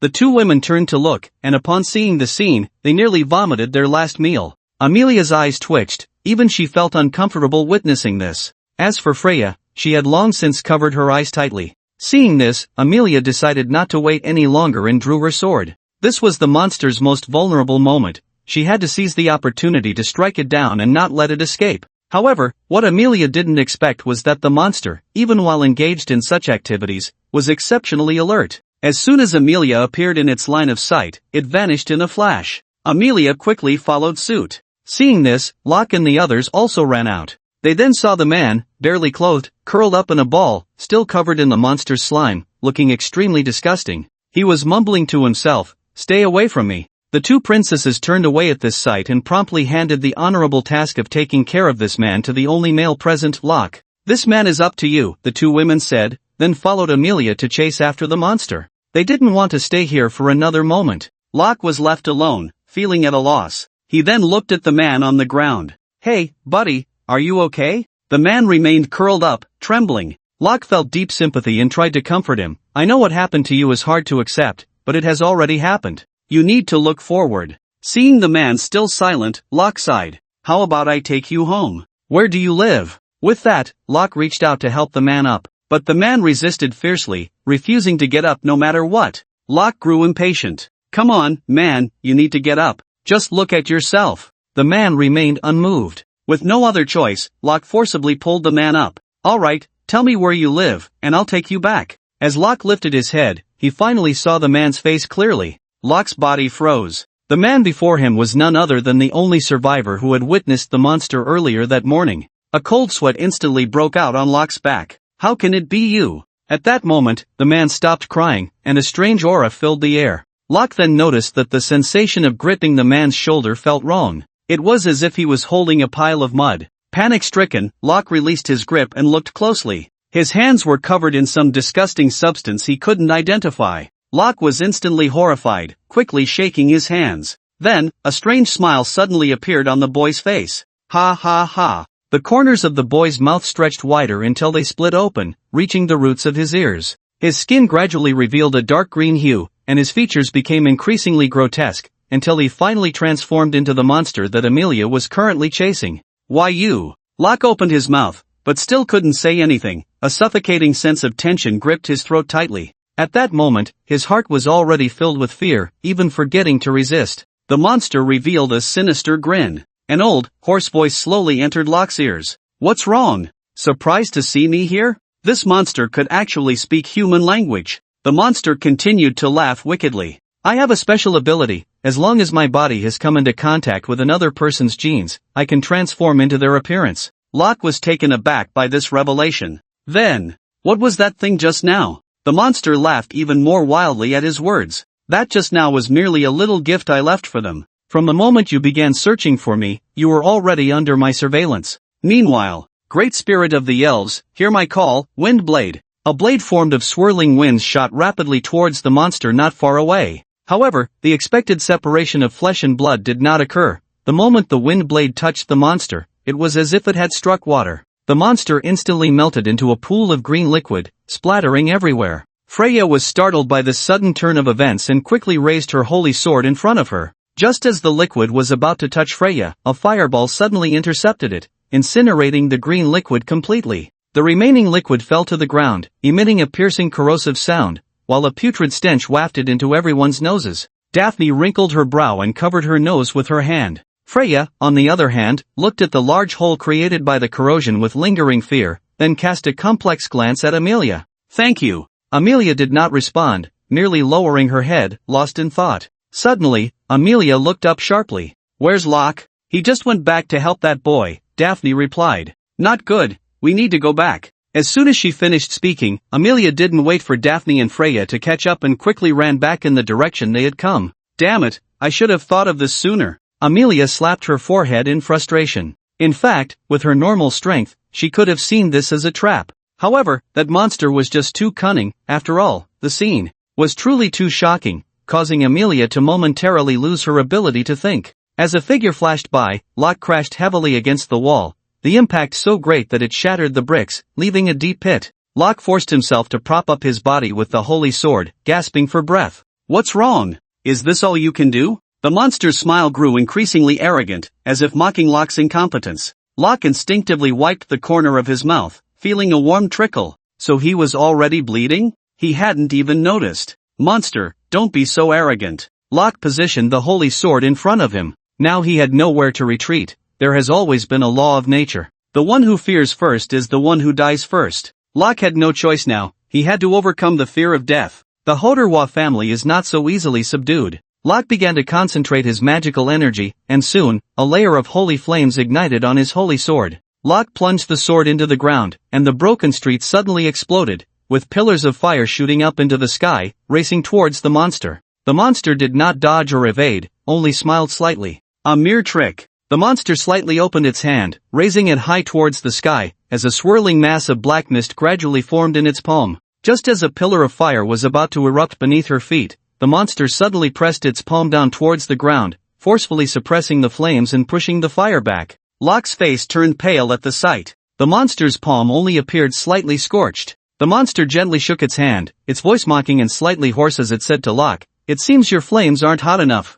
With that, the monster suddenly charged towards Locke. Locke immediately raised the holy sword in front of him. The monster's fist struck the holy sword directly, the immense impact sending both the sword and Locke flying. Locke crashed heavily to the ground, his body skidding for an unknown duration before finally coming to a stop. The holy sword was nowhere to be found. After being severely injured twice, Locke had lost the ability to continue fighting. As the monster drew closer, Locke panicked and stumbled backward, shouting, "Damn monster, stay away from me, don't come any closer." The humanoid monster looked down at Locke, who had become a helpless lamb, struggling on the ground. "What a pity, so hard to subdue, but not my type, might as well eat." The monster immediately opened its gaping maw, ready to feast. Locke despairingly closed his eyes. At that critical moment, a fireball suddenly flew into the monster's mouth, nearly burning through it. The monster roared in rage, black smoke billowing from its mouth, its already hideous face looking even more terrifying with its charred lips. Locke turned back in surprise as a figure slowly appeared before him.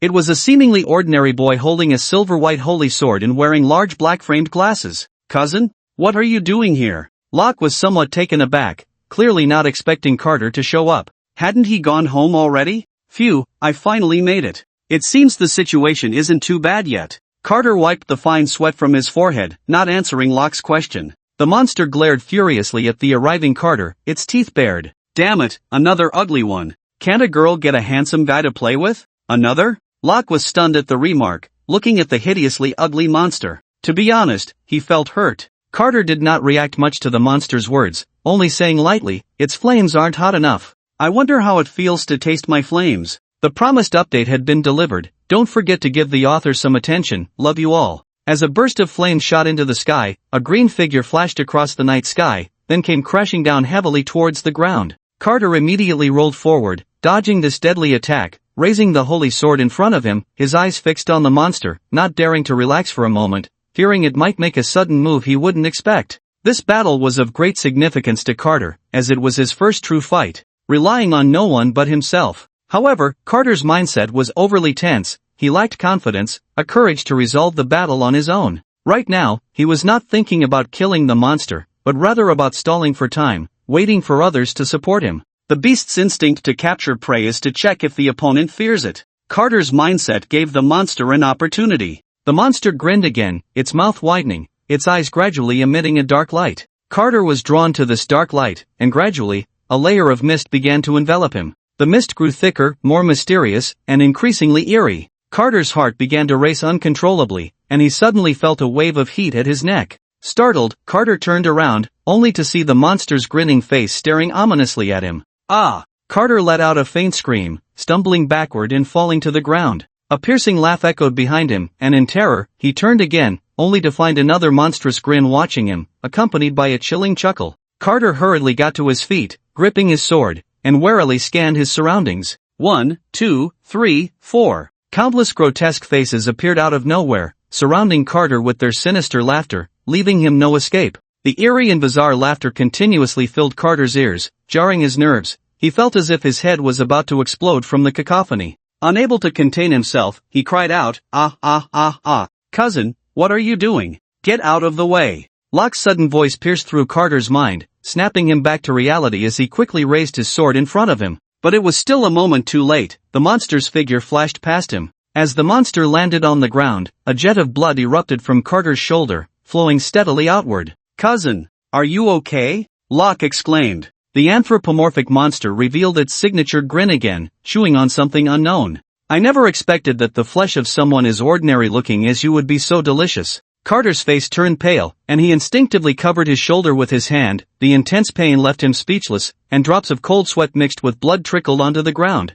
The monster swallowed what was in its mouth and looked at Carter with a grin. "Little one, since you're so tasty, is it too much for me to have another bite?" The monster laughed mockingly, relishing the fear displayed by its prey, enjoying the thrill of hunting through intimidation. Carter knelt on the ground, head bowed in silence. Seeing this, the monster laughed even more wildly. What's wrong? My prey is too scared to speak? Ha ha ha. Slowly, Carter stood up, suddenly lifting his head to coldly gaze at the green creature before him. At that moment, the monster's laughter abruptly ceased, and the signature smile on its face slowly faded. It suddenly sensed that the man before it had changed. The delightful scent of fear that had emanated from him had vanished. This defeat taught Carter a lesson. Fear was useless. In the face of true death, fear was a sign of weakness, and such emotions would only hasten one's demise. If one truly wanted to survive in danger, there was only one way: eliminate the threat. Blood continued to flow slowly, and Carter's face had turned somewhat pale from the loss. He felt his vitality gradually slipping away.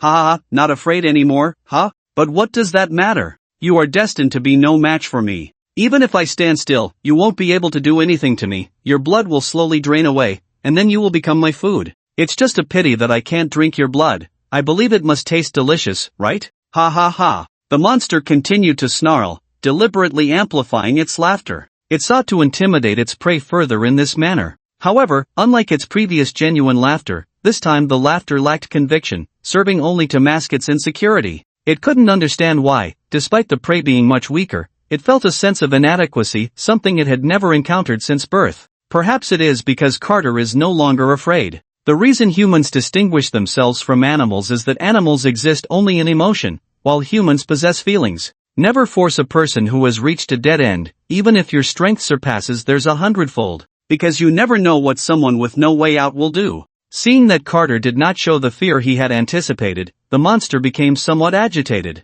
Damn it, why aren't you afraid? Since you're so eager to die, I'll send you on your way right now. With that, the monster cast aside all other concerns and charged rapidly toward Carter. Unfazed, Carter leaped up, narrowly dodging the monster's attack. The monster was incredibly fast, and after Carter evaded, it crashed violently into the wall behind, creating a massive hole. Carter landed on the ground, barely propping himself up with the holy sword to avoid collapsing. Due to the intensity of the previous movement, the blood that had begun to coagulate at his wound burst forth again, gushing out like a flood. The monster, seeing this, let out a loud, sinister laugh. Ah, my prey, you should just surrender. Otherwise, you'll suffer this kind of flesh wound. Just enjoy the feeling of death. Just as the monster reveled in its triumph, Carter did something that shocked everyone present. He concentrated a ball of flame in his palm and then slammed it onto his wound. The fire burned his flesh, making a sizzling sound. This process was executed without a hint of hesitation. Despite the excruciating pain almost making him give up,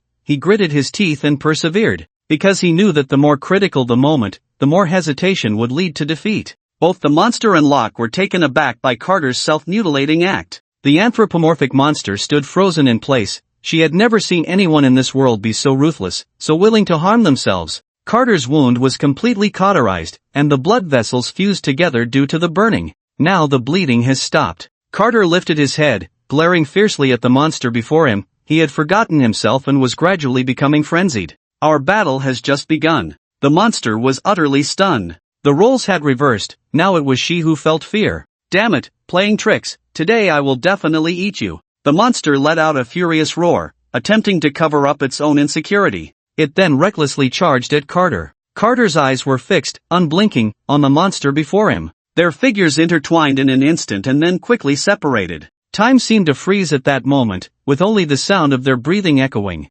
Slowly, a crack suddenly appeared in the monster's belly, gradually spreading outward until it formed a deep, smooth incision. Ah! She let out a piercing scream, her voice like that of a vengeful spirit, sharp and tragic, as if the owner of the voice came from the depths of hell. Damn it, I will eat you, eat you. The monster screamed in a frenzy, vowing to tear Carter to pieces. The monster's voice was loud, its chilling cries echoing in the starry night. Not far away, a figure raised its head to look in the direction of Carter and the monster. Is it here? And Carter, due to his injuries, was somewhat unsteady, but the holy sword in his hand still shimmered with a sharp silver light. Locke lay on the ground, watching Carter standing before him. To Locke, he now appeared so tall and majestic. Huff, huff, suddenly, the monster slammed its head hard against the ground. Ha, I've calmed down, I almost let you lead me by the nose. The monster sneered, a signature arrogant smile returning to its face. I admit, you do have something much better than that waste on the ground, the monster said, pointing at Locke who was watching from the side. Locke, however, as long as I stay calm, you won't be able to hurt me. The monster suddenly crawled down, supporting itself with its hands on the ground. Next, let's have some fun. Carter squinted his eyes, and around him, strands of black mist gradually emerged. Looking at the monster, she suddenly radiated a strong magical aura. As the black mist thickened, Carter could no longer see anything clearly, as if he were sealed in a special space. My prey, I hope you won't disappoint me. The monster's voice suddenly echoed in Carter's ear, and he frantically looked around, trying to locate the monster's exact position. But the monster's voice was everywhere, and the continuous echoes made it impossible for Carter to discern a specific direction. Suddenly, Carter's pupils dilated, and he quickly turned around, raising the holy sword in front of him. Clang! With the sound of metal clashing, Carter immediately felt a tremendous force. His body was uncontrollably propelled by this force, and the monster grabbed the holy sword in Carter's hand and forcefully pushed him backward. Carter's back slammed heavily against the wall, and the immense impact caused cracks to form in the hard surface. Carter let out a muffled groan, as the wound that had just stopped bleeding threatened to reopen due to the violent force. Carter knew he had to end this quickly, and then he swung forward with all his might. But this strike missed completely. Carter looked around again, but all he could see were swirling black mists. He then leaned his back against the wall, ensuring he wouldn't be ambushed from behind. But Carter was still too naive. The monster's second attack was precisely from behind him. Suddenly, the wall he was leaning against shattered, replaced by the monster's thick arm. Carter couldn't dodge in time and was struck directly in the back, instantly flying backward and crashing heavily to the ground. Cousin! Locke shouted, wanting to stand up, but his legs wouldn't cooperate, leaving him frustrated as he pounded the ground with his fists. The monster slowly walked up to Carter. At this point, Carter was lying on the ground, unconscious, but still gripping the holy sword tightly. His glasses had fallen to the ground due to the earlier impact, revealing his handsome features. The monster slowly stuck out its tongue, crimson and glaring, long enough to touch the ground. Stinking saliva dripped from its tongue onto the floor. The foul smell made Carter, lying on the ground, frown involuntarily. Delicious food, let me enjoy you properly. The monster grinned, grabbing Carter and noticing his handsome face. Thump, thump. The monster froze, holding Carter without moving, as if petrified. I think I've changed my mind. The monster displayed a shy expression, which, combined with her grotesque face, was utterly disgusting. Her nature was already lecherous, and having never encountered such a handsome man, she couldn't help but entertain improper thoughts. The monster licked its lips, just about to lean in for a kiss. Locke nearly vomited at this scene. At that moment, Carter suddenly opened his eyes, and the holy sword in his hand turned red, striking fiercely at the monster's face. Flames erupted into the sky, and a violent explosion echoed through the air, followed by endless fire. Aha! My face, my beautiful face. The monster covered the wounds on its body, rolling on the ground incessantly. Half of its body was engulfed in flames, turning into charred blackness. Locke, hearing the monster's words, couldn't help but scoff. You, a beautiful face? I've never seen anything uglier than you, you know? Truly shameless. Carter stood proudly in front of the monster, laughing heartily. Stupid creature, is this all the strength you have? At that moment, due to the recent explosion, the upper half of Carter's clothes had turned to ashes, revealing his exquisite and strong physique. He stood there straight, providing a sense of reassurance. As for why his pants were intact, they had to be intact. The beautiful scenery was right before him, but the monster had no interest in appreciating it. Damn it, I swear I will capture you and make you my slave for all eternity. Even at this point, he was still thinking about that. Carter sneered at the words. At this point, it's clear who wins and who loses, isn't it? Isn't that because you ambushed me? Otherwise, how could you possibly be my opponent? The monster roared, its gaping maw horrifying to behold. Its bad breath could reach 10 miles away. It seemed she didn't brush her teeth much. Carter shrugged indifferently. So what? Haven't you heard of the saying all's fair in love and war? The monster scratched its head in confusion, clearly not understanding what Carter was saying. Carter helplessly covered his face. Forget it. What was he expecting from a monster? After a moment's thought, he continued, didn't you say before that as long as you took it seriously, you wouldn't be hurt again? So what about now? Upon hearing this, the monster instantly flew into a rage, springing up with a fierce glare at Carter. Damn human, I swear I will drain you dry. Make you wish you could live and wish you could die. Carter was taken aback. He hadn't expected the monster to still be able to stand after such serious injuries. He had thought the outcome was already decided. Squinting, Carter looked at his own body. He was already at the end of his strength. If he continued to struggle with her, he definitely couldn't win with his current stamina. It seemed he had no choice but to go all out. After this strike, either she would die, or he would become her breeding tool. He couldn't afford to lose. With that, Carter gathered his last bit of strength,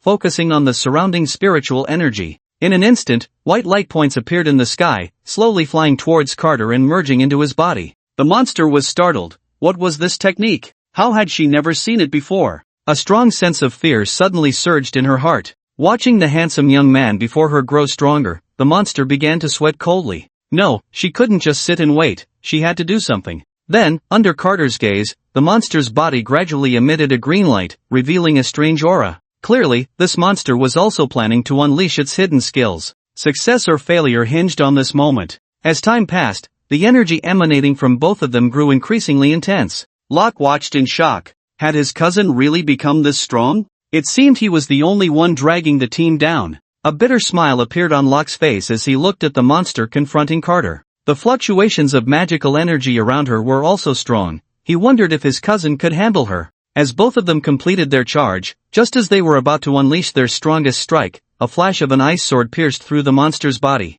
The monster froze in place, the gathered magical energy slowly dissipating. She looked unwillingly at her pierced body, then cast a reluctant glance at Carter. Slowly, she reached out her hand towards him. I haven't tasted you. Upon hearing this, Carter felt a chill run down his spine. You should just hurry up and die, no one wants to hear your last words. Before the words were finished, the monster's wounds began to freeze slowly, spreading gradually along her body until it finally turned into an ugly ice sculpture. Carter merely tapped the monster's corpse with the sword in his hand, and it instantly shattered into pieces, scattering across the ground and emitting a nauseating stench. A chill ran through Carter again. How disgusting. Then, Carter looked towards a nearby open space. A figure slowly emerged from the clearing. Carter's eyes widened in surprise. Avery, is that you? That's right, it's me. Avery rarely smiled, but this simple smile felt like a breath of spring, intoxicating in its warmth. Locke, lying on the ground, was somewhat entranced.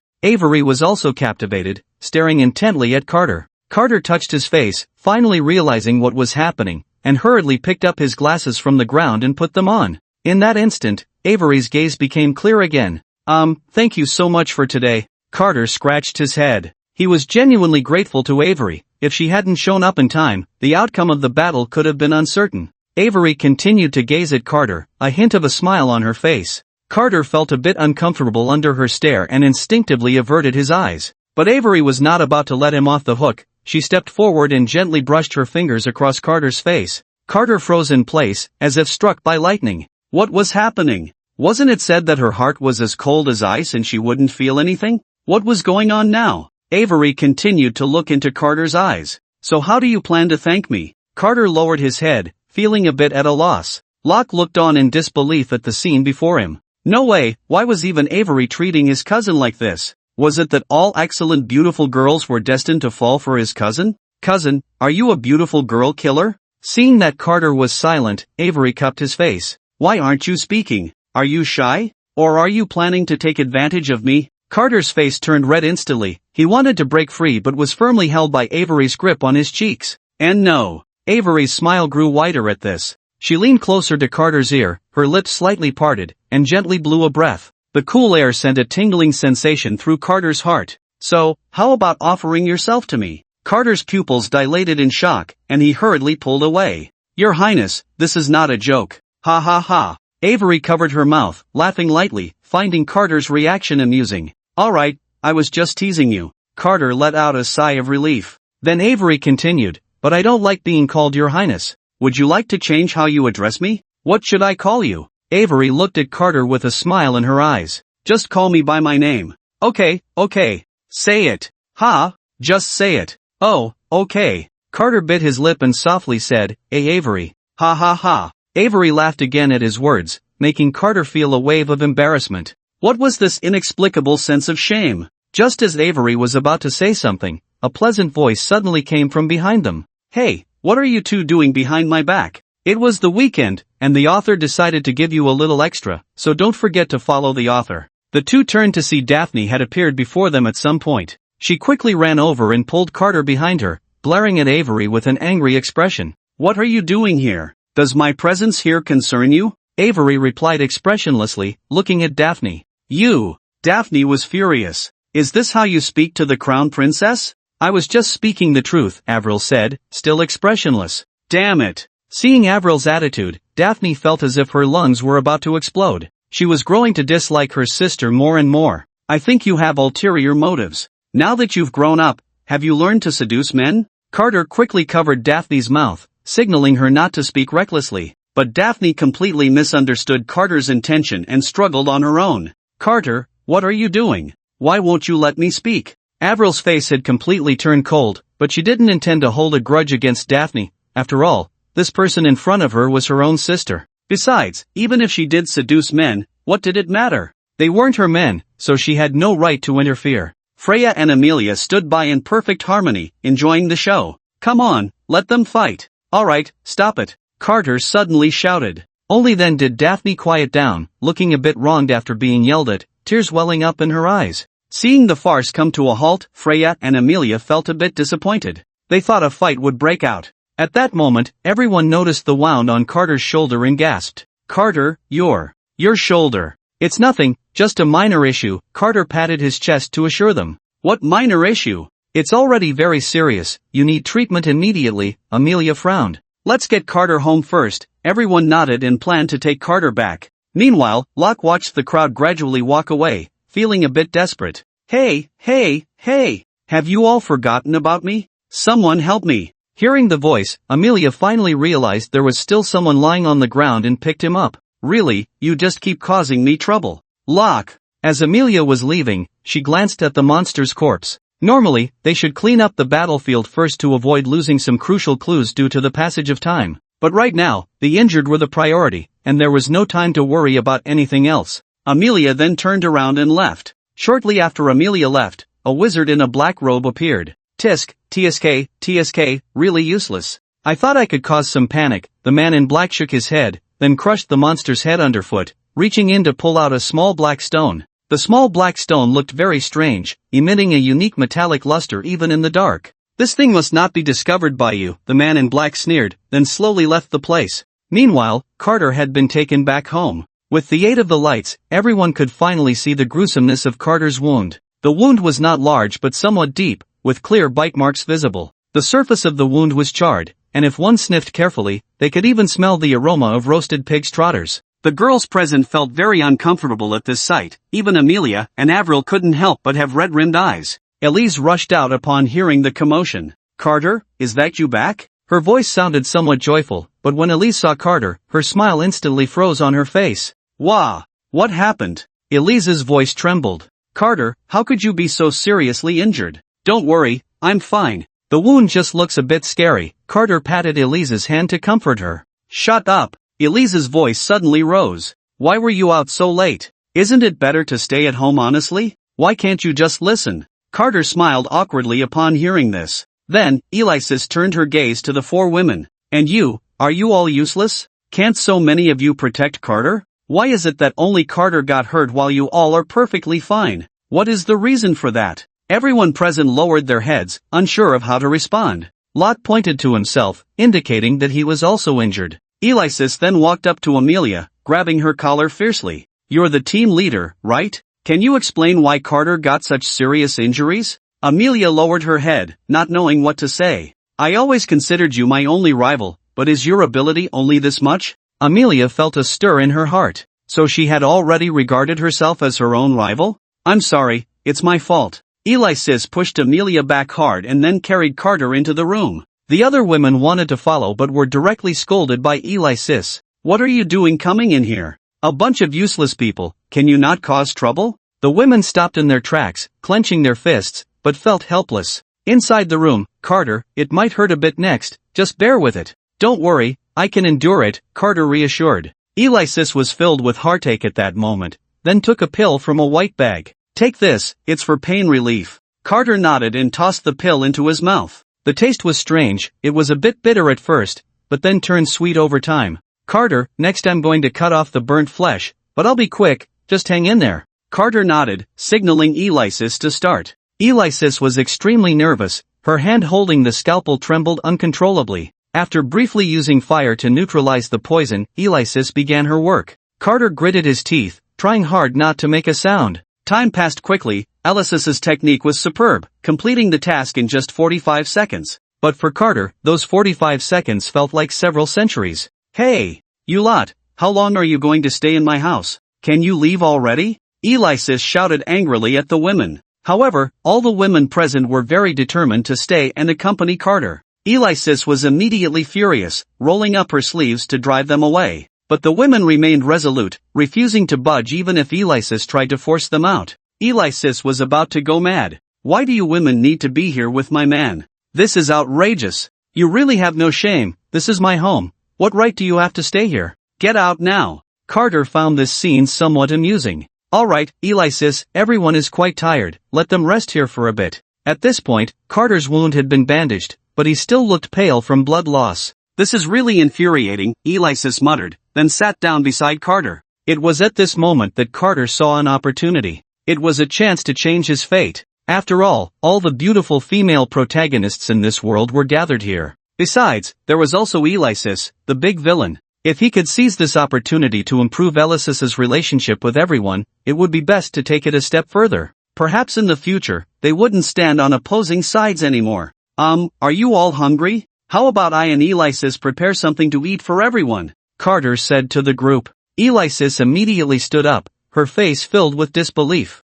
What? Do you still want to keep them here to eat? Oh, come on, everyone is a guest. What are you doing, Alexis? Seeing this, Carter hurriedly pulled Alexis down and whispered in her ear, Alexis, be a little nicer. After all, they just helped me. What help? If it weren't for them, you wouldn't have gotten hurt. But without them, I wouldn't have made it back alive. But, there's no but. Just listen. Carter's voice suddenly became stern. Humph. At Carter's command, Alexis lost her temper. Although she was still unconvinced, she didn't explode. She just kept mumbling something under her breath. Carter's thought was simple. There's nothing that a meal together can't solve. If there is, then let's have another meal. In any case, sharing a meal together can help strengthen their bond, right? At that moment, Amelia suddenly stood up. Carter, you're hurt. Let me take care of the cooking. You can cook? Carter was a bit surprised. Seeing Carter's shocked expression, Amelia smiled. What's so surprising about a girl being able to cook?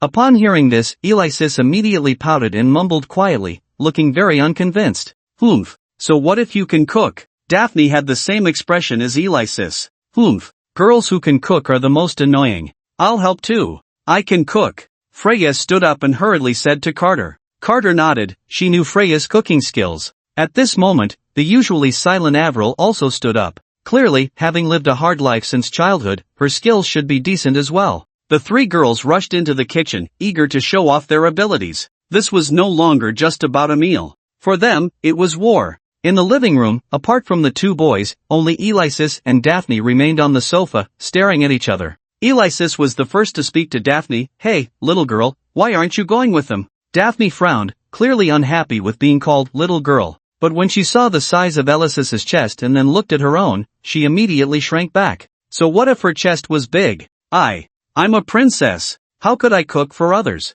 Daphne said, stretching her neck. Really? Alexis looked at her suspiciously, then smirked. I bet you can't cook at all. What does it matter if I can or can't cook? Daphne retorted defiantly. Then what about you? Why aren't you helping in the kitchen? Alexis was immediately stumped, stammering, and unsure of what to say. Seeing this, Daphne proudly declared, What? Did I hit the nail on the head? You can't cook either, yet you laugh at others. Alexis immediately countered. I just didn't want to go. Letting them stay here for a meal is already a great mercy. Why should I cook for them? Ha! Daphne showed a hint of a mocking smile, just like how Alexis had laughed at her earlier. I almost believed you. You! Alexis clenched her fists. How dare this little girl act up in front of me? Carter found it somewhat amusing. Ladies, you two are both villains. You should unite against a common enemy. Why are you having an internal conflict now? However, Carter's concern was clearly unnecessary. After they finished cooking, the two of them quickly transformed into gold medal quality inspectors, pointing and commenting on the dishes as if nothing had happened. This fish is a bit salty, bad review. What kind of meat is this? Is it braised pork? What's with this color? Hey, why is this dish so sweet? Did they put in too much sugar? Who made this dish? The two had very picky mouths, but they were never idle, constantly stuffing food into their mouths, quickly turning into two little hamsters. This made the expressions of the three beautiful girls very unpleasant, their faces unusually dark. Meanwhile, the night squad discovered the monster that had been killed. I never expected it to be this thing, but who killed this monster? Why is the body just left here? One of the younger members walked over and asked the night captain, "Captain, what is this thing?" "This is the mother body of a low-level monster," the captain replied. "This type of creature has a very strong reproductive ability and can breed with any creature, leaving behind offspring. This time, they probably came to the city to reproduce. However, the intelligence of these mother body monsters is generally quite high. They wouldn't come to the kingdom so brazenly to cause trouble. Because they are not very powerful, they usually force those low-level monsters on the outskirts of the monster forest. What's going on now? How dare they come to human cities?" Seeing this, Carter quickly tried to smooth things over, reaching out to grab a piece of fish and taking a bite. This is delicious. The taste of this fish is great." Amelia immediately raised her head proudly and said, "I made this fish, isn't it tasty?" Carter nodded quickly, Really, Amelia, it tastes really good." Watching Amelia's proud expression, Alexis and Daphne's faces darkened. Freya couldn't sit still anymore and pushed the meat in front of her to Carter. "Carter, try this, I made it." Carter took a bite and nodded. Delicious, Freya's cooking is really getting better and better. He. Freya's face immediately showed a happy expression upon hearing this. There's nothing more delightful than praise from someone you like. At this moment, Avril also stood up, extending a dish from the table in front of Carter, silently watching him. Carter immediately understood, took a bite, and continued to praise. "Carter, try this, it's really good." "Carter, and this, I made this too. You have to try it." "Carter, and this." The quietly eating Locke saw this scene and just yawned, then shook his head. "So sleepy, I really want to sleep." Meanwhile, deep in the monster forest, a scarred man with a fierce expression was holding a huge wolf head. It was the head of a high-level monster, the Gale Wolf. This type of monster was said to possess the power to destroy a small country. But now, it had been slain by that man. The man slowly walked forward, crouched down, and looked at the small grass nearby, which was blood-red, along with the dark red soil. "Blood-red grass, I finally found you." The man picked the blood-red grass and placed it in his bosom, leaving the monster forest. Hey, have you heard? The town of From in the east of the city was attacked by monsters." "What? Is that true?" "That's within the kingdom. How could there be monsters?" "Of course it's true, don't forget, before the capital of the kingdom, there was a monster attacking people everywhere. But wasn't that monster already killed?" Listening to the whispers of the people around, Carter frowned. Because what they were talking about was precisely the main plot of the second segment, the turmoil in the monster forest. As previously mentioned, those hidden dark forces in the kingdom had already planned to take action, and these monsters were secretly placed in the kingdom to create panic among the people, causing the kingdom to lose the support of its citizens. In this main storyline, there is a key character, Count Spencer. This guy is an insider for the demon race's mage. Due to a series of unfortunate events, he was captured by the demon mage and branded with a blood sacrifice ritual. This ritual is terrifying. If the recipient dares to defy the commands of the one who imposed it, their body will instantly melt away, turning into a pool of blood, leaving no trace behind. In addition, the demon mage also gave him a magical beast control stone, which, after being modified by the demon mage, allows the beast to be manipulated merely by thought, and can also indirectly enhance the beast's strength and intelligence. The recent attack in East From is merely a facade. The real purpose is to lure the top students of the Starlight Academy to investigate, and then take the opportunity to eliminate these fresh new bloods. In fact, a massive magical array has already been cast over the entire From town, with the nourishment being the civilians killed by the monsters. If nothing unexpected happens, the Academy will soon issue orders for the students to accompany the kingdom's night order, Carter thought, feeling a headache. This feeling of knowing it's a trap but being powerless to do anything about it is truly uncomfortable. But I remember that the magical array has a core. If I go there in advance and destroy that core, won't the problem be solved? Carter thought, but he was also afraid that if he rushed over, he would be discovered by the monsters. Anyway, in the normal storyline, Avril will also resolve this crisis, so let's just take it one step at a time, he concluded. Soon, he received a call from the Academy. Amelia, with a serious expression, called for a meeting. This mission is extremely dangerous. I believe everyone has heard about the notorious From town attack. That was a town of nearly 10,000 people, yet almost half of the residents were slaughtered in an instant. I believe everyone understands the severity of the situation. The danger of this mission lies in the unknown levels and numbers of the monsters. In addition, there are other dangers, as this monster attack is likely man-made, we must be very careful and cautious. For this mission, I hope there will be no casualties. You must stay close to me and absolutely do not act alone, understood?" Everyone nodded. Then they followed the kingdom's army and set off towards from town. Upon arriving in from town, the sight before them made everyone's expressions grave. From town was originally a remote town in the kingdom, somewhat underdeveloped, but it had a large area and was once thriving. However, now it had become a wasteland. Houses were shattered and collapsed, the streets stained red, corpses scattered everywhere, and the elderly, weak, sick, and disabled were silently weeping. Amelia approached a woman and gently asked, "Are you okay?" The woman looked up in panic. "You? Who are you?" "You don't need to be afraid, we are from Starlight Academy." Saying this, Amelia took out her identification. Seeing this, the woman was overwhelmed with emotion and tears streamed down her face. You finally came, please save us." Noticing the woman's mental distress, Amelia spoke to comfort her. "Don't worry, since we are here, we will definitely resolve the situation. Please calm down, can you tell us what exactly happened here?" The woman's gaze was vacant, frozen in place, as if recalling something terrifying, her face contorted in pain. Seeing this, Amelia felt it best not to say much and waited quietly. "I don't know what those things are, there are many kinds, dogs, chickens, cows, just like the livestock that ordinary families keep. But they look terrifying, and once they encounter any living creature, no matter what it is, they will cruelly kill it." Amelia felt a bit confused upon hearing this. Logically speaking, the division of species among magical beasts is very strict.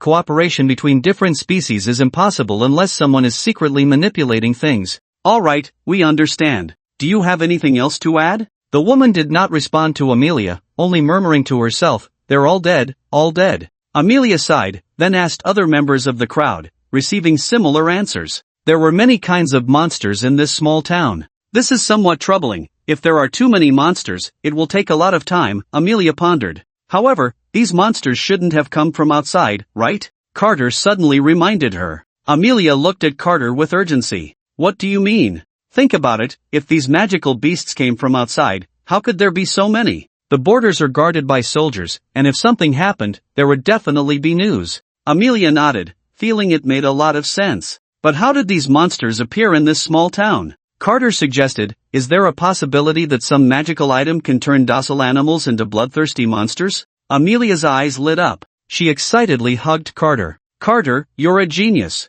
Freya and Daphne immediately shot him unfriendly looks. Carter just smiled awkwardly. Then Amelia said to everyone, "Let's quickly investigate the surrounding environment. If we find any clues, we must bring them up." The crowd immediately scattered. At this moment, Amelia took the opportunity to approach Carter and asked, "Carter, how did you guess all this?" Carter smiled awkwardly, his face calm as he said, I saw a book before, and happened to read about the records of beast transformation." In fact, Carter had already seen the plot beforehand. These magical beasts were originally animals raised by the townspeople, like chickens, dogs, cows, and so on. However, someone had secretly tampered with them, turning these domesticated animals into bloodthirsty monsters. And that person was none other than the insider of the demon mage, the Count Spencer, as detailed in the plot panel. Thinking of this, Carter's expression became serious. This was an opportunity, a chance to take down Count Spencer. If he could successfully capture him this time, it would eliminate a lot of trouble in the future.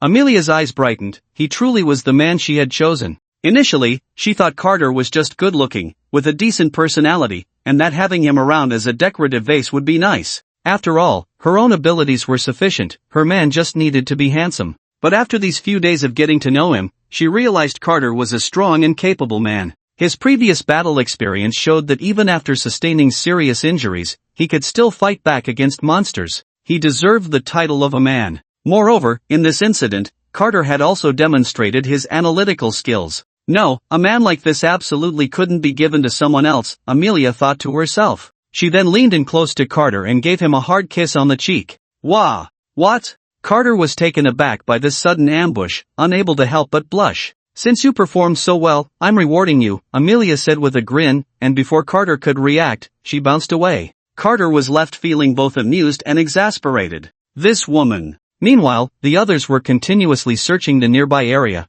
but after a long time, they still found no clues. Carter shook his head, his gaze drifting towards the distance of the small town. There shouldn't be any clues nearby, the real problem lay in the river not far from the town. This river supplied drinking water for the entire town, including the animals raised by the townspeople. Almost all of them drank from the water that flowed through this river. If someone had tampered with the river, then the entire town would be in trouble. Fortunately, it was discovered early, and only the low-level, mindless animals had been transformed into magical beasts. If it had been any later, it could have been people. Carter walked towards the distance and soon found the river. He crouched down and dipped his hand into the water. The moment he touched the river, he felt a chilling magical energy. He then returned to the town and found Amelia. "Amelia, I think there's something wrong with the river water in the town." Upon hearing this, Amelia immediately reacted and quickly headed towards the river. "There's a strong magical aura in the water," Amelia frowned. "It seems there's something in the river. We should report this first, and wait for the knights from the kingdom to investigate." Before long, the knights from the kingdom arrived at the scene. They waited for an unknown amount of time, as the sun gradually sank halfway down the mountain. As dusk approached, everyone waited anxiously. During this time, Carter yawned out of boredom, constantly flipping through the plot panel. Just then, a commotion came from the river. "Found it! We've located the source of the magical energy." Everyone rushed over. They saw a knight in silver armor slowly approaching, still wet from just climbing out of the river. As they stepped forward, the knight held a blood-red stone in his hand. Amelia recognized it at a glance, and her expression changed immediately. The captain of the knights felt an ominous premonition and asked Amelia, "Teacher Amelia, do you know what this is?" Amelia took a deep breath and slowly replied, "This is called the blood crystal, something that only the vampire clan possesses." Everyone gasped in shock. Just dealing with the demon mages was already troublesome, and now it turned out that even the vampire clan was involved in this matter. Did this mean that the vampire clan had allied with the demon clan?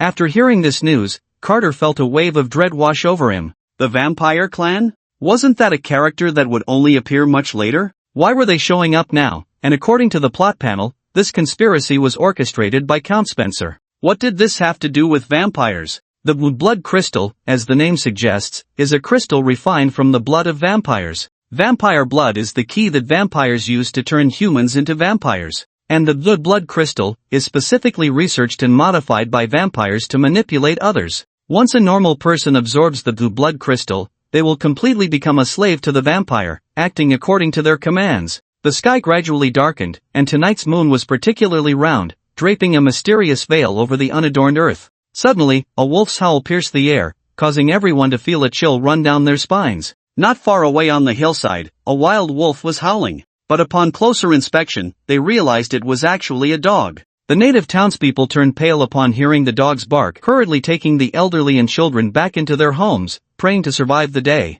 The knights gripped their holy swords, standing ready. Amelia also furrowed her brow, sensing an ominous feeling. In the darkness of the night, a pair of green eyes suddenly appeared, staring intently at the crowd. Cluck, cluck, cluck. The sudden sound of a chicken startled everyone. Then, to the astonished gazes of the crowd, a gigantic hen slowly walked out. The hen was enormous, resembling a water buffalo, and it emitted a cacophony of sounds that compelled the crowd to instinctively cover their ears. Its face was fierce, and its green eyes radiated a chilling aura. Suddenly, the hen charged at the crowd, unleashing its signature move, Iron Mountain Lean. Amelia was the first to react, drawing her sword and with a flash of cold light, a massive chicken head fell to the ground. Seeing this, Amelia let out a sigh of relief. It seemed that these mutated animals were of low level and not worth worrying about. But soon, she dismissed this thought. The green eyes multiplied suddenly, and thousands of monsters appeared before them. Faced with the monstrous army, the crowd couldn't help but swallow hard.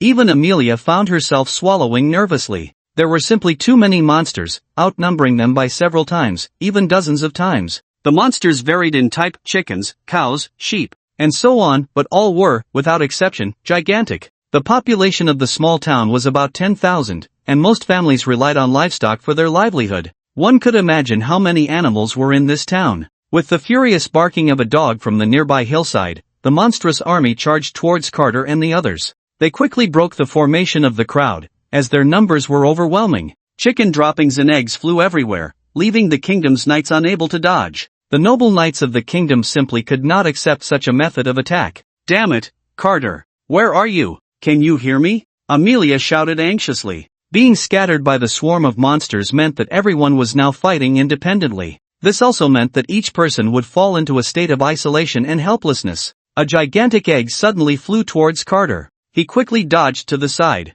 The egg smashed into the ground, shattering into pieces, with yolk and egg white splattering everywhere. Carter's gaze sharpened as he swiftly slashed out a wave of sword energy. The poor little chicken was instantly cut in half. After dealing with one, Carter did not let his guard down, as many more monsters quickly surrounded him. With no other choice, Carter could only run while counterattacking. He didn't know how far he had run, but one monster after another fell under his sword. Blood splattered onto Carter's face. It seems like I should have completely shaken off those monsters by now. Carter panted heavily as he sat on the ground. Just as Carter was resting, the grass nearby suddenly rustled. He immediately became alert, gripping his silver holy sword tightly. Then, under Carter's watchful gaze, a gigantic mantis emerged from the grass not far away. If one were to speak of the most miraculous creatures in nature, it would surely be insects. They possess many peculiar abilities, and their strength often far exceeds their size. However, their only drawback is their small stature. But once an insect reaches the size of a normal animal, its combat ability will be dozens of times that of a normal creature.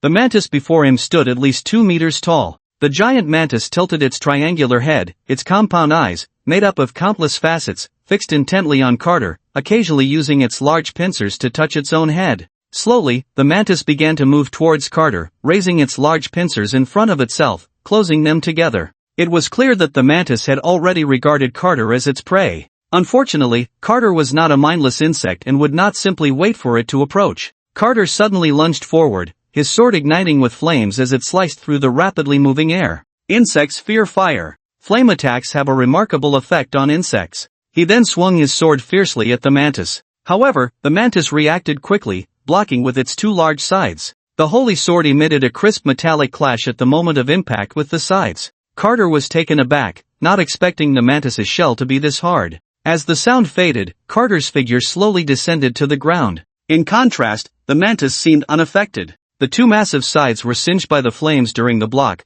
but that was all. No substantial damage was done. Carter charged forward again, striking at the mantis 3 times, targeting its head, abdomen, and lower legs. Yet, without exception, all were successfully blocked by the mantis. Seizing the opportunity, the mantis retaliated, sweeping its massive scythe swiftly towards Carter's head. Carter bent his legs and leaned back to evade the attack, then performed a backflip to quickly distance himself from the mantis. It seems that ordinary attacks won't take down this mantis, Carter panted. He then swung forward with force, sending a wave of fiery sword energy hurtling towards the mantis. The mantis brought its sides together, crossing them in front of itself, easily blocking the attack. But upon closer inspection, Carter's figure had already vanished. The mantis's triangular head twisted around, seemingly searching for Carter's whereabouts. Suddenly, a sound of a sword ringing out echoed, and Carter's figure reappeared behind the mantis, striking down towards its head. "So this stone is in your possession now? Ha ha ha." A vague and eerie voice slowly drifted into a knight's ear.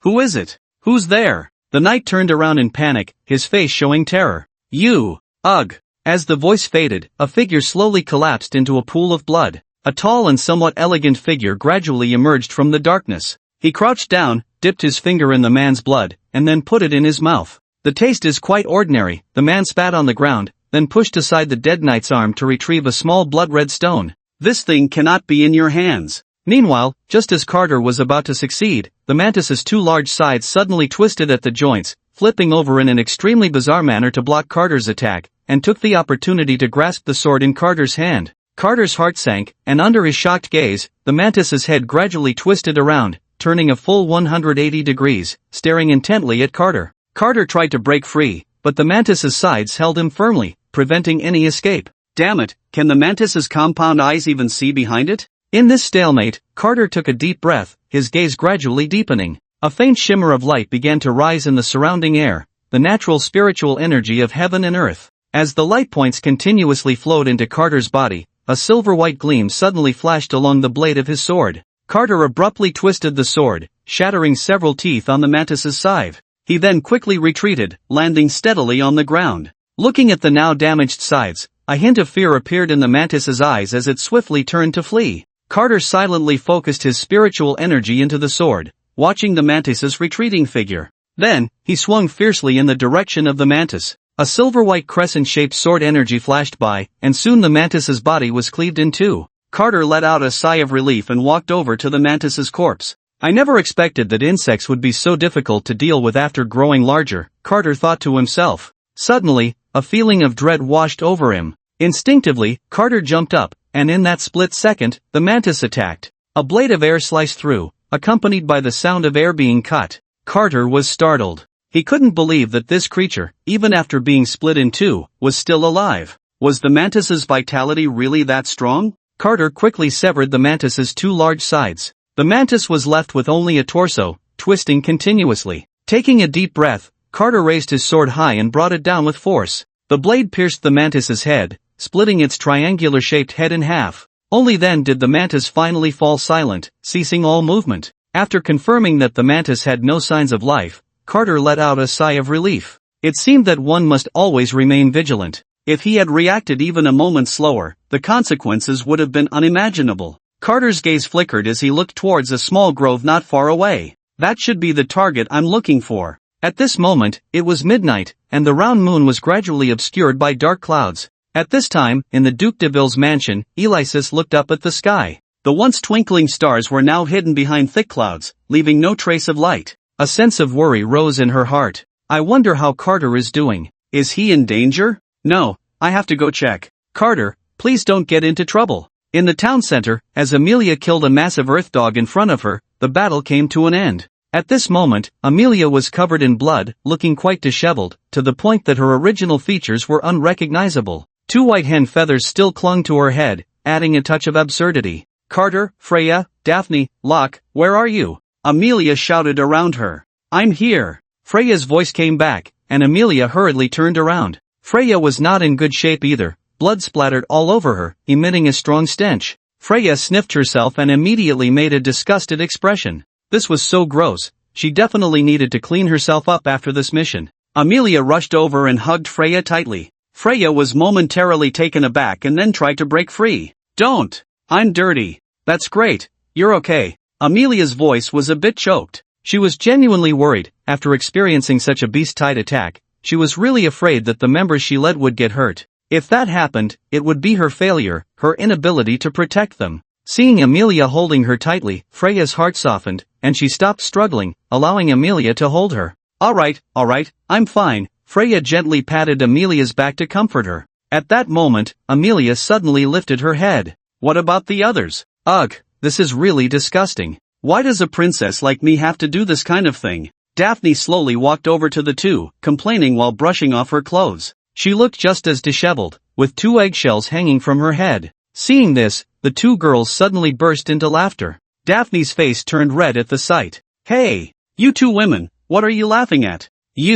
Your head, ha ha ha, Freya pointed out, then doubled over in laughter. It was just too funny, ha. Daphne touched her head, and upon seeing the two eggshells in her hand, she became furious, shouting at the two carefree beauties in front of her, hey, you two better stop laughing, do you hear me? The two girls laughed even more happily when they heard her say that. Ha ha ha, how annoying. Daphne clenched her fists and then looked at Amelia. Amelia immediately put on an innocent expression. Hey, Amelia, what are you laughing at? How are you better than me? Take those feathers off your head before you mock me. Amelia was taken aback and reached for her head. Sure enough, she took off two white feathers. Amelia felt a bit embarrassed and fell silent. The three exchanged smiles, and the atmosphere became lively. But soon, everyone couldn't help but worry again. I wonder where Carter and Locke are now. Are they in trouble? The girls suddenly sighed. I'm here. The girls looked in the direction of the voice and saw Locke stumbling over from not far away. He looked the most disheveled, covered in blood and an unknown green substance that emitted a foul odor. The girls frowned and covered their mouths and noses. Seeing Locke approach them, they hurriedly scattered. Locke's smile froze. Why are you all staying so far away from me? Locke wanted to get closer, but the three girls simultaneously stepped back. Locke, alright, after just experiencing life and death, you all play like this, huh? Really nice. Then Locke walked towards Amelia. Amelia was immediately startled and quickly ran away while shouting, don't come over. Amelia, how come even you are like this? Locke exclaimed in frustration. What is this? Why are they distancing themselves from me for no reason? What do you think? Freya couldn't stand it any longer and reminded Locke. What is that green stuff on you? It can't be chicken droppings, right? Locke was taken aback and then looked at his body, his face turning a bit red. Well, who knew those magical beasts were so despicable, using such vile means? The girls still looked at Locke with disdain. Locke, now only Carter is missing, let's go find him. Everyone nodded and then began searching for Carter's whereabouts. Carter, where on earth are you? After the beast tide ended, each team suffered minor casualties. Fortunately, the combat power of these animalized magical beasts was not particularly strong, so there were no large-scale casualties. However, Amelia and the others no longer wanted to focus on the casualties of other teams and night orders, as the crisis had been resolved, and it was unnecessary to understand those situations. The most important thing now was to find Carter. It should be around here, right? But where exactly is the formation eye? Carter pondered. The general location mentioned on the plot panel should be nearby, but it didn't specify the exact location. This made Carter quite troubled. The environment in front of him was very unfamiliar, leaving him at a loss. Sigh, after living so many years, I haven't even memorized the capital of the kingdom, and now I'm being asked to explore in an unfamiliar environment. Isn't this just making things difficult for me? Carter sighed deeply. Not far from him, a figure in a black robe slowly appeared, quietly following him from behind. Carter searched carefully, but suddenly felt a chill on his back. He turned around sharply, only to find nothing behind him. Carter frowned and continued searching. Then he suddenly turned around again. After several attempts, Carter found nothing. His frown deepened. Could it be that I'm overthinking this? Then Carter stopped thinking too much and focused entirely on finding the formation eye. Behind a large tree, the figure in the black robe was panting heavily, slumped on the ground. Damn it, this brat is quite alert. Carter continued walking forward when suddenly a surge of magical energy rushed towards him. The magical energy was incredibly powerful, and Carter almost got thrown away because he didn't react in time. Found it. It's here. Carter rushed over, and as the magical energy grew stronger, he finally saw the true form of the formation's core. It was a strange flower radiating with purple auroras. Unlike ordinary flowers, this was a stone flower made up of purple crystals. But now it seemed to have a life of its own, striving to bloom, beautiful and enchanting. Carter gathered his true energy into the sword, and then an invisible sword blade of true energy rushed towards the purple crystal flower. However, just as it was about to touch the flower, it was absorbed by an invisible barrier, as if the previous attack had no effect at all. Carter frowned slightly, and just as he was about to approach for a closer look, a whistling wind suddenly came from behind. Carter's gaze sharpened, and he jumped up. A black mass of magical energy flew past his feet, crashing into the ground around him with a violent explosion. The sudden sound of the explosion and the previously quiet air caught Amelia and the others' attention. Not good. There's danger over there with Carter. We need to hurry. Without waiting for everyone to react, Amelia was the first to dash towards Carter's direction. Seeing this, the others hurriedly followed. Amelia ran with all her speed, her face filled with anxiety. Carter, hold on. You mustn't get hurt. Meanwhile, your reaction is quite fast. I was thinking of killing you while you weren't paying attention. The figure in the black robe slowly emerged from the darkness, obscured by the robe, making it hard to see his face. But just the two eyes that were visible already conveyed a chilling aura. Carter's eyes were fixed on the mysterious person before him, his brow furrowed. He could clearly feel the magical energy emanating from the black-robed man. It was strong and dense, but he felt capable of handling it at his current level. Who was this black-robed man? Was he the vampire Amelia mentioned? No, that couldn't be right. A vampire's attack wouldn't be through magical energy. This person couldn't possibly be a vampire. There was only one possibility left. This man was the main orchestrator of the incident he was involved in, Count Spencer. But with his own strength, it was impossible to contend with someone of the Count's level. This person clearly didn't possess such strength. What was going on? Was he just a subordinate? Then where was the master?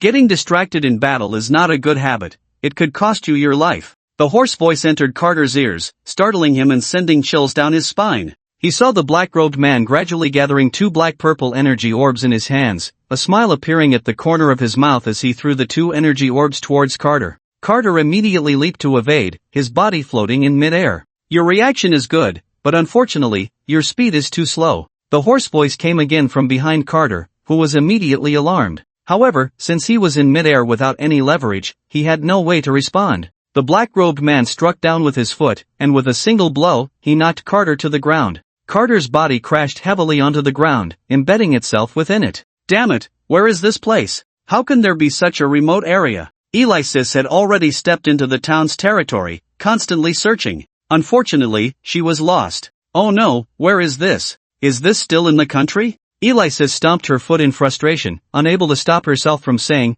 I don't know where Carter is right now. Huff huff, Carter gasped for breath. With a slight effort, he pulled his arm out of the ground where it was embedded, then the other one. Finally, it was the whole body. Carter shook his body, and some dirt and stones fell to the ground. "This is a very difficult opponent," Carter said, his gaze flickering, his expression serious as he looked at the figure in the black robe before him. The figure slowly descended to the ground, moving with a hint of elegance. "Oh, I didn't expect you to still be standing after that blow I just dealt you," the figure in the black robe sneered, glancing at the sky. Calculating the time, they should be arriving soon. The figure lowered his head, and once again, a black energy ball formed in his hand. "It seems I need to hurry up and deal with you." The figure threw the energy ball at Carter again. Carter gathered his true energy and slashed out with his sword. The black energy ball collided violently with the blade of true energy, resulting in a fierce explosion. The hurricane caused by the explosion was extremely strong. The purple crystal flowers swayed precariously in the fierce wind.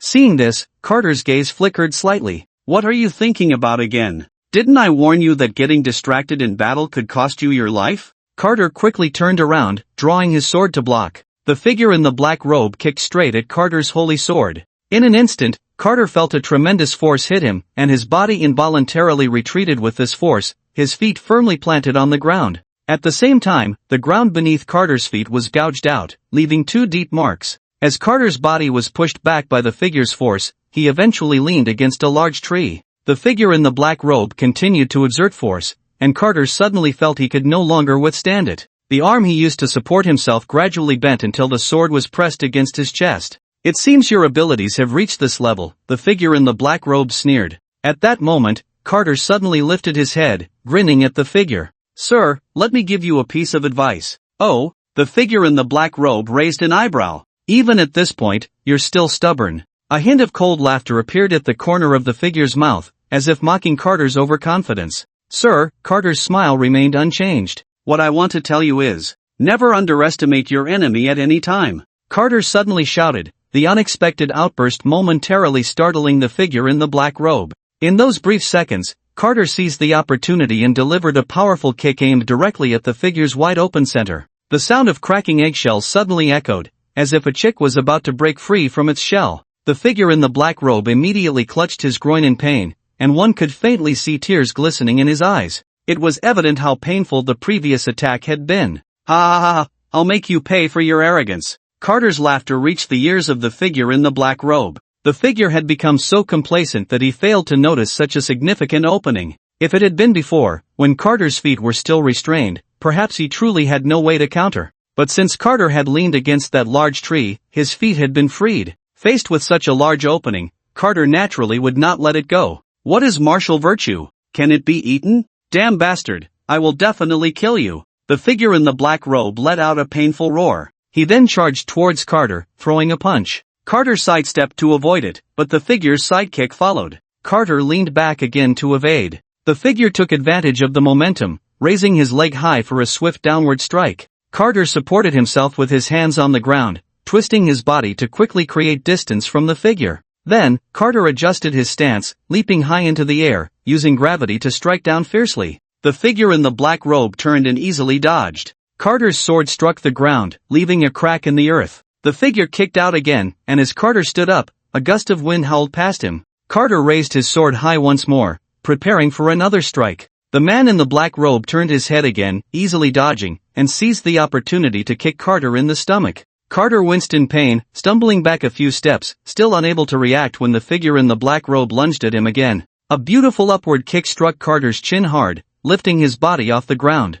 In that brief moment, the man in the black robe seized the chance, raised his leg, and brought it down forcefully, pinning Carter to the ground. Dust and smoke rose from the impact. Carter was caught off guard by the relentless attacks. "It's over," the man in the black robe said, his gaze flickering slightly as he gathered a black energy ball in his hand, aiming it at Carter's head with deadly intent. If this strike hit, Carter would undoubtedly die. Just then, with his eyes tightly shut, Carter suddenly opened them and quickly turned his head to the side. The attack from the man in the black robe struck the ground beside Carter, creating a deep crater. The tremendous roar caused a ringing in Carter's right ear, even leading to temporary deafness. Carter swiftly raised his leg and kicked the man in the black robe's back. The man stumbled, and Carter took the opportunity to break free from his grasp, simultaneously raising the holy sword high. With a flash of cold light, blood gushed forth. A deep gash appeared on the back of the man in the black robe. However, to Carter's surprise, the man did not show any signs of pain as he had imagined. He simply turned his head slowly, his eyes cold and expressionless, as if he had not been attacked at all.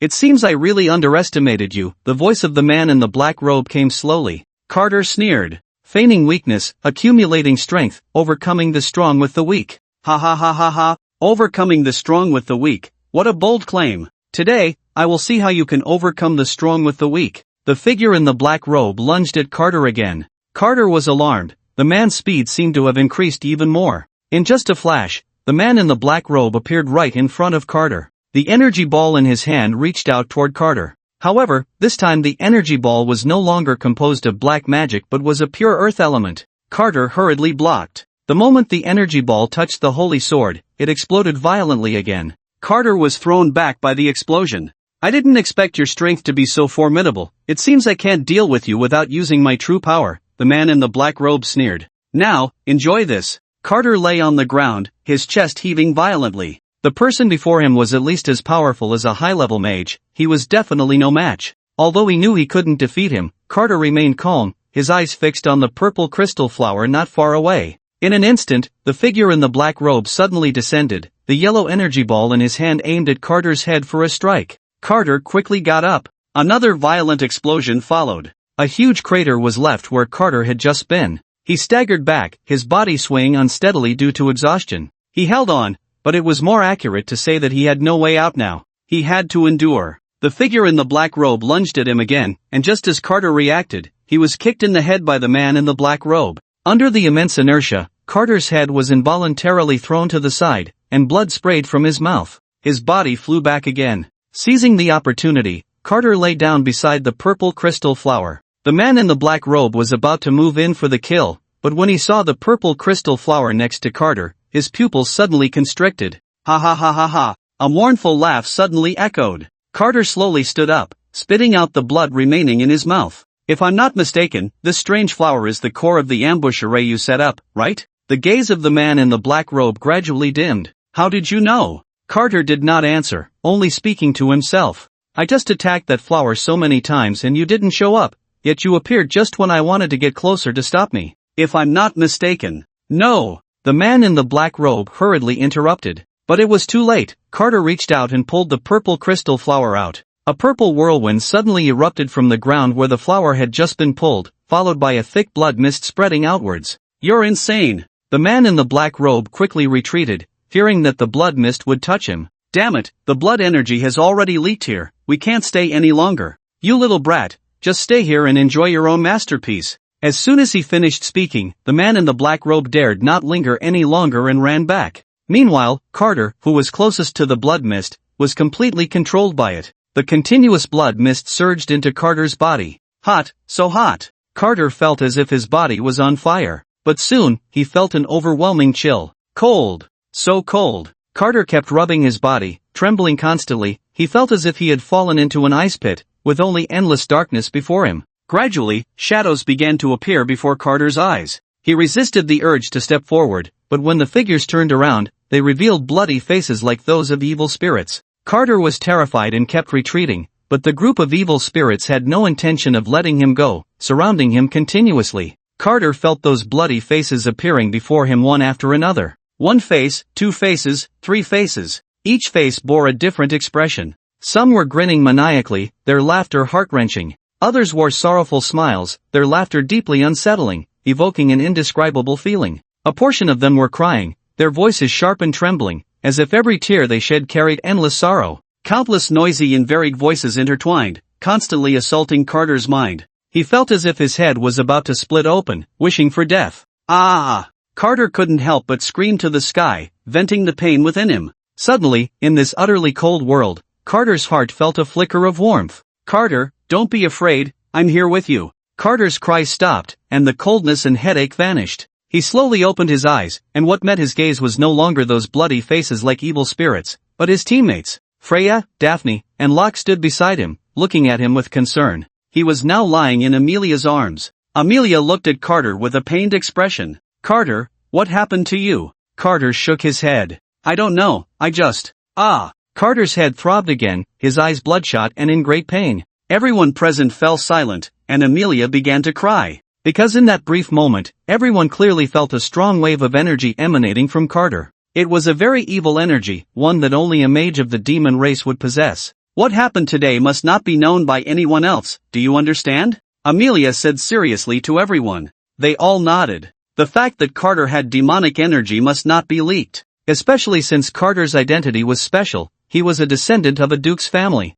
If this matter were to be known by someone with ulterior motives, the consequences would be unimaginable. The kingdom would never tolerate the presence of any demonic aura. Once discovered, the minimum punishment faced by Carter would be expulsion from the realm. The DeVille family he belonged to would even risk being collectively disowned. In the wilderness, a tent had been set up, and 5 people were inside, adjusting their states. Carter, are you thirsty? Let me give you some water, Freya said, her eyes filled with tenderness as she gently lifted Carter's head and brought the water to his lips. Thank you, Carter smiled weakly, then took large gulps of water. Daphne, seeing this, was unwilling to be outdone and leaned over, holding a piece of bread, also offering it to Carter. Carter, you must be hungry, right? Come eat something, you haven't eaten all day, and your body won't hold up. Carter nodded slightly, took a few casual bites, and then stopped eating. He really couldn't manage to eat more. Amelia watched the scene unfold, feeling sulky.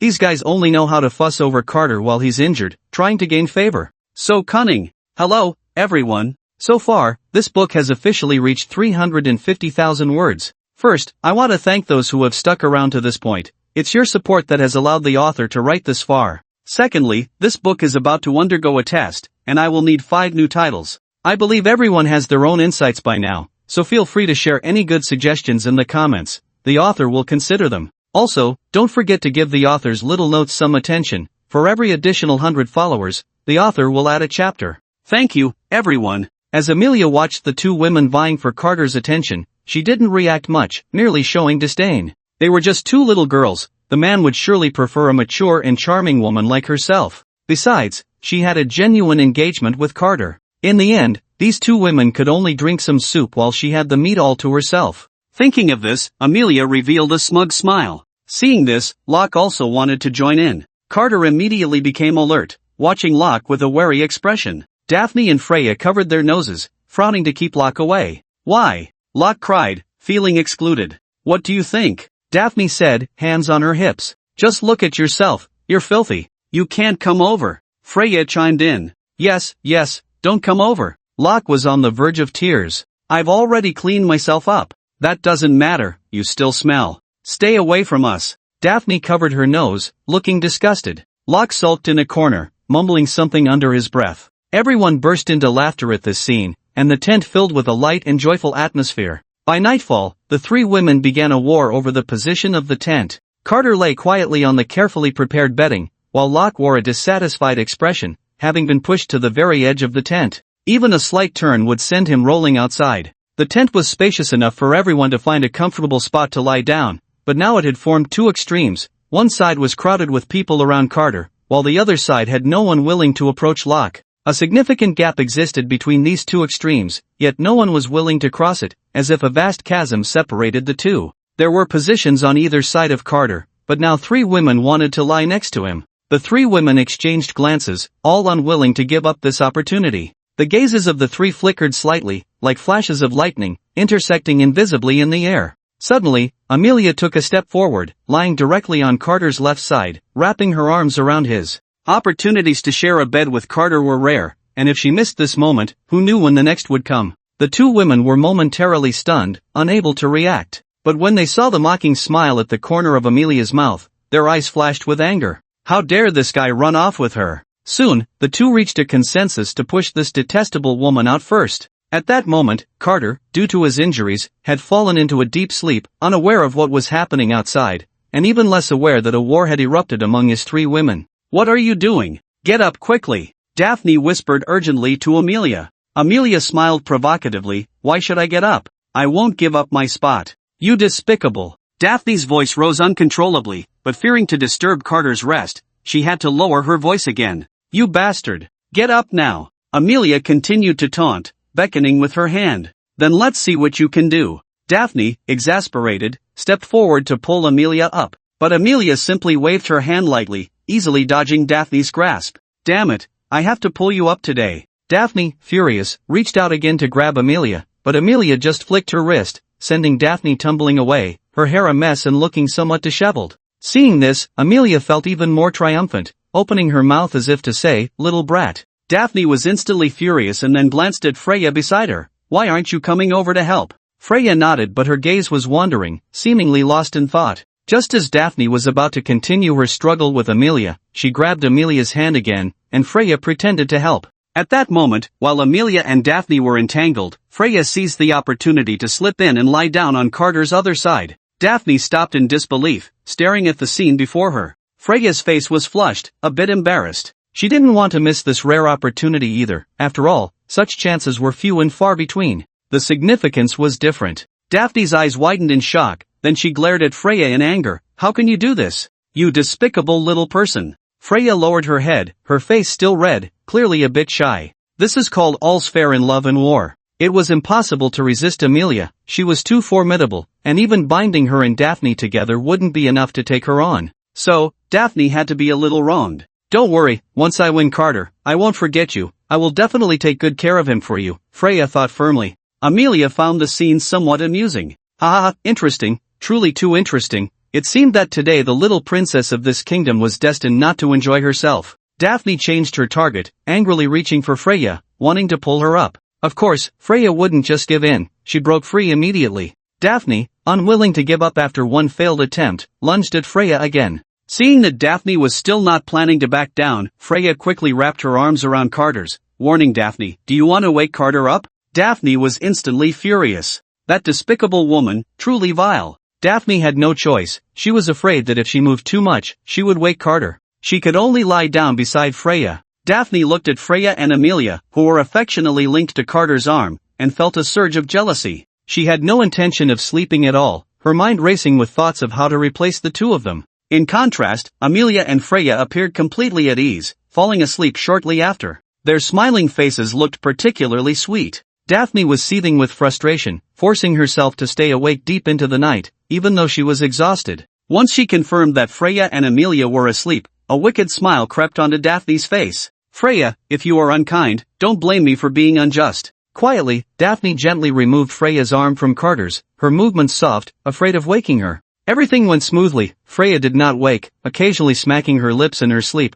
mumbling something that made her look incredibly cute. Daphne carefully picked up Freya and placed her aside. Looking at Freya, she couldn't help but feel a bit smitten, but she stubbornly muttered, "What a little vixen, even sleeping so restlessly." With a flushed face, she then glanced at Amelia. "Humph, that woman was so despicable earlier, I won't let you sleep next to Carter." As Daphne slowly approached, just as she was about to move Amelia seemed to anticipate it and opened her eyes wide. Daphne froze in place. Amelia gave her a provocative look. In truth, she had never fully fallen asleep, it was a habit she developed while on missions. This way, she could stay alert and react immediately to any disturbances around her. She had noticed when Daphne was secretly moving Freya but chose not to say anything, as it had nothing to do with her. However, she didn't expect this little girl to dare make a move on her. Truly, she was asking for trouble. Daphne swallowed hard and ultimately chose to lie down obediently next to Carter, taking no further action. Amelia was somewhat surprised. She had thought that with this little girl's personality, she would definitely try to tug at her for a while,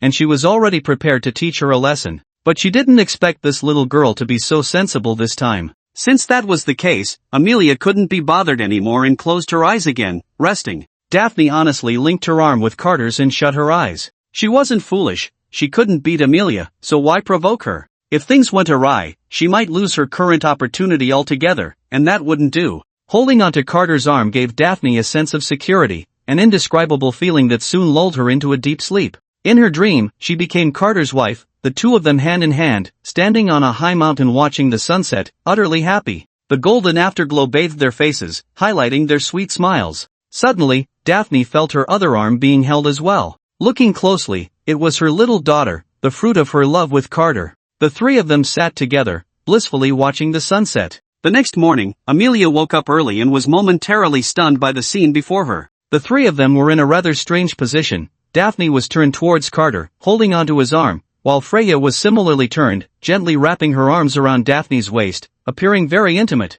When did these two little girls become so close? Amelia's mouth twitched involuntarily. But what Amelia didn't know was that an even more explosive situation was about to unfold before her eyes. All I could hear was Freya mumbling, "Carter, hee, I like you the most." Then, Freya planted a hard kiss on Daphne's face. Feeling the wet sensation on her cheek, Daphne slowly opened her eyes.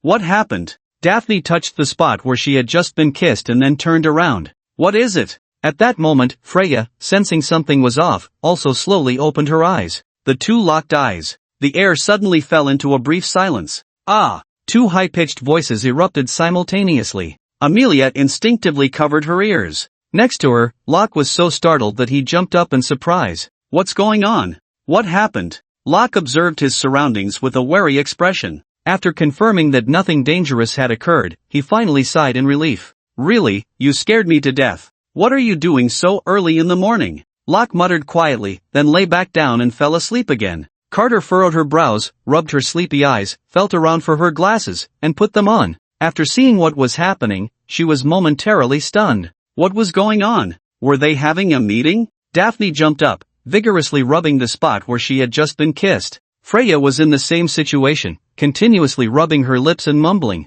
"Damn it, that's really disgusting." What? Disgusting? Hearing Freya say that, Daphne immediately became furious. Hey, you woman, how dare you call me disgusting? I haven't said anything about you. You're the one who kissed me, I'm the one who's been disgusted, okay? What? Freya retorted. It's an honor for you that this princess kissed you, and you look like you're the one at a loss. Do you think I wanted to kiss you? Stop dreaming. What? Hearing Freya say that, Daphne became even more agitated. Just as she was about to say something, she noticed Freya's expression suddenly turn cold. I remember clearly that I was sleeping next to Carter last night. How did I end up next to you? Daphne suddenly felt a bit guilty, but then thought, why should she feel guilty? Carter clearly belongs to me. Daphne immediately regained her confidence. What? You're unhappy about being next to this princess? Not everyone gets to sleep with me, this is your honor, you know? Daphne mocked, mimicking Freya's tone. You! Freya's eyes widened as she glared angrily at the arrogant Daphne.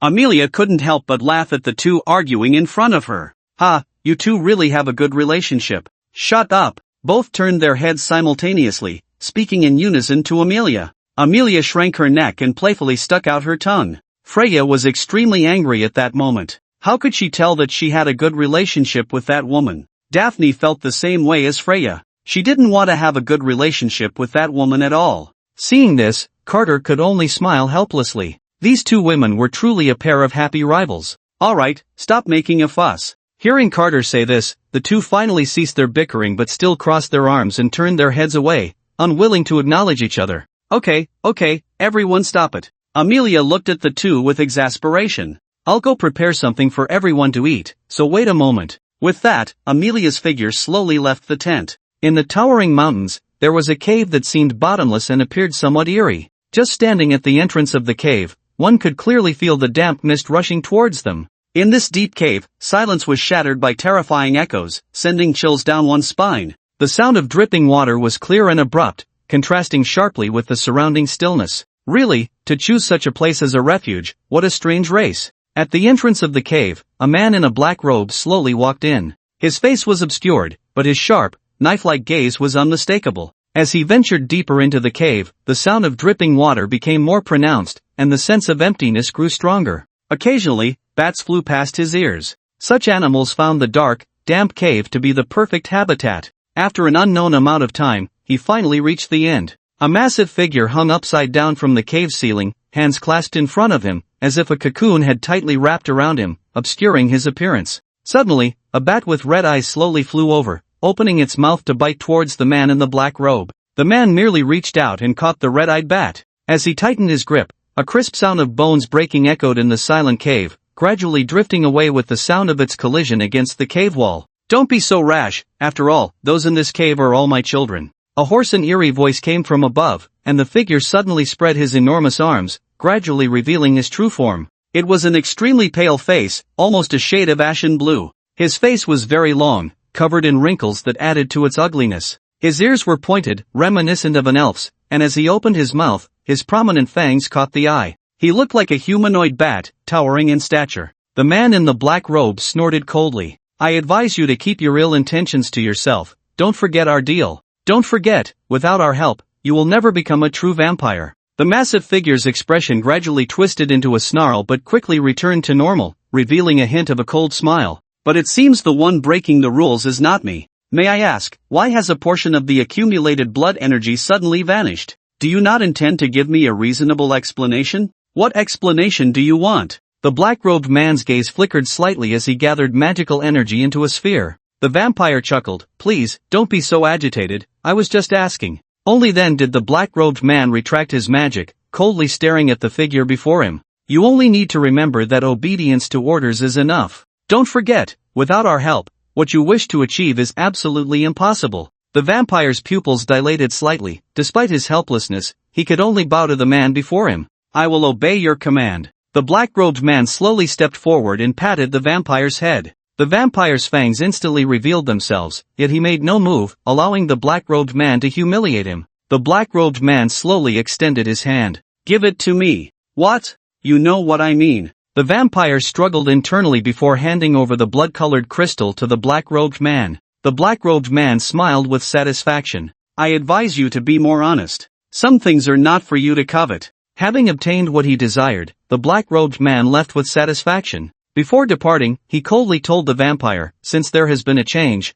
the action plan must be moved up. As for whether you can accomplish what you wish, that depends on whether you have the ability. The black-robed man left. Only the vampire remained, standing dazedly in place, murmuring to himself. It doesn't matter, it's already come to this point, what does it count for? The vampire slowly moved towards a spot in the cave, pushing aside the stones that were used to conceal it, revealing a delicate coffin. It was a half-transparent coffin, entirely azure, looking exceptionally exquisite. A chilling aura emanated from around the coffin, and through it, one could clearly see a girl lying quietly inside. The girl stood gracefully, her demeanor calm and composed, very dignified. Her features were not extraordinarily beautiful, but she exuded an elegant and virtuous aura, as if she were merely asleep. But the vampire understood that she was dead for an unknown number of years. If it weren't for that enormous blue coffin, she might have long since turned into a pile of dust. Rest assured, I will fulfill my promise to you, no matter the cost. The vampire gently caressed the woman's face through the coffin, memories of the past slowly surfacing in his mind.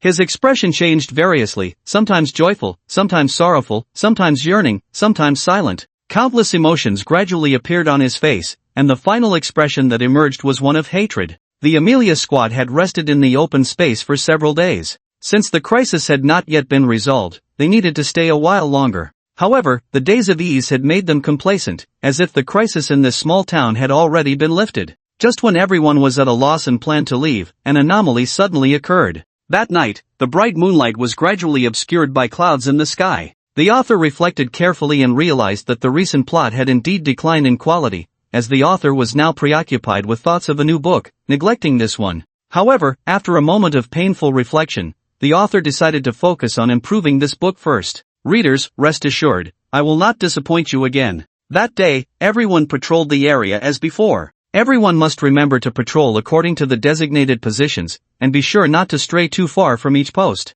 Also, everyone must remember to notify immediately if anything happens, and never act alone. Amelia instructed the four. Carter and the others nodded and then left. Amelia looked up at the sky. The once clearly visible moonlight was now covered by oppressive clouds. The night, draped like a curtain under the stars and silver moon, was now silent and desolate, devoid of any sound. I hope nothing happens tonight, Amelia murmured to herself. Without the moonlight, the night seemed endless, the trees casting vague, ethereal shadows, and occasionally a few dark crows would fall from the branches, emitting mournful cries. Locke walked alone in this dim environment, his body involuntarily trembling slightly, but he quickly straightened his posture. I'm not the only one here, what do I have to be afraid of? Locke comforted himself in his heart. He strode forward, hoping to find some clues quickly and leave this cursed place, while also wishing to encounter nothing and pass the night peacefully. Suddenly, he stumbled, as if something had tripped him. The faint starlight was insufficient to reveal what lay on the ground, so he stepped closer and slowly crouched down. The moment he saw clearly, his heart leaped to his throat, a chilling sensation making his scalp tingle. It was a corpse, no, not just one, there were many scattered around, lying peacefully. The bodies were clad in silver armor, and beside them lay holy swords that still glimmered ominously in the darkness. They were undoubtedly the knights sent to assist in the investigation for the safety of the kingdom. How could this happen? Locke was so astonished that he couldn't speak. These corpses had just died, and even if they hadn't just died, it couldn't have been more than today. Because this place was patrolled once every day, it was impossible not to discover the bodies. Run! This thought quickly flashed through Locke's mind, but before he could stand up, a rough hand bound him, covering his mouth so that not a sound could escape. The hand was indeed very rough. Locke could distinctly feel his skin being rubbed raw. Moreover, the nails on this hand were very long, even more impressive than the manicures worn by women. Suddenly, Locke's eyes widened as he felt a sharp pain in his neck, his body slowly growing cold, life ebbing away. The taste of this blood. You are from the Hoderwa family? A hoarse and chilling voice reached Locke's ears, and he felt a glimmer of hope. Locke desperately nodded his head, making whimpering sounds due to his mouth being covered. Then, Locke felt the sudden release of his body, a whooshing sound passing by. He looked up to see a gigantic bat slowly flying away until it disappeared into the moonlight. Locke instantly reacted, pulling out a communication stone. Help! Something has happened here. Before long, Amelia and the others arrived at the scene. After a brief examination of the corpses, Amelia took out a small compass. The compass needle wavered uncertainly before suddenly locking onto a direction. Just as Amelia was about to chase after it, she noticed the 2 blood holes in Locke's neck. Are you hurt? Locke touched his neck. It's fine, I can handle it. Amelia looked at Locke in surprise. If you're injured, you should go back and rest. We'll handle things here, Amelia said, then immediately led the others in the direction indicated by the compass. Wait! Amelia suddenly called out to everyone, her expression alert as she looked at the dense forest not far away. Then she shot a fireball into it. Squeak, squeak, squeak. A piercing cry suddenly echoed from the forest, and a group of red-eyed bats charged towards them. Seeing this, Amelia gathered her magical power, and with a flash of fire, the bats instantly turned to ash. Amelia did not let her guard down, constantly scanning her surroundings. A cold glint suddenly flashed by. Amelia turned around and thrust her holy sword forward. A sound of metal clashing rang out. Amelia stood firm, and a black figure gradually solidified before everyone's eyes. A vampire? Amelia stared at the figure, her expression serious. The dark figure smiled, revealing its fangs. Not a vampire yet, to be precise, I should be a half-vampire. Amelia's gaze flickered. She could sense that the enemy before her was very strong, perhaps even on par with herself. You must be the main planner behind this incident. So, if we kill you, our mission will be complete, right? A cold light shone in Amelia's eyes. Then come and try. The vampire suddenly smirked. My head is right here, come and chop it off. Without wasting words, Amelia charged forward, swiftly swinging her sword. The vampire slightly bent down, dodging the strike, and extended its claws straight for Amelia's abdomen. Amelia twisted her wrist, blocking the attack, then kicked out. The vampire quickly evaded backward. The two's attacks rapidly intertwined, and within just a few breaths, they had already exchanged countless blows. Their speed was incredibly fast, and under the cover of night, the others could barely see their movements. Carter couldn't help but widen his eyes slightly, murmuring to himself, is this what a true battle between masters looks like? After experiencing life-and-death battles, Carter thought he had become a qualified magician, even giving him the illusion that he had enough ability to survive in this world. However, after witnessing today's battle, Carter realized that his previous experiences were nothing compared to this fight, merely a case of a great sorcerer meeting a lesser one. Fire explosion! With Amelia's loud shout, a terrifyingly hot red energy rushed swiftly towards the vampire. But what Amelia did not expect was that the vampire did not dodge or evade, but took the hit head-on, and then, severely injured, quickly ran off into the distance. Amelia frowned. She hadn't even used her full strength in that attack, merely trying to gauge his true level. But she never expected that someone who could exchange so many blows with her would be directly hit by that strike. Amelia squinted, her mind racing. She had a nagging feeling that this guy was deliberately trying to lure her somewhere.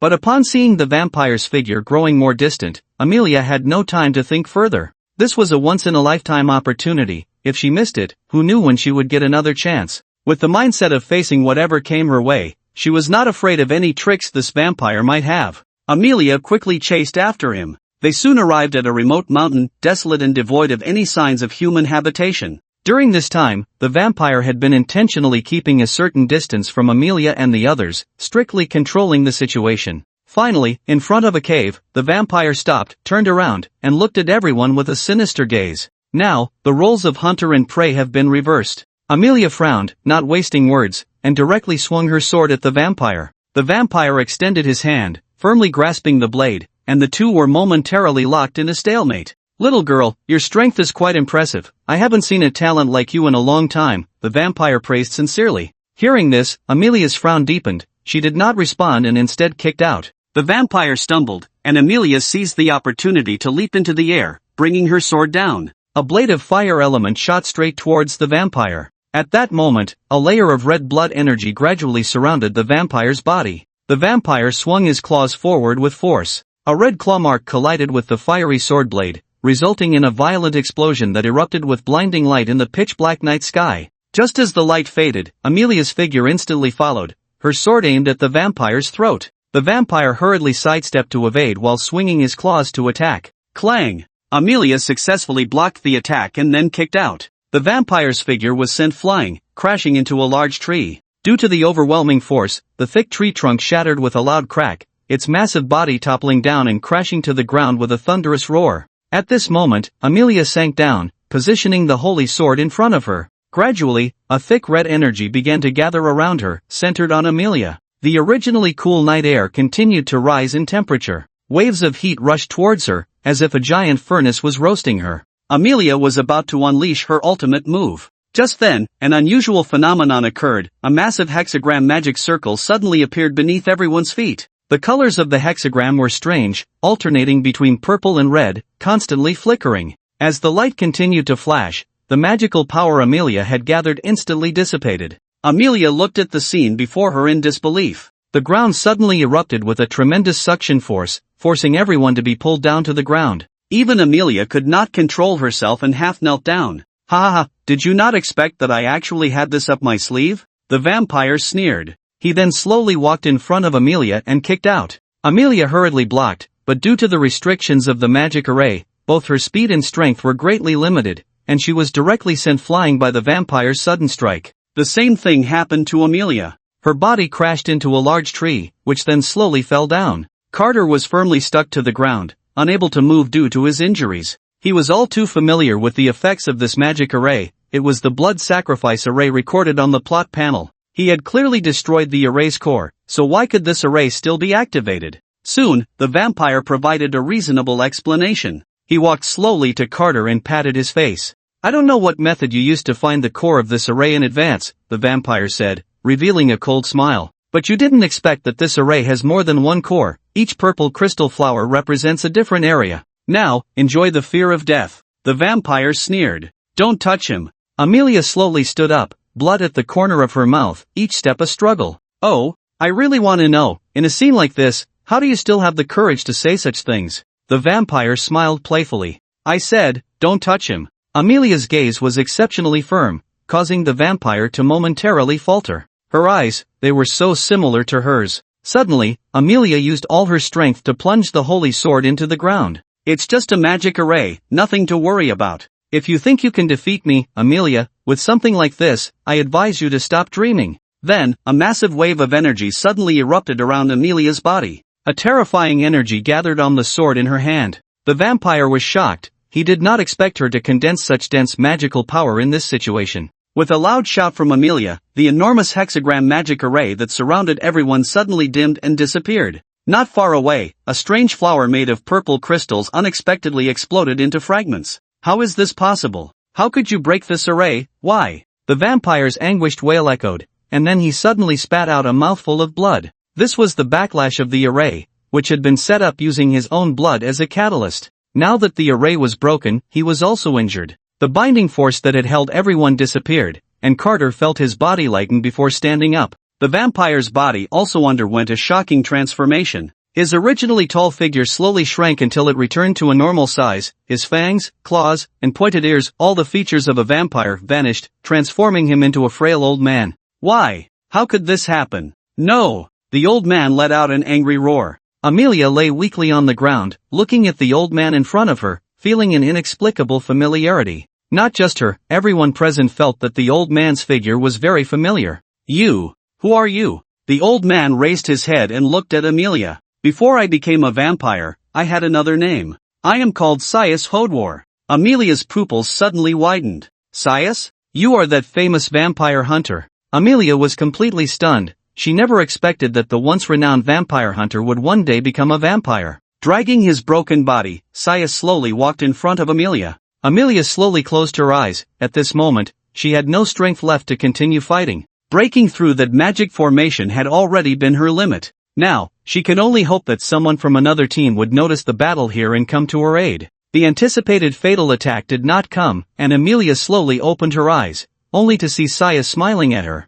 Is that boy very important to you? Following Saya's gaze, Amelia saw Carter standing nearby, looking at a loss. Carter was anxiously scanning the surroundings, unsure of what he was looking for. She did not answer, merely staring at him in a daze. Seeing this, Saya chuckled. You had a chance to escape just now. You didn't need to care about the lives of others. Why would you rather put yourself in danger than abandon them and run away? Amelia still did not respond, only coldly gazing at him. Saya suddenly laughed, his voice bright and cheerful, a stark contrast to the gloomy tone from before. You and her are really quite alike. But you harmed her. Sorry, but I don't plan to let you go. Saya picked up the sword from the ground and closed his eyes, facing Amelia. Amelia also closed her eyes, waiting for death to come. At that moment, a streak of light cut through the night sky. In the dark mountain forest, it was so brilliant and dazzling, creating a stunning scene. Sayas widened his eyes and hurriedly defended himself. The light struck the holy sword, instantly freezing the blade. Sayas's gaze turned cold, and with a slight force, he shattered the ice in his hand, his eyes drifting to a direction not far away. Ivy's figure slowly emerged from the darkness, her white dress particularly striking against the dark backdrop. The Holy Star Academy really produces talents. I didn't expect there to be such a strong opponent besides her. Sayas's brows furrowed tightly. He could feel the powerful magical fluctuations from the opponent before him. Carter, seeing this, was filled with surprise. This was it. How could the protagonist die here? Someone would definitely come to the rescue. Ivy, I really think I'm going to love you. Ivy wasted no time, directly picking up her sword and charging forward. Sayas followed closely behind, and their figures quickly intertwined. In a flash, the two had exchanged blows several times, the sound of clashing swords echoing in the night sky. But soon, Sayas seized the opportunity and swung his sword. Instantly, a deep gash appeared on Ivy's arm. Ivy frowned slightly and quickly created distance. Sayas's triumphant laughter rang in everyone's ears.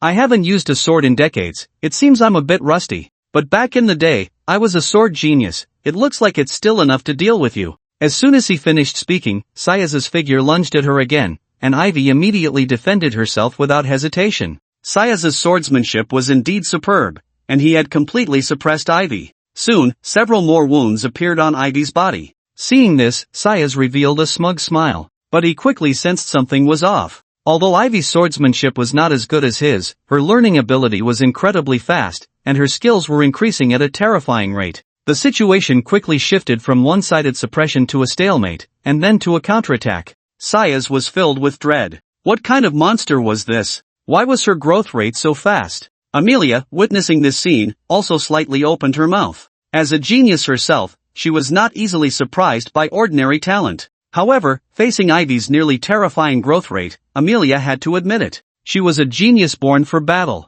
At this moment, Ivy had completely treated Sayas as an experienced sponge, greedily absorbing his knowledge. She wanted more. In the end, Avril, feeling that the person before her was no longer of any use, swung her final sword with great force. Sayas was pushed back step by this powerful blow. Avril raised the holy sword high into the sky, and a blue stream of light shot up rapidly. At the same time, the temperature around them suddenly dropped, and the ground began to slowly form a thick layer of frost. Not far away, the man in the black robe silently watched the scene before him. The princess of the kingdom, what a delightful surprise. If I could take the opportunity to eliminate her as well, the kingdom would lose two unparalleled talents in a single day. I wonder if that old man can withstand such a blow. The man in the black robe revealed a cold smile, while a yellow energy sphere gradually gathered in his hand. Suddenly, a delicate hand grabbed his wrist, and the light sphere in his hand vanished. Who is it? The man in the black robe was taken aback, turning around to see Alexis smiling at him.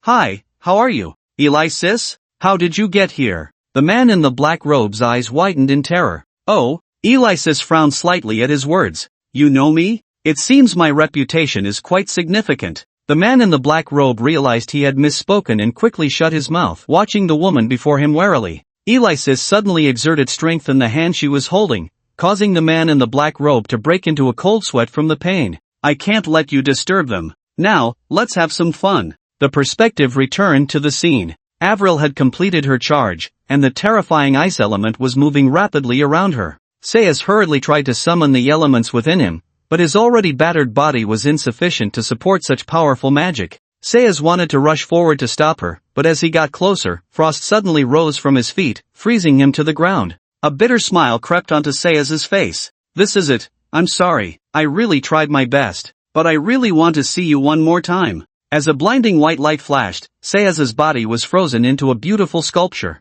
Just when Avril thought everything was over, an angry roar suddenly erupted. "I want to see her one more time." Avril turned in terror, as Sayas, somehow gaining strength, broke free from the ice's grip. Avril was immediately shocked and rushed forward, delivering another powerful strike. In an instant, blood gushed out, but it was different from normal blood. The blood flowing from him was a reddish purple. Sayas seemed to feel no pain in his body, walking forward as if in a trance, his figure gradually disappearing into the cave. Avril's gaze tightened, stopping her attack, and followed him inside. The others quickly followed suit. They didn't know how long they walked, but finally reached the end. At the end stood a coffin made of transparent ice, within which lay a young girl in slumber. I'm sorry. In the end, I still couldn't save you." Sayas touched the coffin, tears streaming down his face. Amelia furrowed her brows, suddenly understanding something. It seemed that the reason this former guardian of the kingdom had fallen was because of the girl before them. Then, Amelia slowly spoke to Sayas. "If she knew you sacrificed the people of the kingdom you once protected to save her, what do you think she would think?" Sayas laughed at her words. "She wouldn't agree, she would even tell me she would rather continue lying in this coffin." Amelia's brows tightened even more. Just as she was about to say something, Sayas's voice came again. "But so what? I am the one doing these things. Let me bear the sins, okay?" Sayas revealed a relieved smile, then his eyelids slowly closed. He was dead. Hearing his words, everyone present showed a complex expression. Since he had once been a hero of the kingdom, it was natural for him to possess a unique pride. To give up his identity, his honor, and even his own people, preferring to fall from a hero to a despised sinner. Could there really be such a person? At that moment, Amelia's gaze suddenly turned to Carter.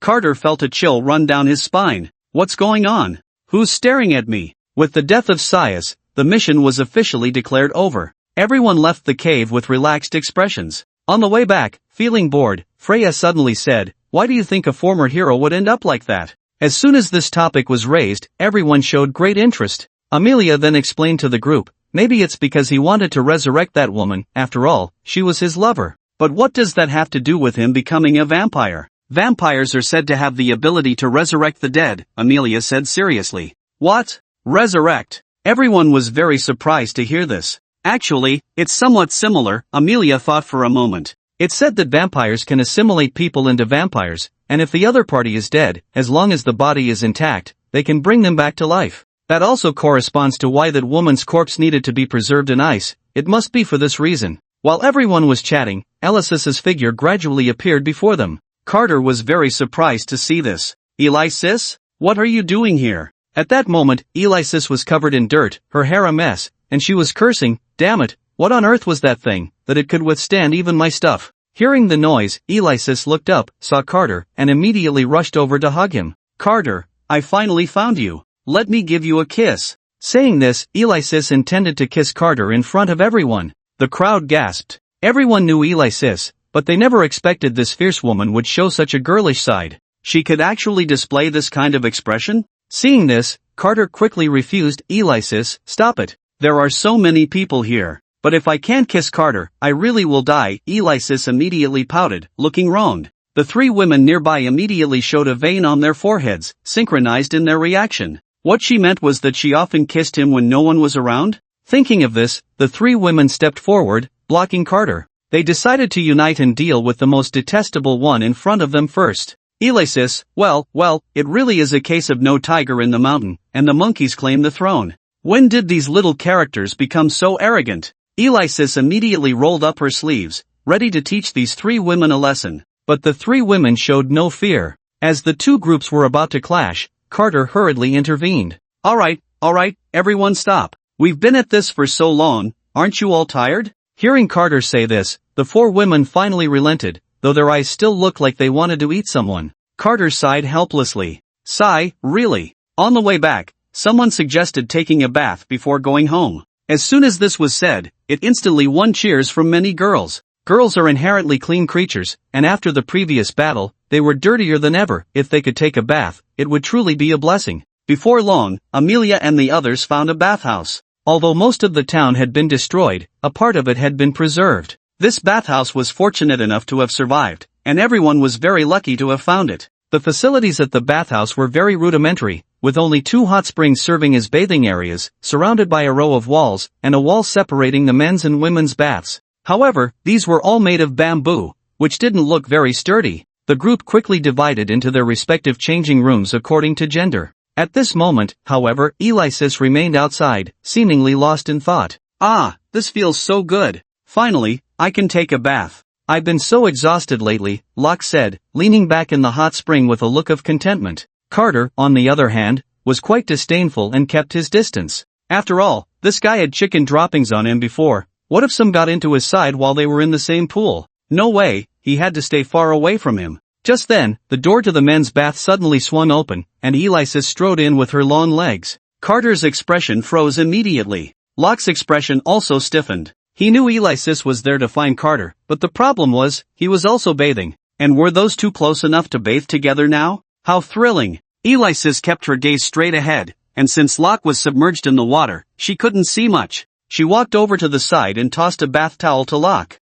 You go out first, wash later. Locke was so startled that he almost lost his mind. How could he dare to disobey Alexis? That was Alexis, after all. He quickly wrapped the towel around himself and scurried out. Once Alexis saw that the extra person had left, she immediately turned around and locked the bathroom door. Carter felt a chill run down his spine, a very ominous premonition. What are you going to do? Alexis didn't respond, simply undressing for herself, then slowly walked into the hot spring. During this process, a hint of red appeared on Alexis's fair skin, and her body trembled slightly, clearly very nervous. Even though she was extremely shy, Alexis didn't mind. After all, it wasn't the first time Carter had seen her. Carter swallowed hard and unconsciously stepped back. Alexis slowly walked to his side, her face flushed, hesitant to speak, which was a stark contrast to her usual arrogant demeanor. But soon, Alexis adapted to the situation, gently taking Carter's hand. Carter immediately trembled, not daring to move. Seeing this, Alexis couldn't help but laugh. Even though she was also very shy, she couldn't resist teasing Carter.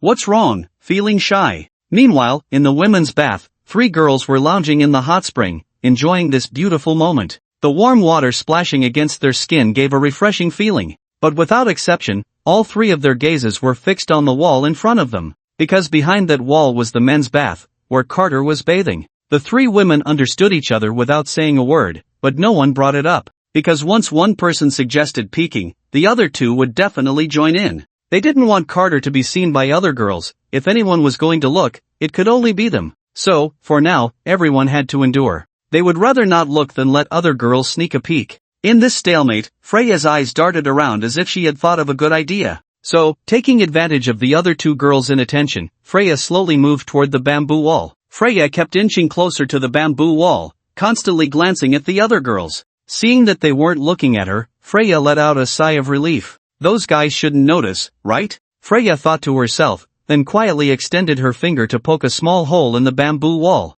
This way, I should be safe from being discovered. Freya was very pleased, believing that her actions were seamless. However, how could the other girls present not notice Freya's little movements? They had been watching her all along. Just as Freya was about to sneak a peek, Amelia's voice suddenly came from behind. Junior, it's not ethical to sneak away alone. Freya turned around in a panic. She saw Amelia with her arms crossed, a smile on her face, staring at her. Ivy and Daphne had also somehow moved closer, watching her with wary expressions. Freya hurriedly blocked the hole behind her with her body. What are you talking about? I don't understand. And why are you all crowding around? What do you want? Freya tried to act as if she knew nothing. But her acting was so poor that the 3 women immediately sensed something was off. What are you hiding behind you? Freya's heart skipped a beat at those words. What are you talking about? Isn't there a wall behind me? How could I hide something? Really? Really? Seeing that Freya refused to tell the truth, the 3 women decided not to waste any more time and each grabbed her by an arm.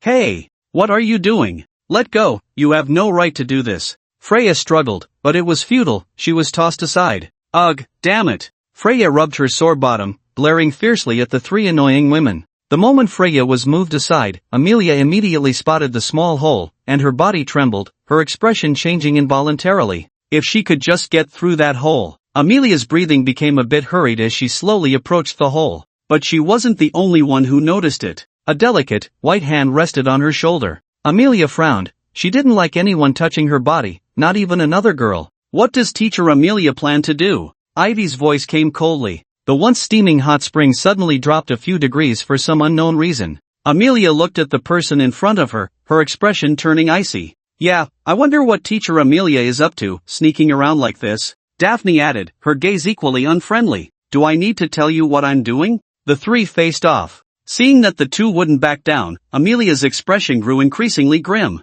Alright, very well, it seems today we are destined for a showdown. The air gradually quieted, the atmosphere becoming strange and awkward as the girls stood off against each other. Suddenly, Amelia turned around to look at the small hole behind her. Ivy and Daphne were immediately alarmed and rushed to block her. The three women instantly became a chaotic mess, the scene extremely disordered. Freya, witnessing this, felt as if her eyes could shoot flames. Damn it, that hole was made by me. If anyone's going to look, it should be me first. Following that, Freya joined the fray, and the scene turned into utter chaos. The four women tightly bound each other against the bamboo wall, none willing to let go first. Then, a sudden feeling of weightlessness came over them. Meanwhile, Alexis was looking down. Carter was somewhat uncomfortable with this situation. However, Carter's reaction immediately displeased Alexis. Hey, what do you mean by that? What do you mean? I just think it's better for us to keep some distance. Carter's gaze darted away, her body continuously retreating.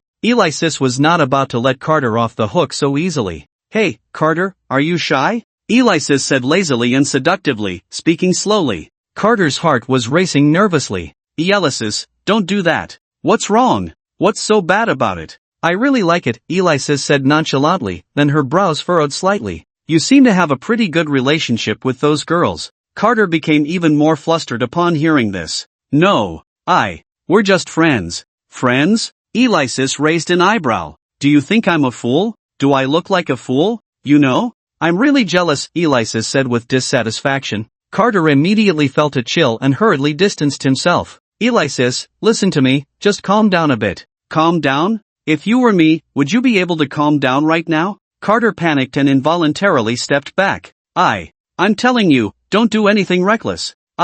Reckless? That sounds like a good idea. You. Carter's eyes widened, and Alexis had no intention of continuing to waste words with him. What the hell? What are you doing? Alexis, calm down. Carter exclaimed in shock, hurriedly trying to escape. Alexis was not about to let Carter off so easily. Carter's body trembled uncontrollably, and he nervously swallowed. Alexis, don't do this, let's talk. Talk? Sure, let's have a good talk today. Carter struggled desperately, but it was futile. Carter, you're not being good. Don't worry, Big Sister will take good care of you. Carter couldn't help but close his eyes in despair. Was he really going to meet his end here today? Just then, suddenly, the wall separating the men's and women's baths collapsed. Immediately, a chorus of women's gasps filled the air. Then, four women appeared in front of Carter and Alexis. Everyone present was stunned. Among them, Carter's reaction was the most exaggerated, his mouth agape as if he could fit an egg in it.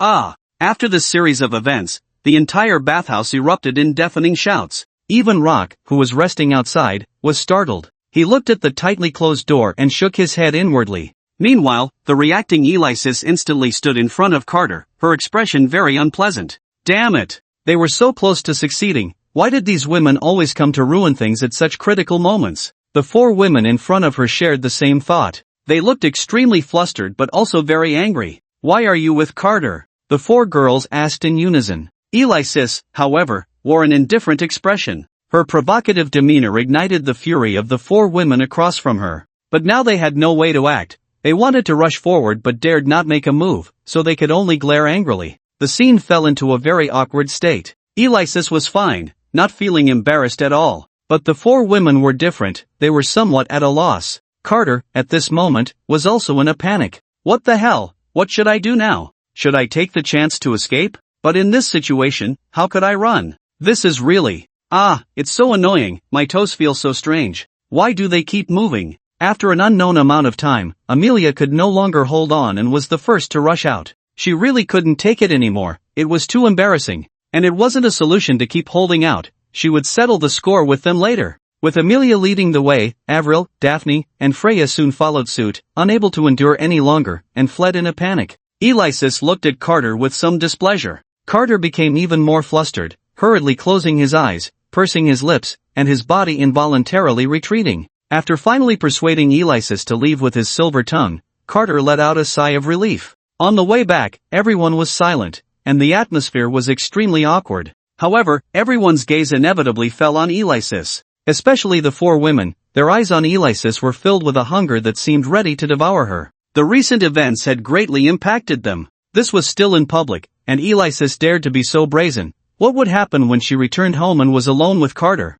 Wouldn't she just completely consume him? Alexis could naturally feel the stares, especially from those four women. However, she didn't take it to heart, to be precise, she didn't regard those four women at all. So what if they looked down on her? After all, they couldn't defeat her. In the end, despite their dissatisfaction, they could only watch helplessly as Alexis and Carter went home.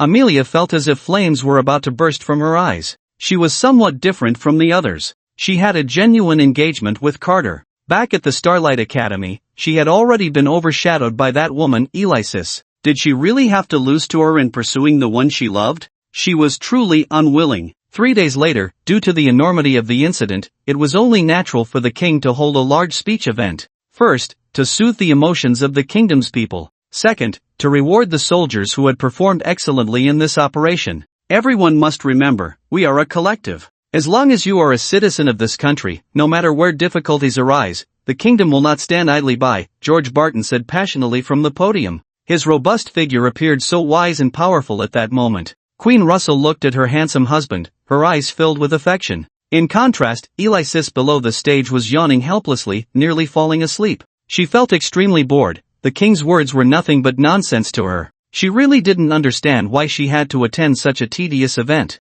Meanwhile, Carter was drawn to a tall figure not far away. It was a man dressed in splendid attire, clearly someone who had put thought into his appearance. Just standing there, he exuded an air of nobility and elegance, indicating that his status was not simple. Most importantly, Carter could distinctly sense a cold aura emanating from that man. The chilling presence penetrated to the bone, leaving a deep impression on Carter, making him involuntarily think of the enemy he had encountered before, the man in the black robe. It seems this guy must be Count Spencer, Carter thought. Suddenly, the man turned to glance at Carter. Whether it was Carter's illusion or not, he vaguely felt that the man was smiling at him. But by the time Carter realized it, that feeling had vanished. The man continued to listen to George Barton's speech as if nothing had happened. Was it just my imagination? The vast sky was desolate and silent, eerie and strange. The sky was dim, dark clouds obscured the sunlight, shrouding the heavens without a glimmer of brightness. A dead silence enveloped the dense forest, rustling in the occasional breeze, with the hoarse and jarring calls of crows echoing. In the forest stood a castle, tall and imposing yet dark and lifeless, filled with the marks of time, with faint red light seeping through, adding an air of the uncanny. There was a bare-chested man, tall and robust, his posture straight, and the scars on his body only highlighted his masculine charm. He stepped into the ancient castle, as if entering a realm devoid of life. Halt! Ahead is Her Majesty the Queen's chamber. No one can enter without the Queen's command. The bare-chested man slightly turned his head, and before him stood a figure clad in silver armor, holding a sword. However, the person's complexion was extremely pale, with deep dark circles around his eyes, and his lips curled slightly to reveal two long, sharp fangs. This was a vampire. The bare-chested man ignored him and continued to walk forward. You lowly creature, didn't you hear what I said? Clearly, the bare-chested man's actions had thoroughly angered this self-important vampire. The vampire reached out, placing a hand on the man's shoulder. The man narrowed his eyes, quickly extending his hand and twisting it, causing the vampire's arm to bend at a bizarre angle. A heart-wrenching scream suddenly erupted, piercing through the sky. In the midst of this silence, the scream added a touch of life to the atmosphere. Soon, the earlier scream attracted many other vampires. They surrounded the man, baring their sharp fangs. Even in such a scene, the bare-chested man remained remarkably calm, continuing to walk forward. Finally, a vampire could no longer tolerate the man's arrogant and rude behavior and lunged at him. A second heart-wrenching scream rang out. The man looked expressionlessly at the vampire whose arm was twisted in pain, then threw him in front of the other vampires. Who else is not afraid of death? Come at me. The man's gaze remained calm. Throughout, his face showed no emotion. The vampires were filled with anger but dared not speak, even with 1,000 emotions swirling within them. They could only silently follow the man, moving with his actions. Thus, the man, surrounded by the vampires, arrived at a grand hall. In the center of the hall stood a massive throne, plain yet magnificent, like an eternal monument rising from the earth. On the throne lay a woman. She was a woman of unparalleled beauty, so stunning that no adjective could adequately describe her appearance. She was simply too beautiful. With an elegant figure and graceful demeanor, every smile and frown radiated her boundless charm. Luxurious yet graceful, noble yet unassuming, she captivated all. Every moment she existed was filled with infinite allure, like a precious artistic treasure, inviting admiration yet remaining out of reach. Even the bare-chested man, whose face was as calm as a still pond, was momentarily taken aback upon seeing her. Few women could elicit such a reaction from him. Besides the one before him, there was only one other. The kingdom's most outstanding genius, Alexis. "Ah, it's you, my guest." Boldly intruding into my chamber as if that is what a guest should do, the woman said, her ruby lips parting slightly, her voice laced with a hint of languor yet filled with allure, carrying an undeniable tone. The man couldn't help but lower his head, muttering under his breath, "What a fairy." After adjusting his demeanor, he restored his calm expression and softly replied, "I have completed the task you asked of me." Upon hearing this, the woman's playful gaze gradually turned serious. She waved her hand slightly, signaling the vampires to withdraw. After the vampires retreated, only the two of them remained in the hall. The man slowly took out a crimson herb from his pocket, which even emitted a faint scent of blood. The vampire queen's eyes widened instantly, and she swiftly stepped in front of the man. The man was momentarily stunned, even he had not been able to see her movement clearly just now. This woman was truly terrifying. "Give it to me," she said, her voice flat yet carrying an undeniable tone. This was not a request, but a command. The man's brow furrowed slightly, but he made no other move, instead placing the blood-red herb into the hands of the vampire queen. "What a refreshing scent," the woman said, closing her eyes and gently inhaling, revealing an expression of intoxication. Noticing that he was completely ignored, the man's brow deepened in concern. "Your Majesty, the promise you made to me, when will it be fulfilled?" The vampire queen's gaze remained fixed on the blood-red herb, not even glancing in the man's direction. The man couldn't help but clench his fists. "Rest assured, as the queen of the vampire clan, I will not go back on my word." Hearing the woman's voice, the man's clenched fists relaxed slightly. But then, the woman's voice came again, causing him to tighten his fists once more. "However, this alone is not enough if you want my first embrace. But this is what you promised me before, and now you say what I've done is still insufficient." A hint of anger appeared on the man's face. The woman merely smiled slightly, turning around to lie back on her tall throne. "What I promised you was merely to grant you great power, wasn't it?" Her gaze was provocative and playful, clearly not taking the man before her seriously. The man glared at her, feeling both angry and unable to speak. "However, since I promised you, I won't let your efforts go to waste." As she spoke, the vampire queen bit her fingertip, tearing off a petal from the blood-red herb, and gently dripped her blood onto it. Then, with a slight flick of her finger, the blood-red herb was instantly in the man's hand. "Eat it, and you will get what you desire." The man hesitated for a moment, but after sensing the powerful magical fluctuations emanating from it, he swallowed it whole. Instantly, a surge of powerful blood energy manifested around him, and even his pupils turned a reddish brown. "Yes, this is it, this is it." The man showed an excited expression. The vampire queen smiled slightly at the sight. "You go to such lengths to obtain our blood clan's power. I wonder what your reason is. Care to share?" The man suppressed his excitement and slowly replied, "To conquer a person." "To conquer a person? What an interesting reason," the vampire queen said, a hint of amusement returning to her face. "I wonder what kind of person would make you go to such great lengths." The man did not answer, merely turning away. "It's nothing, I will take my leave now." The vampire queen watched the man's retreating figure. Once he had completely left, the woman suddenly displayed an excited expression. "I can enjoy a delicious meal again today. The blood-red herb is a rare seasoning." With that, the vampire queen eagerly walked into the kitchen, holding the blood-red herb. One wonders what expression that man would have if he knew that the thing he had worked so hard to obtain was merely a seasoning in her eyes.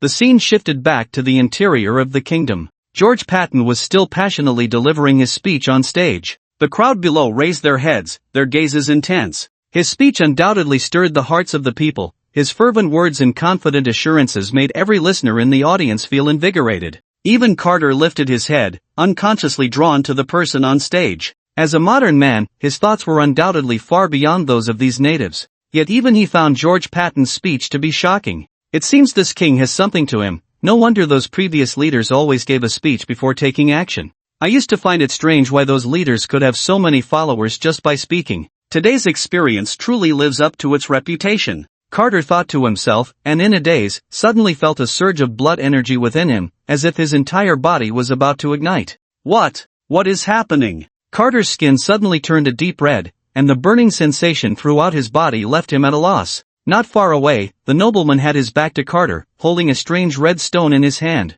If Amelia and the others saw this stone, they would definitely exclaim. This was the very blood-colored crystal that caused the beastification of animals. At this moment, the blood-colored crystal flickered with a red glow, and as the light became more dazzling, the changes in Carter's body became increasingly apparent. Uncomfortable. Hot. Painful. Carter exerted all his strength to endure. It felt as if every inch of his skin was being torn apart and then seared with a hot iron. But he had to endure. In such a public setting, if anything were to erupt, he would be completely finished. Elise noticed Carter's condition immediately, a hint of panic flashing in her eyes. Why was there such a strong blood energy emanating from Carter? What on earth was happening? Elise's expression showed a trace of heartache. At that moment, Carter felt as if he were in a sealed space, with no air around him, making him feel suffocated. Flames appeared around his body, burning him. Carter gritted his teeth, trying not to make a sound. But he was in such discomfort that his consciousness was gradually fading, and his pupils were slowly dilating. Suddenly, a cool stream entered his body, reviving his fading awareness. It was so cool and comfortable. Carter lifted his head and saw Elise's hand resting on his shoulder. The people around might not feel it, but Carter could distinctly sense the terrifying magical energy emanating from Elise's palm. She was helping him suppress that blood energy. Watching the blood-colored crystals glow gradually dim, the nobleman's eyes flashed with confusion. He then turned around and saw Elise helping Carter suppress it. Damn it, it's you again ruining my plans. Today, I'll see if your strength can withstand the power of the blood-colored crystal. The nobleman frowned slightly, then extended his hand, a pale yellow energy gradually being absorbed by the blood-colored crystal. The glow of the blood-colored crystal suddenly brightened, radiating an eerie light. Elise frowned. It had clearly been suppressed just moments ago. Why was it suddenly erupting again? Elise's gaze gradually turned cold. Since you want to try, I don't mind giving you a lesson. Then Elise suddenly exerted her power. The nobleman's body trembled violently. The blood-colored crystal shook uncontrollably. As Elise continuously increased her magical energy, the nobleman felt the blood-colored crystal trembling more and more violently. Eventually, he sensed his magical energy rapidly depleting, the blood-colored crystal absorbing his energy to resist Elise's onslaught. He was being backfired. He was taken aback, wanting to break free from the blood-colored crystal's control, but at this point, how could it be so easy to escape? If this continued, he would be drained dry. The man hurriedly exerted his strength, forcibly retracting the blood-colored crystal, but having lost too much magical energy, his face turned pale, and he couldn't help but half kneel on the ground. At that moment, a man dressed as a servant rushed over, quickly helping the nobleman up, concernedly saying, "Count Spencer, are you all right?" The man waved his hand, signaling that he was fine, but his expression gradually turned cold. He hadn't expected that with Carter's blood energy entering his body and the help of the blood-colored crystal, she could actually achieve this level of power. Originally, he just wanted to take the opportunity to teach Carter a lesson. If he could provoke Carter's magical rage in front of a large crowd, even being from a duke's family wouldn't protect him. But now, he had changed his mind, no longer limiting himself to just teaching Carter a lesson, but instead focusing on Alexis. Truly deserving of the title of the kingdom's #1 genius, she really lives up to her reputation. Keeping someone like her around will only ruin my plans. I must find a chance to eliminate her, Count Spencer thought viciously. At that moment, he suddenly noticed Alexis looking in his direction, and he couldn't help but feel a bit flustered, quickly lowering his head. Damn, is this woman's observational skill so sharp? Alexis glanced around before finally locking her gaze onto Count Spencer, seemingly pondering something. A thin layer of sweat appeared on her forehead. Clearly, the earlier confrontation had taken quite a toll on her, but it was still within an acceptable range. Carter, do you feel better now? Alexis asked with concern. Carter nodded, showing a grateful expression. Yes, I'm fine now. Let me help you back to rest, Alexis said kindly. Okay. Time passed second by second, and before long, it was already afternoon. After settling Carter, Alexis walked out and headed towards the Campbell residence. At that time, Amelia was practicing swordsmanship in the courtyard. Suddenly, her gaze sharpened, and she slowly pointed her sword in a direction. Since you're here, don't keep hiding. Oh, I didn't expect such a short time, the junior sister's strength has already improved to this level, which is quite reassuring. Alexis's figure suddenly appeared out of thin air, striding over to Amelia. "What are you here for?" Amelia said with an unfriendly tone. "Relax, I'm not here to chat with you today." Alexis slowly approached Amelia and gently lifted her chin. Amelia turned her head, breaking free from Alexis's grasp. "If you have something to say, just say it quickly. I don't have time to mess around with you here. I want to know what happened to Carter during your mission." Alexis put away her playful demeanor and revealed a serious expression, staring directly into Amelia's eyes. 1 second, 2 seconds, 3 seconds. The air fell silent. Amelia turned her head away, unable to meet Alexis's gaze. "You want to know about Carter's blood energy entering his body, right? You know?" Alexis frowned. "Since you know about this, why didn't you stop it?" Amelia bit her lip. "I don't know. By the time I got there, he was already like that." "By the time you got there?" Alexis's frown deepened. "Is this how you protect Carter as his team leader?" Amelia lowered her head, remaining silent. "Tell me, every time Carter goes on a mission with you, hasn't he been seriously injured? With your strength, can't you even manage to protect him?" Faced with Alexis's overwhelming accusations, Amelia kept her head down, her fists tightening. She felt wronged, she had truly done her best. But in the end, she still didn't retort because the fact was that Carter was injured. "I know your thoughts, but if you can't even protect him, I hope you can withdraw yourself. Don't go looking for him anymore." After saying this, Alexis left without looking back. Amelia felt as if struck by lightning, frozen in place, and remained dazed until Alexis's figure disappeared from view. "Leave, Carter." The setting sun hung halfway up the mountain, the fiery red clouds painting the blue sky, merging into one. The afterglow of dusk and the gradually appearing stars complemented each other beautifully. Amelia gazed towards the distant horizon, her eyes gradually becoming resolute.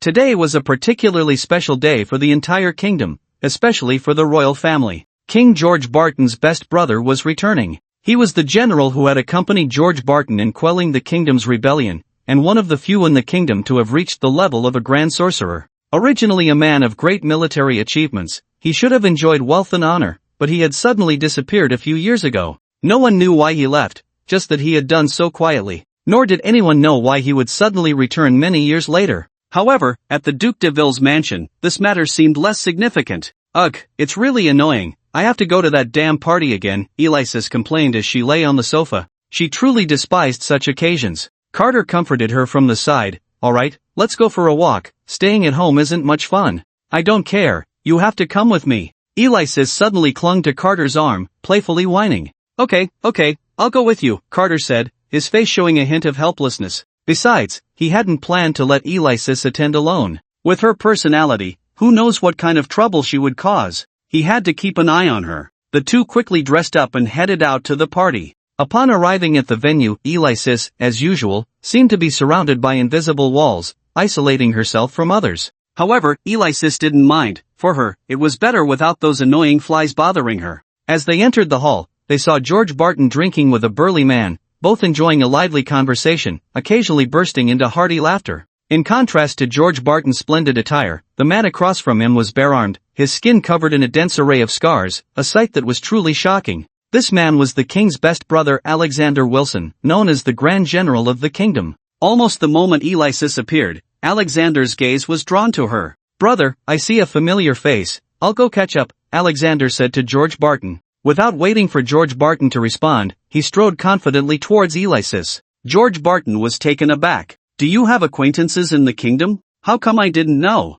But when he saw Alexis not far away, he suddenly understood. He knew a bit about the relationship between her and Alexis. He even thought that Alexander's sudden departure years ago was due to Alexis. Alexis frowned as she watched the rugged man approach her. "Hello, Alexis, long time no see," Alexander greeted her with a standard noble gesture. However, Alexis remained indifferent, responding with a look of disdain. "Old man, hello." Upon hearing this, the smile on Alexander's face suddenly froze, and the corners of his mouth twitched involuntarily. "Alexis, what do you mean by that?" "The literal meaning. Do you have something to discuss with me?" At this moment, Alexander was about to explode with anger. This woman was as arrogant as ever. And he wasn't even 40 this year. How was he an old man? "Hey, do you have something to say or not? If not, please don't bother me." Seeing the man in front of her silent, Alexis frowned. The corners of Alexander's mouth twitched again uncontrollably. "As an old friend, can't I invite you for a drink and catch up?" Old friend? Are we that familiar? Alexis's careless words once again left Alexander frozen in place. However, he was not angry. After all, he was someone who had seen many grand occasions, and he was well aware of Alexis's previous behavior. But this was only temporary, until Carter's appearance, when Alexander finally lost control of his emotions and showed signs of anger. Alexis, who is this? Carter shook the water off his hands and walked over to Alexis. He had just gone to the bathroom because of a stomach ache. The moment Alexis saw Carter, she instantly transformed, displaying a delicate demeanor and affectionately linking her arm with Carter's. It's fine, he's just an insignificant person, Carter, let's ignore him. Alexander was immediately petrified, frozen in place. Today's Alexis completely refreshed his understanding. In the past, Alexis had always been arrogant and rude, looking down on everyone. When had she ever shown such a delicate side? Yet today, Alexis actually displayed such an expression towards that boy. Alexander stared intently at the boy before him. The boy looked very ordinary, with nothing particularly outstanding about him. The large black-framed glasses he wore could only be described as outdated. Alexander had always looked down on such bookworms. Who is he? Alexander asked coldly. What does it matter who he is to you? Alexis returned to her previous arrogant demeanor. Carter, let's go, don't pay attention to him. Saying this, Alexis pulled Carter and prepared to leave. Seeing Alexander's expression, which was about to explode with anger, Carter awkwardly smiled. Sorry, her temper is always like this, please don't take it to heart. Let's go. Why waste more words with him? Just like that, under Alexander's gaze, Carter was dragged away by Alexis. Carter had no choice but to sigh silently. According to the unfolding plot, Alexander was a very key character, and it was best not to offend him. But with Alexis's personality. Cough cough. In the following days, nothing particularly special happened. It is worth mentioning that Amelia had been missing for several days, and Carter had not seen her at all.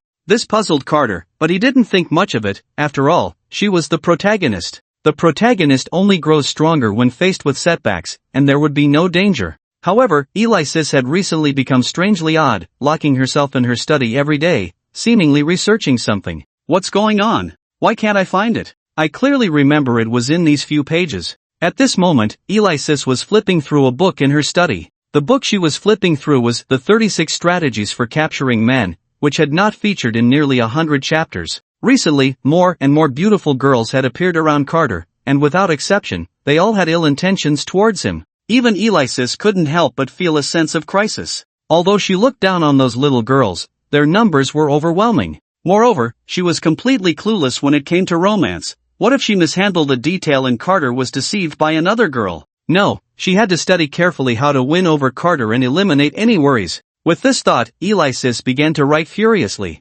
Specific methods to capture a man's heart. No, not this chapter. Like stirring a man's emotions. No, not this chapter either. To deal with men, one must learn to entice and then withdraw. What cannot be obtained is the best. Wow, that really makes sense. Alexis found herself irresistibly drawn to the content of the book. Most men are result-oriented beings, unlike women, who often care more about the emotional experience. This is the difference in thinking between men and women. To successfully capture a man's heart, you must first change your own mindset, think from a man's perspective, know yourself and your opponent, and you will win every battle. You must not let a man get what he wants too early. The easier it is for him to obtain, the less he will cherish it. If you want a man to be unable to extricate himself from you, you must learn to dangle him. The more he wants, the less you should give him, so he will slowly fall into your trap. Upon reading this, Alicia felt a sudden clarity. It made so much sense. Remembering what she had done to Carter before, Alicia couldn't help but feel a pang of panic.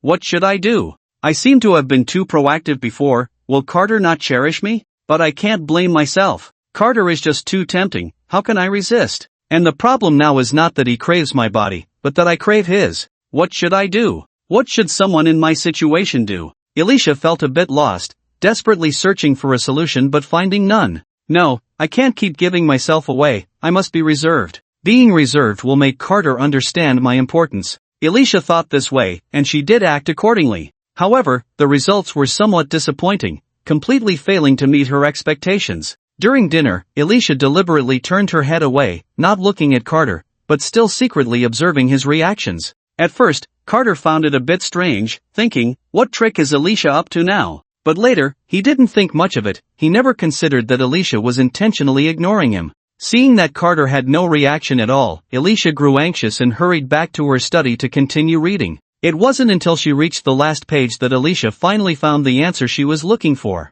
How to stand out among many girls. Outstanding boys often have no shortage of pursuers. If you want to stand out among many girls, you must showcase your uniqueness. Remember, at this time, you must not be too cold, because if you are too aloof, boys will often lower their fondness for you and choose someone else, as they have many options. If you are truly determined to be with that man for the rest of your life, then don't hesitate. Reliable boys are serious and responsible. Once it comes to this point, it can only be said that those who understand will understand. Go boldly into action. For the girls charging for love. After reading this, Alicia finally felt less confused. She knew what she had to do. That was to make Carter lose control and take the initiative towards her. As long as Carter couldn't hold back first, she would have a legitimate reason, and it would naturally lead to being together with Carter. What she needed to do now was to continuously tempt him, tease him, but not give him too much. She needed to make him ask for it himself. Now, Alicia was filled with confidence. After all, she was the kingdom's recognized #1 beauty.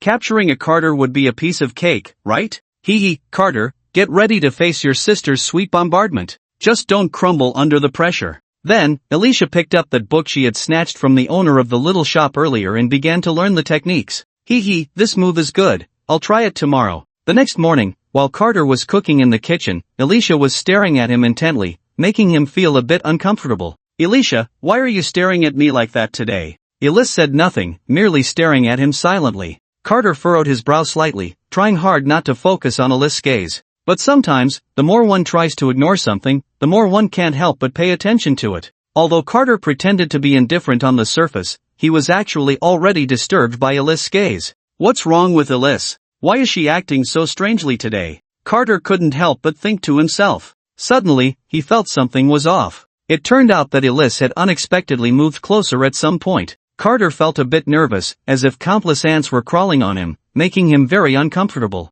He quickly took a big step back, almost knocking over the pot in his panic. Alice was looking at Carter with a half-smile, and his flustered demeanor was exactly the effect she wanted. What are you doing? Why are you suddenly acting so strange? Looking at the eggs in the pot that had already turned to charcoal, Carter lamented. Alice still said nothing, just quietly watching him. Just like the description in the book, not directly stating her thoughts, leaving him unaware of her true feelings. This method was indeed very effective. Everyone could give it a try. Seeing Alice's attitude, Carter immediately felt a surge of anger. Just as he was about to say something, Alice's sudden words interrupted him. You seem quite nervous? Carter was momentarily at a loss but still retorted, what are you talking about? How could I be nervous? Alice revealed a hint of a triumphant smile. Oh, then why did you suddenly turn red? What? Am I blushing? Carter was startled, instinctively touching his face. Upon seeing Alice's teasing expression, he immediately realized he had been played, feeling a bit exasperated.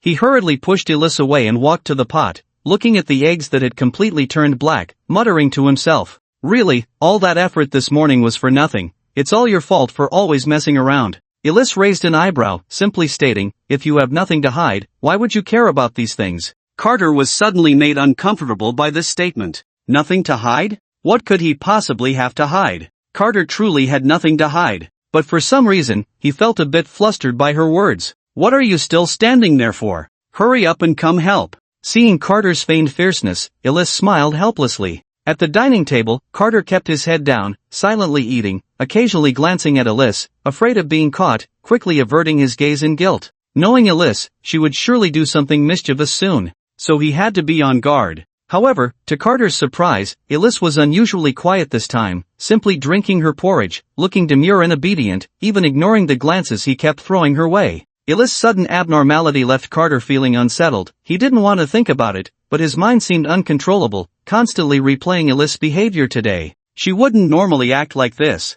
Something was definitely off, very off. Of course, Carter didn't want Alice to cause any trouble. This was better. After dinner, Carter lay on his bed, staring blankly at the ceiling. Something was wrong. Unusual behavior must have a reason. Alice was definitely up to something bad. What are you thinking about? The sudden voice startled Carter. He jumped up in surprise, his voice trembling. Alice, how did you end up here? Carter, realizing what was happening, immediately said angrily, what are you going to do now? Alexis did not answer, only looking at Carter and saying, you still haven't answered my question. When she said this, Alexis showed no joy or sadness, making it impossible to discern her true thoughts. Wah! What question? The one I just asked you. Are you lying in bed alone because you have something on your mind? Tell me what you're thinking. Wah! What I think is none of your business. The corner of Alexis's mouth curled slightly. I know what you're thinking. At this, Carter felt a wave of tension wash over him, as if his cold sweat was about to break free.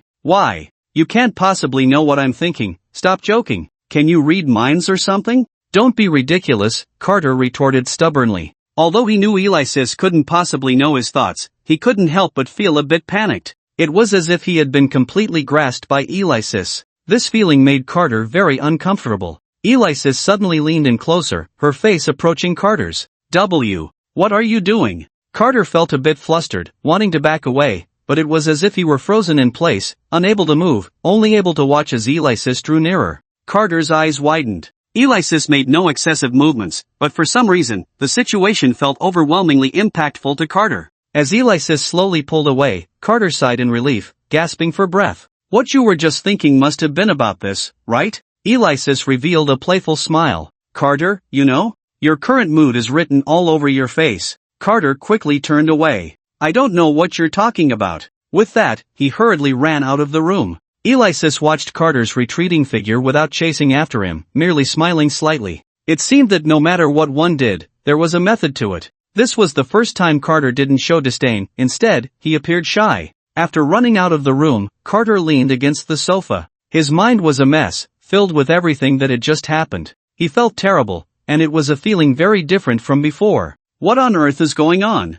Why has Alexis suddenly changed like this? She wasn't like this before. Carter was puzzled, repeating to himself that something was definitely off. How could Alexis have suddenly become so perceptive? There had to be something wrong. As Carter was thinking, he suddenly slapped his forehead. Wait, that was my room just now, right? Why did I run out? It should have been her who went out. Then, Carter kicked the door open, trying to appear more imposing. But when he saw Alexis sitting on his bed, grinning at him, the momentum he had built up vanished instantly. Alexis casually walked over to Carter, and before leaving, she playfully patted him on the back, then dashed away like the wind. You! Carter covered the spot where he had been patted in embarrassment, glaring at the door. But Alexis had long since disappeared. Carter took a deep breath, silently comforting himself. Don't be angry. Don't be angry. After all, I can't beat her if I chase after her. It's better to just stay here honestly. It's good for everyone. Meanwhile, after Alexis returned to her room, she hurriedly closed the door and lay on her bed, rolling around excitedly. There's progress, there's progress. I knew that someone as smart as me couldn't possibly be clueless about love. Carter, no matter how hard to flirt with, isn't he still being pushed back step by my slight efforts? I truly am a genius. Just a mere Carter, just wait until I take you down. And those little girls, do you really think you can compete with me for men? You're only fit to drink the soup left behind by me. If I'm in a good mood one day, I might just show you what it feels like to kiss Carter, let you see what it's like, ha. Alexis was already fantasizing about kissing Carter, imagining the unwilling expressions of those women, clearly a bit carried away with herself. But what she didn't know was that the little schemes in her heart were about to be discovered by Carter. In the afternoon, Alexis, as before, locked herself in the study, not knowing what she was tinkering with this time. This action further confirmed Carter's suspicions. Upon reflection, it seemed that she had started to spend every day in the study doing who knows what. Something was off, very off. Meanwhile, Alexis was delving into the 36 strategies to control men, particularly the strategy of feigning weakness to entice. To capture a man's heart, you can't just satisfy all his demands, nor can you only know how to refuse. You must learn to satisfy him while leaving him wanting more, and when you refuse him, you should also give him a little sweetness. Believe me, 99% of men can't resist this. If you can successfully do the points mentioned above, congratulations, you're not far from winning over the guy you like. Alexis nodded, feeling it made a lot of sense. This book was like a treasure. The more she read, the more she learned. It was like what was just said, if everything goes smoothly, it feels refreshing. But if something goes wrong halfway, it becomes very uncomfortable, and you can't help but want to get the other half out. The same principle applies to pursuing someone you like. You mustn't satisfy him too much, or you'll just be like a little puppy. No wonder I failed before, Alexis thought to herself. Suddenly, Carter's voice came from outside the door. What did you fail at before? Alexis turned around in a panic. Then, in a state of shock, she watched as Carter casually kicked open the study door. "Why you? How did you get in?" A hint of barely noticeable panic flashed in Alexis's eyes. But she was an experienced actress, and she quickly concealed that moment of panic. However, how could Carter not notice Alexis's abnormality? His attention had always been on her. "What are you hiding behind you?" Carter went straight to the point. "And nothing." Alexis became even more flustered, tightening her grip on what was behind her. "Nothing? Then why are you so nervous?" Carter asked suspiciously, his gaze suddenly sharp. "Hand over what you have behind you." Alexis bit her lip tightly, remaining silent. "Hurry up." Carter's voice grew increasingly stern. Alexis knew she couldn't hide anymore, reluctantly extending her hand, trembling as she handed over what she was holding. "What is this?" Carter asked, puzzled, then froze upon seeing the contents. It was a record of Alexis's research on blood energy. Carter's expression turned complex. "Actually, I've been researching how to completely remove the blood energy from you these days," Alexis said, looking aggrieved. "I originally wanted to give you a surprise, but I didn't expect you to find out." Alexis wasn't lying about this, she was indeed conducting related research. However, she had been stuck at a certain point and couldn't make progress. So, during her free time, she would learn some little tricks to win over Carter. After all, time shouldn't be wasted. Carter's nose tinged with a sourness, and he was about to express his gratitude to Alexis, but then he thought again. Something was off, very off. If that were the case, why was this matter deliberately kept from me? Even if it was meant to be a surprise, it shouldn't have been in that state just now. Looking at Alexis again, he noticed she still had a tense expression, glancing nervously behind her from time to time. Something was definitely wrong, she was hiding something behind her back. So, Carter quietly moved closer to Alexis, slowly opening his arms, putting on a very touched expression. "Alexis, I really can't thank you enough." Seeing this, Alexis quickly responded, gently hugging Carter. "It's nothing, how could I possibly leave you to fend for yourself?" Alexis lightly patted Carter's back. Although her tone suggested she was about to cry, her face was actually smiling. I'm really clever. Not only did I defuse the crisis, but I also took the opportunity to boost Carter's favorability." Just as Alexis was feeling pleased with herself, Carter seized the chance to reach behind Alexis. When Alexis realized, she immediately exclaimed, "No! What is this?" Carter asked, puzzled, as he picked up the strange little notebook that Alexis had hidden. Not knowing what it was, once he looked, Carter's face immediately turned very ugly. "The 36 Strategies for Controlling Men? Alexis, what kind of nonsense are you reading?" Carter suppressed his anger and said to Alexis. Alexis bit her lip. "Give it back to me." After saying that, she reached out to snatch it, but Carter dodged and hid the book behind him. "Every day you just read these unnutritious things. I say, who have you been learning these strange behaviors from lately?" Alexis lowered her head, not daring to look Carter in the eye, but she still muttered defiantly, "What's unnutritious? It's clearly very nutritious. And what I read is none of your business." Carter raised an eyebrow upon hearing this. "You dare to retort? This book is confiscated." Then, regardless of Alexis's objections, Carter directly took the book, The 36 Strategies for Controlling Men. Surprisingly, Alexis did not cry or make a fuss as he had expected. Instead, she calmly watched Carter take away her treasure. However, her pouting lips betrayed her current mood. "Aren't you going to come and snatch it back?" Carter asked suspiciously. "What's there to snatch? If you want to take it, just take it," Alexis pouted. Carter scratched his head. Why was she so obedient today? He then left the study. Watching Carter's departing figure, Alexis let out a sigh of relief. If he took it, so be it. She had already memorized that book long ago, so even if he took it away, it wouldn't matter. At worst, she could just copy it again, hee. Back in his room, Carter casually flipped through the book, a smile appearing on his lips. This book is quite interesting. Some of the things written in it make a lot of sense. It seems this world is developing quite rapidly in terms of relationships. Masters are already emerging. Carter closed the book and casually placed it on the bedside. But Alexis really is a headache. I wonder what kind of trick she will come up with next. That morning, the long-missing Amelia suddenly visited the DeVille family. After hearing the urgent knocking on the door, Carter walked over, puzzled. Who would come at this hour? Coming, stop knocking. Carter opened the door. What met his eyes was Amelia's stunningly beautiful face. However, unlike her usual radiant complexion, she now looked pale, her lips devoid of color. The splendid clothes she should have been wearing were tattered, and she was dirty all over. She looked extremely weak, even her voice sounded a bit strained. Where have you been these days? How did you end up like this? Carter was taken aback for a moment, then quickly stepped aside. Don't just stand at the door, come inside and sit for a while. Amelia shook her head with a smile. No, I won't go in for now. Then she took out a strangely shaped herb from her pocket. The herb emitted a faint glow around it, looking quite beautiful.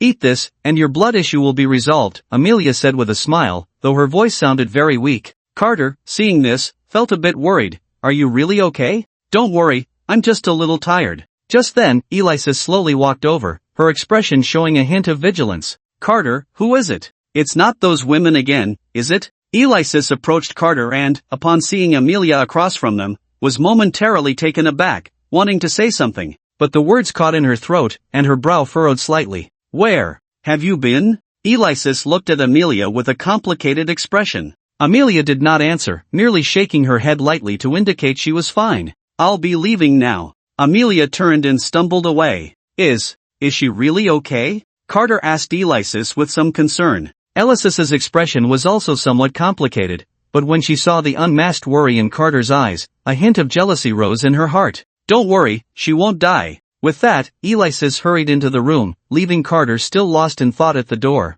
What are you still doing at the door? Hurry up and cook, I'm hungry. Okay, coming right away. Carter nodded and walked toward the kitchen. After breakfast, Carter kept playing with the strange herb. What are you looking at? Alexis sat down next to Carter and, upon seeing what he held, her pupils trembled uncontrollably. Where did you get this? Carter replied, Amelia gave it to me, saying it can resolve my blood issue. Alexis's expression grew even more complicated. The celestial star herb indeed had the ability to neutralize all kinds of poisons and evil energies in the world. However, the growing conditions for such rare treasures were extremely harsh. One could only imagine the price one would have to pay to obtain it. She never expected Amelia would go to such lengths. Truly, you should eat it. This thing can indeed cure your blood issue. Carter was a bit surprised to hear this. But how do I eat it? Do I need to cook it? Alexis's mouth twitched. Cooking such a thing would be a waste. If Amelia knew that the item she risked her life to obtain was being wasted like this, she would be furious.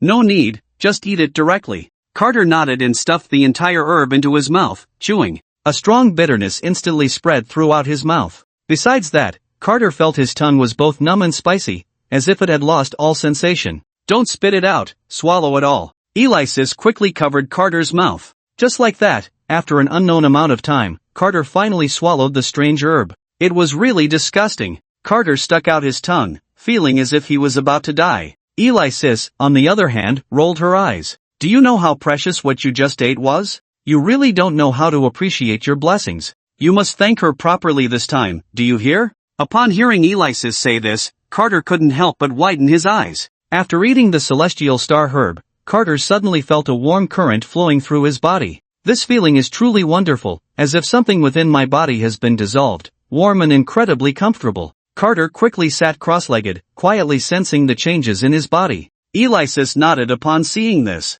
It seemed that the celestial star fantasy grass had begun to clear the blood energy within him. Carter, I need to step out for a bit. Wait for me at home, I'll be back soon. After saying this, Alexis noticed that Carter was still feeling the changes within himself, so she left without further ado. Time passed, and Carter felt that all the blood energy within him had been completely dissolved, but it was not over yet. The celestial star fantasy grass continued to operate within him, and Carter felt his body gradually becoming hotter, an endless stream of energy converging towards his dantian. At that moment, Carter suddenly opened his eyes, and a wave of energy surged around him, even lifting the sofa behind him. Foundation building, to completion. Carter spoke, slowly uttering these 4 words. He felt the changes in his body, exerted a slight force, and a layer of faint true energy appeared around him, allowing Carter to even float in midair. Is this the feeling of the foundation building stage? Carter moved his body slightly, and both his strength and speed had increased several times. He had truly stepped out of the ranks of novices and entered the realm of experts.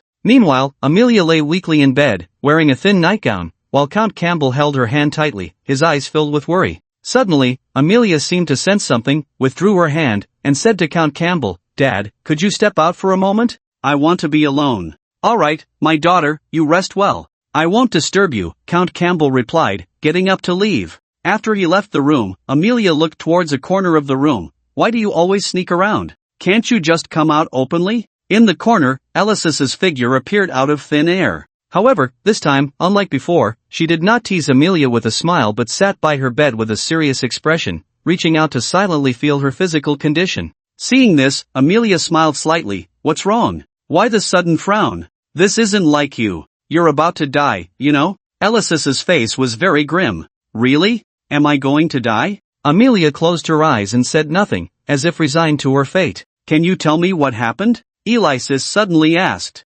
Amelia shook her head, not opening her eyes, simply stating, I had bad luck. The monster forest is much more dangerous than I imagined. Really? If you're not skilled enough, don't run around recklessly, Alexis said, somewhat exasperated. Amelia shook her head, still not opening her eyes. There's no better way right now, the blood energy will gradually erode his body. This is all my fault. Alexis fell silent, deeply filled with self-reproach. She shouldn't have said those words to provoke her. Don't worry, I won't let you die like this. Alexis stood up, and then streams of light green energy slowly entered Amelia's body. Amelia felt the changes in her body, paused for a moment, and looked at Alexis in surprise. She hadn't expected this woman's strength to have reached such a level now. Wait for me, I will heal you. Alexis turned her back, her silhouette flashing with determination. Amelia watched as Alexis gradually disappeared from her sight, shaking her head helplessly. It's always like this, sharp-tongued but soft-hearted. Ding, congratulations on successfully breaking through to the Foundation establishment stage.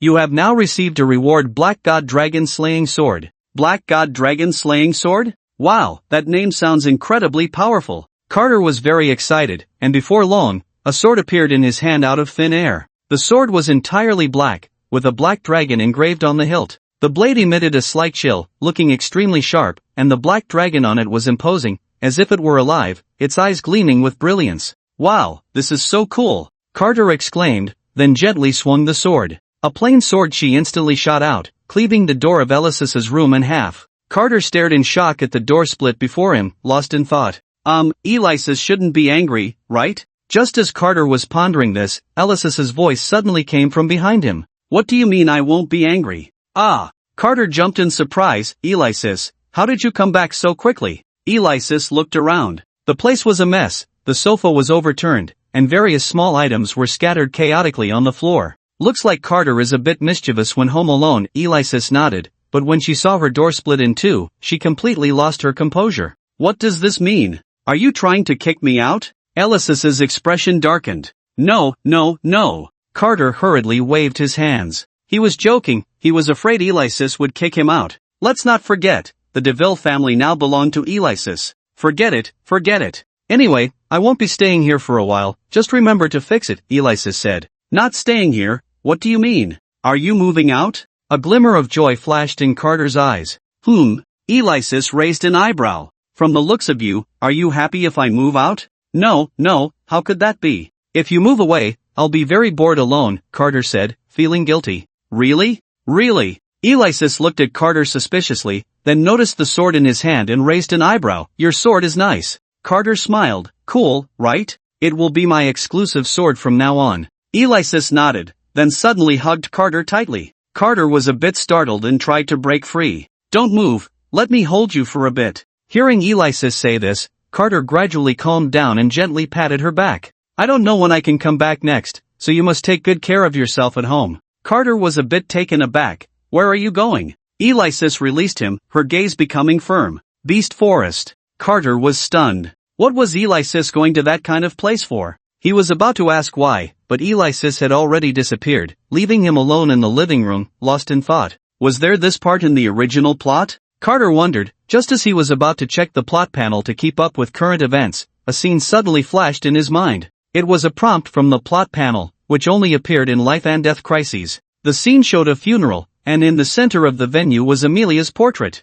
Carter was immediately shocked. How could this be? The beautiful protagonist of this world could die too? Then Carter hurriedly opened the plot panel, and the crimson text caught his attention. Only the parts of the plot that differed from the original would turn crimson. It read, Amelia, in order to completely resolve the blood energy issue on Carter, found a precious herb called star fantasy grass in her family's ancient texts. But this herb only grows in the deepest parts of the monster forest, so Amelia ventured into the forest alone, encountering many high-level magical beasts along the way. However, relying on her formidable strength, she successfully turned danger into safety, though she sustained very serious injuries in the process. Her life was reduced to just 3 months, but after Alexis's treatment, her life was successfully extended to half a year. To completely resolve Amelia's injuries, Alexis decided to venture alone into the monster forest to search for the flesh spirit mushroom, which is said to be guarded by mysterious ancient beings. Only this item could completely heal Amelia's wounds. However, this divine object is hard to find, only those with faith can encounter it.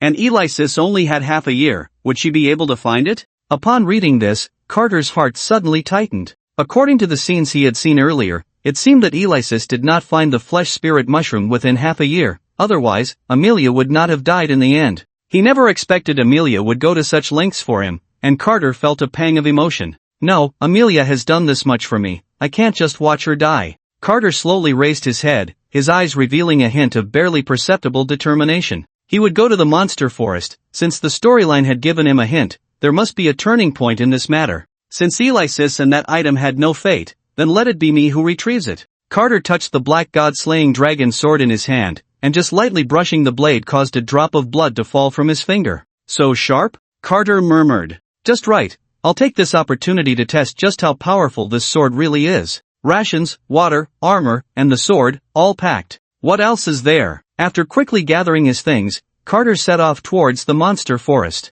Upon reaching the edge of the forest, he paused, took a deep breath, turned back for one last look at the path he had come, and resolutely stepped into the monster forest. His mood was anxious, humans naturally feel panic towards the unknown, and this was his first true solo venture. I wonder how long I'll be in this forest. Carter sighed deeply. The journey was shrouded in uncertainty, and he had no idea what difficulties lay ahead or what high-level magical beasts awaited him. As he stepped into the outskirts of the monster forest, he immediately felt the difference from the outside world. The atmosphere was oppressive, the trees dense, with not a ray of sunlight penetrating through, and the eerie silence of the forest was terrifying. A gentle breeze stirred, causing the branches to rustle, perpetuating a subtle tension in the air. From the moment he entered, Carter felt his heart pounding, as if something was watching him. And indeed, it was true. Carter cautiously observed his surroundings. Suddenly, the grass behind him rustled slightly, and he quickly turned around. However, he found nothing unusual. Then, Carter directed his gaze to the dead wood above him. Without hesitation, he swung his sword down. The unadorned sword energy instantly split the dead wood in half, and a foul-smelling green liquid dripped down, corroding the grass into a withered yellow. A green figure fell from the sky, crashing to the ground. To be precise, it was two halves, resembling a humanoid creature very close to a human. Carter felt a sense of pride. He remembered how scared he was the first time he killed such a creature. But now, he felt nothing. Seeing his companions so easily slain by this human, the surrounding humanoid creatures all displayed expressions of panic, scattering in all directions, completely devoid of any thoughts of resistance. Carter did not pursue. The priority was to quickly find the meat spirit mushroom. They were still on the outskirts of the Beastmaster forest, so only these low-level creatures with weak attack capabilities and low intelligence were present. However, as Carter delved deeper, more and more high-level beasts began to eye him hungrily. Soon, a roadblock appeared before Carter. It was a massive snake, covered in black scales, at least 5 meters long. The black serpent flicked its tongue towards Carter, writhing continuously, sending a chill down his spine. This was pure bloodline suppression. Carter gripped the black god-slaying dragon sword tightly, ready for battle. Suddenly, the giant snake revealed its long fangs and lunged at Carter with its gaping maw. With a flash of cold light, a massive snake head fell to the ground, blood splattering 3 feet, draping Carter in a red cloak. Looking at the writhing headless snake corpse before him, Carter wiped the blood from his face, feeling a surge of pride. It seems this so-called Beastmaster forest isn't so impressive after all, it's too weak. Carter struck a pose he thought was cool, as if transforming into a young hero. Once, he had felt his blood boil at the high-energy scenes in anime, fantasizing about being the protagonist in such moments. Now, this scene had indirectly fulfilled his wish. However, it was more about boosting his courage and confidence. After all, in a place like this, who knew what he would encounter next? Just as Carter was reveling in his triumph, a series of rustling sounds suddenly reached his ears. The leaves on the ground rustled, making Carter uneasy. Then, to his shock, at least 100 giant pythons appeared before him, just like the one he had just slain. The smile on Carter's face abruptly vanished, replaced by the sight of the many snakes proudly flicking their tongues. It turned out that smiles really don't disappear, they just slowly shift to others. Hi, how are you all? Carter awkwardly waved his hand, his body instinctively retreating. What was happening? Were snakes social animals? How did he not know this? Run! Carter's mind immediately dismissed the idea of continuing to fight. This was no joke, such numbers were not easy to deal with. If he got injured, he would find it impossible to move in the Beastmaster forest. Who knew if these snakes were poisonous? The most important thing now was to conserve his strength. With that thought, Carter hesitated for only a moment before sprinting away into the distance. The giant snakes were not to be outdone, quickly pursuing him, slithering in a dark and twisted manner. Damn it, how can snakes, which clearly have no legs, run so fast? Carter couldn't help but complain internally. However, since entering the Foundation establishment stage, Carter's speed had also increased significantly, at least much faster than these giant snakes.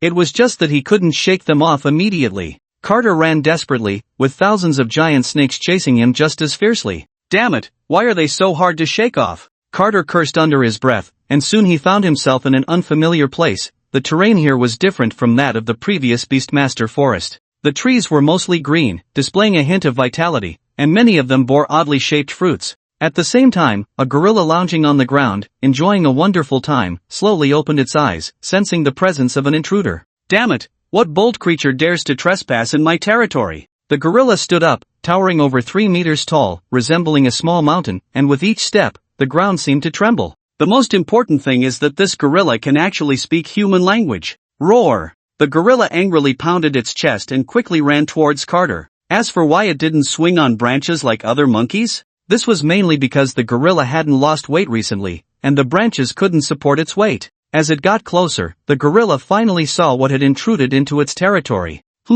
Where did this little monkey come from, daring to trespass into my territory? It really doesn't take me seriously. The gorilla roared in anger and then leaped in a single bound in front of Carter. Damn monkey, don't you know this is my turf? Today, let me show you how. Before the gorilla could finish its threat, Carter shouted angrily, "Get away from me!" Immediately, with a whoosh, a plain sword energy suddenly appeared. The gorilla hadn't even finished its tough talk before it was split in half. In its final moments, images of its life flashed through the gorilla's mind. From its birth to growing step by step to become the ruler of this place, carefree and free. The last 1,000 words condensed into a single sentence, slowly escaping its lips, becoming its final words. In my life, I haven't even mated with a female monkey yet. After saying this, the gorilla died, completely and utterly. It was pitiful that it had grown so big without ever experiencing the beauty of love. How tragic. After running for who knows how long, Carter finally shook off the group of giant snakes behind him. One could only say that his physical fitness at the Foundation establishment stage was impressive. Carter had sprinted for so long without breaking a sweat.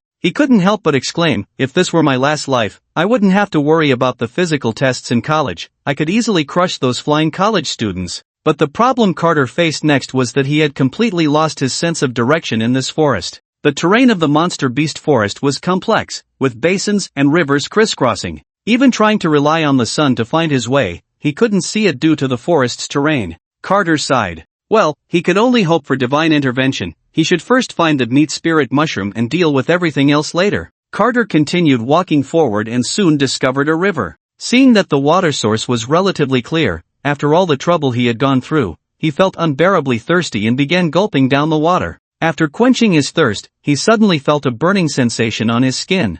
Looking down, he saw that his clothes had been slightly corroded, with holes appearing. Could the blood of the animals here be corrosive? Carter felt a wave of frustration, then took off his glasses and removed his shirt, revealing his stunningly handsome face and alluringly sexy figure. This combination made him look like a beautiful killer. Not far from Carter, a woman was hiding in a tree, secretly watching him. To be precise, this creature wasn't a woman but had some human characteristics. Her face and body were no different from an ordinary person, with her key parts covered by self-made clothing. Her features were quite delicate, at least reaching the average level of human females. The only difference was her limbs. Her arms were huge wings covered in feathers, while her legs resembled chicken claws. Judging by the length of the claws, she could probably grip a basketball without any problem. Wow, what a handsome young man, and his figure is amazing. I wonder what it feels like to touch him. Damn, why isn't he taking off his pants? Do humans not take off their pants when they bathe? How am I supposed to sneak a peek? Cough, cough, this way he won't get clean, right? The humanoid creature mumbled, and the man before her involuntarily reminded her of a man she had met hundreds of years ago, a man who claimed to be a hero and was also her beloved. However, he couldn't compare to the boy in front of her at all. Back then, he had gotten lost in this forest, and she had led him to the exit. That despicable guy had clearly promised to come back for her, but now, hundreds of years had passed, and according to human lifespans, he must have died long ago. Did he really never think of her until death? What a scumbag! Forget him, really. Now, I have already moved on. This young man in front of me is a great choice, simply a gift from heaven. If possible, I wouldn't mind having a deep yet casual conversation with him. If he disagrees, I wouldn't mind using some means. This time, she would not believe anything any man said. First, get him in hand. Washing up feels so much better. Carter shook his wet hair, feeling a refreshing sensation. The blood and grime sticking to him had felt absolutely terrible. Carter looked at the glasses on his hands, which he had forgotten to take off when he set out. Now, in this monster forest, there wasn't a single living person around. What was the point of wearing these glasses? Quite inconvenient. However, Carter would soon realize the importance of these glasses in this forest. Hi, hello there. The sudden female voice made Carter's nerves tense up, a jolt of electricity seeming to pass through him, his heart pounding as if it would leap out of his chest. Who is it? Carter cautiously looked around, surprised to find that he couldn't sense the presence of the sweet voice's owner at all. How could there be a human voice in a place like this? This was a tricky opponent. Carter observed his surroundings warily, thinking the voice's owner would suddenly attack him from some corner, but to his surprise, she appeared right in front of him. Seeing the strange creature with the body of a woman and the limbs of a chicken, Carter was momentarily stunned, a character from an anime he had watched in a past life flashing through his mind. A harpy? The woman in front of him blinked, then blushed, slightly covering her body with her enormous wings. This was a gesture a harpy would make when shy. A harpy?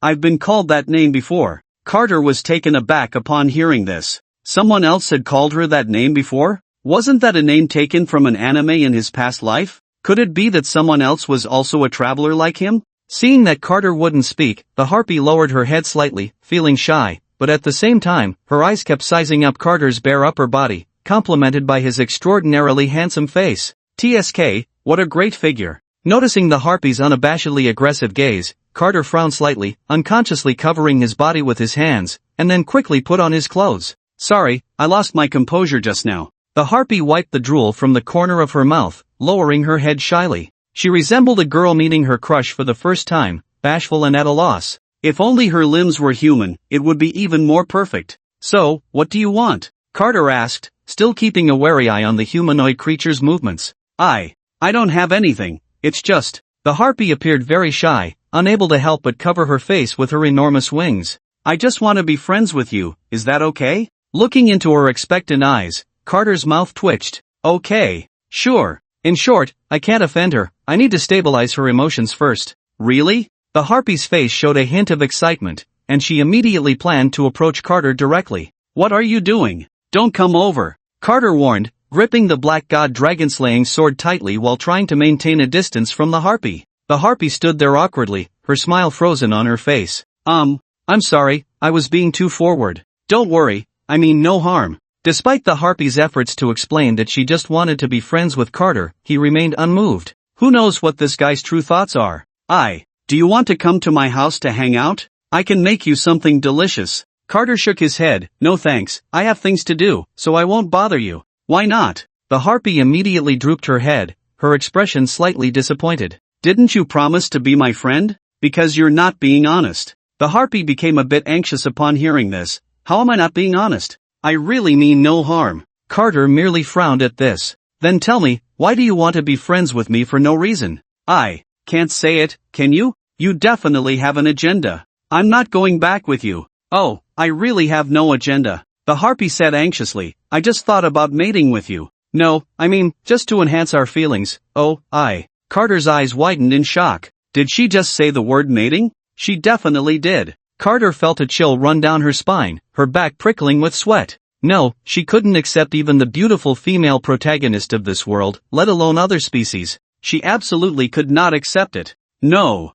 I'm sorry, I have to leave. After saying this, Carter intended to pull away. If she didn't leave now, when would she? Why are you rejecting me? I've already lowered myself so much, and you still don't want to be with me? Despicable human, do you really think so highly of yourself? Carter's attempt to escape undoubtedly angered the harpy. Surviving in this forest where it's either fight or kill for hundreds of years, the harpy was certainly not a kind creature. She simply could not accept Carter's blatant rejection. Seeing that the harpy seemed to have thoughts of attacking her, Carter hurriedly turned and ran without a moment's hesitation. Run? Do you think you can escape? The harpy let out a cold laugh, then spread her enormous wings, blocking Carter's path in just a few breaths. Carter was taken aback. He hadn't expected this humanoid creature to be so fast. What's wrong? Surprised? The harpy smirked, instantly giving Carter a strong sense of pressure. I advise you to obediently take off your clothes and lie on my bed. It will save you some physical pain. Listen to that, is she even speaking human language? Well, she wasn't human to begin with.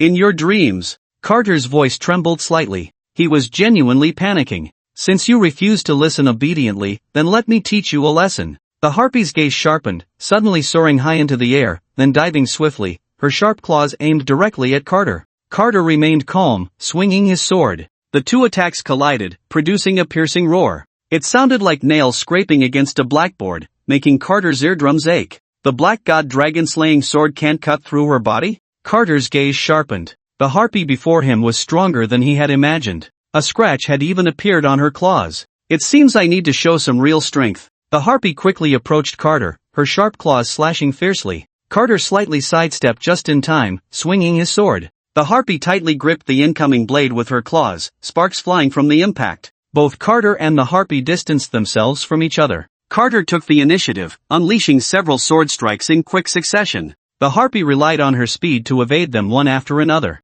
However, as she dodged the last sword strike, Carter's figure suddenly appeared above her, swinging down with a powerful blow. Bang! A loud thud echoed as a massive crater formed in the ground, dust rising slowly. The harpy was taken aback, her chest heaving. That last strike had nearly hit her, the blade just a hair's breadth away from her body. Feathers began to fall silently, and the harpy froze. A patch of her wings was already bare. That attack had indeed struck her, she just hadn't realized it. My feathers! Damn human, you're dead today. Feathers were the harpy's most cherished possession, much like how humans care for their own faces. Now, to her, it felt as if she had been disfigured, an unbearable thought. The harpy's body slowly floated into the air. Carter's gaze sharpened, sensing the air around him flowing gently. The speed of the airflow increased, becoming faster and faster, until a small tornado appeared before the harpy. Little brother, get ready to face the consequences of your disobedience. The harpy's wings fluttered slightly. The massive tornado slowly approached Carter.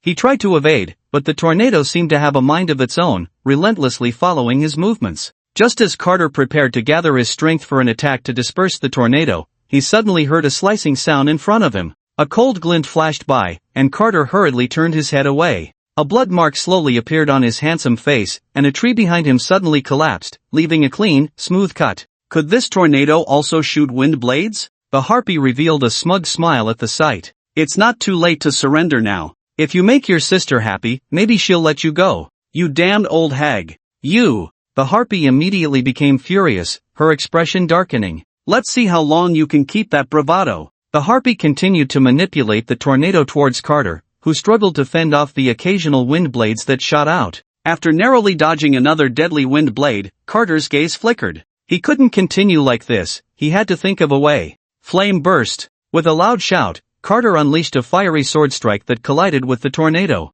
The flames grew larger under the tornado's influence, even enveloping it in a fiery exterior. Sparks flew towards the surrounding trees, hinting at a burning trend. The harpy smiled. Thanks to you, my tornado is even more powerful now. Give up, you're no match for me. Carter paid no heed to the harpy's words. He had never intended to disperse the tornado with that strike. The flames around them grew larger, and both were surrounded by fire, thick smoke gathering above them. Cough, cough. Under the immense smoke, the harpy began to cough uncontrollably. The smoke lingered in the air, while Carter on the ground remained unaffected. With no control over the tornado, it began to weaken and shrink until it dissipated. Suddenly, the eagle woman spread her wings, and strong gusts of wind rose around her, clearing the thick smoke in the air and the flames on the ground. Truly cunning, those despicable humans, she remarked. Carter paid little attention to her verbal assault. Effectively utilizing the terrain was crucial in actual combat. The teacher had mentioned this in class. After a brief standoff, the two decided to defeat each other using the most primal method, hand-to-hand combat.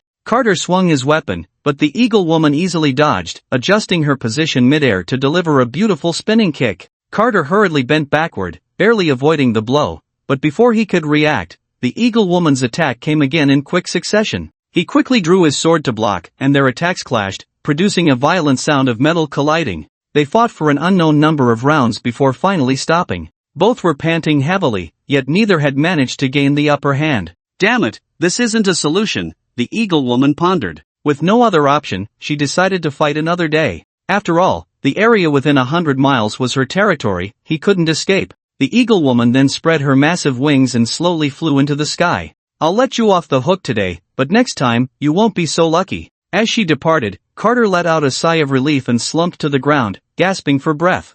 I need to get out of here quickly. Without lingering, Carter chose to flee. However, this was all part of the Eagle Woman's plan. Seeing this, she smiled slightly. You can't escape. In the deep of night, not knowing how far he had run, a weary Carter decided to rest for a while. The monster forest at night was even more eerie and terrifying, with a bright moon overhead, clouds shrouding the sky, dark clouds gathering, and a chilling wind. The distant roars sent shivers down his spine. The flickering green glow in the surroundings further heightened Carter's nerves. He built a small fire and held his black god dragon-slaying sword, reluctant to fall asleep. In such circumstances, Carter dared not let his guard down for a moment. Not far from him, a cunning mole quietly observed from its burrow. It had been sent by the Eagle Woman to monitor Carter, reporting any developments to her. At the same time, it was also there to disturb Carter, ensuring he wouldn't get enough rest. Whenever Carter began to doze off, the mole would create noises to wake him. This continued until dawn broke, and as the sky gradually lightened, Carter still couldn't sleep. Damn it, how am I supposed to rest like this? Carter felt a bit frantic. Watching the hazy sky occasionally reveal rays of sunlight, he fell into deep thought. Now that it's bright, a little nap shouldn't be a problem, right? He thought, and his eyelids began to droop uncontrollably. Rustle, rustle. The sound of branches shaking nearby startled Carter, who was on the verge of sleep. This is infuriating. I want to see what has been disturbing my sleep. With that, Carter plunged into a patch of grass, and soon a mole emerged. So it's you, this little creature, that's been bothering me and preventing me from sleeping. You must be tired of living. The mole struggled, making incessant squeaking sounds as if trying to say something, but Carter couldn't understand. To punish you, I'll roast you for breakfast today. Upon hearing this, the mole became even more anxious, continuing to squeak frantically. Carter frowned slightly, suddenly feeling a bad premonition. His current state was far from ideal. If that Eagle Woman came after him now, he definitely wouldn't be able to defeat her. Hey, what are you going to do to my friend?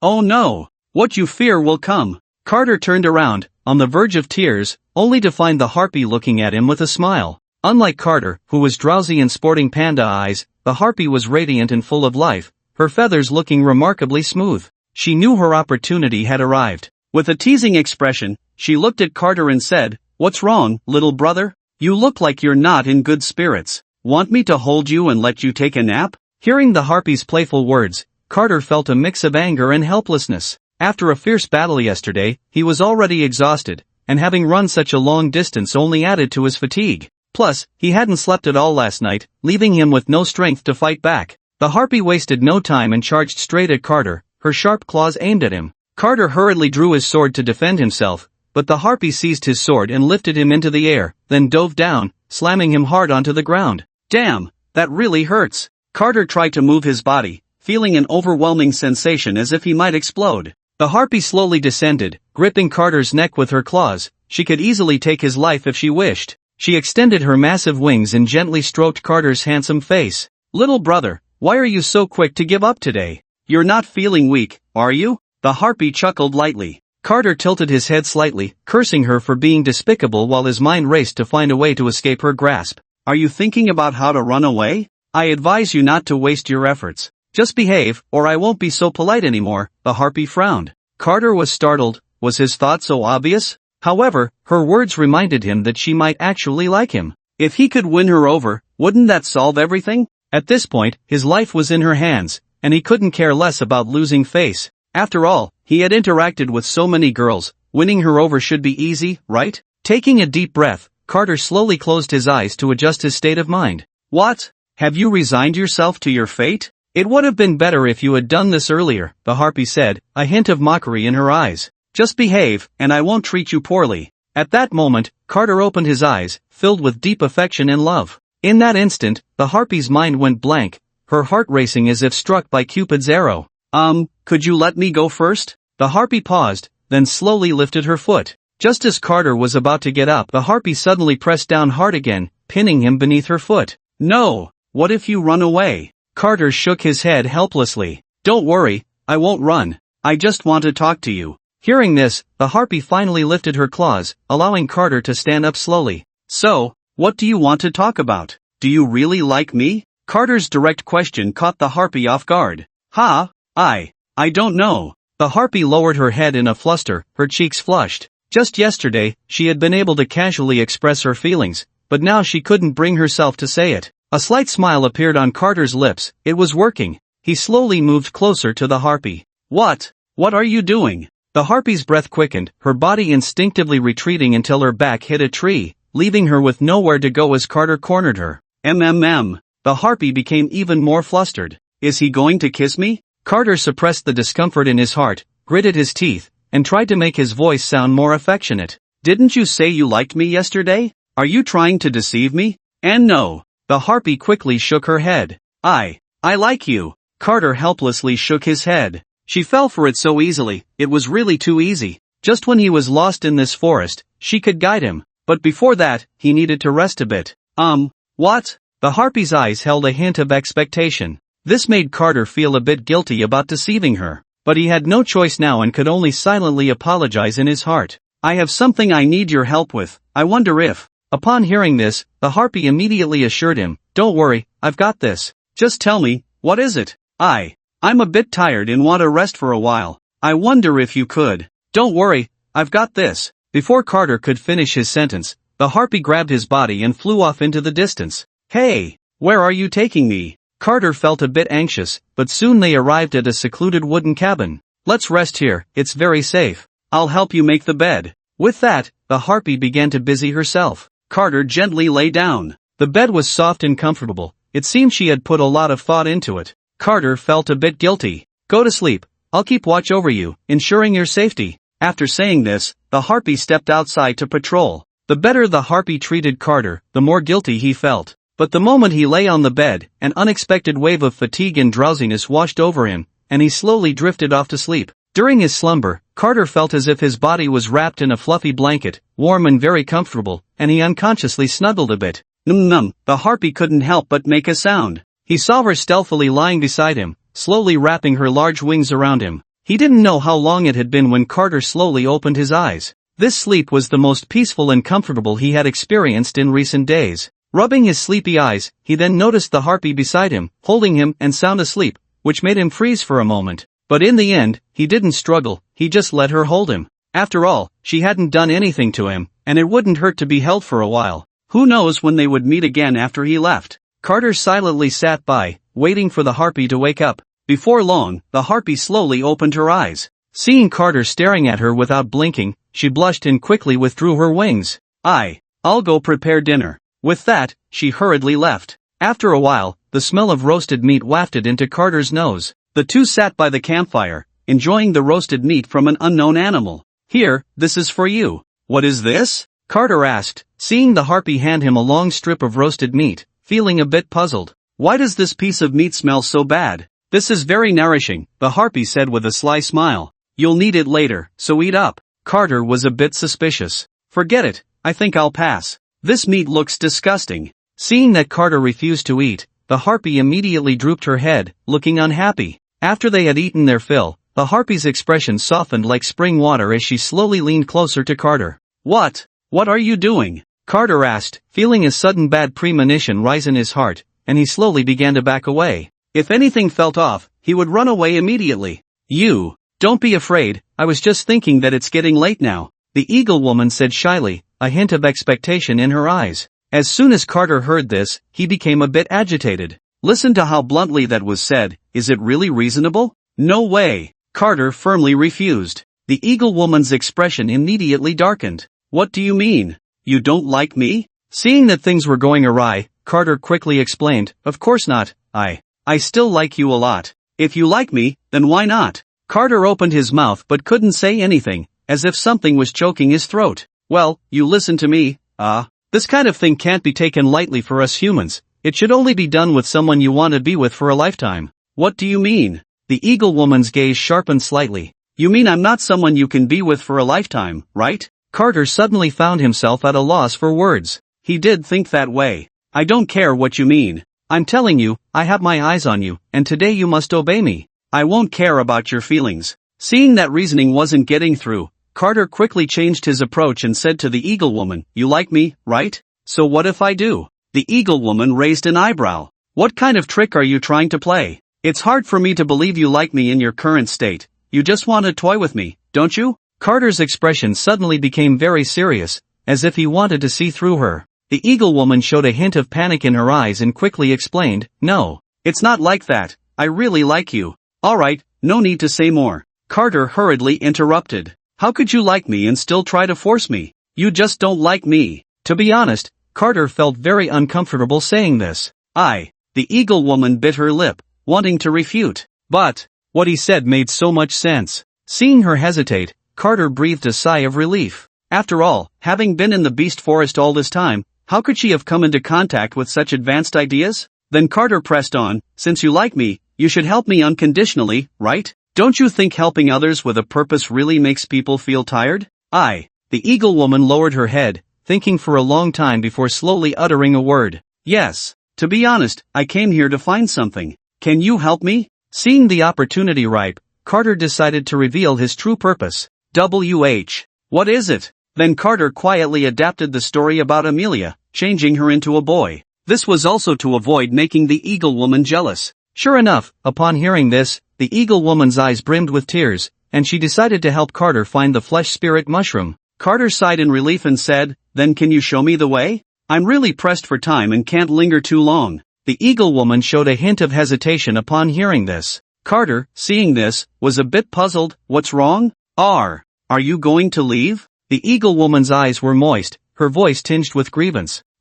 Carter was momentarily at a loss for words. "Will you come back after you leave?" I will come back, don't worry," Carter said, feeling guilty. "You're lying." The Eagle Woman suddenly became a bit agitated. That man from hundreds of years ago had deceived her in the same way. She knew very well that once Carter left, he would never come back. Seeing that the Eagle Woman disagreed, Carter raised an eyebrow and then slowly leaned closer to her ear. The Eagle Woman's face flushed, but she did not refuse. "Be good, help me, okay? I really need you." The harpy let out a soft whimper, her body going limp as she breathed lightly. I am willing to help you. The place ahead should be the one you're looking for. I don't know exactly where that thing you mentioned is, but it should be in this general area. I can't accompany you any further down this road. I can't just intrude on someone else's territory, it would cause trouble. From here on, you have to walk alone. You must be careful." The harpy stood in front of Carter, gazing at him with affectionate eyes. Carter nodded and prepared to get up and leave. "Wait." Carter turned around to see the harpy looking shy, her wings awkwardly resting on her chest, her small feet drawing circles on the ground. Since you're leaving, can I make a small request? It's not too much, right?" Carter nodded, somewhat puzzled. "It's not too much, but what do you want?" "As long as I can do it, I will agree." "Really?" The harpy exclaimed in delight, then lowered her head, slightly blushing as she said, I just want you to kiss me, okay?" After saying that, the harpy raised her head, looking at Carter with hopeful eyes, but seemed a bit shy again, slowly lowering her head. Carter was taken aback, momentarily unsure of what to say. The harpy grew anxious. "My request isn't too much, just a kiss on the cheek will do. Can't you fulfill this small request?" Carter bit his lip, looking at the harpy's pitiful expression, and sighed softly. "Well, it's just a kiss on the cheek, it's not a big deal." Carter slowly leaned in, taking a deep breath. The harpy's breathing quickened, her face flushed. Then Carter lightly pressed his lips against the harpy's cheek, like a dragonfly touching the water. But this simple kiss made the harpy ecstatic, and she soared into the air. Watching Carter's figure gradually fade away, the harpy's heart was filled with reluctance. She knew that it was highly likely Carter would not come looking for her again, just like the person before him. But she was still willing to do this. Perhaps loving someone means learning to let go. After wandering for several days, Carter had long run out of provisions, and even his water supply was nearly exhausted. He had not had a drop of water for almost a day, and his strength was completely depleted. Carter leaned wearily against a tree, his face pale from lack of water, even his lips devoid of color. "Am I going to die?" Carter murmured. Just then, a huge lizard appeared before him. The lizard's mouth was dripping with saliva, eroding the ground beneath it and creating a large pit. Clearly, this lizard was also filled with deadly poison. The lizard flicked its tongue and slowly approached Carter. Carter remained slumped against the tree trunk, looking weak as he watched the enormous lizard draw closer. Suddenly, a flash of cold light passed by, and the lizard's head was severed, crashing to the ground. Its neck sprayed bright red blood continuously, soaking the earth and staining it crimson. Watching the blood flow steadily onto the ground, Carter swallowed hard. It should be fine, right? This blood looks so fresh and hasn't corroded the ground. Carter licked his dry lips, just about to step forward when a sudden voice interrupted him. You can't drink its blood. Do you want to die? Carter turned in terror, only to see a humanoid creature with a snake tail slowly approaching him. Are you Medusa? Medusa? Yes, someone called me that hundreds of years ago. The girl nodded. She had been paying attention to the human in front of her for a long time. She felt his presence the moment he entered her territory. Moreover, this human carried the scent of someone she despised. That very person she loathed had even sought her out, asking her to take care of a human. Originally, Medusa had no intention of getting involved, but unexpectedly, that person had bowed to her for the first time because of that human. There was no choice, she had to take care of him a little. Medusa scrutinized the boy before her. He was utterly unremarkable, failing to spark even the slightest interest. And what was that hideous thing on his face? It was so ugly, she really couldn't understand what purpose it served. Follow me, I'll take you to get some water, she said, turning on her heel and walking away. Carter watched the humanoid creature before him with some wariness, hesitant to make any sudden moves. However, if she intended to harm him, she wouldn't have stopped him from drinking the lizard's blood just moments ago. What are you standing there for? Hurry up and follow me. Hearing Medusa's slightly displeased voice, Carter shook his head. Fine, he thought, I'll follow her for now and see what this creature is up to. Under Medusa's guidance, Carter arrived at a riverbank. Looking at the crystal-clear water, he could no longer hold back and immediately leaned down to drink, gulping it down. The sweet and refreshing taste surged through his taste buds. It was truly delightful. Medusa raised an eyebrow, watching the scene with a smirk on her face. After some conversation, Carter learned that Medusa was acquainted with the harpy. No wonder she had helped him for no apparent reason. Once he had his fill, Carter regained some strength, and at that moment, Medusa suddenly said to him, Hey, I know what you're after. I'm not sure if it's what you want, but based on its shape, it should be similar. Follow me, I'll take you there. With that, Medusa turned around, her hips swaying as she moved in a certain direction. Carter followed her up a large tree. From a distance, he could clearly see a massive white wolf in a clearing not far away. Its fur was entirely white, without a hint of any other color, and its body was so large it resembled a small mountain. At that moment, it lay on the ground, and behind it was a large mushroom. This mushroom was extraordinary, emitting a faint, colorful glow. Even from a distance, Carter could vaguely sense the rich spiritual energy it radiated, which was refreshing. Carter was overjoyed. This must be the meat spirit fungus he had been searching for. He immediately planned to jump over. Seeing this, Medusa was alarmed and quickly grabbed Carter, saying, Are you crazy? Didn't you see what was guarding that thing?